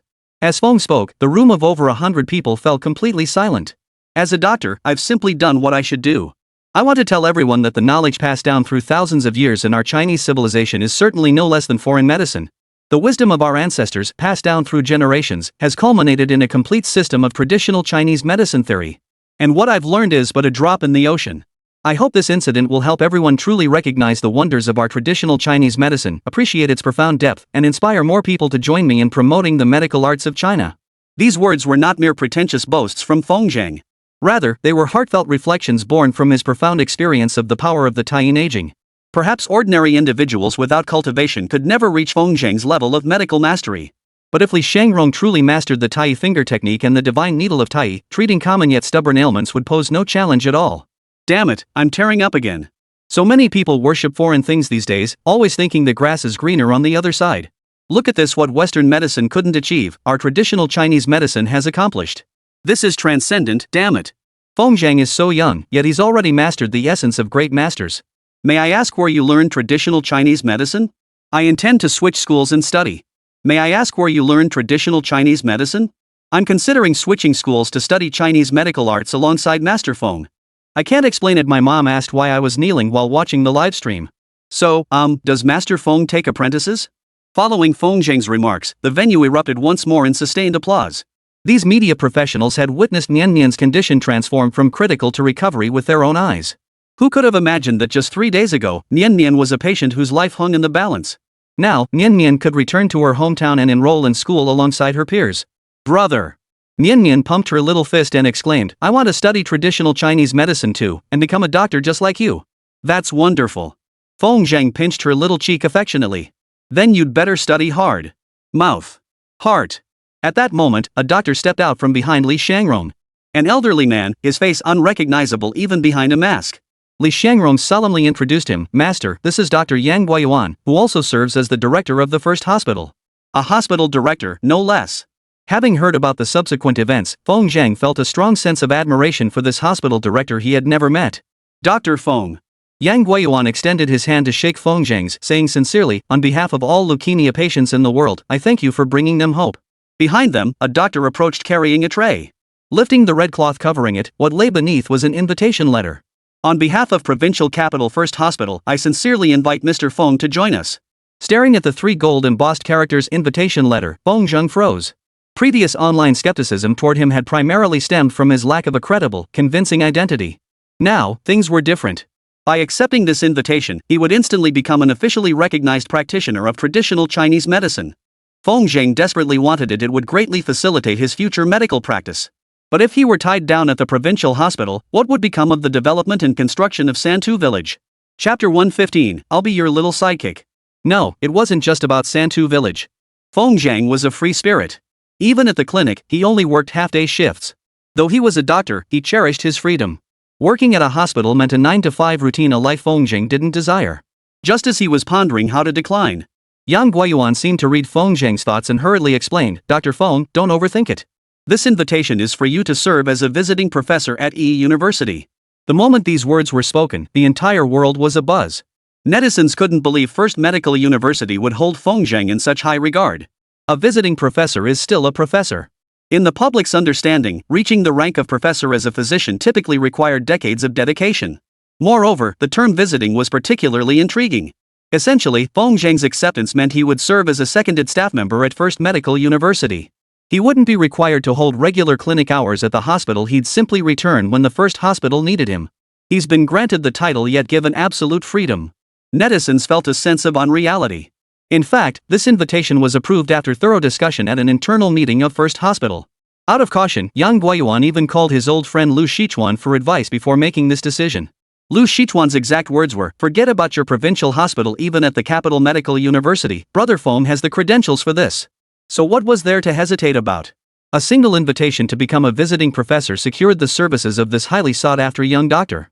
This deal was too good to pass up. Over the past few days, news of Feng Zhang's ability to treat leukemia had spread online, gaining widespread recognition across the nation. If Feng Zhang accepted the invitation, it would effectively transform the first hospital into a sanctuary for leukemia treatment.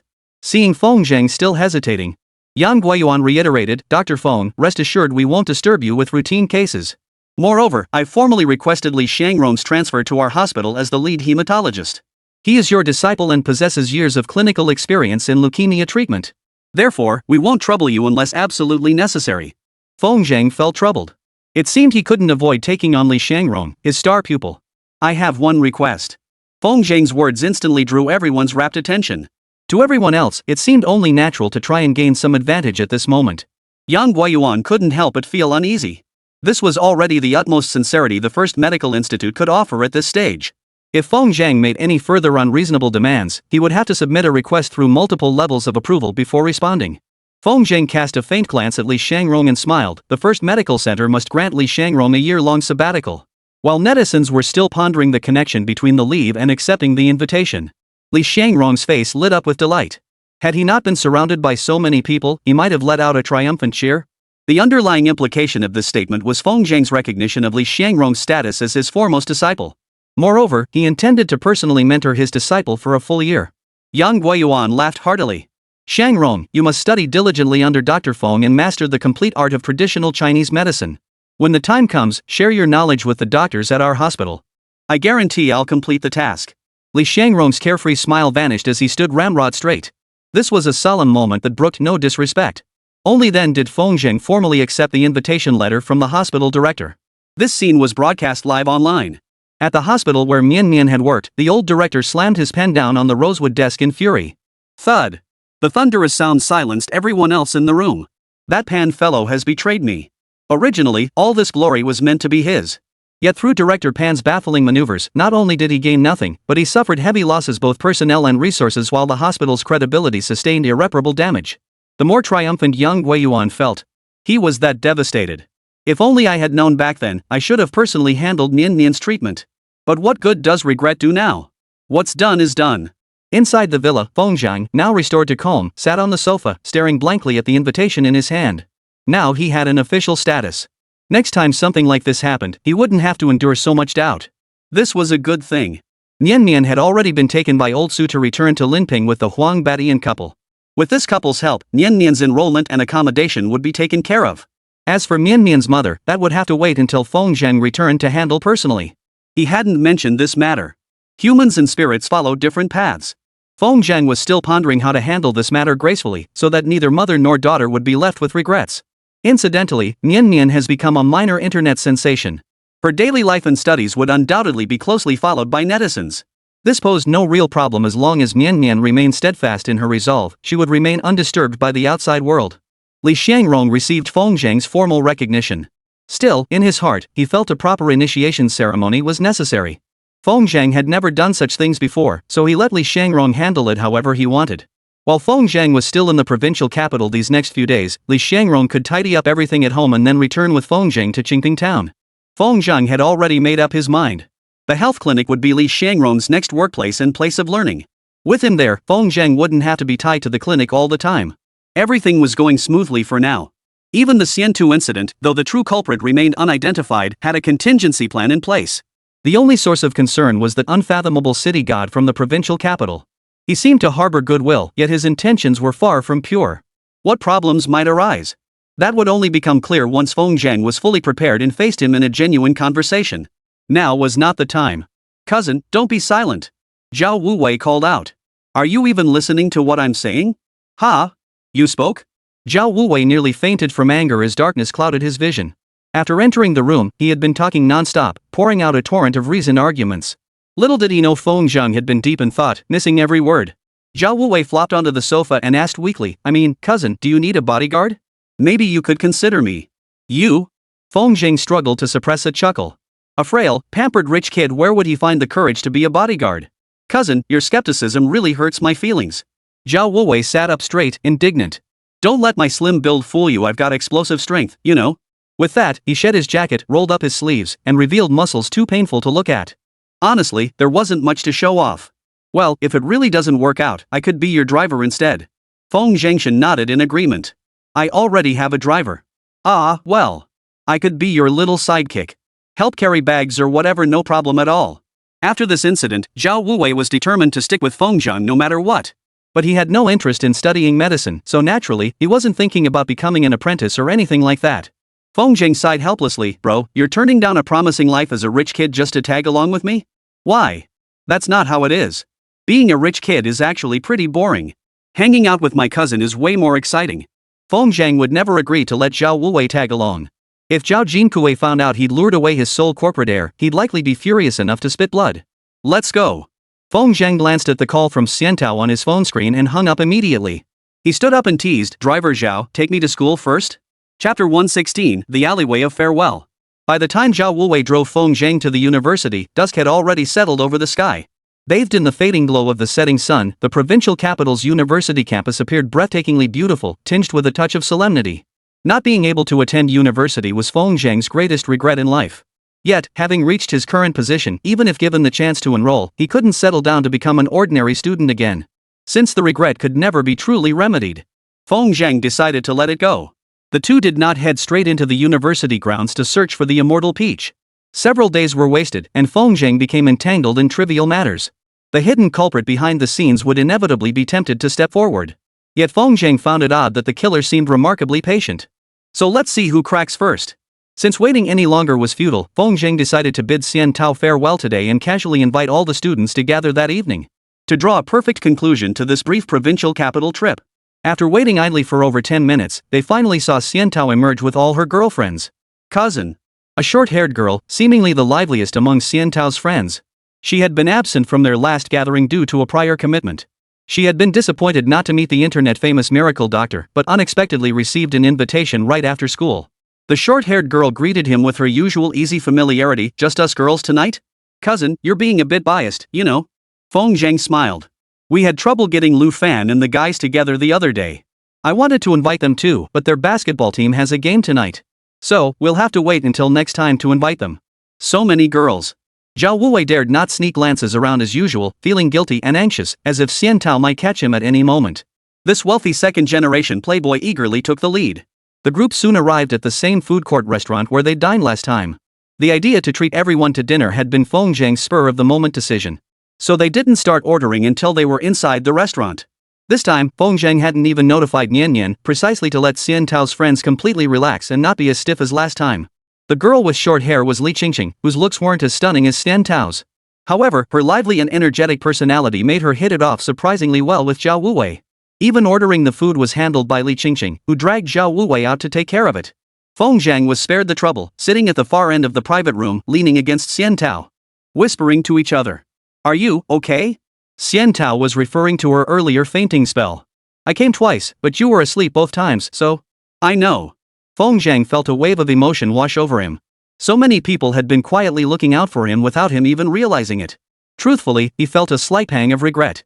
Despite such a major incident, Chen Yanfei hadn't come. Considering her status as a major celebrity, her appearance would have caused a media frenzy that could have made things even more chaotic. Feng Zhang accepted it with resignation. While the aura of stardom was undoubtedly advantageous, it also imposed certain constraints on Chen Yanfei's freedom. Feng Zhang, are you serious about that girl? You mean Nian Nian? Well. Feng Zhang shook his head, offering no comment. Nian Nian, with her gentle demeanor like a docile kitten, harbors an inner stubbornness that rivals Chen Guixiang's.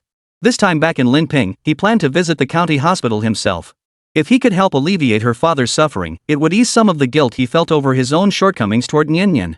Feng Zhang, I can tell she truly cares for you. Xiantao whispered. During those 2 days you were unconscious, she was the one most worried. But she has this deep-seated insecurity seeing two such beautiful girls sitting in the room, she just couldn't bring herself to go in. So much had happened while he was unconscious. What a silly little thing. His relationship with Su Mei was purely doctor-patient at best, with perhaps a hint of personal affection. Nian Nian might have misunderstood. Feng Zhang's heart stirred. He decided to have a proper talk with Nian Nian after the dinner gathering. Enough about me. Feng Zhang lowered his voice considerably. With the restaurant already noisy, they didn't worry about being overheard. While I'm away, you need to stay vigilant. Xiantao furrowed her brows. I know what you mean, but we don't even know who the killer is. What good is being vigilant now? Don't get discouraged. Feng Zhang patted Xiantao's arm, hidden beneath the table, and discreetly gestured in a certain direction. Her? That's impossible. Nothing is impossible. Keep your eyes open. Feng Zhang said earnestly, while I'm here, some people hold back out of fear. Once I'm gone, they might not be able to contain themselves anymore. You want me to watch her? Not guarding. Feng Zhang patiently explained, just act as you always have as if nothing ever happened. Why? How can I pretend nothing happened? Find a way. You must understand that giving your enemy an opening is the only way to take them all down at once. Feng Zhang urged, even if you really find drugs in the food, pretend not to see it and eat it. Of course, don't finish it all, leave at least some evidence behind. Lure the snake out of its hole, catch the thief with the goods. This was the strategy Feng Zhang taught Xiantao. Just then, Zhao Wuwei and Li Qingqing returned together. They stood at the doorway shouting, Sisters, we ordered a huge spread and totally fleeced our cousin. Anyone who doesn't eat their fill tonight would be doing our cousin a disservice. Feng Zhang chuckled softly. His eyes twinkled mischievously as he glanced at Li Qingqing, then at Zhao Wuwei.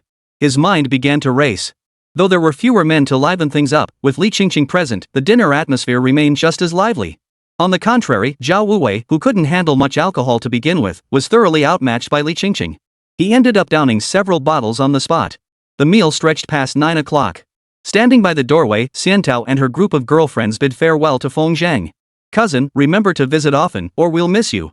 College life was dull and monotonous. Most of the girls around Xiantao were as reserved as she was. Their after-school lives revolved entirely around campus. During Feng Zhang's visit, he took them to KV, dined and drank with them, instantly enriching their lives. It wasn't so much that they were reluctant to see Feng Zhang go. It was more that they were reluctant to part with such vibrant, colorful nights. Sadly, once Feng Zhang left, they would inevitably return to quietude. Zhao Wuwei desperately wanted to take Feng Zhang's place to shoulder the responsibility of enriching Xiantao's girlfriends' after-school lives. But he was too frivolous. The girls couldn't trust him to keep them safe. After bidding farewell to everyone, Feng Zhang walked through the quiet alley, preparing to stroll back to the hotel. The evening breeze lifted his hair and stirred a few strands of his heart as well. He was in turmoil. Too many things weighed on his mind. Especially regarding Nian Nian's future, he couldn't yet envision a proper solution. Could he really do as she suggested, keep her like a canary after she graduated? He asked himself, could he truly do that?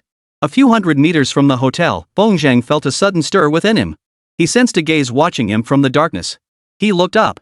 At the end of the alley, where scattered raindrops lingered, a girl leaned alone against a mottled wall. Feeling the pervasive chill, she tucked her hands into the pockets of her down jacket. Her small face was flushed red from the cold. 44. Feng Zhang instinctively called out, startling the girl who had been staring at her toes. Instead of rushing over as she usually did, she met Feng Zhang's gaze, then turned and ran away. Chapter 117, Luring the Snake Out of Its Hole. 44. Feng Zhang took a step forward to chase after her.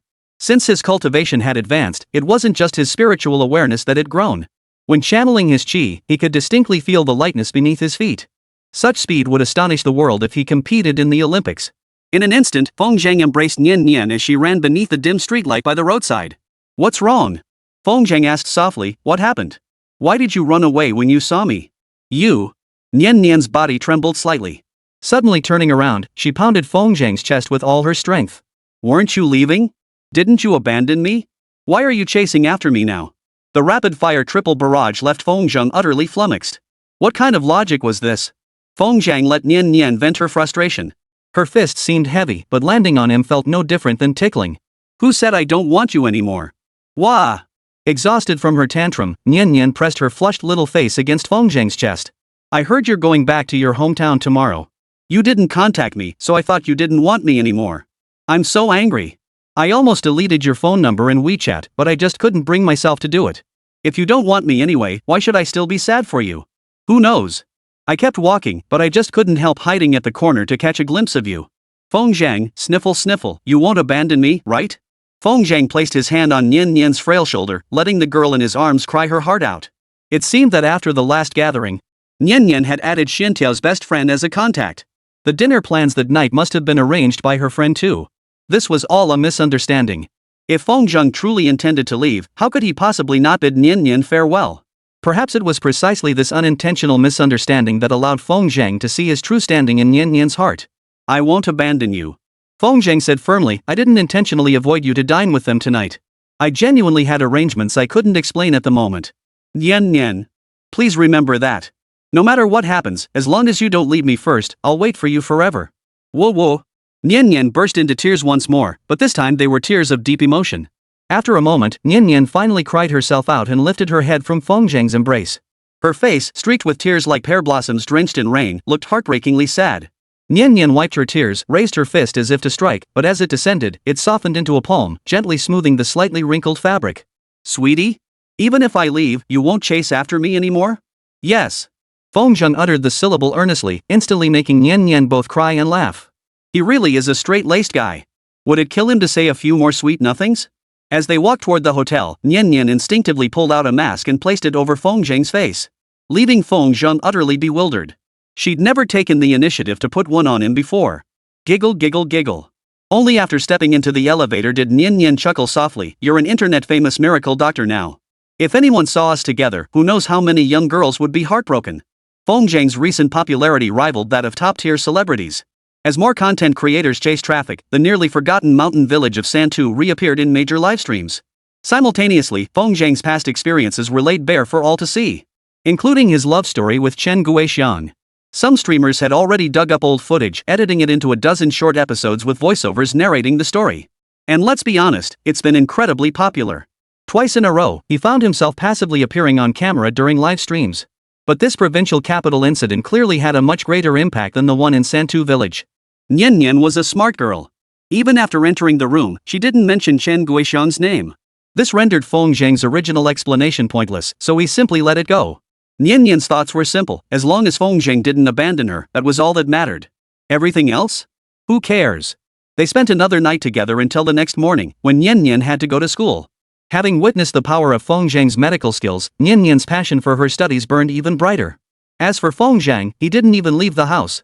The so-called trip back to his hometown was merely an illusion he had deliberately created. His divine sense now spanned a kilometer. Thus, during lunchtime, he hid in a corner outside the school near the cafeteria, secretly observing everything happening around Xiantiao with his divine sense. Nothing happened on the first day. The next day, Xiantao and Li Qingqing walked together, chatting and laughing, and sat down at an empty table. Feng Zhang thought he might have misjudged the situation. This Li Qingqing was the real culprit. Yet, even after the meal ended, Li Qingqing showed no suspicious behavior. Feng Zhang refused to give up. Whoever the killer was, they wouldn't abandon such a chaotic place as the cafeteria. After Feng Zhang's reminder, Xiantao also consciously created various opportunities for the killer to poison someone. Unfortunately, the killer proved far more patient than Feng Zhang had anticipated. After 3 days of covert observation, he still had no leads. This was a contest of endurance, and Feng Zhang would never quit halfway. Of course, standing guard alone outside was indeed rather tedious. It wasn't until the evening of the 4th day that Xiantao walked to the cafeteria with a few close friends. Classes had ended late that day, and by the time they reached the cafeteria, darkness had already fallen. Despite the lighting, the noisy environment presented a perfect opportunity to strike. Feng Zhang focused intently, spreading his entire consciousness to cover the cafeteria, not missing a single detail. He even saw clearly when the cafeteria lady reheated the leftovers and brought them back out. After getting their food, Xiantao and her friends deliberately waited for an opportunity to leave. Shortly after she left, a sudden clatter echoed through the cafeteria. A girl's tray slipped from her hands and clattered to the floor. The clatter echoed sharply through the hall. It instantly drew everyone's attention. Here it comes. Feng Zhang sighed inwardly, his eyes sparkling as he watched a girl. With lightning speed, he poured a packet of powdered medicine into the peach-shaped dish. The powder dissolved upon contact with water. By the time others reacted, there was no trace of poisoning left. This was the culprit. Feng Zhang gripped his phone, opened the chat interface with Xiantao, and sent 2 words. Meanwhile, Xiantao returned without a hint of emotion. Staring at the food before her, now devoid of any traces, she frowned, unable to bring herself to eat. It would have been better if she hadn't known. But knowing full well the food was poisoned and still eating it without batting an eye, that was asking too much. No matter how mature she seemed, she was still just a 20-year-old girl from the mountains. Shuer, why aren't you eating? Her other girlfriends noticed Xiantao's hesitation and looked up, urging her, the stir-fried winter melon is pretty good today. If you're not eating it, just give it to me. Saying this, the girl picked up her chopsticks, ready to take some of Xiantao's winter melon. No, I still want to eat it myself. The dish was poisoned, and Xiantao didn't want to endanger others. Seriously, Li Shui, when did you become so stingy? Giving me a piece won't kill you. The girl stubbornly thrust her chopsticks forward, swiftly snatching a piece of winter melon. In the brief moment Xiantao lowered her guard. She opened her mouth, about to pop the piece into her mouth. Suddenly, a chorus erupted from the cafeteria, don't eat it. Chapter 118, dare you take a bite? Smack. In a panic, Xiantao swatted the winter melon right off the girl's chopsticks. Shuer, what are you doing? The girl was startled and cried out, it's just a piece of winter melon. That's a bit much, don't you think? And you, Rong. Why are you so worked up over me eating Shuer's winter melon? The cafeteria was about to close. Inside, aside from a few ladies packing up the food, there were hardly any students left. The ladies serving food were so used to the students' squabbles that they didn't even bother to glance over. They probably thought the girls were just messing around. Rong slumped down dejectedly. Facing Xiantao's piercing gaze from above, Rong's expression turned flustered as she lowered her head. I was just thinking. Shuer hasn't eaten anything. Poof. The girl sneered coldly. You think you're the only one close to Shuer? When I ate Shuer's piece of winter melon, wasn't that just playing around too? Rong, I've noticed something's been off with you lately. At these words, Rong's body trembled slightly. She didn't have the courage to lift her head. No, I'm perfectly fine, aren't I? Really, the girl pressed relentlessly. Lately you've been so distracted, not even paying attention in class like you used to. Spill it. The girl suddenly blinked and smiled. You've got a boyfriend, haven't you? This question made Rong, whose body had been trembling uncontrollably, relax. No, don't be ridiculous. No way. You're not leaving the cafeteria until you tell me who it is. The girl looked at Xiantao and the others with a triumphant expression, as if she had uncovered some earth-shattering secret. Yet, when subjected to the girl's tickling interrogation, Rong held out until the very end, refusing to reveal the whereabouts of the so-called person. Seeing this, Xiantao's expression grew even more complex. Knowing Feng Zhang was on his way, she felt more confident and decided she wouldn't hold back any longer. She sat coldly before Rong, her stern tone sending a faint chill through the other 2 girls. Rong, at this point, aren't you going to tell me anything? I don't understand what you're talking about. Rong adjusted her glasses and looked up, meeting Xiantao's furious gaze. In that instant, she trembled violently and lowered her head once more. Must we tear apart our friendship before you're satisfied? Xiantao could no longer contain herself. In the prime of her youth, she had finally escaped the poverty of her mountain village to study at this prestigious university. She hoped that after graduating, she could return to the school in Qingping Town and impart all the knowledge she had gained to the children there. Through teaching and mentoring, she aimed to cultivate more college students for her hometown. She never spoke of this dream. She carried it silently within her heart as she pressed forward. But if she lost her sight, all her efforts would be in vain. Rong's actions were tantamount to destroying her life. How could she possibly bear it? Ever since Feng Zhang sent her name, Xiantao had gone from shock to suspicion, and finally to disappointment and anger. She kept wondering how to deal with Rong. She too came from a poor background. Getting into this university hadn't been easy. If she were truly brought to justice, her entire family would be ruined. After deep consideration, Xiantao decided to give her a chance. As long as she confessed voluntarily and stopped poisoning others, she might overlook the past and instruct Feng Zhang to cease harassing her. Yet even now, Rong refused to admit her actions. She was utterly disillusioned. Xiantao trembled with rage, struggling to restrain herself from exploding on the spot. She picked up the food in front of her and placed it before Rong. Do you dare take a single bite? That single sentence rendered all of Rong's denials utterly hollow. Would you dare take a single bite? She was the 3rd person in the world to know what ingredients were in it. The second was Feng Zhang. The first was the person who had personally mixed the powdered medicine. She dared not eat it. The truth had already been exposed. Persisting any further was pointless. Rong lowered her head, her mind racing with thoughts. Suddenly, she lifted her head as if accepting her fate. How did you find out? The 2 girls beside her were stunned. They understood every word, but piecing them together into a sentence, they couldn't grasp its meaning at all. Were these 2 playing charades? The atmosphere grew tense. Last time in the washroom, I started suspecting you. But back then, I had no solid proof. I couldn't believe someone as close to me as you would poison me. Poison? The other two girls exchanged glances, both utterly baffled. What era is this? How could someone resort to such a despicable tactic as poisoning? But then again, why would Rongrong poison Li Shui? Their relationship was practically inseparable. Rongrong suddenly pushed up her glasses and stood up, locking eyes with Xiantao. Then, she broke into a wide grin. Shuer, don't be so absolute. What proof do you have now? Rongrong leaned close to her ear and whispered, I checked the cafeteria's surveillance is broken. Even if you detect poison in the food, it doesn't necessarily prove it was me. She, and her, and even the cafeteria auntie are all suspects. Xiantao desperately wanted to slap her.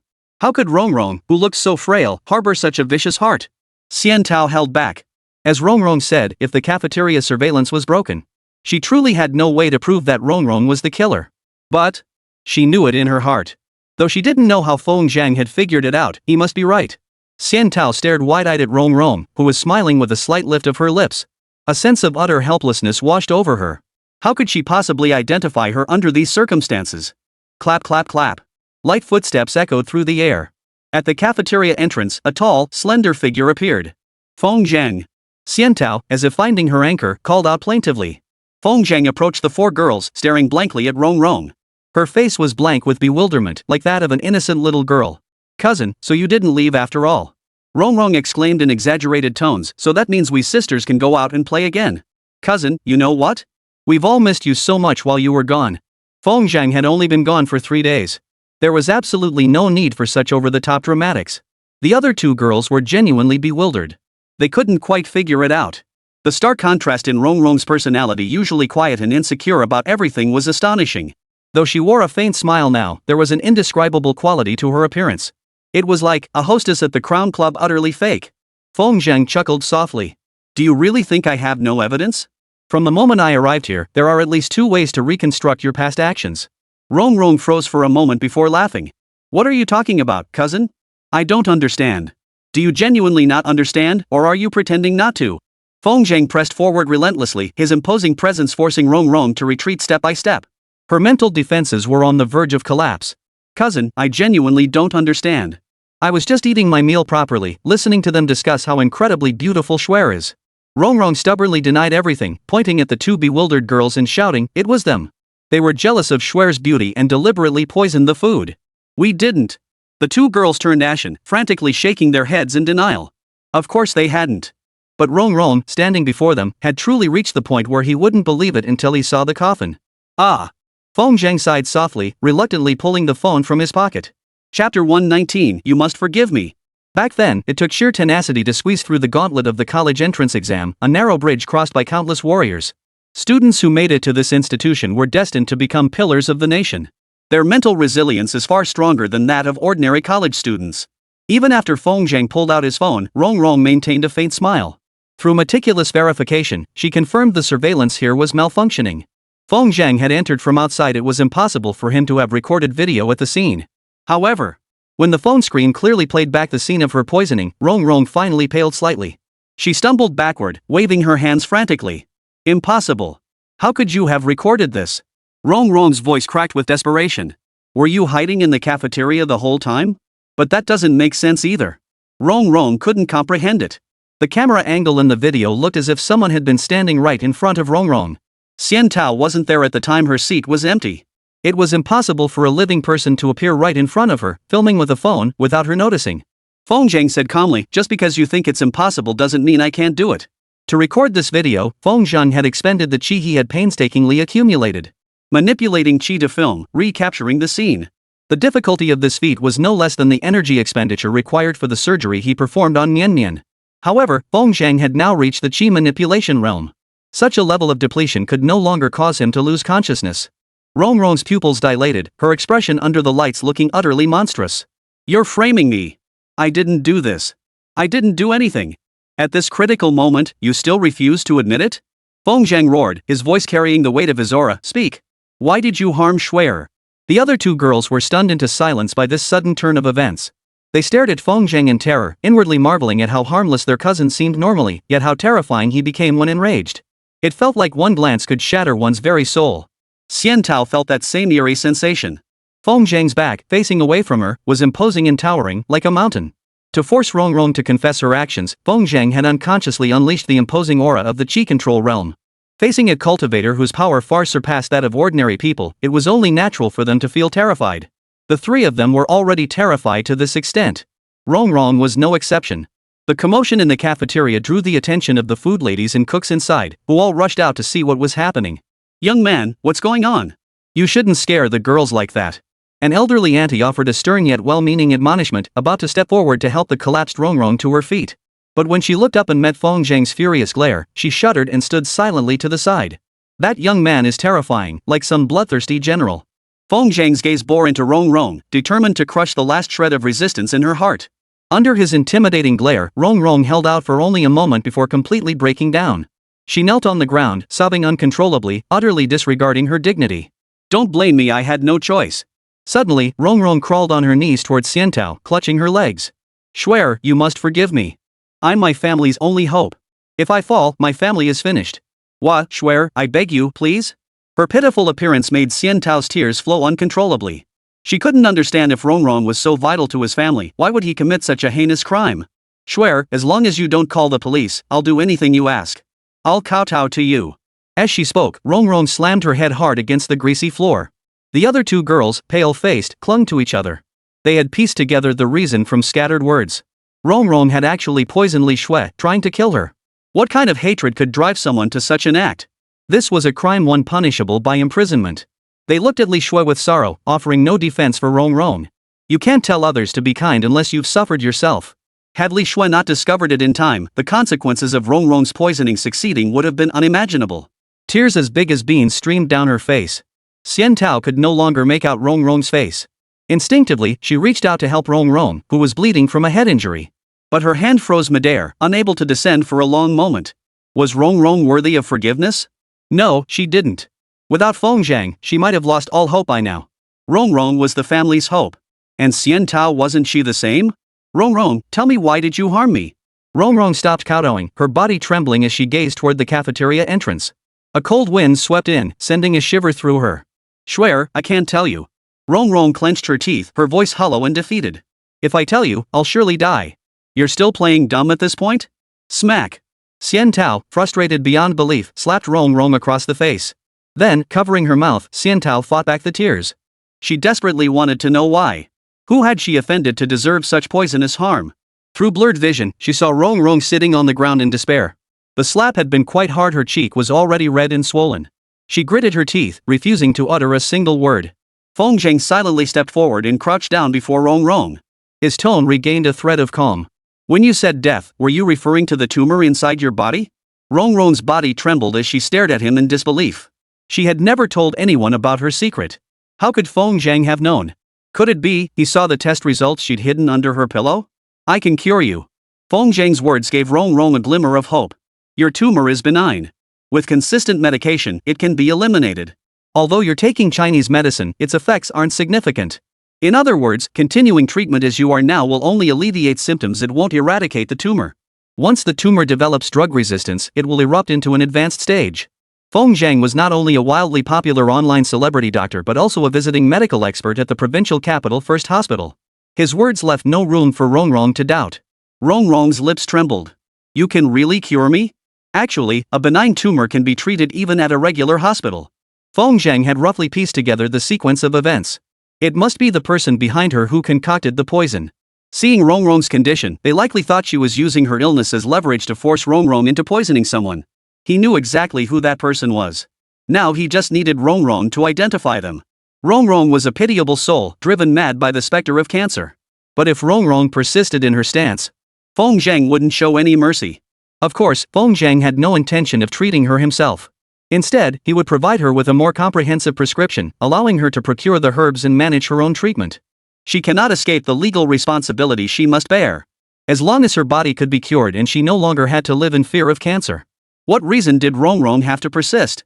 She gritted her teeth and glanced warily toward the door, as if something were watching her from outside. Feng Zhang froze, recalling scenes from movies where supporting characters were always shot dead just before revealing the killer. Could Rongrong be facing the same fate? Feng Zhang chuckled softly, dismissing the far-fetched notion. With his current mental awareness, if the killer truly arrived, he would detect it immediately. However, just as Rong Rong was about to speak, Feng Zhang's phone suddenly rang. It was an unfamiliar number. Dr. Feng, please don't put her through this. Chapter 120, The Tragic Dancer. A girl's silhouette faintly emerged atop the academic building shrouded in night. Below, young students strolled through the campus after dinner. Soon, someone spotted the girl. Look! There's someone on the roof. Oh my god, she's standing so close to the edge. Is she going to jump? Does anyone know this girl? Call for help, quick! Wearing a red dress in this freezing weather, doesn't she feel cold? If she's really going to jump, she's not afraid of death. Why would she be afraid of the cold? The young onlookers chattered excitedly, while others immediately called the school security office to send someone over and try to stop the girl's impulsive act. A moment later, Feng Zhang and the others arrived at the scene, looking up at the figure on the rooftop. It's Han Xiaoqiu. Xiantao covered her mouth in disbelief, letting out a gasp. Her sharp mind had already grasped the situation. Ever since Feng Zhang took that call and had her come to the teaching building, she had vaguely sensed that the mastermind behind the scenes had revealed themselves. But she never could have imagined that she, of all people, would be connected to the campus beauty of the medical campus beauty. Behind her, Rong Rong was supported by two girls as they descended the stairs, her eyes filled with utter despair. Han Xiaoqiu appeared on the rooftop. This meant the poisoning could no longer be concealed. Both she and the other girl would face imprisonment. Han Xiaoqiu was outwardly delicate yet internally extreme. She would rather die than spend her life behind bars. So she chose to confront death head-on, ending her beautiful life. No one could fathom why her final request was to see Feng Zhang, and no one else. You wait downstairs. I'll go up alone.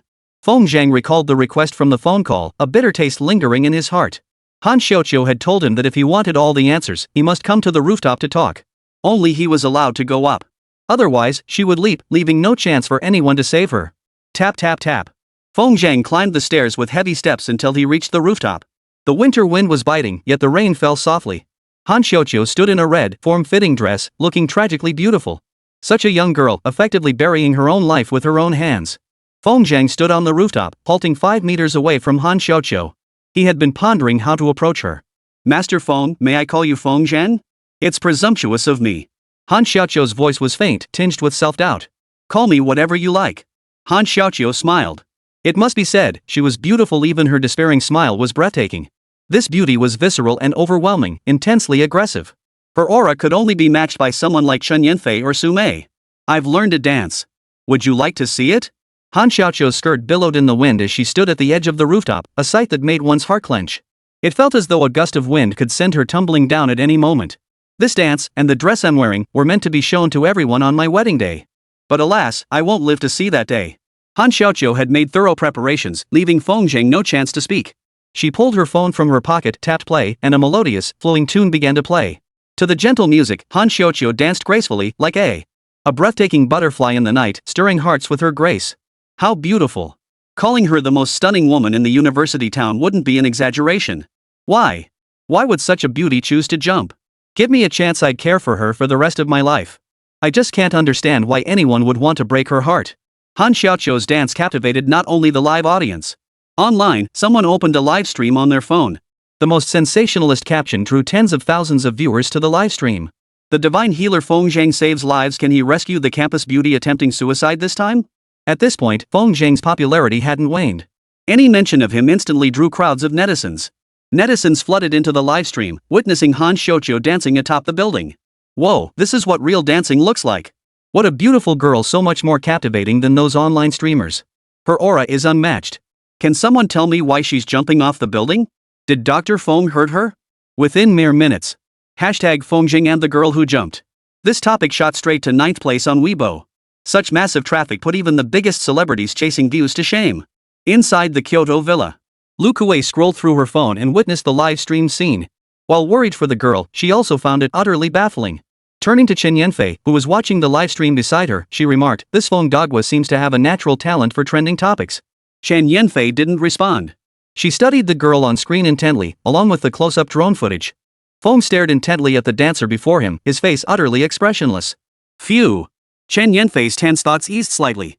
Finally, this girl wasn't romantically involved with Feng Zhang after all.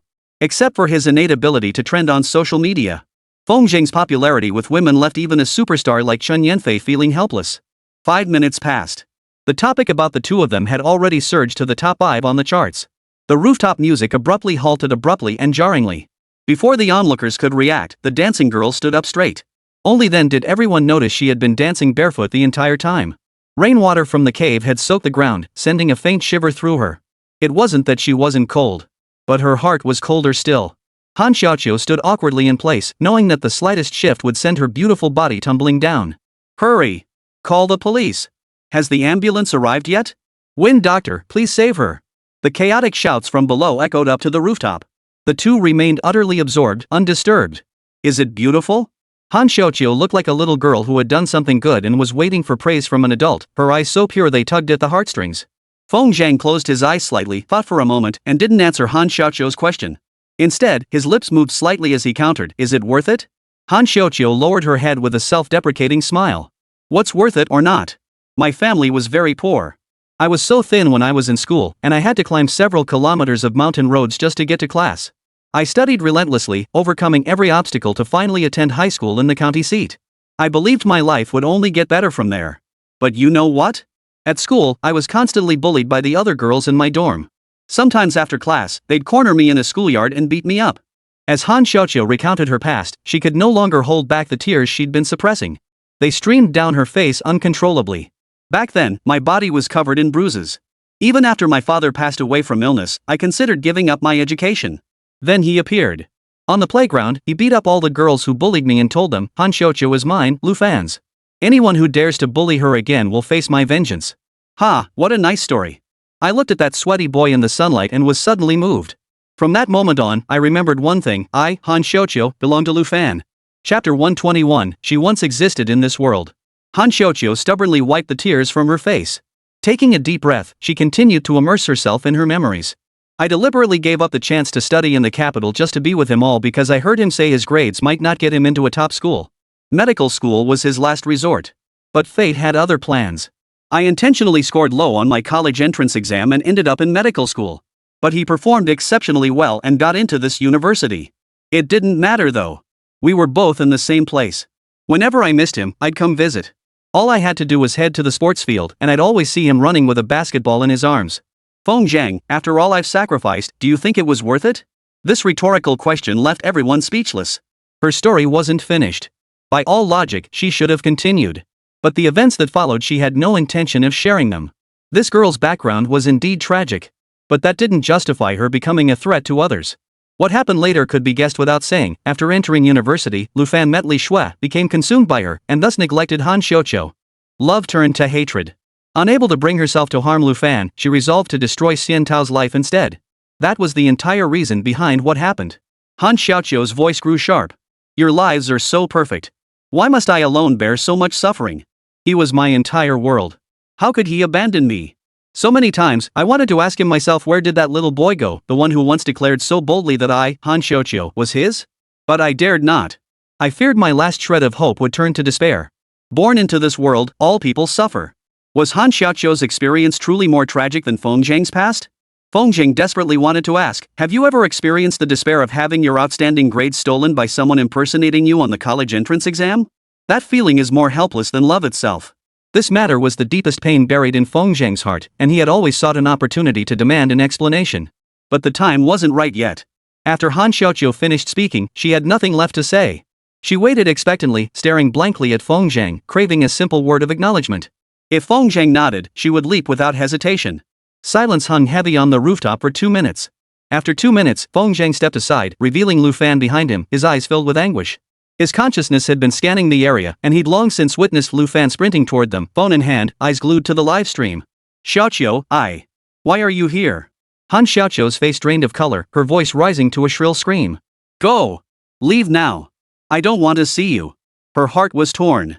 She didn't want Lu Fan to witness her final moments, yet she had deliberately chosen the school where he was to jump.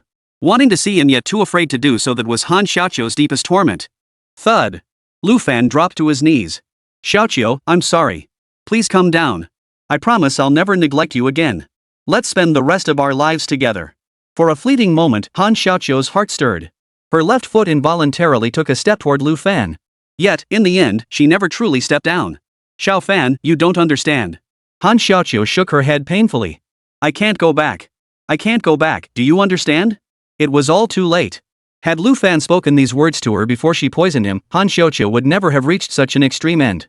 Perhaps it was precisely her extreme and aggressive nature that made Lu Fan feel trapped. Her love was suffocating. Lu Fan was a free-spirited man who refused to be bound by such profound affection. When he saved her back then, it had been nothing more than a casual, offhand remark. Some forgot. Someone took it seriously. Neither Lu Fan nor Han Xiuqiu was to blame for this situation. It could only be said that fate played a cruel trick. The crowd downstairs had already grasped the reason when Lu Fan appeared. Xian Tao was the most visibly shaken. She had never reciprocated Lu Fan's feelings and had always kept a distant, detached distance. Little did she expect that Lu Fan's solitary affection would bring such immense peril upon her. Seeing Han Xiaoqiu's face twisted in misery and despair, she suddenly couldn't bring herself to hate her anymore. Xiaoqiu, I beg you, don't do anything foolish, okay? Lu Fan tremblingly reached out his hand. Come on, let me take you home. We'll get married, no more school. Marrying Lu Fan was the life Han Xiuqiu had always dreamed of. But if she took that path, she would face imprisonment. She had already reached a dead end. Sirens wailed from below, mingled with the mournful wail of an ambulance. The two sounds mingled, sending Han Xiuqiu into a panic.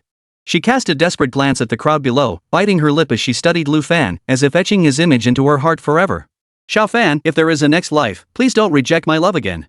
With that, the girl in the red dress spread her arms wide, letting the light rain patter against her hauntingly beautiful face. Everything should end now. With my death, I redeemed the sins of my past life. With a single leap, she told the world she had once existed. Ah! A deafening scream echoed from below. The 8-story teaching building would surely crush Han Xiuqiu to death. The onlookers had never witnessed such a horrifying scene before. Some girls covered their eyes in terror, unable to bear witness to what was about to unfold. Boom! The sound of glass shattering as it hit the floor. The expected cries of agony never came. People opened their eyes in panic, witnessing an unbelievable scene. Below the 8th floor, Lu Fan had somehow wrapped his arms around Han Xiuqiu. Entwined together, they were caught by a figure plummeting from above. The three of them hovered suspended at the height of the 6th floor. Feng gripped the windowsill with one arm while clamping Lu Fan's wrist with the other. Cousin! Lu Fan snapped out of his panic and looked up, stunned, at the calm face above him. The immense impact had sent Han Xiuqiu crashing through 5 floors of glass windows. Her body was riddled with holes, blood dripping down her deathly pale form. She had been knocked unconscious. The scene sent shockwaves through the crowd. How much strength could one person possibly have to suspend 2 bodies in midair? Moreover, Feng had been far from both of them moments ago. How could he possibly react in time to leap down and catch both of them? What happened? Why did Dr. Feng jump down too? Quick, replay the livestream. That just now was terrifying. Did you see Dr. Feng's speed? It's inhuman, damn it. I'm not cursing Dr. Feng, but is that speed even humanly possible?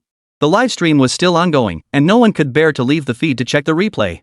Watching how Dr. Feng rescued the two was the most important thing. Lu Fan's face was deathly pale, veins bulging on his arms as he pushed himself to the absolute limit. Earlier, in a moment of reckless impulse, he'd seen Han Xiuqiu jump and followed suit. If Feng hadn't grabbed him in time, they would have become corpses. Hold on tight. I'll pull you both up. To prevent them from falling, Feng gritted his teeth and released a surge of energy, forming an invisible web that wrapped around Lu Fan and Han Xiuqiu. With a sudden burst of force, he hurled them onto the rooftop at an unnatural angle. As for himself, he plummeted downward, utterly beyond control. Dr. Feng is falling. The onlookers were thrown into a panic. Chapter 122, She's never short of women. A 5-story building, over 10 meters high. A normal person falling that distance would be dead or critically injured. Amidst the crowd's gasps, Feng body abruptly halted mid-air. By the time they realized what had happened, he had already landed steadily on the ground. This scene stunned not only the young people present but also the arriving paramedics and law enforcement officers. Halting mid-air for half a second without any support. Falling from the 5th floor, unscathed. Is this something a human can do? Holy crap, is this the legendary wall running skill? Dr. Feng has lightness kung fu. Wow, Dr. Feng is so cool. I'd call him the ultimate male idol. Shocking. A cultivator has appeared in Huaxia. Dr. Feng can't hide his true abilities anymore. Hey, I blinked and missed it. Can someone tell me what just happened? I'm begging you. Likewise, begging on my knees. I'll pay $1 million for Dr. Feng's friend slot. Unlike the online frenzy, those present watched with expressions like they'd seen a ghost as Feng brushed off his disheveled clothes and dashed back into the academic building. Unable to leave Lu Fan alone, he decided to check on him again. On the rooftop, Lu Fan held the soaking wet Han Xiuqiu as they huddled together. The sight of them brought an inexplicable pang of sadness. Lu Fan's eyes were filled with regret. Xiuqiu, I had no idea you sacrificed so much for me. Lu Fan kept comforting Han Xiuqiu. The winter's fine, misty rain coated both their hair with a layer of sparkling, fine droplets. Under the lamplight, they shimmered with a soft glow. I always thought we were like brother and sister. And I felt suffocated around you, so I deliberately tried to distance myself. Xiaoqiu, I was truly wrong. Let's go back and start over, okay? Han Xiaoqiu buried her face deep in Lu Fan's embrace, offering no reply. If only she had known the outcome sooner, how could she have chosen such an extreme path? Nothing could be undone now. Truly, nothing could be undone. Hearing Feng Zhang's footsteps, Han Xiaoqiu slowly rose to her feet. Facing him, she offered a wretched smile. Feng Zhang, thank you. Han Xiaoqiu had already won Lu Fan's heart. She felt she was finally free. I'm sorry about Li Shui. But what's done is done. I know you had a way to save her. I saw it when school started last time. The poison in her eyes was gone. And wrong? She was just a tool. I can bear all the guilt. Please don't make things difficult for her, okay? Lu Fan's expression turned frantic as he suddenly grabbed Han Xiaoqiu's icy hand. What poison? Xiaoqiu, what are you talking about? No one explained the full story to him, nor was there any need to. The less Lu Fan knew, the less guilt he might carry in the years to come. Rest assured, I'll cure wrong too.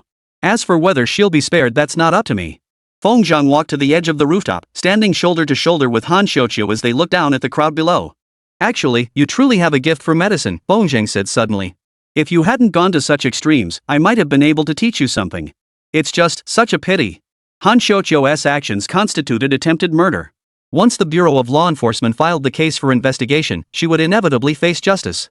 As for how long she would serve, Feng Zhang didn't bother to find out. This outcome was already the best possible ending. Had Han Xiaoqiu truly caused irreparable disaster, she would never have escaped prison for the rest of her life. It was never too late to mend one's ways. If Han Xiaoqiu could truly reform herself, she might regain her freedom in just a few years. Where she would go from there would be entirely her choice. Feng Zhang had already planted the seed. Whether she would catch it or if it would take root and sprout was beyond his control. This approach seemed somewhat merciful.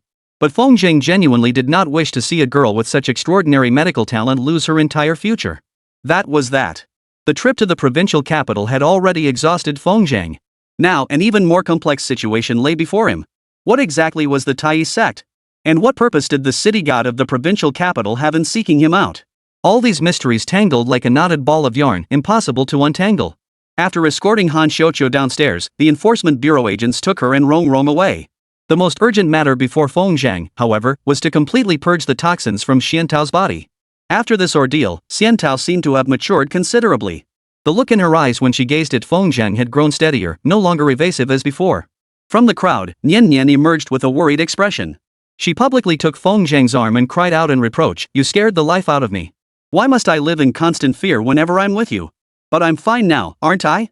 Feng Zhang stroked Nian's lowered head, a surge of affection welling up inside him. Her tears proved her genuine concern. This girl, met by chance, had no room left in her heart for anyone else. Witnessing this scene, Xiantao's gaze grew complex. The resolve he had just steadied was suddenly shattered. He had never lacked for women. Xiantao consoled himself. All she could do was stand among the crowd, watching him grow, watching him soar higher. "Shuer, are you okay?" The two girls, having pieced together what had happened, came over to support Xiantao's arms and comfort her. Who would have thought? That seemingly honest Rong would dare to poison someone. Yeah. Thank goodness your cousin is so capable. Otherwise, your whole life would have been ruined. Come on, let's go back to the dorm. Get a good night's sleep tonight and don't think about anything. Xiantao nodded softly, tears falling uncontrollably. No one knew whether she was grieving over Rong's actions, or if she was grieving over her inability to stand by Feng Zhang's side. A woman's heart is like the depths of the sea. Xiantao's thoughts could hide a mountain. Xiantao. Just as they were about to enter the dormitory gate, a soft voice suddenly called out from behind. You? Xiantao turned, surprised and delighted. Where's Nian? I sent her back first. Feng Zhang said with a smile, let's go to the hotel tonight. I'll help you purge the poison. The two girls snapped to attention and urged, yes, Shuer, you can't take poison lightly. Go quickly. My cousin's medical skills are unmatched. With him, you'll be fine. Xiantao lowered her head, her face suddenly flushing. Fortunately, the soft light by the dorm entrance hit it. The two walked silently toward the school exit. They frequently encountered students clutching phones, crowding the roadside to secretly take photos. That's the legendary Dr. Feng. He's so handsome. Who would have thought the legendary Dr. Feng is Li Shui's cousin? I've got to get closer to Li Shui someday, maybe I can snag his contact info. How lucky she is to have a cousin like that. Ignoring the students' stares, the two continued walking, leaving the campus behind and arriving at the hotel entrance. Xiantao kept her head down, feeling rather uneasy. The last treatment had also been late at night. That time, the parts of her body no one had ever seen were fully exposed to Feng. Would this treatment lead to another humiliating scene? The thought of being alone with a man in a room, barely clothed, made Xiantiao even more nervous. All along the way, she'd been wrestling with one question: if things truly reached a point of deep intimacy, should she take the initiative? Ding! The elevator doors closed, and Xiantiao's body trembled involuntarily. Still thinking about Rongrong? Feng Zhang's gentle voice sounded beside her. Chapter 123, The Homeless Dog Suqingji. In the dimly lit room, only the faint glow of streetlights filtered through. Xiantiao sat cross-legged on the bed with her head bowed, as Feng Zhang had instructed. Then Feng Zhang fell silent. After waiting a while, Xiantiao grew impatient and couldn't help but glance back. Only then did she notice Feng Zhang's hands forming a peculiar seal, as if he had fallen asleep. Xiantiao's eyes reddened instantly, a wave of hurt washing over her. He knows exactly why I'm anxious, yet he deliberately asks if I'm worried about Rongrong. I am worried about her. I have to go to the enforcement bureau tomorrow to give my statement. But the way you ask that question, knowing full well the answer, is really annoying. At school, Xiantiao was the most dazzling sight. Any boy given the chance to share a room with her would never remain as calm as Feng Zhang. Listening to Feng Zhang's steady breathing, Xiantiao's eyes grew hazy, and she desperately wanted to punch Feng Zhang. Her hand rose into the air, then froze abruptly. Because Feng Zhang had opened his eyes. You're going to hit me? Feng Zhang's face was filled with disbelief. I can't beat you. Xiantiao turned away, unable to meet Feng Zhang's gaze. Behind her, Feng Zhang smiled faintly, forming the tai finger technique as he channeled the settled energy within his body into his knuckles. Xiantiao, this might hurt a bit. Bear with it. Pain? Xiantiao was deeply puzzled. Last time he treated her, it hadn't hurt at all, it had felt quite pleasant. Was this time different? Thud. Feng Zhang's knuckles pounded heavily on her back, instantly causing a searing, gut-wrenching pain that nearly made her cry out. Her brows furrowed as she glanced at the situation behind her through the corner of the mirror. Feng Zhang's expression was as still as water, his focus intense as he meticulously tapped each acupoint on her back. Back and forth, over and over. The pain was unbearable, and beads of sweat the size of beans kept rolling down her face. The intense agony left her no room to ponder why this treatment didn't require her to undress. Half an hour passed in the blink of an eye. Xiantiao felt the pain within her body converge entirely in her chest. This miraculous treatment left her utterly astonished. Traditional Chinese medicine, was it truly this extraordinary? Suddenly, her chest felt as though it were burning with fire. A surge of energy welled up within her chest cavity, rising steadily until it reached the back of her throat. Exhale it out. Don't hold it in. The words had barely left her lips. A gurgling sound echoed through the room. Xiantiao spat out a large mouthful of dark red, foul-smelling blood, which landed on the bedsheet Feng Zhang had prepared in advance. The sight of that dark crimson seemed to carry a pungent, acrid stench. This was the poison accumulated within her body, forced out by Feng Zhang's tai finger technique. After reaching the Qi control realm, Feng Zhang gained deeper insight into both the tai finger technique and the tai divine needle skill. Healing the sick and saving lives no longer required the cumbersome methods of the past. After expelling the foul blood, Xiantiao's face was as pale as paper, her gaze unfocused, her entire body drained of strength. She was exhausted, longing to collapse into sleep. Yet she didn't know if she could afford to do so now, stubbornly and resolutely holding on. A pair of hands rested on her frail shoulders, gently laying her body flat before covering her with a blanket. Sleep now. When you wake tomorrow, you'll be restored. Xiantiao nodded obediently and quietly closed her eyes. Before long, she fell into a deep sleep. Finally, one problem solved. Feng Zhang stood by the bedside, wiping the fine beads of sweat from his forehead as he gazed thoughtfully at the dim yellow light outside the window. The Tai sect matter has nowhere to begin. It seems best to resolve the provincial capital's city god affair first. Then tomorrow, I can truly return home. He had been away from home for so long. What troubled him most was the progress of the construction project in Santu village. Though he'd stayed in touch by phone, not being on site left him with a lingering sense of regret. He needed to see with his own eyes what the Santao village he had built from scratch would ultimately become. At this thought, Feng exhaled heavily, opened the hotel room door, and left. It was now past midnight.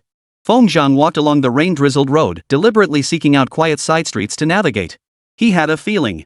With his cultivation breakthrough and sufficient energy now gathered within him, he could truly move with the swiftness of flight. In his current state, when no one was watching, he could unleash his stride. Equivalent to 10 steps for an ordinary person. The drive from the hotel to the Garden Villa district took half an hour. Yet he, sprinting at full speed, reached the Villa district entrance in just over 20 minutes. This meant his walking speed surpassed Zhao Wuwei's driving speed. If such speed were captured on video and uploaded online, his identity as an immortal cultivator would inevitably be exposed.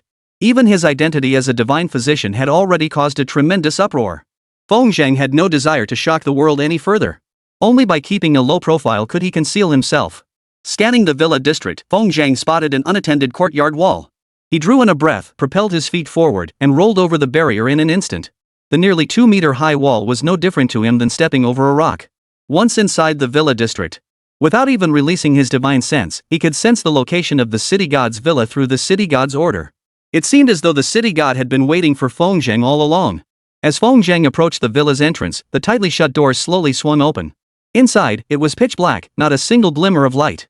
Even the light from outside was swallowed by the darkness. The city god of the provincial capital sat upright in the living room, watching Feng walk in. Congratulations! The city god of the provincial capital, sparing with his words, offered a simple 2-character congratulation for Feng breakthrough in cultivation. Thank you, Your Excellency. Feng mimicked the gestures of martial arts heroes from television dramas, clasping his hands together. May I ask what brings you here, Lord City God? What are your instructions? The middle-aged man replied calmly, My name is Han Song. There's no need to keep addressing me as Lord. Even if I knew your name was Han Song, so what? Even if Feng had 10,000 dares, he wouldn't dare address you by name. Feng paused, then clasped his hands again. Greetings, Senior Han Song. Fine, you people are just too rule-bound. Han Song waved his hand impatiently, pointing to the sofa in the living room. Sit. Feng was about to exchange a few polite words, but as Han Song waved his hand, a mysterious aura enveloped him, compelling him to sit down on the sofa. So this is the power of a city god? Seemed slightly more formidable than Su Qingji's. Poof. Han Song let out a soft snort. You dare compare this official to Su Qingji, that stray dog? Not at all. Feng startled, unable to suppress his doubt. Had he truly heard his inner thoughts, or had he deduced it from the subtle shifts in expression? Either answer was utterly astonishing. It meant Feng held no secrets whatsoever in front of Han Song. Stop speculating without cause, boy, Han Song said dismissively. I can indeed hear thoughts, but it drains my magical power. I only listened just now to ensure you weren't paying lip service while harboring ulterior motives. The implication was clear. Han Song couldn't be bothered to pry into Feng petty secrets. Only then did it make sense. A city god of such extraordinary skill and unfathomable depth truly had no need to pry into Feng thoughts. Senior. I dislike that title. You may simply address me as Your Excellency. Han Song had resigned himself to the situation, knowing that even if he feigned amiability, Feng would dare not overstep the boundaries of propriety. He might as well settle on a slightly more palatable form of address. Yes, Your Excellency. Feng hesitated before asking, you mentioned earlier that Magistrate Su Qingji is a stray dog? Isn't Lord Su stationed in Linping? Could it be that Linping isn't under his jurisdiction? Chapter 124, The City God's Task. Linping. Han Song seemed to hold some grudge against the place, his tone growing stiff. Small town, big problems. Feng face turned awkward. Linping was his hometown, a place one loves regardless of its flaws, like a child who doesn't reject its mother's ugliness or a dog that doesn't reject its poor home.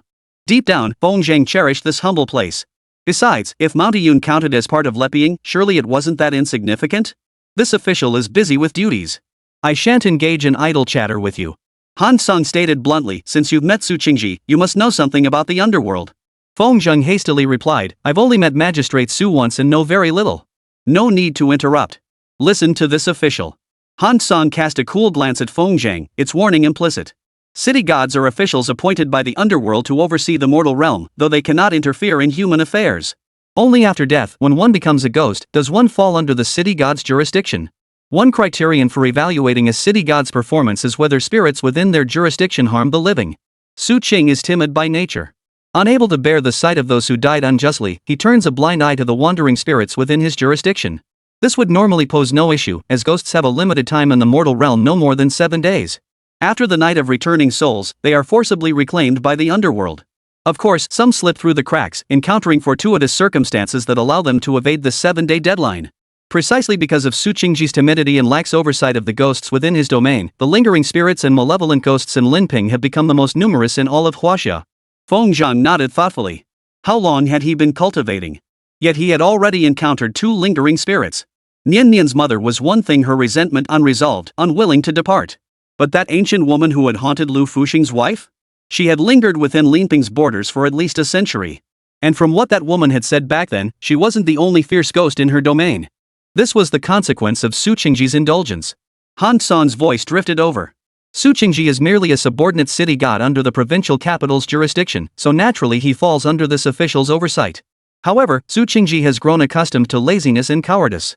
This official has reminded him several times, but he paid no heed. I thought it wouldn't cause much trouble. Little did I know that recently, turmoil in the underworld allowed a group of deeply sinful vengeful spirits to escape, all choosing Linping as their breakthrough point. Feng Zhang couldn't hold back any longer. May I ask, Your Excellency, what exactly happened with the escape of these fierce ghosts? Why didn't Magistrate Su mention it last time? Him? Han Song slammed the table in disdain. When we met, the ghost's escape had not yet occurred. After you left, Su Qingji was overwhelmed by the vengeful spirit's assault.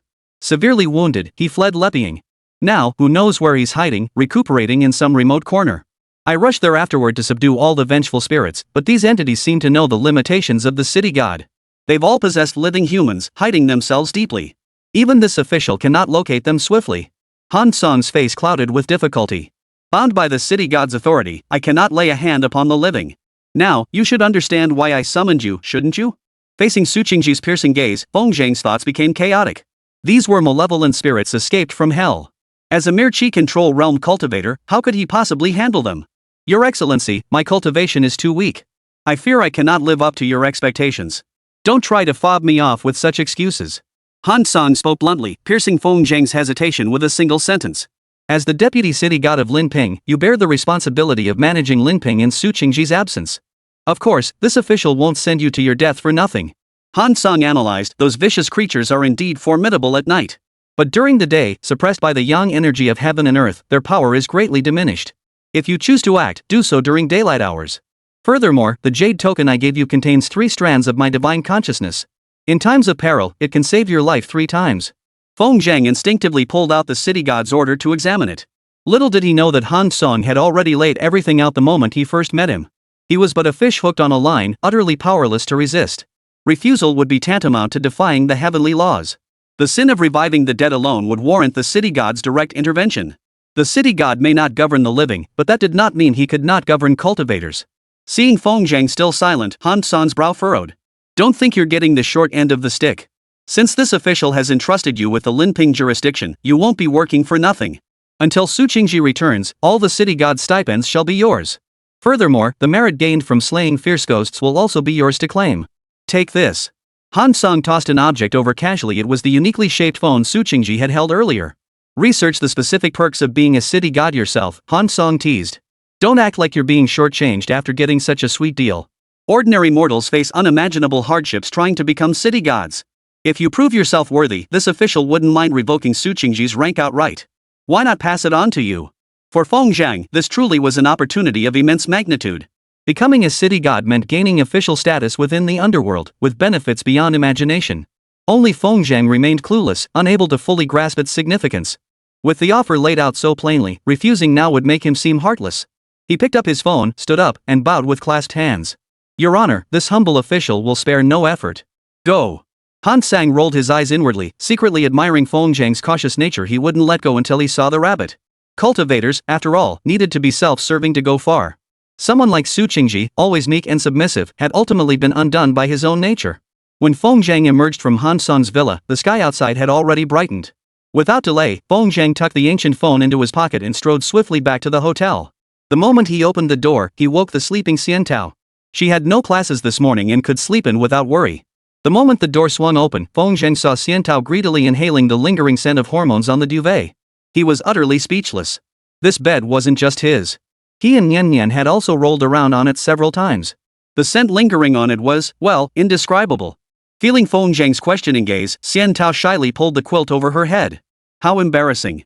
How could anyone witness such a disgraceful scene? She couldn't face the world anymore. Feng Zhang plopped down onto the bed. The slight vibration made Xian Tao tense up, her body curling into a ball. They could only say they had feelings for each other. As for taking things further, neither had the courage to take that step. Feng Zhang already had Nian Nian and Chen Guoxiang. Add to that Xian Tao's unique status, and he dared not cross that line. The more women involved, the heavier the responsibilities became.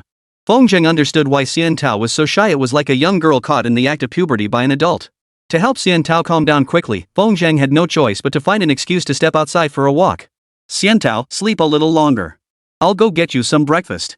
The blood she had vomited yesterday contained not only toxins but also her vital essence. Without replenishing her nourishment, her vitality would struggle to recover. As he reached to open the door, a figure appeared just outside. Zhao Wuwei's raised hand froze mid-air as he stared in disbelief at Feng Zhang and Xian Tao, who lay wrapped in blankets on the bed, her cheeks flushed crimson. His eyes widened, his speech slurring. You too, last night. Chapter 125, I don't want your apology. Inside the hotel room. Zhao Wuwei sat on the sofa with a troubled expression, glancing at Xian Tao brushing her teeth in the bathroom one moment, then staring at Feng Zhang and sighing the next. Feng Zhang cleared his throat awkwardly. Believe it or not, that's exactly what happened. You know I'm Schwer's cousin. What you're imagining could never happen between us. Oh. Zhao Wuwei gave a faint reply, holding back certain words he dared not speak.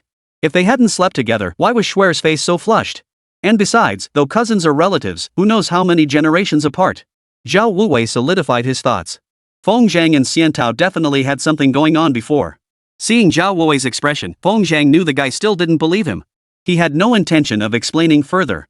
Today, he'd accompany Xian Tao to the enforcement bureau to settle matters. After that, he'd catch the afternoon bus back to Linping. The sound of trickling water drifted from the bathroom. Zhao Wuwei listened intently, his mind instantly conjuring images of Li Shui bathing. If Feng Zhang hadn't been sitting beside him, he truly wouldn't have been able to resist peeking through the door. He's my cousin. He must be my cousin. Definitely my cousin. Zhao Wuwei forced himself to believe Feng Zhang's words, finding some solace in that thought. The two men exchanged glances, yet neither spoke. Squeak! The small wooden bathroom door creaked open. Xiantiao emerged fully dressed, her natural radiance glowing without a trace of makeup, leaving both men staring wide-eyed. Zhao Wuwei looked even more pathetic, practically drooling. He couldn't shake the feeling that today's Schwer was different from usual. Gone was that lifeless, distant aura. Standing there with a lively charm, she seemed exceptionally playful and adorable. Could it be, this was what she looked like after being nourished by a man? Though Zhao Wuwei's private life was scandalous and he'd known many women, none could compare to Xian Tao. It was precisely because he couldn't have her that he felt even more aggrieved. Pfft, Zhao Wuwei, what are you thinking? How could Schwer be like her cousins? Zhao Wuwei gritted his teeth inwardly, forcing himself to banish any lingering thoughts of last night's possible events. After breakfast downstairs, Zhao Wuwei drove them to the law enforcement bureau. Last night, when the jump occurred, Zhao Wuwei was indulging in debauchery and revelry. Only upon waking and scrolling through his phone in the morning, seeing the trending news, did he realize what a spectacular scene he had missed. He had thought Lu Fan had Han Xiuqiu effectively withdrawing from the competition for Li Shui. Across the entire university town, he was the only one left daring to pursue Schwer relentlessly. If he put in a little effort and reined in his private life, perhaps his dream could come true to finally taste Li Shui's charms. But the outcome, best left unsaid. At the law enforcement bureau, through Zhao Wuwei's connections, the three of them met Han Xiuqiu and Rong Rong, who were being detained after finishing their statements in Xiantao. Someone must have pulled strings, as they were held in separate cells. Otherwise, Han Xiuqiu would never have had the courage to face the utterly devastated Rong Rong. At this point, her academic future was ruined. When the trio appeared, Rong Rong clutched the railing in panic and knelt towards Xiantao. Schwer, I beg you please don't press charges against me, okay? Just tell the law enforcement officers this has nothing to do with me. Let me out. Even now, Rong Rong still hadn't grasped the gravity of the situation. It was no longer a matter of whether Xiantiao would press charges. The Enforcement Bureau had already opened a case, and the evidence was irrefutable. Once all the facts were verified, the case would proceed to sentencing.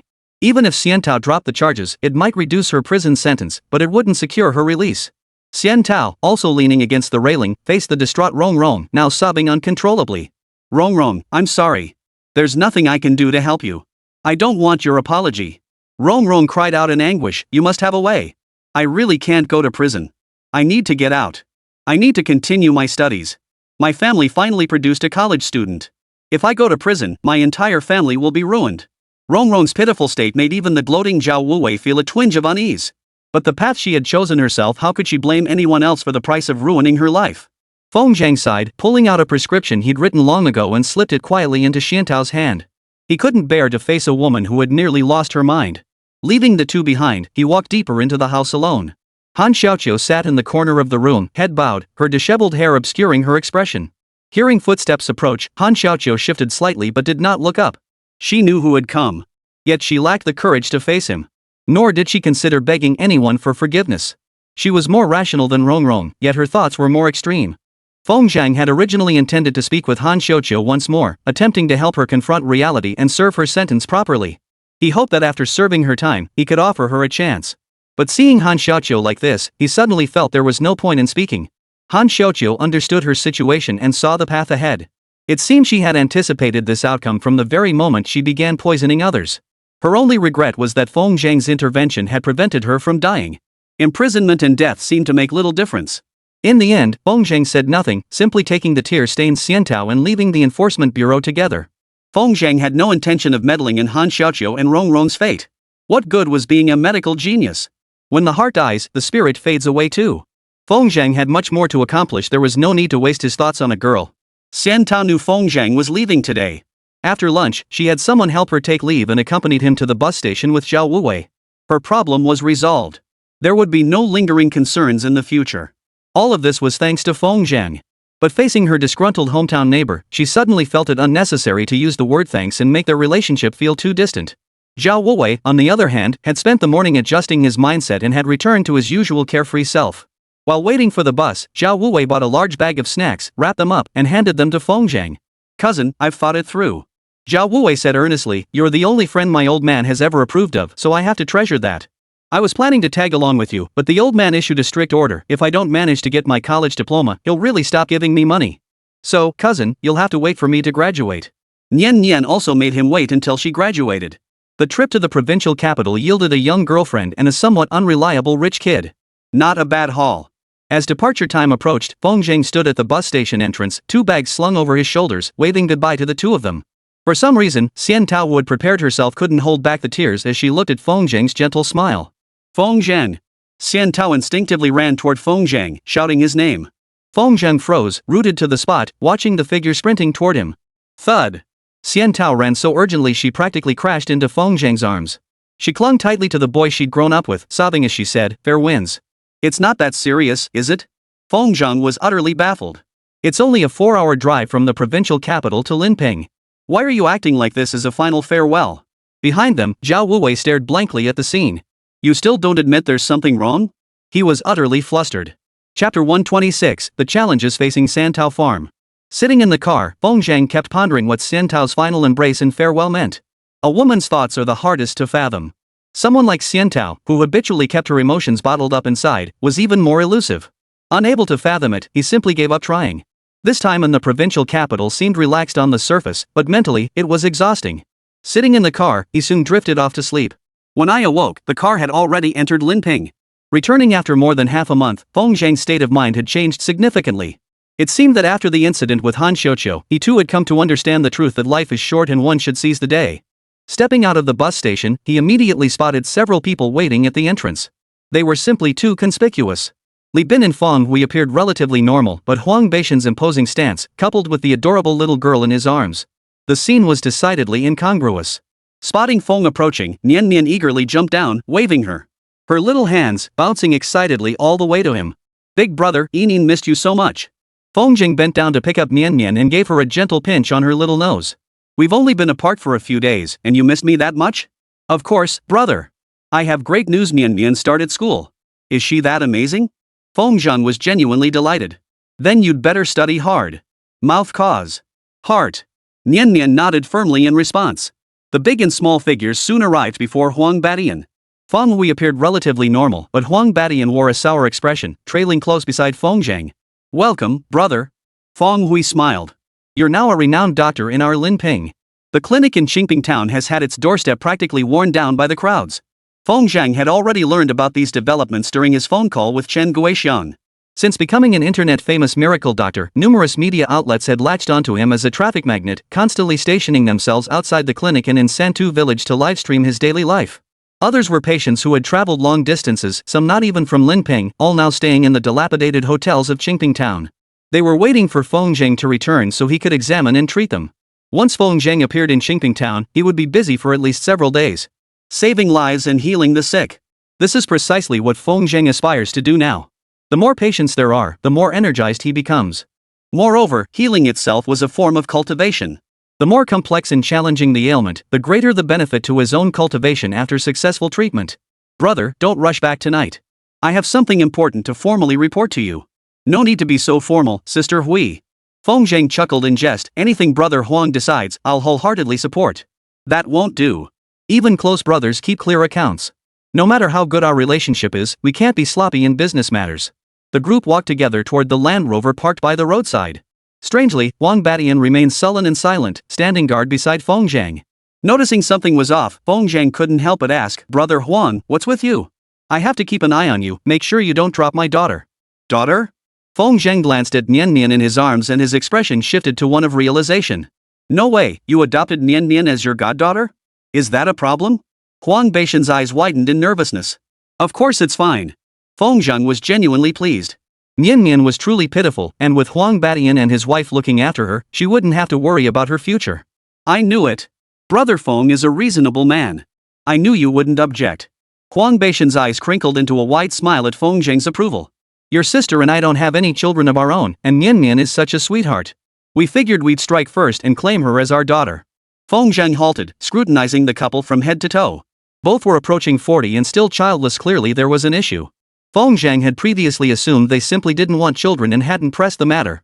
But after hearing Huang Beishan's explanation, it was obvious they weren't unwilling to have children, they simply couldn't conceive. After observing them closely, Feng Zhang understood everything. The problem lay with Huang Batian, and his symptoms resembled those of Chen Lei. It made sense. Before Huang Batian made his fortune, he must have worked in a profession similar to Chen Lei's. Upon inquiry, he learned the truth. In his youth, Huang Batian had leveraged his brute strength to become the largest fish vendor in the market. "Brother Huang, come to Qingping town sometime. I'll treat you." "Ah, well." Huang Beishan's expression darkened. "Is it really my fault? The mouth is the root of the heart." Heart. After receiving Feng Zhang's confirmation, Huang Batian felt relieved rather than worried. "That's good. I always thought it was your sister's fault, so I never dared bring it up. Now that it's clear the problem lies with me, your sister won't have to bear such heavy pressure." Hearing this, Feng Hui's eyes reddened, and tears nearly spilled from them. Huang Batian was a man of coarse temperament, commanding respect without needing to raise his voice. At first glance, one might mistake him for a villain. Yet unexpectedly, his thoughts were so delicate that he even considered Feng Hui's inner feelings. The group rode in the car all the way to Lingxian Pavilion. The same courtyard as before. The same familiar atmosphere. Only in the presence of Huang Batian and his wife did Feng Zhang feel a sense of psychological ease. He was treating them like family now. "Brother, there are so many delicious treats here. Nian Nian especially loves the fried rice cakes." "Ha ha ha." Huang Batian laughed heartily. "Sweetie, I've told you this is our own restaurant." Just then, a girl in a cheongsam, her long legs on full display, walked over with a smile. Feng Zhang recognized her immediately. Wasn't this Zhang Jia, the one originally assigned to him? Upon meeting again, Zhang Jia seemed to have forgotten the past incident, approaching with grace and beauty. "Nian Nian, come on. Let me take you to the kitchen. Order whatever you want." Nian Nian must have been here before, as she was quite familiar with Zhang Jia, skipping along as she followed her away. The pavilion finally fell quiet. Huang Batian reluctantly tore his gaze away and shot Feng Hui a meaningful look. "Look at you, such a wimp." Feng Hui scolded playfully, "We're all family here. If you have something to say, why not just go tell them yourself? Why drag me into it? Blah blah blah." Huang Batian scratched his head with a sheepish grin. "But you're more thorough and articulate than I am." Feng Hui rolled her eyes, deciding not to dwell on the matter. Once the food and drinks arrived, she formally began her so-called report. "Bro, these are the blueprints designed according to your requirements. Take a look. If there's anything you're not satisfied with, we can make adjustments." Feng Zhang examined the blueprint unfurled in Huang Beishan's hands. It clearly outlined the scenic areas, leisure zones, and even designated fishing spots. The drawings were meticulously detailed, easily comprehensible even to Feng Zhang, a complete layman. The blueprint was drawn entirely based on Feng Zhang's plans for Santu village, with no major oversights. Some minor layout issues were pointed out by Feng Zhang. Feng Hui took out her notebook and meticulously recorded every detail. Only after the blueprints were finalized could large-scale renovations begin in Santu village. Feng Zhang, based in the provincial capital, was also paying close attention to the matter. Based on Li Bin's phone updates, everything was proceeding smoothly. A significant number of workers had already been mobilized. Combined with the construction crews under Huang Beishan's command, once the project commenced, there was absolute confidence it could be completed within a year. The biggest problem now is... Feng Hui took back the blueprints, her expression clouding with concern. Village Chief Li Jianming, along with some of the elders, is trying every means possible to obstruct the project. However, the county authorities are taking this matter seriously and have issued the necessary approvals. Unable to halt the inevitable, Li Jianming is now leading the villagers in making trouble over the land. Chapter 127, Something's Off with Li Bin. Based on Feng Hui's description, Feng Zhang grasped the general situation. In short, dissatisfied with Lu Fuxing's land compensation proposal, Li Jianming had incited villagers to protest, attempting to drive up the price. According to the standard calculation, the subsidy for 1 mu of land was set at 30,000 yuan. Considering farmers earned 3,000 yuan per mu annually, this amounted to paying them 10 years' worth of income upfront. Beyond that, after discussions between Lu Fuxing and Feng Zhang, they had specifically allocated 20% of the annual net profit to be distributed to the village. The village leadership would then distribute these funds to each household based on the amount of land they owned. Leveraging his fame, Feng Zhang had already showcased Santu Village's scenic landscapes to the world. Once the Santu farmland project is completed, it is certain to attract a large influx of tourists. Current projections estimate annual net profits between 30 and 50 million yuan. Taking the midpoint as a reference, the village alone could receive nearly 1 million yuan annually from the profit share. Distributed among every household in the village, each family could receive around 70,000 to 80,000 yuan. Santu village isn't large, with a total population of just over 100 households. Receiving such substantial income year-round without any effort far exceeds what villagers could earn working outside the village. Beyond that, the increased foot traffic in Santu village means villagers can earn substantial income from almost any small business they start. Can earn a substantial income. This was a blessing for every household.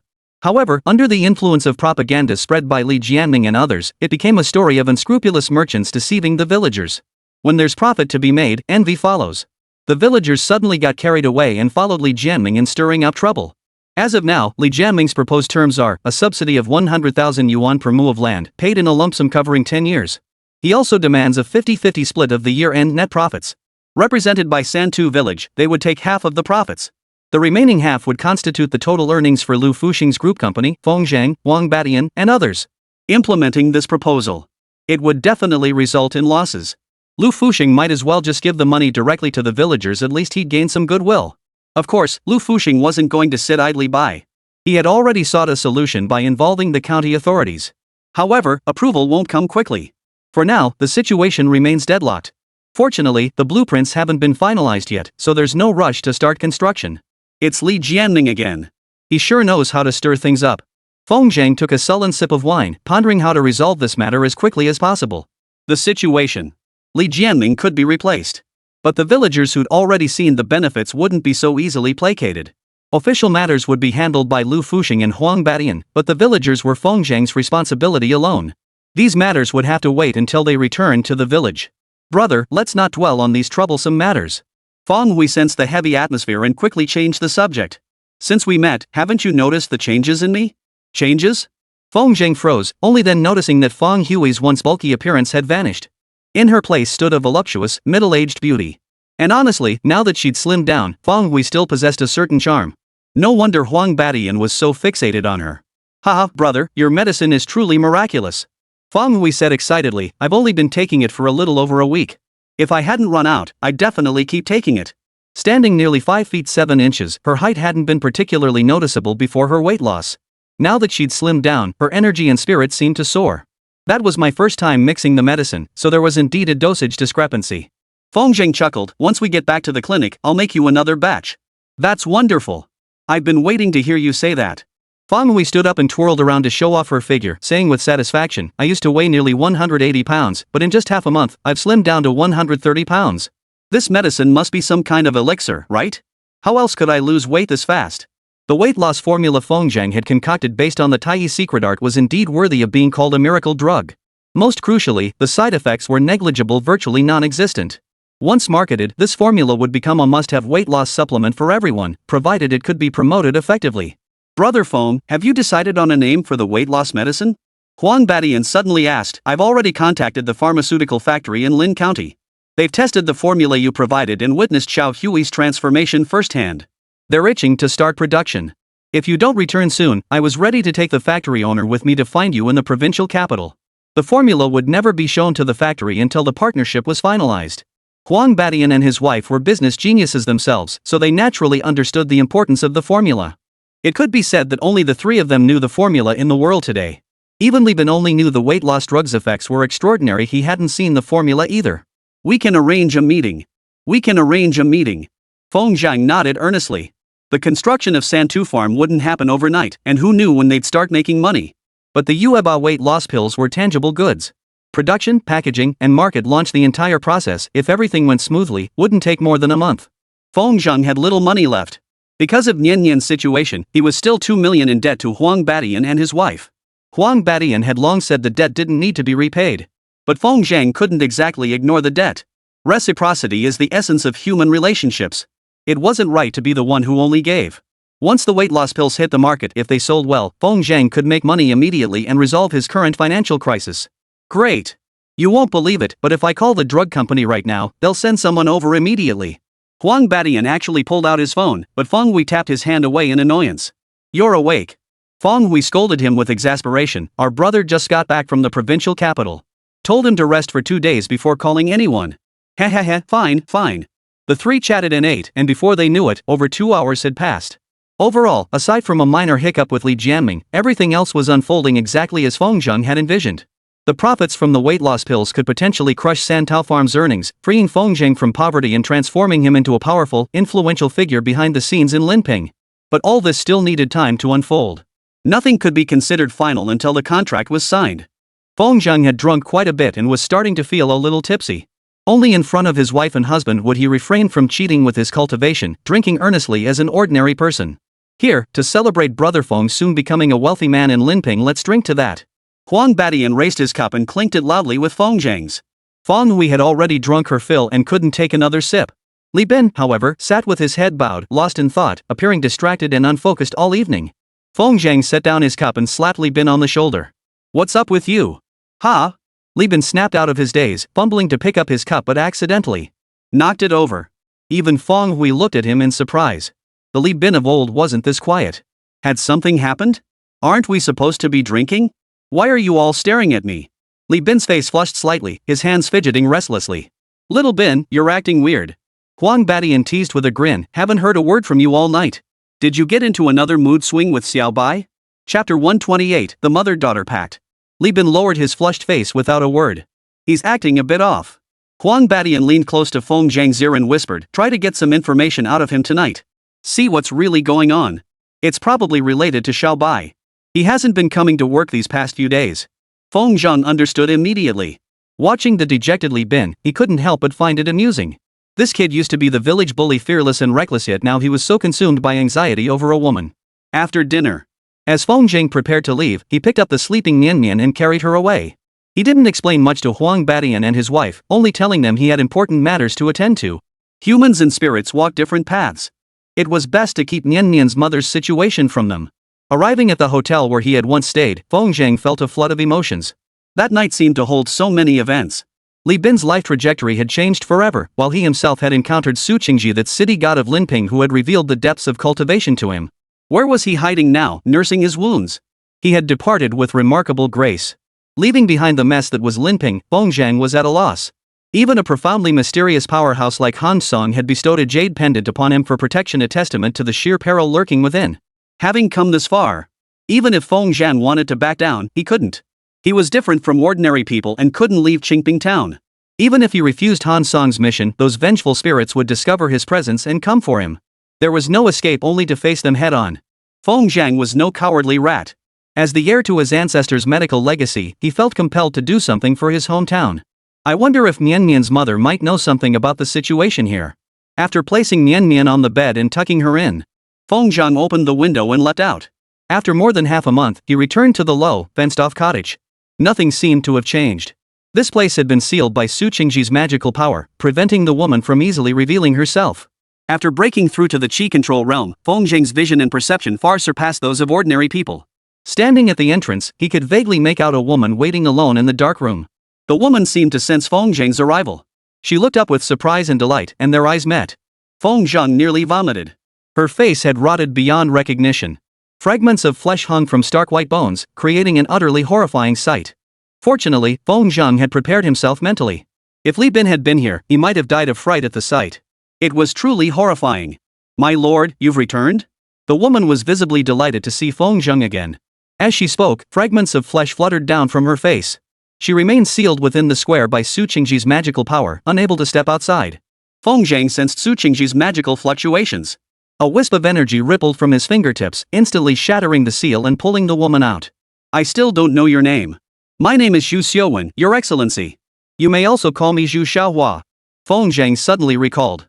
Back then, Su Qingji had always addressed her by the latter name. In China, it wasn't unusual for someone to have two names, so Feng Zhang didn't ask further. I've cured Mian Mian. Would you like to see her? Really?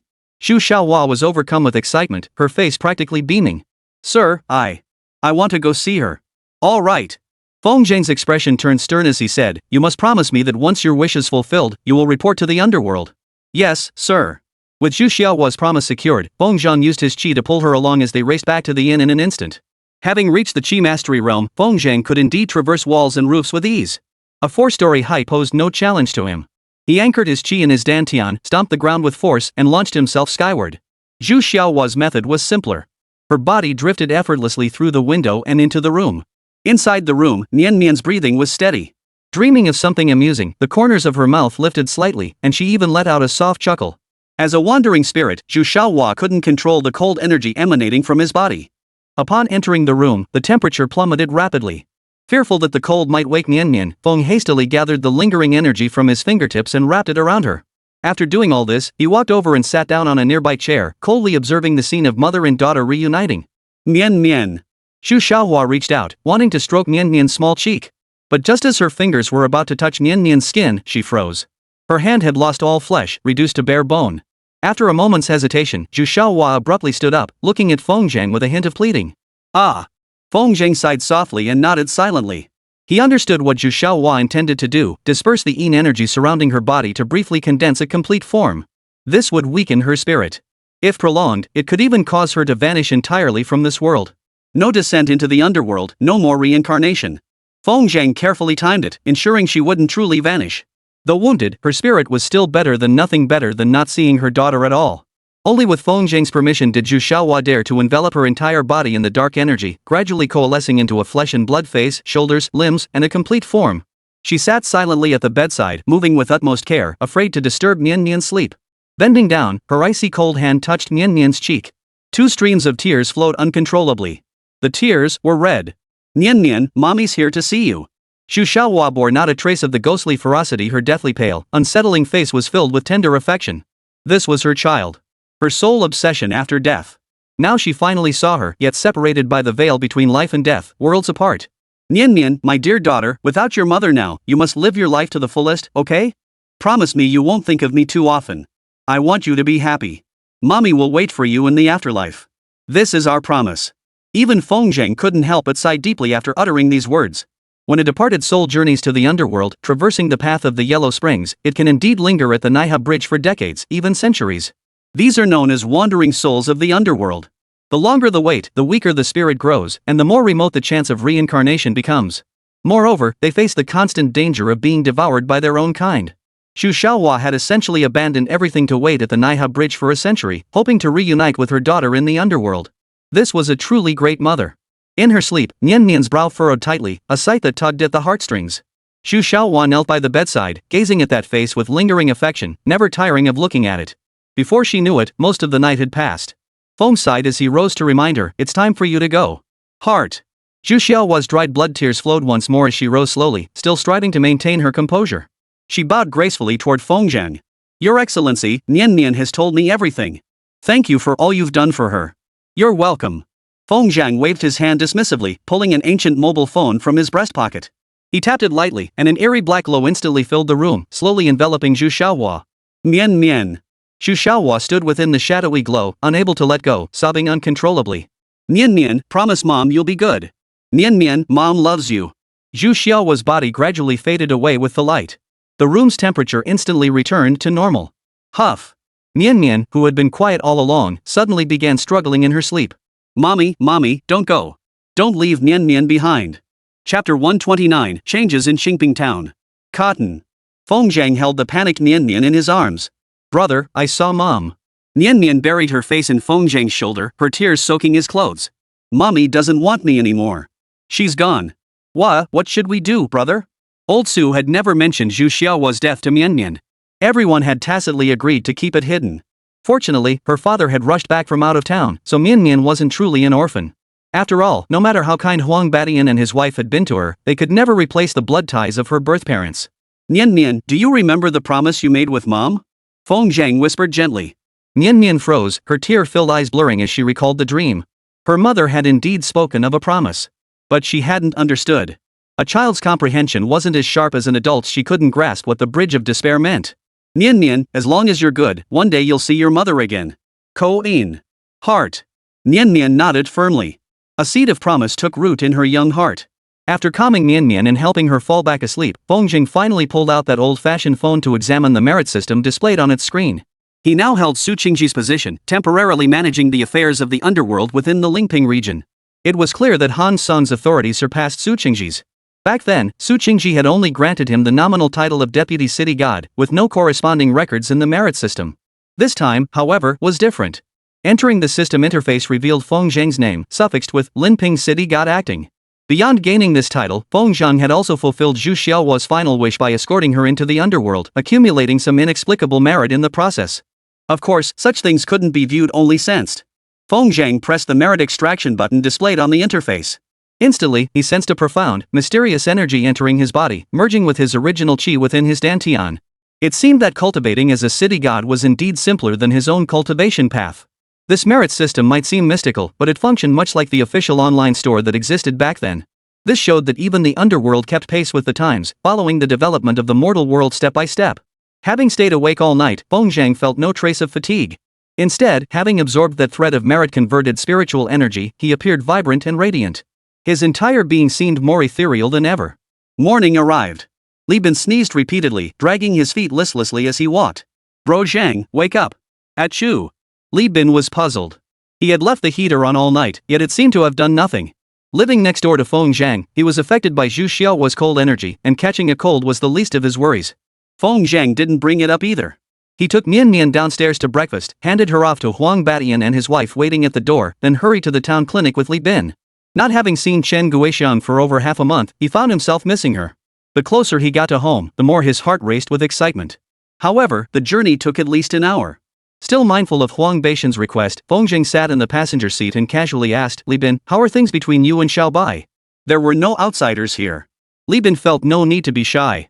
He kept his eyes on the road ahead, though they grew slightly red. "Bro Zhang, when you have time, please cure Xiao Bai's grandfather," Li Bin choked out. "She's been distant because of his illness, and it's killing me." So that was the root of the problem. A girl like Xiao Bai would be labeled a manipulative girl in the provincial capital. Keeping you teasingly close yet forever out of reach, that's the classic green tea girl tactic. But Xiao Bai probably genuinely didn't want to drag Li Bin into trouble. Given Li Bin's temperament, he wouldn't press for answers either. Through their back and forth, the misunderstanding had snowballed into something huge. In just over half a month, Li Bin had already reached the point where he couldn't live without her. Matters of the heart are the most torturous. "Alright, find a time to bring Xiao Bai's grandfather to the clinic." "Great, Zheng. You kept telling me not to say anything before I was about to burst." Li Bin exclaimed excitedly. "You have no idea how much it pains me every time I see Xiao Bai's pitiful state. Once Grandpa is cured, Xiao Bai won't reject me anymore." All the way home, Li Bin was utterly consumed by his love-hate entanglement with Xiao Bai. Driving on mountain roads demands unwavering focus. Twice, he nearly collided head-on with oncoming vehicles. The last time he'd been this terrified in a car was when he first started driving. Fortunately, without Feng Zheng to engage him, Li Bin found talking to himself rather pointless. It wasn't until they returned to Qingping town that Feng Zheng noticed the changes in the town. It had been over half a month. Near the health clinic, a hotel had unexpectedly sprung up. It looks like it's just been renovated and hasn't officially opened yet. With the hotel so close by, it was clearly riding on the clinic's popularity. Dr. Feng's reputation preceded him, drawing patients from far and wide to seek treatment in the small town of Qingping. These visitors needed to arrange their lodging, meals, and transportation in Qingping town, which did add a bit of foot traffic to the town. "Bro Zhang, do you know who owns this hotel?" Feng Zhang paused, then asked instinctively, "Who owns it?" "Guo Xianyan." "Him?" Feng Zhang was taken aback. In a poor place like Qingping town, the rent was practically negligible. Just the renovation and equipment alone must have cost hundreds of thousands, right? To attract patients, the hotel was decorated in a standard, unremarkable style, yet it had become the best hotel in town. The big boss behind it all is the former Dr. Zhang. With that explanation, Feng Zheng understood. Dr. Zhang had a poor reputation in town, but over the years, he'd made a fortune at the clinic. One provided the capital, the other the manpower. They teamed up to fleece Feng Zheng. "Brother Zhang, we need to figure something out." Li Bin parked the car but left the engine running. If Gui Xianyan just ran his business honestly, it wouldn't be such a big deal. The problem is he's charging ridiculously high room rates, 198 yuan per night. He's threatened every other hotel in town to jack up their rates too. Now look, accommodation prices across Qingping town are sky high, and patients are complaining bitterly. Though they haven't blamed you yet, Brother Zhang, this situation can't go on forever. Wow, 198 yuan for a hotel room isn't expensive in the city. But in a place like Qingping town, that's price gouging. Back in the day, the rundown hotels in town were practically empty, and you could get a night for 30 yuan. Now they've jacked it up nearly sevenfold. No wonder Li Bin was so furious. Feng Zhan listened and felt deeply unsettled too. But Gui Xianyan was a business competitor, and it had nothing to do with Feng Zhang. There was no justification for him to intervene. He couldn't just tell him to shut down, could he? How would that be any different from Gui Xianyan's bullying tactics? After pondering, Feng Zhang suddenly pointed directly across from the clinic and asked, Li Bin, find out if that place is for rent. Let's open a hotel too. Brother Zhang, what you mean is? Li Bin's eyes darted around as he instantly grasped Gui Xianyan's meaning. I'll handle it right away. Don't worry, Brother Zhang. I'll make sure the workers pull all-nighters to finish the renovations within 2 weeks. Li Bin jumped out of the car and didn't even bother going to the clinic. When Feng Zhang gave the green light, he worked harder than anyone else. Feng Zhang entered the clinic alone. It was nearing noon, and the clinic was nearly empty. Chen Guixiang sat alone behind the consultation desk, bundled in a thick down jacket, head bowed as if calculating accounts. Sister Guixiang. Chapter 130, Where did you get the money? A soft call startled the woman out of her calculations. Her body trembled. When she looked up, her eyes were already slightly reddened. Since following Feng Zhang, her feminine charm had grown more pronounced, yet her demeanor had softened from her former fierceness. Seeing Feng Zhang now, she didn't immediately rush over. This wasn't what he'd expected. Wasn't it said that a short separation felt like a new marriage? Why did Chen Guixiang look like this? You're back? Chen Guixiang smiled, tucking a strand of hair behind her ear as she stood up. Hold on a moment, I'll make you something to eat. I'm not hungry, Sister Guixiang. In front of Chen Guixiang, Feng possessed an extremely obscure childishness. Neither Nian Nian nor Xiantao could grasp this quality. It seemed that as Feng Zhang's first woman, Chen Guixiang could offer him a sense of security akin to that of an older sister. At his core, Feng Zhang remained a deeply insecure man. He just hid it well. Guixiang, do you miss me? Oh my, what are you hugging me for in broad daylight? Be careful, someone sees us. Who's going to see us? It's just the two of us here. Put. You've been gone these past few days, and I've been swamped with patients. I can barely keep up. Hey, take your hands off me. What's the big deal? Can't I touch my own woman? You're freezing. Chen Guixiang's pretty face flushed slightly as she whispered into Feng Zhang's ear, wait until tonight. Just then, someone passed by the doorway. Feng Zhang awkwardly withdrew his hand, letting Chen Guixiang dash to the kitchen behind them. There she clattered about, preparing his dinner. What a devoted woman. Feng Zhang sighed to himself as he opened the ledger on the table. Though Feng Zhang dismissed the profits from the herbal trade as insignificant, Chen Guixiang treated them as a top priority, recording every transaction with meticulous care. Precise down to every penny and every cent. Under her watch, not a single oversight occurred. Chen Guixiang poured her entire heart into managing the clinic's business. After waiting over 20 minutes, Chen Guixiang emerged carrying a plate of shredded potatoes and a large bowl of white rice. You came back without even letting me know. Chen Guixiang grumbled as she walked over. I haven't prepared anything. You'll just have to make do with this for lunch, okay? Feng Zhang chuckled mischievously. I just wanted to surprise you. Honestly, when it comes to cooking, Sister Guixiang's food is the best. Chen Guixiang sat across from Feng Zhang, her face glowing with happiness. She propped her chin on her hand and watched him wolf down his meal. Before long, the plate of spicy and sour shredded potatoes was completely devoured. Are you full? I'm stuffed. Feng Zhang nodded, then suddenly noticed Chen Guixiang leaning closer. Sis Guixiang, there's someone outside. Let's go to the back to invite them in. You're just making things up. Chen Guixiang flushed bright red again. You have rice on your face. Let me wipe it off for you. With that, she reached out to remove the grain of rice from Feng Zhang's face, then used her soft, delicate hand to wipe away the grease from the corner of his mouth. Sis Guixiang, there are tissues right here. I'm happy to do it. Chen Guixiang gathered the bowls and chopsticks and went to the back to wash them. Feng Zhang sat down in the chair behind the examination table, intending to tidy up before taking Chen Guixiang back to Santu village. Just then, the light at the doorway was suddenly blocked. Hello, are you Dr. Feng? That's me. What brings you here? Wonderful. The person at the door relaxed visibly. I told you Dr. Feng was back, but you wouldn't believe me. Now it's settled, we'll finally get treated for our illnesses. Feng Zhang glanced over and immediately frowned. These people were all patients waiting for him back in town.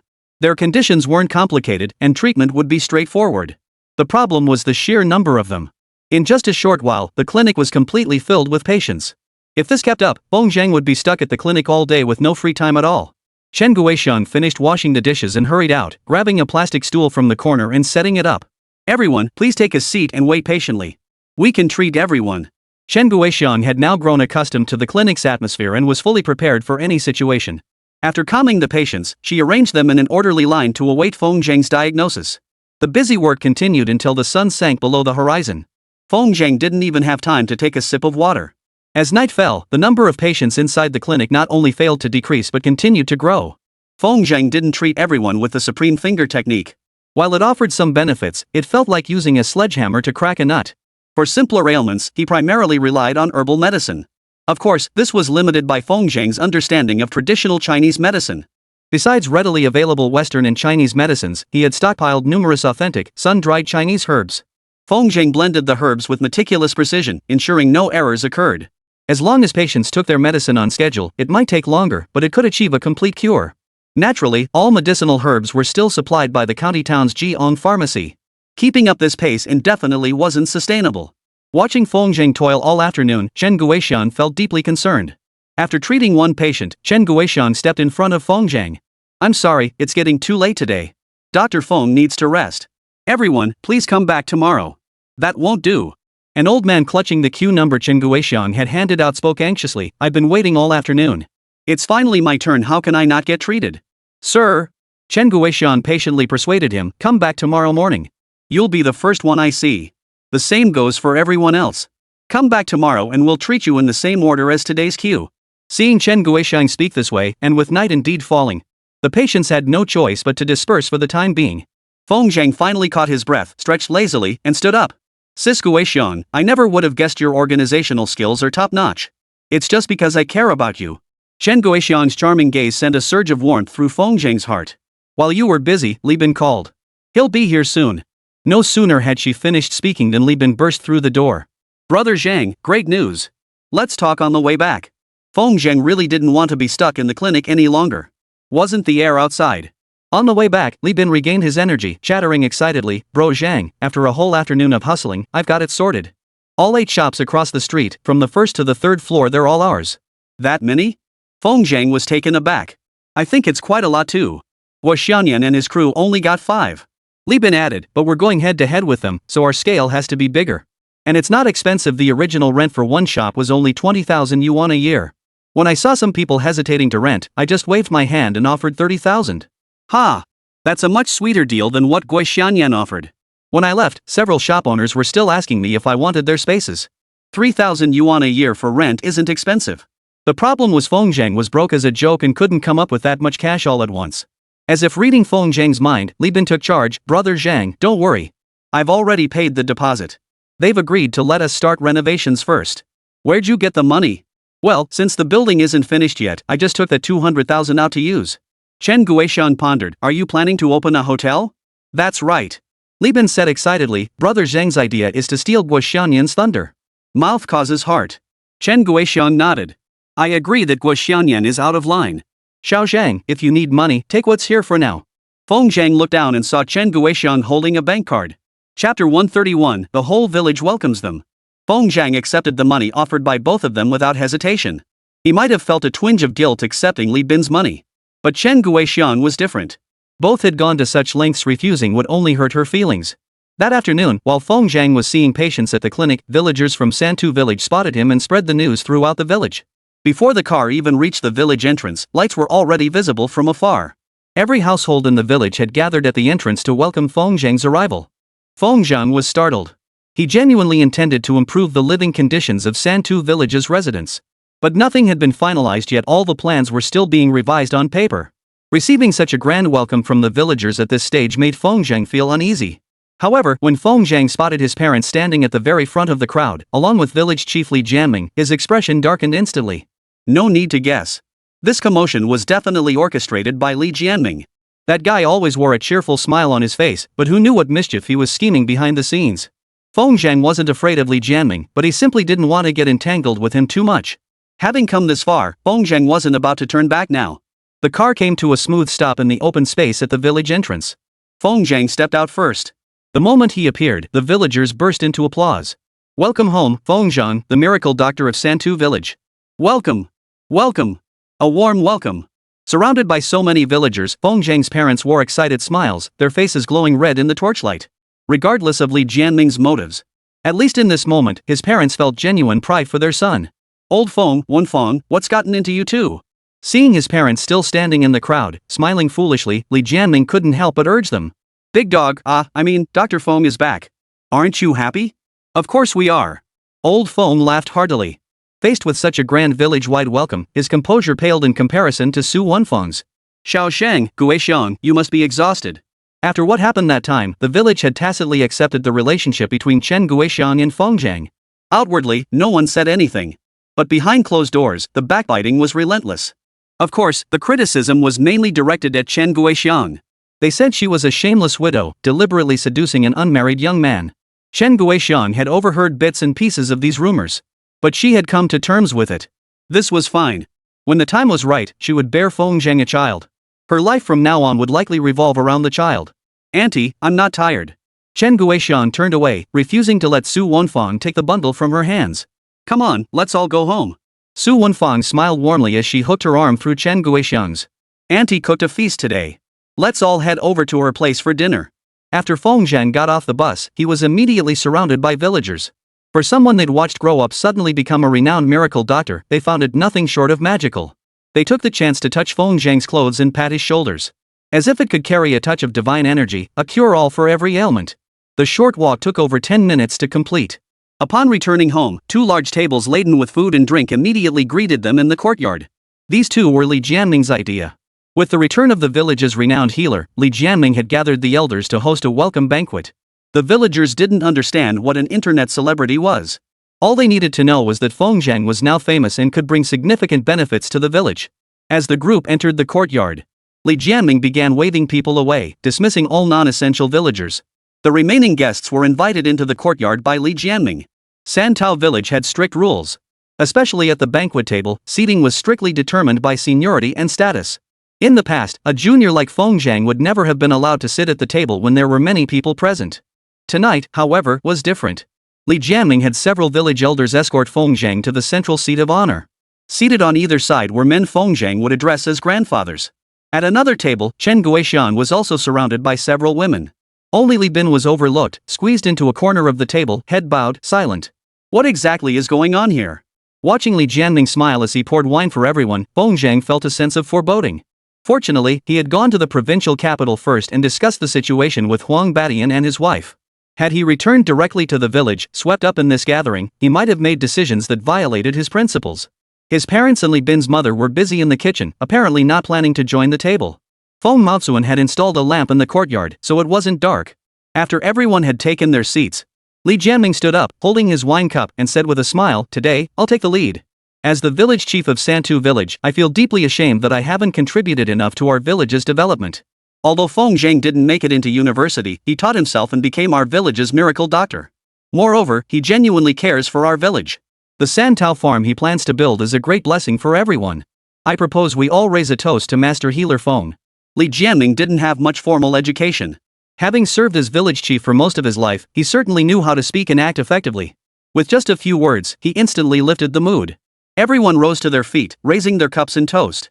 Beside Feng Zhang, an elderly man rose unsteadily, his body trembling as if a gust of wind might knock him over.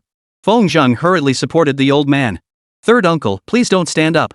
That won't do." Third uncle's eyes widened. "You're the pride of our village now." This old man is overjoyed. "Not at all. I'm just a young man from the village."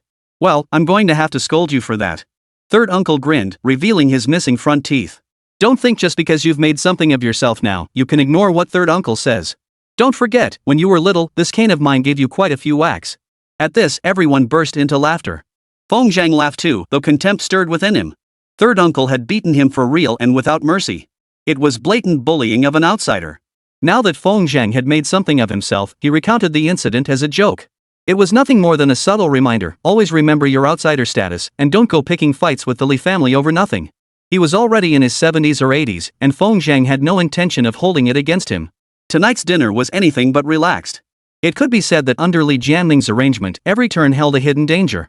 Every word he uttered required careful consideration, over and over again. After finishing his cup of wine, Feng Zhang did not sit back down. Instead, he poured himself another cup and declared loudly, "Esteemed elders, I, Feng Zhang, am merely a village doctor. I am unworthy of the title of divine healer. Deserve the title of miracle doctor.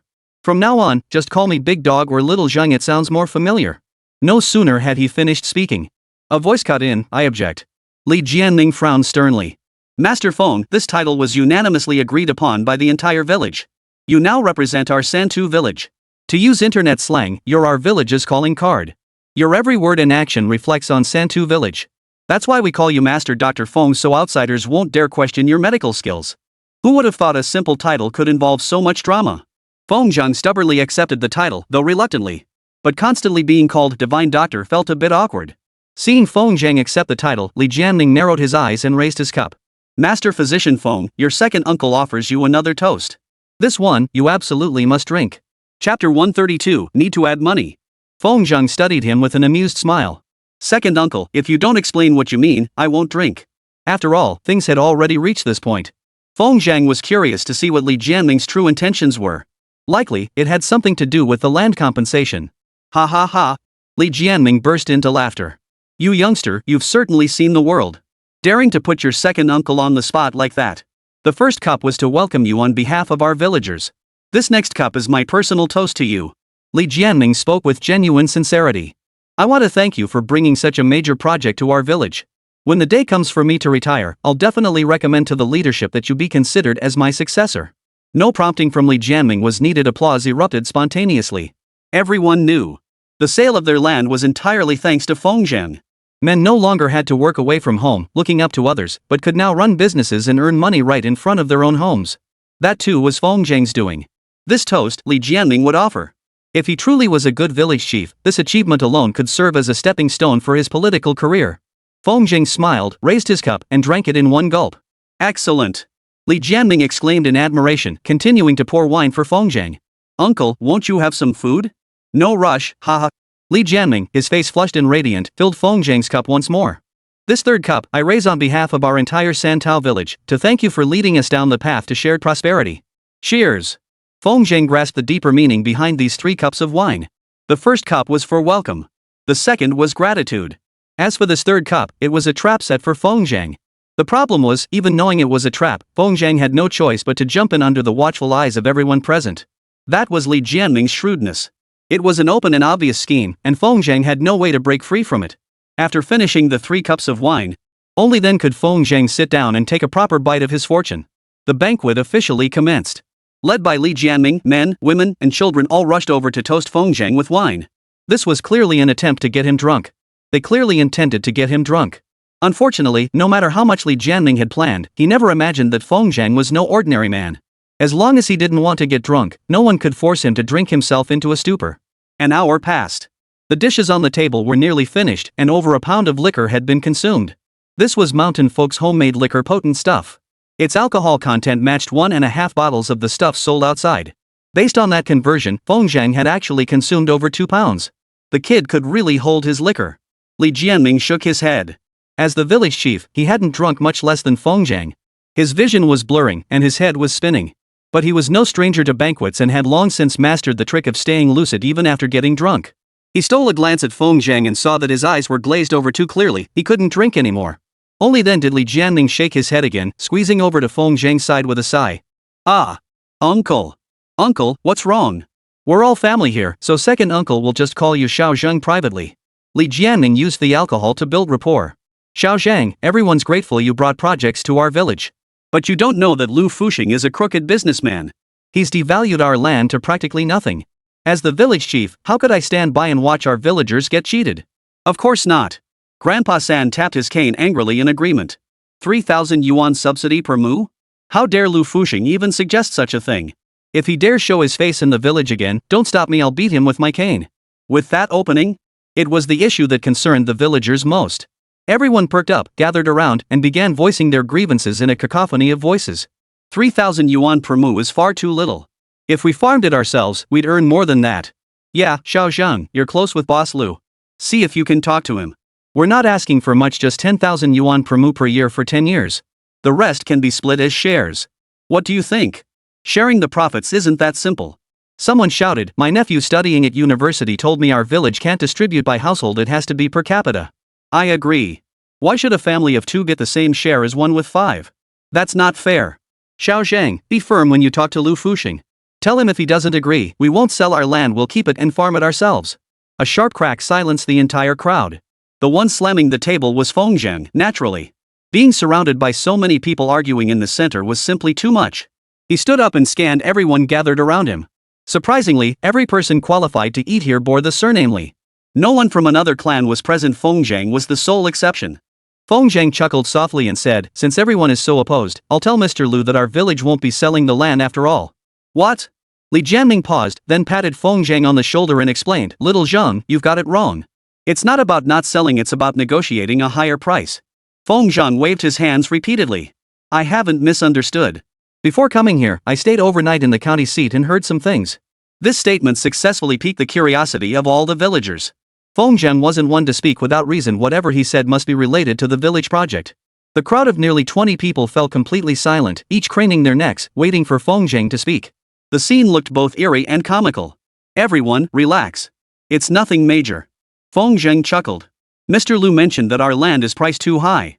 He's already in talks with the neighboring village of Shaochun, planning to rename Santu farmland to Qin village farmland. The villagers over there aren't making things difficult. They've voluntarily lowered the subsidy to 28,000 yuan per mu." This statement struck the assembled villagers like a thunderclap. They finally grasped the truth. The village nestled against a Yun mountain wasn't the only one. Below the mountain lay Shaochun village, while above it stood Dechen village. Beyond that, there were villages to the east and west as well. In other words, Santu village wasn't their only option. Damn it! How could the people of Shaochun village do such a thing? It's utterly shameless. Our village has always been at odds with Shaochun village. I bet they were the ones who reached out to Mr. Lu first. Master Feng, you must find a way. If Mr. Lu relocates the project, won't our Santu village remain poor forever? 28,000 yuan per mu? Have the folks in Shaochun village never seen money before? Master Feng, you're close with Mr. Lu. Could you talk to him? If all else fails, I'll sell mine for 26,000 yuan per mu. Seeing the villagers' reactions, Feng felt quite pleased with himself. Truthfully, there was no such thing as the Shaochun village deal. Lu Fuxing's decision to build the scenic area was primarily based on his respect for Feng. As long as Feng didn't bring it up himself, Lu Fuxing wouldn't cancel the project even if it meant taking a loss. "You have your strategies, but I have my countermeasures." This was the countermeasure Feng had devised after learning of Li Jianming's scheming, mulling it over all day. If pushed to the limit, collaborating with Shaochun village wasn't entirely out of the question. "Jianming. Ah, Uncle San." Li Jianming jolted awake with a start. If the truth matched what Feng claimed, Li Jianming stood to gain nothing. "You and Dr. Feng need to figure this out together. After all, it was you who pushed for the price hike in the first place." Chapter 133, Settling Accounts with the Villagers. Though Li Jianming held the position of village chief, his word carried immense weight among outsiders. But among the Li family members, he couldn't command absolute authority. Ultimately, this situation arose because he initiated it, rallying the elders like third grandfather to incite the villagers. Now things had gone awry. Third uncle, a seasoned veteran, immediately shifted the blame. Li Jianming wasn't stupid either. Seeing everyone's eyes fixed on him, he felt immense pressure. "Third uncle, how could this be solely my doing?" Li Jianming protested loudly. Increasing the land subsidy was a unanimous vote by everyone present. "If things go wrong, you can't pin it all on me. Besides, Xiao Zhang hasn't closed the door yet. Give him some leeway, things might still work out. Xiao Zhang, give us a word. Just this once, please? Your second uncle begs you." "You've come to this?" Feng had planned to sit back and watch the show, waiting for them to keep passing the buck or even come to blows. Unless the Li family's clan mentality was dismantled, outsiders would never gain any standing. Regardless of whether this matter succeeds or fails, third uncle and Li Jianming would inevitably harbor resentment toward each other, never able to share from the same pot. If the project materialized, the villagers would only thank Feng for his tireless efforts, and Li Jianming would fade from their minds. Having achieved his desired effect, Feng no longer sat back to watch the tigers fight. He gathered his composure and said, "Elders, please don't worry. Mr. Lu is still considering it. I have a question for everyone. Uncle San, what exactly do you do for work?" Feng pointed at a relatively honest-looking villager and asked. "I work as a laborer outside. I make 180 yuan a day. If I had skills, I could earn 300 a day. Just tell me about yourself. How much do you make in a month?" Third uncle thought carefully. "If I work 20 days a month, I can make over 3,000. Over 3,000, so about 40,000 yuan a year, right?" The others couldn't grasp the meaning behind Feng questions and remained silent. "Let me run the numbers for you." Feng remained calm and composed, becoming the focal point of the room. "Uncle San's family has about 8 mu of land. With a subsidy of 30,000 yuan per mu, that's 3,000 yuan per year. 8 mu would be 24,000 yuan, correct? If those 8 mu were solely for farming, the net annual harvest should be around 20,000. That's an extra 4,000 right here. Based on the profit-sharing ratio provided by Mr. Lu, Uncle San's family should receive over 40,000 yuan annually. In other words, even if Uncle San did absolutely nothing, he'd still earn an extra 4,000 yuan a year. The math was crystal clear, yet no one had bothered to crunch the numbers. After Feng Zhang spelled it out, everyone's faces lit up with sudden understanding. Uncle San's face flushed with excitement. If we didn't have this land, my wife and I could go work outside. We'd easily make 60 or 70,000 a year at the very least. Ha! That makes perfect sense. Why didn't I think of that before? By this logic, every household could earn over 100,000 yuan a year. In just 2 years, we could afford a small Western-style house. The mood lifted again. Everyone began seriously calculating their household's earnings, fingers tapping on their palms. No matter how they crunched the numbers, the final figures showed a doubling of their current income. Feng Zhang gave everyone ample time to calculate. Only after everyone had grasped the implications did he clear his throat to restore silence. Third uncle, once the project starts, you won't have to work outside anymore. We'll be able to earn money right here at our doorstep. Plus, the project will hire workers from outside. Their food, lodging, and all their spending will happen right here in our village. Anyone with business sense who opens a small shop or eatery will earn far more than working as a laborer. Feng Zhang didn't give them time to discuss. He continued, and once the project is completed, it will attract a large number of tourists from outside. Then everyone in our village will be able to run businesses right here at home. Running restaurants, leasing fishing grounds, selling souvenirs, any of these ventures will be profitable. Some of you must have traveled before, right? Whatever tourists buy elsewhere, we can offer here too. Just imagine how profitable it could be. A small villa in 2 years? You're underestimating yourselves. In my opinion, earning enough for a villa in half a year isn't even a big deal. A small Western-style house in half a year. This statement stunned everyone. Earning over 200,000 yuan a year was something they dared not even dream of.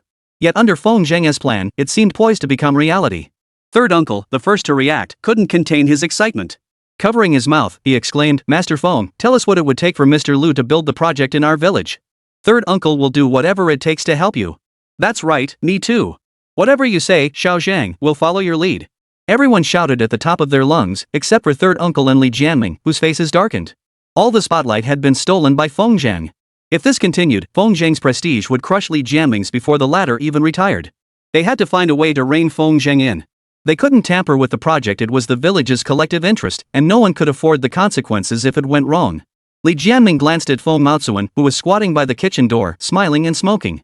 An idea immediately formed in his mind. "Aren't you planning to build a new house? Without my official seal, you won't get it changed." Li Jianming had made up his mind, unless Feng Zhang came begging him personally, he wouldn't sign it. Feng Zhang saw the look on Li Jianming's face. What schemes he was hatching behind the scenes, Feng Zhang naturally had no idea. With the atmosphere growing lively, Feng Zhang seized the moment to settle the matter. "Elders, don't get too excited just yet." Feng Zhang raised his voice, finally dampening the fervor. "I have a decent relationship with Mr. Lu and can speak on your behalf. I can assure you all that you won't need to lower the price. Just sign the contract at the original rate of 30,000 yuan per mu. Let me make this clear up front, if Mr. Lu comes by in a couple of days and anyone here drags their feet and refuses to sign the contract, and Mr. Lu changes his mind, I won't be responsible for the consequences." Third uncle spoke first on behalf of the group. "Don't worry, Xiao Zhang. If anyone messes up our chance to make money, I'll be the first to deal with them." "Exactly. Anyone who holds us back is the enemy of the entire village and doesn't deserve to live in Santu village. I won't stand for it. If anyone ruins this project, I'll carry my elderly mother to their house and make them support us for the rest of their lives." With so many promises and threats made, Li Jianming wouldn't dare pull any tricks with the contract signing now. Feng Zhang finally relaxed. Once the contract was signed and the villagers received their money, they wouldn't be able to stir up any more trouble. These people were short-sighted and most feared being incited from behind. Currently, only Li Jianming hadn't made his stance clear, but he understood the gravity of the situation well enough. When collective interests were at stake, personal gains or losses became insignificant. With that, the discussion had reached a preliminary conclusion. The villagers departed one by one, heading home to settle accounts with their relatives. Li Jianming was the last to leave. Watching Feng Zhang, he smiled and remarked, "The new generation pushes the old aside. Little Zhang, you're far better than your second uncle. Uncle Heir, you're too kind." Feng Zhang deliberately probed, regarding the approval for our family's homestead site to build a house. "Still needs Uncle Heir to put in a little more effort." "Ah, sure thing, sure thing." Li Jianming, delighted, clasped his hands behind his back and walked away with a bend in his waist. "Xiao Zhang." Feng Maochun approached with a worried frown. He didn't approve my homestead application last time. Could something go wrong? Chapter 134, Roadblock. It wasn't a matter of whether. What happened tonight would surely earn Li Jianming's resentment. Which means he absolutely won't approve the homestead application. Things had reached this point. Feng Zhang had no intention of compromising or speaking kindly. It all depended on whether Lu Fusheng could swiftly resolve this major problem. He'd drunk quite a bit that evening. Feng Zhang hadn't used his spiritual energy to sober up, leaving his head feeling heavy and foggy. Lying in bed, whenever he closed his eyes, Nian Nian's face would appear before him, only to shift into Chen Guixiang's. Each woman possessed her own unique charm. One was bold and unrestrained. The other tender as water. After all the times he'd been with Nian Nian lately, he'd been craving a change of pace. Even though his relationship with Chen Guixiang was now public knowledge, Feng Zhang still couldn't bring himself to go directly to her house in front of his parents. He waited until late into the night, certain his parents were asleep. Feng Zhang rose with renewed vigor, tiptoeing out of the house and hurrying toward Chen Guixiang's place. The night in Santu village was silent. Walking along the path, listening to the howling cold wind in the mountains, Feng Zhang couldn't help but wrap himself tighter. Arriving at Chen Guixiang's door, he gently pushed the door. It wasn't locked. How bold of this woman to sleep with her door unlocked. Feng Zhang covered his mouth with his sleeve, determined to teach Chen Guixiang a lesson. He stepped inside. The moment Feng Zhang pushed open the bedroom door, he immediately saw Chen Guixiang wearing tight-fitting clothes that perfectly accentuated her curvaceous figure. Inside the bedroom, a coal stove crackled and glowed red, its kettle already steaming. Shrouded in mist, Chen Guixiang possessed a peculiar allure. Feng Zhang's lust flared up instantly. Without a second thought, he rushed toward Chen Guixiang, who was sitting on the bed waiting for him. Ouch, be gentle. Chen Guixiang struggled briefly before going still. She was utterly intoxicated by Feng Zhang's powerful masculine aura, unable to control herself. While Feng Zhang was lost in the embrace of passion. At the entrance of Santu village, two shadowy figures suddenly appeared. They had no tangible form, swaying like shadows in the wind. They lingered at the village entrance for a moment. One of the shadows suddenly pointed toward a low-roofed house in the village. There, an old man is about to die. Great! The boss wasn't lying to us after all. Hurry up, hurry up! I spotted this old man first, you can't take him from me. Silence fell. Santao village remained quiet. Even death passed without a whisper. The next morning, Li Bin was already waiting outside Chen Guixiang's doorstep. This was an unspoken understanding. Feng Zhang didn't need to give any special instructions. When the three arrived at the clinic, over a dozen patients were already queuing outside. Feng Zhang felt a headache coming on, but he steeled himself and opened the clinic to begin seeing patients. The entire morning passed. Feng Zhang's eyelids felt heavy, barely able to stay open. The number of patients exceeded expectations, especially those who had traveled long distances and had been waiting in Qingping town for days. After this flurry of activity, Feng Zhang hadn't even had time to look up. Finally, when it was time to eat, Feng Zhang could catch his breath and asked the patients to wait outside. He entered the kitchen, yawning constantly even while eating. Chen Guixiang pinched Feng Zhang's arm discreetly, then patted him affectionately. Serves you right for not getting enough sleep last night. I would have slept well if you hadn't been right there beside me. Feng Zhang chuckled. By the way, that lingerie you wore last night was pretty nice. When did you buy it? No wonder Feng Zhang was in such high spirits. Truth be told, her attire last night had completely surpassed Feng Zhang's imagination. It bordered on what people called erotic. But Chen Guixiang flushed crimson, her head dropping sharply. When you went to the provincial capital, I took a trip to the county seat. Sister Hui bought the lingerie. She even said that to keep a man hooked and make him unable to resist, you have to dress like this. Ha ha ha. Feng Zhang laughed heartily. The Huang Badian couple both were remarkable individuals. Their private marital life was undoubtedly rich and varied. The following days, Feng Zhang busied himself treating illnesses and saving lives. Through his treatment, many patients were completely cured. Even those deemed beyond hope by hospitals found their way to Feng Zhang. After several days, though Feng Zhang was thoroughly exhausted, the energy within him had significantly increased. However, the qi gained from healing others was far too little for cultivation.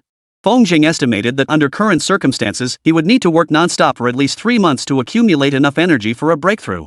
He recalled how the merit points he had obtained last time, when converted into cultivation, had yielded far better results than healing patients. A single strand of merit could match the total cultivation gained over this entire period. The problem was, where could he find enough ghosts to capture? The fierce ghosts Han Song had mentioned were nowhere to be seen. Right now, Feng Zhang would have loved to encounter a few weaker fierce ghosts. They'd be perfect practice while also allowing him to accumulate merit and boost his cultivation. Feng Zhang attributed his failure to encounter fierce ghosts to being too busy. If he had time to step outside, even a blind cat might stumble upon a dead rat and snag one or two. Another person has been quite busy these past few days. That person is Li Bin. With concrete tasks assigned to him, he could temporarily forget his emotional entanglement with Xiaobai. He threw himself wholeheartedly into competing with Gui Xianyan. That group had already heard about Feng Zhang's plans to build a hotel and was trying every trick in the book to sideline Li Bin. Construction materials like cement and drill bits needed for the renovation were all warned against by Gui Xianyan and his men. None of Feng Bian's building material suppliers dared to work with Li Bin. After all, the quantities needed were small, and shipping them from the county seat wasn't cost-effective. The project had ground to a halt. Later, when Li Bin went to the county seat to visit Xiaobai, he ran into Huang Badian at Lingxian Pavilion and poured out his frustrations. Huang Badian pounded his chest and guaranteed on the spot. The building materials for the renovation would be hauled directly from his construction sites in the county town. Not only would it be free, Huang Badian even personally escorted the delivery. Gui Xianyan, unaware of the inside story, assumed Li Bin was desperate and had spent a fortune hauling building materials from the county seat. Upon hearing the news, he gathered a dozen or so local thugs and gangsters to guard the only road leading into the town, setting up roadblocks there. This was a clear attempt to block Li Bin's building material trucks from entering Qingping town. After lunch that day, Huang Badian personally escorted several large trucks, racing all the way to the town entrance. Gui Xianyan and his men were sitting by the roadside playing cards. Spotting the approaching construction vehicles, he tossed aside his cards and, along with several tables and chairs, positioned himself squarely in the middle of the road. The road was flanked on one side by a small mountain stream and on the other by a sheer cliff face. For the trucks to pass, they would either have to drive Gui Xianyan away or literally drive over his heads. Flying, of course, was impossible. But when it came to driving people away, Huang Badian was an expert. Li Bin had intended to call on the villagers of Santu village to come over and beat Gui Xianyan and his thugs away. But Huang Badian stopped him. In his words, that was a bad idea. Chasing Gui Xianyan away today would only mean he'd return tomorrow with even more trouble. A permanent solution was precisely why Huang Badian had come. Watching Gui Xianyan and his gang arrogantly block the road with no intention of moving, Li Bin, also seated in the car, opened the door and was about to step out. "Xiao Bin, don't be so hasty." Huang Badian, sporting a thick gold chain, leisurely blew a smoke ring. "Let the bullets fly for a while. Brother Huang, this is no good. There are cars behind us trying to pass. I'm deliberately blocking everyone. Let's see if Gui Xianyan actually moves out of the way." Chapter 135, The Passionate Wind Blows. Gui Xianyan stood planted in the middle of the road. Vehicles outside couldn't enter and those inside couldn't leave. Though Qingping town was a poor place, it served as the main thoroughfare connecting Linping County to other counties. Traffic flowed back and forth, bustling with activity. Before long lines of vehicles formed on both sides. Drivers grew impatient, honking their horns in frustration. Feng clinic was located at the far end of town, 2 kilometers from the entrance. The vehicles on this side had already backed up to the entrance. Drivers simply parked their cars on the road and got out, cursing under their breath. "Traffic jam?" Feng Zhang asked in confusion. Although many vehicles passed through Qingping town, traffic jams were a first for the town. No sooner had he spoken than a knowledgeable patient complained, "I heard it's the owner of Qingping Hotel. He's blocking the road with his people, not letting anyone pass." "Is it Mr. Gua? That guy never looked like a good person." "Exactly. He even drinks our patient's blood. It's outrageous. Does Qingping town not have a law enforcement team? Why aren't they doing anything about this?" "Ah, poor mountains and harsh waters breed troublesome people. Boss Gui is the local big shot who dares to step in?" Feng Zhang's eyes darted about as he instantly grasped the situation. He stood up and said with a smile, "My apologies for delaying everyone. I need to handle something." Several days of interaction had allowed the patients to understand Feng Zhang's character. Young, highly skilled, and approachable without any airs. Most crucially, this place not only cured any complex ailment but charged fees that were worlds apart from those at large hospitals. Some patients had spent over 100,000 yuan at major hospitals without success. Came to Feng Zhang and found their ailments cured for just a few thousand yuan. Grateful patients spread word of his compassionate practice back to their hometowns, drawing even more patients to his door. Feng Zhang's clinic had established a virtuous cycle, with the fees from treating patients alone constituting a substantial income. Of course, he charged fees he could accept with a clear conscience. Hearing that Feng Zhang had urgent matters to attend to, the patients responded with understanding. "Master Physician Feng, please go ahead and handle your affairs." "Yes, we're in no hurry. We'll wait here for you. If you need any help, Dr. Feng, just say the word. We're all willing to assist you." Feng Zhang smiled and waved his hand, asking Chen Guixiang to temporarily attend to some simpler cases while he walked along the long queue toward the town entrance. A 2-kilometer journey. Feng Zhang had deliberately slowed his pace, yet it still took only a few minutes. At the town entrance, all the drivers had gotten out of their vehicles and were gathered around Gui Xianyan, pointing and whispering. These were merely passing travelers, naturally too afraid to provoke Gui Xianyan. Feng Zheng's arrival went completely unnoticed. Squeezing through the crowd, he watched Gui Xianyan, who was acting all cocky. Who knows where this guy picked up the idea, but he'd shaved his head bald, making him look even more menacing. This is infuriating. Doesn't the Qingping Town enforcement team care? They're in cahoots. If they dare act like this, they must have already greased the palms of the enforcement squad. We've been stuck here forever. How much longer is this going to last? Truthfully, Gui Xianyan was panicking too. He'd figured that if they just blocked the road, Li Bin and the others would back down under pressure and drive off in a hurry. Little did he know Li Bin was ruthless enough to just park his car on the road without even getting out to ask a question. This left Gui Xianyan utterly humiliated. As seconds ticked by, passing drivers were growing increasingly indignant. They might storm over and beat them up any moment now. In his heart, Gui Xianyan screamed, "Li Bin, I'm begging you. Just get out and say something. We can all save face and this will be over." Suddenly, a stir rippled through the crowded crowd. Li Ming approached with several law enforcement officers. "Gui Xianyan, what are you doing?" "Oh, Captain Li." Gui Xianyan grinned cheekily, showing no regard for rank or position, addressing the enforcement team members as captain upon sight. "I suspect these individuals are driving without licenses. Get your people to check them out." Gui Xianyan was completely off base. Anyone daring to drive a big truck wouldn't be without a license. He deliberately wanted Li Ming to check the vehicles so they could save face. Unfortunately, Li Ming wasn't falling for it. Whether they have licenses or not isn't your concern. Pack up your things and get out of here. The anticipated escape route never materialized. Instead, Li Ming pointed his finger right at him and barked orders. Gui Xianyan's face flushed alternately pale and crimson as he stood frozen, utterly at a loss. With the enforcement team backing him up, the onlookers grew bolder. "Get the hell out of here. Blocking the road, huh? Know your place and get lost, or don't blame me for beating you up. You think you can act tough without official backing? Looking for trouble?" Gui Xianyan's scalp tingled from the barrage of insults. Though it was a crisp winter day, beads of sweat glistened on his shiny forehead. "Let's go." The situation was beyond his control. Today's pride was lost, but he'd make sure to take it back from Li Bin another day. As he left, he shot Li Bin, who sat in his car watching the spectacle a fierce glare, his eyes screaming, "You just wait." Li Bin didn't back down, flipping him off in return. With Gui Xianyan gone, the road cleared.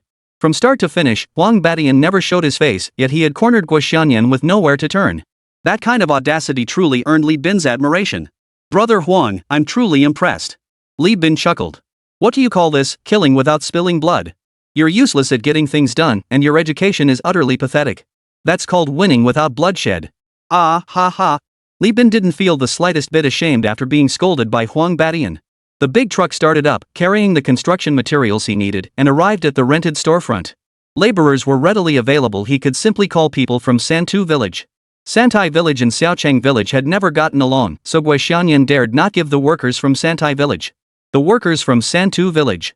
That same day, the hotel renovation officially commenced. Huang Badian visited the clinic, chatted briefly with Feng Zheng, and informed him that representatives from the pharmaceutical factory would arrive the next day to discuss the contract. He then followed the truck back to the county seat. A busy day had finally come to an end. Feng Zheng's back ached from exhaustion, and his whole body felt like it was falling apart. At this rate, Feng Zheng would either be worn out or driven to distraction. As he was closing up for the night, a car suddenly pulled up outside the clinic. "Master, I'm here." Li Shangrong pulled up in a dusty Volkswagen sedan, appearing before Feng Zheng. He'd been so busy these past 2 days he'd nearly forgotten about this cheap apprentice. Seeing Feng Zheng's thoughtful expression, Li Shangrong's heart sank. He wondered if his master disliked him for being delayed a few days and was going to expel him from the sect. That would be a huge loss. But then, Feng Zheng suddenly reached out, grasping his hand with evident warmth. "My good disciple, I've been waiting for you." "Ha?" Li Shangrong was dumbfounded. Back in the provincial capital, his master had always been an enigmatic figure of great mystery. Now, at the clinic, this sudden warmth felt almost unnervingly unfamiliar. Instead of feeling reassured, Li Shangrong felt even more unsettled. What exactly was his master getting at? Come on. Feng Zheng eagerly hooked his arm through Li Shangrong's and led him inside the clinic. "This is where you'll work, study. When I'm not around, this place is yours to manage. Ah, this lovely lady here is your master's wife. This is the kitchen. You can cook for yourself here. And over there is where you can sleep. Shangrong, bear with these temporary arrangements. Once my guesthouse is ready, I'll reserve a room just for you." Feng Zheng grinned lecherously. "Don't worry, it'll be free of charge." Chapter 136, The Obedient Disciple Li Shangrong. Feng Zheng grew increasingly enthusiastic. Li Shangrong grew increasingly anxious. Later on, he was downright terrified. Had he not witnessed Feng Zheng's peerless medical skills firsthand, Li Shangrong might have suspected he'd joined some shady cult. The real reason was that Feng Zhang had been utterly exhausted these past few days. Li Xiangrong's arrival eased much of his pressure. He had already come to regard Li Xiangrong as a free-laboring, devoted fanboy. My good disciple, you've gotten a feel for the surroundings, right? Come on, follow your master home to get acquainted with the place. If you don't feel like cooking in the future, you can always grab a meal in the village. Without waiting for a response, he pulled Li Xiangrong toward the Volkswagen. He didn't even wait for Li Bin, ordering him to drive straight back to Santu village. Chen Guixian was also completely bewildered. The man driving before her looked neatly dressed, probably in his early 30s? Big sister? Master's wife? Chen Guixian felt utterly unsettled. One thing she did understand, this Li Xiangrong fellow was a disciple Feng Zhang had somehow managed to recruit from who knows where.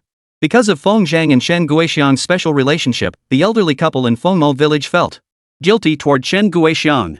Every evening after work, they would wait for her at the crossroads. Whether Chen Guixian agreed or not, they insisted on taking her home for dinner. The elderly couple couldn't do much else, so they compensated Chen Guixian in this subtle way. Back at home, Li Xiangrong still felt out of place. However, under Feng Zhang's warm hospitality, he steeled himself, adopting the attitude of when in Rome, do as the Romans do. He sat down, ate, and drank as expected.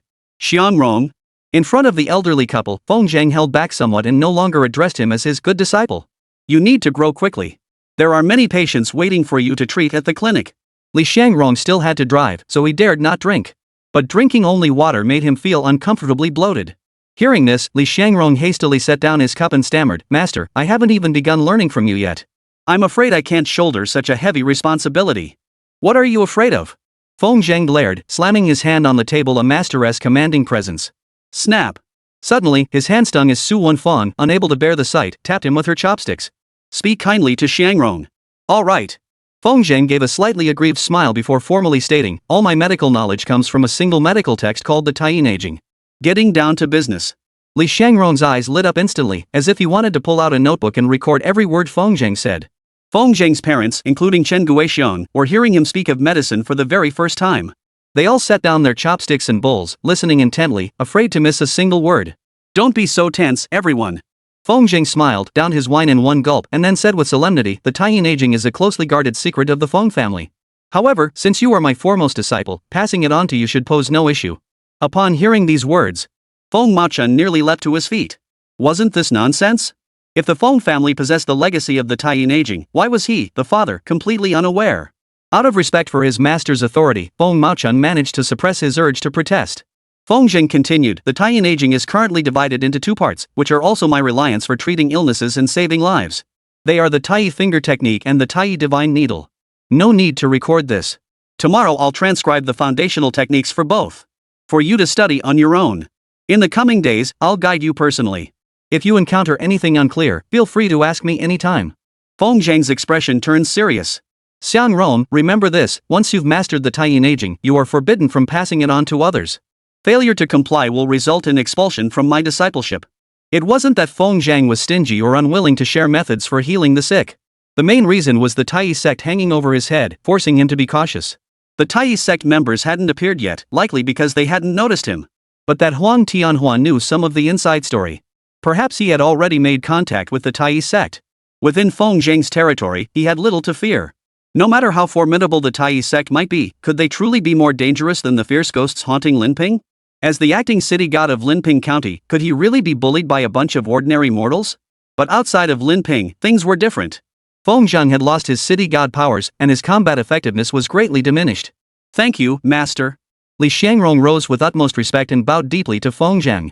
For imparting knowledge and resolving doubts, a bow is well deserved. Feng Zhang waved his hand, gesturing for Li Xiangrong to sit back down. As for these two items, I mastered them in a single day back then. As for your comprehension, I can't judge it yet. Once you obtain the two manuals tomorrow, study them on your own. Master the Tai finger technique, and you may cure incurable ailments. Master the Tai Jigen needle technique, and you may cure incurable ailments. Master both, and there will be no illness in the world you cannot cure unless the patient is already dead. Li Xiangrong was startled. If it truly lived up to Feng Zhang's claims, the Tai inner canon would be no different from legendary immortal arts. Li Xiangrong didn't doubt for a moment that Feng Zhang was exaggerating. After all, for modern medicine, a patient with late-stage leukemia was already considered incurable. But having witnessed Nian's rebirth with his own eyes, he harbored no doubts about Feng Zhang's words. The thought of soon mastering such formidable medical skills. Li Xiangrong couldn't wait. He wished tomorrow would come sooner. All right. Feng Zhang patted the table and stood up. You're officially part of the family now. Come back for meals whenever you're free. It's too late tonight and I have work tomorrow. Let's call it a day. Yes, master. Li Shangrong stood up. Master, mistress, and mother-in-law, I'll head back to the clinic now. Good night. Oh my. The elderly Feng Maochun couple were taken aback by the address. A young man in his 30s calling them grandpa and grandma? Wasn't this like having grandchildren before their time? Xiao Zhang, see Shangrong out. Feng Maochun hurriedly instructed. In his view, no matter what, Li Shangrong was someone from the big city and highly educated at that. Living in the clinic was simply too much of a hardship for him. But there was no other option. Feng Ling would be returning for winter break soon, and he couldn't very well have him sharing a room with Feng Zhang. Feng Zhang kindly escorted Li Shangrong to the village entrance. As they parted, he patted his shoulder meaningfully. My good disciple, I'm quite satisfied with your performance. If you want to please me even more, it'll depend on how you conduct yourself from here on out. Li Shangrong assumed he was referring to studying the Tai Ching and immediately nodded. Rest assured, master. I will not disappoint your teachings. With that, Li Shangrong drove away from the village. One hand on the steering wheel, he pulled out his phone with the other and dialed. Dad, Mom, I've met my master. Yes, you can rest assured. Master is a kind man, very good to me, and especially easy to talk to. I swear I'll master every skill my master possesses. I'll become a renowned physician like him, bringing healing to all. Watching the taillights fade into the distance, Feng Jing finally breathed a sigh of relief. This whole charade was just to keep Li Shangrong put, to make sure he stayed put and worked diligently at the clinic. Finding free labor was just too difficult. Feng Zhang turned around and suddenly saw a wrinkled old face appear abruptly behind him. His eyes fixed on Feng Zhang, vacant and devoid of any emotion. Third uncle. What are you doing here so late? That face belonged to third uncle, the village elder. Hearing Feng Zhang's words, third uncle grinned, revealing a mouthful of yellow teeth. He exhaled a cloud of stale breath and said darkly, I'll be waiting for you. Chapter 137, The Launch of Santao Slimming Capsules. Feng Zhang gave third uncle a long, hard look. He glanced at the time. It was already past 10 o'clock. Third uncle had suddenly appeared at the village entrance. And without a sound. Even a fool could see something was off. The problem was, aside from acting a bit odd, third uncle truly showed no other signs of suspicion. Feng Zhang didn't dwell on it. An 80-something old man in the countryside, practically halfway in the ground, what trouble could he possibly cause? With that thought, Feng Zhang relaxed and smiled. Grandpa San, did you need something? Nothing. Grandpa San chuckled softly. Big dog, you're a good kid. And clean. Third uncle likes you, heh? After tossing out this baffling remark, Grandpa San slowly turned around, hands behind his back, hunched over, and shuffled back toward the village with stiff, faltering steps. What a peculiar little old man. Feng muttered under his breath before turning to head home. These past few days back, Chen Guixiang had drained him dry nearly every single day. He was utterly exhausted. Besides, he had other things to attend to, so he hadn't gone looking for Chen Guixiang. Back home, Feng Jing pulled out paper and pen, beginning to transcribe the sample of the Tianshu volume from the Tai Ching that resided in his mind. The Tai finger technique and Tai divine needle appeared ordinary, yet they secretly aligned with the path of cultivation. As long as Li Shangrong studied with sincerity and grasped their essence, he would naturally uncover their profound secrets. Cultivation demands innate insight. Explaining everything in detail would only mislead Li Shangrong's learning. Feng Zhang remained silent on matters of cultivation. How much Li Shangrong grasped and how far he progressed would depend entirely on himself. The next day arrived in the blink of an eye. Feng Zhang's wrist ached, his head felt dizzy and heavy. He took the engraved copy of the Tai Ching to the clinic. And what do you know? After yesterday's persuasion, Li Shangrong's enthusiasm for work had grown even stronger. Before dawn, he opened the clinic doors, inviting the patients waiting outside to come in and warm themselves. There was no helping it. Feng Zhang was simply too popular. Patients arriving even a little late risked missing their turn. Continuing this aimless treatment wasn't sustainable, so Feng Zhang decided to discuss with Chen Guixiang setting a daily limit of 50 patients. Numbered tickets would be distributed in the morning. Only 50 would be issued each day. Those arriving late needn't linger. They should simply return home to rest and wait patiently to queue early the next day. After observing for a day, Li Shangrong was utterly impressed by Feng Zhang's medical skills. Watching the steady stream of patients, he momentarily imagined he was in a provincial capital hospital. Before arriving, he never imagined a rural clinic with just 3 low-ceilinged rooms could be so popular. That day, Feng Zhang was more exhausted than usual. He slowed his pace slightly while treating patients, allowing Li Shangrong to observe more clearly. The placement of needles, the pressure applied with his fingers, every detail was meticulously calculated. The content of the Tai Ching could be summarized in a mere 1,000 or 2 words. Written in classical Chinese, Li Shangrong had memorized these sentences perfectly in just half a day. The remaining half-day was entirely devoted to observing Feng Zhang's techniques. Ordinary acupuncture and massage techniques in Feng Zhang's hands became infinitely varied and profoundly mysterious. Li Xiangrong thought to himself, this trip was worth it. In his view, mastering even half of Feng Zhang's medical skills would elevate his own abilities to a new level. His own skills to a whole new level. To help Li Xiangrong master the techniques quickly, he personally guided Li Xiangrong through 3 days of patient consultations. Subsequently, Li Xiangrong took over the clinical duties. He had been a top student at medical school. He had long mastered the 4 diagnostic methods of traditional Chinese medicine: observation, auscultation, inquiry, and palpation to perfection. As long as he didn't encounter rare or complex cases, Li Xiangrong was fully capable of handling all current cases. With the additional support of the Tai finger technique and the Tai divine needle, his medical skills made a significant leap forward in just a short period.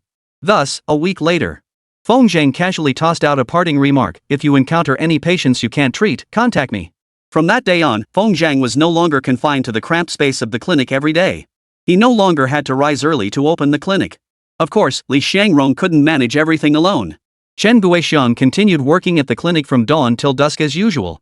Each had their own thoughts, and they didn't feel the hardship or fatigue of their work. Instead, they found joy in it. Now completely liberated, Feng Zhang began to get involved in other matters. First was the production of weight loss pills.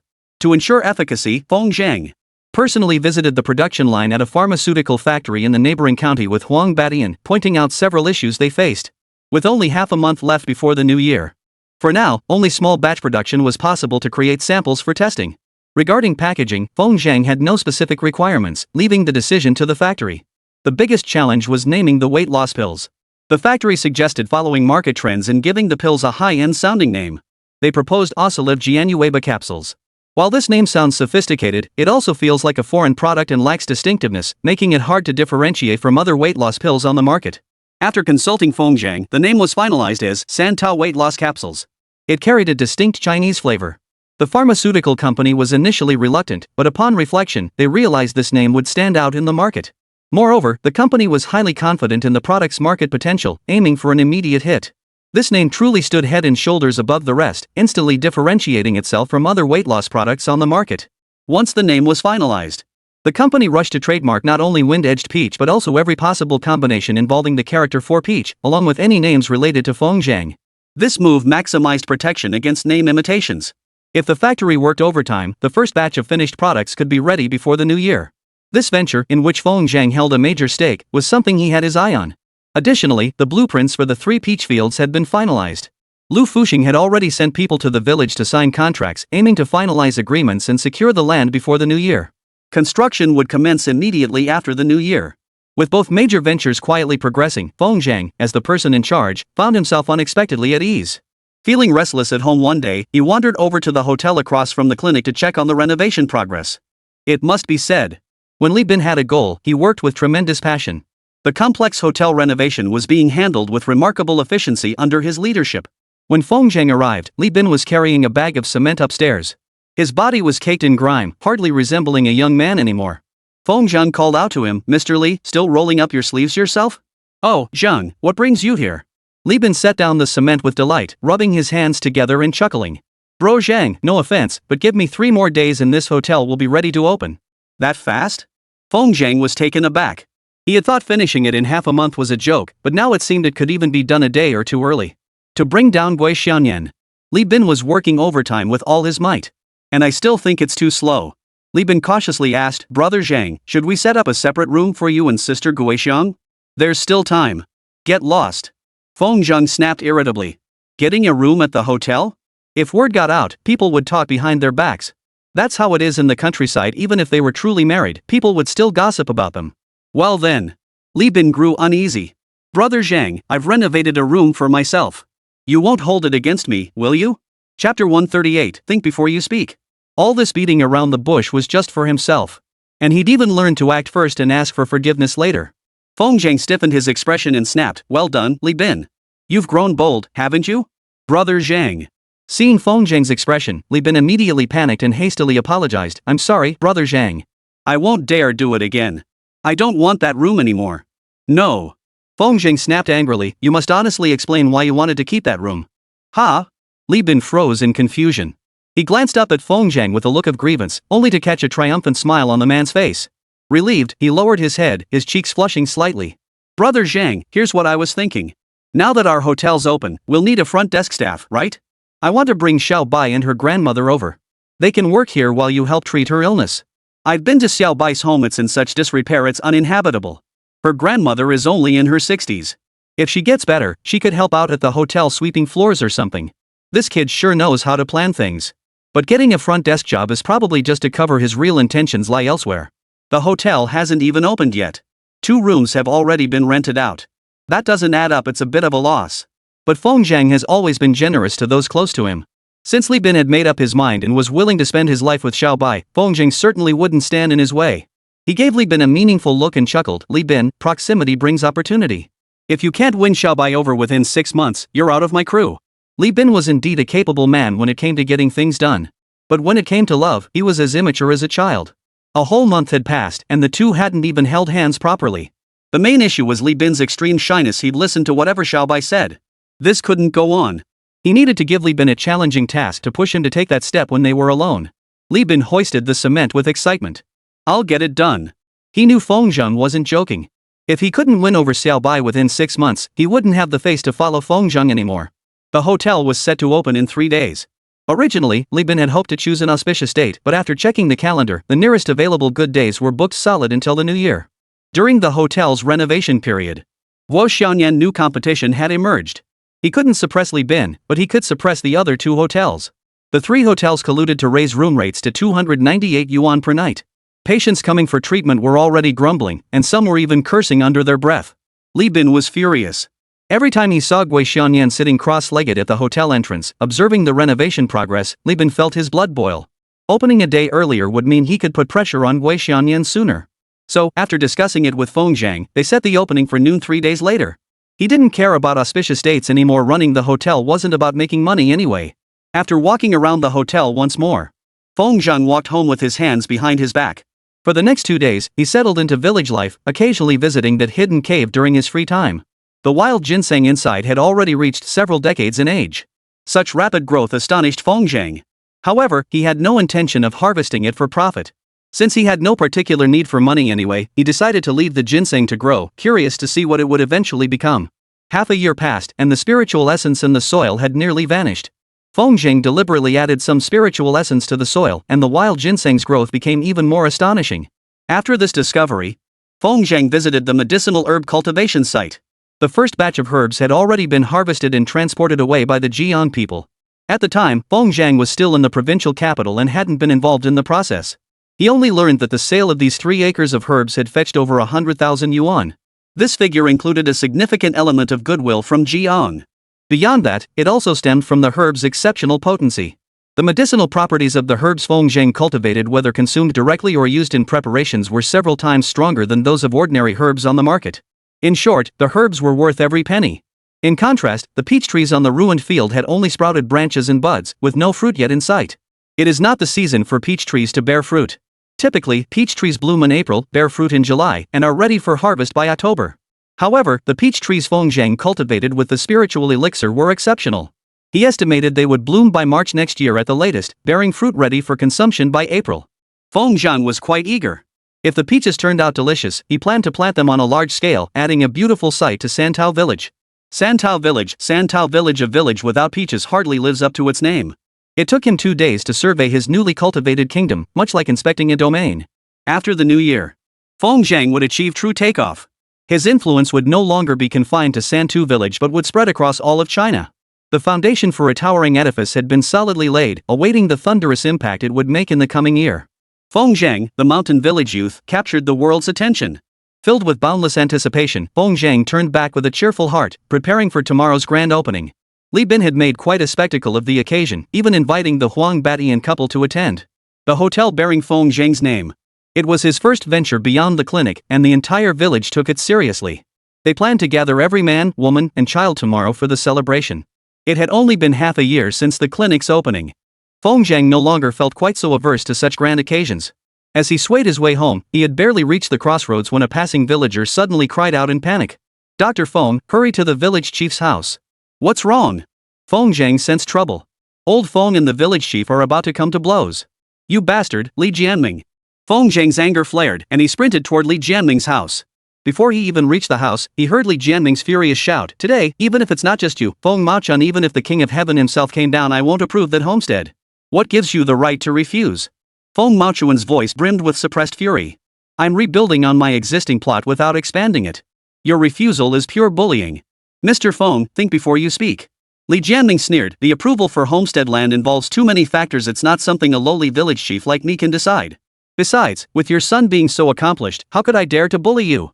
His sarcastic tone made Feng Zhang's teeth itch. He knew Li Jianming would make trouble over the homestead plot and had specifically warned his father not to rush things, just wait patiently for news. Yet his father still couldn't keep his cool. Feng Maochun retorted, "What do you mean too complicated? Why was approval granted to Chun Guixian's family? Why was it granted to third sister-in-law's family? Why is only my family denied? You're just jealous that my son is more accomplished than yours, and since I haven't given you any favors, you're resentful, aren't you?" "Li Jianming, I refuse to believe I can't get this homestead approved." At that moment, Li Jianming looked up and saw Feng Zhang, his face as still as water. He immediately broke into a smile. Surrounded by members of the Li clan, he stepped past Feng Maochun and approached Feng Zhang. The others stood tense, as if Feng Zhang might lash out at any moment. Well, here comes Master Feng the Divine Healer." Li Jianming chuckled. "Quickly persuade old Feng.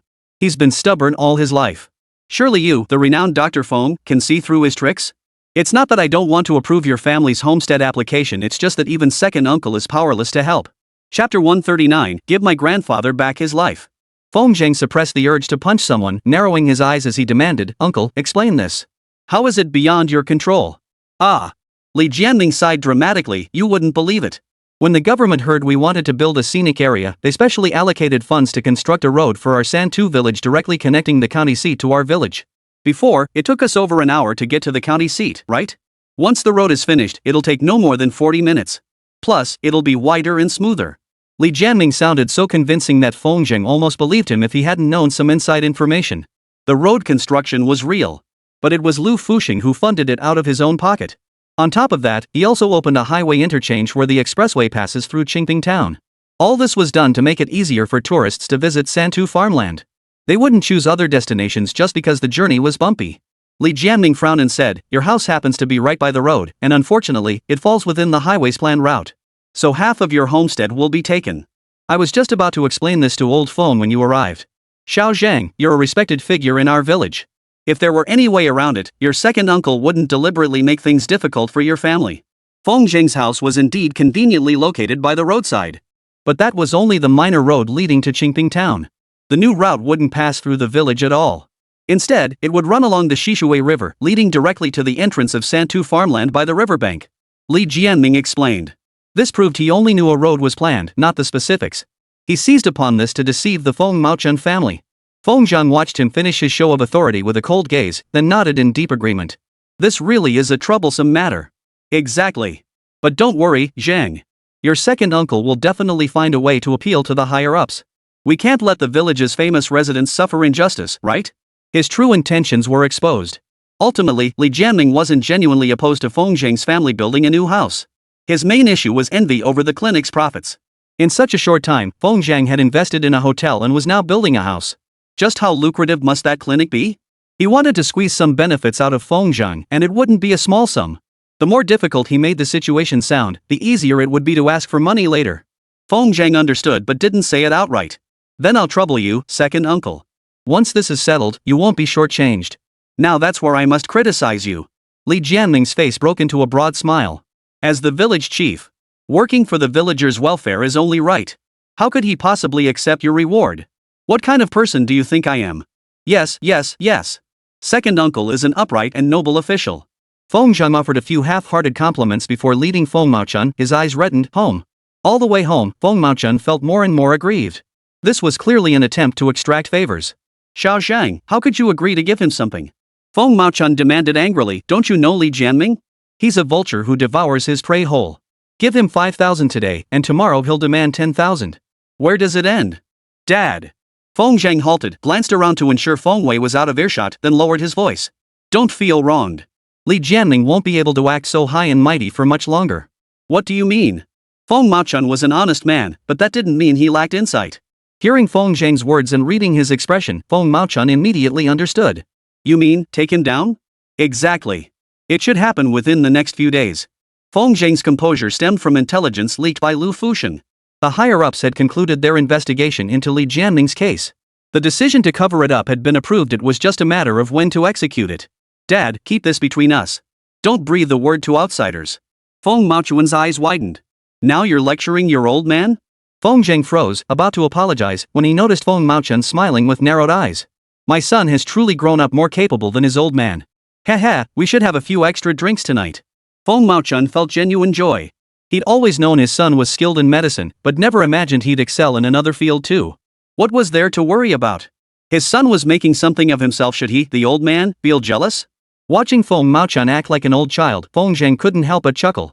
He shook his head and started walking back. Suddenly, a bone-chilling coldness swept over him from behind. It was winter, and Feng Zheng wore a down jacket and sweater, with thermal underwear underneath. He was wrapped up like a rice dumpling, and even with the mountain wind howling, he didn't feel cold. This chill, however, seeped into his very bones. Feng Zheng instinctively turned around and saw a figure crouched around the corner, half a face exposed, staring at him with a chilling gaze. Third grandfather?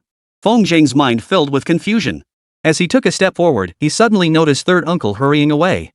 What was going on? After just a few days apart, third uncle seemed to have regained his youth. Not only were his movements agile, but he moved with such speed it was as if he were a young man. Something was wrong. Feng Zheng resolved to find an opportunity to uncover what had happened to third uncle. That night, Feng Zheng tossed and turned, unable to sleep.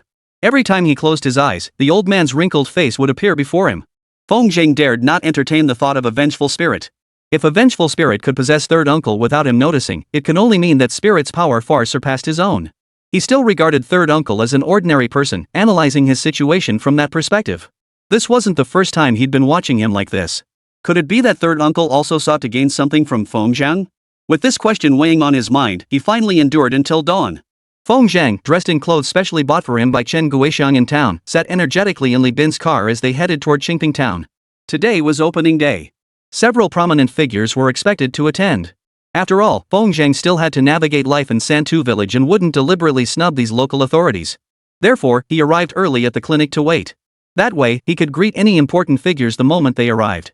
The hotel, named Santu Hotel, perfectly matched the name of Santu Farmstead and was specifically reserved for accommodating patients. As for visitors to Santu Pastoral, they were naturally accommodated in the village's planned resort-style hotels and the homestays established by forward-thinking villagers. Early that morning, Li Bin arrived with his team to prepare the venue. By his side was a frail little girl none other than Xiao Bai, who had been brought over from the county town. The two supported each other, and there was indeed a hint of a husband and wife in harmony. Unfortunately, Xiao Bai remained too insecure. Even knowing Li Bin's deep affection for her, she couldn't muster the courage to accept it. Feng was pondering how to push things along from behind the scenes, hoping to help these two shy souls take that brave step forward sooner. Just then, a group of people suddenly rushed into the clinic.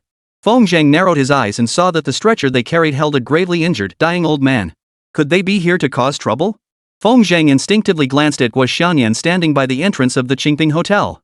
This guy had a history of trouble, better to be cautious. As they neared the clinic, the crowd suddenly erupted in shouts. Heartless quack! Give us back our grandfather! This scene startled Li Bin, who had been busy across the street. He immediately dropped what he was doing and rushed over with Xiao Bai. Patients inside the clinic looked up in surprise, joining Li Shangrong in gazing toward the entrance. Master, what's going on? Li Shangrong still didn't know what was happening.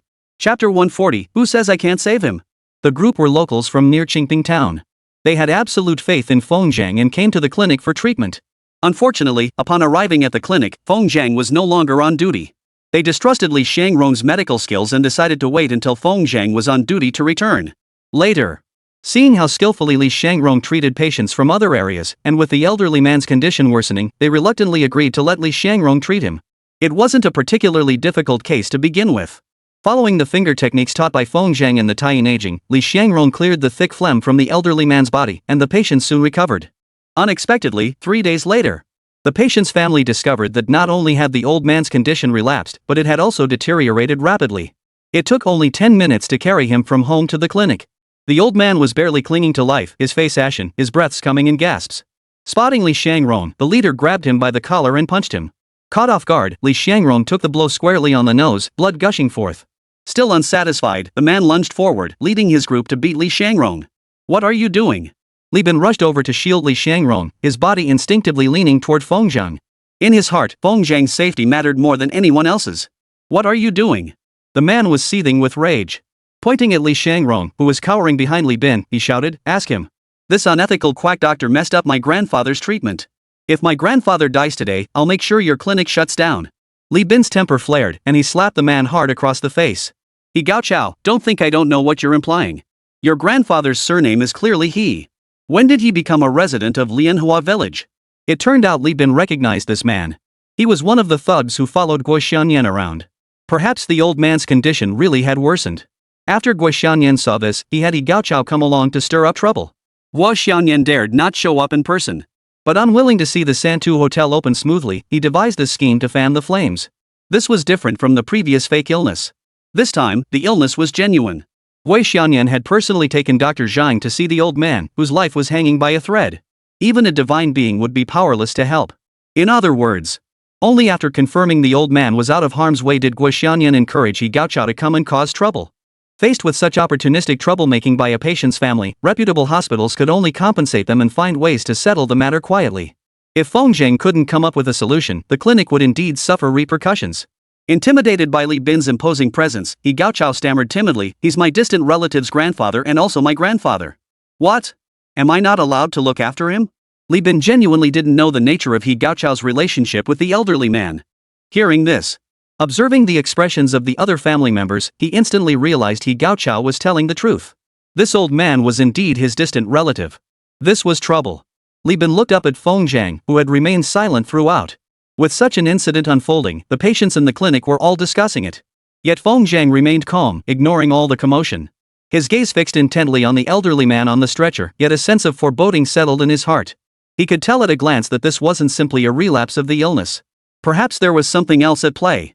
Feng Zhang instinctively took a step forward, wanting to get closer for a closer look at the old man's condition. The old man's condition. "What are you doing?" He Gao Chao shoved Feng Zhang away. "I warn you, even with your reputation, you can't disregard my grandfather's life. If he dies, you'll be held responsible.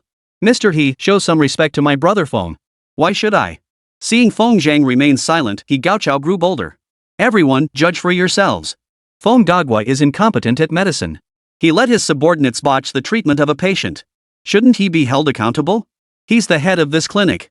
If there's no resolution, we'll leave grandfather's body at the clinic entrance and refuse to move." The gathered patients looked uneasy. Seeing Feng Zhang's movements, they dared not murmur in protest. It was best to keep quiet until the matter was settled. "Step aside." Feng Zhang's quiet command seemed to echo directly within He Gao Chao's mind. "Otherwise, don't even think about touching my grandfather." He Gao Chao's face paled slightly, yet he led the other patients' relatives to block Feng Zhang's path. "Feng, big dog, I know you're tough, but we're the patient's family. You wouldn't dare lay a hand on us, would you?" He Gao Chao deliberately provoked Feng Zhang. If he dared to strike, the enforcement team already coordinated on the other side would step in to temporarily detain and lock him up. Disrupting the opening ceremony was their true objective. Feng Zhang lifted his head, shifting his gaze away from He Gao Chao. "Who here is the patient's immediate family member?" He Gao Chao didn't understand the implication, his face stern as he remained silent. He feared pushing Feng Zhang too far. If Feng lashed out with a slap, he wouldn't be able to withstand it. It would be best to redirect Feng Zhang's anger toward the patient's family. Seeing no distant relatives behind him respond, He Gao Chao gritted his teeth, grabbed a teenager of 17 or 18, and shoved him forward to Feng Zhang. "He's my grandfather's own grandson. What do you want?" Feng Zhang ignored him, his gaze fixed intently on the young man. "I'm asking you, do you want your grandfather to die, or do you want him to live?" Of course I want him to live." The young man, unaccustomed to such a tense situation, was nearly in tears. "Master Feng, I know your medical skills are extraordinary. Please save my grandfather." As he spoke, the youth tried to kneel before Feng Zhang, but Feng grabbed his arm and pulled him up. "Song Weizi, stop deluding yourself." He Gao Chao roared in frustration, his voice laced with disappointment. "Grandfather's illness is incurable. That big dog Feng can't save him." "Who says I can't save him?" Having received Song Weizi's plea, Feng Zhang saw no need for pleasantries with He Gao Chao. "Why are you making such a fuss here? Are you deliberately trying to stop me from saving him?" Who said that?" "Windy dog, don't make baseless accusations. If you don't want him dead, get out of the way." He Gao Chao hadn't expected Feng Zhang to be so ruthless, his words leaving no room for compromise. "Fine, I'll leave." He Gao Chao retorted just as spinelessly, "If you can't cure my grandfather, I'll never let you off the hook." With no further obstruction, Feng Zhang approached the old man unhindered, crouching down to examine his condition. Up close, he noticed the old man's skin had turned bluish, looking highly abnormal. Originally, the old man had simply been unable to catch his breath, thick phlegm blocking his throat and suffocating him. This condition was straightforward. Li Xiangrong used the tai finger technique to tap and clear the blockage, allowing the thick phlegm to be coughed up. His treatment was flawless. The old man's meridians were now unblocked, and he would no longer experience breathing difficulties. The recurrence of similar symptoms could only mean the old man had other complications. Or perhaps someone had deliberately harmed him. In the cramped space, dozens of people crowded around, the air stagnant and spiritual energy chaotic. Feng Zheng's energy entered the old man's body, revealing no abnormalities. Nothing obstructed his throat, yet he couldn't breathe normally. The situation felt rather peculiar. Feng Zheng withdrew the dispersed energy and closed his eyes in deep thought. Seeing this, He Gaochao muttered sarcastically from within the crowd, "All this talk about Huatua being reborn? I say it's all bull. My grandfather's illness is incurable. Not even a god could help him. Feng Big Dog, are you a god yourself?" Chapter 141, The Art of Resurrection. Shut your mouth. Feng Zheng shot He Gaochao an angry glance. The guy was way too loud. Li Bin, throw him out. Beat him. Not just kick him out. Li Bin perked up immediately, waving toward the hotel and summoning several young men from Santu village who were helping out there. Beat him up. You dare? Who dares hit me? Ah. Li Bin, seething with rage, showed no mercy. Several people kicked and beat He Gaochao out of the clinic. Had this scene unfolded in a hospital, onlookers would have long since condemned the institution for its callousness. But within the small clinic of Qingping town, Feng Zheng's actions not only failed to provoke resentment among the patients but instead brought them a sense of satisfaction. With He Gaochao no longer spouting nonsense nearby, Feng Zheng could finally settle down and examine the elderly man's condition. Since he couldn't see the qi, he could only resort to traditional methods, taking the pulse. As a master of traditional Chinese medicine who had inherited the medical lineage, taking pulses and diagnosing illnesses was, so to speak, the foundational skills. Feng Zheng had always mastered these skills. In the past, he could diagnose through observation, auscultation, inquiry, and palpation. For more complex cases, he could use spiritual perception or spiritual energy to observe. The foundational skills, however, had never been employed. The old man's condition was critical, there was no room for further complications. Feng Zheng sat down cross-legged on the ground, extending 2 fingers to rest on the old man's wrist. Then, oblivious to those around him, he closed his eyes. Most of the onlookers had traveled long distances and missed their chance to be treated by Feng Zheng. Witnessing him personally examine a patient now, their eyes widened in astonishment. In a room filled with dozens of people, an eerie silence descended so profound you could hear a pin drop. Feng Zheng was completely immersed in his own world. His senses were razor sharp, the slightest anomaly would not escape his notice. Yet after several minutes, he could only feel the old man's pulse growing faint, as if he truly stood on the brink of death. Even after taking his pulse, Feng Zheng couldn't pinpoint the problem. Were it not for the faint glimmer of life still flickering within the old man, Feng Zheng would have been certain he was beyond saving. When a person is about to die, their vitality dissipates. Yet the old man showed no signs of this vitality crumbling away. This proved beyond doubt that his lifespan had not yet reached its end. What on earth is wrong? To outsiders, Feng Zheng appeared alternately puzzled and frowning. Clearly, he had encountered a perplexing medical condition. If even Feng Zheng couldn't diagnose the illness, it meant no one in the world possessed the power to turn the tide.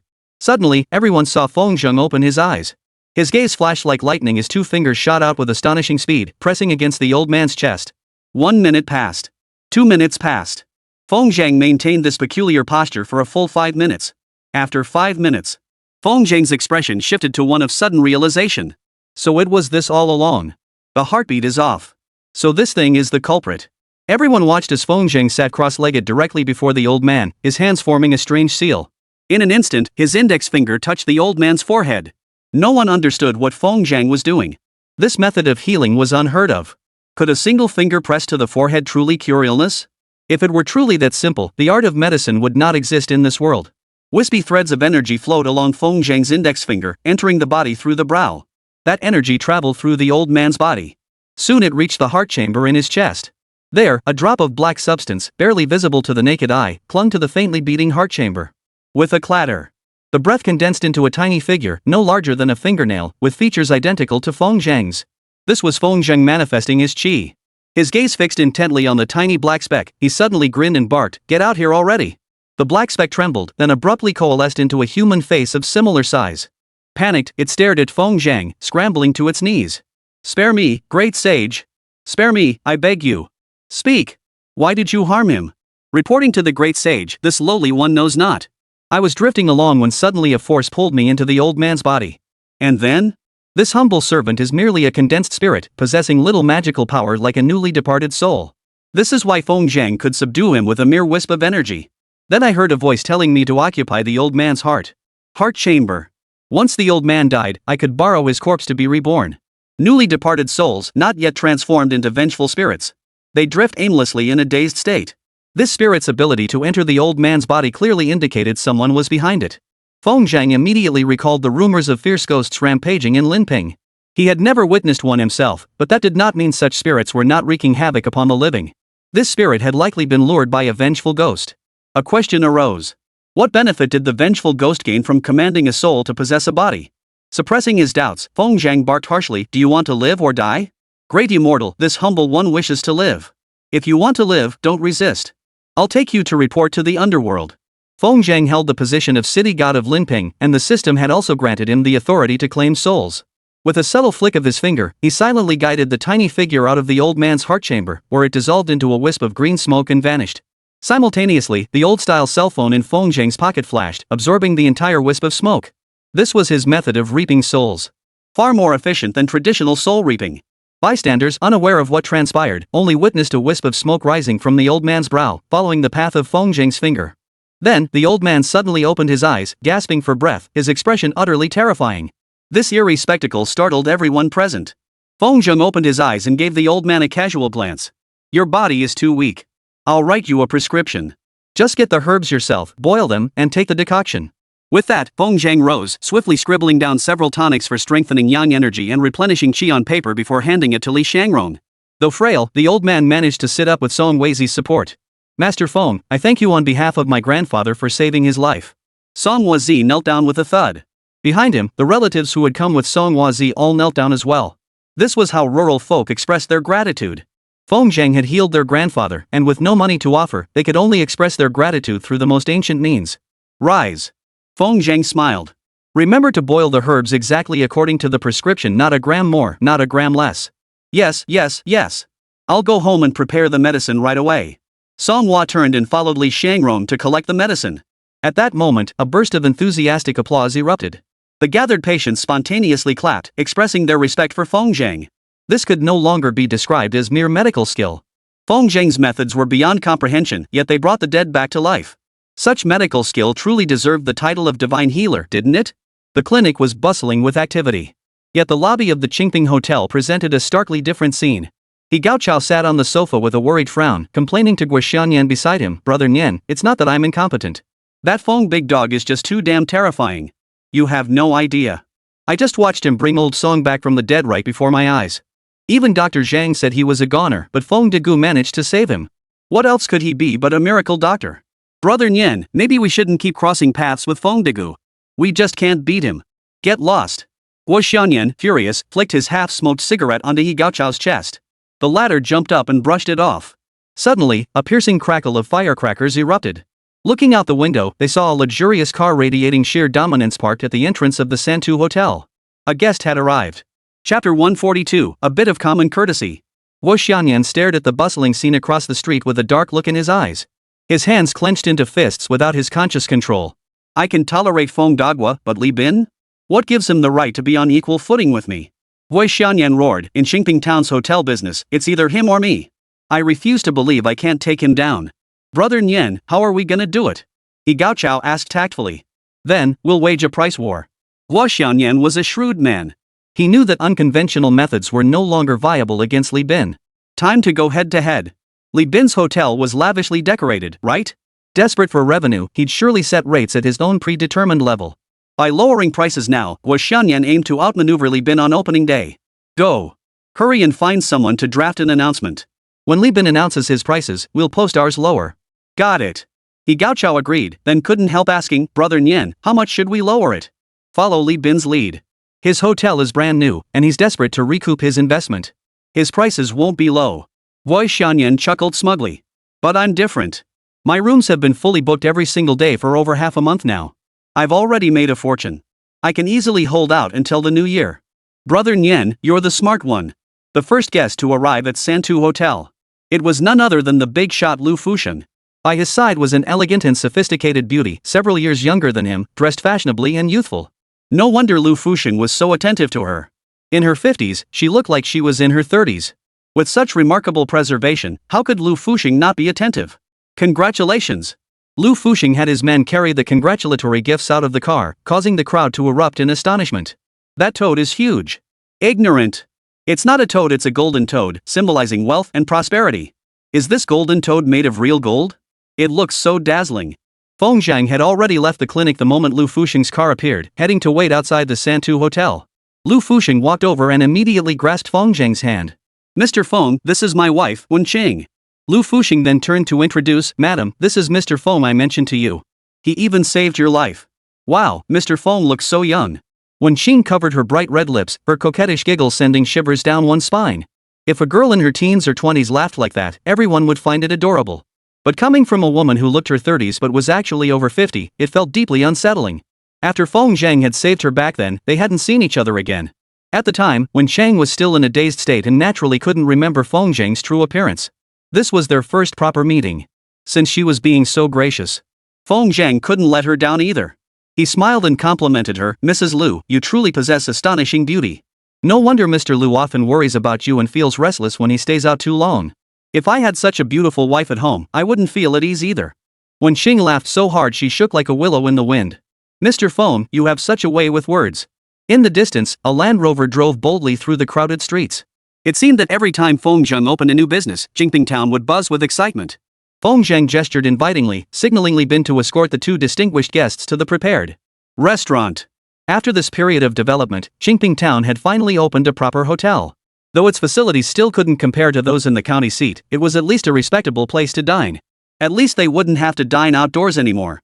The solid gold toad was carried into the hotel by two men. The toad alone was worth nearly half the hotel's total costs from rent to renovations. The Land Rover pulled up smoothly at the hotel entrance. Li Bin had already arranged for dedicated staff to stand guard. Whenever guests arrived, they would set off firecrackers to welcome them. Feng Zhang hurried forward to greet them. Huang Badian strode down the steps with a boisterous laugh. Brother Feng, congratulations on your fortune. Haha, it's just a small business. What fortune are you talking about? Small business is still business. Feng Hui descended with a warm smile. Brother, you can't take this lightly. I'll heed my elder sister's advice. You little rascal. Feng Hui's beautiful eyes fluttered as she'd practically wasted away to a lightning bolt. Bro, we don't have much to give you for your grand opening. Others have already gifted you things like money trees. I just discussed it with your brother Huang, and we're giving you some tacky stuff. No sooner had the words left her mouth. Huang Badian had already opened the trunk and carried over a package. Hold it, it's a bit heavy. Feng Zhang took it from him, the weight causing his body to tilt slightly. What exactly is this so-called vulgar gift? Huang Badian waved his hand grandly. Open it up and see. Feng Zhang was genuinely curious about the contents of the package, especially since it felt heavier than the golden toad. Upon opening it, Feng Zhang, Li Bin, and the others were all stunned. Inside were bundles upon bundles of cash enough to easily reach nearly 1 million. Brother Huang, this is just too tacky, huh? Huang Badian chuckled smugly. Not much, just 7 or 800,000. Wishing you prosperity, prosperity, prosperity. Feng Zhang was speechless. The entire hotel renovation had only cost a little over 300,000 yuan. Thanks to Huang Baishan's scheme, not only did they recoup their investment, but they also netted over 500,000 yuan in profit. Add to that the golden toad Lu Fuxing had given him, selling that alone would bring in several 100,000 more. In just one day of operation, the hotel had already earned more than an ordinary villager could make in a lifetime. In a lifetime. Feng Zhang couldn't help but think. No wonder Lu Fuxing and Huang Badian were such kindred spirits, both of them embodied the word rich to the fullest.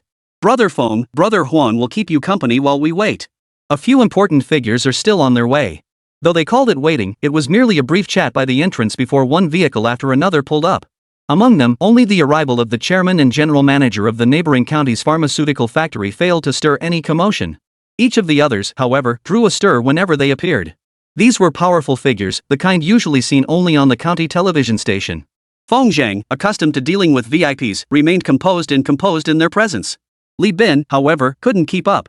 Trailing behind Feng Zhang, he couldn't even get a word in edgewise. Deep down, he was quite envious of how Feng Zhang could converse and laugh with these important figures. At the same time, he puffed out his chest proudly, showing off to Xiao Bai beside him. See? Isn't my brother Feng awesome? Once all the dignitaries were seated in the restaurant, 3 tables were reserved just for them. The remaining villagers from Santao village, along with the curious patients who had tagged along, filled over 30 tables, completely filling the restaurant. Fortunately, they were well prepared and managed to handle the reception smoothly. As noon approached, Lu Fuxing, seated at the far end, asked with a smile, "Mr. Feng, what time are we opening? We should all go out and join the festivities." "Ha, just 10 more minutes." Originally, Feng Zhang was easygoing, any opening time would have suited him. But with so many important figures showing their support, he felt compelled to be more formal. He decided to make it proper and set the opening fireworks for the top of the hour. 10 minutes? That's quick. Come on, let's go cheer Mr. Feng on. The county officials held considerable power, but Lu Fuxing was a major investor they had courted. They had to tread carefully around him. The group arrived in full force at the hotel entrance. Just as they lined up beneath the red cloth-draped signboard, Feng Zheng caught sight of a slightly plump middle-aged man jogging toward them out of the corner of his eye. It's actually him. Had he not appeared today, Feng Zhang would have nearly forgotten this man. Chapter 143, Announcing the Price. My apologies, everyone. The stout middle-aged man walked with a steady, purposeful stride. His voice carried before he arrived. I was handling some matters and nearly missed the auspicious opening hour for Dr. Feng. Dr. Feng, I'll drink 3 cups as punishment to apologize to you later, ha ha ha. Feng wore a smile on his face, yet deep down, he felt a newfound respect for this slightly plump middle-aged man he'd only met twice. This man was Xin Yushu, the mayor of Qingping Town. His name bore no resemblance to his demeanor, yet his worldly wisdom and diplomatic skills far surpassed those of Li Jianming. Xin Yushu was usually as elusive as a dragon seen only by its head, with many saying they'd heard his name but never seen him. The last time the health clinic opened, it caused quite a stir. The mayor himself didn't show up. It wasn't until the hotel opening, when Lu Fuxing brought in several high-ranking officials from the county seat, that Xin Yushu hurriedly arrived to offer congratulations. How to describe such a person? He's not a bad person at heart and can get things done for the common folk. He's just a bit lazy. Seeing so many bigwigs present, that kid Li Bin had long since hidden himself in the back, unsure of what to say. As the hotel's sole presentable host, Feng Zhang stepped forward to shake hands with Xin Yushu. Town Chief Xin, you're just in time. Haha, once we cut the ribbon at the opening, I'll make sure to toast you several times over. Dr. Feng, you're too kind. I've seen all the contributions you've made to Qingping Town. Xin Yushu replied earnestly, it should be me who toasts you later, on behalf of the people of Qingping Town. In truth, Feng Zhang's performance had already earned Xin Yushu's deep approval. In less than a year, he had secured such a major project for Santu village. And through his own reputation, he'd showcased Qingping Town, this very peach blossom paradise, to the world. Feng Zhang's contributions to Qingping Town were certainly not something a single cup of wine could repay. But Xin Yushu had nothing else to offer. Qingping Town was poor. As its mayor, if he refused to prey on the townspeople, he too would suffer in poverty. See that? Li Bin boasted proudly to Xiao Bai, this is my brother Zhang. He's like a blood brother to me. Even surrounded by all these big shots, he can still chat and laugh with ease. I'm truly impressed by his composure. You haven't learned a thing from him. Xiao Bai pursed his lips slightly, a smile playing on his lips. Li Bin scratched his head sheepishly. I'm trying, I swear. Oh no, I need to remind Zhenga not to miss the auspicious hour. The place was chaotic at that moment. So many important figures needed Feng Zhang's attention, and there were so many villagers watching. Li Bin genuinely worried Feng Zhang would miss the auspicious hour. Tiptoeing up behind Feng Zhang, he tugged gently at the hem of his robe. Brother Zhang, the auspicious hour has arrived. Feng Zhang understood immediately and bowed his hands in invitation. Everyone, shall we proceed with the ribbon cutting? Alright, we can't miss this excitement. A senior county official stepped forward first, following Feng Zhang to the sign covered in red cloth. With so many dignitaries present, it was impossible for everyone to participate. Fortunately, Huang Batian had made arrangements, one leader from each department, plus himself and Lu Fuxing, stood together 7 people in total. Xin Yushu, who had arrived later, was also among those invited. Just as they were about to set off the firecrackers, someone suddenly burst out from the crowd. Oh my goodness. Honorable leaders, I've been busy gathering relatives and friends from the village for Dr. Feng. I've only just managed to break free. Please forgive my tardiness, haha. Li Jianming beamed with a broad smile, deliberately moving closer to shake hands with each person. He then moved to the side and stood beside Xin Yushu. Though no spot had been reserved for Li Jianming at the ribbon cutting, he insisted on squeezing in. Feng Zhang couldn't bring himself to turn him away. He gave Li Bin a helpless glance, signaling him to hand Li Jianming a pair of scissors instead. Li Bin was naturally reluctant. But he knew this was no time for arguments. At that moment, as the host, Feng Zhang took the stage to deliver his speech. Li Jianming listened with a mischievous glint in his eyes. Perhaps Xin Yushu's late arrival truly stemmed from receiving the news later than others. But Li Jianming was different. Only he knew he deliberately arrived last to make a lasting impression on the county leaders. Little did he know, Xin Yushu saw right through his maneuver. The two of them squeezed together, making the space feel a bit cramped. Xin Yushu shifted inward slightly, his slightly plump frame creating some distance from Li Jianming. Town Chief Shin, no need to be so formal. We're just here for the fun of it, haha. Shin Yushu glanced sideways at him. I hear you won't approve the homestead for Dr. Feng? Not true at all. Li Jianming's smile remained unchanged. Master Feng is our treasure here in Santu village. I'd hold him in the palm of my hand if I could. Shin Yushu smiled but said nothing. That smile made Li Jianming's heart skip a beat. He couldn't quite figure out this town mayor who usually kept a low profile, it just wasn't his style. Several minutes passed. Feng Jing finally delivered a standard speech, nothing more than expressions of honor and delight. The final sentence. I hereby declare the San Tao Hotel officially open. As soon as the words fell, Li Bin hurriedly had someone light the firecrackers and fireworks. In an instant, the hotel entrance erupted with lively celebration. Several officials stood nearby, all applauding. Li Jianming clapped with particular vigor, as if any hint of lukewarm applause would signify a lack of respect for Feng Jiang. However, his actions were completely ignored by the county's top leader. Once the firecrackers had finished exploding, county officials stepped forward to surround Feng Jiang. They were well aware of the opening ceremony protocol. Besides the ribbon cutting, the prices also had to be announced. This was a novelty Feng Jiang had introduced specifically to dampen Guo Xianyan's arrogance. The senior leader narrowed his eyes and asked with a smile, Master Physician Feng, aren't you going to announce the prices? If you inflate the market price, I won't stand for it. Feng Jiang replied with a smile, I won't disappoint you, sir. The price will be revealed now. As Feng Jiang's hand rested on the red cloth covering the price board, tension gripped the entire venue. Especially the patients who had traveled from afar, gathered outside. Their anticipation grew by the minute. After all, a hotel costing 298 yuan per night was simply unaffordable now. Across the street, Guo Xianyan emerged nervously from the entrance of the Qingping Hotel. Only Feng Jiang and Li Bin knew the price. He had sent people out to inquire, but they hadn't managed to get any information. Seeing Feng Jiang prepare to announce the price, he felt more nervous than anyone. Brother Nian, have some water. Get lost. Guo Xianyan waved him off curtly. Feng Jiang, you'd better not overstep. Otherwise, we'll all go down together. Dong. The gong sounded. Feng Jiang's hand, poised over the price board, came down. The price etched on the board was now revealed to all. Single room, 38 yuan. Double room, 58 yuan. Deluxe king room, 99 yuan. The best room rate didn't even exceed 100 yuan. Guo Xianyan's mind exploded. How could he possibly compete at these prices? He'd assumed Feng Jiang would set prices above 100 yuan at the very least. While profit margins would be squeezed, there'd still be money to be made. If he followed Feng Jiang's pricing, he simply couldn't afford it. From raking in gold by the bucketful to crashing to rock bottom, all with just a flick of Feng Jiang's wrist. Has he lost his mind? Guo Xianyan stomped his feet in fury. At this price, how long will it take him to break even? Unfortunately, no one answered his question. At the entrance of the San Tao Hotel, applause rang out, long and unwavering. Truly, Feng Jiang's pricing was remarkably fair, catering to every income level. Patients could choose rooms suited to their means. Ha ha ha. Several county leaders, genuinely delighted, laughed and praised, Master Physician Feng, you truly live up to your reputation. I must say. Chapter 144, Dealing with Li Jianming. Well done. Facing the ensuing praise, Feng Jiang remained completely grounded. He replied solemnly, leaders, I never intended to profit from running this hotel. My primary goal is to serve patients who travel long distances to seek treatment. Ha, well said. The county leader slapped Feng Jiang's shoulder heartily. Keep up the good work. Next year, you'll definitely earn a spot among our county's top 10 outstanding youth. Thank you, sir. I'm truly unworthy of such praise. The group exchanged pleasantries as they walked into the restaurant. This scene instantly cooled Guo Xianyan's heated intentions.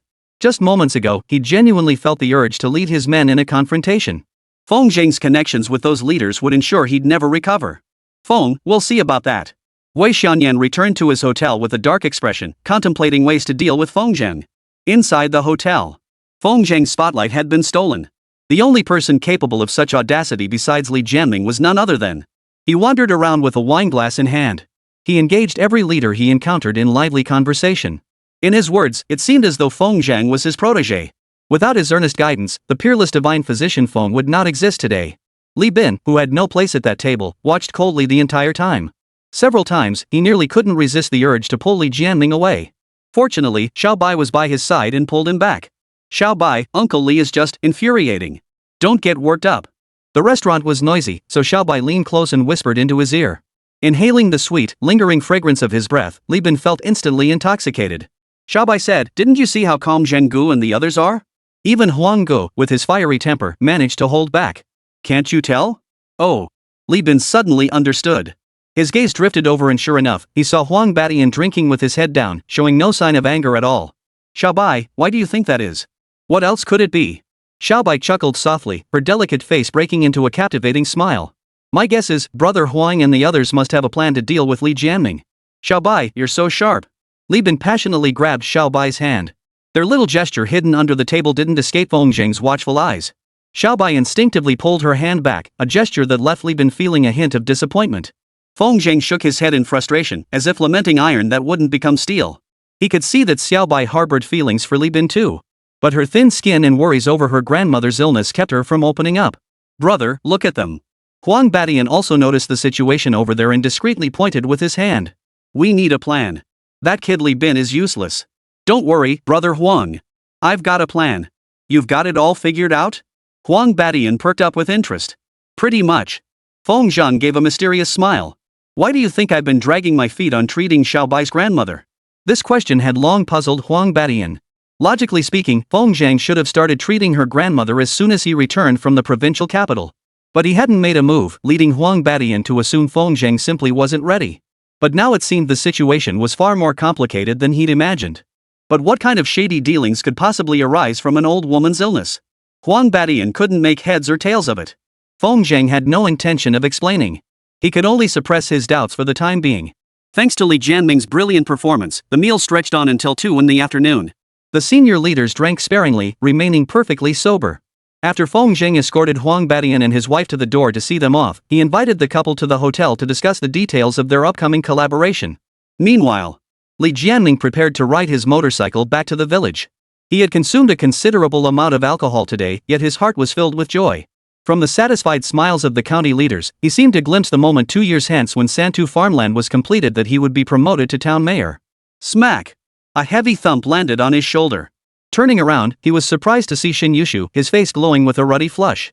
Mayor Xin, you've had your share too. Why not head back and rest?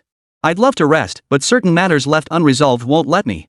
Xin Yushu's unusual words and behavior left Li Jianming utterly baffled. He hadn't done anything to offend such a big shot. Could it be that by stealing the spotlight at lunch, he had even earned Xin Yushu's resentment? It wasn't impossible. Just as Li Jianming smiled and was about to offer an explanation, Xin Yushu spoke with a meaningful look. Come with me. There's something I need to discuss with you. What is it? Mayor Xin, wait for me. Li Jianming followed without a second thought. The two made their way to the town government compound. Upon entering, they immediately saw several law enforcement officers stationed at the gate. He recognized almost everyone in the town's enforcement team, but these few were completely unfamiliar. Li Jianming didn't think much of it and followed them to the town meeting room. Xin Yushu walked in and took the seat at the head of the table. Li Jianming casually pulled up a chair and sat down. Town Chief Xin, what's up? Don't rush. Xin Yushu gave a mysterious smile and lowered his head to flip through the documents in his hands. This scene left Li Jianming utterly baffled. What the hell is Xin Yushu up to? Tap tap tap. Several footsteps echoed. The town's accountant, clerk, and others all entered the room. Outside the door, several unfamiliar law enforcement officers stood guard. This wasn't a simple conversation. Li Jianming's heart sank, and he instantly sensed trouble. Li Jianming, we are here to convey instructions from higher authorities. Xin Yushan, her expression stern, picked up a piece of paper and read aloud in a clear, authoritative voice. Villagers have reported to the county authorities that Li Jianming, village chief of Santu village, has abused his power, used his position for personal gain, accepted bribes, and committed embezzlement and malfeasance. After over a month of investigation by the county authorities, the allegations have been substantiated with conclusive evidence. Effective immediately, Li Jianming is relieved of his duties as village chief of Santu village and will be handed over to judicial authorities to face legal consequences. Finishing his recitation, Xin Yushu slammed his fist on the table. Li Jianming, you have the audacity to bring such disgrace upon us all the way to the county level. Li Jianming, already on his feet in agitation, pointed at Xin Yushu and shouted, Xin, what do you think you're doing? What villagers' complaints? I say you're deliberately targeting me. If you show no mercy, don't blame me for being ruthless. Without me, no one can keep Santao village in check. If I get arrested, you won't get to be town mayor either. In the past, this might have been true. After all, in this remote, impoverished mountain village, united clans truly posed a formidable challenge. But now, things were different. Xin Yushu paid no heed to Li Jianming's threats, replying with a sidelong glance, I'll take responsibility for my actions. Don't think you're some great figure, Li Jianming. Santao village will only thrive better without you. Fine. Li Jianming pulled out his phone and dialed a number. I'm surrounded in town. Bring reinforcements. After the call, Li Jianming's courage surged. He had called a cousin from the same clan, the man with the most influence in the village after himself. Today, nearly all the villagers of Santu village were in town celebrating Feng Zhang's grand opening. They were still drinking at the restaurant. Upon hearing the village chief was trapped, Li Jiangang slammed his fist on the table and roared, "Damn it! My brother's surrounded. Everyone, follow me to rescue him." With that, Li Jiangang tossed his wine glass aside and rushed toward the exit. Caught off guard, he collided with someone. Chapter 145, Your kingdom seems to be collapsing. To his surprise, the person was none other than Li Bin. He stepped directly in front of the doorway, smiling as he grabbed Li Jiangong's arm. At that moment, Li Bin wore an enigmatic smile. He had just emerged from the hotel, having received some uplifting news from Huang Batian. His appearance was precisely at Feng Zhang's behest. "Li Bin, you bastard, come with me now." Li Jianming grabbed Li Bin's wrist, muttering, "Your second uncle's surrounded by townspeople. Damn it, if they dare touch anyone from Santu village, they're asking for trouble. Uncle San, calm down." Li Bin grabbed his wrist and pulled him back to his seat. "What happened today? None of us can interfere." Li Bin had never been so composed in front of the villagers of Santu village. He calmly picked up a beer, taking a small sip. Someone couldn't hold back and asked, "Xiao Binzi, what's your point?" "Yeah, even if he's our village chief, or just someone surnamed Li, he shouldn't be bullied like this." "Xiao Bin, I know you and Jianming don't get along, but what's the situation now? Come on, let's all go together." "I don't believe the town officials would dare not release him." Amidst the clamor of voices, dozens of villagers rose to their feet, determined to seek justice for Li Jianming. Smack! Li Bin slammed his wine glass hard onto the table, coldly eyeing the indignant villagers. "I won't stop any of you who want to go, but if you ever want a job at Santu Farm again, it'll be tough." The words were spoken softly, yet it reached every ear with crystal clarity. The villagers exchanged glances and quickly calmed down. After a moment, Li Jiangang couldn't help but ask, "Li Bin, what do you mean by that? Third uncle, can't you see?" Li Bin crossed his arms, feeling utterly satisfied inside. This time, second uncle provoked someone he shouldn't have. That man has already made it clear, anyone who sides with Li Jianming is opposing him. He can take away every single benefit from the Santao farmland. The moment these words were spoken, the villagers broke out in a cold sweat. Some had already caught on. This time, Li Jianming had kicked a steel plate. Even if they rescued him now, they'd be cutting off their own source of income. When interests were at stake, no one could afford to be indifferent. Some speculated it was because of Lu Fuxing, while others guessed he had provoked Huang Batian. Others, however, thought of Feng Zhang. All three possessed the power to determine the fate of San Taotian Farm's interests. The villagers, having calmed down, returned to their seats, sighing heavily without speaking. The oppressive atmosphere made Li Bin feel uneasy. He let out a cold laugh and said, "Uncles, think about it. If second uncle didn't bear the Li surname, would he truly have the qualifications to be village chief? Little mule, your family built a new house last year, didn't you pay plenty of bribes? Third uncle, when the land was being allocated, don't you know exactly what you did? I won't name names for the rest. But I want to tell you all this, with a new village chief in Santu village, things will only get better. Your opportunities for wealth will only grow. That's all I have to say. What you uncles decide to do is up to you. Goodbye." Li Bin stood up and walked straight out of the restaurant. His confident, striding figure left a deep impression on everyone present. The former village bully had, unbeknownst to them, grown into this new caliber of person. The villagers could only stare in disbelief. "Jiangang, say something. What are we going to do?" Li Jiangang downed a glass of liquor in silence, offering no response. Inside the meeting room, "Your empire seems to be crumbling." Xin Yushu waited patiently for Li Jianming, waiting for him to give up hope. To deal with someone like this, you must crush his spirit completely. Only then can the next steps proceed smoothly. Li Jianming's involvement in illegal activities went far beyond a simple cover-up of his duties. Time ticked by. A full hour passed, yet the courtyard gate remained as still as ever. Xin Yushu rose to his feet and asked with a smile, "Li Jianming, it seems your empire has crumbled." "Impossible." Li Jianming retorted, "Xin Yushu, did you orchestrate this? You think too highly of yourself." Xin Yushu waved for the enforcement squad to enter. "Take him for a walk around the streets. Let him see the reality." "Understood." Several law enforcement officers produced shiny handcuffs and restrained Li Jianming, who still refused to accept his fate. A county law enforcement vehicle had been waiting in the courtyard all along, and they drove Li Jianming inside. Following Xin Yushu's instructions, the law enforcement officers deliberately drove past the entrance of the Santu Hotel with Li Jianming. Even though it was already afternoon, the entrance to the Santu Hotel was still bustling with activity. The villagers of Santu village gathered at the entrance, surrounding Li Bin in the center. Everyone appeared relaxed and at ease in their speech and mannerisms. What disappointed Li Jianming most was Li Jiangang. His smile was radiant, as if he had completely ignored Li Jianming's desperate call for help. How could this happen? Li Jianming slumped, utterly dejected. Nothing is more painful than a broken heart. That was precisely his state of mind at that moment. Li Jianming, after all this time, don't you understand one simple truth? The law enforcement officer sitting in front kindly reminded him, water can carry a boat, but it can also overturn it. The enforcement team's vehicle roared away, taking away Li Jianming, the village chief who had plagued Santao village for over a decade.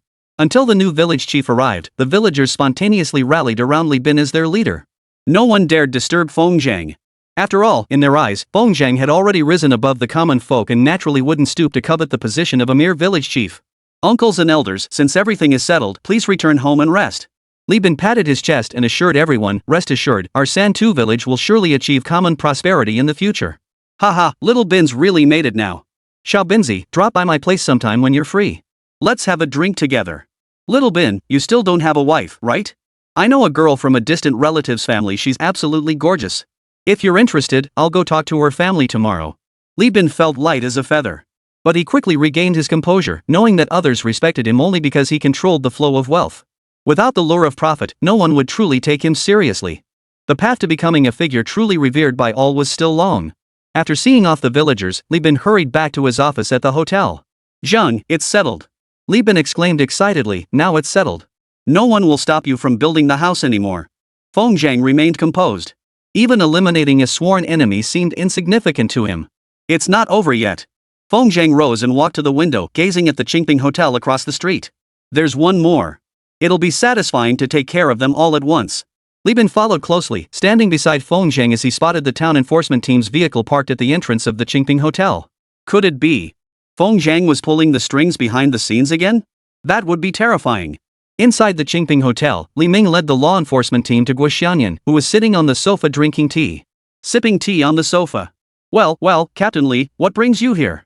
Wei Xianyan rose courteously, gesturing for the enforcement team to take a seat. Please, have a seat. Try this fine tea I brought back from the provincial capital. Li Ming gave him a dismissive glance and chuckled. Wei Xianyan, you're living the good life, aren't you? Captain Li, you flatter me. It's all thanks to the blessings of several captains. Li Ming waved his hands hastily. No, I wouldn't dare take credit for that. Monopolizing trade, inflating prices, preying on the villagers, your crimes deserve to be settled one by one. Chapter 146, The New Village Chief Takes Office. Taking Wei Xianyan away proved far less complicated than dealing with Li Jianming. After all, Guo was merely a local thug with no significant connections or backing. Li Jianming was another story. Having served as village chief for over a decade, he had cultivated his own power base and connections higher up. Without solid evidence, the county authorities couldn't simply arrest him outright. Fortunately, both men met their end through different paths, yet the same outcome. Both were thoroughly investigated by the enforcement team and brought to justice.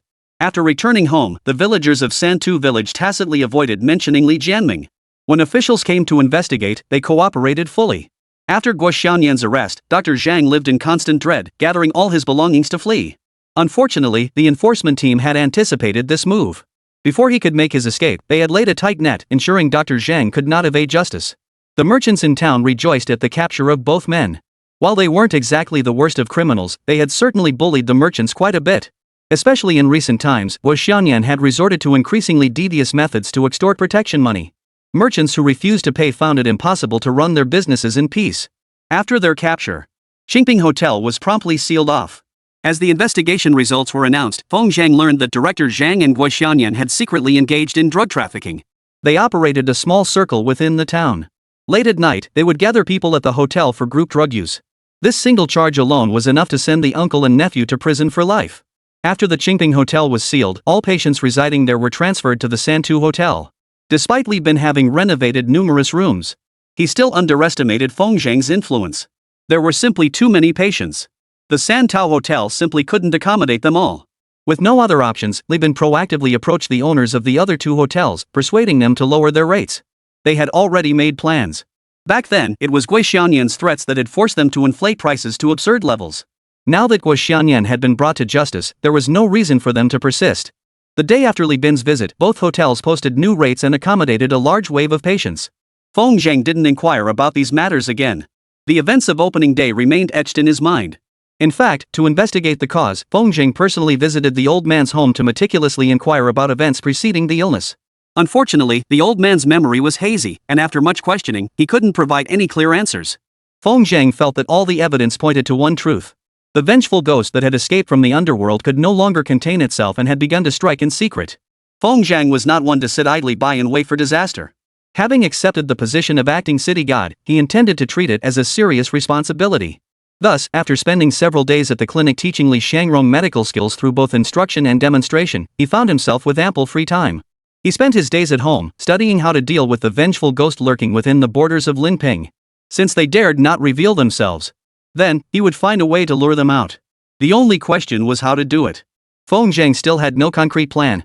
That afternoon, Feng Zhang was practicing at home when he suddenly heard faint footsteps outside the door. Both his parents were helping out at the hotel. All contracts for Santu farmland had been finalized.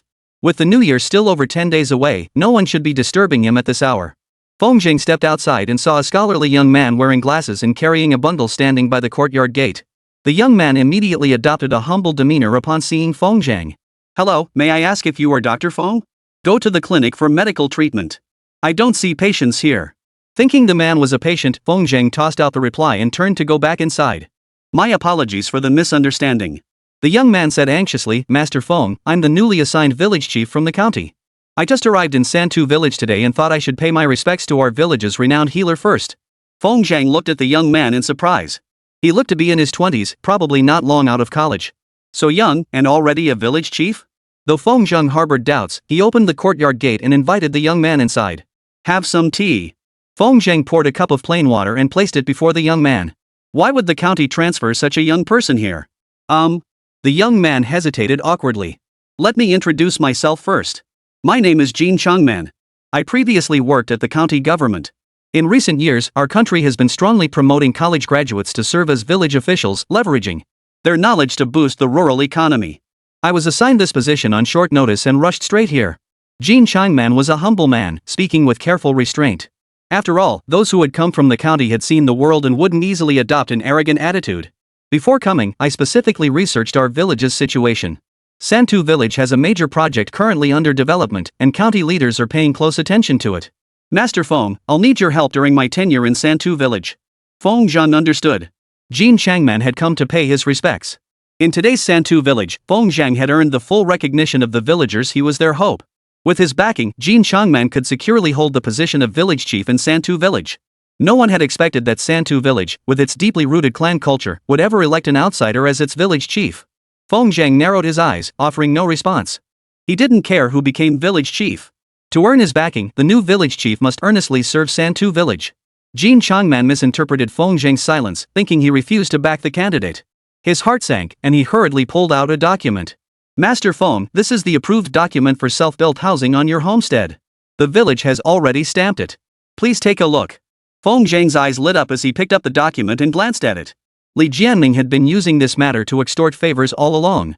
Without the seal, even if Feng Zhang built the house, it would be considered illegal construction, and Li Jianming would have the right to demolish it. But now things were different. With this document, Feng Zhang could start construction immediately if he wished. "Village Chief Jin, you're too kind. This must be the first thing you've accomplished since taking office, right? Just call me Changman." Jin Changman pushed his glasses up shyly. "Master Feng is the guiding light of our Santu village. Your affairs are naturally our top priority." He gets it. Kim Changman was humble, low-key, and capable of considering matters from Feng Zhang's perspective. A college graduate village official like this truly changed Feng Zhang's perception. Feng Zhang carefully tucked away the document, stood up, and said, "Then I won't stand on ceremony. Changman, if you ever encounter difficulties in the village, feel free to come find me anytime." "That's wonderful." Jin Changman's face flushed with excitement upon achieving his goal. He extended his hand to shake Feng Zhang's. "Master Healer Feng, I sincerely hope our collaboration will transform Santu village. Transform itself and bring prosperity to all its villagers." "Haha, agreed. I shan't keep you any longer, Dr. Feng. When I have the chance, I'll definitely treat you to a drink. I hope you'll grace me with your presence then." No problem, no problem." Feng Zhang deliberately escorted Jin Changman to the courtyard entrance. The two shared a mutual admiration, feeling as though they had met far too late in life. Finally parting ways. Just as Feng Zhang turned to head back inside and resume his work, suddenly, he felt a piercing gaze from behind, fixed upon him with palpable resentment. Chapter 147, Li Fubin returns. Though the owner of that gaze reacted swiftly, Feng Zhang keenly picked up on the information. Feng Zhang spun around swiftly and saw the shuffling figure lurking behind the corner of the intersection. It was him again. This wasn't the first time third uncle had lurked in the shadows to spy. Lately, Feng Zhang often sensed that faint, lingering gaze. Before, Feng Zhang had been too preoccupied with trivial matters, many of which required his personal attention. Now that he had more free time, he began to scrutinize third uncle's behavior. It seemed that after that banquet, Granduncle San's change had been subtle. With the construction of the San Tao farmstead imminent, as a respected elder of high moral standing, Feng Zhang felt compelled to be cautious. He stood still, lost in thought for a moment. Feng Zhang suddenly walked toward that spot. At the spot where Granduncle San had been hiding, Feng Zhang caught a whiff of an indescribable stench. The old man disliked bathing in winter, so the smell on his body was understandable. The problem is, the stench emanating from third uncle was definitely not caused by not bathing for a long time. It was more like the stench of rotting flesh. A sudden thought struck Feng Zhang, and images of old Son's situation flashed unbidden through his mind. Could it be that something was hidden on third uncle's body too? After pondering for a moment, Feng Zhang decided to follow and investigate. Grandpa San was a widower living alone. His two sons worked away from home year-round, rumored to have started their own business. Even upon hearing about the major construction project in Santu village, neither showed any intention of returning. It was truly pitiful to see third uncle alone, guarding such a vast empty house. Feng Zhang tiptoed to the door of third uncle's house. He found him sitting in a shadowy corner of the courtyard, shivering violently from the cold. Santao village was located in the south. In winter, as long as it didn't rain, the air remained relatively dry. Strangely, Grandpa San was clearly freezing, yet stubbornly remained seated in the spot where the sun never reached. Something's definitely wrong. Feng Zhang pushed open the door and walked straight in. Grandpa San showed no surprise at Feng Zhang's appearance. He lifted his head, his eyes dark and shadowy as he appraised Feng Zhang. His mouth full of yellowed teeth gave off a foul, fishy stench that mingled with the odor emanating from his body. Fortunately, his house was spacious enough. Otherwise, whoever lived next door to him would be unlucky. Big dog's here. Grandpa San casually pointed to the low stool beside him. Sit. Third uncle, are you all right? Feng Zhang asked, squinting. Old age, I suppose. Grandpa San's gaze was slightly vacant, as if he truly were just an old man in his twilight years. At my age, who doesn't have a few ailments? Third uncle, I'm a doctor. Shall I take a look? No need. Third uncle refused decisively. You youngster have no good intentions. This old man won't let you treat me. Grandpa, what are you saying? How could I possibly harm you? Who knows? All right then. Since third uncle won't let me treat you, I'll be on my way. Feng Zhang tentatively took 2 steps toward the door. He noticed third uncle hadn't lifted his head, his expression inscrutable as he stared down, leaving Feng Zhang somewhat baffled. He left third uncle's house. Feng Zhang wandered around the village. He paid special attention to the 3 mu of land at Chen Guixiang's place, which had been replanted with medicinal herbs. Under Chen Guixiang's careful tending, they had grown lush and leafy. In truth, cultivating these herbs now could no longer maximize profits. Feng Zhang's plan was to wait until the Santu farm project was completed, then transplant some of the wild ginseng hidden deep in the caves as seeds for large-scale cultivation that would be far more profitable. But it was too early to discuss this now. The Santao farm project will inevitably require the destruction of some land. Chen Guixiang's 3 mu of land, being flat and level, would be easily expropriated. When that happens, not only these medicinal herbs but also the peach trees on the fields will need to be transplanted elsewhere. He had been wandering around all afternoon. As dusk began to fall, Feng Zhang finally returned home with his hands behind his back. The moment he stepped into the courtyard, a figure burst out from the house. Brother! Xiaoling? Feng Zhang stared at his tall and graceful eldest aunt standing in the courtyard, hesitating to recognize her. After half a year apart, Feng Ling's skin had grown fairer. Her rustic charm as a mountain village girl remained, though her attire was noticeably more fashionable. Brother, I missed you. Feng Ling spread her arms wide and rushed forward to embrace Feng Zhang. It had only been half a year apart. Was this really necessary? Feng Zhang gently pushed her away, giving her a playful flick on her delicate nose. Now, tell me honestly, how's studying in the capital going? It was great, of course. Feng Ling proudly pulled out her carefully prepared transcript. Aside from English, where she struggled to keep up with the coursework and scored below 80, every other subject was near perfect. Beneath the transcript lay a certificate for top student in her grade, gleaming in the setting sun. A strange emotion stirred within Feng Zhang's heart. Back then, if he had had Feng Ling's stellar grades, perhaps he would have been too outstanding for anyone to dare replace him. Good. Feng Zhang felt genuine joy. Moving to the big city really makes a difference. With these grades, he'll definitely get into Huaqing University. Heart. Feng Ling nodded excitedly. Feng Ling's return home for the holidays was a major event for the entire family. Her parents specially asked Li Bin to buy many delicacies from town to treat Feng Ling that evening. Though she no longer lacked money, she still couldn't shake her frugal habits. Fortunately, with Su Mei and Xiaoyu looking after her, she didn't have to worry about clothes or such things. Feng cherished their friendship in her heart and couldn't help but think of Su Mei's illness. It seemed that after the new year, a trip to the capital was truly necessary. That evening, Feng Zheng drank quite a bit. His current achievements stemmed not only from awakening his ancestral bloodline, a life-altering gift, but also from his relentless determination to transform his family's circumstances. Now his parents were enjoying their twilight years right beside him. Feng Ling's academic performance was outstanding. Feng Zhang was profoundly content with his present life. Once he dealt with the vicious specter haunting Lin Ping, he could choose any life he desired. Brother Zhang. After dinner, Li Bin accompanied Feng Zhang on a stroll outside. The arrival of winter break had breathed new life into the once quiet village of Santu. Many young people studying away had all returned to the village. What's wrong? Feng Zhang looked at Li Bin, who didn't seem particularly cheerful, and felt puzzled. By all accounts, Li Bin should have been brimming with confidence right now. Brother Feng, I beg you please cure my grandmother's illness. I just can't bear it anymore. Feng Zhang froze for a moment before realizing it must be Xiao Bai's grandmother. He had examined the elderly woman's condition, just some common ailments of old age. Previously, due to financial hardship, the best window for treatment had been missed and the condition had become entrenched. Feng Zhang had a plan in mind, so he hadn't yet begun treatment. Doing so would be rather unkind to the elderly woman.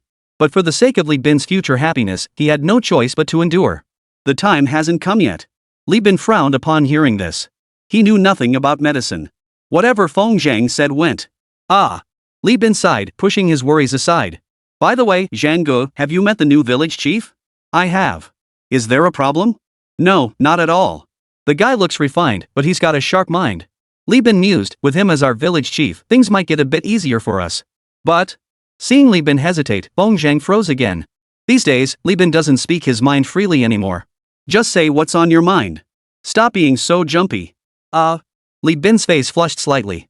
He thought to himself, aren't all important figures like this? Brother Zheng, Li Fugan is back. Chapter 148, Revenge. Ever since that fishing competition last time, Li Fugan vanished from Santu village. He and Lily hadn't gained anything from it. Though his live streams drew massive audiences, they couldn't shield him from official bans. His streaming career never recovered after that. Now, he and Lily had long parted ways. With his father, Li Jianming, arrested, he returned home alone. Seeing the familiar surroundings stirred up old feelings, and his hatred for Feng Zhang could no longer be concealed. This was precisely Li Bin's greatest concern. They weren't afraid of Li Fugan acting openly. What if this bastard, driven to utter fury, resorted to underhanded tactics against Feng Zhang's family? This was a threat they absolutely had to guard against. Feng Zhang shared Li Bin's perspective, but as long as Li Fugan remained undiscovered, they couldn't take the initiative to confront him. After specifically instructing Feng Zhang to keep a close eye on Li Fugan, Li Bin walked home alone, his steps unsteady. Left alone, Feng Zhang wandered through the village. Unconsciously, he found himself at the bamboo grove near the village entrance. A gust of mountain wind swept through, causing the bamboo to sway like ghostly apparitions.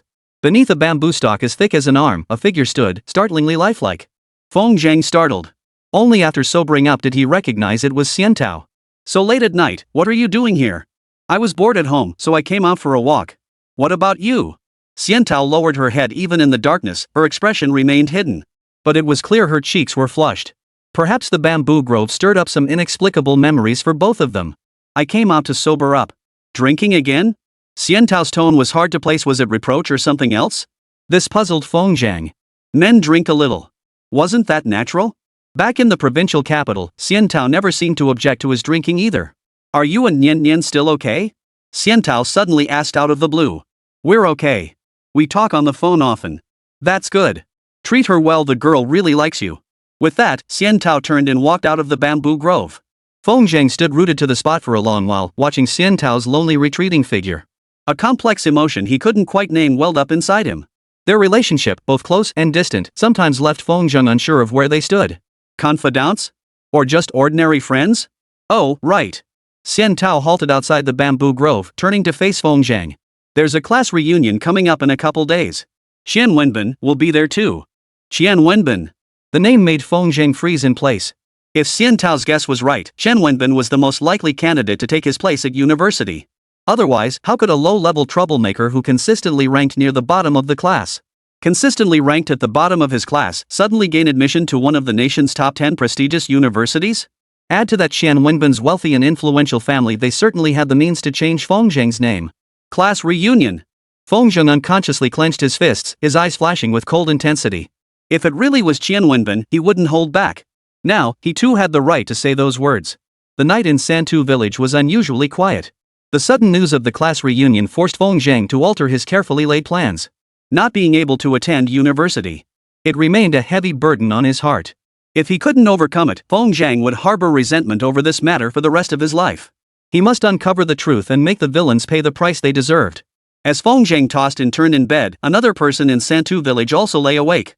Once, he was the eldest son of the village chief. Whenever he returned to the village, he was always surrounded by a crowd of young companions. But upon his return this time, he was utterly alone.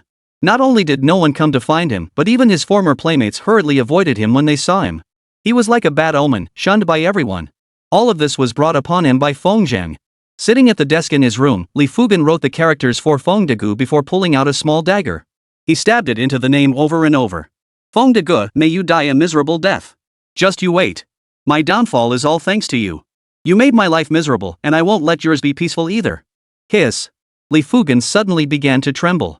A bone-chilling cold swept through the once warm room.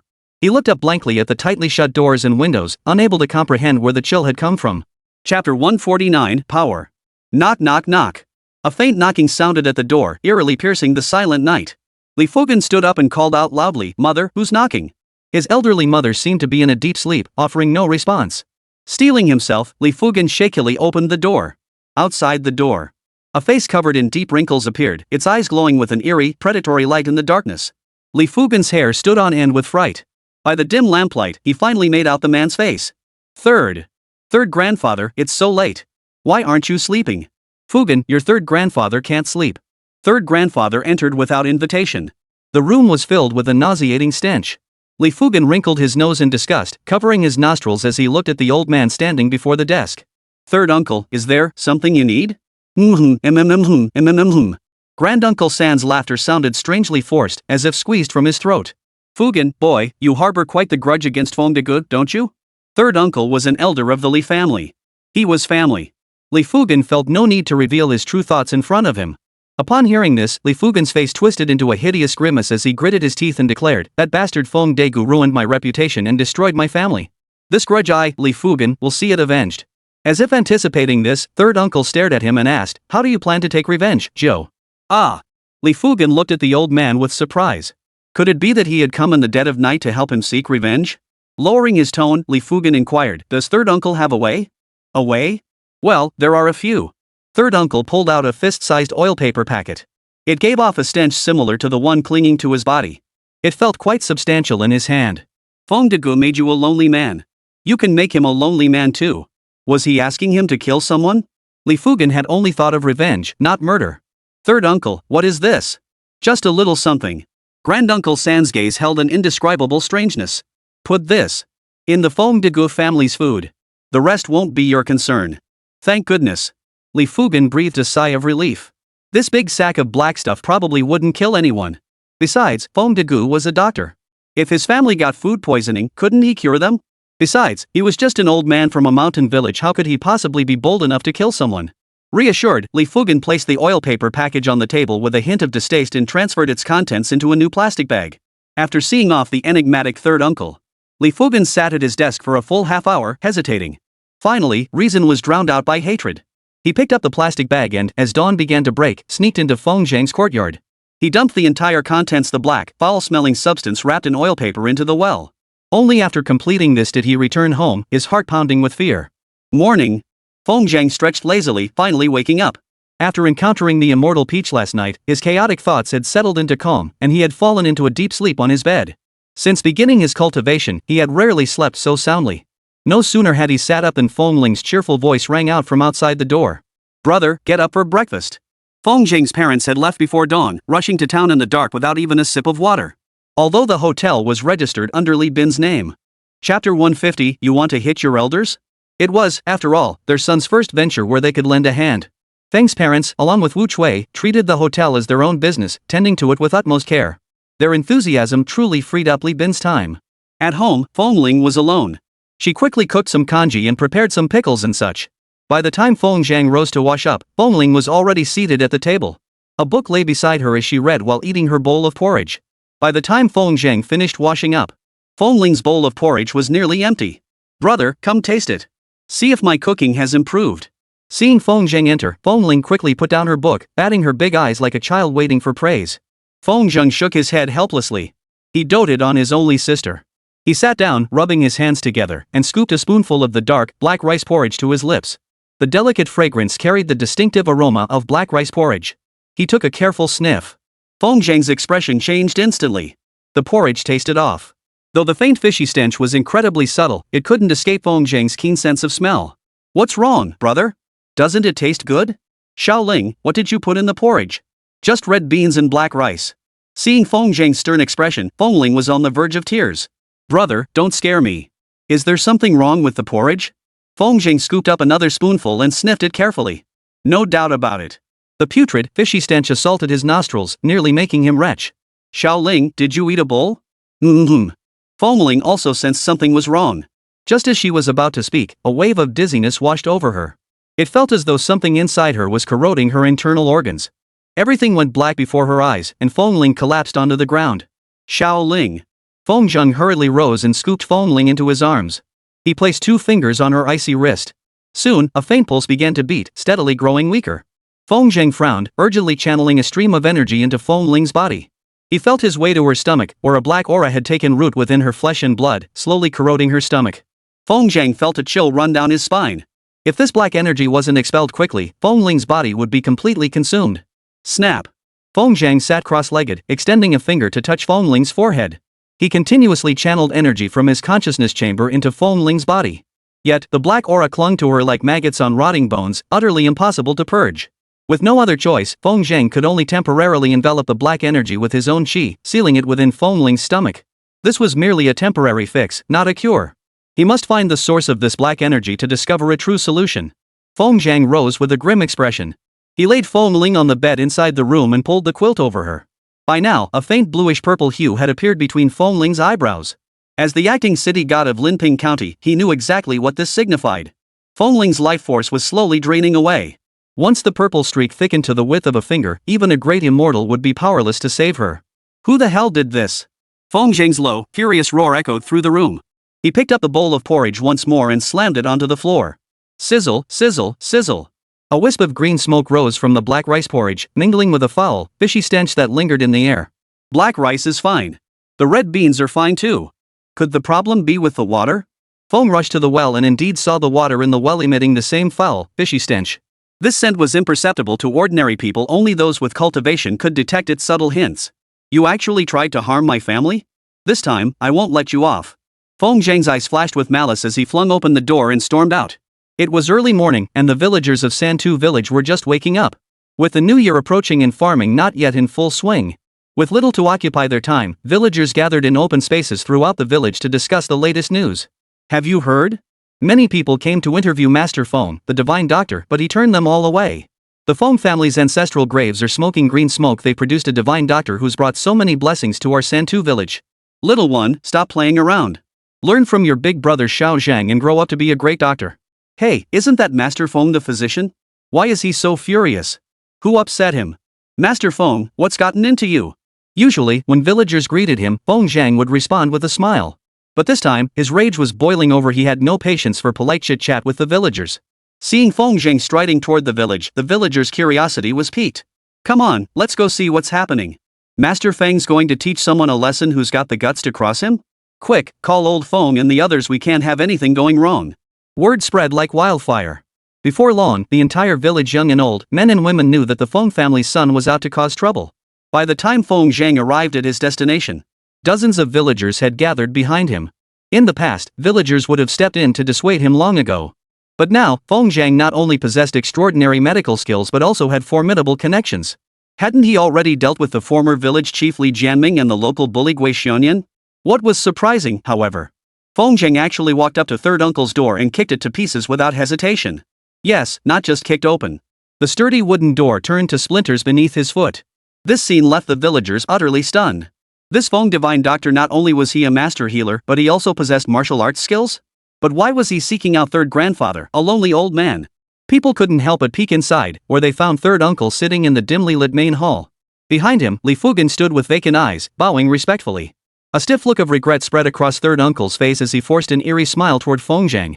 I never thought you'd discover me after all. Who, exactly are you? The villagers behind him were utterly baffled by the question. Wasn't that third uncle? The village elder surnamed Li. Over the years, few remembered his real name anymore. Li Likun, that was third uncle's full name. How strange Dr. Feng actually wants to go after third uncle. Yeah, Feng Zhang is powerful now, but that doesn't mean he can bully us Li folks around. Second brother, you're right. Why don't you gather our Li clan members to help third uncle? The Li villagers huddled together, deliberating for ages, yet no one dared take a single step forward. Feng Zhang's aura was simply too intimidating. Acting city god of Linping? What an imposing official aura. Third uncle murmured with an air of profound mystery, his voice low enough that the villagers outside couldn't hear. Suddenly, he rose shakily to his feet, appearing merely as a frail, aged elder. Yet, as Feng Zhang met his gaze, his eyes trembled. He hadn't noticed before, but now he saw the back of third uncle's exposed hand was covered in spots. Those were livor mortis, the discoloration that appears on the skin of someone who has been dead for a long time. In other words, third uncle had been dead for quite some time. The figure standing before him was nothing more than a corpse possessed by a vengeful spirit. Supported by Li Fugan, third uncle staggered into the courtyard.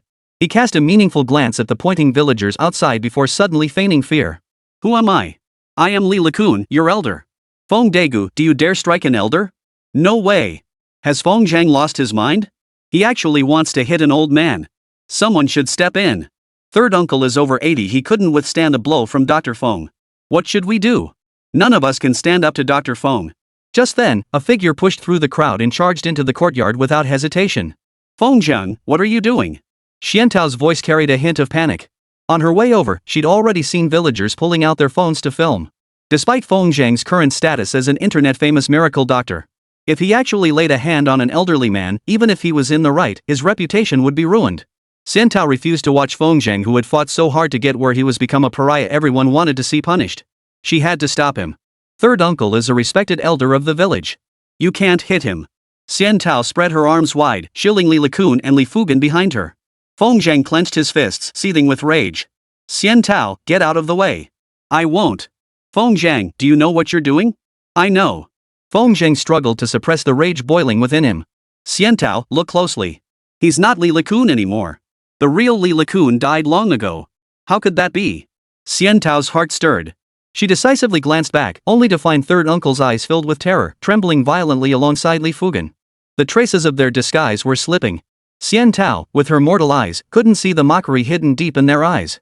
Their eyes seemed to say, come on, hit me. Third uncle is clearly alive and well.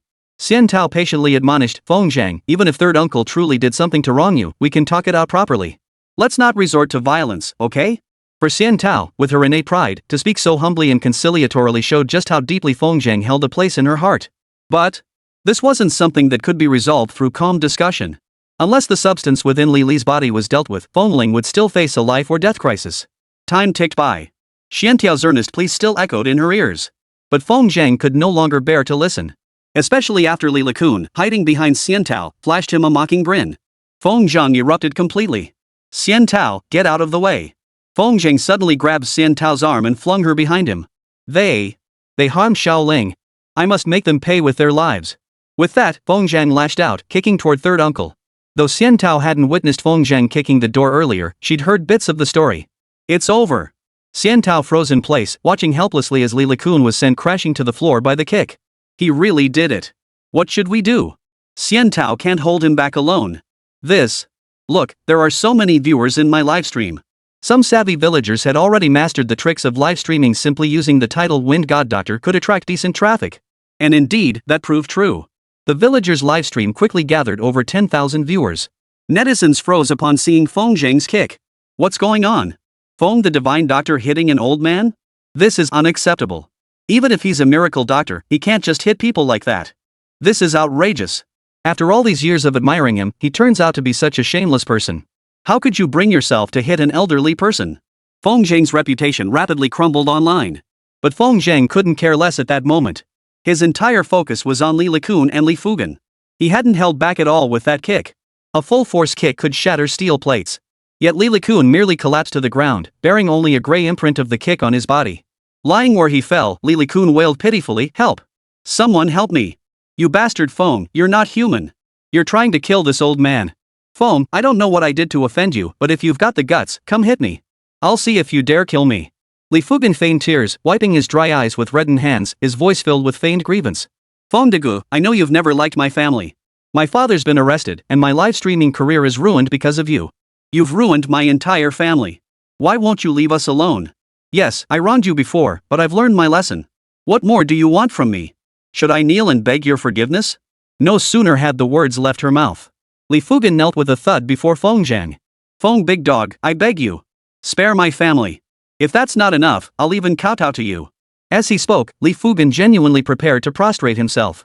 His actions did indeed draw sympathy from unsuspecting viewers, who flooded the live stream chat with messages condemning Feng Zhang. The villagers gathered outside, especially those surnamed Li, were already seething with righteous indignation. Seeing Li Fugan groveling like this, they felt his pain as if it were their own and rushed into the courtyard. Feng Degu, our villagers respect you, but you can't bully people just because you're powerful. Fugan, get up. If Feng Degu dares to hit you today, he'll have to step over this old man first. Killing someone is only a matter of time. Feng Degu, you've gone too far. Feng Zhang had already accepted the consequences when he chose to act. This was the cunning scheme devised by the vengeful spirits dwelling within Li Fugan and Li Liqui. They aimed to destroy Feng Zhang's reputation, making him unable to stay in Santu village. Indeed, he wouldn't be welcome in Linping either. He was merely a deputy city god once he left Leping, he was nothing. Alas, they had misjudged Feng Zhang. The man standing before them was no longer the impulsive youth of a year ago. Having inherited his ancestors' legacy, the stubbornness in his very bones would not allow him to retreat lightly. Retreat! Watching Li Liqun being helped up by villagers, a look of smug satisfaction spread across his face. Feng Zhang sneered coldly. Suddenly, a roar filled with fury erupted. Get out of the way! Boom! The villagers felt their eardrums ring as Feng Zhang's roar swept over them like a sudden storm. Every villager was terrified, their faces turning pale as they trembled in fear. At the same moment, Feng Zhang's voice boomed again. Anyone else blocking my way, don't blame me for taking you all out. Feng big dog, you dare. A young man surnamed Li, roughly the same build as Feng Zhang, hadn't even finished his threat before Feng Zhang grabbed him by the shoulders and hurled him out of the courtyard. Witnessing this, everyone froze in shock. That man weighed over 100 pounds. How could he be tossed like a toy, flung over 10 meters? Is this kid even human? I'll count to 3. Feng Zhang extended 3 fingers with an air of overwhelming dominance. Anyone who didn't back off would be tossed out of the courtyard. Today, he would eliminate those 2 creatures. Faced with Feng Zhang's threat, no one dared utter a word. Even Xiantao, standing at the back, felt Feng Zhang's overwhelming fury. Her eyes turned slightly red, but she dared not say another word. Hurry up, hurry up. The villagers gathered around the courtyard scattered like fleeing rats, all rushing outside. However, they didn't all leave, they remained gathered outside the courtyard, watching. The courtyard finally fell silent. Feng Zhang gritted his teeth and stepped forward slowly. You really know how to put on a show. Feng big dog, what did you say? This old man can't make heads or tails of it. Keep pretending. Feng Zhang let out a vicious laugh, his hand already resting on Li Liqun's shoulder. I'll see just how long you can keep this up. Hold back. Don't fight back, or you'll ruin everything. Chapter 151, I'm going to help him. Clap clap clap. In the courtyard. A brutal beating was unfolding. Feng Zhang, alone, mercilessly beat the helpless Li Fugan and Li Liqun. The scene was horrifying beyond words, too gruesome to watch. Some of the more timid onlookers covered their eyes, unable to bear witness. What was puzzling was that despite being beaten so viciously by Feng Zhang, aside from Li Fugan bleeding a little dark red blood, Li Liqun showed not a single drop of blood. Even when Feng Zhang punched his nose so hard it sank deep into his cheek, no blood flowed from his nose. This bizarre spectacle gradually made the villagers realize something. In the comment stream, condemnation of Feng Zhang's brutality poured in relentlessly. This is horrifying. No one dares to stop this elder abuse? Has this Feng Zhang lost his mind? Where are the cops? Are they just going to stand by and watch him commit violence? I used to be Feng Zhang's biggest fan. Ugh, someone with this kind of character doesn't deserve my admiration. #Dr Feng abuses elderly. This topic dominated the trending charts early this morning. Feng Zhang continued his assault, sidestepping to slam Li Liqun onto the brick-paved floor. The brick-paved floor caved in, forming a large, human-shaped hole. Feng Zhang planted his foot squarely on Li Liqun's chest, grinding down with relentless force. Villagers could clearly see Li Liqun's chest caved in, accompanied by the cracking sound of broken ribs. Despite being beaten into this state, Li Liqun showed no panic. Instead, he forced a faint smile toward Feng Zhang. Feng Zhang felt a chill run down his spine. This guy was too tough to deal with. Since Li Liqun didn't care about this body, even if it was shattered, it wouldn't expose him. Then, what about Li Fugan? Feng Zhang looked at Li Fugan, who was cowering in the corner with his hands clutched over his head, feigning tremors. He approached with a calm smile, planting his foot squarely on Li Fugan's shoulder. He doesn't care about that dead body, but what about you? Feng Zheng's divine sense darted into Li Fugen's body, clearly observing a shadowy human form merging with Li Fugen's flesh. Not fully merged yet. Li Fugen's consciousness hasn't completely vanished. If I cripple this body now, you'll be injured too, right? Li Fugen instinctively looked up, staring at Feng Zheng in disbelief. Impossible. How could you tell? A thunderous crash echoed. Li Fugen's body was kicked flying, embedding itself into the wall, unable to escape. Damn it, how could that bastard Feng be so ruthless? He's a demon incarnate. I can't stand watching this anymore. If you can't stand it, why don't you do something about it? What good does ranting here do? I'll just stop watching then, okay? At that moment, Feng Zheng casually picked up a shovel from the yard and walked toward Li Fugen with a dark, menacing glare. Every footstep felt like a blow to Li Fugen's heart. His expression finally shifted for the first time. From his previous restraint, it transformed into a look of fierce determination. Very well. You truly live up to your reputation as the city god of Linping. To force this old man into action, you have every reason to be proud. With that, Li Fugen's body shot forward like a bullet, charging straight toward Feng Zheng.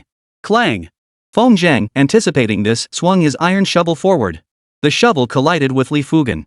The sturdy shovel shattered instantly, while Li Fugen soared upward, abruptly, landing on the rooftop. Damn it, what's going on? When did that kid Fugen learn to fly? If Li Fugen is so powerful, why didn't he fight back? I heard from the elders that when someone is possessed by a ghost, they gain immense strength. Could Fugen have been possessed? Did Feng Dagwa sense something and attack them so fiercely? Look, Granduncle San is getting up too. The situation had reversed too quickly. Neither the villagers nor the online viewers could process it. Li Fugen and Li Likun flanked Feng Zheng, one in front, one behind, one above, one below. The villagers froze. The livestream fell silent. The chat stream fell silent, as if no one were watching. Everyone shared the same puzzled expression. What just happened? Li Fugen getting hit was one thing. But why was Li Likun, who'd been beaten so badly his arm was broken, standing there as if nothing had happened? This shouldn't be possible. Something was off. Seeing the two men like this, Feng Zheng felt even less flustered. With unflappable composure, he drew the concealed scalpel from his robe. As he gripped it, a surge of malevolent energy coursed through his body, mingling with the chi within his spiritual palace. Finally unable to keep up the act? Feng Zheng's voice boomed, loud enough for everyone to hear clearly. You two have killed innocent villagers of Santu village. None of you will leave here today. Both the viewers in the livestream and the villagers gathered outside felt a chill run down their spines. What did Feng Zheng mean? Could it be that Li Fugen and Li Likun had already been murdered? With a clatter, Feng Zheng lightly touched the ground and suddenly charged toward Li Fugen on the roof. He could tell. As the newly possessed vengeful spirit, Li Fugen hadn't fully integrated his power with his host body. In other words, he was slightly easier to deal with than Li Likun. Seeing this, Li Fugen advanced instead of retreating. He exhaled a stream of foul, invisible energy that slowly enveloped Feng Zheng. The villagers watched helplessly as Feng Zheng, mid-air, was knocked down by an invisible force. Li Fugen let out a savage laugh. Since you've exposed yourself, I won't hide either. I'll kill you, and from now on, my brother and I will rule Leping. With that, Li Fugen dove toward his target. Behind him, Li Likun suddenly thrust his hand into his sunken chest, yanking out a broken rib with a savage grin. My god, is third uncle even human anymore? He's a ruthless one, pulling out his own rib like that. Look! The flesh on third uncle's chest seems to be rotting away. Looks like we all misunderstood Dr. Feng. Third uncle was already poisoned by something. He was trying to rid the village of a menace. What are we to do? If Dr. Feng can't defeat it, our Santao village will be doomed. Xian Tao stood among the crowd, her face clouded with despair. In a daze, she finally began to understand. It turned out she had never truly believed in Feng Zheng, which was why she couldn't throw caution to the wind like Nian Nian. Even knowing it was like a moth flying into a flame, she didn't care at all. She simply wasn't worthy of loving Feng Zheng. With this realization, a solemn look settled over Xian Tao's eyes. She stood up and walked resolutely toward the courtyard. Xian Tao, come back here. Her mother had appeared behind her unnoticed, grabbing her dazed daughter by the arm. There's a fight inside. You're not going. Mother, let go of me. I must go help him. You foolish girl. Surprisingly, Xian Tao's mother didn't erupt in curses. Can't you see? Uncle San and Fugen aren't human anymore. How can you help Big Dog? I don't know, but I want to stand with him. Xian Tao wrenched her mother's arm free and declared resolutely, Mother, please let me be reckless just this once. With that, Xian Tao strode resolutely into the courtyard. Clang! A bone-chilling white bone, reeking of a foul stench, whizzed past Xian Tao's face. Fortunately, she had reacted quickly, and only a small cut marred her skin. She could see it clearly. Feng was fighting two enemies alone. Though he appeared fierce, he was gradually losing ground. Yet she didn't know what to do. Ignoring the howling wind, she charged unwaveringly toward the center of the battlefield. Feng Zhang. What are you doing here? Feng Zhang spun around and struck Li Fugen's face with a palm strike, shattering half of it. The sight of him hanging there with half his face gone, covered in blood and flesh, was utterly terrifying. In this state, Li Fugen resembled a zombie from a horror film. Feng Zhang reached out to grab Xian Tao's slender waist, about to pull her back. A foul, blood-curdling stench suddenly assaulted his senses. As he spun around, Li Likun had already launched himself forward. Chapter 152, Taking Care of Li Fugen. Snap. The bone-chilling crack of breaking bones rang in Xian Tao's ears. She looked up just in time to see Li Likun's ferocious face, one cheek deeply sunken, making him look exceptionally terrifying. Feng Zhang's fleshy palms were clamped in place by Li Likun's bones. Ah! Xian Tao instinctively let out a shriek. At that moment, the blood-soaked Li Fugen lunged at her from behind with a savage grin, his bloodied palm poised to smash down on Xian Tao's head. The horrifying scene sent the gathered villagers into a panic. Yet no one dared to intervene. Even Xian Tao's own mother dared only stand far away in the crowd. Stop screaming. Feng Zhang spun around, tossing the willow leaf knife toward her. Stab him. Ah, I can't do it. Xian Tao was stunned, yet a peculiar-looking dagger already appeared in her hand. It wasn't that she had caught it accurately. Rather, Feng Zhang had used his chi manipulation technique to force the willow leaf knife directly into her hand. When pushed to the brink, people unleash extraordinary strength. Xian Tao was terrified, but as Li Fugen's palm strike swept toward her, she instinctively shielded her head with both hands. The tip of the willow leaf dagger was precisely aligned with Li Fugen's striking palm. With a hiss, the blade pierced through Li Fugen's palm. The dark red blood that flowed out sizzled and smoked as it was scorched by the malevolent energy emanating from the willow leaf dagger. Xian Tao, keep stabbing him. Woken by Feng Zhang's warning, Xian Tao snapped back to her senses. Pulling the willow leaf blade free, she steeled her resolve, gritted her teeth, and stabbed relentlessly at Li Fugen. The willow leaf dagger carried its own malevolent energy, making it the nemesis of all fierce ghosts. Unless a fierce ghost possessed sufficient power to suppress the blade's malevolence, being pierced by it would cause their soul essence to dissolve bit by bit. The rising wisps of blue smoke were the very sign of a soul being consumed. He thrust the blade over a dozen times in rapid succession. Li Fugen had long since been unable to resist. The dagger's malevolent energy was gradually eroding the soul that had yet to fully merge with his body. Seeing Li Futsai collapse to the ground, utterly powerless to resist, Feng Zhang withdrew his gaze in utter speechlessness. He inwardly marveled at how fortunate Xian Tao was even in such dire straits, she could overcome a life or death crisis. He understood clearly that this outcome was not due to Xian Tao's bravery. First, it was sheer coincidence. Second, the entity possessing Li Fugen had been far too careless. It had intended to crush Xian Tao with a single blow. But it had collided directly with the willow leaf blade. Compounded by the fact that its soul had not fully merged with its body, its power was severely diminished. The result was the current situation, gravely wounded and on the brink of death. Lying on the ground, Li Fugen's face was rigid, forcing out an expression of unwillingness. But Xian Tu seemed to have gone mad, stabbing him again and again with relentless fury. The entire scene was captured by the phone's camera. The comments exploded once more. Holy, this chick is ruthless. How many times has she stabbed him already? How else could she kill a young man? But seriously, is she really possessed? Where's my goddess sister Guixiang? What kind of magical place is Santu village? Producing a legendary doctor is one thing, but Sister Guixiang's divine beauty has me dreaming day and night. Now another super beauty appears. How am I supposed to live? Ah. Guys, anyone organizing a tour to Santu village? I'd love to see this land of extraordinary people and natural wonders. Santao village has ghosts. You guys dare go? There are ghosts in Santu village, but there's also the wind god doctor. Why wouldn't we dare go? Xiantao couldn't fathom what had come over her. Gripping the willow leaf knife, it felt as though her body wasn't her own. He stabbed Li Fugen like a beehive, blood spurting from the wounds, pooling on the ground and giving off a pungent, bloody stench. Xiantao snapped back to her senses. With a thud, she plunged the willow leaf knife into Li Fugen's chest. Then, unable to bear it any longer, she covered her face and ran to the side, retching. It was too disgusting. Even if he was possessed by a ghost, Li Fugen was still human, after all. The sounds of struggle from the other side drew everyone's attention. Only then did they notice Feng Zhang's hand was still lodged in Li Likun's chest, stuck fast despite his desperate attempts to pull it free. The two had already fought their way from the ground up to the roof. Feng Zhang struggled to brace himself with his other hand. Even now, he still hadn't unleashed his true power. After all, he couldn't afford to act recklessly like Li Likun.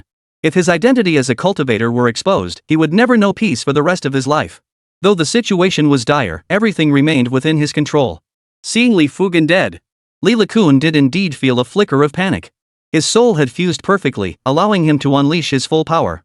Alas, this body was already rotten beyond repair. The slightest movement caused chunks of flesh to flake off and fall. The two slid down from the roof and landed on the ground. Feng Zhang rolled on the ground, using the rebound force to finally pull his hand free. Xian Tao, give me the knife. Xian Tao's body trembled, yet she suppressed her fear and rushed to Li Fugen's side. She drew the willow leaf blade and tossed it into Feng Zhang's hand in the blink of an eye. Gripping the willow leaf blade, Feng Zhang's face broke into a faint smile. However, Li Likun had already witnessed the blade's power and dared not face it head-on. To the villagers' eyes, Li Likun's body shook violently. His battered form slumped, collapsing to the ground and curling into a ball. A wisp of blue smoke rose from Li Likun's brow, stirring a faint breeze that swept towards Xian Tao, who stood frozen beside Li Fugen. Trying to leave? Feng Zhang stepped forward, blocking Xian Tao's path. If this fierce ghost hadn't abandoned Li Likun's body, Feng Zhang might have had a harder time dealing with it. Having finally driven it out, there was no way he'd let it possess Xian Tao now. Feng Zhang struck the wisp of green smoke back with a palm, then turned to gather the flustered Xian Tao and retreat toward the main gate. You go out first. Heart. Xian Tao knew lingering in the courtyard would only hinder Feng Zhang. She nodded obediently and hurriedly left the compound. No matter how fierce a vengeful spirit might be, the yang energy of the living was its natural nemesis.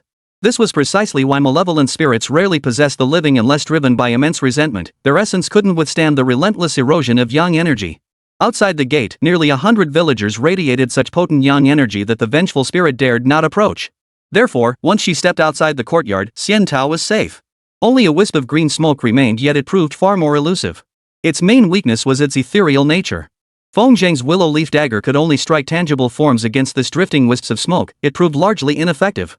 With no other choice, Feng Zhang gritted his teeth, tucked the willow leaf dagger into his waistband, and ascended to engage the wispy smoke in a shuddering battle.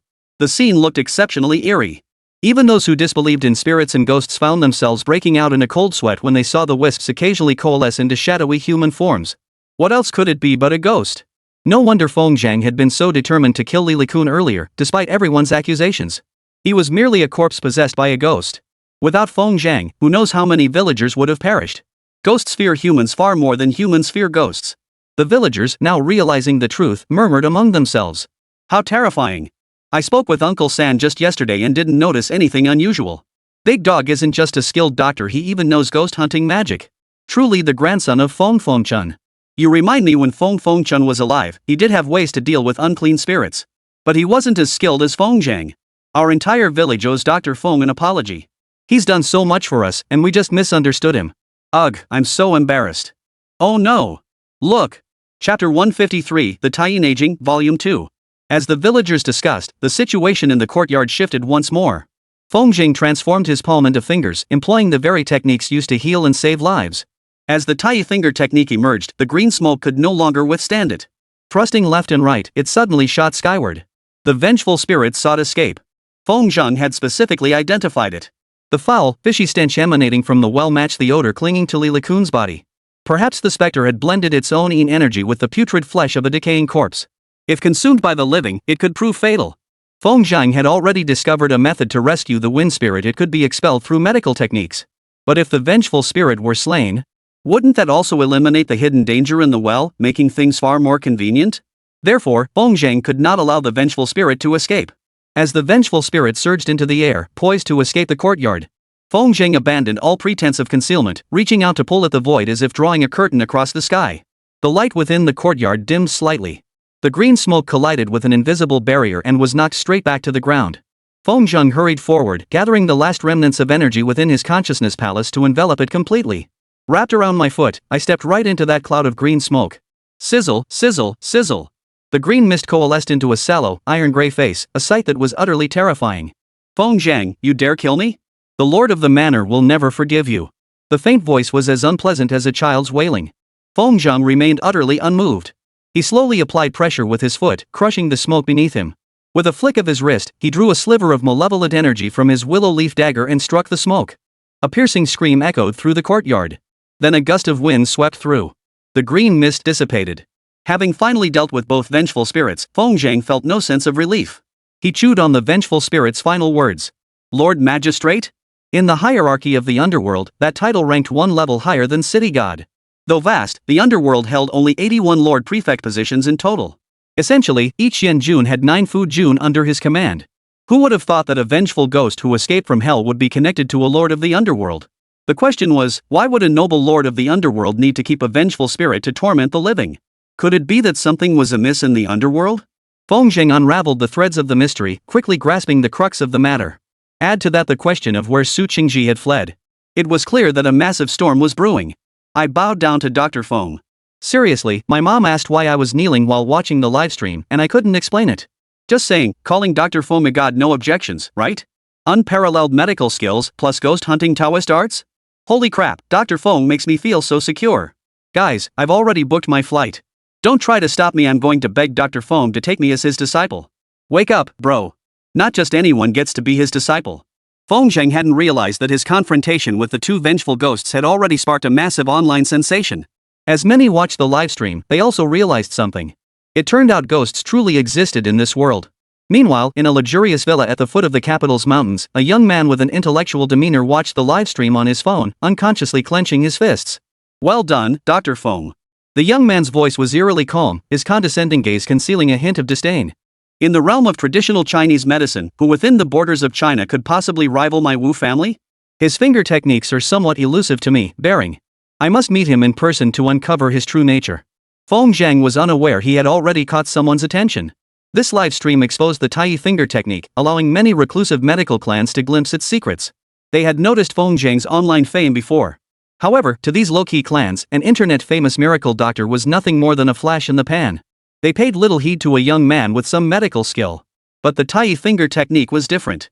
It represented a missing link in the lineage of traditional Chinese medicine, especially after thousands of years of traditional Chinese medicine within the Huaxia region had developed a unified organization.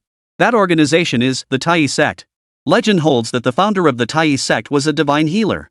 After leaving behind unparalleled medical skills, he vanished into the annals of history. To this day, no one knows the name of that divine physician. Only the scattered medical techniques he passed down were compiled into a volume, which became the most treasured artifact of the Tai sect. Within that text lies the knowledge of the Tai finger technique. It is said that this is the true legacy for becoming an immortal physician. Over countless years, countless individuals have devoted their entire lives to seeking the complete legacy of the Tai sect. Alas, none have succeeded. Now, a live broadcast has exposed the Tai finger technique. It also plunged Feng into the storm of Huaxia's medical world. After the livestream ended, countless individuals set out from all corners of the land, heading toward the obscure village of Santu. Each harbored their own motives, yet their purpose was one and the same. They sought to witness firsthand whether the young man's finger technique matched the Tai finger technique described in their sect's ancient texts. Feng now stood amidst the chaos strewn across the courtyard, his face etched with anguish. The two fierce ghosts were dead. How to dispose of the corpses presented a dilemma. Burning them in the conventional manner would not fully dispel the lingering yin energy. Burying them underground would surely attract wandering spirits and ghosts. Ultimately, it would remain a hidden danger. Just as Feng felt utterly helpless.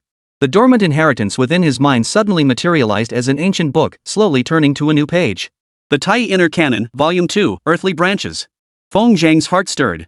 He recalled that when the inheritance first awakened, the Taiyin aging had displayed only the first volume, Tianshu. So much time had passed that he had nearly forgotten he hadn't yet inherited the entire legacy. As the Earthly Branches chapter unfolded, Feng's heart began to pound. The Celestial Pivot chapter alone had set Feng on his path of cultivation. As the second volume, the Earthly Branches chapter could only be more powerful. In a daze, the dense text on the pages transformed into a faint glow, converging into the river of Feng's memories. The contents of the Earthly Branches chapter finally revealed themselves before Feng's eyes. No way, the Earth Branch chapter only contains the Supreme Unity Talismans and Supreme Unity Alchemy? Feng was taken aback. Carefully sifting through the memories, he discovered they were all methods for crafting talismans and refining elixirs. Simple talismans could be drawn directly with a brush. However, such talismans possessed limited power, only effective against ordinary vengeful spirits. What truly caught Feng's attention were the complexly crafted talismans boasting astonishing power.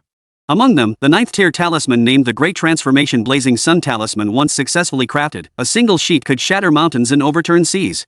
This wasn't merely a talisman, it was nothing short of divine intervention. Naturally, the greater the talisman's power, the more stringent the requirements for its creation. With Feng's current cultivation level, he could only craft low-tier talismans of the 2nd or 3rd rank at best. Talismans are divided into 9 tiers, with Tier 1 being the foundation and Tier 9 the pinnacle. The 9th tier represents the pinnacle of talismanic art. With the method for crafting talismans now in hand, dealing with these corpses was no longer a problem. Feng felt no urgency and began examining the contents of the Tai alchemy technique. Similar to talismans, The records detailed alchemical processes, also divided into 9 tiers. Pills reaching tiers 3 or 4 could already achieve life-saving effects. The most potent elixir, known as the 9 Transformation Golden Elixir, was described as capable of enabling an ordinary person to ascend to immortality in a single day with just 1 pill. This effect was nothing short of defying the heavens. If I could refine a 9-turn golden elixir, wouldn't I instantly ascend to become an immortal? Chapter 154, Seeking a Talisman. Feng eagerly examined the method for refining the 9-turn golden elixir. Yet, after just one glance, he felt dizzy and lightheaded, his divine sense stinging painfully. The 9-turn golden elixir, he wasn't even worthy of looking at it. Feng hastily withdrew his divine sense, refusing to glance at the 9-turn golden elixir again. Even in winter, his clothes were soaked through with sweat, as if he'd been pulled from the water. No, it's the 9-turn golden elixir. Even the old ancestor couldn't refine a single one. Feng sighed deeply. The method for refining the 9-turn golden elixir was not created by the ancestral founder Feng Xianzong. It was passed down from a peerless master who transcended heaven and earth. Though our ancestor had attained divine status, he still failed to refine the 9-turn golden elixir. This alone reveals the elixir's defiance of the heavens. Without sufficient power, even if one obtained a treasure of unparalleled value, it could not be truly harnessed. Whether it be talismans or elixirs, achieving higher tiers of refinement requires commensurate strength. All alone, Feng had approached cultivation with a laid-back attitude. Without pressing needs or motivation, his cultivation could hardly be called diligent. Yet now, a resolute gleam flickered in Feng eyes. Having witnessed higher tier power and sensed the impending crisis from the underworld, if Feng did not diligently cultivate now, he would surely struggle to survive the turmoil in the underworld. To protect his family, to safeguard the land of Santu village, Feng resolved that from this day forward, he would devote every ounce of his focus to cultivation. He withdrew his gaze. Feng clenched his fists tightly, staring at the 2 corpses on the ground. A look of release appeared in his eyes. The villagers remained outside, too afraid to enter. They watched Feng silently stare at the bodies, his expression shifting between furrowed brows, fleeting joy, and moments of anguish, leaving them drenched in cold sweat. No one dared disturb him. Only when Feng finally rose did the villagers begin whispering among themselves. They then invited Xian Tao into the courtyard to assess the situation. Feng is everything alright? Not yet. Feng shook his head slightly. These 2 bodies must be dealt with. Otherwise, trouble will follow. Then, what should we do? Feng thought for a moment before saying, go ask around. See if anyone has yellow paper and a brush. We need to borrow them. Xian Tao nodded and left. At the door, she spoke softly, Feng needs yellow paper and a brush. My family only has a brush. Does anyone have yellow paper? Xian Tao, dear, wouldn't any yellow paper do? That's obvious. It's for a ghost, ordinary yellow paper won't do. It has to be the special kind used for the dead. Ah. I have some. I'll go get it right now. During the wait, Feng wasn't idle. He moved the 2 bodies closer together and dug a large pit over 6 feet deep in the courtyard with a shovel. After completing all this, the yellow paper and brush had been delivered, along with a bottle of black ink. Feng set the ink aside, carried a table into the courtyard, and in full view of the gathered villagers, bit his finger until it bled. As the blood flowed, Feng dipped the brush in the ink and drew strange lines on the yellow paper. I see Dr. Feng is drawing talismans. But isn't Feng a doctor? How does he know how to exorcise ghosts and draw talismans? Maybe we shouldn't call him Dr. Feng anymore?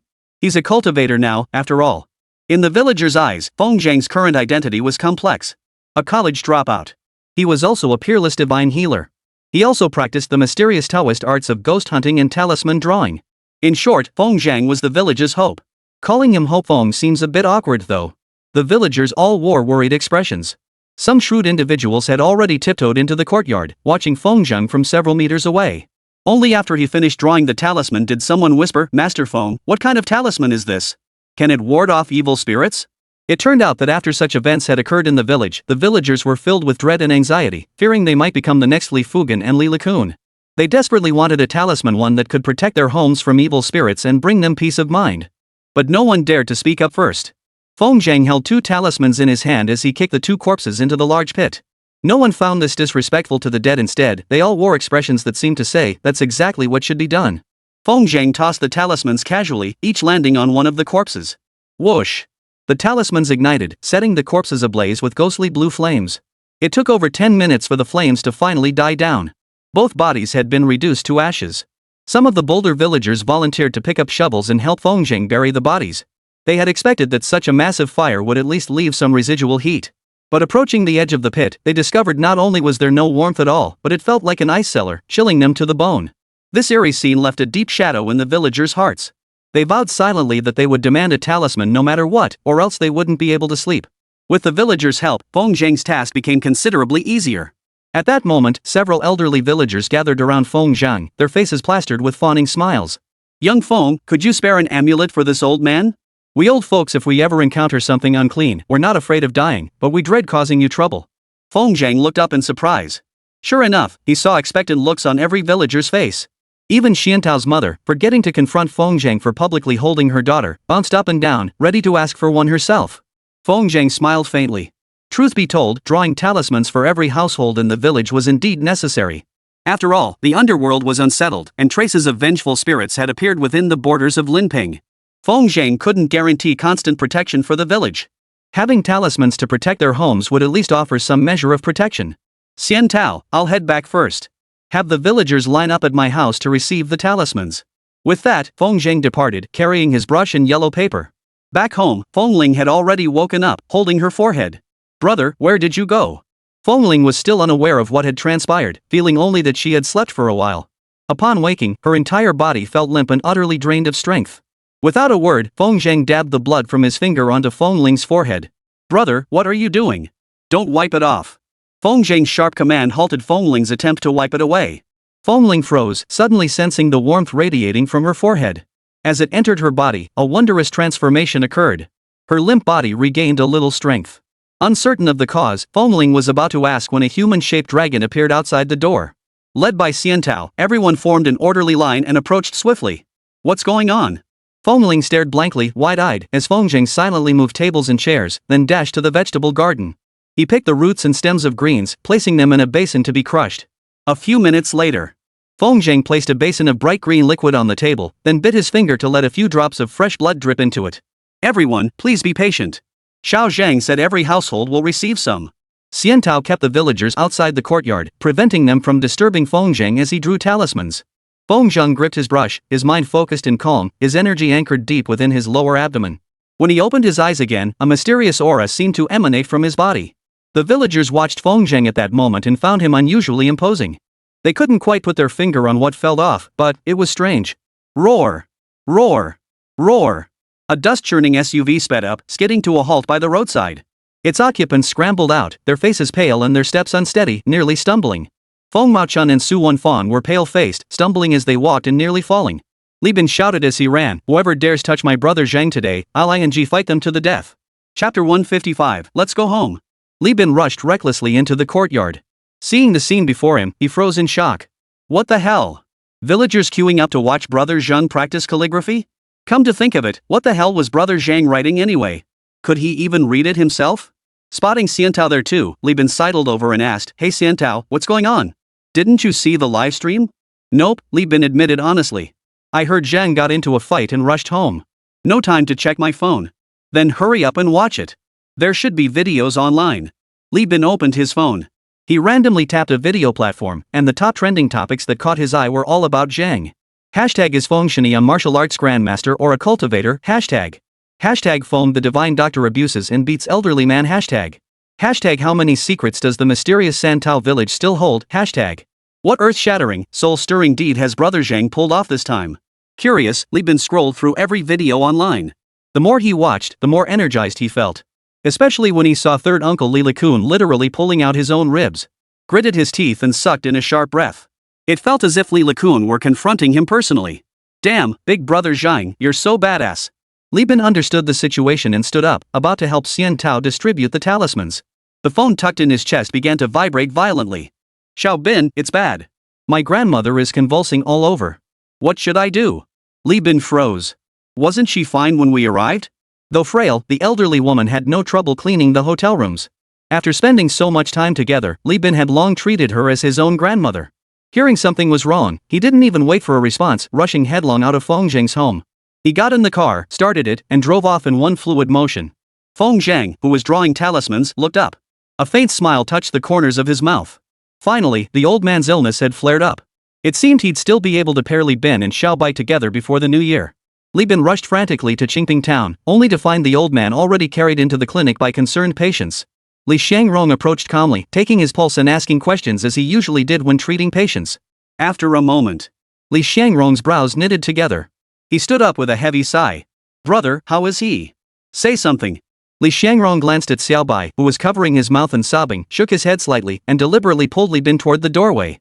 Witnessing this scene, Xiaobai's eyes widened, unable to utter a sound. She knew her grandmother's condition better than anyone. She understood exactly what Li Xiangrong's grave expression meant. Despite Li Bin repeatedly pounding his chest and promising that Feng Zhang could definitely cure grandma, why, then, had that young man with such extraordinary abilities delayed treatment all this time? Grandma! Xiaobai rushed to the bedside, clutching the old woman's trembling, icy hand. Don't leave Xiaobai behind. Without you, Xiaobai will be an orphan. Xiaobai was very thin. His tear-streaked face only deepened his fragile, heartbreaking beauty. Hearing Xiaobai's heart-wrenching cries, the other patients gathered nearby felt his pain acutely, their eyes instantly welling up with tears. Outside the door, Li Xiangrong lit a cigarette with a grim expression and took a deep drag. His leisurely demeanor instantly infuriated Li Bin. Li Xiangrong, what the hell do you think you're doing? Li Bin gritted his teeth, his eyes bulging as if ready to pounce. Xiao Bin, we're family. I'll be blunt with you. Li Bin took another drag, exhaled slowly, and uttered 4 words, prepare for the worst. Bull. Li Bin grabbed Li Xiangrong by the collar and threatened, I'm warning you, don't pull this crap with me. You're Zhang's apprentice. Can't you even cure a simple illness? Ha! Simple? Li Bin remained completely unflustered, calmly retorting, the old lady has multiple illnesses that have accumulated over time. This time, they all flared up simultaneously. Not even my master could help her, let alone me. Think about it, Xiao Bin. If the master really had a solution, why hasn't he examined her all this time? Li Bin paused to consider. It was true. He had asked Feng Zhang many times to help cure his grandmother's illness. Each time, Feng Zhang had evaded the request with vague excuses. So that was the root of the problem. Li Bin dared to lash out at Li Xiangrong, but he didn't have the guts to confront Feng Zhang. Besides, in his heart, Feng Zhang was the best doctor in the world. If even he had given up on treatment, that meant grandma was truly beyond saving. Xiaobai's grandmother was dying. Xiaobai's only anchor was gone. How would Xiaobai go on living from now on? Sighing heavily, Li Bin pushed Li Xiangrong aside and trudged silently into the house. Seeing Xiaobai crying until he was nearly unconscious, Li Bin's heart ached unbearably. He desperately wanted to offer some comforting words, but they always stuck in his throat. The old woman on the hospital bed seemed exhausted, her lifeless eyes finally closing. Only faint breaths indicated she was still alive. Holding up others at the clinic wasn't a solution. Li Bin gently knelt down, his trembling arm resting on Xiaobai's shoulder. Xiaobai, shall we go home? Xiaobai shuddered, leaning weakly against the bedside. If grandma's gone, where would I have a home? Snap. Li Bin's heart shattered. A sudden impulse surged within him. Without hesitation, he grabbed Xiaobai's hand. Xiaobai, I can give you a home. Even if grandma isn't here anymore, I'll take good care of you. Can you? Xiaobai gazed at him slowly, her eyes blinking as crystal-clear tears fell. She neither objected nor nodded. She just stared blankly at Li Bin, as if sizing up whether there was any falsehood in the man's words. Xiaobai was so fragile. And deeply insecure. Before, she didn't want to burden Li Bin with her grandmother's illness. But now, her grandmother was about to leave her. She was suddenly overcome with fear, terrified that everything might be as fleeting as flowers in a mirror or the moon reflected in water. A voice inside her seemed to urge her to agree to Li Bin, but she just couldn't bring herself to make the decision. I'm sorry, Xiao Bin, I just don't know what to do. Li Bin lowered his head helplessly. I understand how you feel, Xiaobai. I'm willing to wait. Just let me know when you've made up your mind. With that, Li Bin stood up, hoisted his grandmother onto his back, and walked resolutely toward the hotel. For the rest of the day, Li Bin did nothing. He simply sat in the room keeping Xiaobai company. Wu Chui understood her son's feelings and grew quite fond of Xiaobai herself. She couldn't fathom the emotions of the young. She only sensed that the time wasn't right for them yet. They waited until the sun sank below the horizon. Grandma's illness seemed to have reached its final stage. She no longer convulsed, nor did she sleep with her eyes closed. As if in a final burst of strength, she sat up. Her gaze, deep yet clouded, drifted back and forth between the two. Grandma, what would you like to eat? I'll go get it for you. The old woman did not respond. She was a genuine rural woman who had never experienced passionate love in her lifetime. Yet after decades of life, she understood everything with crystal clarity. She knew her time was up. The only thing she couldn't let go of was her lonely, helpless granddaughter. The old woman's gaze remained fixed on Li Bin, as if she were trying to see right through him. In the setting sun, he strolled leisurely to the clinic. The clinic had finished seeing patients for the day, and Li Xiangrong sat smoking at the entrance. Spotting the approaching figure, he hastily stubbed out his cigarette, stood up, and respectfully called out, Master. Chapter 156, The Damned City God of Linping. How's the situation? Feng Zhang had spent the entire day drawing talismans, his face bearing deep traces of exhaustion. For the sake of Li Bin's future happiness, he dragged his weary body to come and see for himself. The situation isn't looking good, Li Xiangrong said dejectedly, coronary heart disease, brain atrophy, and signs of hemorrhage. The most serious issue is that she's showing signs of dementia and her consciousness isn't very clear. The reality matched his description exactly. The elderly woman's condition stemmed from multiple common ailments occurring simultaneously. Even if she were taken to a provincial hospital and treated with the most advanced medical technology, it would only delay her death by a few days. Master, have you ever felt this kind of helplessness? Feng Zhang looked surprised. What? It's this, we're doctors, and the patients' families place all their hopes in us. Yet we stand by helplessly as we watch their loved ones suffer, unable to cure them. Watching a life slip away before your eyes, that feeling is utterly helpless. Every responsible doctor has experienced thoughts like Li Xiangrong's. Facing a life about to end yet being powerless to help, they begin to doubt own medical skills. Feng Zhang hadn't. Because, among the patients he had treated, none had proven incurable. Feng Zhang patted Li Xiangrong on the shoulder and said with deep conviction, "My good disciple, you are a fine doctor." Master, there's no need to comfort me. Li Xiangrong understood the implication in Feng Zhang's words. Though nearly 10 years his senior, standing before Feng Zhang, he felt like a child. Master, if you truly have a way to cure the old lady, please hurry over. Putting it off any longer feels like a betrayal of her trust. Chen Guishan brought a chair from inside and placed it beside Feng Zhang. He sat down. No rush. Let the bullets fly a little longer. Still flying? Li Xiangrong asked incredulously. The old lady might not hold out much longer. Feng Zhang replied confidently, as long as I'm here, she'll hold on. To bring Li Bin and Xiaobai together, Feng Zhang had spared no effort. Doing so was indeed unfair to the old man. But temporary endurance would bring his granddaughter a lifetime of happiness. The old man would surely agree. Feng Zhang stared intently at the hotel across the street, his gaze seemingly piercing through the concrete and steel to see the scene inside. The old man was helped up by Li Bin and leaned against the headboard. By conventional medical standards, she was indeed experiencing a deathbed recovery. It seemed she would soon pass away. Her cloudy eyes finally pulled away from Li Bin and she spoke weakly, "Xiaobai. Grandma, I'm here. I'm right here." The old woman fumbled to grasp Xiaobai's hand, gently placing it into Li Bin's palm. "Xiao Bin is a good boy. I entrust you to him. Grandma has no worries." Both of them trembled. The unspoken truth they had always avoided was pierced through by the old woman's words. Li Bin looked at Xiaobai, whose expression was blank with confusion. He quickly patted his chest and promised, "Grandma, rest assured. I, Li Bin, swear I'll take good care of Xiaobai for the rest of my life." Good, good, good. The old woman tried to force a smile, but her facial muscles no longer obeyed her. "Xiaobai, Grandma must go now. Take good care of yourself from now on. Don't make Grandma worry, understand?" Listening to her grandmother's weathered voice, Xiaobai could no longer hold back. He threw himself at the old woman's feet and wailed, "Grandma, I don't want you to go. You can't leave Xiaobai behind." Wah, wah. The old woman watched Xiaobai's shoulders convulse, her eyes moist but unable to shed tears. Her eyes had long since dried up. "Xiaobai, Grandma can't burden you forever. If it weren't for you, I wouldn't have been able to go on living. Xiaobai, promise Grandma you'll live well with Xiao Bin. Don't let Grandma down, okay? Grandma will bless you both from beyond the grave." After delivering this lengthy speech in one breath, the old woman paused, breathing heavily. Her eyes filled with reluctance as she fixed them on the couple. "I'd hoped to see Xiaobai get married and hold my great-grandchild. Alas, I won't live to see that day. Xiao Bin, when you and Xiaobai get married, you must go to Grandma's grave and tell her, understand?" Li Bin's eyes reddened, and he nodded vigorously. In her final moments, the old woman reached out with trembling hands, wanting to stroke her granddaughter's head one last time. Her arms rose halfway before falling limply to her sides. "Grandma!" Xiaobai sensed something was wrong. Panicked, she looked up and pressed Grandma's hand to her face. "Grandma, don't go. Please don't go. Li Bin, you must do something. I can't live without Grandma." Li Bin had no solution. The only thing he could think of was to call Feng Zhang. But just as he pulled out his phone, a figure appeared at the doorway. "Brother Zhang!" Li Bin exclaimed with surprise and delight. Feng Zhang swiftly approached the bedside, extending a finger to touch the old man's forehead. The old man's withered body visibly swelled before their eyes. Li Bin knew Feng Zhang was treating the illness. He pulled the sobbing Xiaobai to stand nearby, watching Feng Zhang's every move with tense focus. At the doorway, Li Xiangrong watched Feng Zhang's every move without blinking. His medical techniques flowed as smoothly as clouds drifting across the sky, a sight to behold. Watching the master treat patients was like witnessing an artistic performance. Li Xiangrong gained profound insights.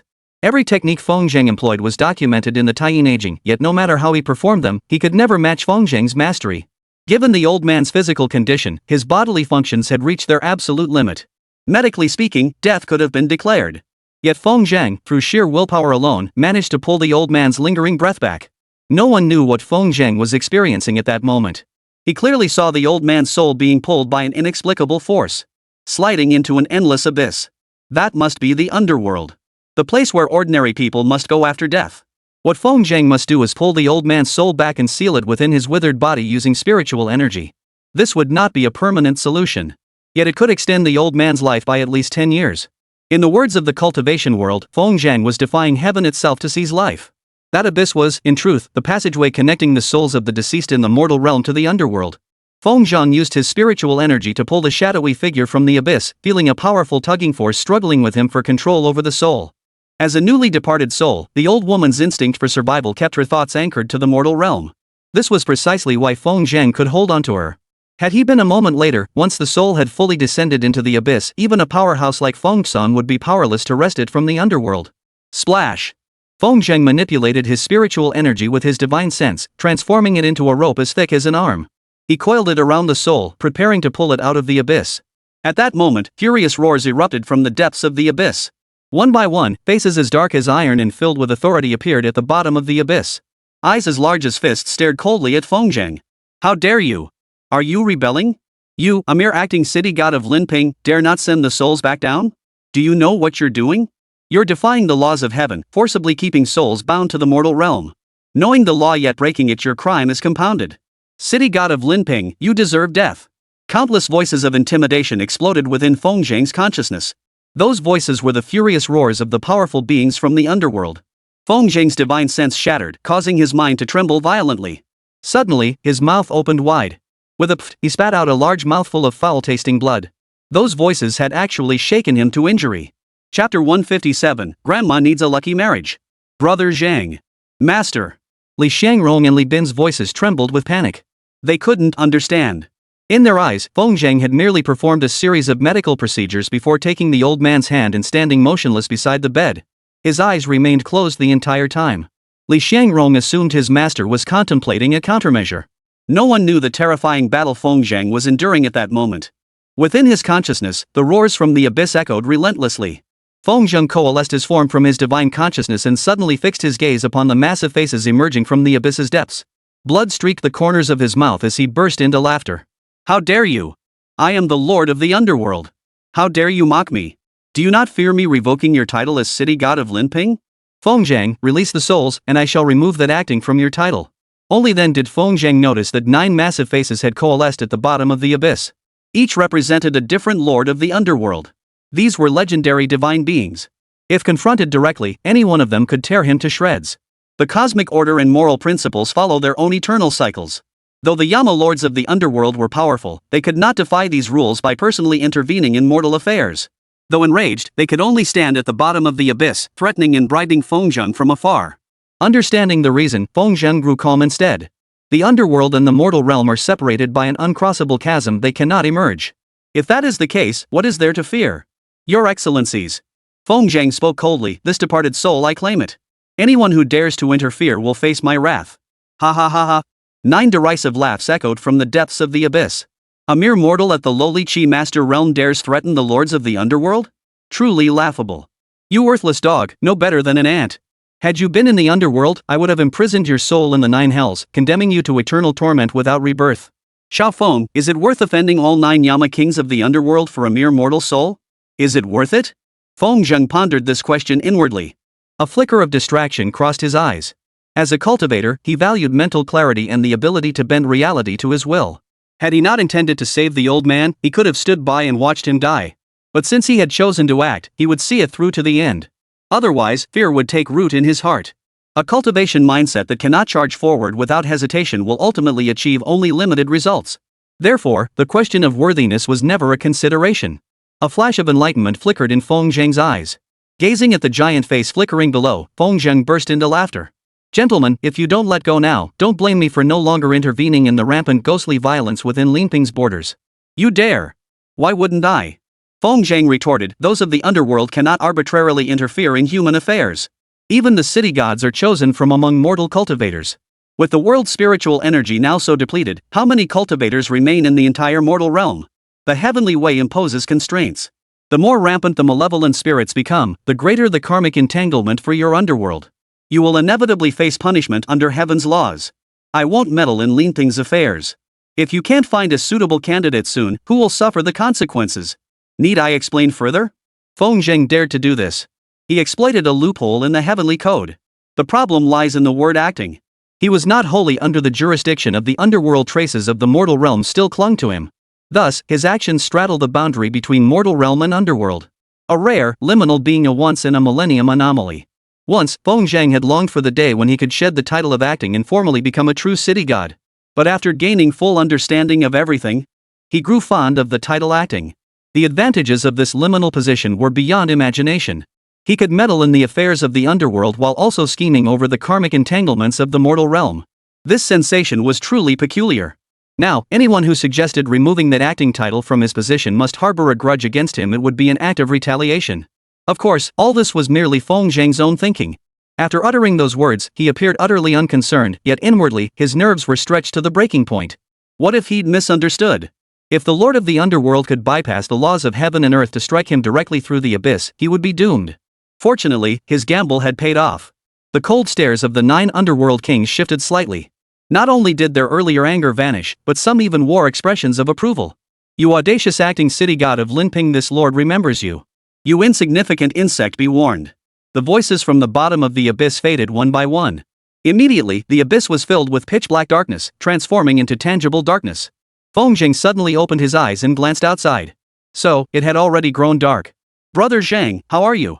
Li Bin and Li Xiangrong stood on either side, looking at Feng Zhang with concern. Seeing him open his eyes, both men visibly relaxed. The Feng Zhang they had just witnessed was terrifying. His muscles were taut and solid, radiating a faint aura of authority. The entire room felt as cold as an ice cellar, piercing to the bone. Everyone pulled their clothes tighter around themselves, yet the chill remained relentless. Ironically, Feng Zhang, standing at the very center of this chill, was covered in a fine sheen of sweat. By the time he opened his eyes, his down jacket was already soaked through. Could healing the sick be this exhausting? Feng Zhang opened his eyes, gazed at the elderly man sleeping with closed eyes, and let out a mysterious smile. In his hand, a mass of energy invisible to the naked eye swirled and flowed. Smack! Feng Zhang struck the old man's forehead with his palm, and the energy instantly entered his body. Immediately afterward, Feng Zhang swiftly tapped countless points using the supreme finger technique. Only after completely sealing the old man's body did the energy finally settle and return to the old man's body, formally entering his limbs and bones. As a doctor, Li Xiangrong could immediately sense the patient's condition. He watched as the chest of the man who had been declared dead began to rise and fall slightly. Grandma has a heartbeat again. Grandma's alive again. Hearing their cries, Xiaobai's petite body trembled. She rushed over, embraced the elderly woman's form, and whispered softly, "Grandma." As if sensing her granddaughter's voice. The old woman's tightly closed eyelids suddenly fluttered, struggling to open. Her gaze remained vacant, yet a flicker of life returned to her eyes. Zhang Ge, is Grandma okay now? Even Li Bin could see how fragile the old woman was. It seemed a mere gust of wind could send her back to death. This was even more evident to Li Xiangrong, whose medical skills had grown increasingly profound. Not yet. Feng Zhang spoke earnestly, we're all family here, so I won't beat around the bush. For her to fully recover, we must arrange a joyous occasion for her. What? Li Xiangrong was startled. The so-called offset with joy naturally meant using a joyous occasion to dispel the death energy surrounding the old woman. According to modern medical explanations, this was completely nonsensical.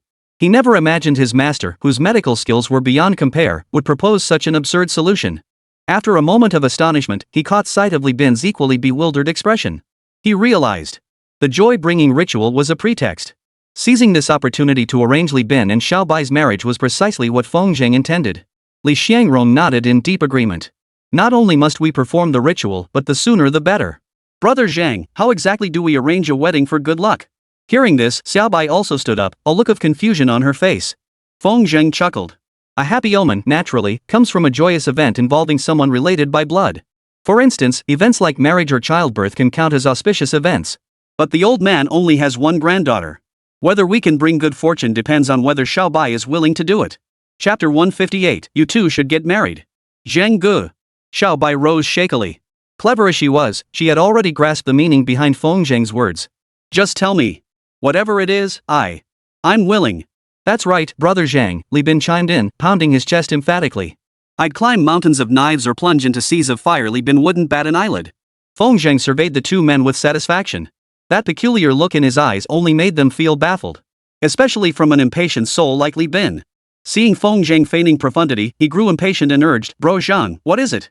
Just tell us already. Ha ha ha. Feng Zhang couldn't help but chuckle. Even Xiao Bai could grasp the situation. Li Bin, however, remained completely clueless. Communicating with someone like this was truly exhausting. Feng Zhang didn't intend to keep Li Bin in suspense any longer. Taking a deep breath, he said in a deliberately casual tone, you two should get married. Sure. Li Bin replied instinctively. He turned his head and saw Xiao Bai with her head bowed, her face flushed like the evening glow on the horizon.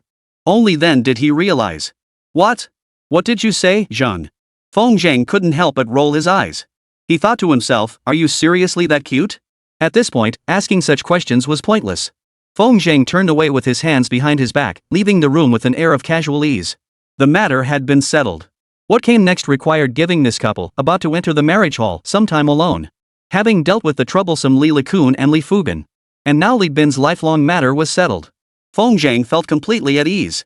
Upon returning home, he began reflecting on the events of the past few days. Li Likun and Li Fugan were dead, but the problems they left behind remained. For instance, Li Fugan's elderly mother had been wailing at the door since the afternoon. She wasn't causing trouble. But her husband had been arrested and her son was dead. From a family of 3, she had become a lonely widow. She too was a pitiable soul. Even after Feng Zhang learned of this, he made no gesture of sympathy. What happened to their family could be said to be entirely their own doing. Had Li Fugan not harbored resentment toward Feng Zhang, he would not have been taken advantage of by the vengeful spirit.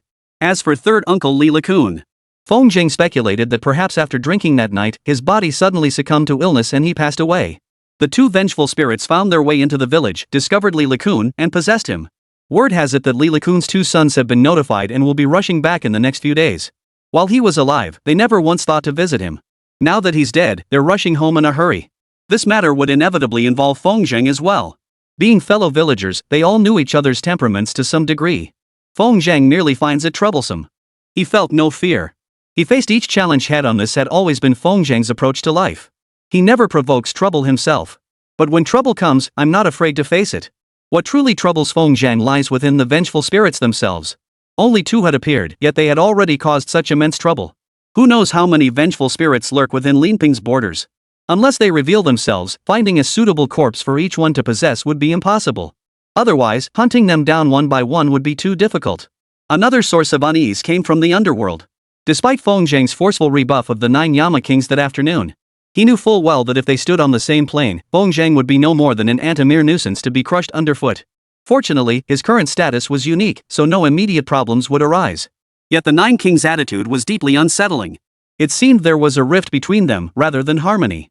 Should the 9 Yama lords ever turn on each other, Feng Zhang's current unique position might make him a target for their attempts to win him over. He was merely a lowly chi master. Within the borders of Linping, he could still wield borrowed authority. But if he truly joined the Yanjun's factional war, he could only serve as a pawn or a suicide squad member. I must break through another cultivation realm before the new city god is found in the underworld. Lying in bed, Feng Zhang spent the entire night sorting through his thoughts. He had already angered several Yama lords. Once a newcomer took office, the first matter to be dealt with would likely be him. The authority of the Yanjun must not be compromised. To uphold their dignity, one of the 9 Yama kings would surely harbor resentment and refuse to let him go. Only by becoming powerful enough could he ignore the threats from the Yama lords.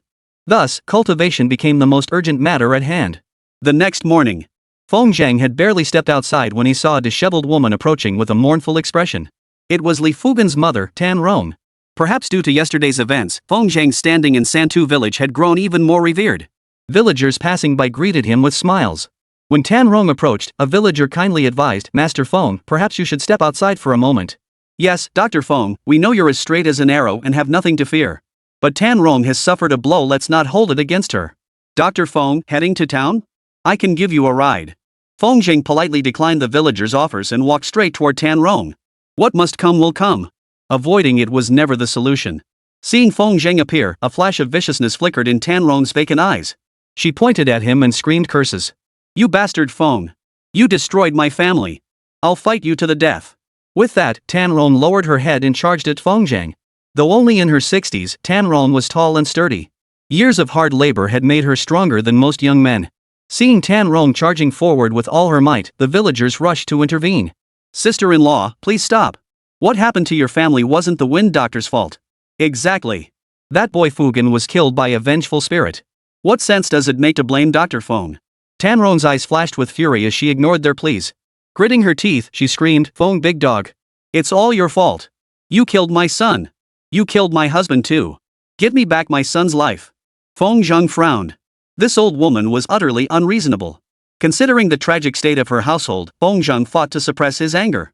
He stepped forward and said calmly, "Second aunt, you know better than anyone what's going on in your family. Uncle Li broke the law.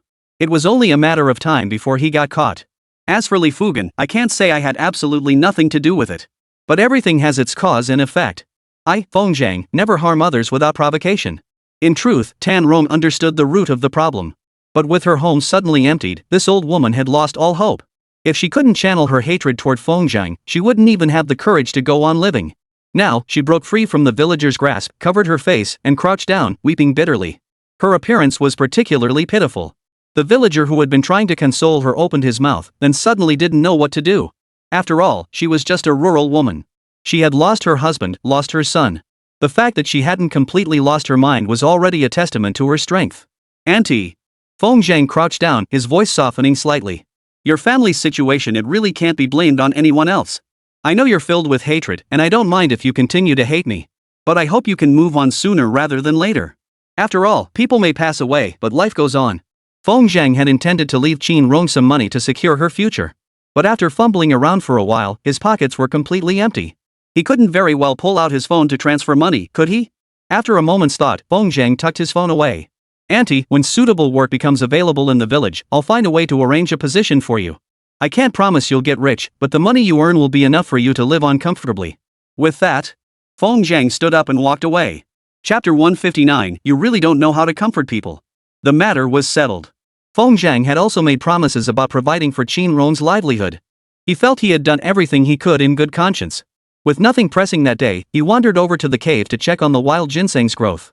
After over half a year of growth, the wild ginseng emitted a rich, refreshing fragrance.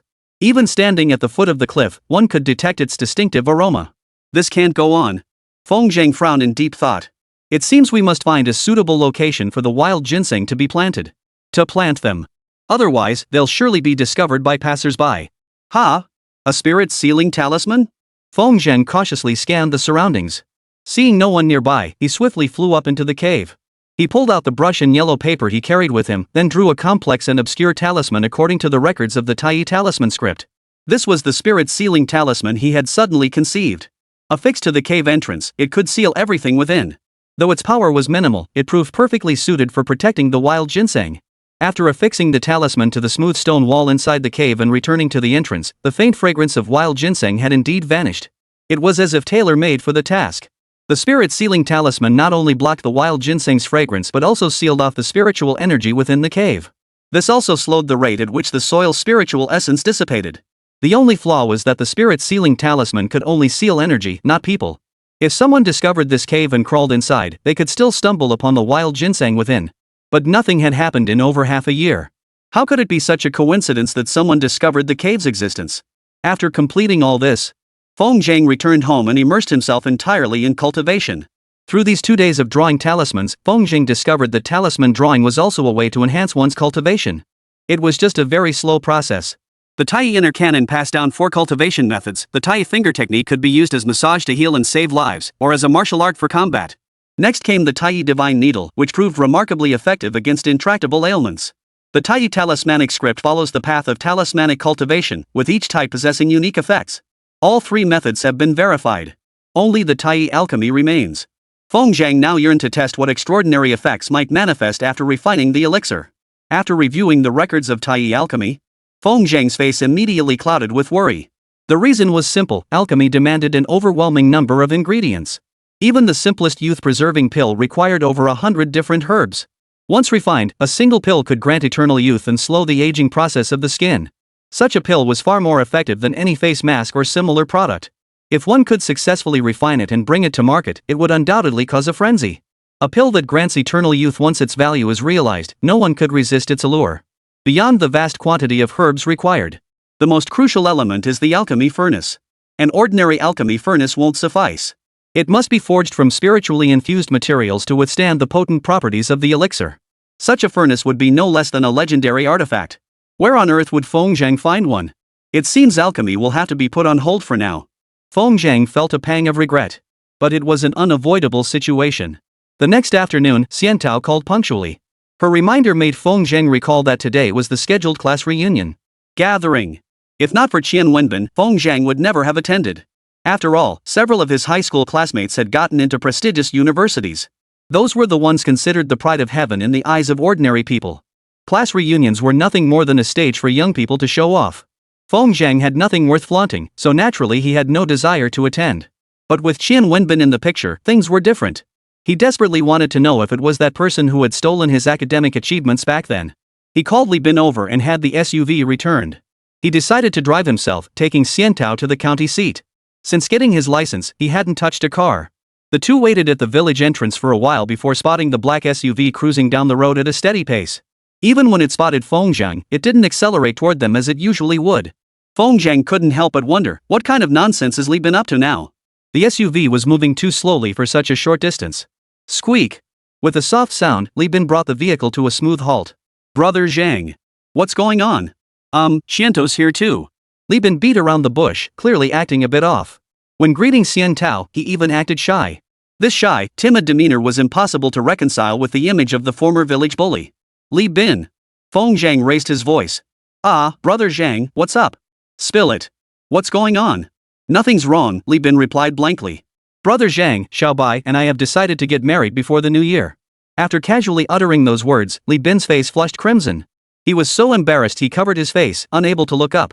Damn it. Feng Zhang cursed inwardly. It's just getting married, why act like a maiden getting married? Congratulations, cousin. Xiantao said sincerely. Hee, sis, you've gotta come to the wedding banquet, okay? Alright. Feng Zhang waved his hand dismissively. Go find your fiancé already. He had originally planned to take Li Bin into town with them, but seeing his spineless demeanor, Feng Zhang felt a surge of irritation. He deliberately got into the car with Xiantao, leaving Li Bin stranded at the village entrance.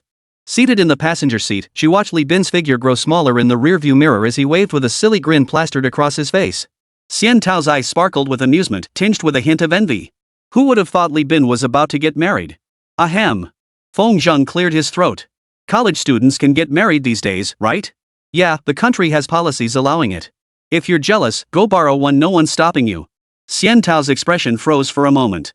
Then, noticing the mischievous grin on Feng Zhang's face, she huffed indignantly, Feng Zhang, you really have no idea how to comfort someone. Feng Zhang gave an awkward chuckle. Perhaps because Xiantao felt Feng Zhang was hopeless at conversation, the two didn't exchange another word for the entire journey. Fortunately, Feng Zhang was nervous since it was his first time driving. He didn't notice Xiantao lost in her own thoughts, nor did he register the occasional glances she cast his way. Driving skill and personal strength really had no causal relationship whatsoever. Feng Zhang drove cautiously into the county town, his back soaked through. Seeing Feng Zhang so flustered made Xiantao's eyes crinkle with amusement. Much more entertaining than when he's all serious.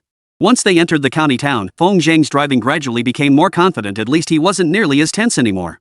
Only then did he remember to ask Xiantao about the gathering location. Xiantao hesitated. I don't remember the exact place either. I heard it's a new hotel in the county called something like Godot. Lingxian Pavilion? I think that's the name. Xiantao pulled out her phone and called a classmate. After confirming it was indeed Lingxian Pavilion, she asked curiously, Feng Zhang, how do you know about Lingxian Pavilion? I heard eating there is really expensive. It's okay. It looks fancy, but the food's really nothing special. In Feng Zhang's opinion, those supposedly fancy dishes couldn't hold a candle to Chun Guixiang's tomato scrambled eggs. If Huang Batian knew his buddy Feng was putting down Lingxian Pavilion's food like that, he'd probably be furious enough to spit blood, wanting to settle the score with a meal. Feng Zhang drove swiftly to the familiar entrance of Lingxian Pavilion. A crowd had already gathered there, chatting animatedly. When they saw Xiantao step out of the car, everyone swarmed around her. Wow, who's this gorgeous lady? How come I've never seen her before? Chapter 160, Class Reunion. As the Lunar New Year approached, Lingxian Pavilion grew noticeably busier. The most obvious sign was that reservations were now required for dining at Lingxian Pavilion. Feng Zhang parked the car and stepped out, only to see Xiantao surrounded by a dozen classmates. Surrounding her like stars clustering around the moon. And he, the internet-famous miracle doctor, was being completely overlooked. But that was only natural. During his school days, Feng Jing buried himself in his studies and rarely interacted with classmates. Whenever there were group activities, he stood apart from the crowd, seeming out of place. Even now, despite his fame as a viral miracle doctor, his public recognition wasn't as widespread as one might imagine. It was only natural that classmates who didn't follow medical news remained unaware of Feng Jing's current standing. Feng stood outside the crowd, holding Dula's hand just as before, watching helplessly as Xiantao responded to each classmate's greeting one by one. Of course, the crowd surrounding her was mostly male classmates. Among them, a boy who looked scholarly and wore gold-rimmed glasses stood out the most. Feng Jing remembered his name was Zhang Haochen, from an average family with average grades. The guy was lucky. During the college entrance exams, he performed exceptionally well and managed to get into a university rank just below the nation's top 10 prestigious institutions. Only about a dozen students in the entire class had made it into university. He was the highest-ranking student in the school, second only to Xiantao and Xianwenbin. Consequently, after being exposed to the outside world's new experiences, he learned to apply makeup and style himself. Despite his plain looks, he managed to make himself look like a pretty boy. Before, he had been insecure. But after being exposed to urban culture, he felt he was good enough now, worthy of standing beside Xiantao. With him surrounding Xiantao, no one else could get a word in edgewise. Hey, Li Shui. Zhang Haochen's tone carried the distinctive southern accent and he nailed the whole vibe. This hotel is no ordinary place. All the big shots in our county dine and show off here. We couldn't get a reservation originally, but luckily, I have a college classmate who knows the owner of Lingxian Pavilion. He managed to squeeze us in at the last minute. Feng Zheng found it amusing. Since when did you need connections to get into Lingxian Pavilion? Li Shui, it's been ages since we last met. We absolutely must catch up today. And catch up. Among the classmates present, who didn't harbor feelings for Xiantao? Seeing Zhang Haochen steal all the spotlight left them feeling stifled with pent-up frustration. But there was nothing they could do. The restaurant had been booked through connections, so they had to give some face. The male classmates, pushed aside by Zhang Haochen, huddled together and began murmuring. That Zhang Haochen really pisses me off. Old Wu, your disciple isn't any worse than him. He's got the looks, maybe he's a pretty boy too. You're right. We'll set something up tomorrow. Hey, who's this? Finally, someone noticed Feng Jing standing nearby and asked blankly. It had only been a little over a year since high school graduation. Feng Jing had changed quite a bit. He wasn't as skinny as he had been in high school, and his skin had become fairer. His whole demeanor radiated a vibrant, energetic spirit. The old Feng Jing had looked almost malnourished. You're Feng Jing? Feng Zheng nodded with a smile. He finally recognized him. This so-called class reunion was actually just for those who had gotten into college. Those who hadn't made it didn't even qualify to attend. If not for Xiantao's invitation, he might not have known this gathering was happening at all. They were still students, yet they'd already divided themselves into such distinct circles. Feng Jing felt a pang of resentment. If it weren't for Qianwenbin, he'd have left right then and there. What Feng Jing? Isn't this Big Dog Feng? Haha, classmate Big Dog Feng, you were the hope of our whole class back then. How's it going now? After failing the exams, which construction site are you hauling bricks at? Old Wu, that's not fair. Would a bricklayer be this pale? I bet Big Dog Feng got himself sponsored by some rich lady. That makes sense. He looks way too much like a gigolo. Feng Jing narrowed his eyes, forcing himself to stay silent despite his rising anger. He did see just how far these so-called classmates would go to disgust him. Just then, the female classmates nearby swarmed over as if they'd discovered a new continent. One girl with buck teeth pointed at Feng Jing and laughed. Hey, isn't this our very own divine Dr. Feng from Linping? What divine doctor? When did Big Dog Feng become a divine doctor? You guys are so out of touch. The buck-toothed girl shook her head dismissively. Feng Big Dog taught himself. He's the only doctor in Xingping town. I hear his medical skills are incredible and he's super popular online. So he's just some internet celebrity? Divine Dr. Feng? Give me a break. Master Dr. Feng, how does it feel being an internet celebrity? Does it make money? Feng Jing smiled. Sorry to disappoint everyone, but being an internet celebrity doesn't actually make any money. He was telling the truth. As an internet celebrity, he attracted countless patients but had no direct way to monetize his fame. So, this internet celebrity Feng Jing hadn't actually made a single penny online. Old Wu patted Feng Jing's shoulder smugly, looking down on him as he said, Feng Big Dog, you're not exactly young anymore. You should spend more time figuring out how to make money instead of messing around with all that nonsense. I remember your family's not exactly well off. Why not earn some honest money to help out at home?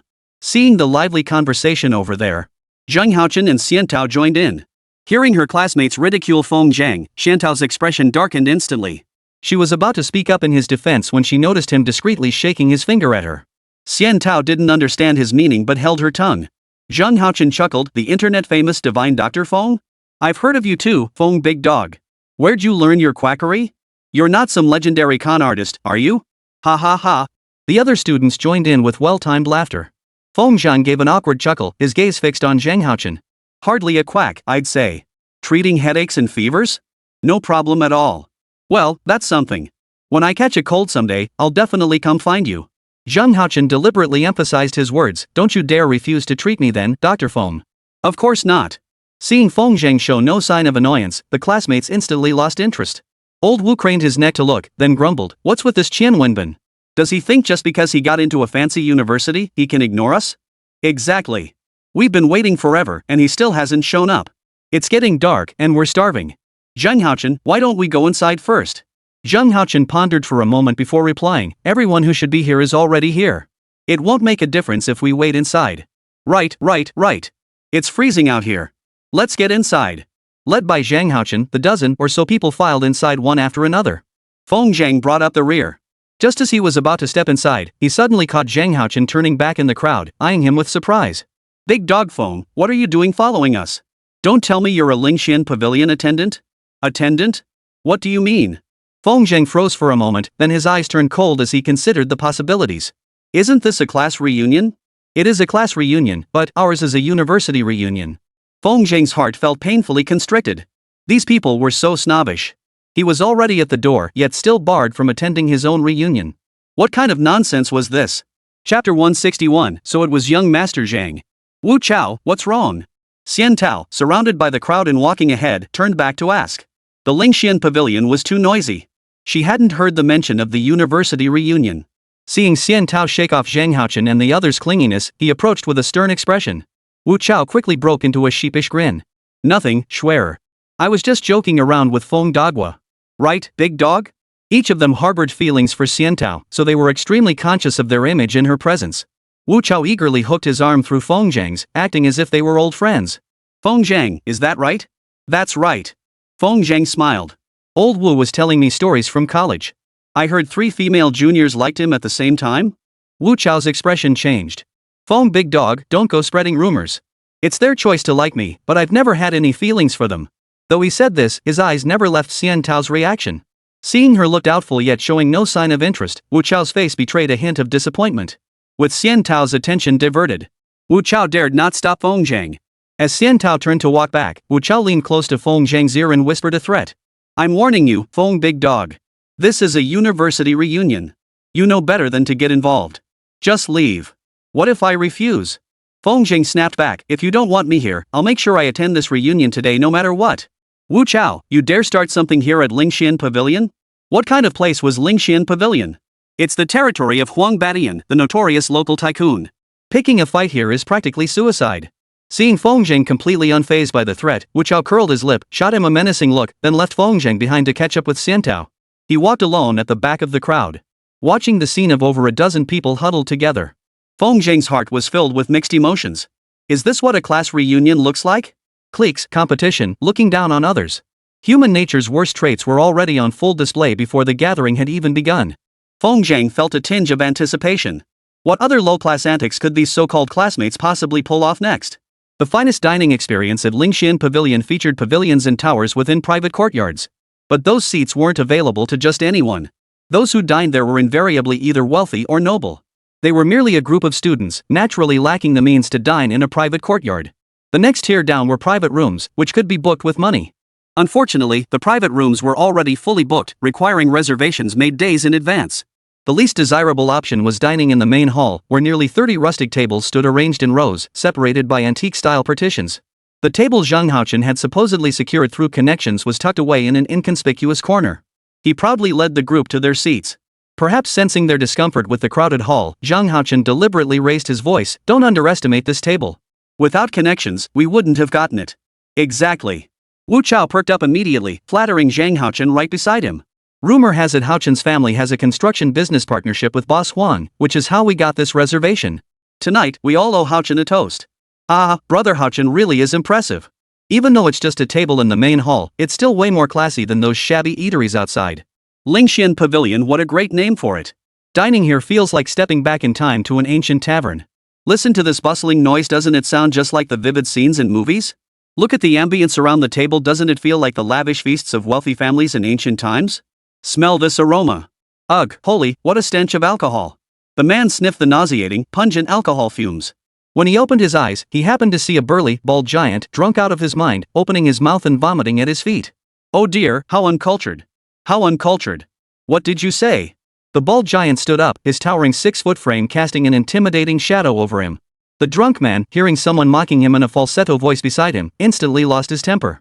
His broad palm clamped down on the student's neck. Got the guts to say that again? What's going on? A neatly dressed girl rushed over, accompanied by 2 waitstaff dressed in ancient-style shop assistant uniforms. Feng looked closely and recognized them all. The girl in charge was Zheng Jia, with whom he had nearly shared a romantic encounter. As she passed Feng, her body paused. Just as she was about to speak, she saw Feng silently shake his finger. Zheng Jia glanced at the frightened students who dared not utter a sound, and immediately understood. She slipped past Feng and approached the bald-headed leader. Sir, Lingxian Pavilion prohibits brawling.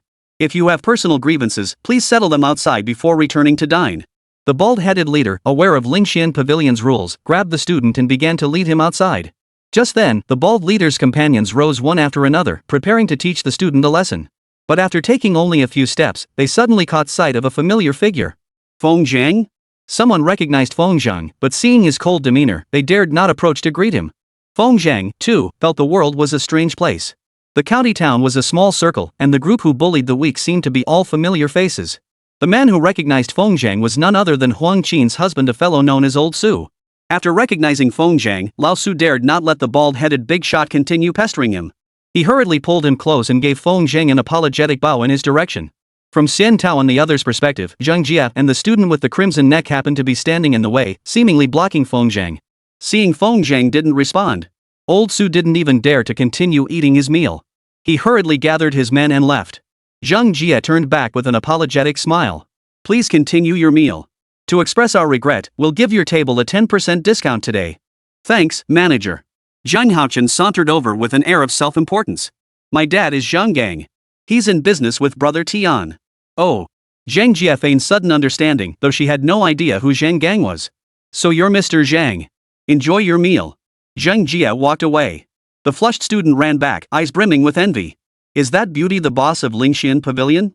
Damn impressive, she didn't even lift a finger, and those guys were already groveling for forgiveness. Wu Chao sneered, you should thank young Master Zhang. If his family didn't know brother Tian, that beauty wouldn't have given a damn about you. You're right. Thanks, brother Haochen. I'll definitely buy you a couple extra rounds later. Ha, no problem. Zheng Haochen, basking in the spotlight, acted like the host, inviting his classmates to take their seats. As the year drew to a close, Lingxian Pavilion was incredibly busy. They didn't normally have enough staff on hand. After all the hustle and bustle, no one had come around to clear the mess left behind by the previous table. The pungent smell of alcohol and the foul odor of vomit drifted over to their table from time to time. One girl covered her nose and mouth, whispering, Brother Haochen, you've got such strong connections.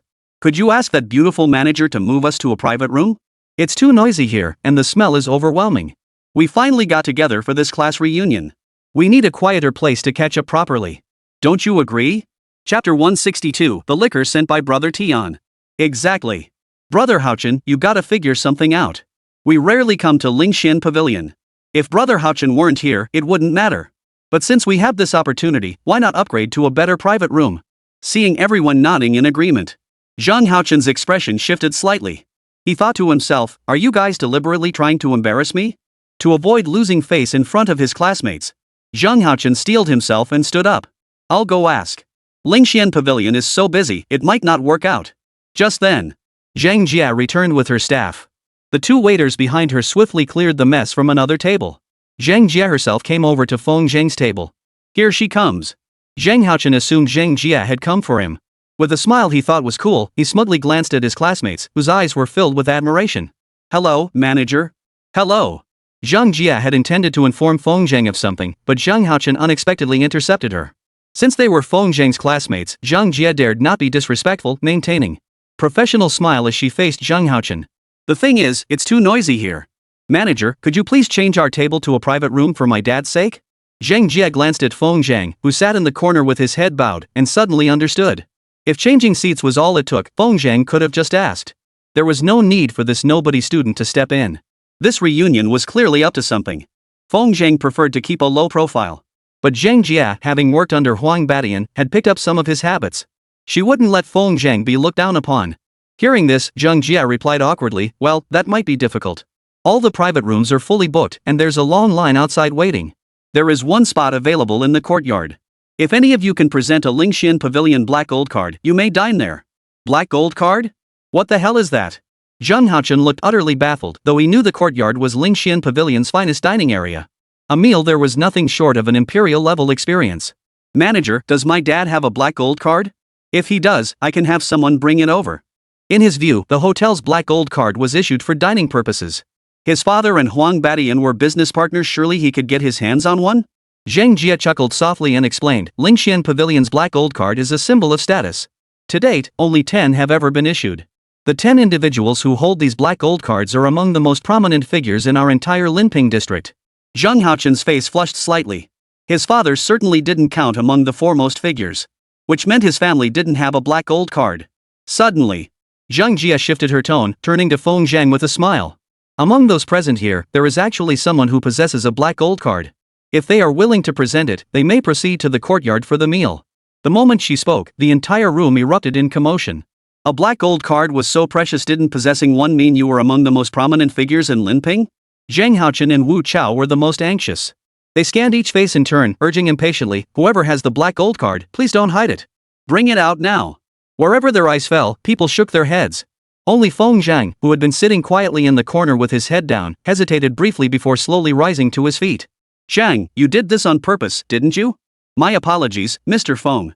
It's our boss's rule, only those presenting a black gold card may dine in the courtyard. Xiao Shang? Mr. Feng? The group of classmates stared at Feng Zhang in utter bewilderment. Does that mean he has a black gold card? How could that be? How could a college dropout be doing better than them, the actual college students?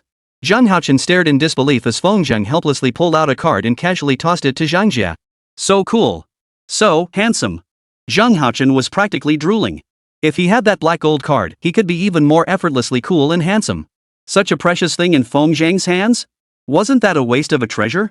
Gentlemen, please follow me. Zhang Jia led the group forward with respectful deference. Not a word was spoken along the way. Everyone remained immersed in the shock of Feng Zhang producing the black gold card. This wasn't some card picked up off the street. It was an embossed black gold card symbolizing status and prestige. Only 10 such cards existed in the entire county. And Feng Zhang, inexplicably, now possessed one. It wasn't until Zhang Jia led them into a breathtakingly beautiful courtyard and seated them in a pavilion by the water that only then did the classmates snap out of their shock. They swarmed around Feng Zhang, bombarding him with questions. Feng big dog, how did you get a black gold card? Did you steal it? Bull. If it were stolen, would he dare call her little Zhang? Feng big dog, after you get that black gold card back, can I touch it? Feng Zhang didn't want to explain too much. But seeing Xiantao's puzzled gaze and the other students' wild speculation, he feared they'd only get more confused. So he decided to explain, don't get the wrong idea. I'm no big shot. Then, what's the deal with that black gold card? Well, I saved Huang Baishan's wife with my medical skills, and he insisted on giving it to me. Feng Zhang was telling the truth. That black gold card really had been forced upon him by Huang Batian. At the time, he never imagined a black gold card could hold such immense power. Poof. Just a stroke of dog luck. Zhang Haochen, no longer the center of attention, sneered coldly with obvious displeasure. Big dog Feng, your medical skills are all you've got to eat with for the rest of your life. Sure, you can't compare to us college kids, but at least it keeps food on your table. Don't get too cocky and think you're something special. Feng Zhang chuckled inwardly. This Zhang Haochen actually lectured him like some elder? What a phony. He decided to ignore this big-mouthed wolf altogether. He kept his head down, sitting silently to the side. The classmates paid Feng Zhang a couple of compliments before shifting their focus to critiquing the courtyard. The pretentiously elegant decor certainly caused a stir in a small place like Linping. Sitting here felt like traveling back 1,000 years to an ancient imperial palace. Was this what it was like for emperors of old when they dined outside? Everything before their eyes mirrored scenes straight from television dramas. If the students were dressed in period costumes, the atmosphere would be even more authentic. Just then, Zhang Jia led 2 rows of girls dressed in hanfu, each carrying exquisitely prepared dishes. Mr. Feng, this bottle of wine was left here by Brother Tian. He said it's for you. Brother Tian? The students immediately latched onto this key phrase. Someone asked in confusion, which Brother Tian? The owner of Lingxian Pavilion? Zhang Jia smiled but did not respond. These students didn't require her personal attention. If it weren't for Feng Zhang, they wouldn't even have the chance to speak to her. Ignored, the student dared not show anger, instead staring intently at the unlabeled bottle of liquor in Zhang Jie's hand. That was wine stored by Huang Batian, the wealthiest man in Linping.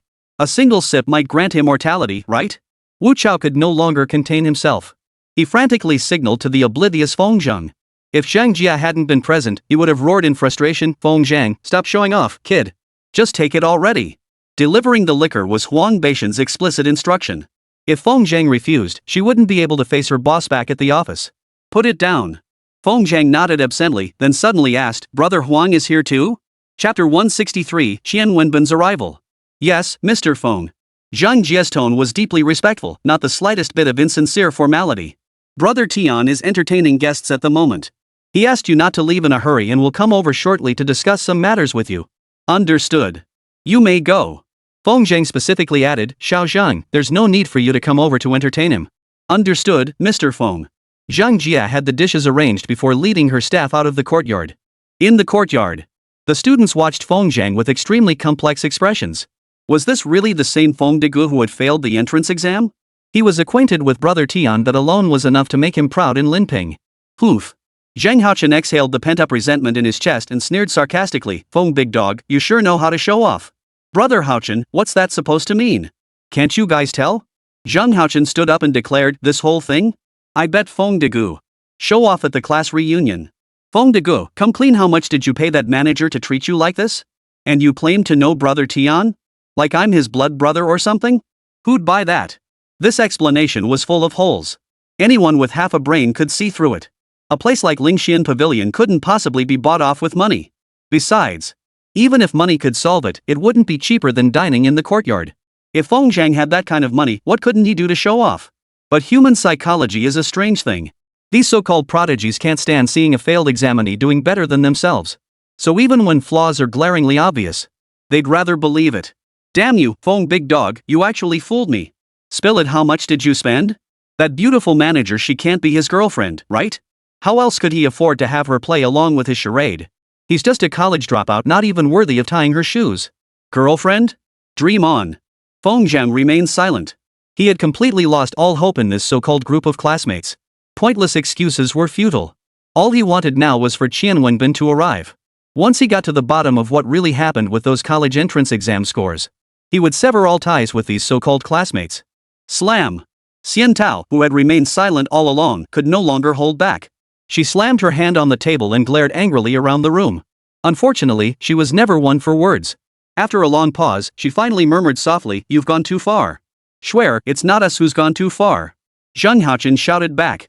"It's clearly that big dog Feng who's being unreasonable." "Exactly. Swear, you're from the same village as that big dog Feng. You'd better keep your distance from him from now on.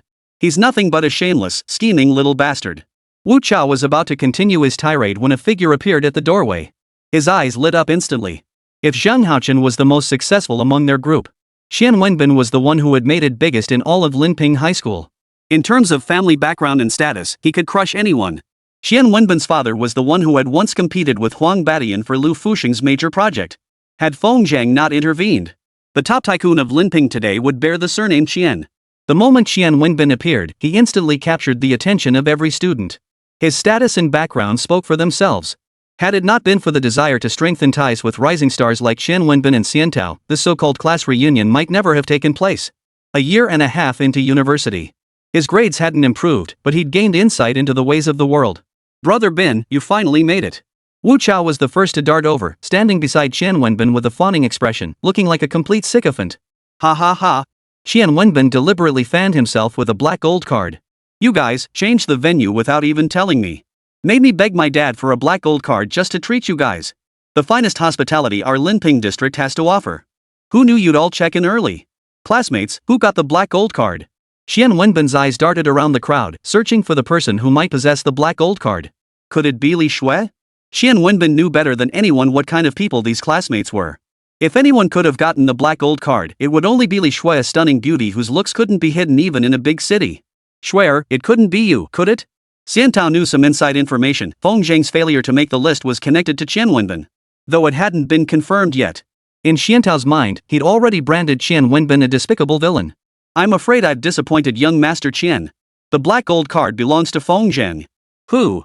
That big dog Feng?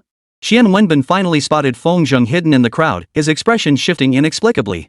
As a member of a wealthy family, Qian Wenbin was indeed more calculating than Zhang Haochen and the others. He concealed his startled thoughts without a trace, fixing his gaze on Feng Zheng as he smiled. Big dog Feng never would have guessed. Landing a black gold card from Lingxian Pavilion? You've become the most accomplished among our classmates. Brother Bin, that's not right. Wu Chao protested, his face flushing red and his neck straining.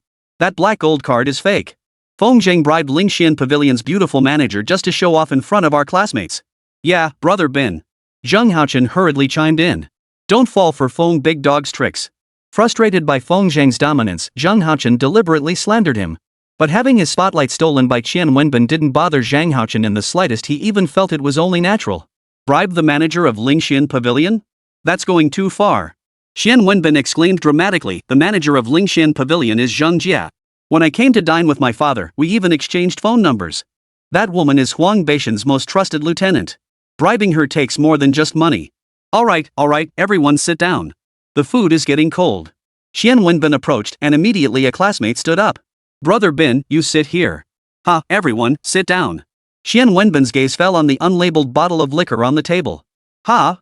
Is this Huang Beishan's personal reserve? Who got this? Brother Bin, it was sent by manager Zhang. Zhang Haochen hurriedly interjected. You can't buy this wine with money. It's the kind Huang Badian only brings out to entertain important figures. Qian Wenbin's eyes lit up with desire. Last time I dined here with my father, I tried to buy a bottle from Huang Badian, but he refused to sell it. Who'd have thought we'd get to taste this fine wine today? Come on, open it up. Wu Chao eagerly picked up the bottle and deftly uncorked it. The moment the bottle opened, the entire courtyard filled with the rich aroma of fine wine. This liquor, it's hard to say how good it is. Its flavor might not surpass the Maotai sold in stores. But with the words Huang Beishan's private reserve attached, it suddenly feels exceptionally precious. Qian Wenbin lifted the wine, pretended to sniff it, then opened his eyes wide, his eyebrow twitching. Fine wine. You bet it is. After all, it's Brother Tian's personal reserve. Come on everyone, fill your glasses. Wu Chao poured everyone at the table a full glass, but when it came to Feng Zhang, he deliberately skipped him. He casually grabbed the hot water nearby and poured Feng Zhang a cup instead. Big dog Feng, it'd be a waste to give you such fine liquor. Just stick to water. Feng Zhang watched coldly, a surge of anger rising within him. After seeing Qian Wenbin, he no longer intended to hide his true feelings. He slammed his hand on the table and roared at Wu Chao, put that wine down. Chapter 164, Your classmates are absolute scum. Feng Zhang's restraint up until now had been solely to wait for Qian Wenbin's arrival. Now that he was here, there was no need for him to swallow his pride and endure any longer. The force of his palm striking the table carried an unstoppable momentum, causing the delicacies on the surface to tremble violently. Wu Chao flinched in fright, his hand trembling so violently he nearly dropped the wine bottle. Once he regained his composure, Wu Chao roared furiously, Feng Degu, have you lost your mind? If you don't want to attend the reunion, get the hell out now. He had expected Feng Zhang to swallow his anger as before, but his words were met only with a cold sneer. Get lost? You're the one who should be getting lost. Feng Zhang stood up, snatched the liquor bottle, and poured himself a full glass. You seem to have forgotten whose liquor this really is. This liquor. Wu Chao's face turned grim. In his earlier triumphant euphoria, he had indeed forgotten that this liquor was a gift from Huang Badian to Feng Zhang. Which meant Feng Zhang had every right to do with it as he pleased. Alright. It's just a bottle of wine. No need to ruin our classmates. Qian Wenbin pulled Wu Chao down to sit with the composure of a seasoned general. Wu Chao, come on. No matter what Feng Degu says, he's still our classmate. Why didn't you pour him some wine? Forget it. Let's drop it here. Everyone sit down and eat. Wu Chao dared not refuse Qian Wenbin's request. Sullenly, he sat down, picked up his wine glass, and downed it in one gulp. He slammed the glass down on the table and muttered, What's so great about it? It's just a bottle of wine. Like nobody's ever had a drink before. You really haven't. Feng Zhang narrowed his eyes, and that single remark set Wu Chao off again. Damn it, Feng. Don't push your luck. You think I won't kill you? Then come at me. I'd love to see how you're going to kill me. You. Wu Chao had never taken Feng Zhang seriously. He was just a college dropout. You got a chance to sit with us college students. And you're not groveling? Not knowing how to keep a low profile is one thing. But to actually talk back and provoke us, the chosen ones? Was it the wind that blinded him, or were his methods too soft, making you, a mere big dog named Feng, think you could truly stand on equal footing with college students? Wu Chao was hell-bent on teaching Feng Zheng a lesson, but Qian Wenbin and the others pulled him back. Wu Chao, I said let it go. Are you ignoring my orders? Qian Wenbin deliberately emphasized his tone, crushing Wu Chao with authority to win the classmates' favor. Brother Bin, I'll definitely save face for you, but this Feng big dog has gone too far. Yeah, Brother Bin. Zhang Haochen, whose moment had been stolen, finally found his chance to speak up and joined Wu Chao in ganging up on Feng Zheng. We're all college students here. What business does Feng Dagwa, some barefoot village doctor, have sitting down to eat with us? Seeing this, the others chimed in with their own comments. We were having a great time until Feng Dago showed up and dragged down our whole vibe. Seriously, who knows where Feng Dago gets his nerve? He doesn't even appreciate the chance we gave him.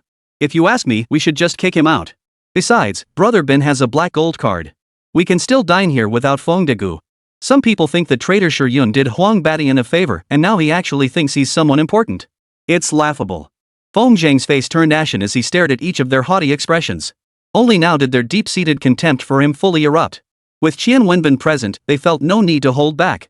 Feng Zheng silenced Xiantao with a glare as she opened her mouth, coldly fixing his gaze on Zhang Haochen, who was shouting the loudest, ready to retort.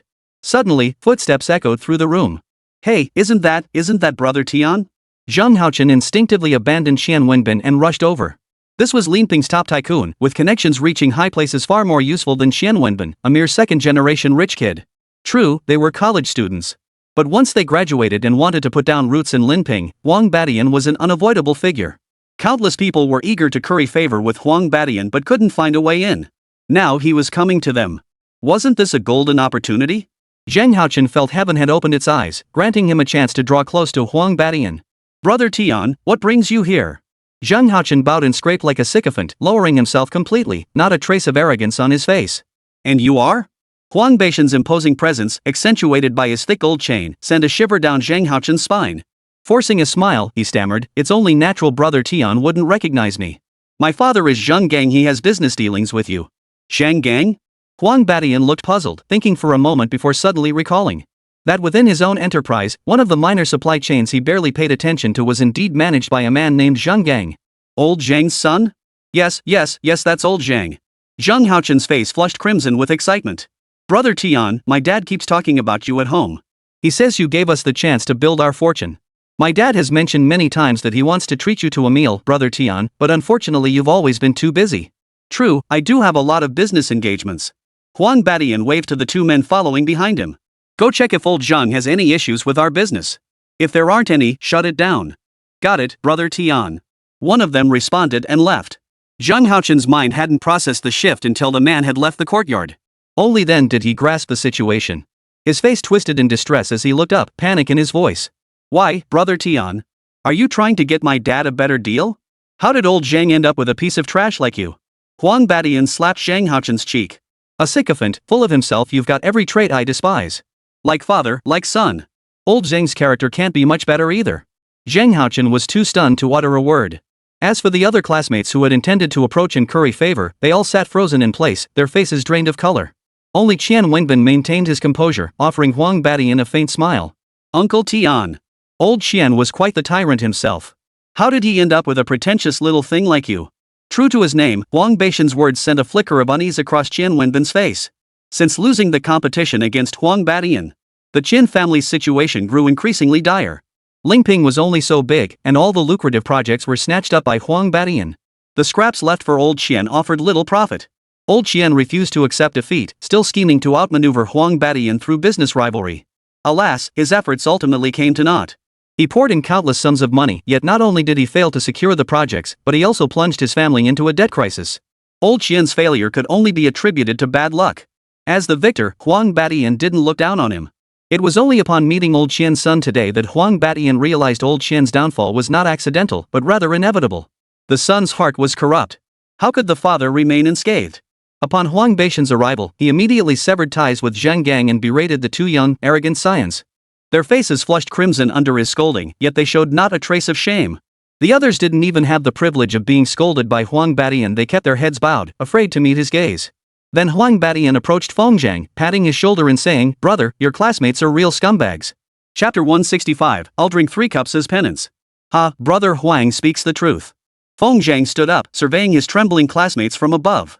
His gaze finally settled on Qian Wenbin. His target was primarily Qian Wenbin. Huang Badian, unaware of Feng Zheng's intentions, assumed he was seething with anger. As the considerate older brother, he intended to stand up for Feng Zheng. But resorting to violence outright wasn't exactly refined, nor would it serve as a deterrent. Huang Badian deliberately spoke up loudly, "Brother, our 500 million yuan investment in the Santao farmland project construction starts after the new year, right? As the project's general manager, you'll need to put in some serious effort." The moment these words left his mouth, many classmates present looked up in astonishment. Even Xian Tao wore a look of shock. Dubbed Linping County's largest opening year project, the Santao initiative drew countless eyes. Hopes rested on its development of Yiyun Mountain to attract tourists and boost the county's overall economy. Such a massive undertaking was known to everyone. And the person in charge of this multi-billion yuan project was actually Feng Dagua, the one who failed the college entrance exam? Wu Chao stood with his mouth agape, utterly speechless.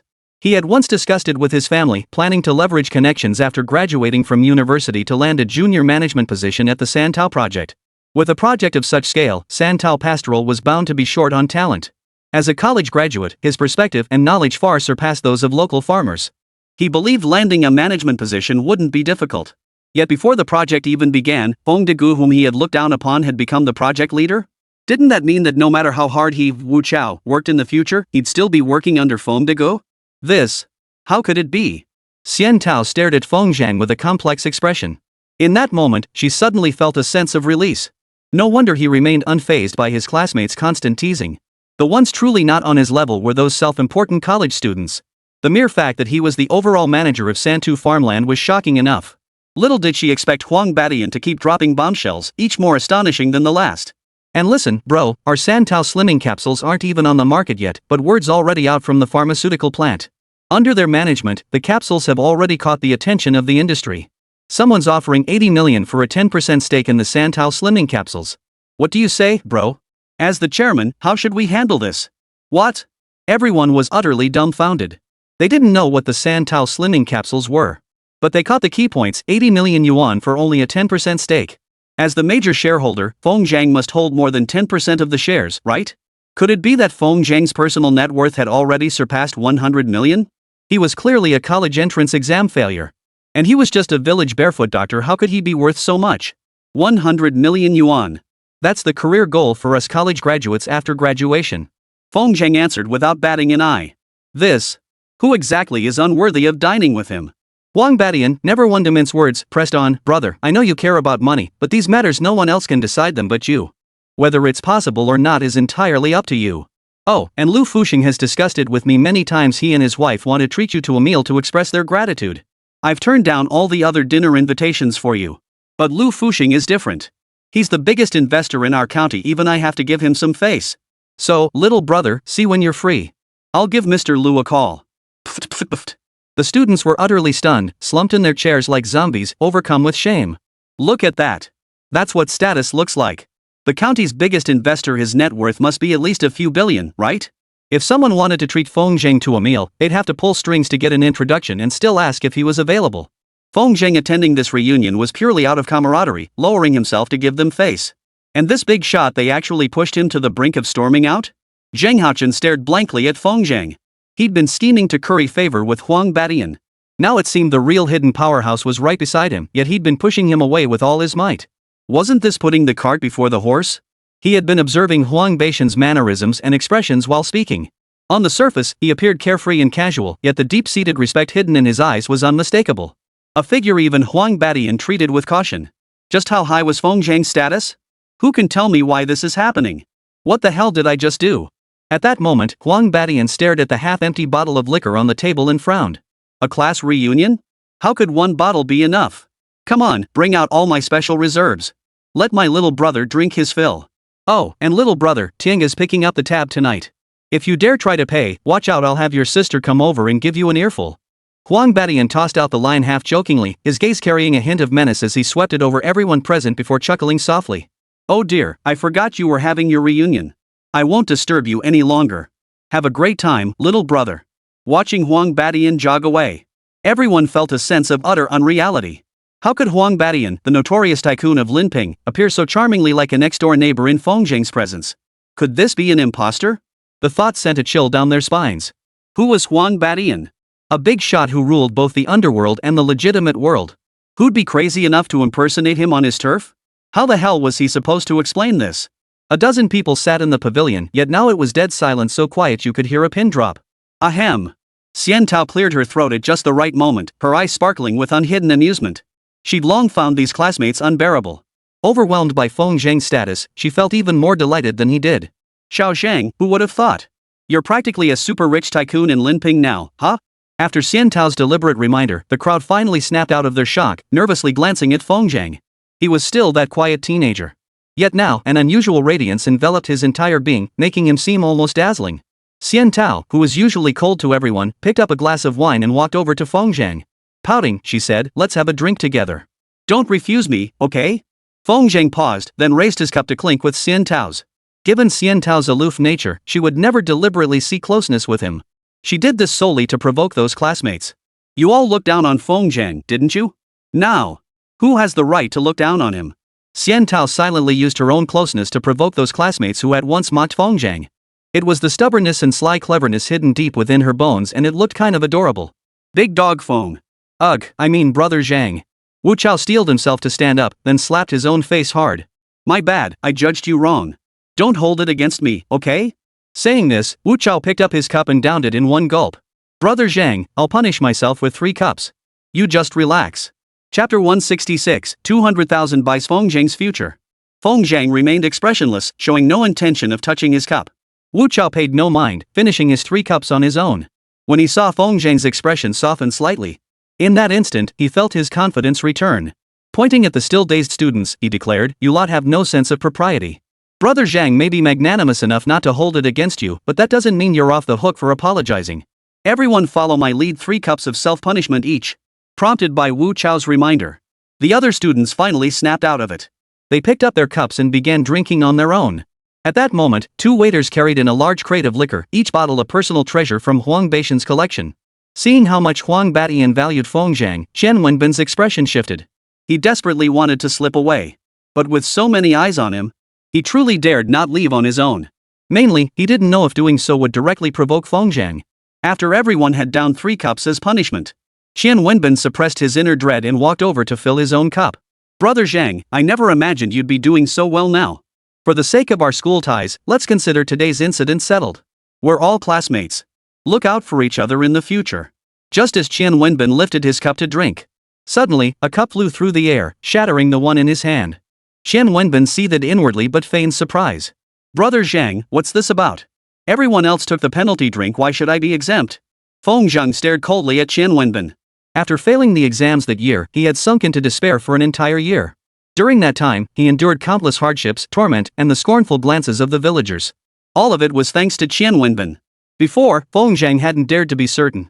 But after seeing Chen Wenbin, he had been observing his every word and action. Whenever their eyes met, Chen Wenbin would instinctively look away. This proved he had something to hide. No matter how well someone disguises themselves, the smallest, most careless details can betray their true thoughts. After all, Chen Wenbin was still a student. His mental resilience couldn't compare to that of a seasoned veteran like Huang Batian. Feng Zhang stared at him, his gaze piercing through him. You are unworthy to drink with me. Chen Wenbin's face drained of color as he asked, unwilling to accept it. Why? Why? Why? Why? Zheng Haochen rose abruptly and bellowed at Chen Wenbin, Brother Zhang says you're unworthy and you are. The tables had completely turned.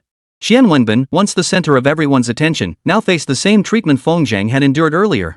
His heart filled with resentment and his gaze turned cold. Feng, don't think just because you're doing well, you can treat others like dirt. Chen Wenbin was furious. And you, Zheng Haochen, you and Wu Chao are nothing but lackeys. Chen Wenbin, are you looking for trouble? Wu Chao stood beside Feng Zhang, shouting threats. He dared not truly crush Chen Wenbin. A starving camel is still bigger than a horse. If he really offended the Chen family, he'd have a hard time getting by in Linping County. Yet he couldn't bear to give up the chance to curry favor with Feng Zhang. He could only survive in the cracks, leaving room for maneuver in his words. Feng Zhang tapped the table lightly, drawing everyone's attention. Suppressing his anger, he retorted, you ask me why? Chen Wenbin, I'd like to know since you took my place, have you been enjoying your comfortable life at university? Despite Chen Wenbin's preparation, when Feng Zhang actually asked the question, his breathing still faltered. His finger trembled as he pointed at Feng Zhang. Bull! You big dog Feng, don't you dare make such slanderous accusations. I got into university on my own merits. If you dare slander me, I'll never let this go. Feng Zhang knew Chen Wenbin wouldn't confess honestly. He had already made his move. A surge of energy rippled through his fingertips, poised to suppress Qian Wenbin's mind and force the truth from him. But just as he was about to act, Zhang Haochen, standing nearby, let out a sinister laugh. Who said there's no evidence? Zhang Haochen shot Feng Zhang a smug glance and said with flattery, Bro Zhang, after high school graduation, we had a reunion dinner once. This guy got drunk and admitted he got into college by replacing your grades. I remember clearly he said it cost him 200,000 yuan to grease all the right palms. 200,000 yuan. Feng Zhang's wine glass shattered in his furious grip. He never imagined his cherished academic achievements were worth only 200,000 yuan. That 200,000 yuan had stolen his grades, yet it had also plunged him into the depths of despair, leaving him frustrated and unfulfilled. Had it not been for the serendipitous inheritance of his ancestors' legacy, he would still be that lost mountain village youth. Zhang Haochen, you want to die? Qian Wenbin didn't even know when he'd uttered those words, yet deep down he knew Zhang Haochen's words weren't entirely baseless.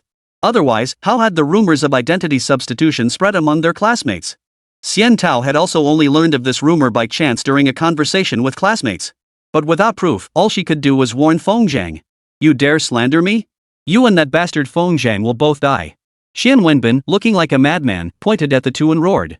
I slandered you? Zhang Haochen sneered, pulling out his phone. I happened to record you saying that. Want to hear it? He'd recorded it on a whim, thinking it might come in handy to blackmail Qian Wenbin later.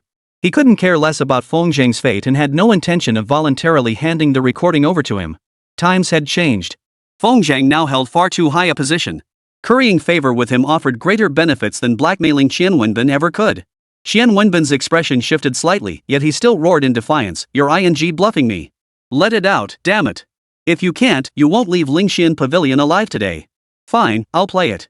Zhang Haochen located the recording in the file, tapped it open, and cranked the phone's volume to maximum. In that moment, Qian Wenbin's muffled voice echoed in everyone's ears. Ha ha ha, old Zhang, I got into Huaxue University. It's one of the top 10 prestigious schools, you know. My old man shelled out a whopping 200,000 yuan just to get me into college. What good is Feng Daegu being smart? He knows nothing about the ways of the world. Burying his head in books for 3 years only ended up benefiting me. Ha! A poor family producing a noble son? That's bull. I'm the real noble son. Through cultivation, Feng Zhang had mastered the art of concealing his emotions. No matter how turbulent his inner world, it never showed on his face. But at this moment, he was truly enraged. Clenching his fists so tightly he forgot to draw upon his cultivation, he lunged forward and slammed a fist into Qian Wenbin's face. 20,000 to buy my future. You're quite pleased with yourself, aren't you? The punch landed with brutal force, knocking Qian Wenbin to the ground, blood trickling from the corner of his mouth. Feng Zhang planted his foot on Qian Wenbin's chest. You owe me an explanation for this. Bull explanation. Qian Wenbin gave up struggling, sneering savagely. Feng big dog, you're just a lowlife. Even with all your money now, you're still a lowlife at heart. You wanted to rise above your station? Dream on. So what if I bought your grades? What can you do about it? I'm still a college student, the pride of heaven. And you? You're fit only to be a despised village doctor. Witnessing this scene, the surrounding students were at a loss for words. Qian Wenbin was truly despicable.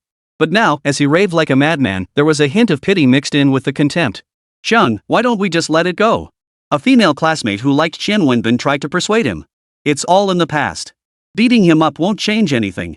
Chapter 167, Do you even deserve a chance? As if hearing the plea, Qian Wenbin's courage grew slightly. Though Feng Zhang had beaten him black and blue in his fury, Qian refused to back down.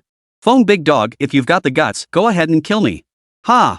Even if you kill me, you still won't get into college. You're destined to be a farmer. Feng big dog, accept your fate. You'll never rise above this life. Even if you're worth billions, it won't change the fact you'll never get into college. Feng big dog, beat me to death and we'll both be finished. Among the students present, only Xiantao had witnessed Feng Zhang's true strength. He dared to kill ghosts. Why would he care about a mere human life? She genuinely worried about Feng Zhang. Killing scum like Qian Wenbin would saddle Feng Zhang with infamy and legal consequences. Xiao Zhang, stop fighting. Xiantao rushed forward and wrapped her arms around Feng Zhang from behind. Her strength couldn't match his. With a casual tug, he sent her crashing into the wall beside them. Ah! The violent impact left Xiantao dizzy and nearly unconscious. Struggling to her feet, she felt a warm, metallic taste trickling down her face. Swear, you're bleeding so much. The students had never witnessed such a terrifying scene. Seeing Xiantao covered in blood, they panicked instantly. The quickest thinking girl hurriedly fetched tissues and pressed them against the bleeding wound. Unlike Feng Zhang's downfall, Xiantao was the school beauty, a goddess adored by all. Her injury tugged at every classmate's heartstrings. A flicker of crimson light passed through Feng Zhang's eyes as he finally calmed from his furious rage.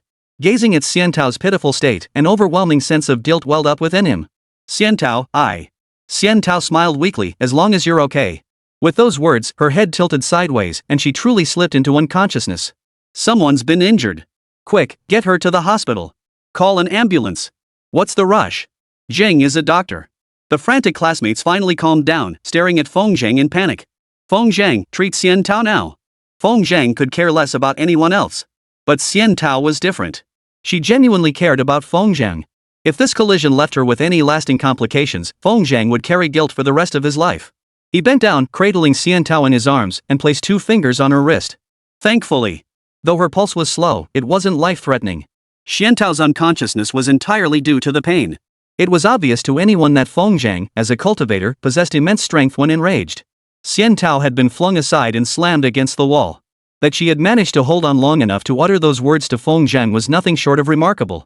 Such a major incident in the courtyard had already been reported to Huang Batian, the owner of Lingxian Pavilion, by his subordinates. He rushed over with his men, his face dark as he stared at Qian Wenbin, who was beaten beyond recognition, and demanded in a low voice, "What happened?" Brother Tian. Wu Chao stammered fearfully. Qian Wenbin used Feng Zhang's academic credentials to get into university. Zhang found out and beat him up. Huang Batian's expression shifted to one of understanding. He and Feng Zhang were sworn brothers, and he knew Feng Zhang's lifelong regret was never stepping foot in the school he'd always dreamed of attending. But he hadn't anticipated this incident would involve so many other complications. Well, I always wondered how a guy with your skills couldn't even get into college. Huang Batian's anger flared. He was determined to continue venting Feng Zhang's grievances. Qian Wenbin, right? Your old man isn't off the hook for this either. We'll deal with you first. Someone go to the law enforcement bureau and report this. Huang Batian snarled through gritted teeth, daring to steal my brother's exam results? You won't be attending that university either. Your old man, Qian Shuang, isn't he drowning in debt? Let's just bankrupt him then. Perfect. I've had it with him for ages anyway. Huang Batian's words dripped with authority, sending a chill down everyone's spine. No one doubted Huang Batian's capabilities. By declaring it publicly, he had essentially sealed the fate of Qian Wenbin's entire family.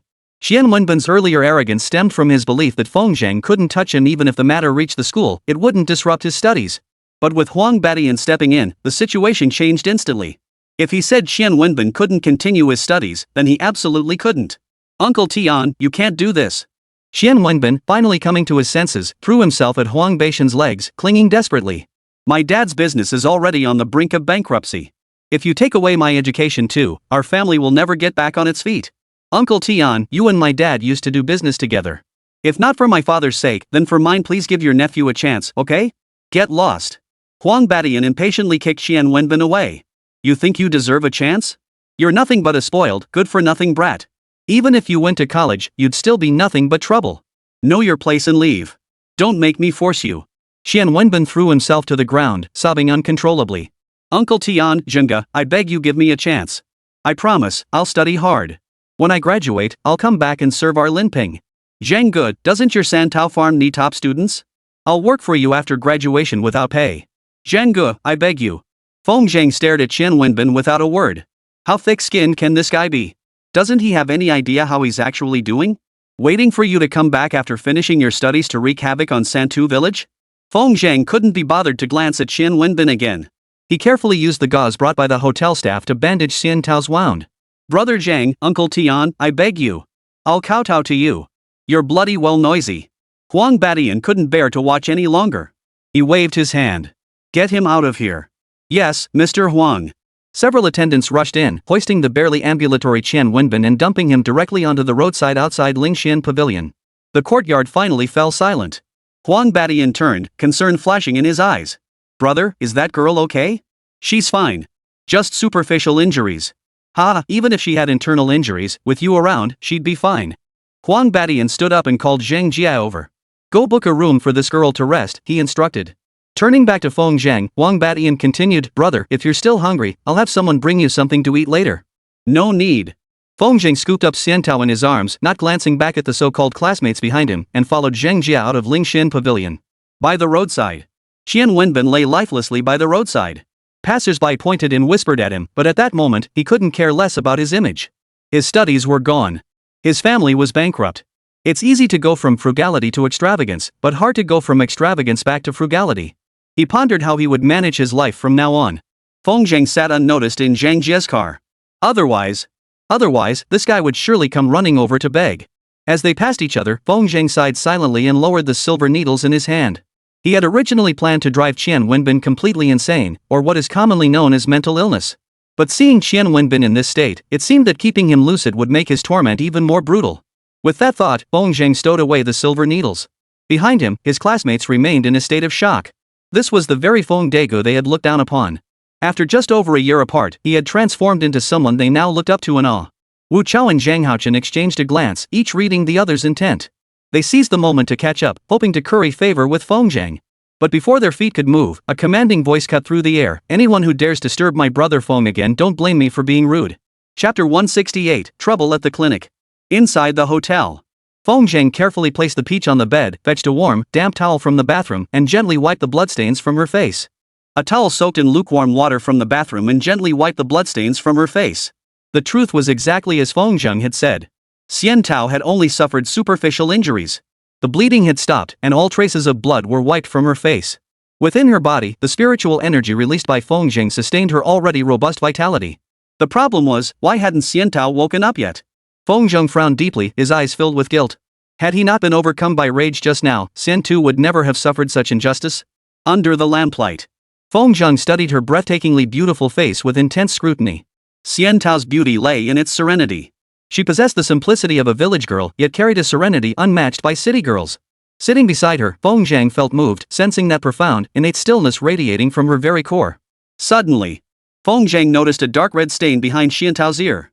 It was precisely the undetected blood clot, now solidified. Feng Zhang picked up the towel once more and gently wiped away the stain. The stain was deeply embedded, requiring him to gently turn Xian Tao's face to the side to clean it. With her head injured, Feng Zhang could only touch that serene face. That was Xian Tao's face. A beauty that would make anyone's heart race at a glance was laid bare before Feng Zhang. He licked his dry lips. Slowly extending his hand, he finally touched the face of the goddess he had once longed for in his dreams. The soft, smooth texture sent ripples of emotion through Feng Zhang's heart. Unlike Nian Nian's liveliness or Chen Guixiang's maturity, her face, like the goddess herself, carried a hint of icy coolness. Smack! Feng Zhang slapped himself across the face, cursing inwardly. Xian Tao got hurt because of you. Feng Daegu, can you grow a pair? The blow landed hard, leaving Feng Zhang's cheek stinging fiercely. Yet, in that moment, all the strange emotions churning within him were suppressed. He managed to touch the breathtakingly beautiful face once more, his expression as still as a deep well. Ha! Why had her cheek, cool just moments ago, grown slightly warm? Something's wrong. Feng Zhang turned his face to the other side. Just as he withdrew his hand, he noticed the face slowly drawing back toward him. Feng Zhang froze in surprise for a moment, then suddenly understood something. He muttered to himself with a serious expression, I've wiped all the blood off my face. I wonder if there's any left on my body. Looks like I'll have to strip down for a thorough check. Saying this, Feng Zhang reached out and placed his hand below Xian Tao's neck. There was the first button of her down jacket. Unbuttoning it would reveal the sweater she wore underneath. Seeing Xian Tao still motionless, Feng Zhang gritted his teeth, his hands trembling slightly as he undid the first button. Then the second. This position was rather awkward. If Feng Zhang proceeded, he would inevitably touch places he shouldn't. Since Xian Tao didn't seem to mind, Feng Zhang felt no awkwardness. He reached out and pressed his hand firmly against Xian Tao's chest. Ah! Xian Tao let out a soft gasp and nervously opened her eyes. Her face flushed crimson, as if it might bleed. As their eyes met, Feng Zhang could feel the unusual rhythm of Xian Tao's heartbeat. Why aren't you unconscious? Feng Zhang feigned ignorance, his voice tinged with a hint of regret. If you'd stayed unconscious, you wouldn't have even had your pants on. Ha, it wouldn't have come to that. It was a genuine thought. Though he harbored feelings for Xian Tao, he wouldn't make any rash moves toward her until their relationship was clear. Yet, upon hearing those words, the flush faded from Xian Tao's cheeks, and a misty glaze gathered in her bright eyes. Why? Xian Tao suddenly asked. Why what? Am I not as good as Sister Guixiang? Feng Zhang was taken aback by the question. What do you mean? Or is it that I'm not as good looking as Nian Nian? What kind of talk is that? Feng Zhang sighed. You don't need to compare yourself to anyone, Xian Tao. You are uniquely you. These words sent a jolt through Xian Tao. She gazed at Feng Zhang, a mysterious smile suddenly spreading across her face. As if suddenly enlightened, she murmured, I understand. With that, Xian Tao pulled back the covers, leaving only her small head exposed. And smiled at Feng Zhang. I'm sleeping in the bed. You figure something else out. Feng Zhang felt a pang of emotion inside. A bitter taste lingered in his heart. That change in expression was way too quick. Just moments ago, she'd been so pitifully vulnerable, yet in the blink of an eye, she'd reverted to the coolly composed Xiantao of before? What exactly did you understand? That night, Feng Zhang sat in his chair, eyes closed, deep in thought. He had beaten Xian Wenbin senseless. Add to that Huang Bati and bankrupting his family. The resentment piled up in his chest vanished in an instant. Feng Zhang had come to terms with it. Not being able to attend university was indeed his obsession, and it remained his regret. But looking at it another way. If pursuing university had caused him to miss the chance to awaken his bloodline, it would undoubtedly have been a far greater loss. Now he possessed status, influence, and wealth. Within Linping, no one dared to disregard him anymore. This is something even a prestigious university graduate couldn't achieve in a short time. And Feng Zhang had successfully risen to a position of genuine respect. What more could he possibly demand? Better to open his heart, care for family and friends, and build his own enterprise. And build a business empire. And while he's at it, deal with the vengeful spirits haunting Linping. In this life, there seemed little left to yearn for. Such thoughts truly broadened Feng Zhang's horizons. The stagnation in his cultivation at the Qi Mastery realm seemed to show faint signs of loosening. He ignored the existence of the immortal peach, plunging into deep cultivation. He lost track of time. Feng Zhang distinctly sensed someone watching him. To approach him so silently, it could only be either Xiantao or a fierce ghost. Feng Zhang's scalp prickled, his entire body taut with tension. After gathering his breath, he abruptly opened his eyes only to meet Xiantao's large, lively eyes. Her cheeks flushed slightly as she took a step back and sat on the bed, patting her ample chest. You're finally awake. I thought you'd fallen into a death-like sleep. Only then did Feng Zhang realize that his cultivation session had left him asleep until noon. No wonder Xiantao had been worried. Sleeping for so long while seated could indeed cause problems. Feng Zhang stood up, feeling instantly refreshed, every trace of fatigue vanished. Seeing he was fine, Xiantao pointed to the phone on the table. I called you several times, but couldn't wake you up. Xiao Zhang, you sleep like the dead. Feng Zhang gave an awkward chuckle, choosing not to explain. As his cultivation deepened, he increasingly grasped the profound subtleties of spiritual practice. A single day of meditation might appear to others as mere sleep, yet in reality, he plunged into profound cultivation, experiencing the mystical sensations brought by his spiritual advancement. The profound insights gained were beyond words. Feng Zhang had made up his mind, from now on, he would seek out secluded places for his cultivation. At the very least, he couldn't have anyone disturbing him nearby. Otherwise, what if he closed his eyes and 10 days or half a month passed? Wouldn't that scare people to death? He casually picked up his phone and found over a dozen missed calls. Li Bin had called the most according to the call log. He'd been calling roughly every half hour. Next were Chen Guixiang and Li Shangron, each with 2 or 3 missed calls. All 3 calling at once. Could something have happened at the clinic? Just then, Li Bin's phone rang again. Holy cow, Zhang Gu, you finally picked up. Before Feng Zhang could speak, Li Bin blurted out urgently, Brother Zhang, get back to the clinic. Something's happened. Chapter 169, The Martial God Heals. Early that morning, a makeshift stall had been set up in the open space outside Qingping Town Health Clinic. Simple tables, chairs, and benches exactly as Feng Zhang had set up before. Only the banner taped to the table differed from Feng Zhang's original. Where Feng Zhang had once written, "One silver needle cures all ailments, the supreme secret formula benefits every household," the banner now specifically altered those 2 phrases. One silver needle cures all ailments? Bull. Taiyi's secret formula benefits every household? Bull. The horizontal inscription read, Rural Quack Dr. Feng Degu. Feng Zhan was nowhere to be found. Li Shangrong and the others, upon seeing this, were naturally displeased. They grabbed Li Bin and tried to drive the intruders away. But before they could reach the table, several men in black shoved them aside and drove them away. As Li Bin struggled briefly, he caught a glimpse of a deliberately exposed bulge at the waist of one of the men in black. There, clearly visible, was a handgun. These men clearly meant trouble. Li Bin and his companions dared not persist in the confrontation. They could only retreat in frustration to the clinic and watch from inside. Seated on a chair was a young man in a suit, his expression fierce and unyielding. With an air of distinction, looking like the spoiled son of a wealthy family. Leaning back in his chair with one foot propped on the table, he watched the patients waiting to see the doctor with a twisted expression. With such a menacing figure blocking the entrance, who would dare enter the clinic? The clinic, usually bustling with people, was now deserted from morning until noon, a scene that could be described as utterly empty without exaggeration. During this time, Li Bin and the others took turns calling Feng Zhang. But the line remained unanswered. Finally, as noon approached, Feng Zhang answered and rushed from the county town to Qingping Town. The entire morning passed. The young man in the small suit squinted his eyes, having basked in the sun all morning. Seeming bored, he suddenly pointed at a patient peeking timidly from the roadside crowd and said, "You, come here. I'll treat you." The man jumped in fright and hurried back into the crowd. I'm not sick, I don't need treatment. Bull. The young man flew into a rage, slamming his fist on the table as he stood up and bellowed, "Your face is sallow, and you're covered in cold sweat, clear signs of jaundice." He still dares claim he's healthy?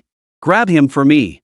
Two men in black swiftly pushed through the crowd, dragging the sallow-faced patient out. The man struggled to break free, but he was no match for the strength of the black-clad men. Smack! The two men pinned him to the table, leaving him unable to move. Witnessing this scene, the onlookers began murmuring among themselves. Damn it, never heard of forcing someone to see a doctor before. Is this guy even 20? What if he can't treat him and ends up making him worse? Just wait and see. He's doing this on purpose to target Dr. Feng. Where's Dr. Feng? How can he let this youngster run wild? Keep your voices down. Didn't you notice Li Bin and the others didn't dare to intervene? The young man seemed to overhear the crowd's murmurs. No matter how skilled he was, he couldn't silence all the gossip. If he was here to heal and save lives, then proving his medical skill was the only way to silence the crowd. The young man's face darkened as he placed 2 fingers on the patient's wrist, murmuring continuously. Stem cell jaundice, accompanied by chronic hepatitis B. Medication can treat it, but progress will be slow. The young man withdrew his hand and let out a sinister chuckle. The internet makes Feng to go out to be some kind of miracle worker, but his medical skills are nothing special. The fastest way to treat his condition still requires silver needles to eliminate the diseased cells. Only then will there be immediate results. The young man crouched down. Tell me this, if I cure your illness right now, wouldn't that prove my skills surpass Feng Degu's? The man froze, utterly bewildered. He had actually visited the county hospital for his illness before, but the doctors only prescribed medication. The treatment dragged on, and the hospital's medicine was quite expensive. Thus, accompanied by family, he came to Qingping town seeking treatment from Feng Zhang. Unfortunately, Feng Zhang no longer held clinic hours at that time. His apprentice, Li Xiangrong, had taken over. After examining him, Li Xiangrong offered the same advice as the county doctor, medication. However, Li Xiangrong assured him that with just one treatment, his condition would improve. Having already taken the medicine for 3 days, he was truly reluctant to abandon all his efforts. I don't practice medicine. I am Wu Hai, son of a renowned traditional Chinese medicine family in China. Treating you is a blessing you earned in a past life. The young man, Wu Hai, forcefully pushed the other man's head down. Today, whether you want it or not, you're getting treated. Silver needles.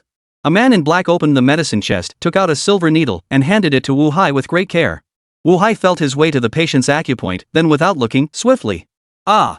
The patient broke out in a cold sweat from the pain, his agonized screams echoing incessantly. Held back by the dark-clad figure's watchful guard, no one dared step forward to intervene. Stop screaming! Wu Hai snapped impatiently. Can't even handle a little pain? What kind of treatment is this? The man immediately fell silent, rolling his eyes as sweat soaked the collar at his neck. Wu Hai crouched down, his eyes nearly glued to the silver needles as his slender fingers ground them meticulously. A full 10 minutes passed. Wu Hai finally stopped his movements and swiftly withdrew the silver needles. The patient was drenched in cold sweat, collapsing onto the floor in utter exhaustion. He didn't kill him, did he?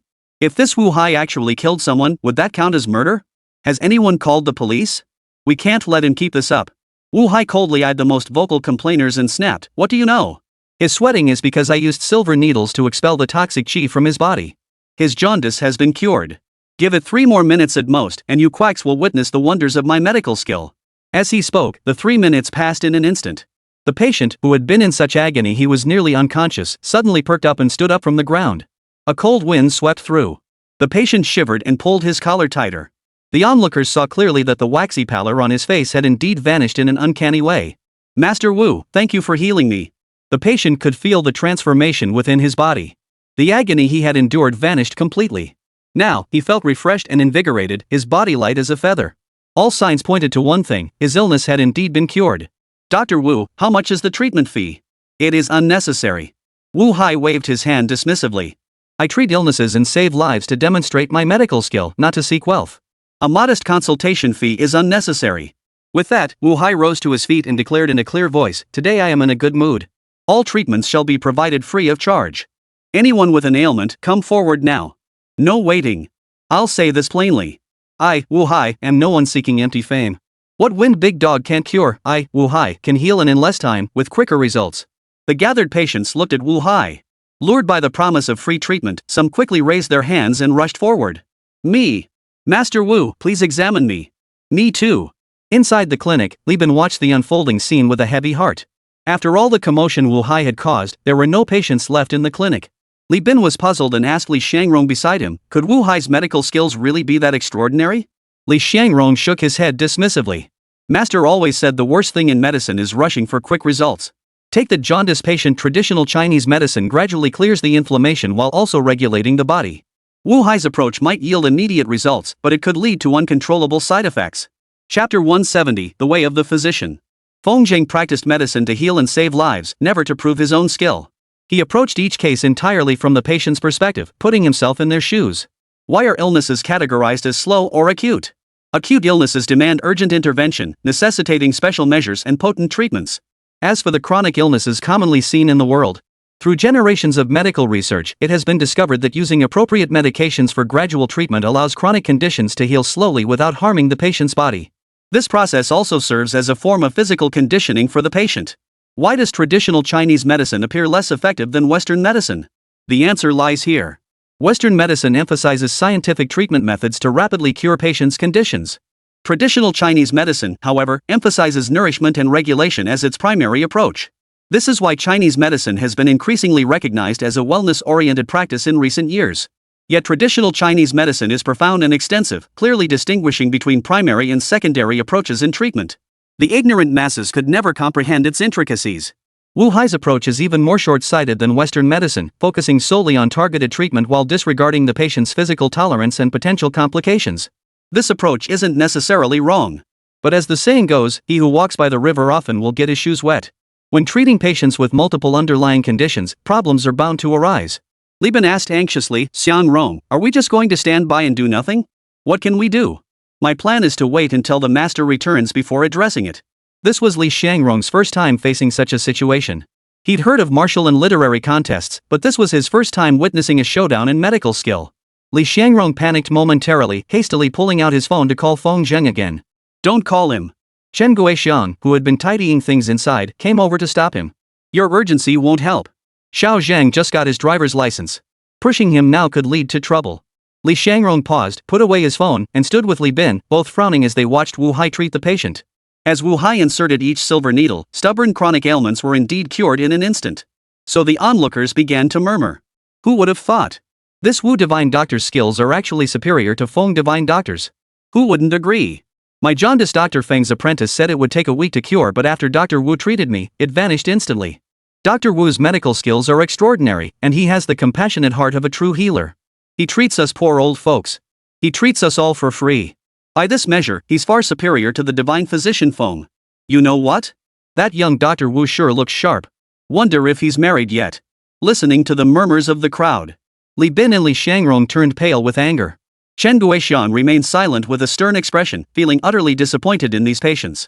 Before Wu Hai arrived, the entire reputation of Qingping town revolved around how remarkable Feng Zheng was. Though he charged fees for treating illnesses and saving lives, the costs were pitifully low. Now that Wu Hai had arrived, these patients were now turning around to disparage Feng Zheng, which was truly infuriating. Divine Dr. Wu said Feng Big Dog was a fame-seeking charlatan. I think he was absolutely right. Now that we have Divine Dr. Wu, who needs that big dog Feng? If Dr. Wu would agree to practice long-term at the clinic, we'll draft a joint petition to let county leaders hear our patients' voices. Chen Guixiang's expression darkened. She could tolerate patients saying Feng Zheng's medical skills weren't as good as Wu Hai's, but she couldn't stand them cursing Feng Zheng. This is too much. Chen Guixiang shed her down jacket, rolled up her sweater sleeves, and prepared to pack away her. The innate fierceness within her urged her to argue with those patients. Even if she couldn't restore Feng Zheng's reputation, she wouldn't let them keep slandering him. But as soon as she stepped outside, she saw a black SUV parked steadily in the open space beside the clinic. Feng Zheng stepped out with Xiantao, moving discreetly through the crowd into the clinic. What's going on?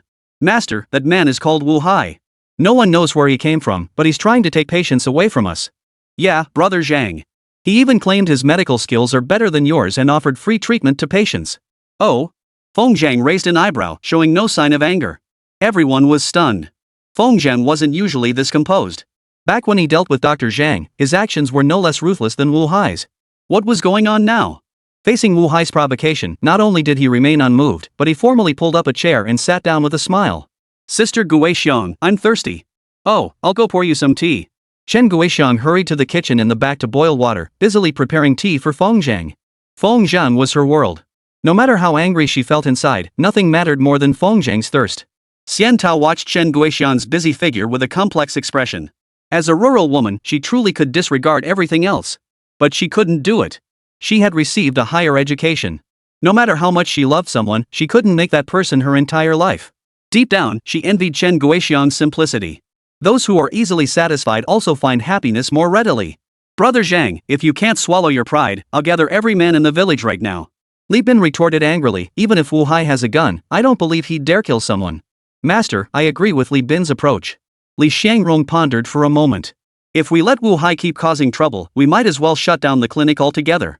Just then, Wu Hai finished treating another patient and shot Feng Zheng a haughty glance. The moment their eyes met, Wu Hai bared his pearly white teeth and let out a chilling grin. Who could fail to see Wu Hai's provocation toward Feng Zheng? He was about to force Feng Zheng to step in personally for a showdown of medical skills. How arrogant, you bastard! Li Bin pounded his chest in fury, but without Feng Zheng's permission, he could do nothing. Little Bin, you're about to get married. Can't you keep your temper in check? Feng Zheng casually accepted the tea Chen Guixiang offered, took a leisurely sip, and leaned back comfortably in his chair. Do you think Wu Hai's actions are excessive? Heart. Yes. Li Xiangrong and the others nodded in unison. Ha ha. Feng Zheng chuckled, I don't see it that way. Healing the sick and saving lives doesn't necessarily require ranking medical skills. Does my existence mean every doctor in the world should switch careers? Li Xiangrong pondered the deeper meaning behind the words, feeling a vague sense of realization. Li Bin retorted defiantly, what about Wu Hai? He's stealing our business right under our noses. Why should we? Feng Zheng countered. Xiangrong, you've been so busy lately. Aren't you exhausted? Master, saving lives is a doctor's sacred duty. I'm not tired. Cut the nonsense. Tell me the truth. Li Xiangrong paused before nodding honestly. Yes. A little tired. Well, that's the spirit. Feng Zheng smiled. Wu Hai took all the patients off your plate. Isn't it perfect timing for you to rest a few extra days? But, he's stealing our business. You're all mistaken. Feng Zheng shook his head helplessly. We treat patients at the clinic for such low fees. Our original intention was never to make money. So what if patients are taken away? I'd be overjoyed if Wu Hai cured every single patient, forcing our clinic to shut down. If no one in the world suffered from illness anymore, that would be the true path of a healer. Xiangrong, don't let petty gains cloud your judgment. The absence of patience is the true aspiration we healers should hold. Boom! Li Xiangrong's body trembled as if struck by a thunderbolt, and suddenly, everything clicked into place. Chapter 171, Zheng Ji's Friend. In recent days, Li Xiangrong had nearly forgotten all the medical knowledge he had previously learned, practicing medicine entirely according to Professor Feng Zheng's methods. In a haze, he sensed the extraordinary nature of the Tai finger technique and the Tai divine needle. Yet, he remained perpetually busy, leaving him no time to savor their subtleties. With Feng Zheng's gentle awakening, it was like a sudden enlightenment, opening a whole new door to his understanding of Tai medical arts. Beyond that door lay another world entirely. To Feng Zheng and the others, Li Xiangrong, lost in deep thought, gradually became enveloped in an aura of profound mystery. Upon closer observation, that aura bore a striking resemblance to the energy emanating from Feng Zheng himself. He's had an epiphany. Feng Zheng's brow relaxed, genuinely delighted for Li Xiangrong.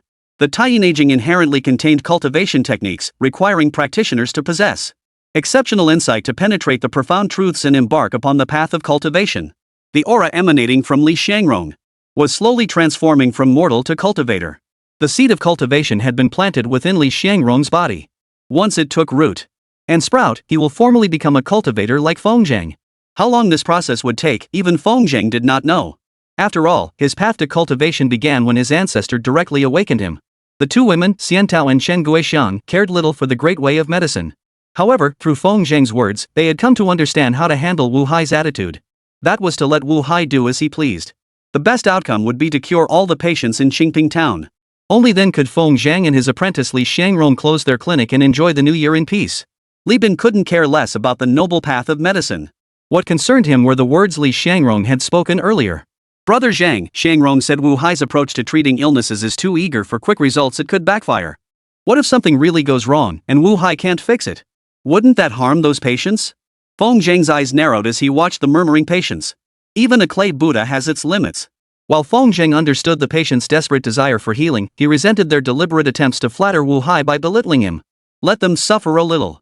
Feng Zheng's words effectively sealed the matter. In other words, patients treated by Wu Hai would inevitably face complications. It was only a matter of time before it surfaced. For the entire afternoon, Feng Zheng remained at the clinic, observing Wu Hai's methods of treatment. What caught his attention was Wu Hai's acupuncture technique. In its hazy execution, Feng Zhang could faintly discern echoes of the Tai divine needle method. Yet while the essence was similar, the actual technique and placement of the needles differed. Could it be he really is from the Tai sect? Feng Zhang continued to observe with lingering doubt. The Tai sect was precisely what Feng Zhang cared about most. Ever since learning of this organization, Feng Zhang had been pondering, what connection did the Tai sect have with his ancestor, Feng Xianzong? Could it be the medical sect founded by his ancestor in the mortal world before ascending? After thousands of years of development, Tai Gate had become the foremost authority in the medical arts, spreading across the land of Huaxia and preserving the ancestral legacy of medicine. But, if such a powerful sect truly existed, why were there so many incurable patients in the world? No matter how wicked a person's nature may be, once they embark on the path of medicine, they will harbor the desire to heal and save lives. The Tai sect's absence from public view in China suggests this organization never truly engaged with the world. Or perhaps, over millennia of transmission, the true essence of medical practice has been severed, evolving into medical techniques closely aligned with secular practices. This question remains unanswered for now. Feng Zhang could only observe and discern some clues through Wu Hai. He had assumed that Wu Hai's arrogant taunts would fade away if Feng Zhang simply ignored them. Unexpectedly, this fellow proved to be a man of tenacious resolve. That very night, he deliberately brought his men to the Santu Hotel and booked several rooms to stay. Li Bin initially didn't want to accommodate them. But upon second thought, keeping them in his hotel could serve as surveillance. Allowing a group of ill-intentioned individuals to roam freely outside could easily lead to trouble. Over the next few days, Feng Zhang resumed his daily routine of visiting the health clinic. Fortunately, there were no patients at the clinic. Feng Zhang took the opportunity to send Li Shangrong home. With a bit of luck, he might even spend the new year in the provincial capital and use the time to refine his understanding of the Taiyin aging. Chen Guixiang remained in Santu village to tend to the medicinal herbs growing in the fields. Under Feng Zhang's guidance, Li Bin could finally settle his mind and ignore Wu Hai's provocations. Life flowed on, as calm as still water. With only one day left before the new year, the Santu Hotel welcomed 3 unfamiliar guests. The leader appeared delicate, fashionable, and lively. The other 2 were presumably the girl's parents. The woman looked somewhat better, though weathered and worn, yet still sturdy. The girl's father, however, looked utterly dejected, as if life had drained from him. If not for his faint breathing, Li Bin would have instinctively thought he was already dead. With only one day left until the new year, Feng Zhang's parents, along with Li Bin's own parents, had all returned home to prepare the festive meals. Only Xiaobai, the recently recovered grandmother, and Li Bin remained at the Santu Hotel.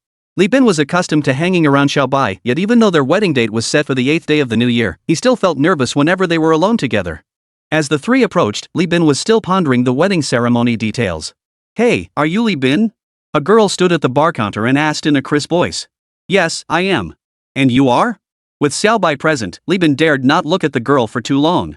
As their eyes met briefly, he couldn't help but marvel inwardly at how beautiful she was. "Is Feng Zhang here? He told me to check in directly at your place after arriving in Qingping town." "Ah, so you're Brother Zhang's friend." Li Bin pursed his lips, wondering if this girl might be Brother Zhang's confidant. "I'll give you 2 rooms. Is that enough?" "More than enough. I want a big room," Li Bin muttered to himself. This girl was quite something. She didn't even bother getting her parents a larger room, yet she'd taken it upon herself to claim the only available king-size bed in the entire inn. "How much?" "No need," Li Bin laughed. "This is Brother Zhang's hotel. How could he charge his own friend?" The girl giggled softly, then turned to wink at her father sitting on the sofa. "Dad, I told you.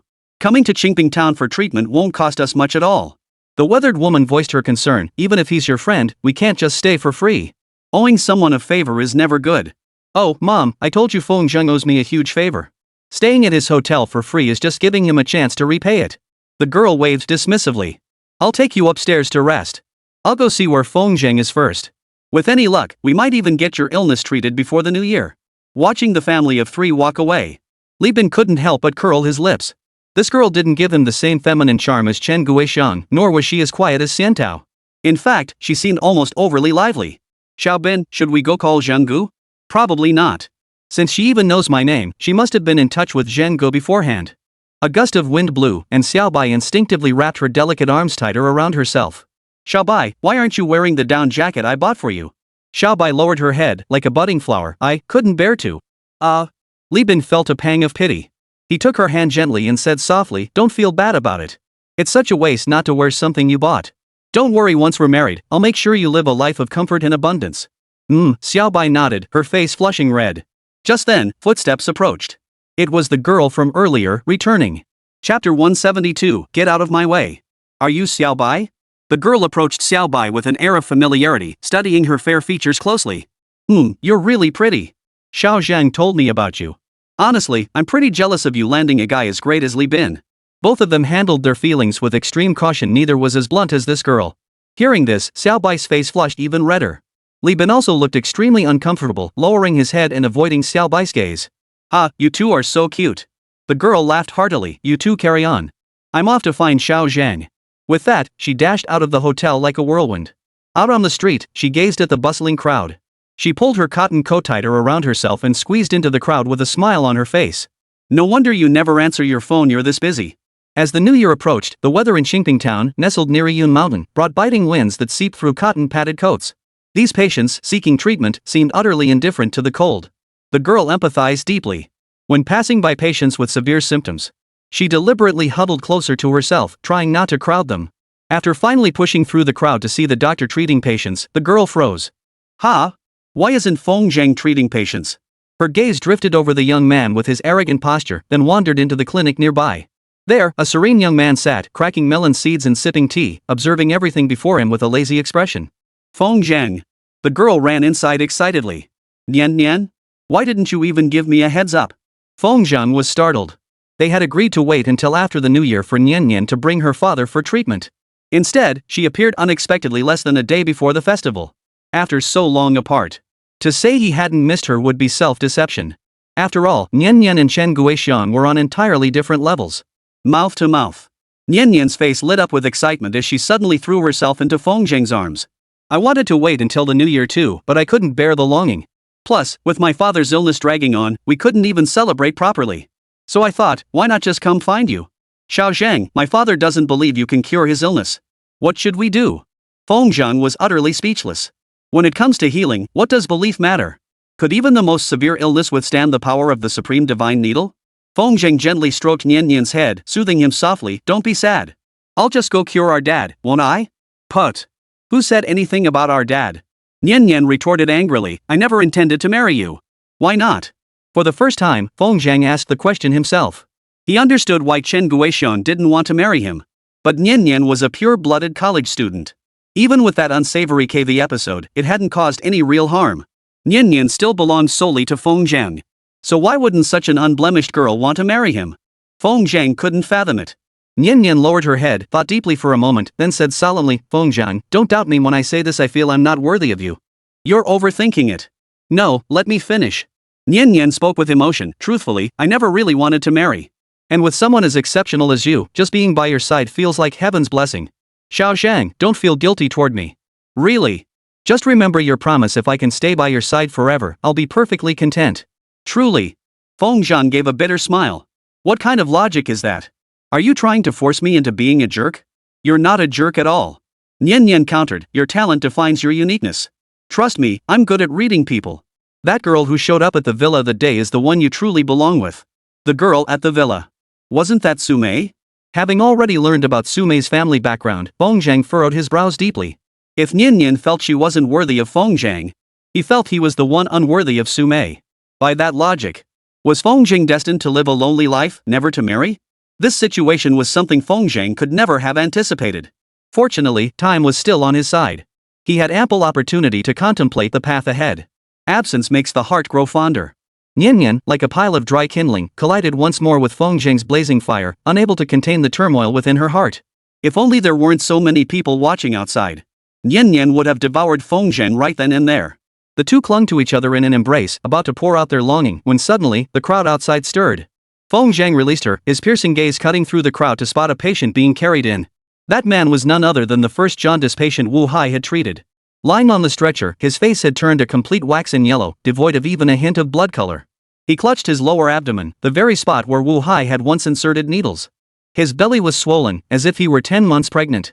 So, trouble has indeed come. What do you mean? Nian looked at the moaning patient on the stretcher, utterly confused. She was genuinely puzzled. Why would someone set up a makeshift clinic at the clinic's entrance while Feng Zhang paid it no mind? But all her confusion vanished in the joy of seeing Feng Zhang. Only then did Nian ask seriously, Xiao Zhang, did that person deliberately provoke you? Smart girl. Feng Zhang affectionately tickled Nian's delicate nose and explained the whole situation. That's outrageous. Nian Nian started walking out. I'll go chase him away for you. No need. Feng Zheng pulled Nian Nian back, pointing at the jaundiced patient.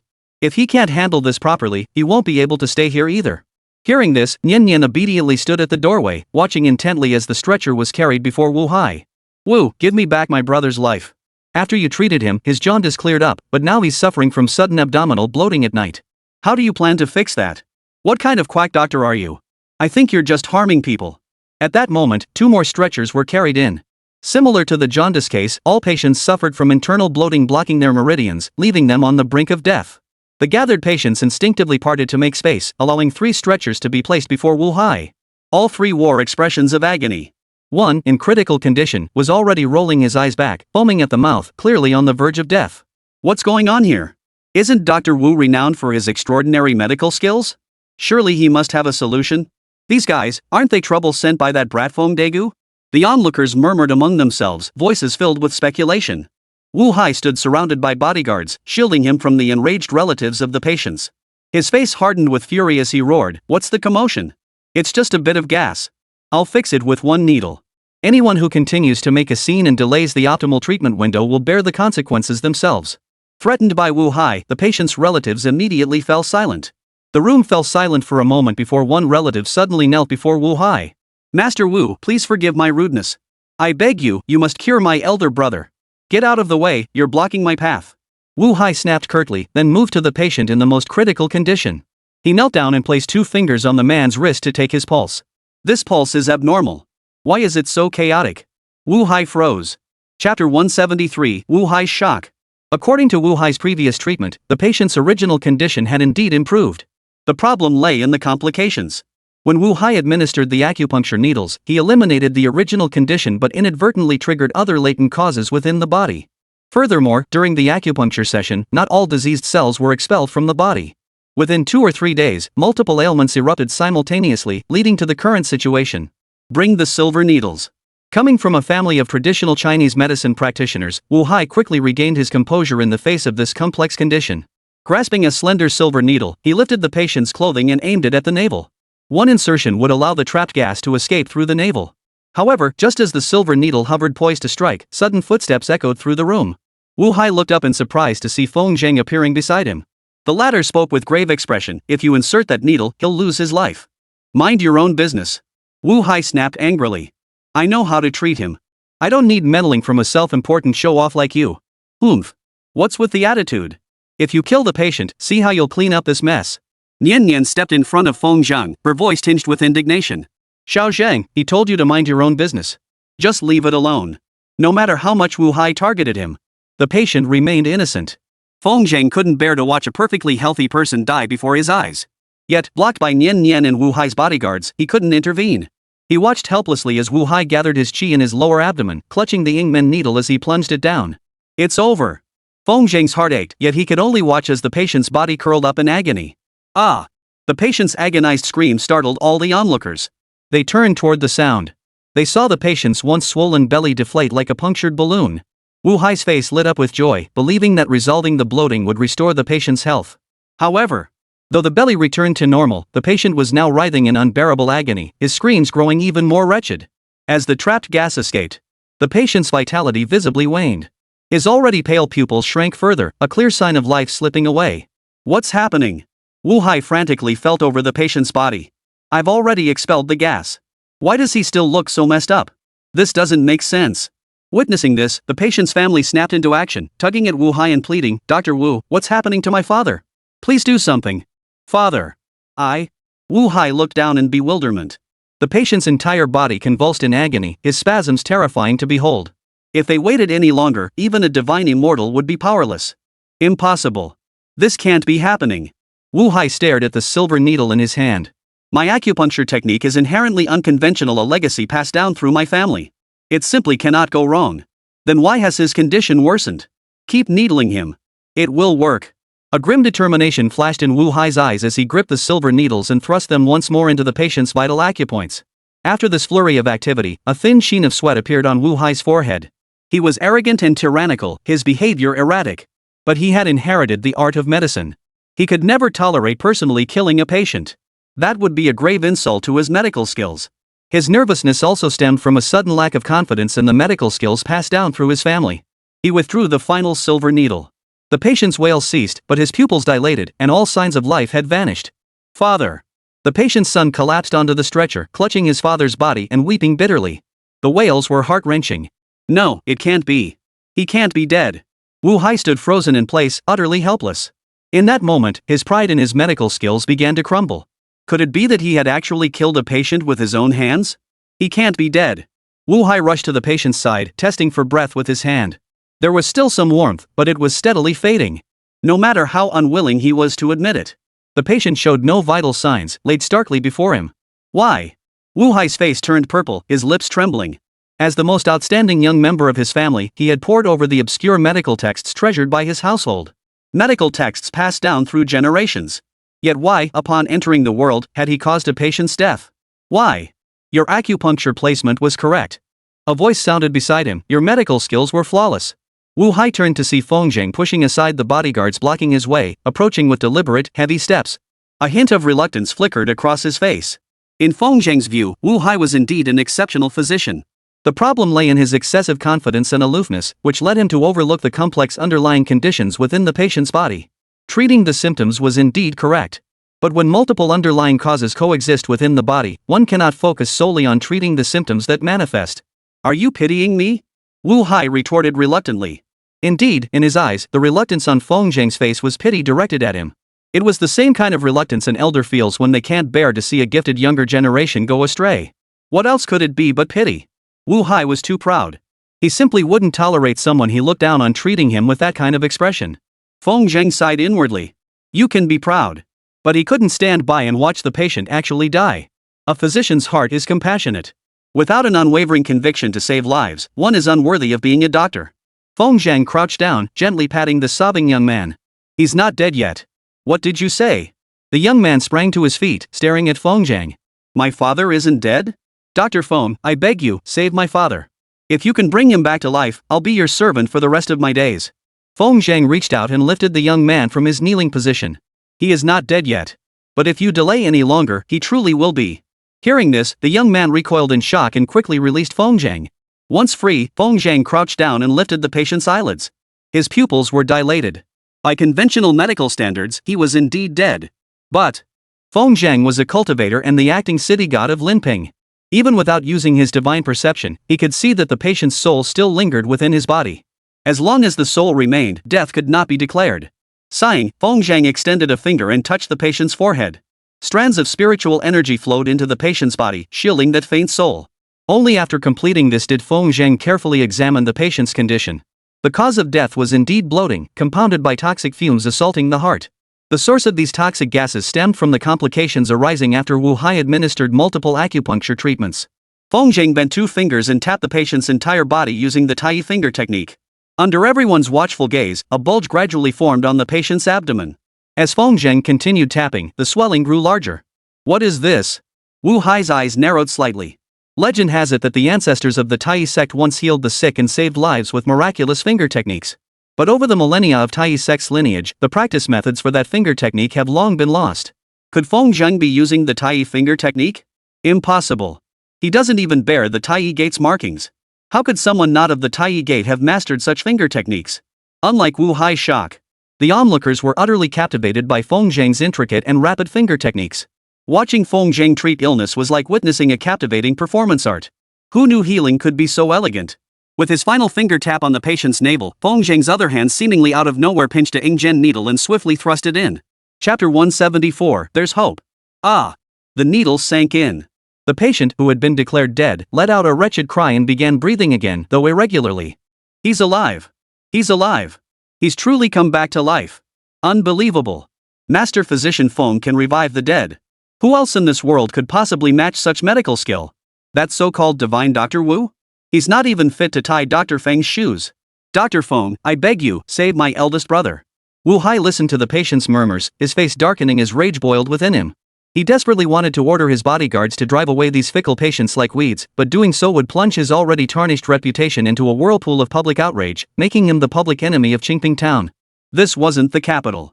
If something truly went wrong, no one would clean up the mess for him. Yet Wu Hai refused to leave just yet. He wanted to see how Feng Zheng cured the other two critically ill patients. Suddenly, Wu Hai remembered something.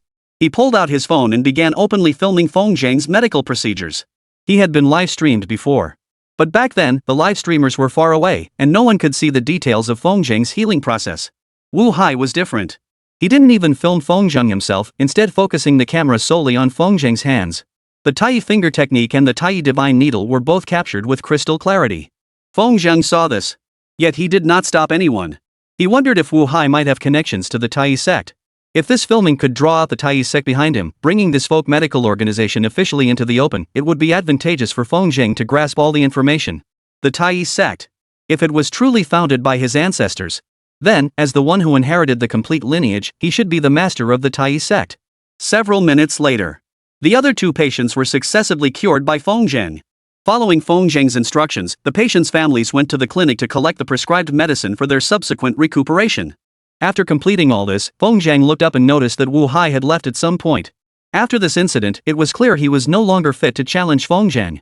The difference in their medical skills was now starkly evident. Patients carry their own internal scales of judgment. Whoever could fully restore their health demonstrated superior medical skill. Feng Zheng needed no further proof. His actions alone served as the most powerful rebuttal to Wu Hai. After dismissing the three patients and their families, he gazed at the bustling entrance. Feng Zheng took a deep breath and announced in a clear voice, "Everyone, tomorrow is New Year's Eve. The clinic will be closed for 3 days. Please return in 3 days for your appointments." This announcement stirred unease among the gathered patients. "No, Master Feng. I was treated by Wu Hai. What if I have some lingering effects? Dr. Feng, I insulted you before. I'll kowtow to apologize, but you can't close the clinic. 3 days? What if we have a relapse during those 3 days? We'd be waiting to die. Dr. Feng, as a doctor, shouldn't you never take time off? 3 whole days? Not even the donkeys at the production brigade get that much rest." Amidst the rising tide of anger, Feng Zheng paid no heed, locking the door and pulling down the rolling gate to seal the clinic shut. Given Feng Zheng's current authority, no one dared to stop him. "Nian Nian, come on. Let's go home for the new year." Feng Zheng reached out, wrapping his arm around the petite Nian Nian as they strode away. Dozens of patients had gathered to watch. Seeing Feng Zheng's resolute stance, could only leave the clinic with disappointed expressions. Truthfully, Feng Zheng could assess any patient's condition at a glance with his current expertise. Some appeared critically ill, yet they had already been prescribed medication. As long as they took it on time, they'd be fine after 3 days. Feng Zheng acted this way for 2 reasons. One reason was that Li Xiangrong was absent, and he didn't want to exhaust himself. Second, it was his silent retort to these patients. Before the incident, Feng Zheng had heard plenty of patients belittling him while praising Wu Hai. "Since you doubted my medical skills, then doling out some punishment was only fair."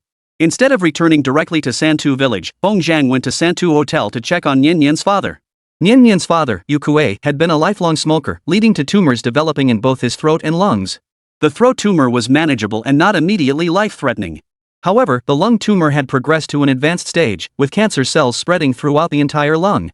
Under conventional medical treatment, Yu Kuei could only prolong his life with medication, clinging to existence for another year or two. It could be said that without Feng Zheng, Yu Kuei would have no choice but to wait for death. No wonder the gap in treatment costs was so enormous. The 2 million yuan Feng Zheng had borrowed back then was now nearly depleted. Nian Nian's decision to bring her father here at this moment was undoubtedly influenced by the inability to cover the medical expenses. Seeing Feng Zheng's worried frown, Nian Nian's mind went blank with worry. "Xiao Zhang, how are you?" The gazes of all 3 people in the room converged on Feng Zheng. Especially Yu Kuei, whose eyes betrayed a desperate longing for life, as if Feng Zheng's refusal would mean he'd slip away at any moment. Treatment with no hope of success would only burden the family further. Had Nian Nian not intervened, Yu Kuei would have already resolved to end his own life. "There is a treatment. But..." Feng Zheng paused. "His cancer cells have spread too rapidly. To achieve a complete cure, we must first eliminate the cancer cells." Nian Nian exhaled in relief, her eyes flashing resentment. "Could you please not take such deep breaths when you speak? It's distracting. Just tell me what I need to do." "Prepare the medicine for your uncle." Feng Zheng smiled. "I'll write a prescription. Have your aunt simmer the herbs on schedule to regulate uncle's condition. He must avoid drafts during this period, best to stay indoors at the hotel." "Xiao Zhang, you're amazing." Overcome with excitement, Nian Nian nearly lunged forward to kiss Feng Zheng. But with her parents present, even her most uninhibited nature demanded restraint. Nian Nian's mother, hearing that her husband's illness finally held hope for a cure, clutched Yu Kuei's hand and silently shed tears. "Mother, don't cry. Xiao Zhang said there's a cure, so he'll definitely get better." Silly child, mother's just so happy. Nian Nian hugged her mother, burying her face in her belly and weeping aloud. No one understood the countless hardships she had endured for her father's illness. Had she not met Feng Zhang, she might still be a debt-ridden courtesan today. Auntie, there's a kitchen downstairs where you can boil medicine. There's also food. Don't be shy, make yourselves at home. Feng Zhang stood up and said, it's getting dark. I'll take Nian Nian to the clinic to get some medicine first. We'll make do tonight. Tomorrow, I'll bring Nian Nian to fetch the main ingredient. That should speed up clearing Uncle's cancer cells. Oh my. Nian Nian's mother didn't know how to express her gratitude. After Feng Zhang left, she held Nian Nian's hand and urged earnestly, Nian Nian, you're such a sensible child. There's nothing more I need to tell you. Feng Zhang is a good man. You must treat him well, understand? I know, Mom. Wait here. I'll go get the medicine. Nian Nian practically fled the room, closing the door behind her.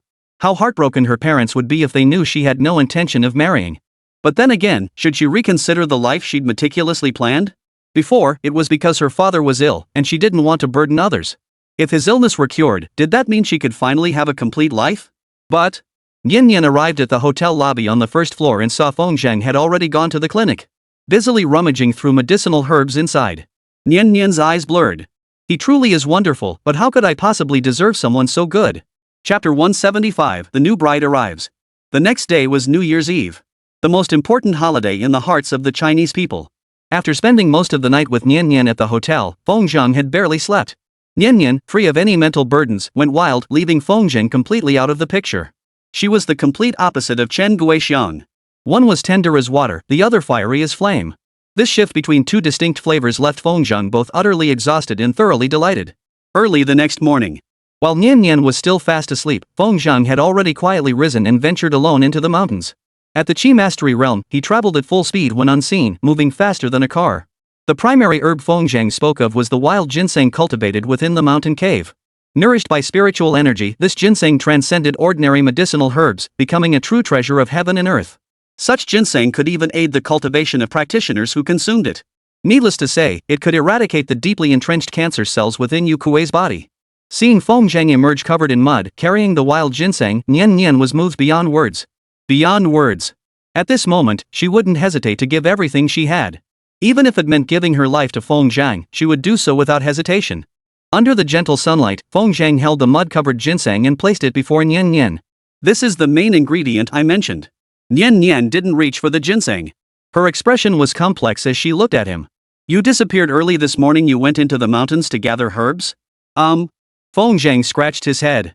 It's not as complicated as you think. I actually grew this ginseng myself. With a whoosh, Nian Nian pounced forward and wrapped her arms tightly around Feng Zhang. Little cutie. You're such a little cutie. Ignoring her mother's gaze behind her, Nian Nian burst into tears. Xiao Zhang, you're so good to me. What if I can't live without you? Then don't leave. Feng Zhang held Nian Nian's hand and said sincerely, why don't you come home with me for the new year? Wah! Nian Nian sniffled, I can't. My parents are here. I can't just leave them behind. 44. Her mother descended the stairs, took the ginseng from Feng Zhang's hand, and said solemnly, go ahead. I'll take care of your father. Don't stand there like a fool, silly child. Didn't I always look after you when you were at school? Don't you even trust your own mother? Nian Nian's lips trembled slightly. But? No buts. Remember to buy something to bring back. Her mother gently pushed Nian Nian out the door, then closed it behind her, worried she might hesitate to leave. Today was New Year's Eve, a night when every family cherished reunion. Though Li Bin and Xiao Bai weren't married yet, their wedding date had already been set. At Li Bin's strong insistence, Xiao Bai and her grandmother were both brought home by Li Bin. Upon hearing that the hotel would be closed for 3 days, the remaining guests also checked out yesterday. It could be said that aside from a few patients traveling long distances, only Nian Nian's family remained at the hotel. After discussing with Feng Zhang, Li Bin decided to have Nian Nian's mother temporarily manage the hotel. Everyone else was freed up to return home for the New Year celebrations. Watching Nian Nian's figure, which symbolized Feng Zhang's departure, her mother wiped her eyes with the back of her hand. She felt genuine joy for her daughter. She was also deeply moved that hope had returned to their family. In Santu village, Li Bin carried half a side of pork to Feng Zhang's home. Feng Mao repeatedly declined, but couldn't refuse Li Bin's insistence. In the end, he could only accept it with a sigh. Xiao Bin, don't leave just yet. Uncle wants to ask you something. Feng Maozuan pulled Li Bin aside, crouching down in a corner of the courtyard and offering him a cigarette. Uncle, what is it? You and Xiao Zhang are such good friends. Did he mention bringing anyone home for the new year? No, I haven't. I don't know anything about Brother Zhang's love life. How could that be? Feng Matsuan hesitated before asking, did he mention bringing Guixiang back for the holidays? He really didn't mention that. Li Bin took a drag on his cigarette. Uncle, don't even think about it. Sister Guixiang went back to her parents' place early this morning. My guess is she's deliberately avoiding Zhengge. She doesn't want to put you two in an awkward spot. That girl, how could she go back to her parents' home? Rural communities harbor deep prejudice against widows. Especially the rule that they couldn't spend the new year at their parents' home. They had to observe a 3-year mourning period before being accepted back. Chen Guixiang had indeed completed the 3-year period, but a young widow returning home for the new year would still invite criticism. In the past, Chen Guixiang would never have dared return. But now things were different. Chen Guixiang had secured a respectable job and amassed a substantial sum of money. Upon learning this, her family was willing to accept their daughter, a widow on the verge of prosperity. It wasn't just a matter of Chen Guixiang going home for the new year. Even if she were to settle permanently at her parents' home, her family wouldn't actively push her away. Money truly solves everything. Ugh. Feng Machuan's face turned ashen with anger as he crushed the unfinished cigarette butt underfoot. Dad, why are you still in a bad mood during the new year? Feng Ling, who had gone out to fetch water, happened to see Feng Machuan in a foul mood and asked with a smile. It's all because of your brother. What about my brother? Who in the whole village of Santu doesn't take pride in him? What good is that? He still can't bring home a wife during the new year. Oh. Feng Ling nodded in deep agreement. Don't worry. Give your brother some time. He might just bring home a stunning beauty as your bride. Feng Ling spoke with hidden meaning. During their time in the capital, though she couldn't see Su Mei often, she became close friends with Xiao Yu. Whenever they walked together, Xiao Yu's conversation inevitably circled back to Su Mei. Through constant exposure, Feng Ling had developed feelings for this intelligent and dignified woman, hoping her brother would marry her. Ah. Feng Machuan sighed deeply. Who knows when my old Feng family will see a daughter-in-law walk through the door. Hee, it won't be long now. Feng Ling chuckled softly, then suddenly pointed outside. Dad, look. My brother's bringing home his wife. What? Don't pull pranks on me during the new year. I wouldn't dare. Look, there really is a bride. Feng Machuan spun around abruptly. Sure enough, Feng Zhang was pulling up at the gate, walking side by side with a girl who looked lively and spirited. Just moments ago, he'd been lamenting the absence of a daughter-in-law. Now she was truly here. This simple countryman suddenly found himself at a loss for words. His hands and feet seemed to have nowhere to rest, making him appear unusually stiff. Dad, are you okay? Your old man, ugh, what could possibly be wrong with me? Feng Machuan glared at Feng Zhang, then forced a stiff smile at Nian Nian. Come inside, dear. It's cold out here. Hello, uncle. Nian Nian called out politely, her gaze shifting to Feng Ling standing quietly nearby. This must be Xiao Ling. I wanted to buy you a gift, but your brother wouldn't let me. I promise, I'll make it up to you next time. Sister-in-law is really pretty. Not at all, I'm nowhere near as pretty as you. Nian Nian laughed happily. Come on, let me help you carry the water. No need, sister-in-law. I can manage. It's so tiring carrying it alone. Look, I'm stronger than you. Let me do it.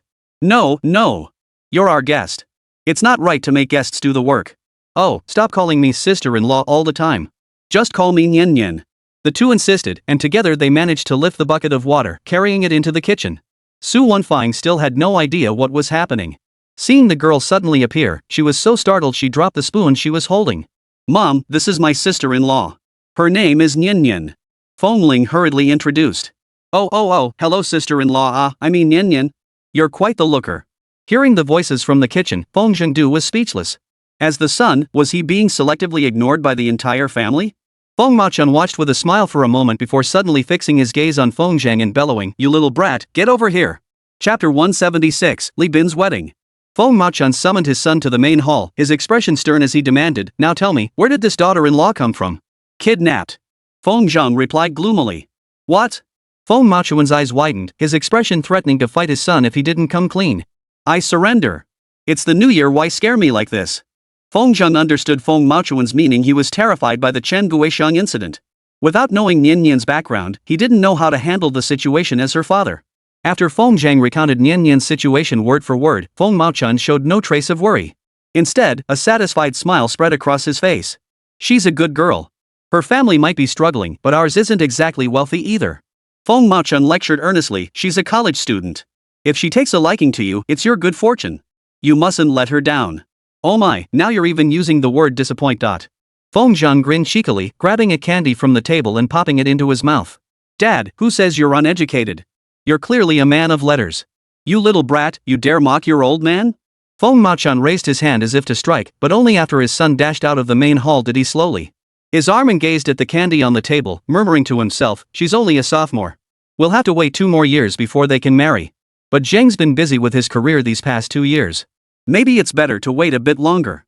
On New Year's Eve, Nian Nian spent a joyful holiday at home as Feng Zheng's girlfriend. After lunch, worried about her parents staying at the hotel, Nian Nian specifically asked Feng Zheng to take her for a stroll around town. It was the new year. The usually bustling Qingping town had grown quiet. Feng Zheng sat on the hotel sofa, and with a glance he could see the clinic across the street. Someone had plastered bright red Spring Festival couplets on its walls, and firecrackers were placed at the entrance, creating a festive atmosphere. Feng Zheng reflected on the events of the past 6 months. Even now, it all felt unreal. He had awakened the bloodline of his ancestors and inherited their medical legacy. From a disillusioned youth in a remote mountain village, he had rapidly transformed into the revered divine Dr. Feng. If someone had told him this would happen just half a year ago, he would never have dared imagine his current circumstances. After the New Year's celebrations, the Santao Pastoral Project will officially commence. The Santao Slimming Capsules, representing the pinnacle of Feng Zheng's medical expertise, would also hit the market after the new year. Over the coming year, his wealth would skyrocket at an astonishing pace. With money in hand, his family would no longer have to eke out a living off their few acres of land. His father wouldn't have to work as a migrant laborer, toiling under the scorching sun for meager earnings. His younger sister, Fengling, could focus entirely on her studies. When the college entrance exams came, if she got into a prestigious university, it would indirectly fulfill Feng Zheng's dream of attending college. Everything was moving in a positive direction. If only for the lurking threat of vengeful spirits. If not for the Tai sect lurking in the shadows. Feng Zheng could live carefree in the good life he'd built with his own hands. But if he couldn't hold on to everything he had, all this beauty would crumble in an instant. With this thought, Feng Zheng rose with a solemn expression. Gazing at the clinic across the street, he clenched his fists and murmured to himself, no one will ruin my good life. Or they will pay a heavy price. To protect his home, to safeguard the idyllic village he had built with his own hands, Feng Zheng had no choice but to harden his heart. Let those who dare to lay a hand on him privately weigh whether they truly have the guts to act. During the New Year holidays, Nian Nian and Feng Zheng remained inseparable, dining with family in Santu village by day. At night, they returned to the hotel to sleep, and he took the opportunity to spar with Feng Zheng a bit. On the 3rd day of the new year, Li Shangrong drove back to Qingping town. After setting off a string of firecrackers at the entrance, the Qingping town health center officially reopened. Without Wu Hai's provocations, the clinic operated normally, requiring no intervention from Feng Zheng. Feng Zheng was quite content with his leisurely pace, drifting between home and the hotel, thoroughly enjoying himself. Several days passed in the blink of an eye. On the 8th day of the first lunar month, Li Bin and Xiaobai's wedding day arrived. The Santu Hotel served as Xiaobai's maternal home. The crowd that came to fetch the bride was even larger than when the hotel first opened. Li Bin still seemed quite shy. With a bright red cloth draped across his chest and a bouquet of flowers in his hands, he stood at the entrance of the Santu Hotel, yet no matter how hard he tried, he couldn't bring himself to say, Xiaobai, I've come to marry you. Huang Batian and Feng Hui volunteered to act as Xiaobai's maternal relatives, deliberately setting up numerous challenges for Li Bin. It was Feng Hui's idea to shout that line at the doorway. Seeing Li Bin's face flush crimson with embarrassment, Feng Zheng, not daring to shout it out in public, patted his shoulder and teased, Groom, do you actually like Xiaobai or not? That's a no-brainer. Of course I like him. If you like her, why didn't you shout it? Well, I'm just shy. Li Bin lowered his head, hiding his face behind the bouquet. Feng Zheng sighed dramatically, if you won't shout it, I will. If I end up marrying Xiaobai, don't cry. Covering his mouth with both hands, he took a deep breath and bellowed, Xiaobai. Stop it, Zhang. You can't steal my girl like this. Seeing Li Bin's flustered expression, the onlookers all burst into laughter. Perhaps spurred by Feng Zheng's taunts, Li Bin mustered his courage, closed his eyes, and shouted, Xiaobai, I'm here to take you home. Who are you? Feng Hui asked with a smile from the second-floor window. It's Li Bin.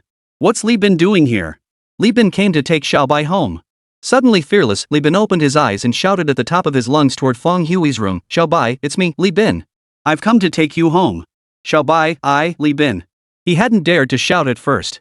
After being spurred on by Feng Hui and Feng Zheng, Li Bin thought of all the trials he and Xiaobai had endured together.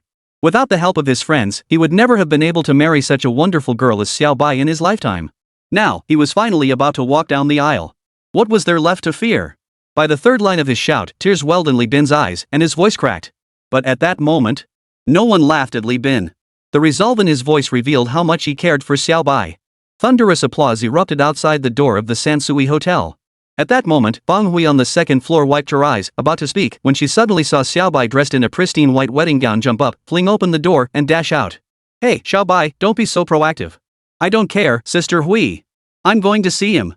Watching Xiaobai's reckless retreat, the tears Feng Hui had just wiped away began to well up once more. Feng Hui was genuinely happy for Xiaobai, who had finally found her place. This kid, can't she stay calm about getting married? Suddenly, a strong arm wrapped around her shoulders. And you have the nerve to talk about Xiaobai? When we got married, who was it that chased away all those people blocking the door? But Feng Hui took a swig of beer. Old Huan, don't be ungrateful. Back then you were so broke you couldn't even afford cigarettes. If I married you, I'd have suffered too. When those relatives blocking the door demanded red envelopes, wasn't that my money? Of course I refused. Right. Huang Badian felt deeply moved and held Feng Hui tighter. How could someone like me ever deserve to marry you? Xiao Hui, I swear, this lifetime I'll make a fortune and ensure you never want for anything. We're an old married couple now, can't you show a little dignity? Feng Hui shook off Huang Baishan's arm and dashed to the doorway, only to suddenly spot a small figure crouched by the door, ears pricked up listening to the conversation inside. Chapter 177, This Breaks the Rules. Nian, who told you to eavesdrop? Feng Hui bent down to pick up the slightly taller Nian, giving her little nose a gentle pinch. Mommy, Daddy has a face, right? Why did you say he has no shame? You'll understand when you're older. Feng Hui glanced at the flustered old man standing awkwardly in the corner and took the initiative to speak up. Uncle Su, come on. Let's go to Li Bin's place for dinner. The old man was Mian's grandfather. He had brought little Mian along, yet he couldn't quite find his place in the situation. Surrounded by the festive atmosphere, he just couldn't seem to fit in. With Feng Hui's cheerful invitation, a faint smile of contentment spread across his deeply wrinkled face. The only regret was that his daughter-in-law was gone. How delighted she would have been to witness all this. Downstairs, the old man's son, Su Ting, was busy attending to the guests. He felt even more grateful than old Su for the help these people had given Nian. Whenever he was with Huang Badian and his wife, he would always rush to take on some cleaning tasks. Huang Badian tried to dissuade him several times, but to no avail. Later, they came to understand that this was Su Ting's way of expressing gratitude for the couple's care for Mian. Eventually, Huang Badian stopped trying to dissuade him. Let him do as he pleased. However, he and Feng Hui had already discussed that once the Santao farmland project commenced after the new year, Su Ting would lead the team and oversee the workers' logistics. Just then, even more enthusiastic applause erupted outside the door. Looking in that direction, they saw Li Bin, egged on by others, giving the equally bashful Xiaobai a kiss. The bride had been successfully received. According to the original schedule, they should have departed for Santu village at this moment. Yet Li Bin abruptly set Xiaobai down and walked back into the hotel. Xiaobai sensed something was amiss and froze in place, covering her mouth as she sobbed uncontrollably. Even Feng Zhang was surprised that seemingly carelessly Bin had thought things through so thoroughly. Li Bin entered the hotel, ascended to the second floor, and appeared at the door of a small room. This was where Xiaobai's grandmother lived. The elderly woman was not in good health. It seemed the wedding ritual had worked wonders today. Grandma looked much healthier, her complexion rosy and vibrant. Li Bin approached the elderly woman, bowing deeply. Grandma, I'm here to take you home. Those outside the door witnessed this scene and were all stunned. It was the first time they'd heard of a son-in-law bringing the entire family home with him. The onlookers murmured among themselves, but soon grasped the reason. Considering the elderly woman's frail health, Li Bin's actions meant he was effectively adding to the family's burden. It took tremendous courage. The old woman lifted her head, a faint smile hidden in her cloudy eyes. My dear child, I'm perfectly fine here. I won't trouble you any further. No way, Grandma. Li Bin deliberately spoke loudly. My mother specifically ordered that if we don't bring you back home, she won't recognize me as her son. Li Bin spoke with utmost sincerity. Even Feng Zheng couldn't tell if he was being sincere. The old woman was indeed moved. She shifted her body slowly, murmuring repeatedly, how could that be? Wouldn't that just be a burden on you? I'm practically 6 feet under already. How could I possibly interfere with your young married life? Grandma, please come with me. Li Bin turned and bent down. Feng Zheng, could you do me a favor? Feng Zheng stepped forward, supporting the trembling old man as he rose and helped him onto Li Bin's back. This time, the applause came spontaneously from the onlookers. Li Bin carried his grandmother to the doorway, shaking his stiff arm. Xiaobai, let's go home. Xiaobai nodded solemnly, carefully helping his grandmother into the wedding car. Most of the wedding party were villagers from Santu village, though they didn't understand why Li Bin had chosen to do this. However, the deep-rooted filial piety ingrained in the bones of the Chinese people led them to approve of Li Bin's actions. Thus, the image of Li Bin as a villain in the hearts of the villagers of Santu was completely forgotten. After everyone had departed, Feng Zhan was about to get into the car when he heard faint sobbing behind him. Turning around, he saw Nian Nian watching the wedding car slowly pull away, her face already streaked with tears. It's so touching, Xiao Zhang, sniffle sniffle. Nian Nian suddenly threw herself into Feng Zhang's arms, her shoulders shaking with sobs. Alright. Feng Zhang patted her slender shoulders and laughed. How about we get married? Then I can bring your parents home with us. Pfft, who wants to marry you? Nian Nian wiped away her tears, her face flushed. Hurry up, we'll be late for dinner. Due to Li Bin's grand wedding, the younger generation of the Li family now held significant influence. The villagers placed great importance on this wedding. Led by village chief Jin Changman, the entire village men, women, and children alike gathered at the village entrance to welcome the guests. The entire village of Santu was decked out in festive decorations. Feng Zhang's car followed the procession slowly to the village entrance, where he immediately spotted Chen Guixiang standing among the crowd, looking around. She had been at her parents' home. She had rushed back specifically for Li Bin's wedding. Feng Zhang's heart sank. Chen Guixiang hadn't met Nian Nian yet. Would this sudden encounter cause some unpleasantness? At that moment, Chen Guixiang spotted Feng Zhang's SUV and made her way through the crowd to greet him. Sister Guixiang. Feng Zhang opened the door and stepped out, standing beside it with an awkward smile. He wanted to explain the situation to Chen Guixiang before Nian Nian got out of the car. However, Chen Guixiang completely ignored him, walking over to the other side and pulling Nian Nian, who was about to get out, saying warmly, "You must be Nian Nian? You're so pretty. Come on, let's go. Sister will take you to get some wedding candy." Watching Nian Nian being led away by Chen Guixiang into the crowd, Feng Zhang felt a pang of neglect. So Sister Guixiang knew everything after all. After standing at the village entrance for a moment, Feng Zhang followed the crowd back, feeling a bit downcast. Due to the large number of guests, the wedding banquet was held in the same open field where the fishing tournament had once taken place. Fortunately, rural weddings were simple affairs. All that was needed was to erect wooden frames to enclose the open space, shielding it from the biting wind. Outside, the weather was bitterly cold. Inside the makeshift tent, however, it was bustling with people and quite warm. "Brother, I've been waiting for you." As soon as Feng Zhang appeared, Huang Batian pulled him to the innermost table. Besides Huang Batian and his wife, everyone seated there were village elders. If third uncle hadn't passed away, he would have been seated at the most important place. Now, however, it had become Feng Zhang's exclusive seat. Feng Zhang hastily protested, "Elders, this is improper. This seat has always been reserved for the village's most respected elders. How could a youngster like me possibly sit here?" Ha ha. An old man with barely a tooth left in his mouth chuckled. With third uncle absent, he held the highest seniority among the elders. "Young Feng, you yourself said it's for those of high moral standing. Tell me, in all of Santu village, who has contributed more than you?" "Exactly, Master Feng. Sit right there. From now on, at every important banquet in Santu village, this seat is yours. With you, Dr. Feng, at the helm, our village will only thrive. Brother, stop refusing. Everyone's waiting to eat." Feng Zhang was physically pulled and dragged into his seat by Huang Batian. This seat made him feel uneasy. "Then I'll humbly accept your trust, elders." Feng Zhang offered a few token words. "Once the Santu farmland project begins this year, I promise every villager will have work to do." "Ha ha ha, excellent." Village chief Jin Changman, who had been relegated to another table, approached holding a wine cup. Chapter 178, A Life Without Children is Incomplete. The young college-educated village chief appeared to have been heavily plied with liquor, his face flushed crimson beneath his glasses. He paid no heed to being sidelined by his elders. He brought his cup close to Feng Zhang's face, belching as he said, "Master Healer Feng, I owe you my thanks. Without you in Santu village, I couldn't possibly continue as village chief. This toast is for you, and for all the people of Santu village. I, Jin Changman, pledge to you that every villager of Santu will fully support the Santu farmland project and never hold it back." The Santu Pastoral Project was a privately funded revitalization initiative. Even the county government has gradually taken notice, approving all necessary documents without hesitation. As long as Jin Changman avoids the foolish mistakes of Li Jianming and successfully completes the Santao farmland project, it will be a glorious achievement on his resume. With such an achievement under his belt, Jin Changman's rise to higher positions would be a natural progression. He finished his drink. Jin Changman wasn't foolish enough to linger. He returned to his seat with an empty cup. The remaining village elders deliberately banded together, aiming to get Feng Zhang and Huang Batian drunk. Feng Zhang was one thing: he could hold his liquor and never refused to drink. But Huang Batian? He was a figure feared by all in the county seat. Could a few elders possibly outdrink him? Huang Batian was smooth-talking and exuded an air of dominance when drinking. By the end of the meal, he hadn't gotten drunk at all. Instead, it was those elders who tried to get him drunk who couldn't hold their liquor. Huang Batian raised an eyebrow at Feng Zhang triumphantly, and the two men laughed as they clinked glasses again.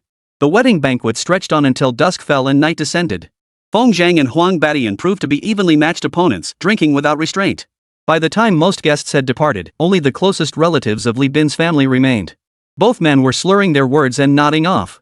Feng Zhang was genuinely happy, so he hadn't used his spiritual energy to dispel the alcohol during the drinking. He was simply going head-to-head with Huang Batian in a pure drinking contest.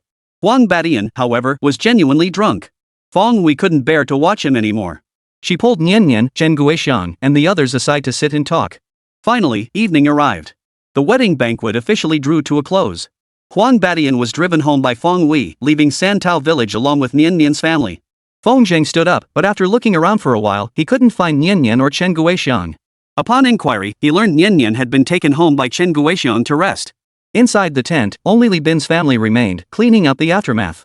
Xiao Shang, are you okay? I'm fine, auntie. You guys keep working. I'll head back too. Oh, I'll have Xiaobin walk you part of the way. No need. It's their wedding night, we can't disturb them. Well, be careful then. I'm busy here and can't see you off. Auntie, I'm off. Feng Zhang waved goodbye and shuffled out of the tent. He didn't go home. Instead, his drunken eyes half closed, he made his way to the riverside. Standing against the biting wind, he stared blankly at the calm, flowing water. A gust of cold wind swept by.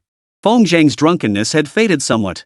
His gaze suddenly grew intense as he murmured to himself, should I crash Li Bin's wedding night, or take this chance to visit Sister Guixiang's place and try something I've never experienced before? Clearly, the latter held far greater allure for him. The thought of the two women's contrasting personalities and styles set Feng Zhang's heart aflame. The cold wind bit, but his heart remained warm. Even his faltering steps quickened considerably. After walking for a while, he suddenly saw Li Bin approaching, dressed in a suit. Bin. Brother Zhang, I finally found you. What do you want? Mom said you were drunk. I went to your place and found you hadn't returned yet. Uncle Feng is worried sick. Li Bin grabbed Feng Zhang's hand without waiting for a response. Come back with me now. No need. Feng Zhang shook off Li Bin. Why are you running around looking for me instead of being in the bridal chamber? In Santu village, who else could bully me? Li Bin's expression grew complex. Looks like you really were drunk. In his mind, Feng Zhang was a cautious and prudent man who would never utter such arrogant words. Even if true, such words were simply inappropriate. Only a drunk Feng Zhang would act this way. Brother Zhang, I know you're formidable, but let's go back to bed first, okay? Seeing Feng Zhang's hesitant expression, Li Bin suddenly shuddered, realizing the problem. Brother Zhang, how about I take you to Sister Guixiang's place? Even Li Bin startled himself at the suggestion. Chen Guixiang's home still housed another woman 51 One man and two women. If word got out, it would surely stir up trouble again. Feng Zhang shuddered, sobering up a bit. Xiaobin, what the hell are you talking about? I just want to chill for a bit. Oh. Well then, Brother Zhang, I'll keep you company. Li Bin pulled Feng Zhang back to the riverside. The once bustling fishing competition seemed to unfold before their eyes. Back then, Li Fugan was arrogant and overbearing. Li Jianming still controlled everything in the village. Months passed. Feng Zhang had emerged as the ultimate winner. As for Li Bin, by following Feng Zhang, he not only became the most promising young man in Santu village but also married Xiaobai, a wife as perfect as could be. Li Bin's gratitude toward him was truly heartfelt. He no longer wished to utter words of thanks. Actions spoke louder than words. Li Bin vowed silently that he would never betray Feng Zhang in this lifetime. Even if people called him Feng Zhang's number one lackey, he wouldn't care. Those who criticized him were merely jealous of his current success. Brother Zhang, I've got a question for you. Li Bin glanced around to make sure no one was nearby before whispering, were you and Sister Guixiang nervous the first time with Nian Nian? The wind had completely sobered Feng Zhang. He eyed Li Bin sideways and chuckled, you little rascal. I wondered why you came looking for me, turns out you were scared. I'm not scared. Li Bin stubbornly retorted. Bro, seriously, I just kinda don't know how to do it. What do you mean you don't know how? Feng Zhang's voice rose involuntarily. What should happen in the bridal chamber? Do you need me to teach you? For crying out loud, Zhang, could you keep your voice down? Li Bin instinctively covered Feng Zhang's mouth and whispered, alright, I admit it. I'm just scared. What are you scared of? Feng Zhang yanked his hand free and shot back. I don't know what I'm scared of. I just get really nervous whenever I see Xiaobai. You're such a wimp, Feng Zhang chuckled softly. Tell me, are you never going to leave Xiaobai? Of course not. I swear I'll give her a complete family. So you'll give Xiaobai a happy life? Yes. Li Bin nodded solemnly. That's good enough. Feng Zhang slapped Li Bin on the shoulder. A life without children is incomplete. Tonight, you'd better give it your all and aim for one shot to the heart. With that, Feng Zhang clapped his hands and walked away. First shot, soul sealing? What does that even mean? Li Bin tried to chase after him, but after running a few steps, he saw Feng Zhang suddenly turn around and wave at him. The meaning was crystal clear. With the hint so blatant, if he still couldn't grasp it, he might as well go crash his head against a block of tofu and die. Could it be? One shot, one kill means having a child? Li Bin felt a surge of warmth in his heart, as if a flame had ignited within him. He brushed the dust off his buttocks and dashed home, rushing straight into the newlywed chamber. There, Xiaobai still wore her wedding dress, sitting quietly and waiting. Xiaobai, I. Li Bin's courage vanished once more. Sweetheart. Xiaobai rose to her feet and walked over to Li Bin, who was panting heavily. She reached out and began unbuttoning his suit jacket. Grandma said she wants to hold her great-grandchild. Oh. Li Bin's drawn-out response was interrupted by the sudden sensation of cold, soft lips against his own. He forced his eyes open to see Xiaobai's tightly shut eyes pressed against his own. Chapter 179, Post-New Year Work Arrangements. The festive atmosphere of the New Year drew to a close with Li Bin's wedding. After the 8th day of the first lunar month, Qingping town returned to its usual bustle. Outside the clinic, queues of patients awaiting treatment returned to their usual length. During this period, Li Xiangrong had Li Bin send several workers to set up a simple tent at the clinic entrance. Inside, they placed tables, chairs, benches, and tea, aiming to provide as much convenience as possible for waiting patients. Unlike previous years, Santao village remained bustling. According to past tradition, the 8th day of the first lunar month marked the official start of work. Migrant workers from Santu village would return to their jobs across the country before this day to begin another year of hard labor. This year, however, with the imminent commencement of the Santu farmland project, everyone was kept in the village by Li Bin. They were waiting for the imminent commencement of the Santu project. Lu Fuxing, a native of the south, was obsessed with feudal superstitions and insisted on selecting an auspicious date for the groundbreaking. To this end, the big boss spent hundreds of thousands of yuan to hire a renowned feng shui master from Shenzhen in southern China. After personally surveying the terrain in Santu village, the date was finally set for the 10th day of the first lunar month, the 3rd day after Li Bin's wedding, for the official groundbreaking. On this day, Santu village bustled with activity once more. Several county leaders, invited by Lu Fuxing and Huang Badian, arrived at the village to attend the groundbreaking ceremony. As the overall project manager for the Santu development, Feng Zhang was ushered to stand beside the county's highest-ranking official. Holding a red ribbon, he raised scissors with palpable excitement as the ceremonial cannons boomed, cutting through the ribbon. Master Dr. Feng, congratulations! The county officials surrounded Feng Zhang, their voices rising in unison. Feng Zhang had now solidified his reputation as a divine physician. The officials expressed their high regard for this rising star among the outstanding youth of Linping County. Deep down, Feng Zhang understood. The Santao Farm project alone wouldn't attract the attention of so many high-ranking officials. The real intent lies elsewhere. The high-ranking officials came in person primarily to cultivate a relationship with Feng Zhang. At this stage of life, who isn't concerned about their health? Befriending a divine physician provided ample assurance for one's longevity. Facing this crowd of powerful figures, Feng Zhang remained perfectly composed, conversing and laughing with each one effortlessly. Moreover, he even took the opportunity to promote the 3 peach slimming capsules among the leadership circle. Feng Zhang's demeanor drew renewed admiration from the onlookers. Goodness gracious, I watched Xiao Zhang grow up. Who'd have thought he'd turn out so accomplished? With all these bigwigs here, my legs would be shaking just standing on the sidelines, but little Zhang doesn't seem the least bit flustered. That young man, Xiao Zhang, is the most promising young talent our Santu village has ever seen. Construction has finally begun. Better days are coming for our Santu village. After the groundbreaking ceremony concluded, Feng Zhang took several senior officials to a restaurant in town for a meal. At the table, the usual pleasantries were exchanged. One of the officials even patted Feng Zhang on the shoulder, assuring him that when the county convened its full assembly, Feng Zhang's case as an outstanding youth would definitely be put on the agenda. Feng Zhang, however, paid little heed to this. It was merely unrealistic fame.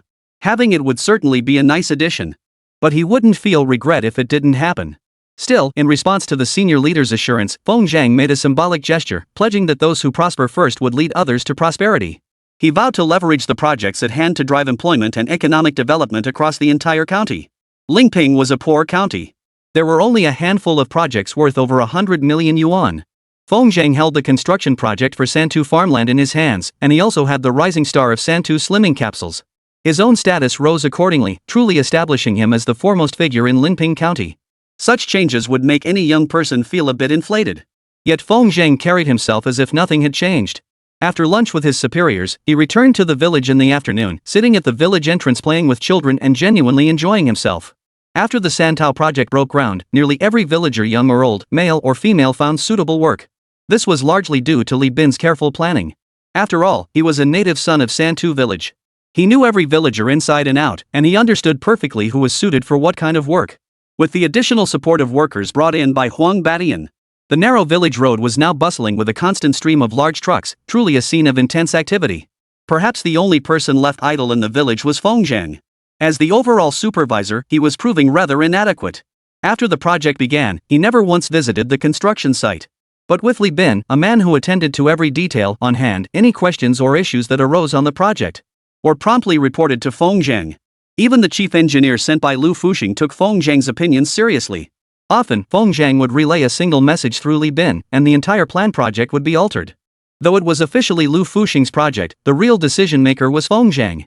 On the 6th day of the Santao project's groundbreaking, the 16th day of the first lunar month, Feng's home, along with those of Li Bin and Chen Guixiang, were all demolished by bulldozers. All three families began building new houses simultaneously. This sparked another wave of discussion in the village. The blueprints for the new homes had long been prepared by Lu Fuxing's designers. The task of overseeing the construction was handed to Feng Maochun, who had little else to do. As Feng's father, he simply couldn't sit idle. The Santao project didn't involve him in any way. He accepted the responsibility of overseeing the reconstruction of the three new houses with great enthusiasm. Besides these two major events, Feng specifically called the pharmaceutical factory to inquire about the weight loss pills hitting the market. He finally learned that production had already begun. The trouble lay in the bureaucratic approvals and the review by the Drug Administration Bureau. According to the factory, even under the fastest timeline, the launch would be around April. With this clear answer, Feng felt less rushed. He pondered ways to generate buzz for the Santao slimming capsules before their official launch. After much deliberation, he still hadn't come up with a viable plan. When it came to marketing and operations, Feng simply wasn't skilled. The only approach he could think of was to reach out to Chen Yanfei. If she could endorse the Santao slimming capsules on Weibo, highlighting their effectiveness, it would surely ignite the market instantly. Unfortunately, Chen Yanfei was simply too high profile. Even if she offered a friend's discount, it was beyond Feng's current means. After deep consideration, Feng completely scrapped the plan to approach Chen Yanfei. Forget it. No point dwelling on it. Where there's a will, there's a way. Feng sat on a bamboo chair in the courtyard. When Feng Ling approached him carrying fruit from who knows where, she handed him a small tomato. Brother, try this. It's delicious. Who bought these for you? Sister Nian. Feng Ling batted her big eyes and pouted. Brother, really? Sister Nian and Sister Xiantao went out together, and you didn't even see them off. What's that supposed to mean? Feng felt a chill run down his spine. What were these girls up to? They went to school. By the way, I'm leaving tomorrow too. You're not going to skip seeing me off, are you? Feng didn't respond. His mind was completely fixated on Xiantao and Nian leaving without a word. Why? Feng couldn't fathom the strange psychology of these two women. Women's hearts were like needles at the bottom of the sea, impossible to read. If he couldn't figure it out, then he wouldn't bother trying. Leaning back in the bamboo chair, Feng dismissed the urge to drive after them. Brother, you're being too much. Feng Ling stomped angrily toward the makeshift main hall. Just then, a frantic ringing of the telephone pierced the air. Chapter 180, Pee in My Pants. Feng stared at the number on his phone, utterly surprised. The call was from Xiao Yu. Logically, since she and Feng Ling were practically best friends, she should have called Feng Ling instead. Why on earth was it coming through to Feng instead? Filled with confusion, he pressed the answer button. Feng, big dog. Xiaoya's sharp voice rang in his ear. You're such a disappointment. Sis, what the heck are you talking about? Poof. Xiaoya was seething with indignation. Looks like you're hiding in some cozy little nest and don't want to come out, huh? Remember what you promised Sister Mei? Su Mei? Feng froze. Suddenly it dawned on him, back in the provincial capital, he had promised Su Mei he'd make a trip to the capital. But after returning to Linping, so many things happened: the New Year's celebrations and Li Bin's wedding. He had genuinely forgotten about it completely. I knew you'd forgotten. Xiaoya said discontentedly. And Sister Mei was still thinking of you, saying you had. And wouldn't let me call to remind you. Listen, Sister Mei's illness has flared up again. Her family brought in some old Chinese medicine practitioner claiming to be from a hereditary lineage. But that old man doesn't look like a good sort to me. Before even starting the diagnosis, he made an outrageous demand that Sister Mei get engaged to his grandson before he'd agree to treat her and Uncle Su. Feng was taken aback. Using medical skills to blackmail someone into marriage? What era is this? That Su Mei, living in the capital, could encounter such a despicable situation. Feng asked in a low voice, did Mei agree? Of course not. Xiaoya lowered her voice and whispered, you have no idea how despicable that old man's grandson is. He's a sickly weakling. He calls himself an old Chinese medicine practitioner? He can't even cure his own grandson, yet he calls it bringing good fortune to his grandson. But it makes me so furious. The old doctor was confident he could cure Su Mei and her father, yet he couldn't cure his own grandson. What kind of logic was that? Feng Zhang's thoughts shifted and he suddenly sensed something was amiss. Xiaoye, try to calm Mei down. I'll be there in a couple of days. Xiaoye snorted softly. That's more like it. Sister Mei really didn't misjudge you. After hanging up the phone, Feng Zhang stood up and saw Fengling tiptoeing out of the main hall, having listened in on his call. Unfortunately, the distance was too great, and Feng Zhang's voice was too soft for Fengling to catch any of the conversation. Xiao Ling. Feng Zhang beckoned, motioning Fengling to come closer. Didn't you want me to take you tomorrow? Yes, why? Fengling looked confused. How about this? Not only will I take you tomorrow, but I'll take you straight to the capital. How does that sound?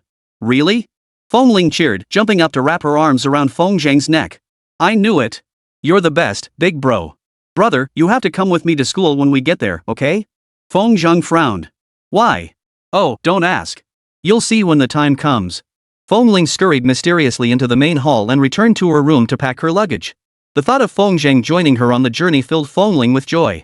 Humming a tune, she took the opportunity to pack all of Feng Zhang's belongings as well. Heading to the capital, who knew when everything would be settled? Before leaving, Feng Zhang made a point to visit Li Bin and give him some instructions.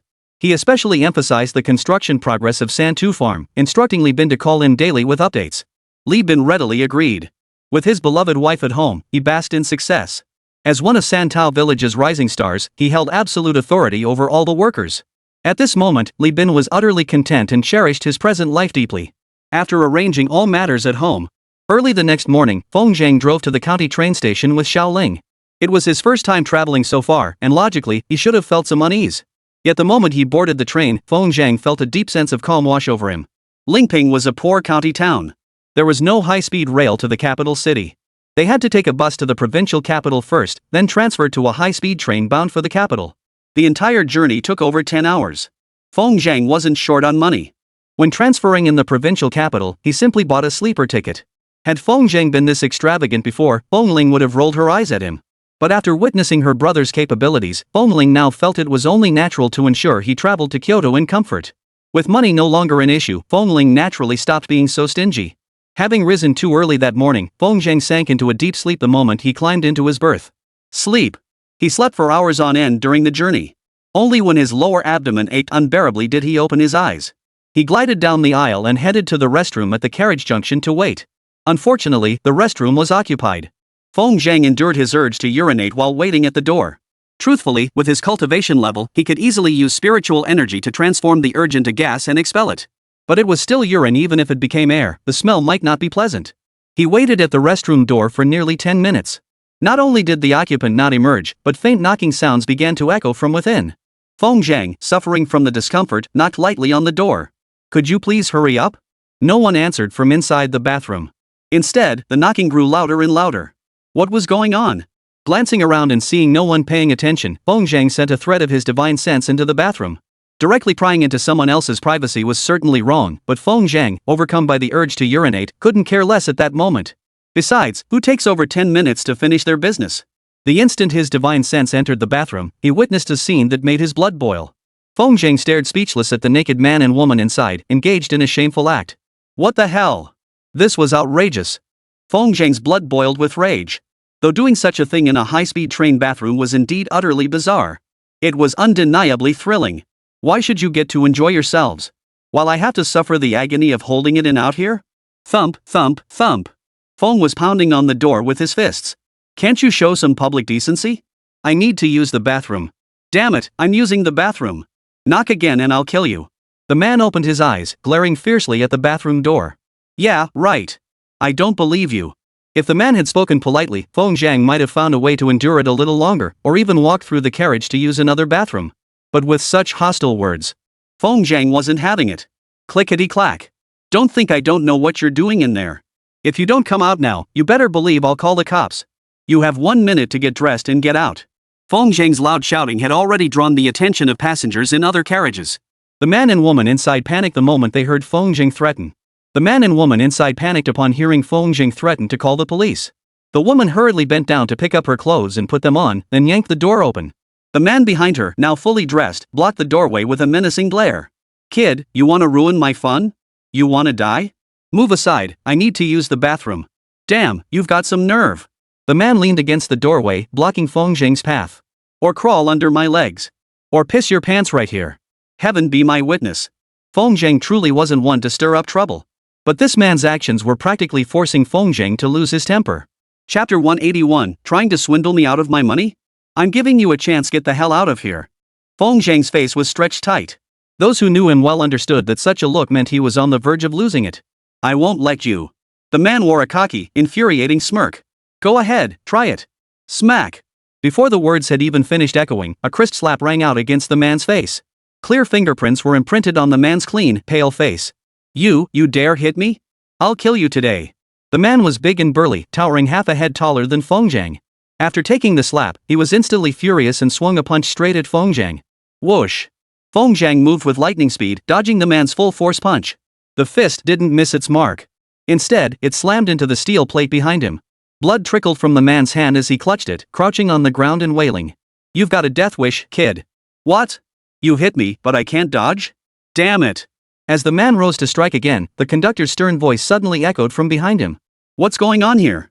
No fighting on the train. Seeing the conductor appear, Feng Zheng stopped dodging and took the man's punch head-on. The punch landed on his face, appearing powerful but actually landing with little force.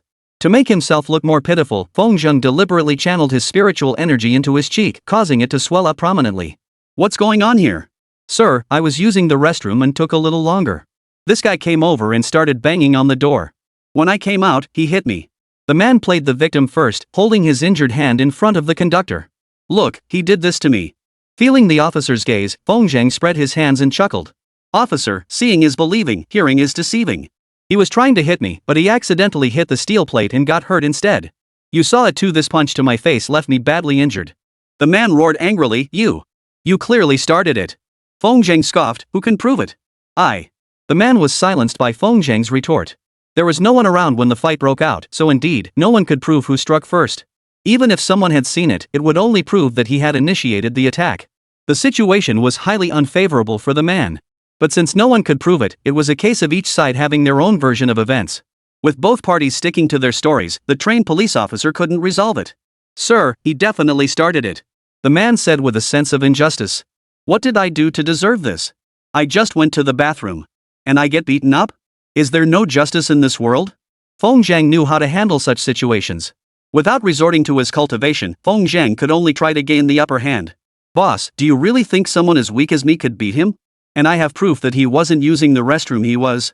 Feng Zheng deliberately paused, shooting the man a meaningful glance. The man panicked. He pointed at Feng Zheng and shouted, Bull. I was in the bathroom taking a. I had diarrhea, that's why it took so long. Then how do you explain this woman? What? The man froze, watching as Feng Zheng pulled out his phone and switched to playback mode. The footage not only clearly showed the bathroom scene but also captured the woman's panicked expression as she covered her chest and ran out. Damn it, you little pervert? The man thought it over and something still didn't add up. Impossible. The bathroom is a closed space. How could you film a video? Sir. Feng Zheng ignored the man's accusation and explained to the train police, it's a real coincidence. I had diarrhea earlier and forgot my phone in there. Maybe they were moving around too much and accidentally hit the record button. That's a once-in-a-century coincidence, otherwise we'd never have proof of his dirty deeds in the bathroom. The man scoffed at Feng Zheng's explanation and argued, Bull. How could such a coincidence possibly happen? Enough, both of you. The train attendant impatiently cut them off. Work it out yourselves, or do you want me to take you to the police station at the next stop? Wherever they resolved it, Feng Zheng felt no fear. The evidence was ironclad. He could prove the man had engaged in illicit activities in the restroom. But the man couldn't prove he'd been secretly filming. Feng Zheng stood on the winning side. It was merely a matter of delaying the inevitable. Upon hearing they were headed to the law enforcement bureau, the man's expression shifted slightly. He forced a smile and said, Sir, there's no need to go to the bureau. It's really no big deal. Kid, you took a punch from me, but I got hurt because of you too. We're even, how about that? Not so good, Feng Zheng replied slowly. Unless, you pay up. Fine. The man ground out through clenched teeth, how much do you want? Ouch, that punch landed pretty hard. It'll take at least 1,000 or 2 to make the swelling go down. Why don't you just die? Even robbers aren't this ruthless. If you don't agree, we'll take it to the law enforcement bureau. Damn it! Cornered and frustrated, the man hesitated before reluctantly agreeing. QR code. Feng Zheng wasn't after the money. He was already wealthy. He just wanted to make the man submit. If he hadn't been so arrogant earlier, none of this would have happened. After transferring the money, the man hurried away. The train attendant shot Feng Zhang a meaningful look, as if warning him not to engage in such sleazy, voyeuristic behavior again. Then the conductor walked away. Feng Zhang finally made his way to the restroom to relieve himself. Returning to their sleeping compartment, Fengling had already woken up and was sitting by the bed waiting for Feng Zhang. Bro, where'd you go? What took so long? Just went to the bathroom. Made a little money while I was at it. You're pulling my leg. How could going to the bathroom earn you money? I can't help it either. I didn't do anything, yet someone just handed me money. Where can I go to complain about that? Seeing Feng Zhang sprawled on the bed, Fengling gritted her teeth in frustration. Ever since he struck it rich, his personality had become increasingly unpredictable. Feng Zhang felt no sleepiness. Lying in bed, he closed his eyes and pondered the events of earlier. The man dared not go to the enforcement bureau, he must have something to hide. Moreover, Fengling detected a faint, lingering scent of medicine on the man's body. Could it be he'd encountered a fellow practitioner? With 4 hours left to reach the capital, Feng Zhang drifted in and out of sleep when a strange scent suddenly filled his nostrils. The scent entered his body, causing a faint numbing sensation. Feng Zhang snapped his eyes open and glanced at Fengling on the adjacent bed. She had already fallen into a deep, unbroken sleep. Someone was up to something. Feng Zhang extended his spiritual sense and discovered the man he had previously reprimanded, now accompanied by 2 young men, appearing at the entrance of the private room. Bro Luo, are you smitten? Probably. Let's go inside. Damn it, trying to rip me off? If I don't teach that a lesson today, I don't deserve to be a Luo. The 3 whispered among themselves as they tiptoed into the room where Feng Zhang lay. They closed the door softly. The man surnamed Luo silently approached Feng Zhang, his face twisted in fury as he pulled out a handful of herbs and took out a lighter, ready to ignite them. Dragon numbing grass. This bastard wants to kill me? Feng Zhang instantly recognized the dried herb in the man's hand. Not only did it paralyze nerves, but it also stimulated the brain, causing mental impairment. In short, poisoning with dragon bewildering grass carried a high risk of inducing insanity. Just as Feng Zhang prepared to roll off the bed, a sudden shout echoed through the room. Brother Luo, there's a beauty over here. Chapter 182, Introducing You to the Tai Sect. After half a year immersed in the fashionable atmosphere of the capital, Fengling had undergone a profound transformation from the core of her being. The old her. She had appeared sallow-skinned and emaciated, malnourished. At 16 or 17, her frame was so thin she resembled a young boy. During her time in the capital, while focusing on her studies, Fengling was often taken out shopping by Xiaoye. Whether in her outlook, attire, or grooming, she bore no resemblance to a girl from a remote mountain village. If things continued this way, Fengling might well blossom into a beauty as ethereal and otherworldly as Xiantao. The woman who had previously engaged in illicit relations with Brother Luo in the bathroom, even with heavy makeup, couldn't conceal the traces of time etched upon her face. Brother Luo didn't even spare women in their 30s. Let alone Fengling, who was just beginning to blossom. Without someone nearby to remind him, Brother Luo couldn't even be bothered to deal with Feng Zhang. His eyes gleamed as he stared at Fengling, who was fast asleep. Damn, she's a real beauty. Looks like she's still a virgin. What should we do, Brother Luo? Brother Luo hesitated for a moment before murmuring, we've got less than 4 hours until we reach the station. Let's take her to our private compartment. She's poisoned by the dragon's breath herb anyway, won't wake up anytime soon. Damn, just thinking about it gets me excited. Wait, Brother Luo, aren't we here for revenge? Are you an idiot? Women are obviously more important than revenge. Stop spacing out and get her up. At Brother Luo's command. 2 men grinned lecherously. One stood at the head of the bed while the other grabbed Fengling's bare feet. With a sudden heave, they lifted the unconscious girl off the bed. None of them noticed. Feng Zhang, lying on the other side, had already sat up and was recording the scene with his phone. It wasn't that he wasn't worried. But with him present, Fengling wouldn't suffer a single scratch. These men dared to target his sister. This was no longer a passing grudge. Feng Zhang was documenting the facts, gathering irrefutable evidence to ensure these 3 could never cause trouble again. As Fengling was about to be carried out, Feng Zhang suddenly slapped one of them on the shoulder. Hey, don't pretend I'm not here. Who's there? I'll be damned. Startled, the man dropped Fengling and pressed himself against the carriage wall, frozen in place. Brother Luo turned leisurely, meeting Feng Zhang's faintly amused smile. How did you wake up? I never fell asleep. That, impossible. How could you be awake after being poisoned by the dragon-seducing grass? Brother Luo, did your dragon-binding grass lose its potency? Bull. Brother Luo roared, this dragon-binding herb was personally cultivated by my grandfather. It couldn't possibly fail. Unless. I see. You know medicine too? Feng Zhang leapt off the bed and delivered a merciless slap across Brother Luo's face. Looks like the earlier lesson wasn't enough. Since you're here, none of you are leaving.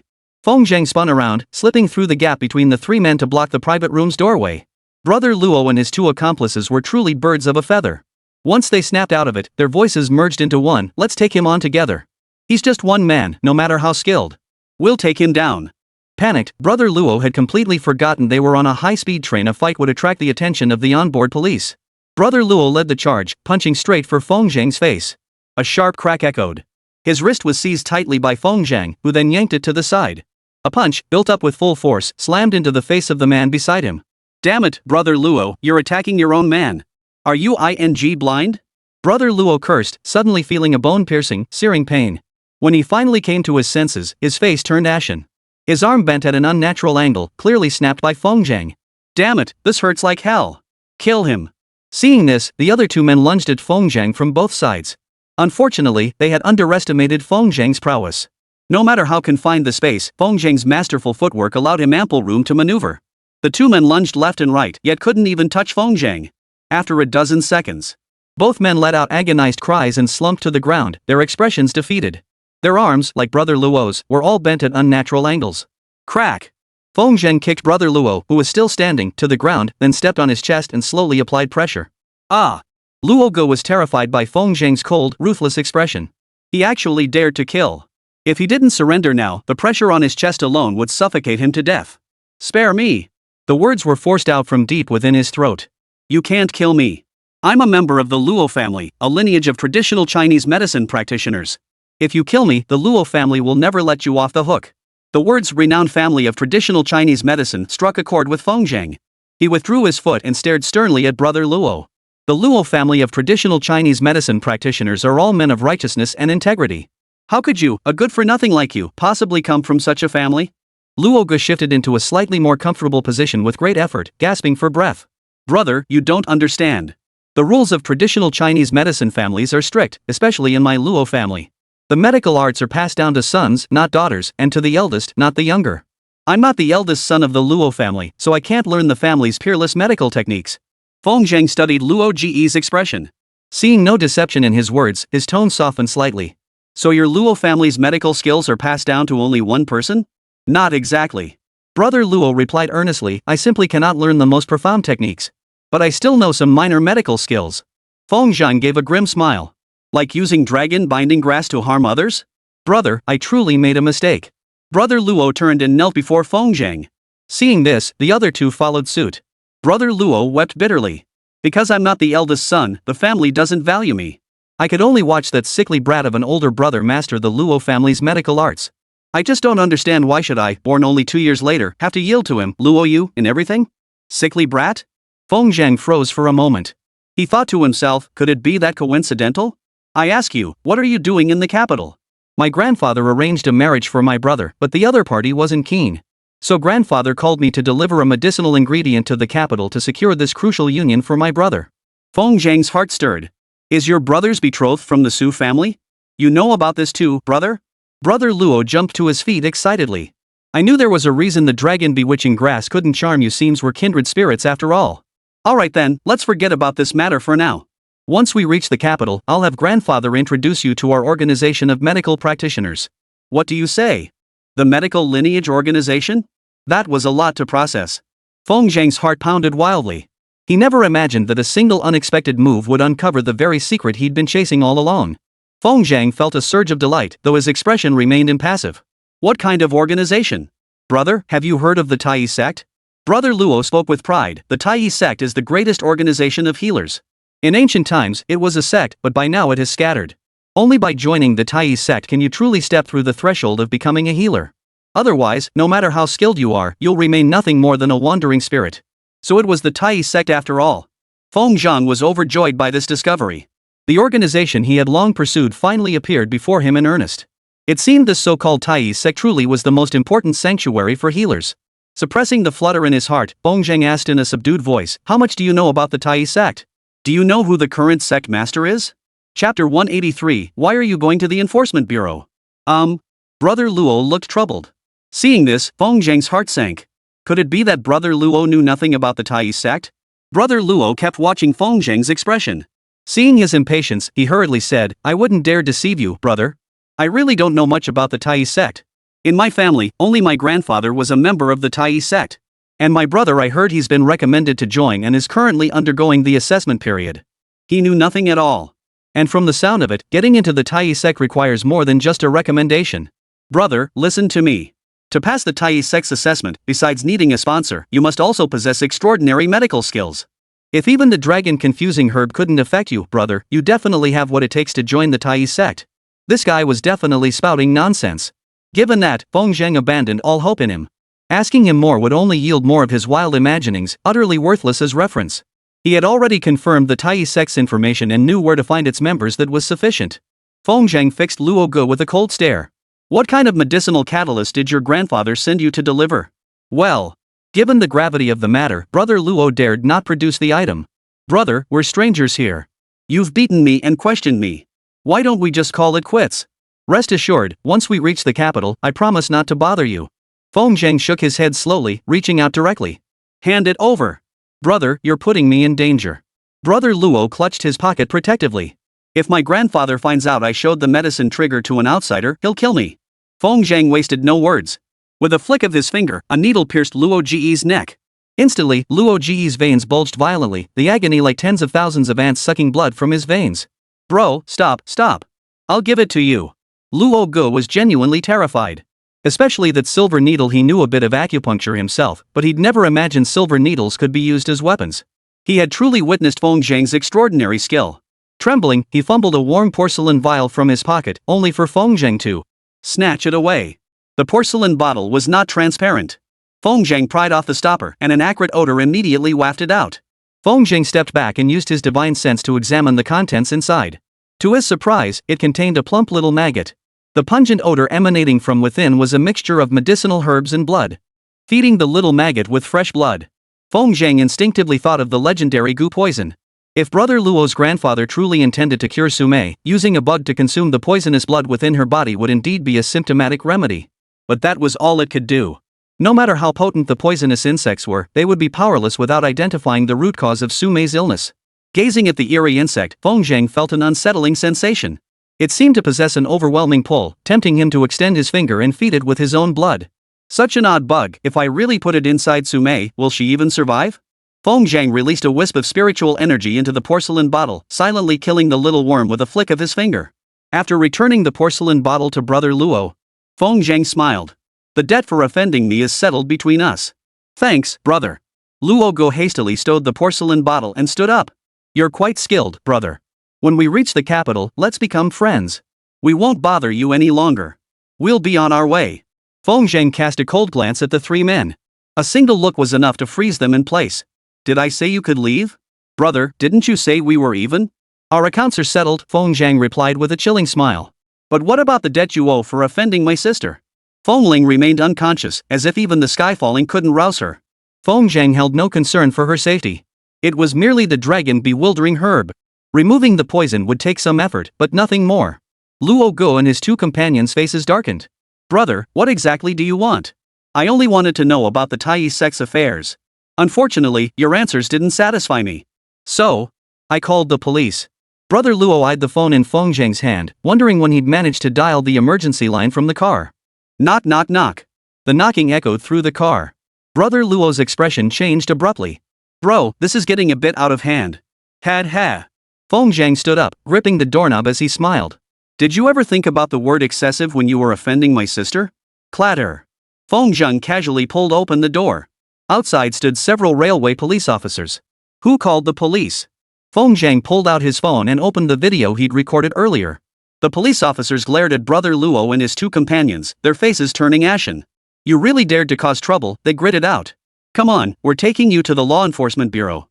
Though Brother Luo came from a family of traditional Chinese medicine practitioners, he dared not confront a state authority head-on. The three obediently walked to the door, their eyes filled with venom as they glared at Feng Zheng. With the trained police present, they weren't afraid Feng Zheng would attack again. You little. The trained cop chuckled with a hint of amusement. Why are you so keen on filming videos? Mouth to mouth. Feng Zheng chuckled too. If I didn't film it, how would I have proof? True enough. The conductor pointed at Feng Ling, who was leaning against the bed. Is this your sister? Is she okay? She's fine. I'm a doctor myself. I'll have her treated in no time. Feng Zheng said regretfully, if you need a statement, I can accompany you to the capital later. That'll work. The conductor took Feng Zheng's phone number and led Brother Luo and the other two away. Back in the room, Feng Zhang gazed at Feng Ling with a thoughtful expression. He certainly didn't expect the law enforcement bureau to do anything to brother Luo. For a scion of a prominent family, unless something concrete had actually happened, a mere attempted crime wouldn't hold them accountable. Delivering them to the enforcement bureau wasn't entirely pointless. He was going to the capital to see Su Mei, and he would inevitably run into brother Luo's grandfather. Delaying their arrival would give Feng Zheng more time to gather information. After helping Feng Ling onto the bed and purging the dragon bewildering grass toxin from her body with spiritual energy, she remained fast asleep. In her sleep, she rolled over and mumbled, "Brother, don't bully me." Feng Zhang gazed at his sister with indulgent affection. Suddenly, he realized that living so carefree and unburdened might actually be quite wonderful. He didn't rush to wake Feng Ling. She slept all the way to the capital, finally waking just as the train was about to pull into the station. "Brother, where are we?" Feng Ling rubbed her sleepy eyes and asked blankly. "We're in the capital." "So fast?" Feng Ling pulled back the curtain and watched the scenery flash by outside the window. "We're really at 51? How could I have slept for so long?" "You must have been exhausted." Feng Ling was skeptical, about to ask more questions, but noticed Feng Zhang had already stood up to pack their belongings. Neither of their bags was particularly large. Each carrying their own, they walked out of the compartment together and joined the queue in the passageway. Just then, the trained police officer approached with brother Luo and said to Feng Zhang, "Young man, we really need you to come with us. I've already coordinated with the law enforcement bureau over there, it won't take much of your time." "No problem," Feng Zhang replied, only to turn and find Feng Ling staring at him with wide, startled eyes. "Brother, did you break the law? What are you thinking? Then why are we going to the law enforcement bureau?" Feng Zhang gave a mysterious smile. "You guess." Chapter 184, Her figure resembles Chen Yinfei. After getting off the car, Feng Zhang took Feng Ling, who knew nothing about it, straight to the station's law enforcement bureau. While Feng Zhang described the situation, Feng Ling listened with wide, fluttering eyes, seemingly oblivious to everything. Until Feng Zhang replayed the video he de-recorded on his phone. Feng Ling froze in shock. Only then did she grasp what had truly transpired on the train. Had Feng Zhang not been there, it was doubtful she would have survived the ordeal. The realization sent shivers down Feng Ling's spine, and she clung tightly to Feng Zhang's arm, refusing to let go. Only by clinging to him could she feel a shred of security. By the time they finished giving their statements, night had fallen. Feng Ling still clung to Feng Zhang as they huddled together, leaving the station. Standing at the station entrance, gazing at the dazzling array of skyscrapers, the ceaseless flow of people, and the bustling traffic, Feng Zhang marveled deeply at the bustling prosperity of Kyoto, which truly opened his eyes. Especially the Kyoto girls, dressed so refreshingly, wearing sky-high stilettos and black tights in the bitter cold. One could only wonder if they felt the chill. Directly ahead of the exit stood a massive billboard featuring Chen Yinfei's image. "Bro, I remember you know Chen Yinfei. Could you get her to sign a photo for us?" Feng Ling finally snapped out of her lingering fear and began pestering Feng Zhang with questions, trying to distract herself. "Sure thing." "Really?" Feng Ling exclaimed excitedly. "I bragged to my classmates that my brother could get us as many autographed photos as we wanted. Did your classmates believe you?" "Of course not. They even made fun of me for it." "Little Ling, you've gotten into bad habits. You shouldn't have that competitive spirit." "I know." Feng Ling's eyes welled up with tears. She opened her mouth but no words came out. Seeing Feng Ling like this, Feng Zhang felt a sharp pang of heartache. He suddenly understood, sending Feng Ling to study in the capital had greatly benefited her life.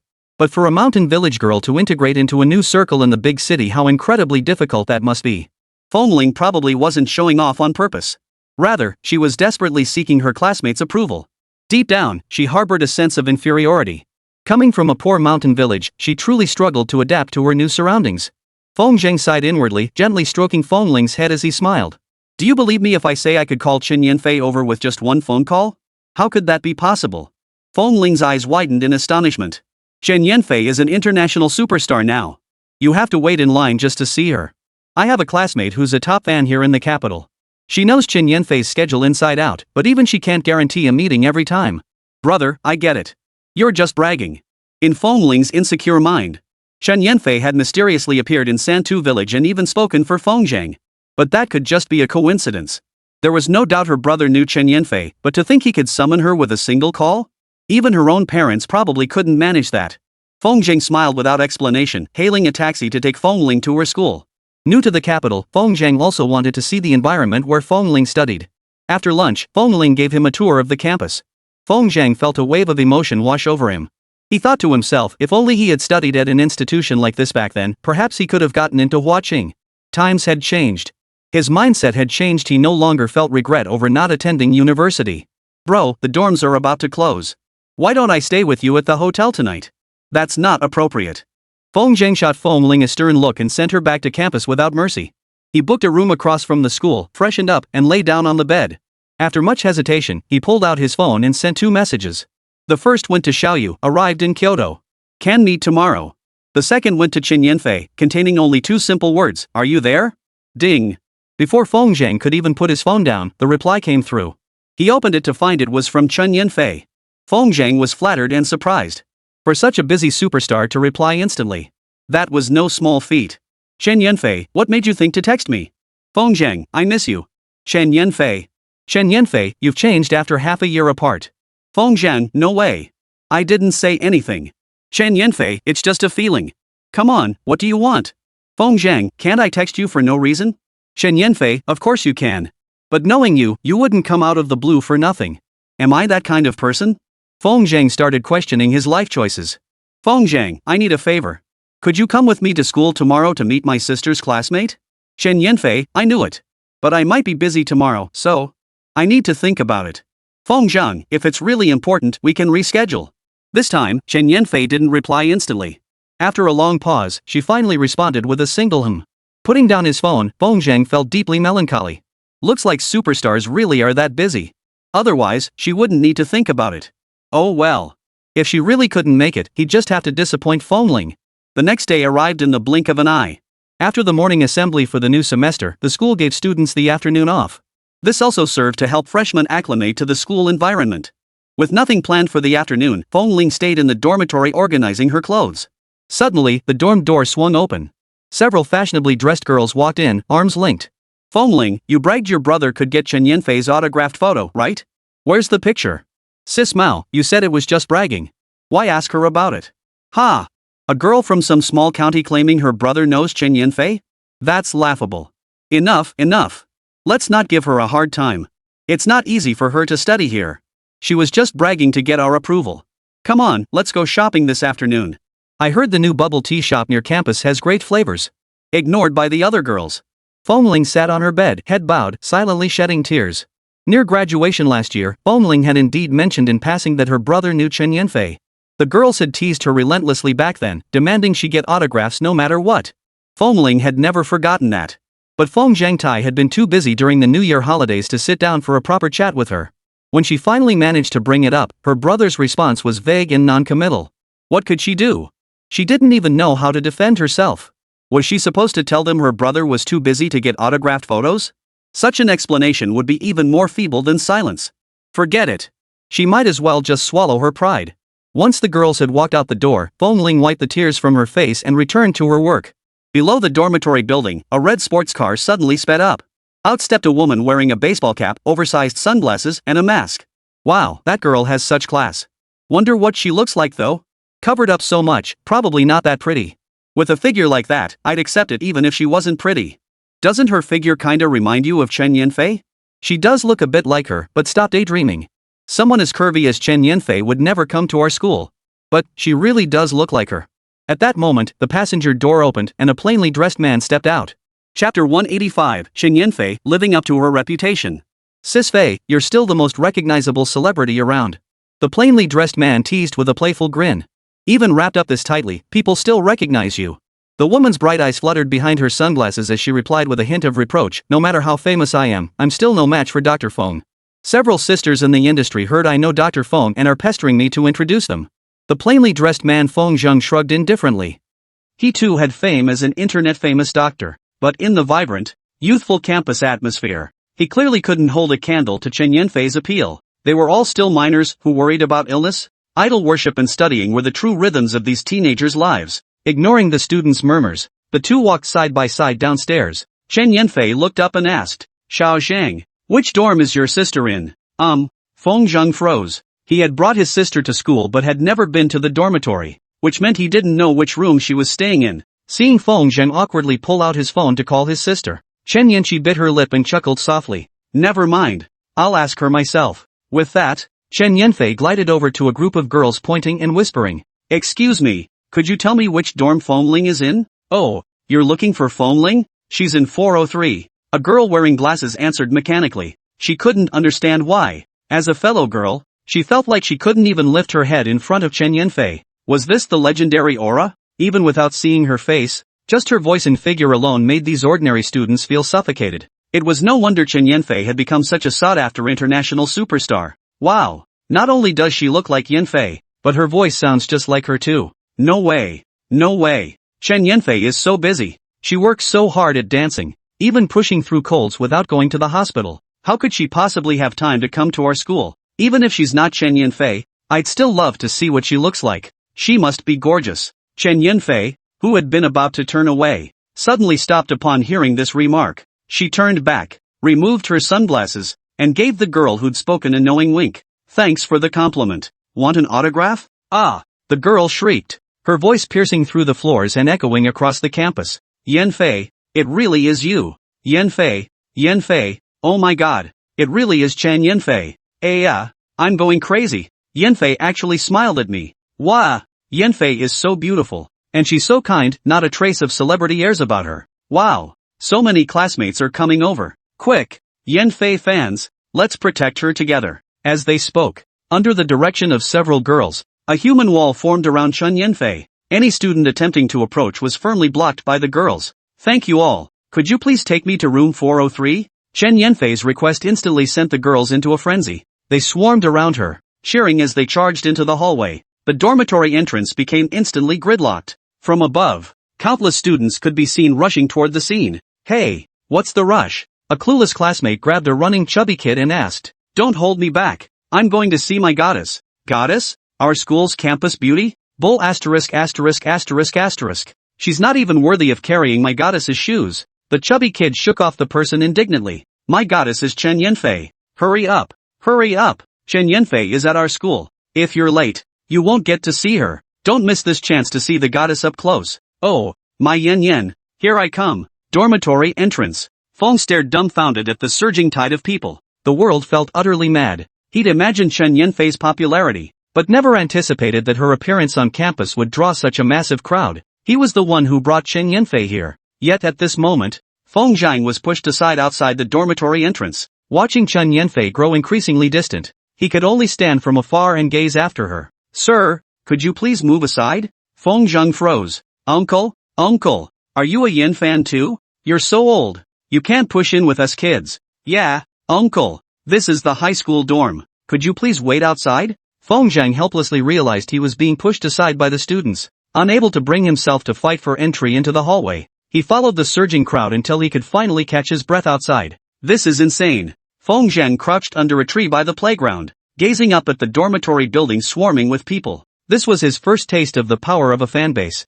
Chen Yanfei truly living up to her reputation. Inside the dormitory building, Chen Yanfei, protected by several girls, arrived at the door of room 403. Only Feng Ling was inside the dorm room. With the door closed, she wore headphones and listened to an English tutorial. She was completely unaware that the classmates who had ostracized her had returned. Nor did she see Chen Yanfei, mask removed, approaching her with a smile. Feng Ling had been deeply hurt by what those girls had said. Perhaps a girl from a poor county town really shouldn't have tried to fit into the city crowd. Her brother had sent her here to study. How could she possibly disappoint his hopes? To stop herself from overthinking, she could only immerse herself in her studies. Only her grades could silence everyone's disdainful glances. Feng Ling lost herself completely in her own little world. By then, Chen Yanfei had already stood behind her, craning her neck to peer at the English textbook in Feng Ling's hands. Several girls behind them wanted to wake Feng Ling, but Chen Yanfei stopped them. She just watched. Is this Feng Zhang's sister? She has such beautiful skin and looks pretty too. Chen Yanfei appraised Feng Ling, who remained bowed, silently forming her opinion. But she's so thin. It's heartbreaking to look at her. Oh dear. Feng Zhang must not have taken good care of his sister, abandoning her here like this. The dormitory door was a hubbub of voices. Yet Feng Ling, seated on her bed, found her own quiet space. A few minutes later, Feng Ling felt her mouth go dry and reached for the water bottle resting on the desk. It was a bit too far away. She needed to stand up to reach it. Just as she was about to set down her book and rise, she suddenly noticed a delicate hand, slender as a spring onion, helping her bring the cup closer. Thank you. Assuming it was a classmate, Feng Ling casually thanked them, but when she looked up, she froze in surprise. Chen Yanfei? Feng Ling forgot about the cup, scrambling to her feet as she removed her headphones, staring in disbelief at the face that stunned the world. Could it really be Chen Yanfei? Could this be a dream? Feng Ling dumbly reached out and pinched Chen Yanfei's cheek. The real feel of her skin sent Feng Ling into a panic. Her face flushed crimson as she bowed apologetically. I'm sorry, I thought I was dreaming. It's okay, Xiao Ling. Chen Yanfei smiled, picked up the English textbook that had fallen to the ground, and asked, Is English your weak subject? You know my name? Feng Ling's eyes widened, forgetting to answer Chen Yanfei's question. Could you really be hired by my brother? Ha ha. Chen Yanfei chuckled at Feng Ling's reaction, took her hand, and pinched her cheek playfully in the same way. That's right. I'm good friends with your brother. Did he tell you that one phone call is all it takes to get me here? Chapter 186, The End. Feng Ling's face flushed crimson as she nodded dumbly, her voice barely audible. Chen Yanfei smiled gently and said, If you ever have any questions about your studies, you can come ask me too. Ha? No need. I can manage on my own. Chen Yanfei teased with a playful scold. No need to be so formal. Since I'm your brother's friend, that makes you my sister too. What's the big deal? Come on, it's almost lunchtime. I'll take you to eat. Your brother is still downstairs.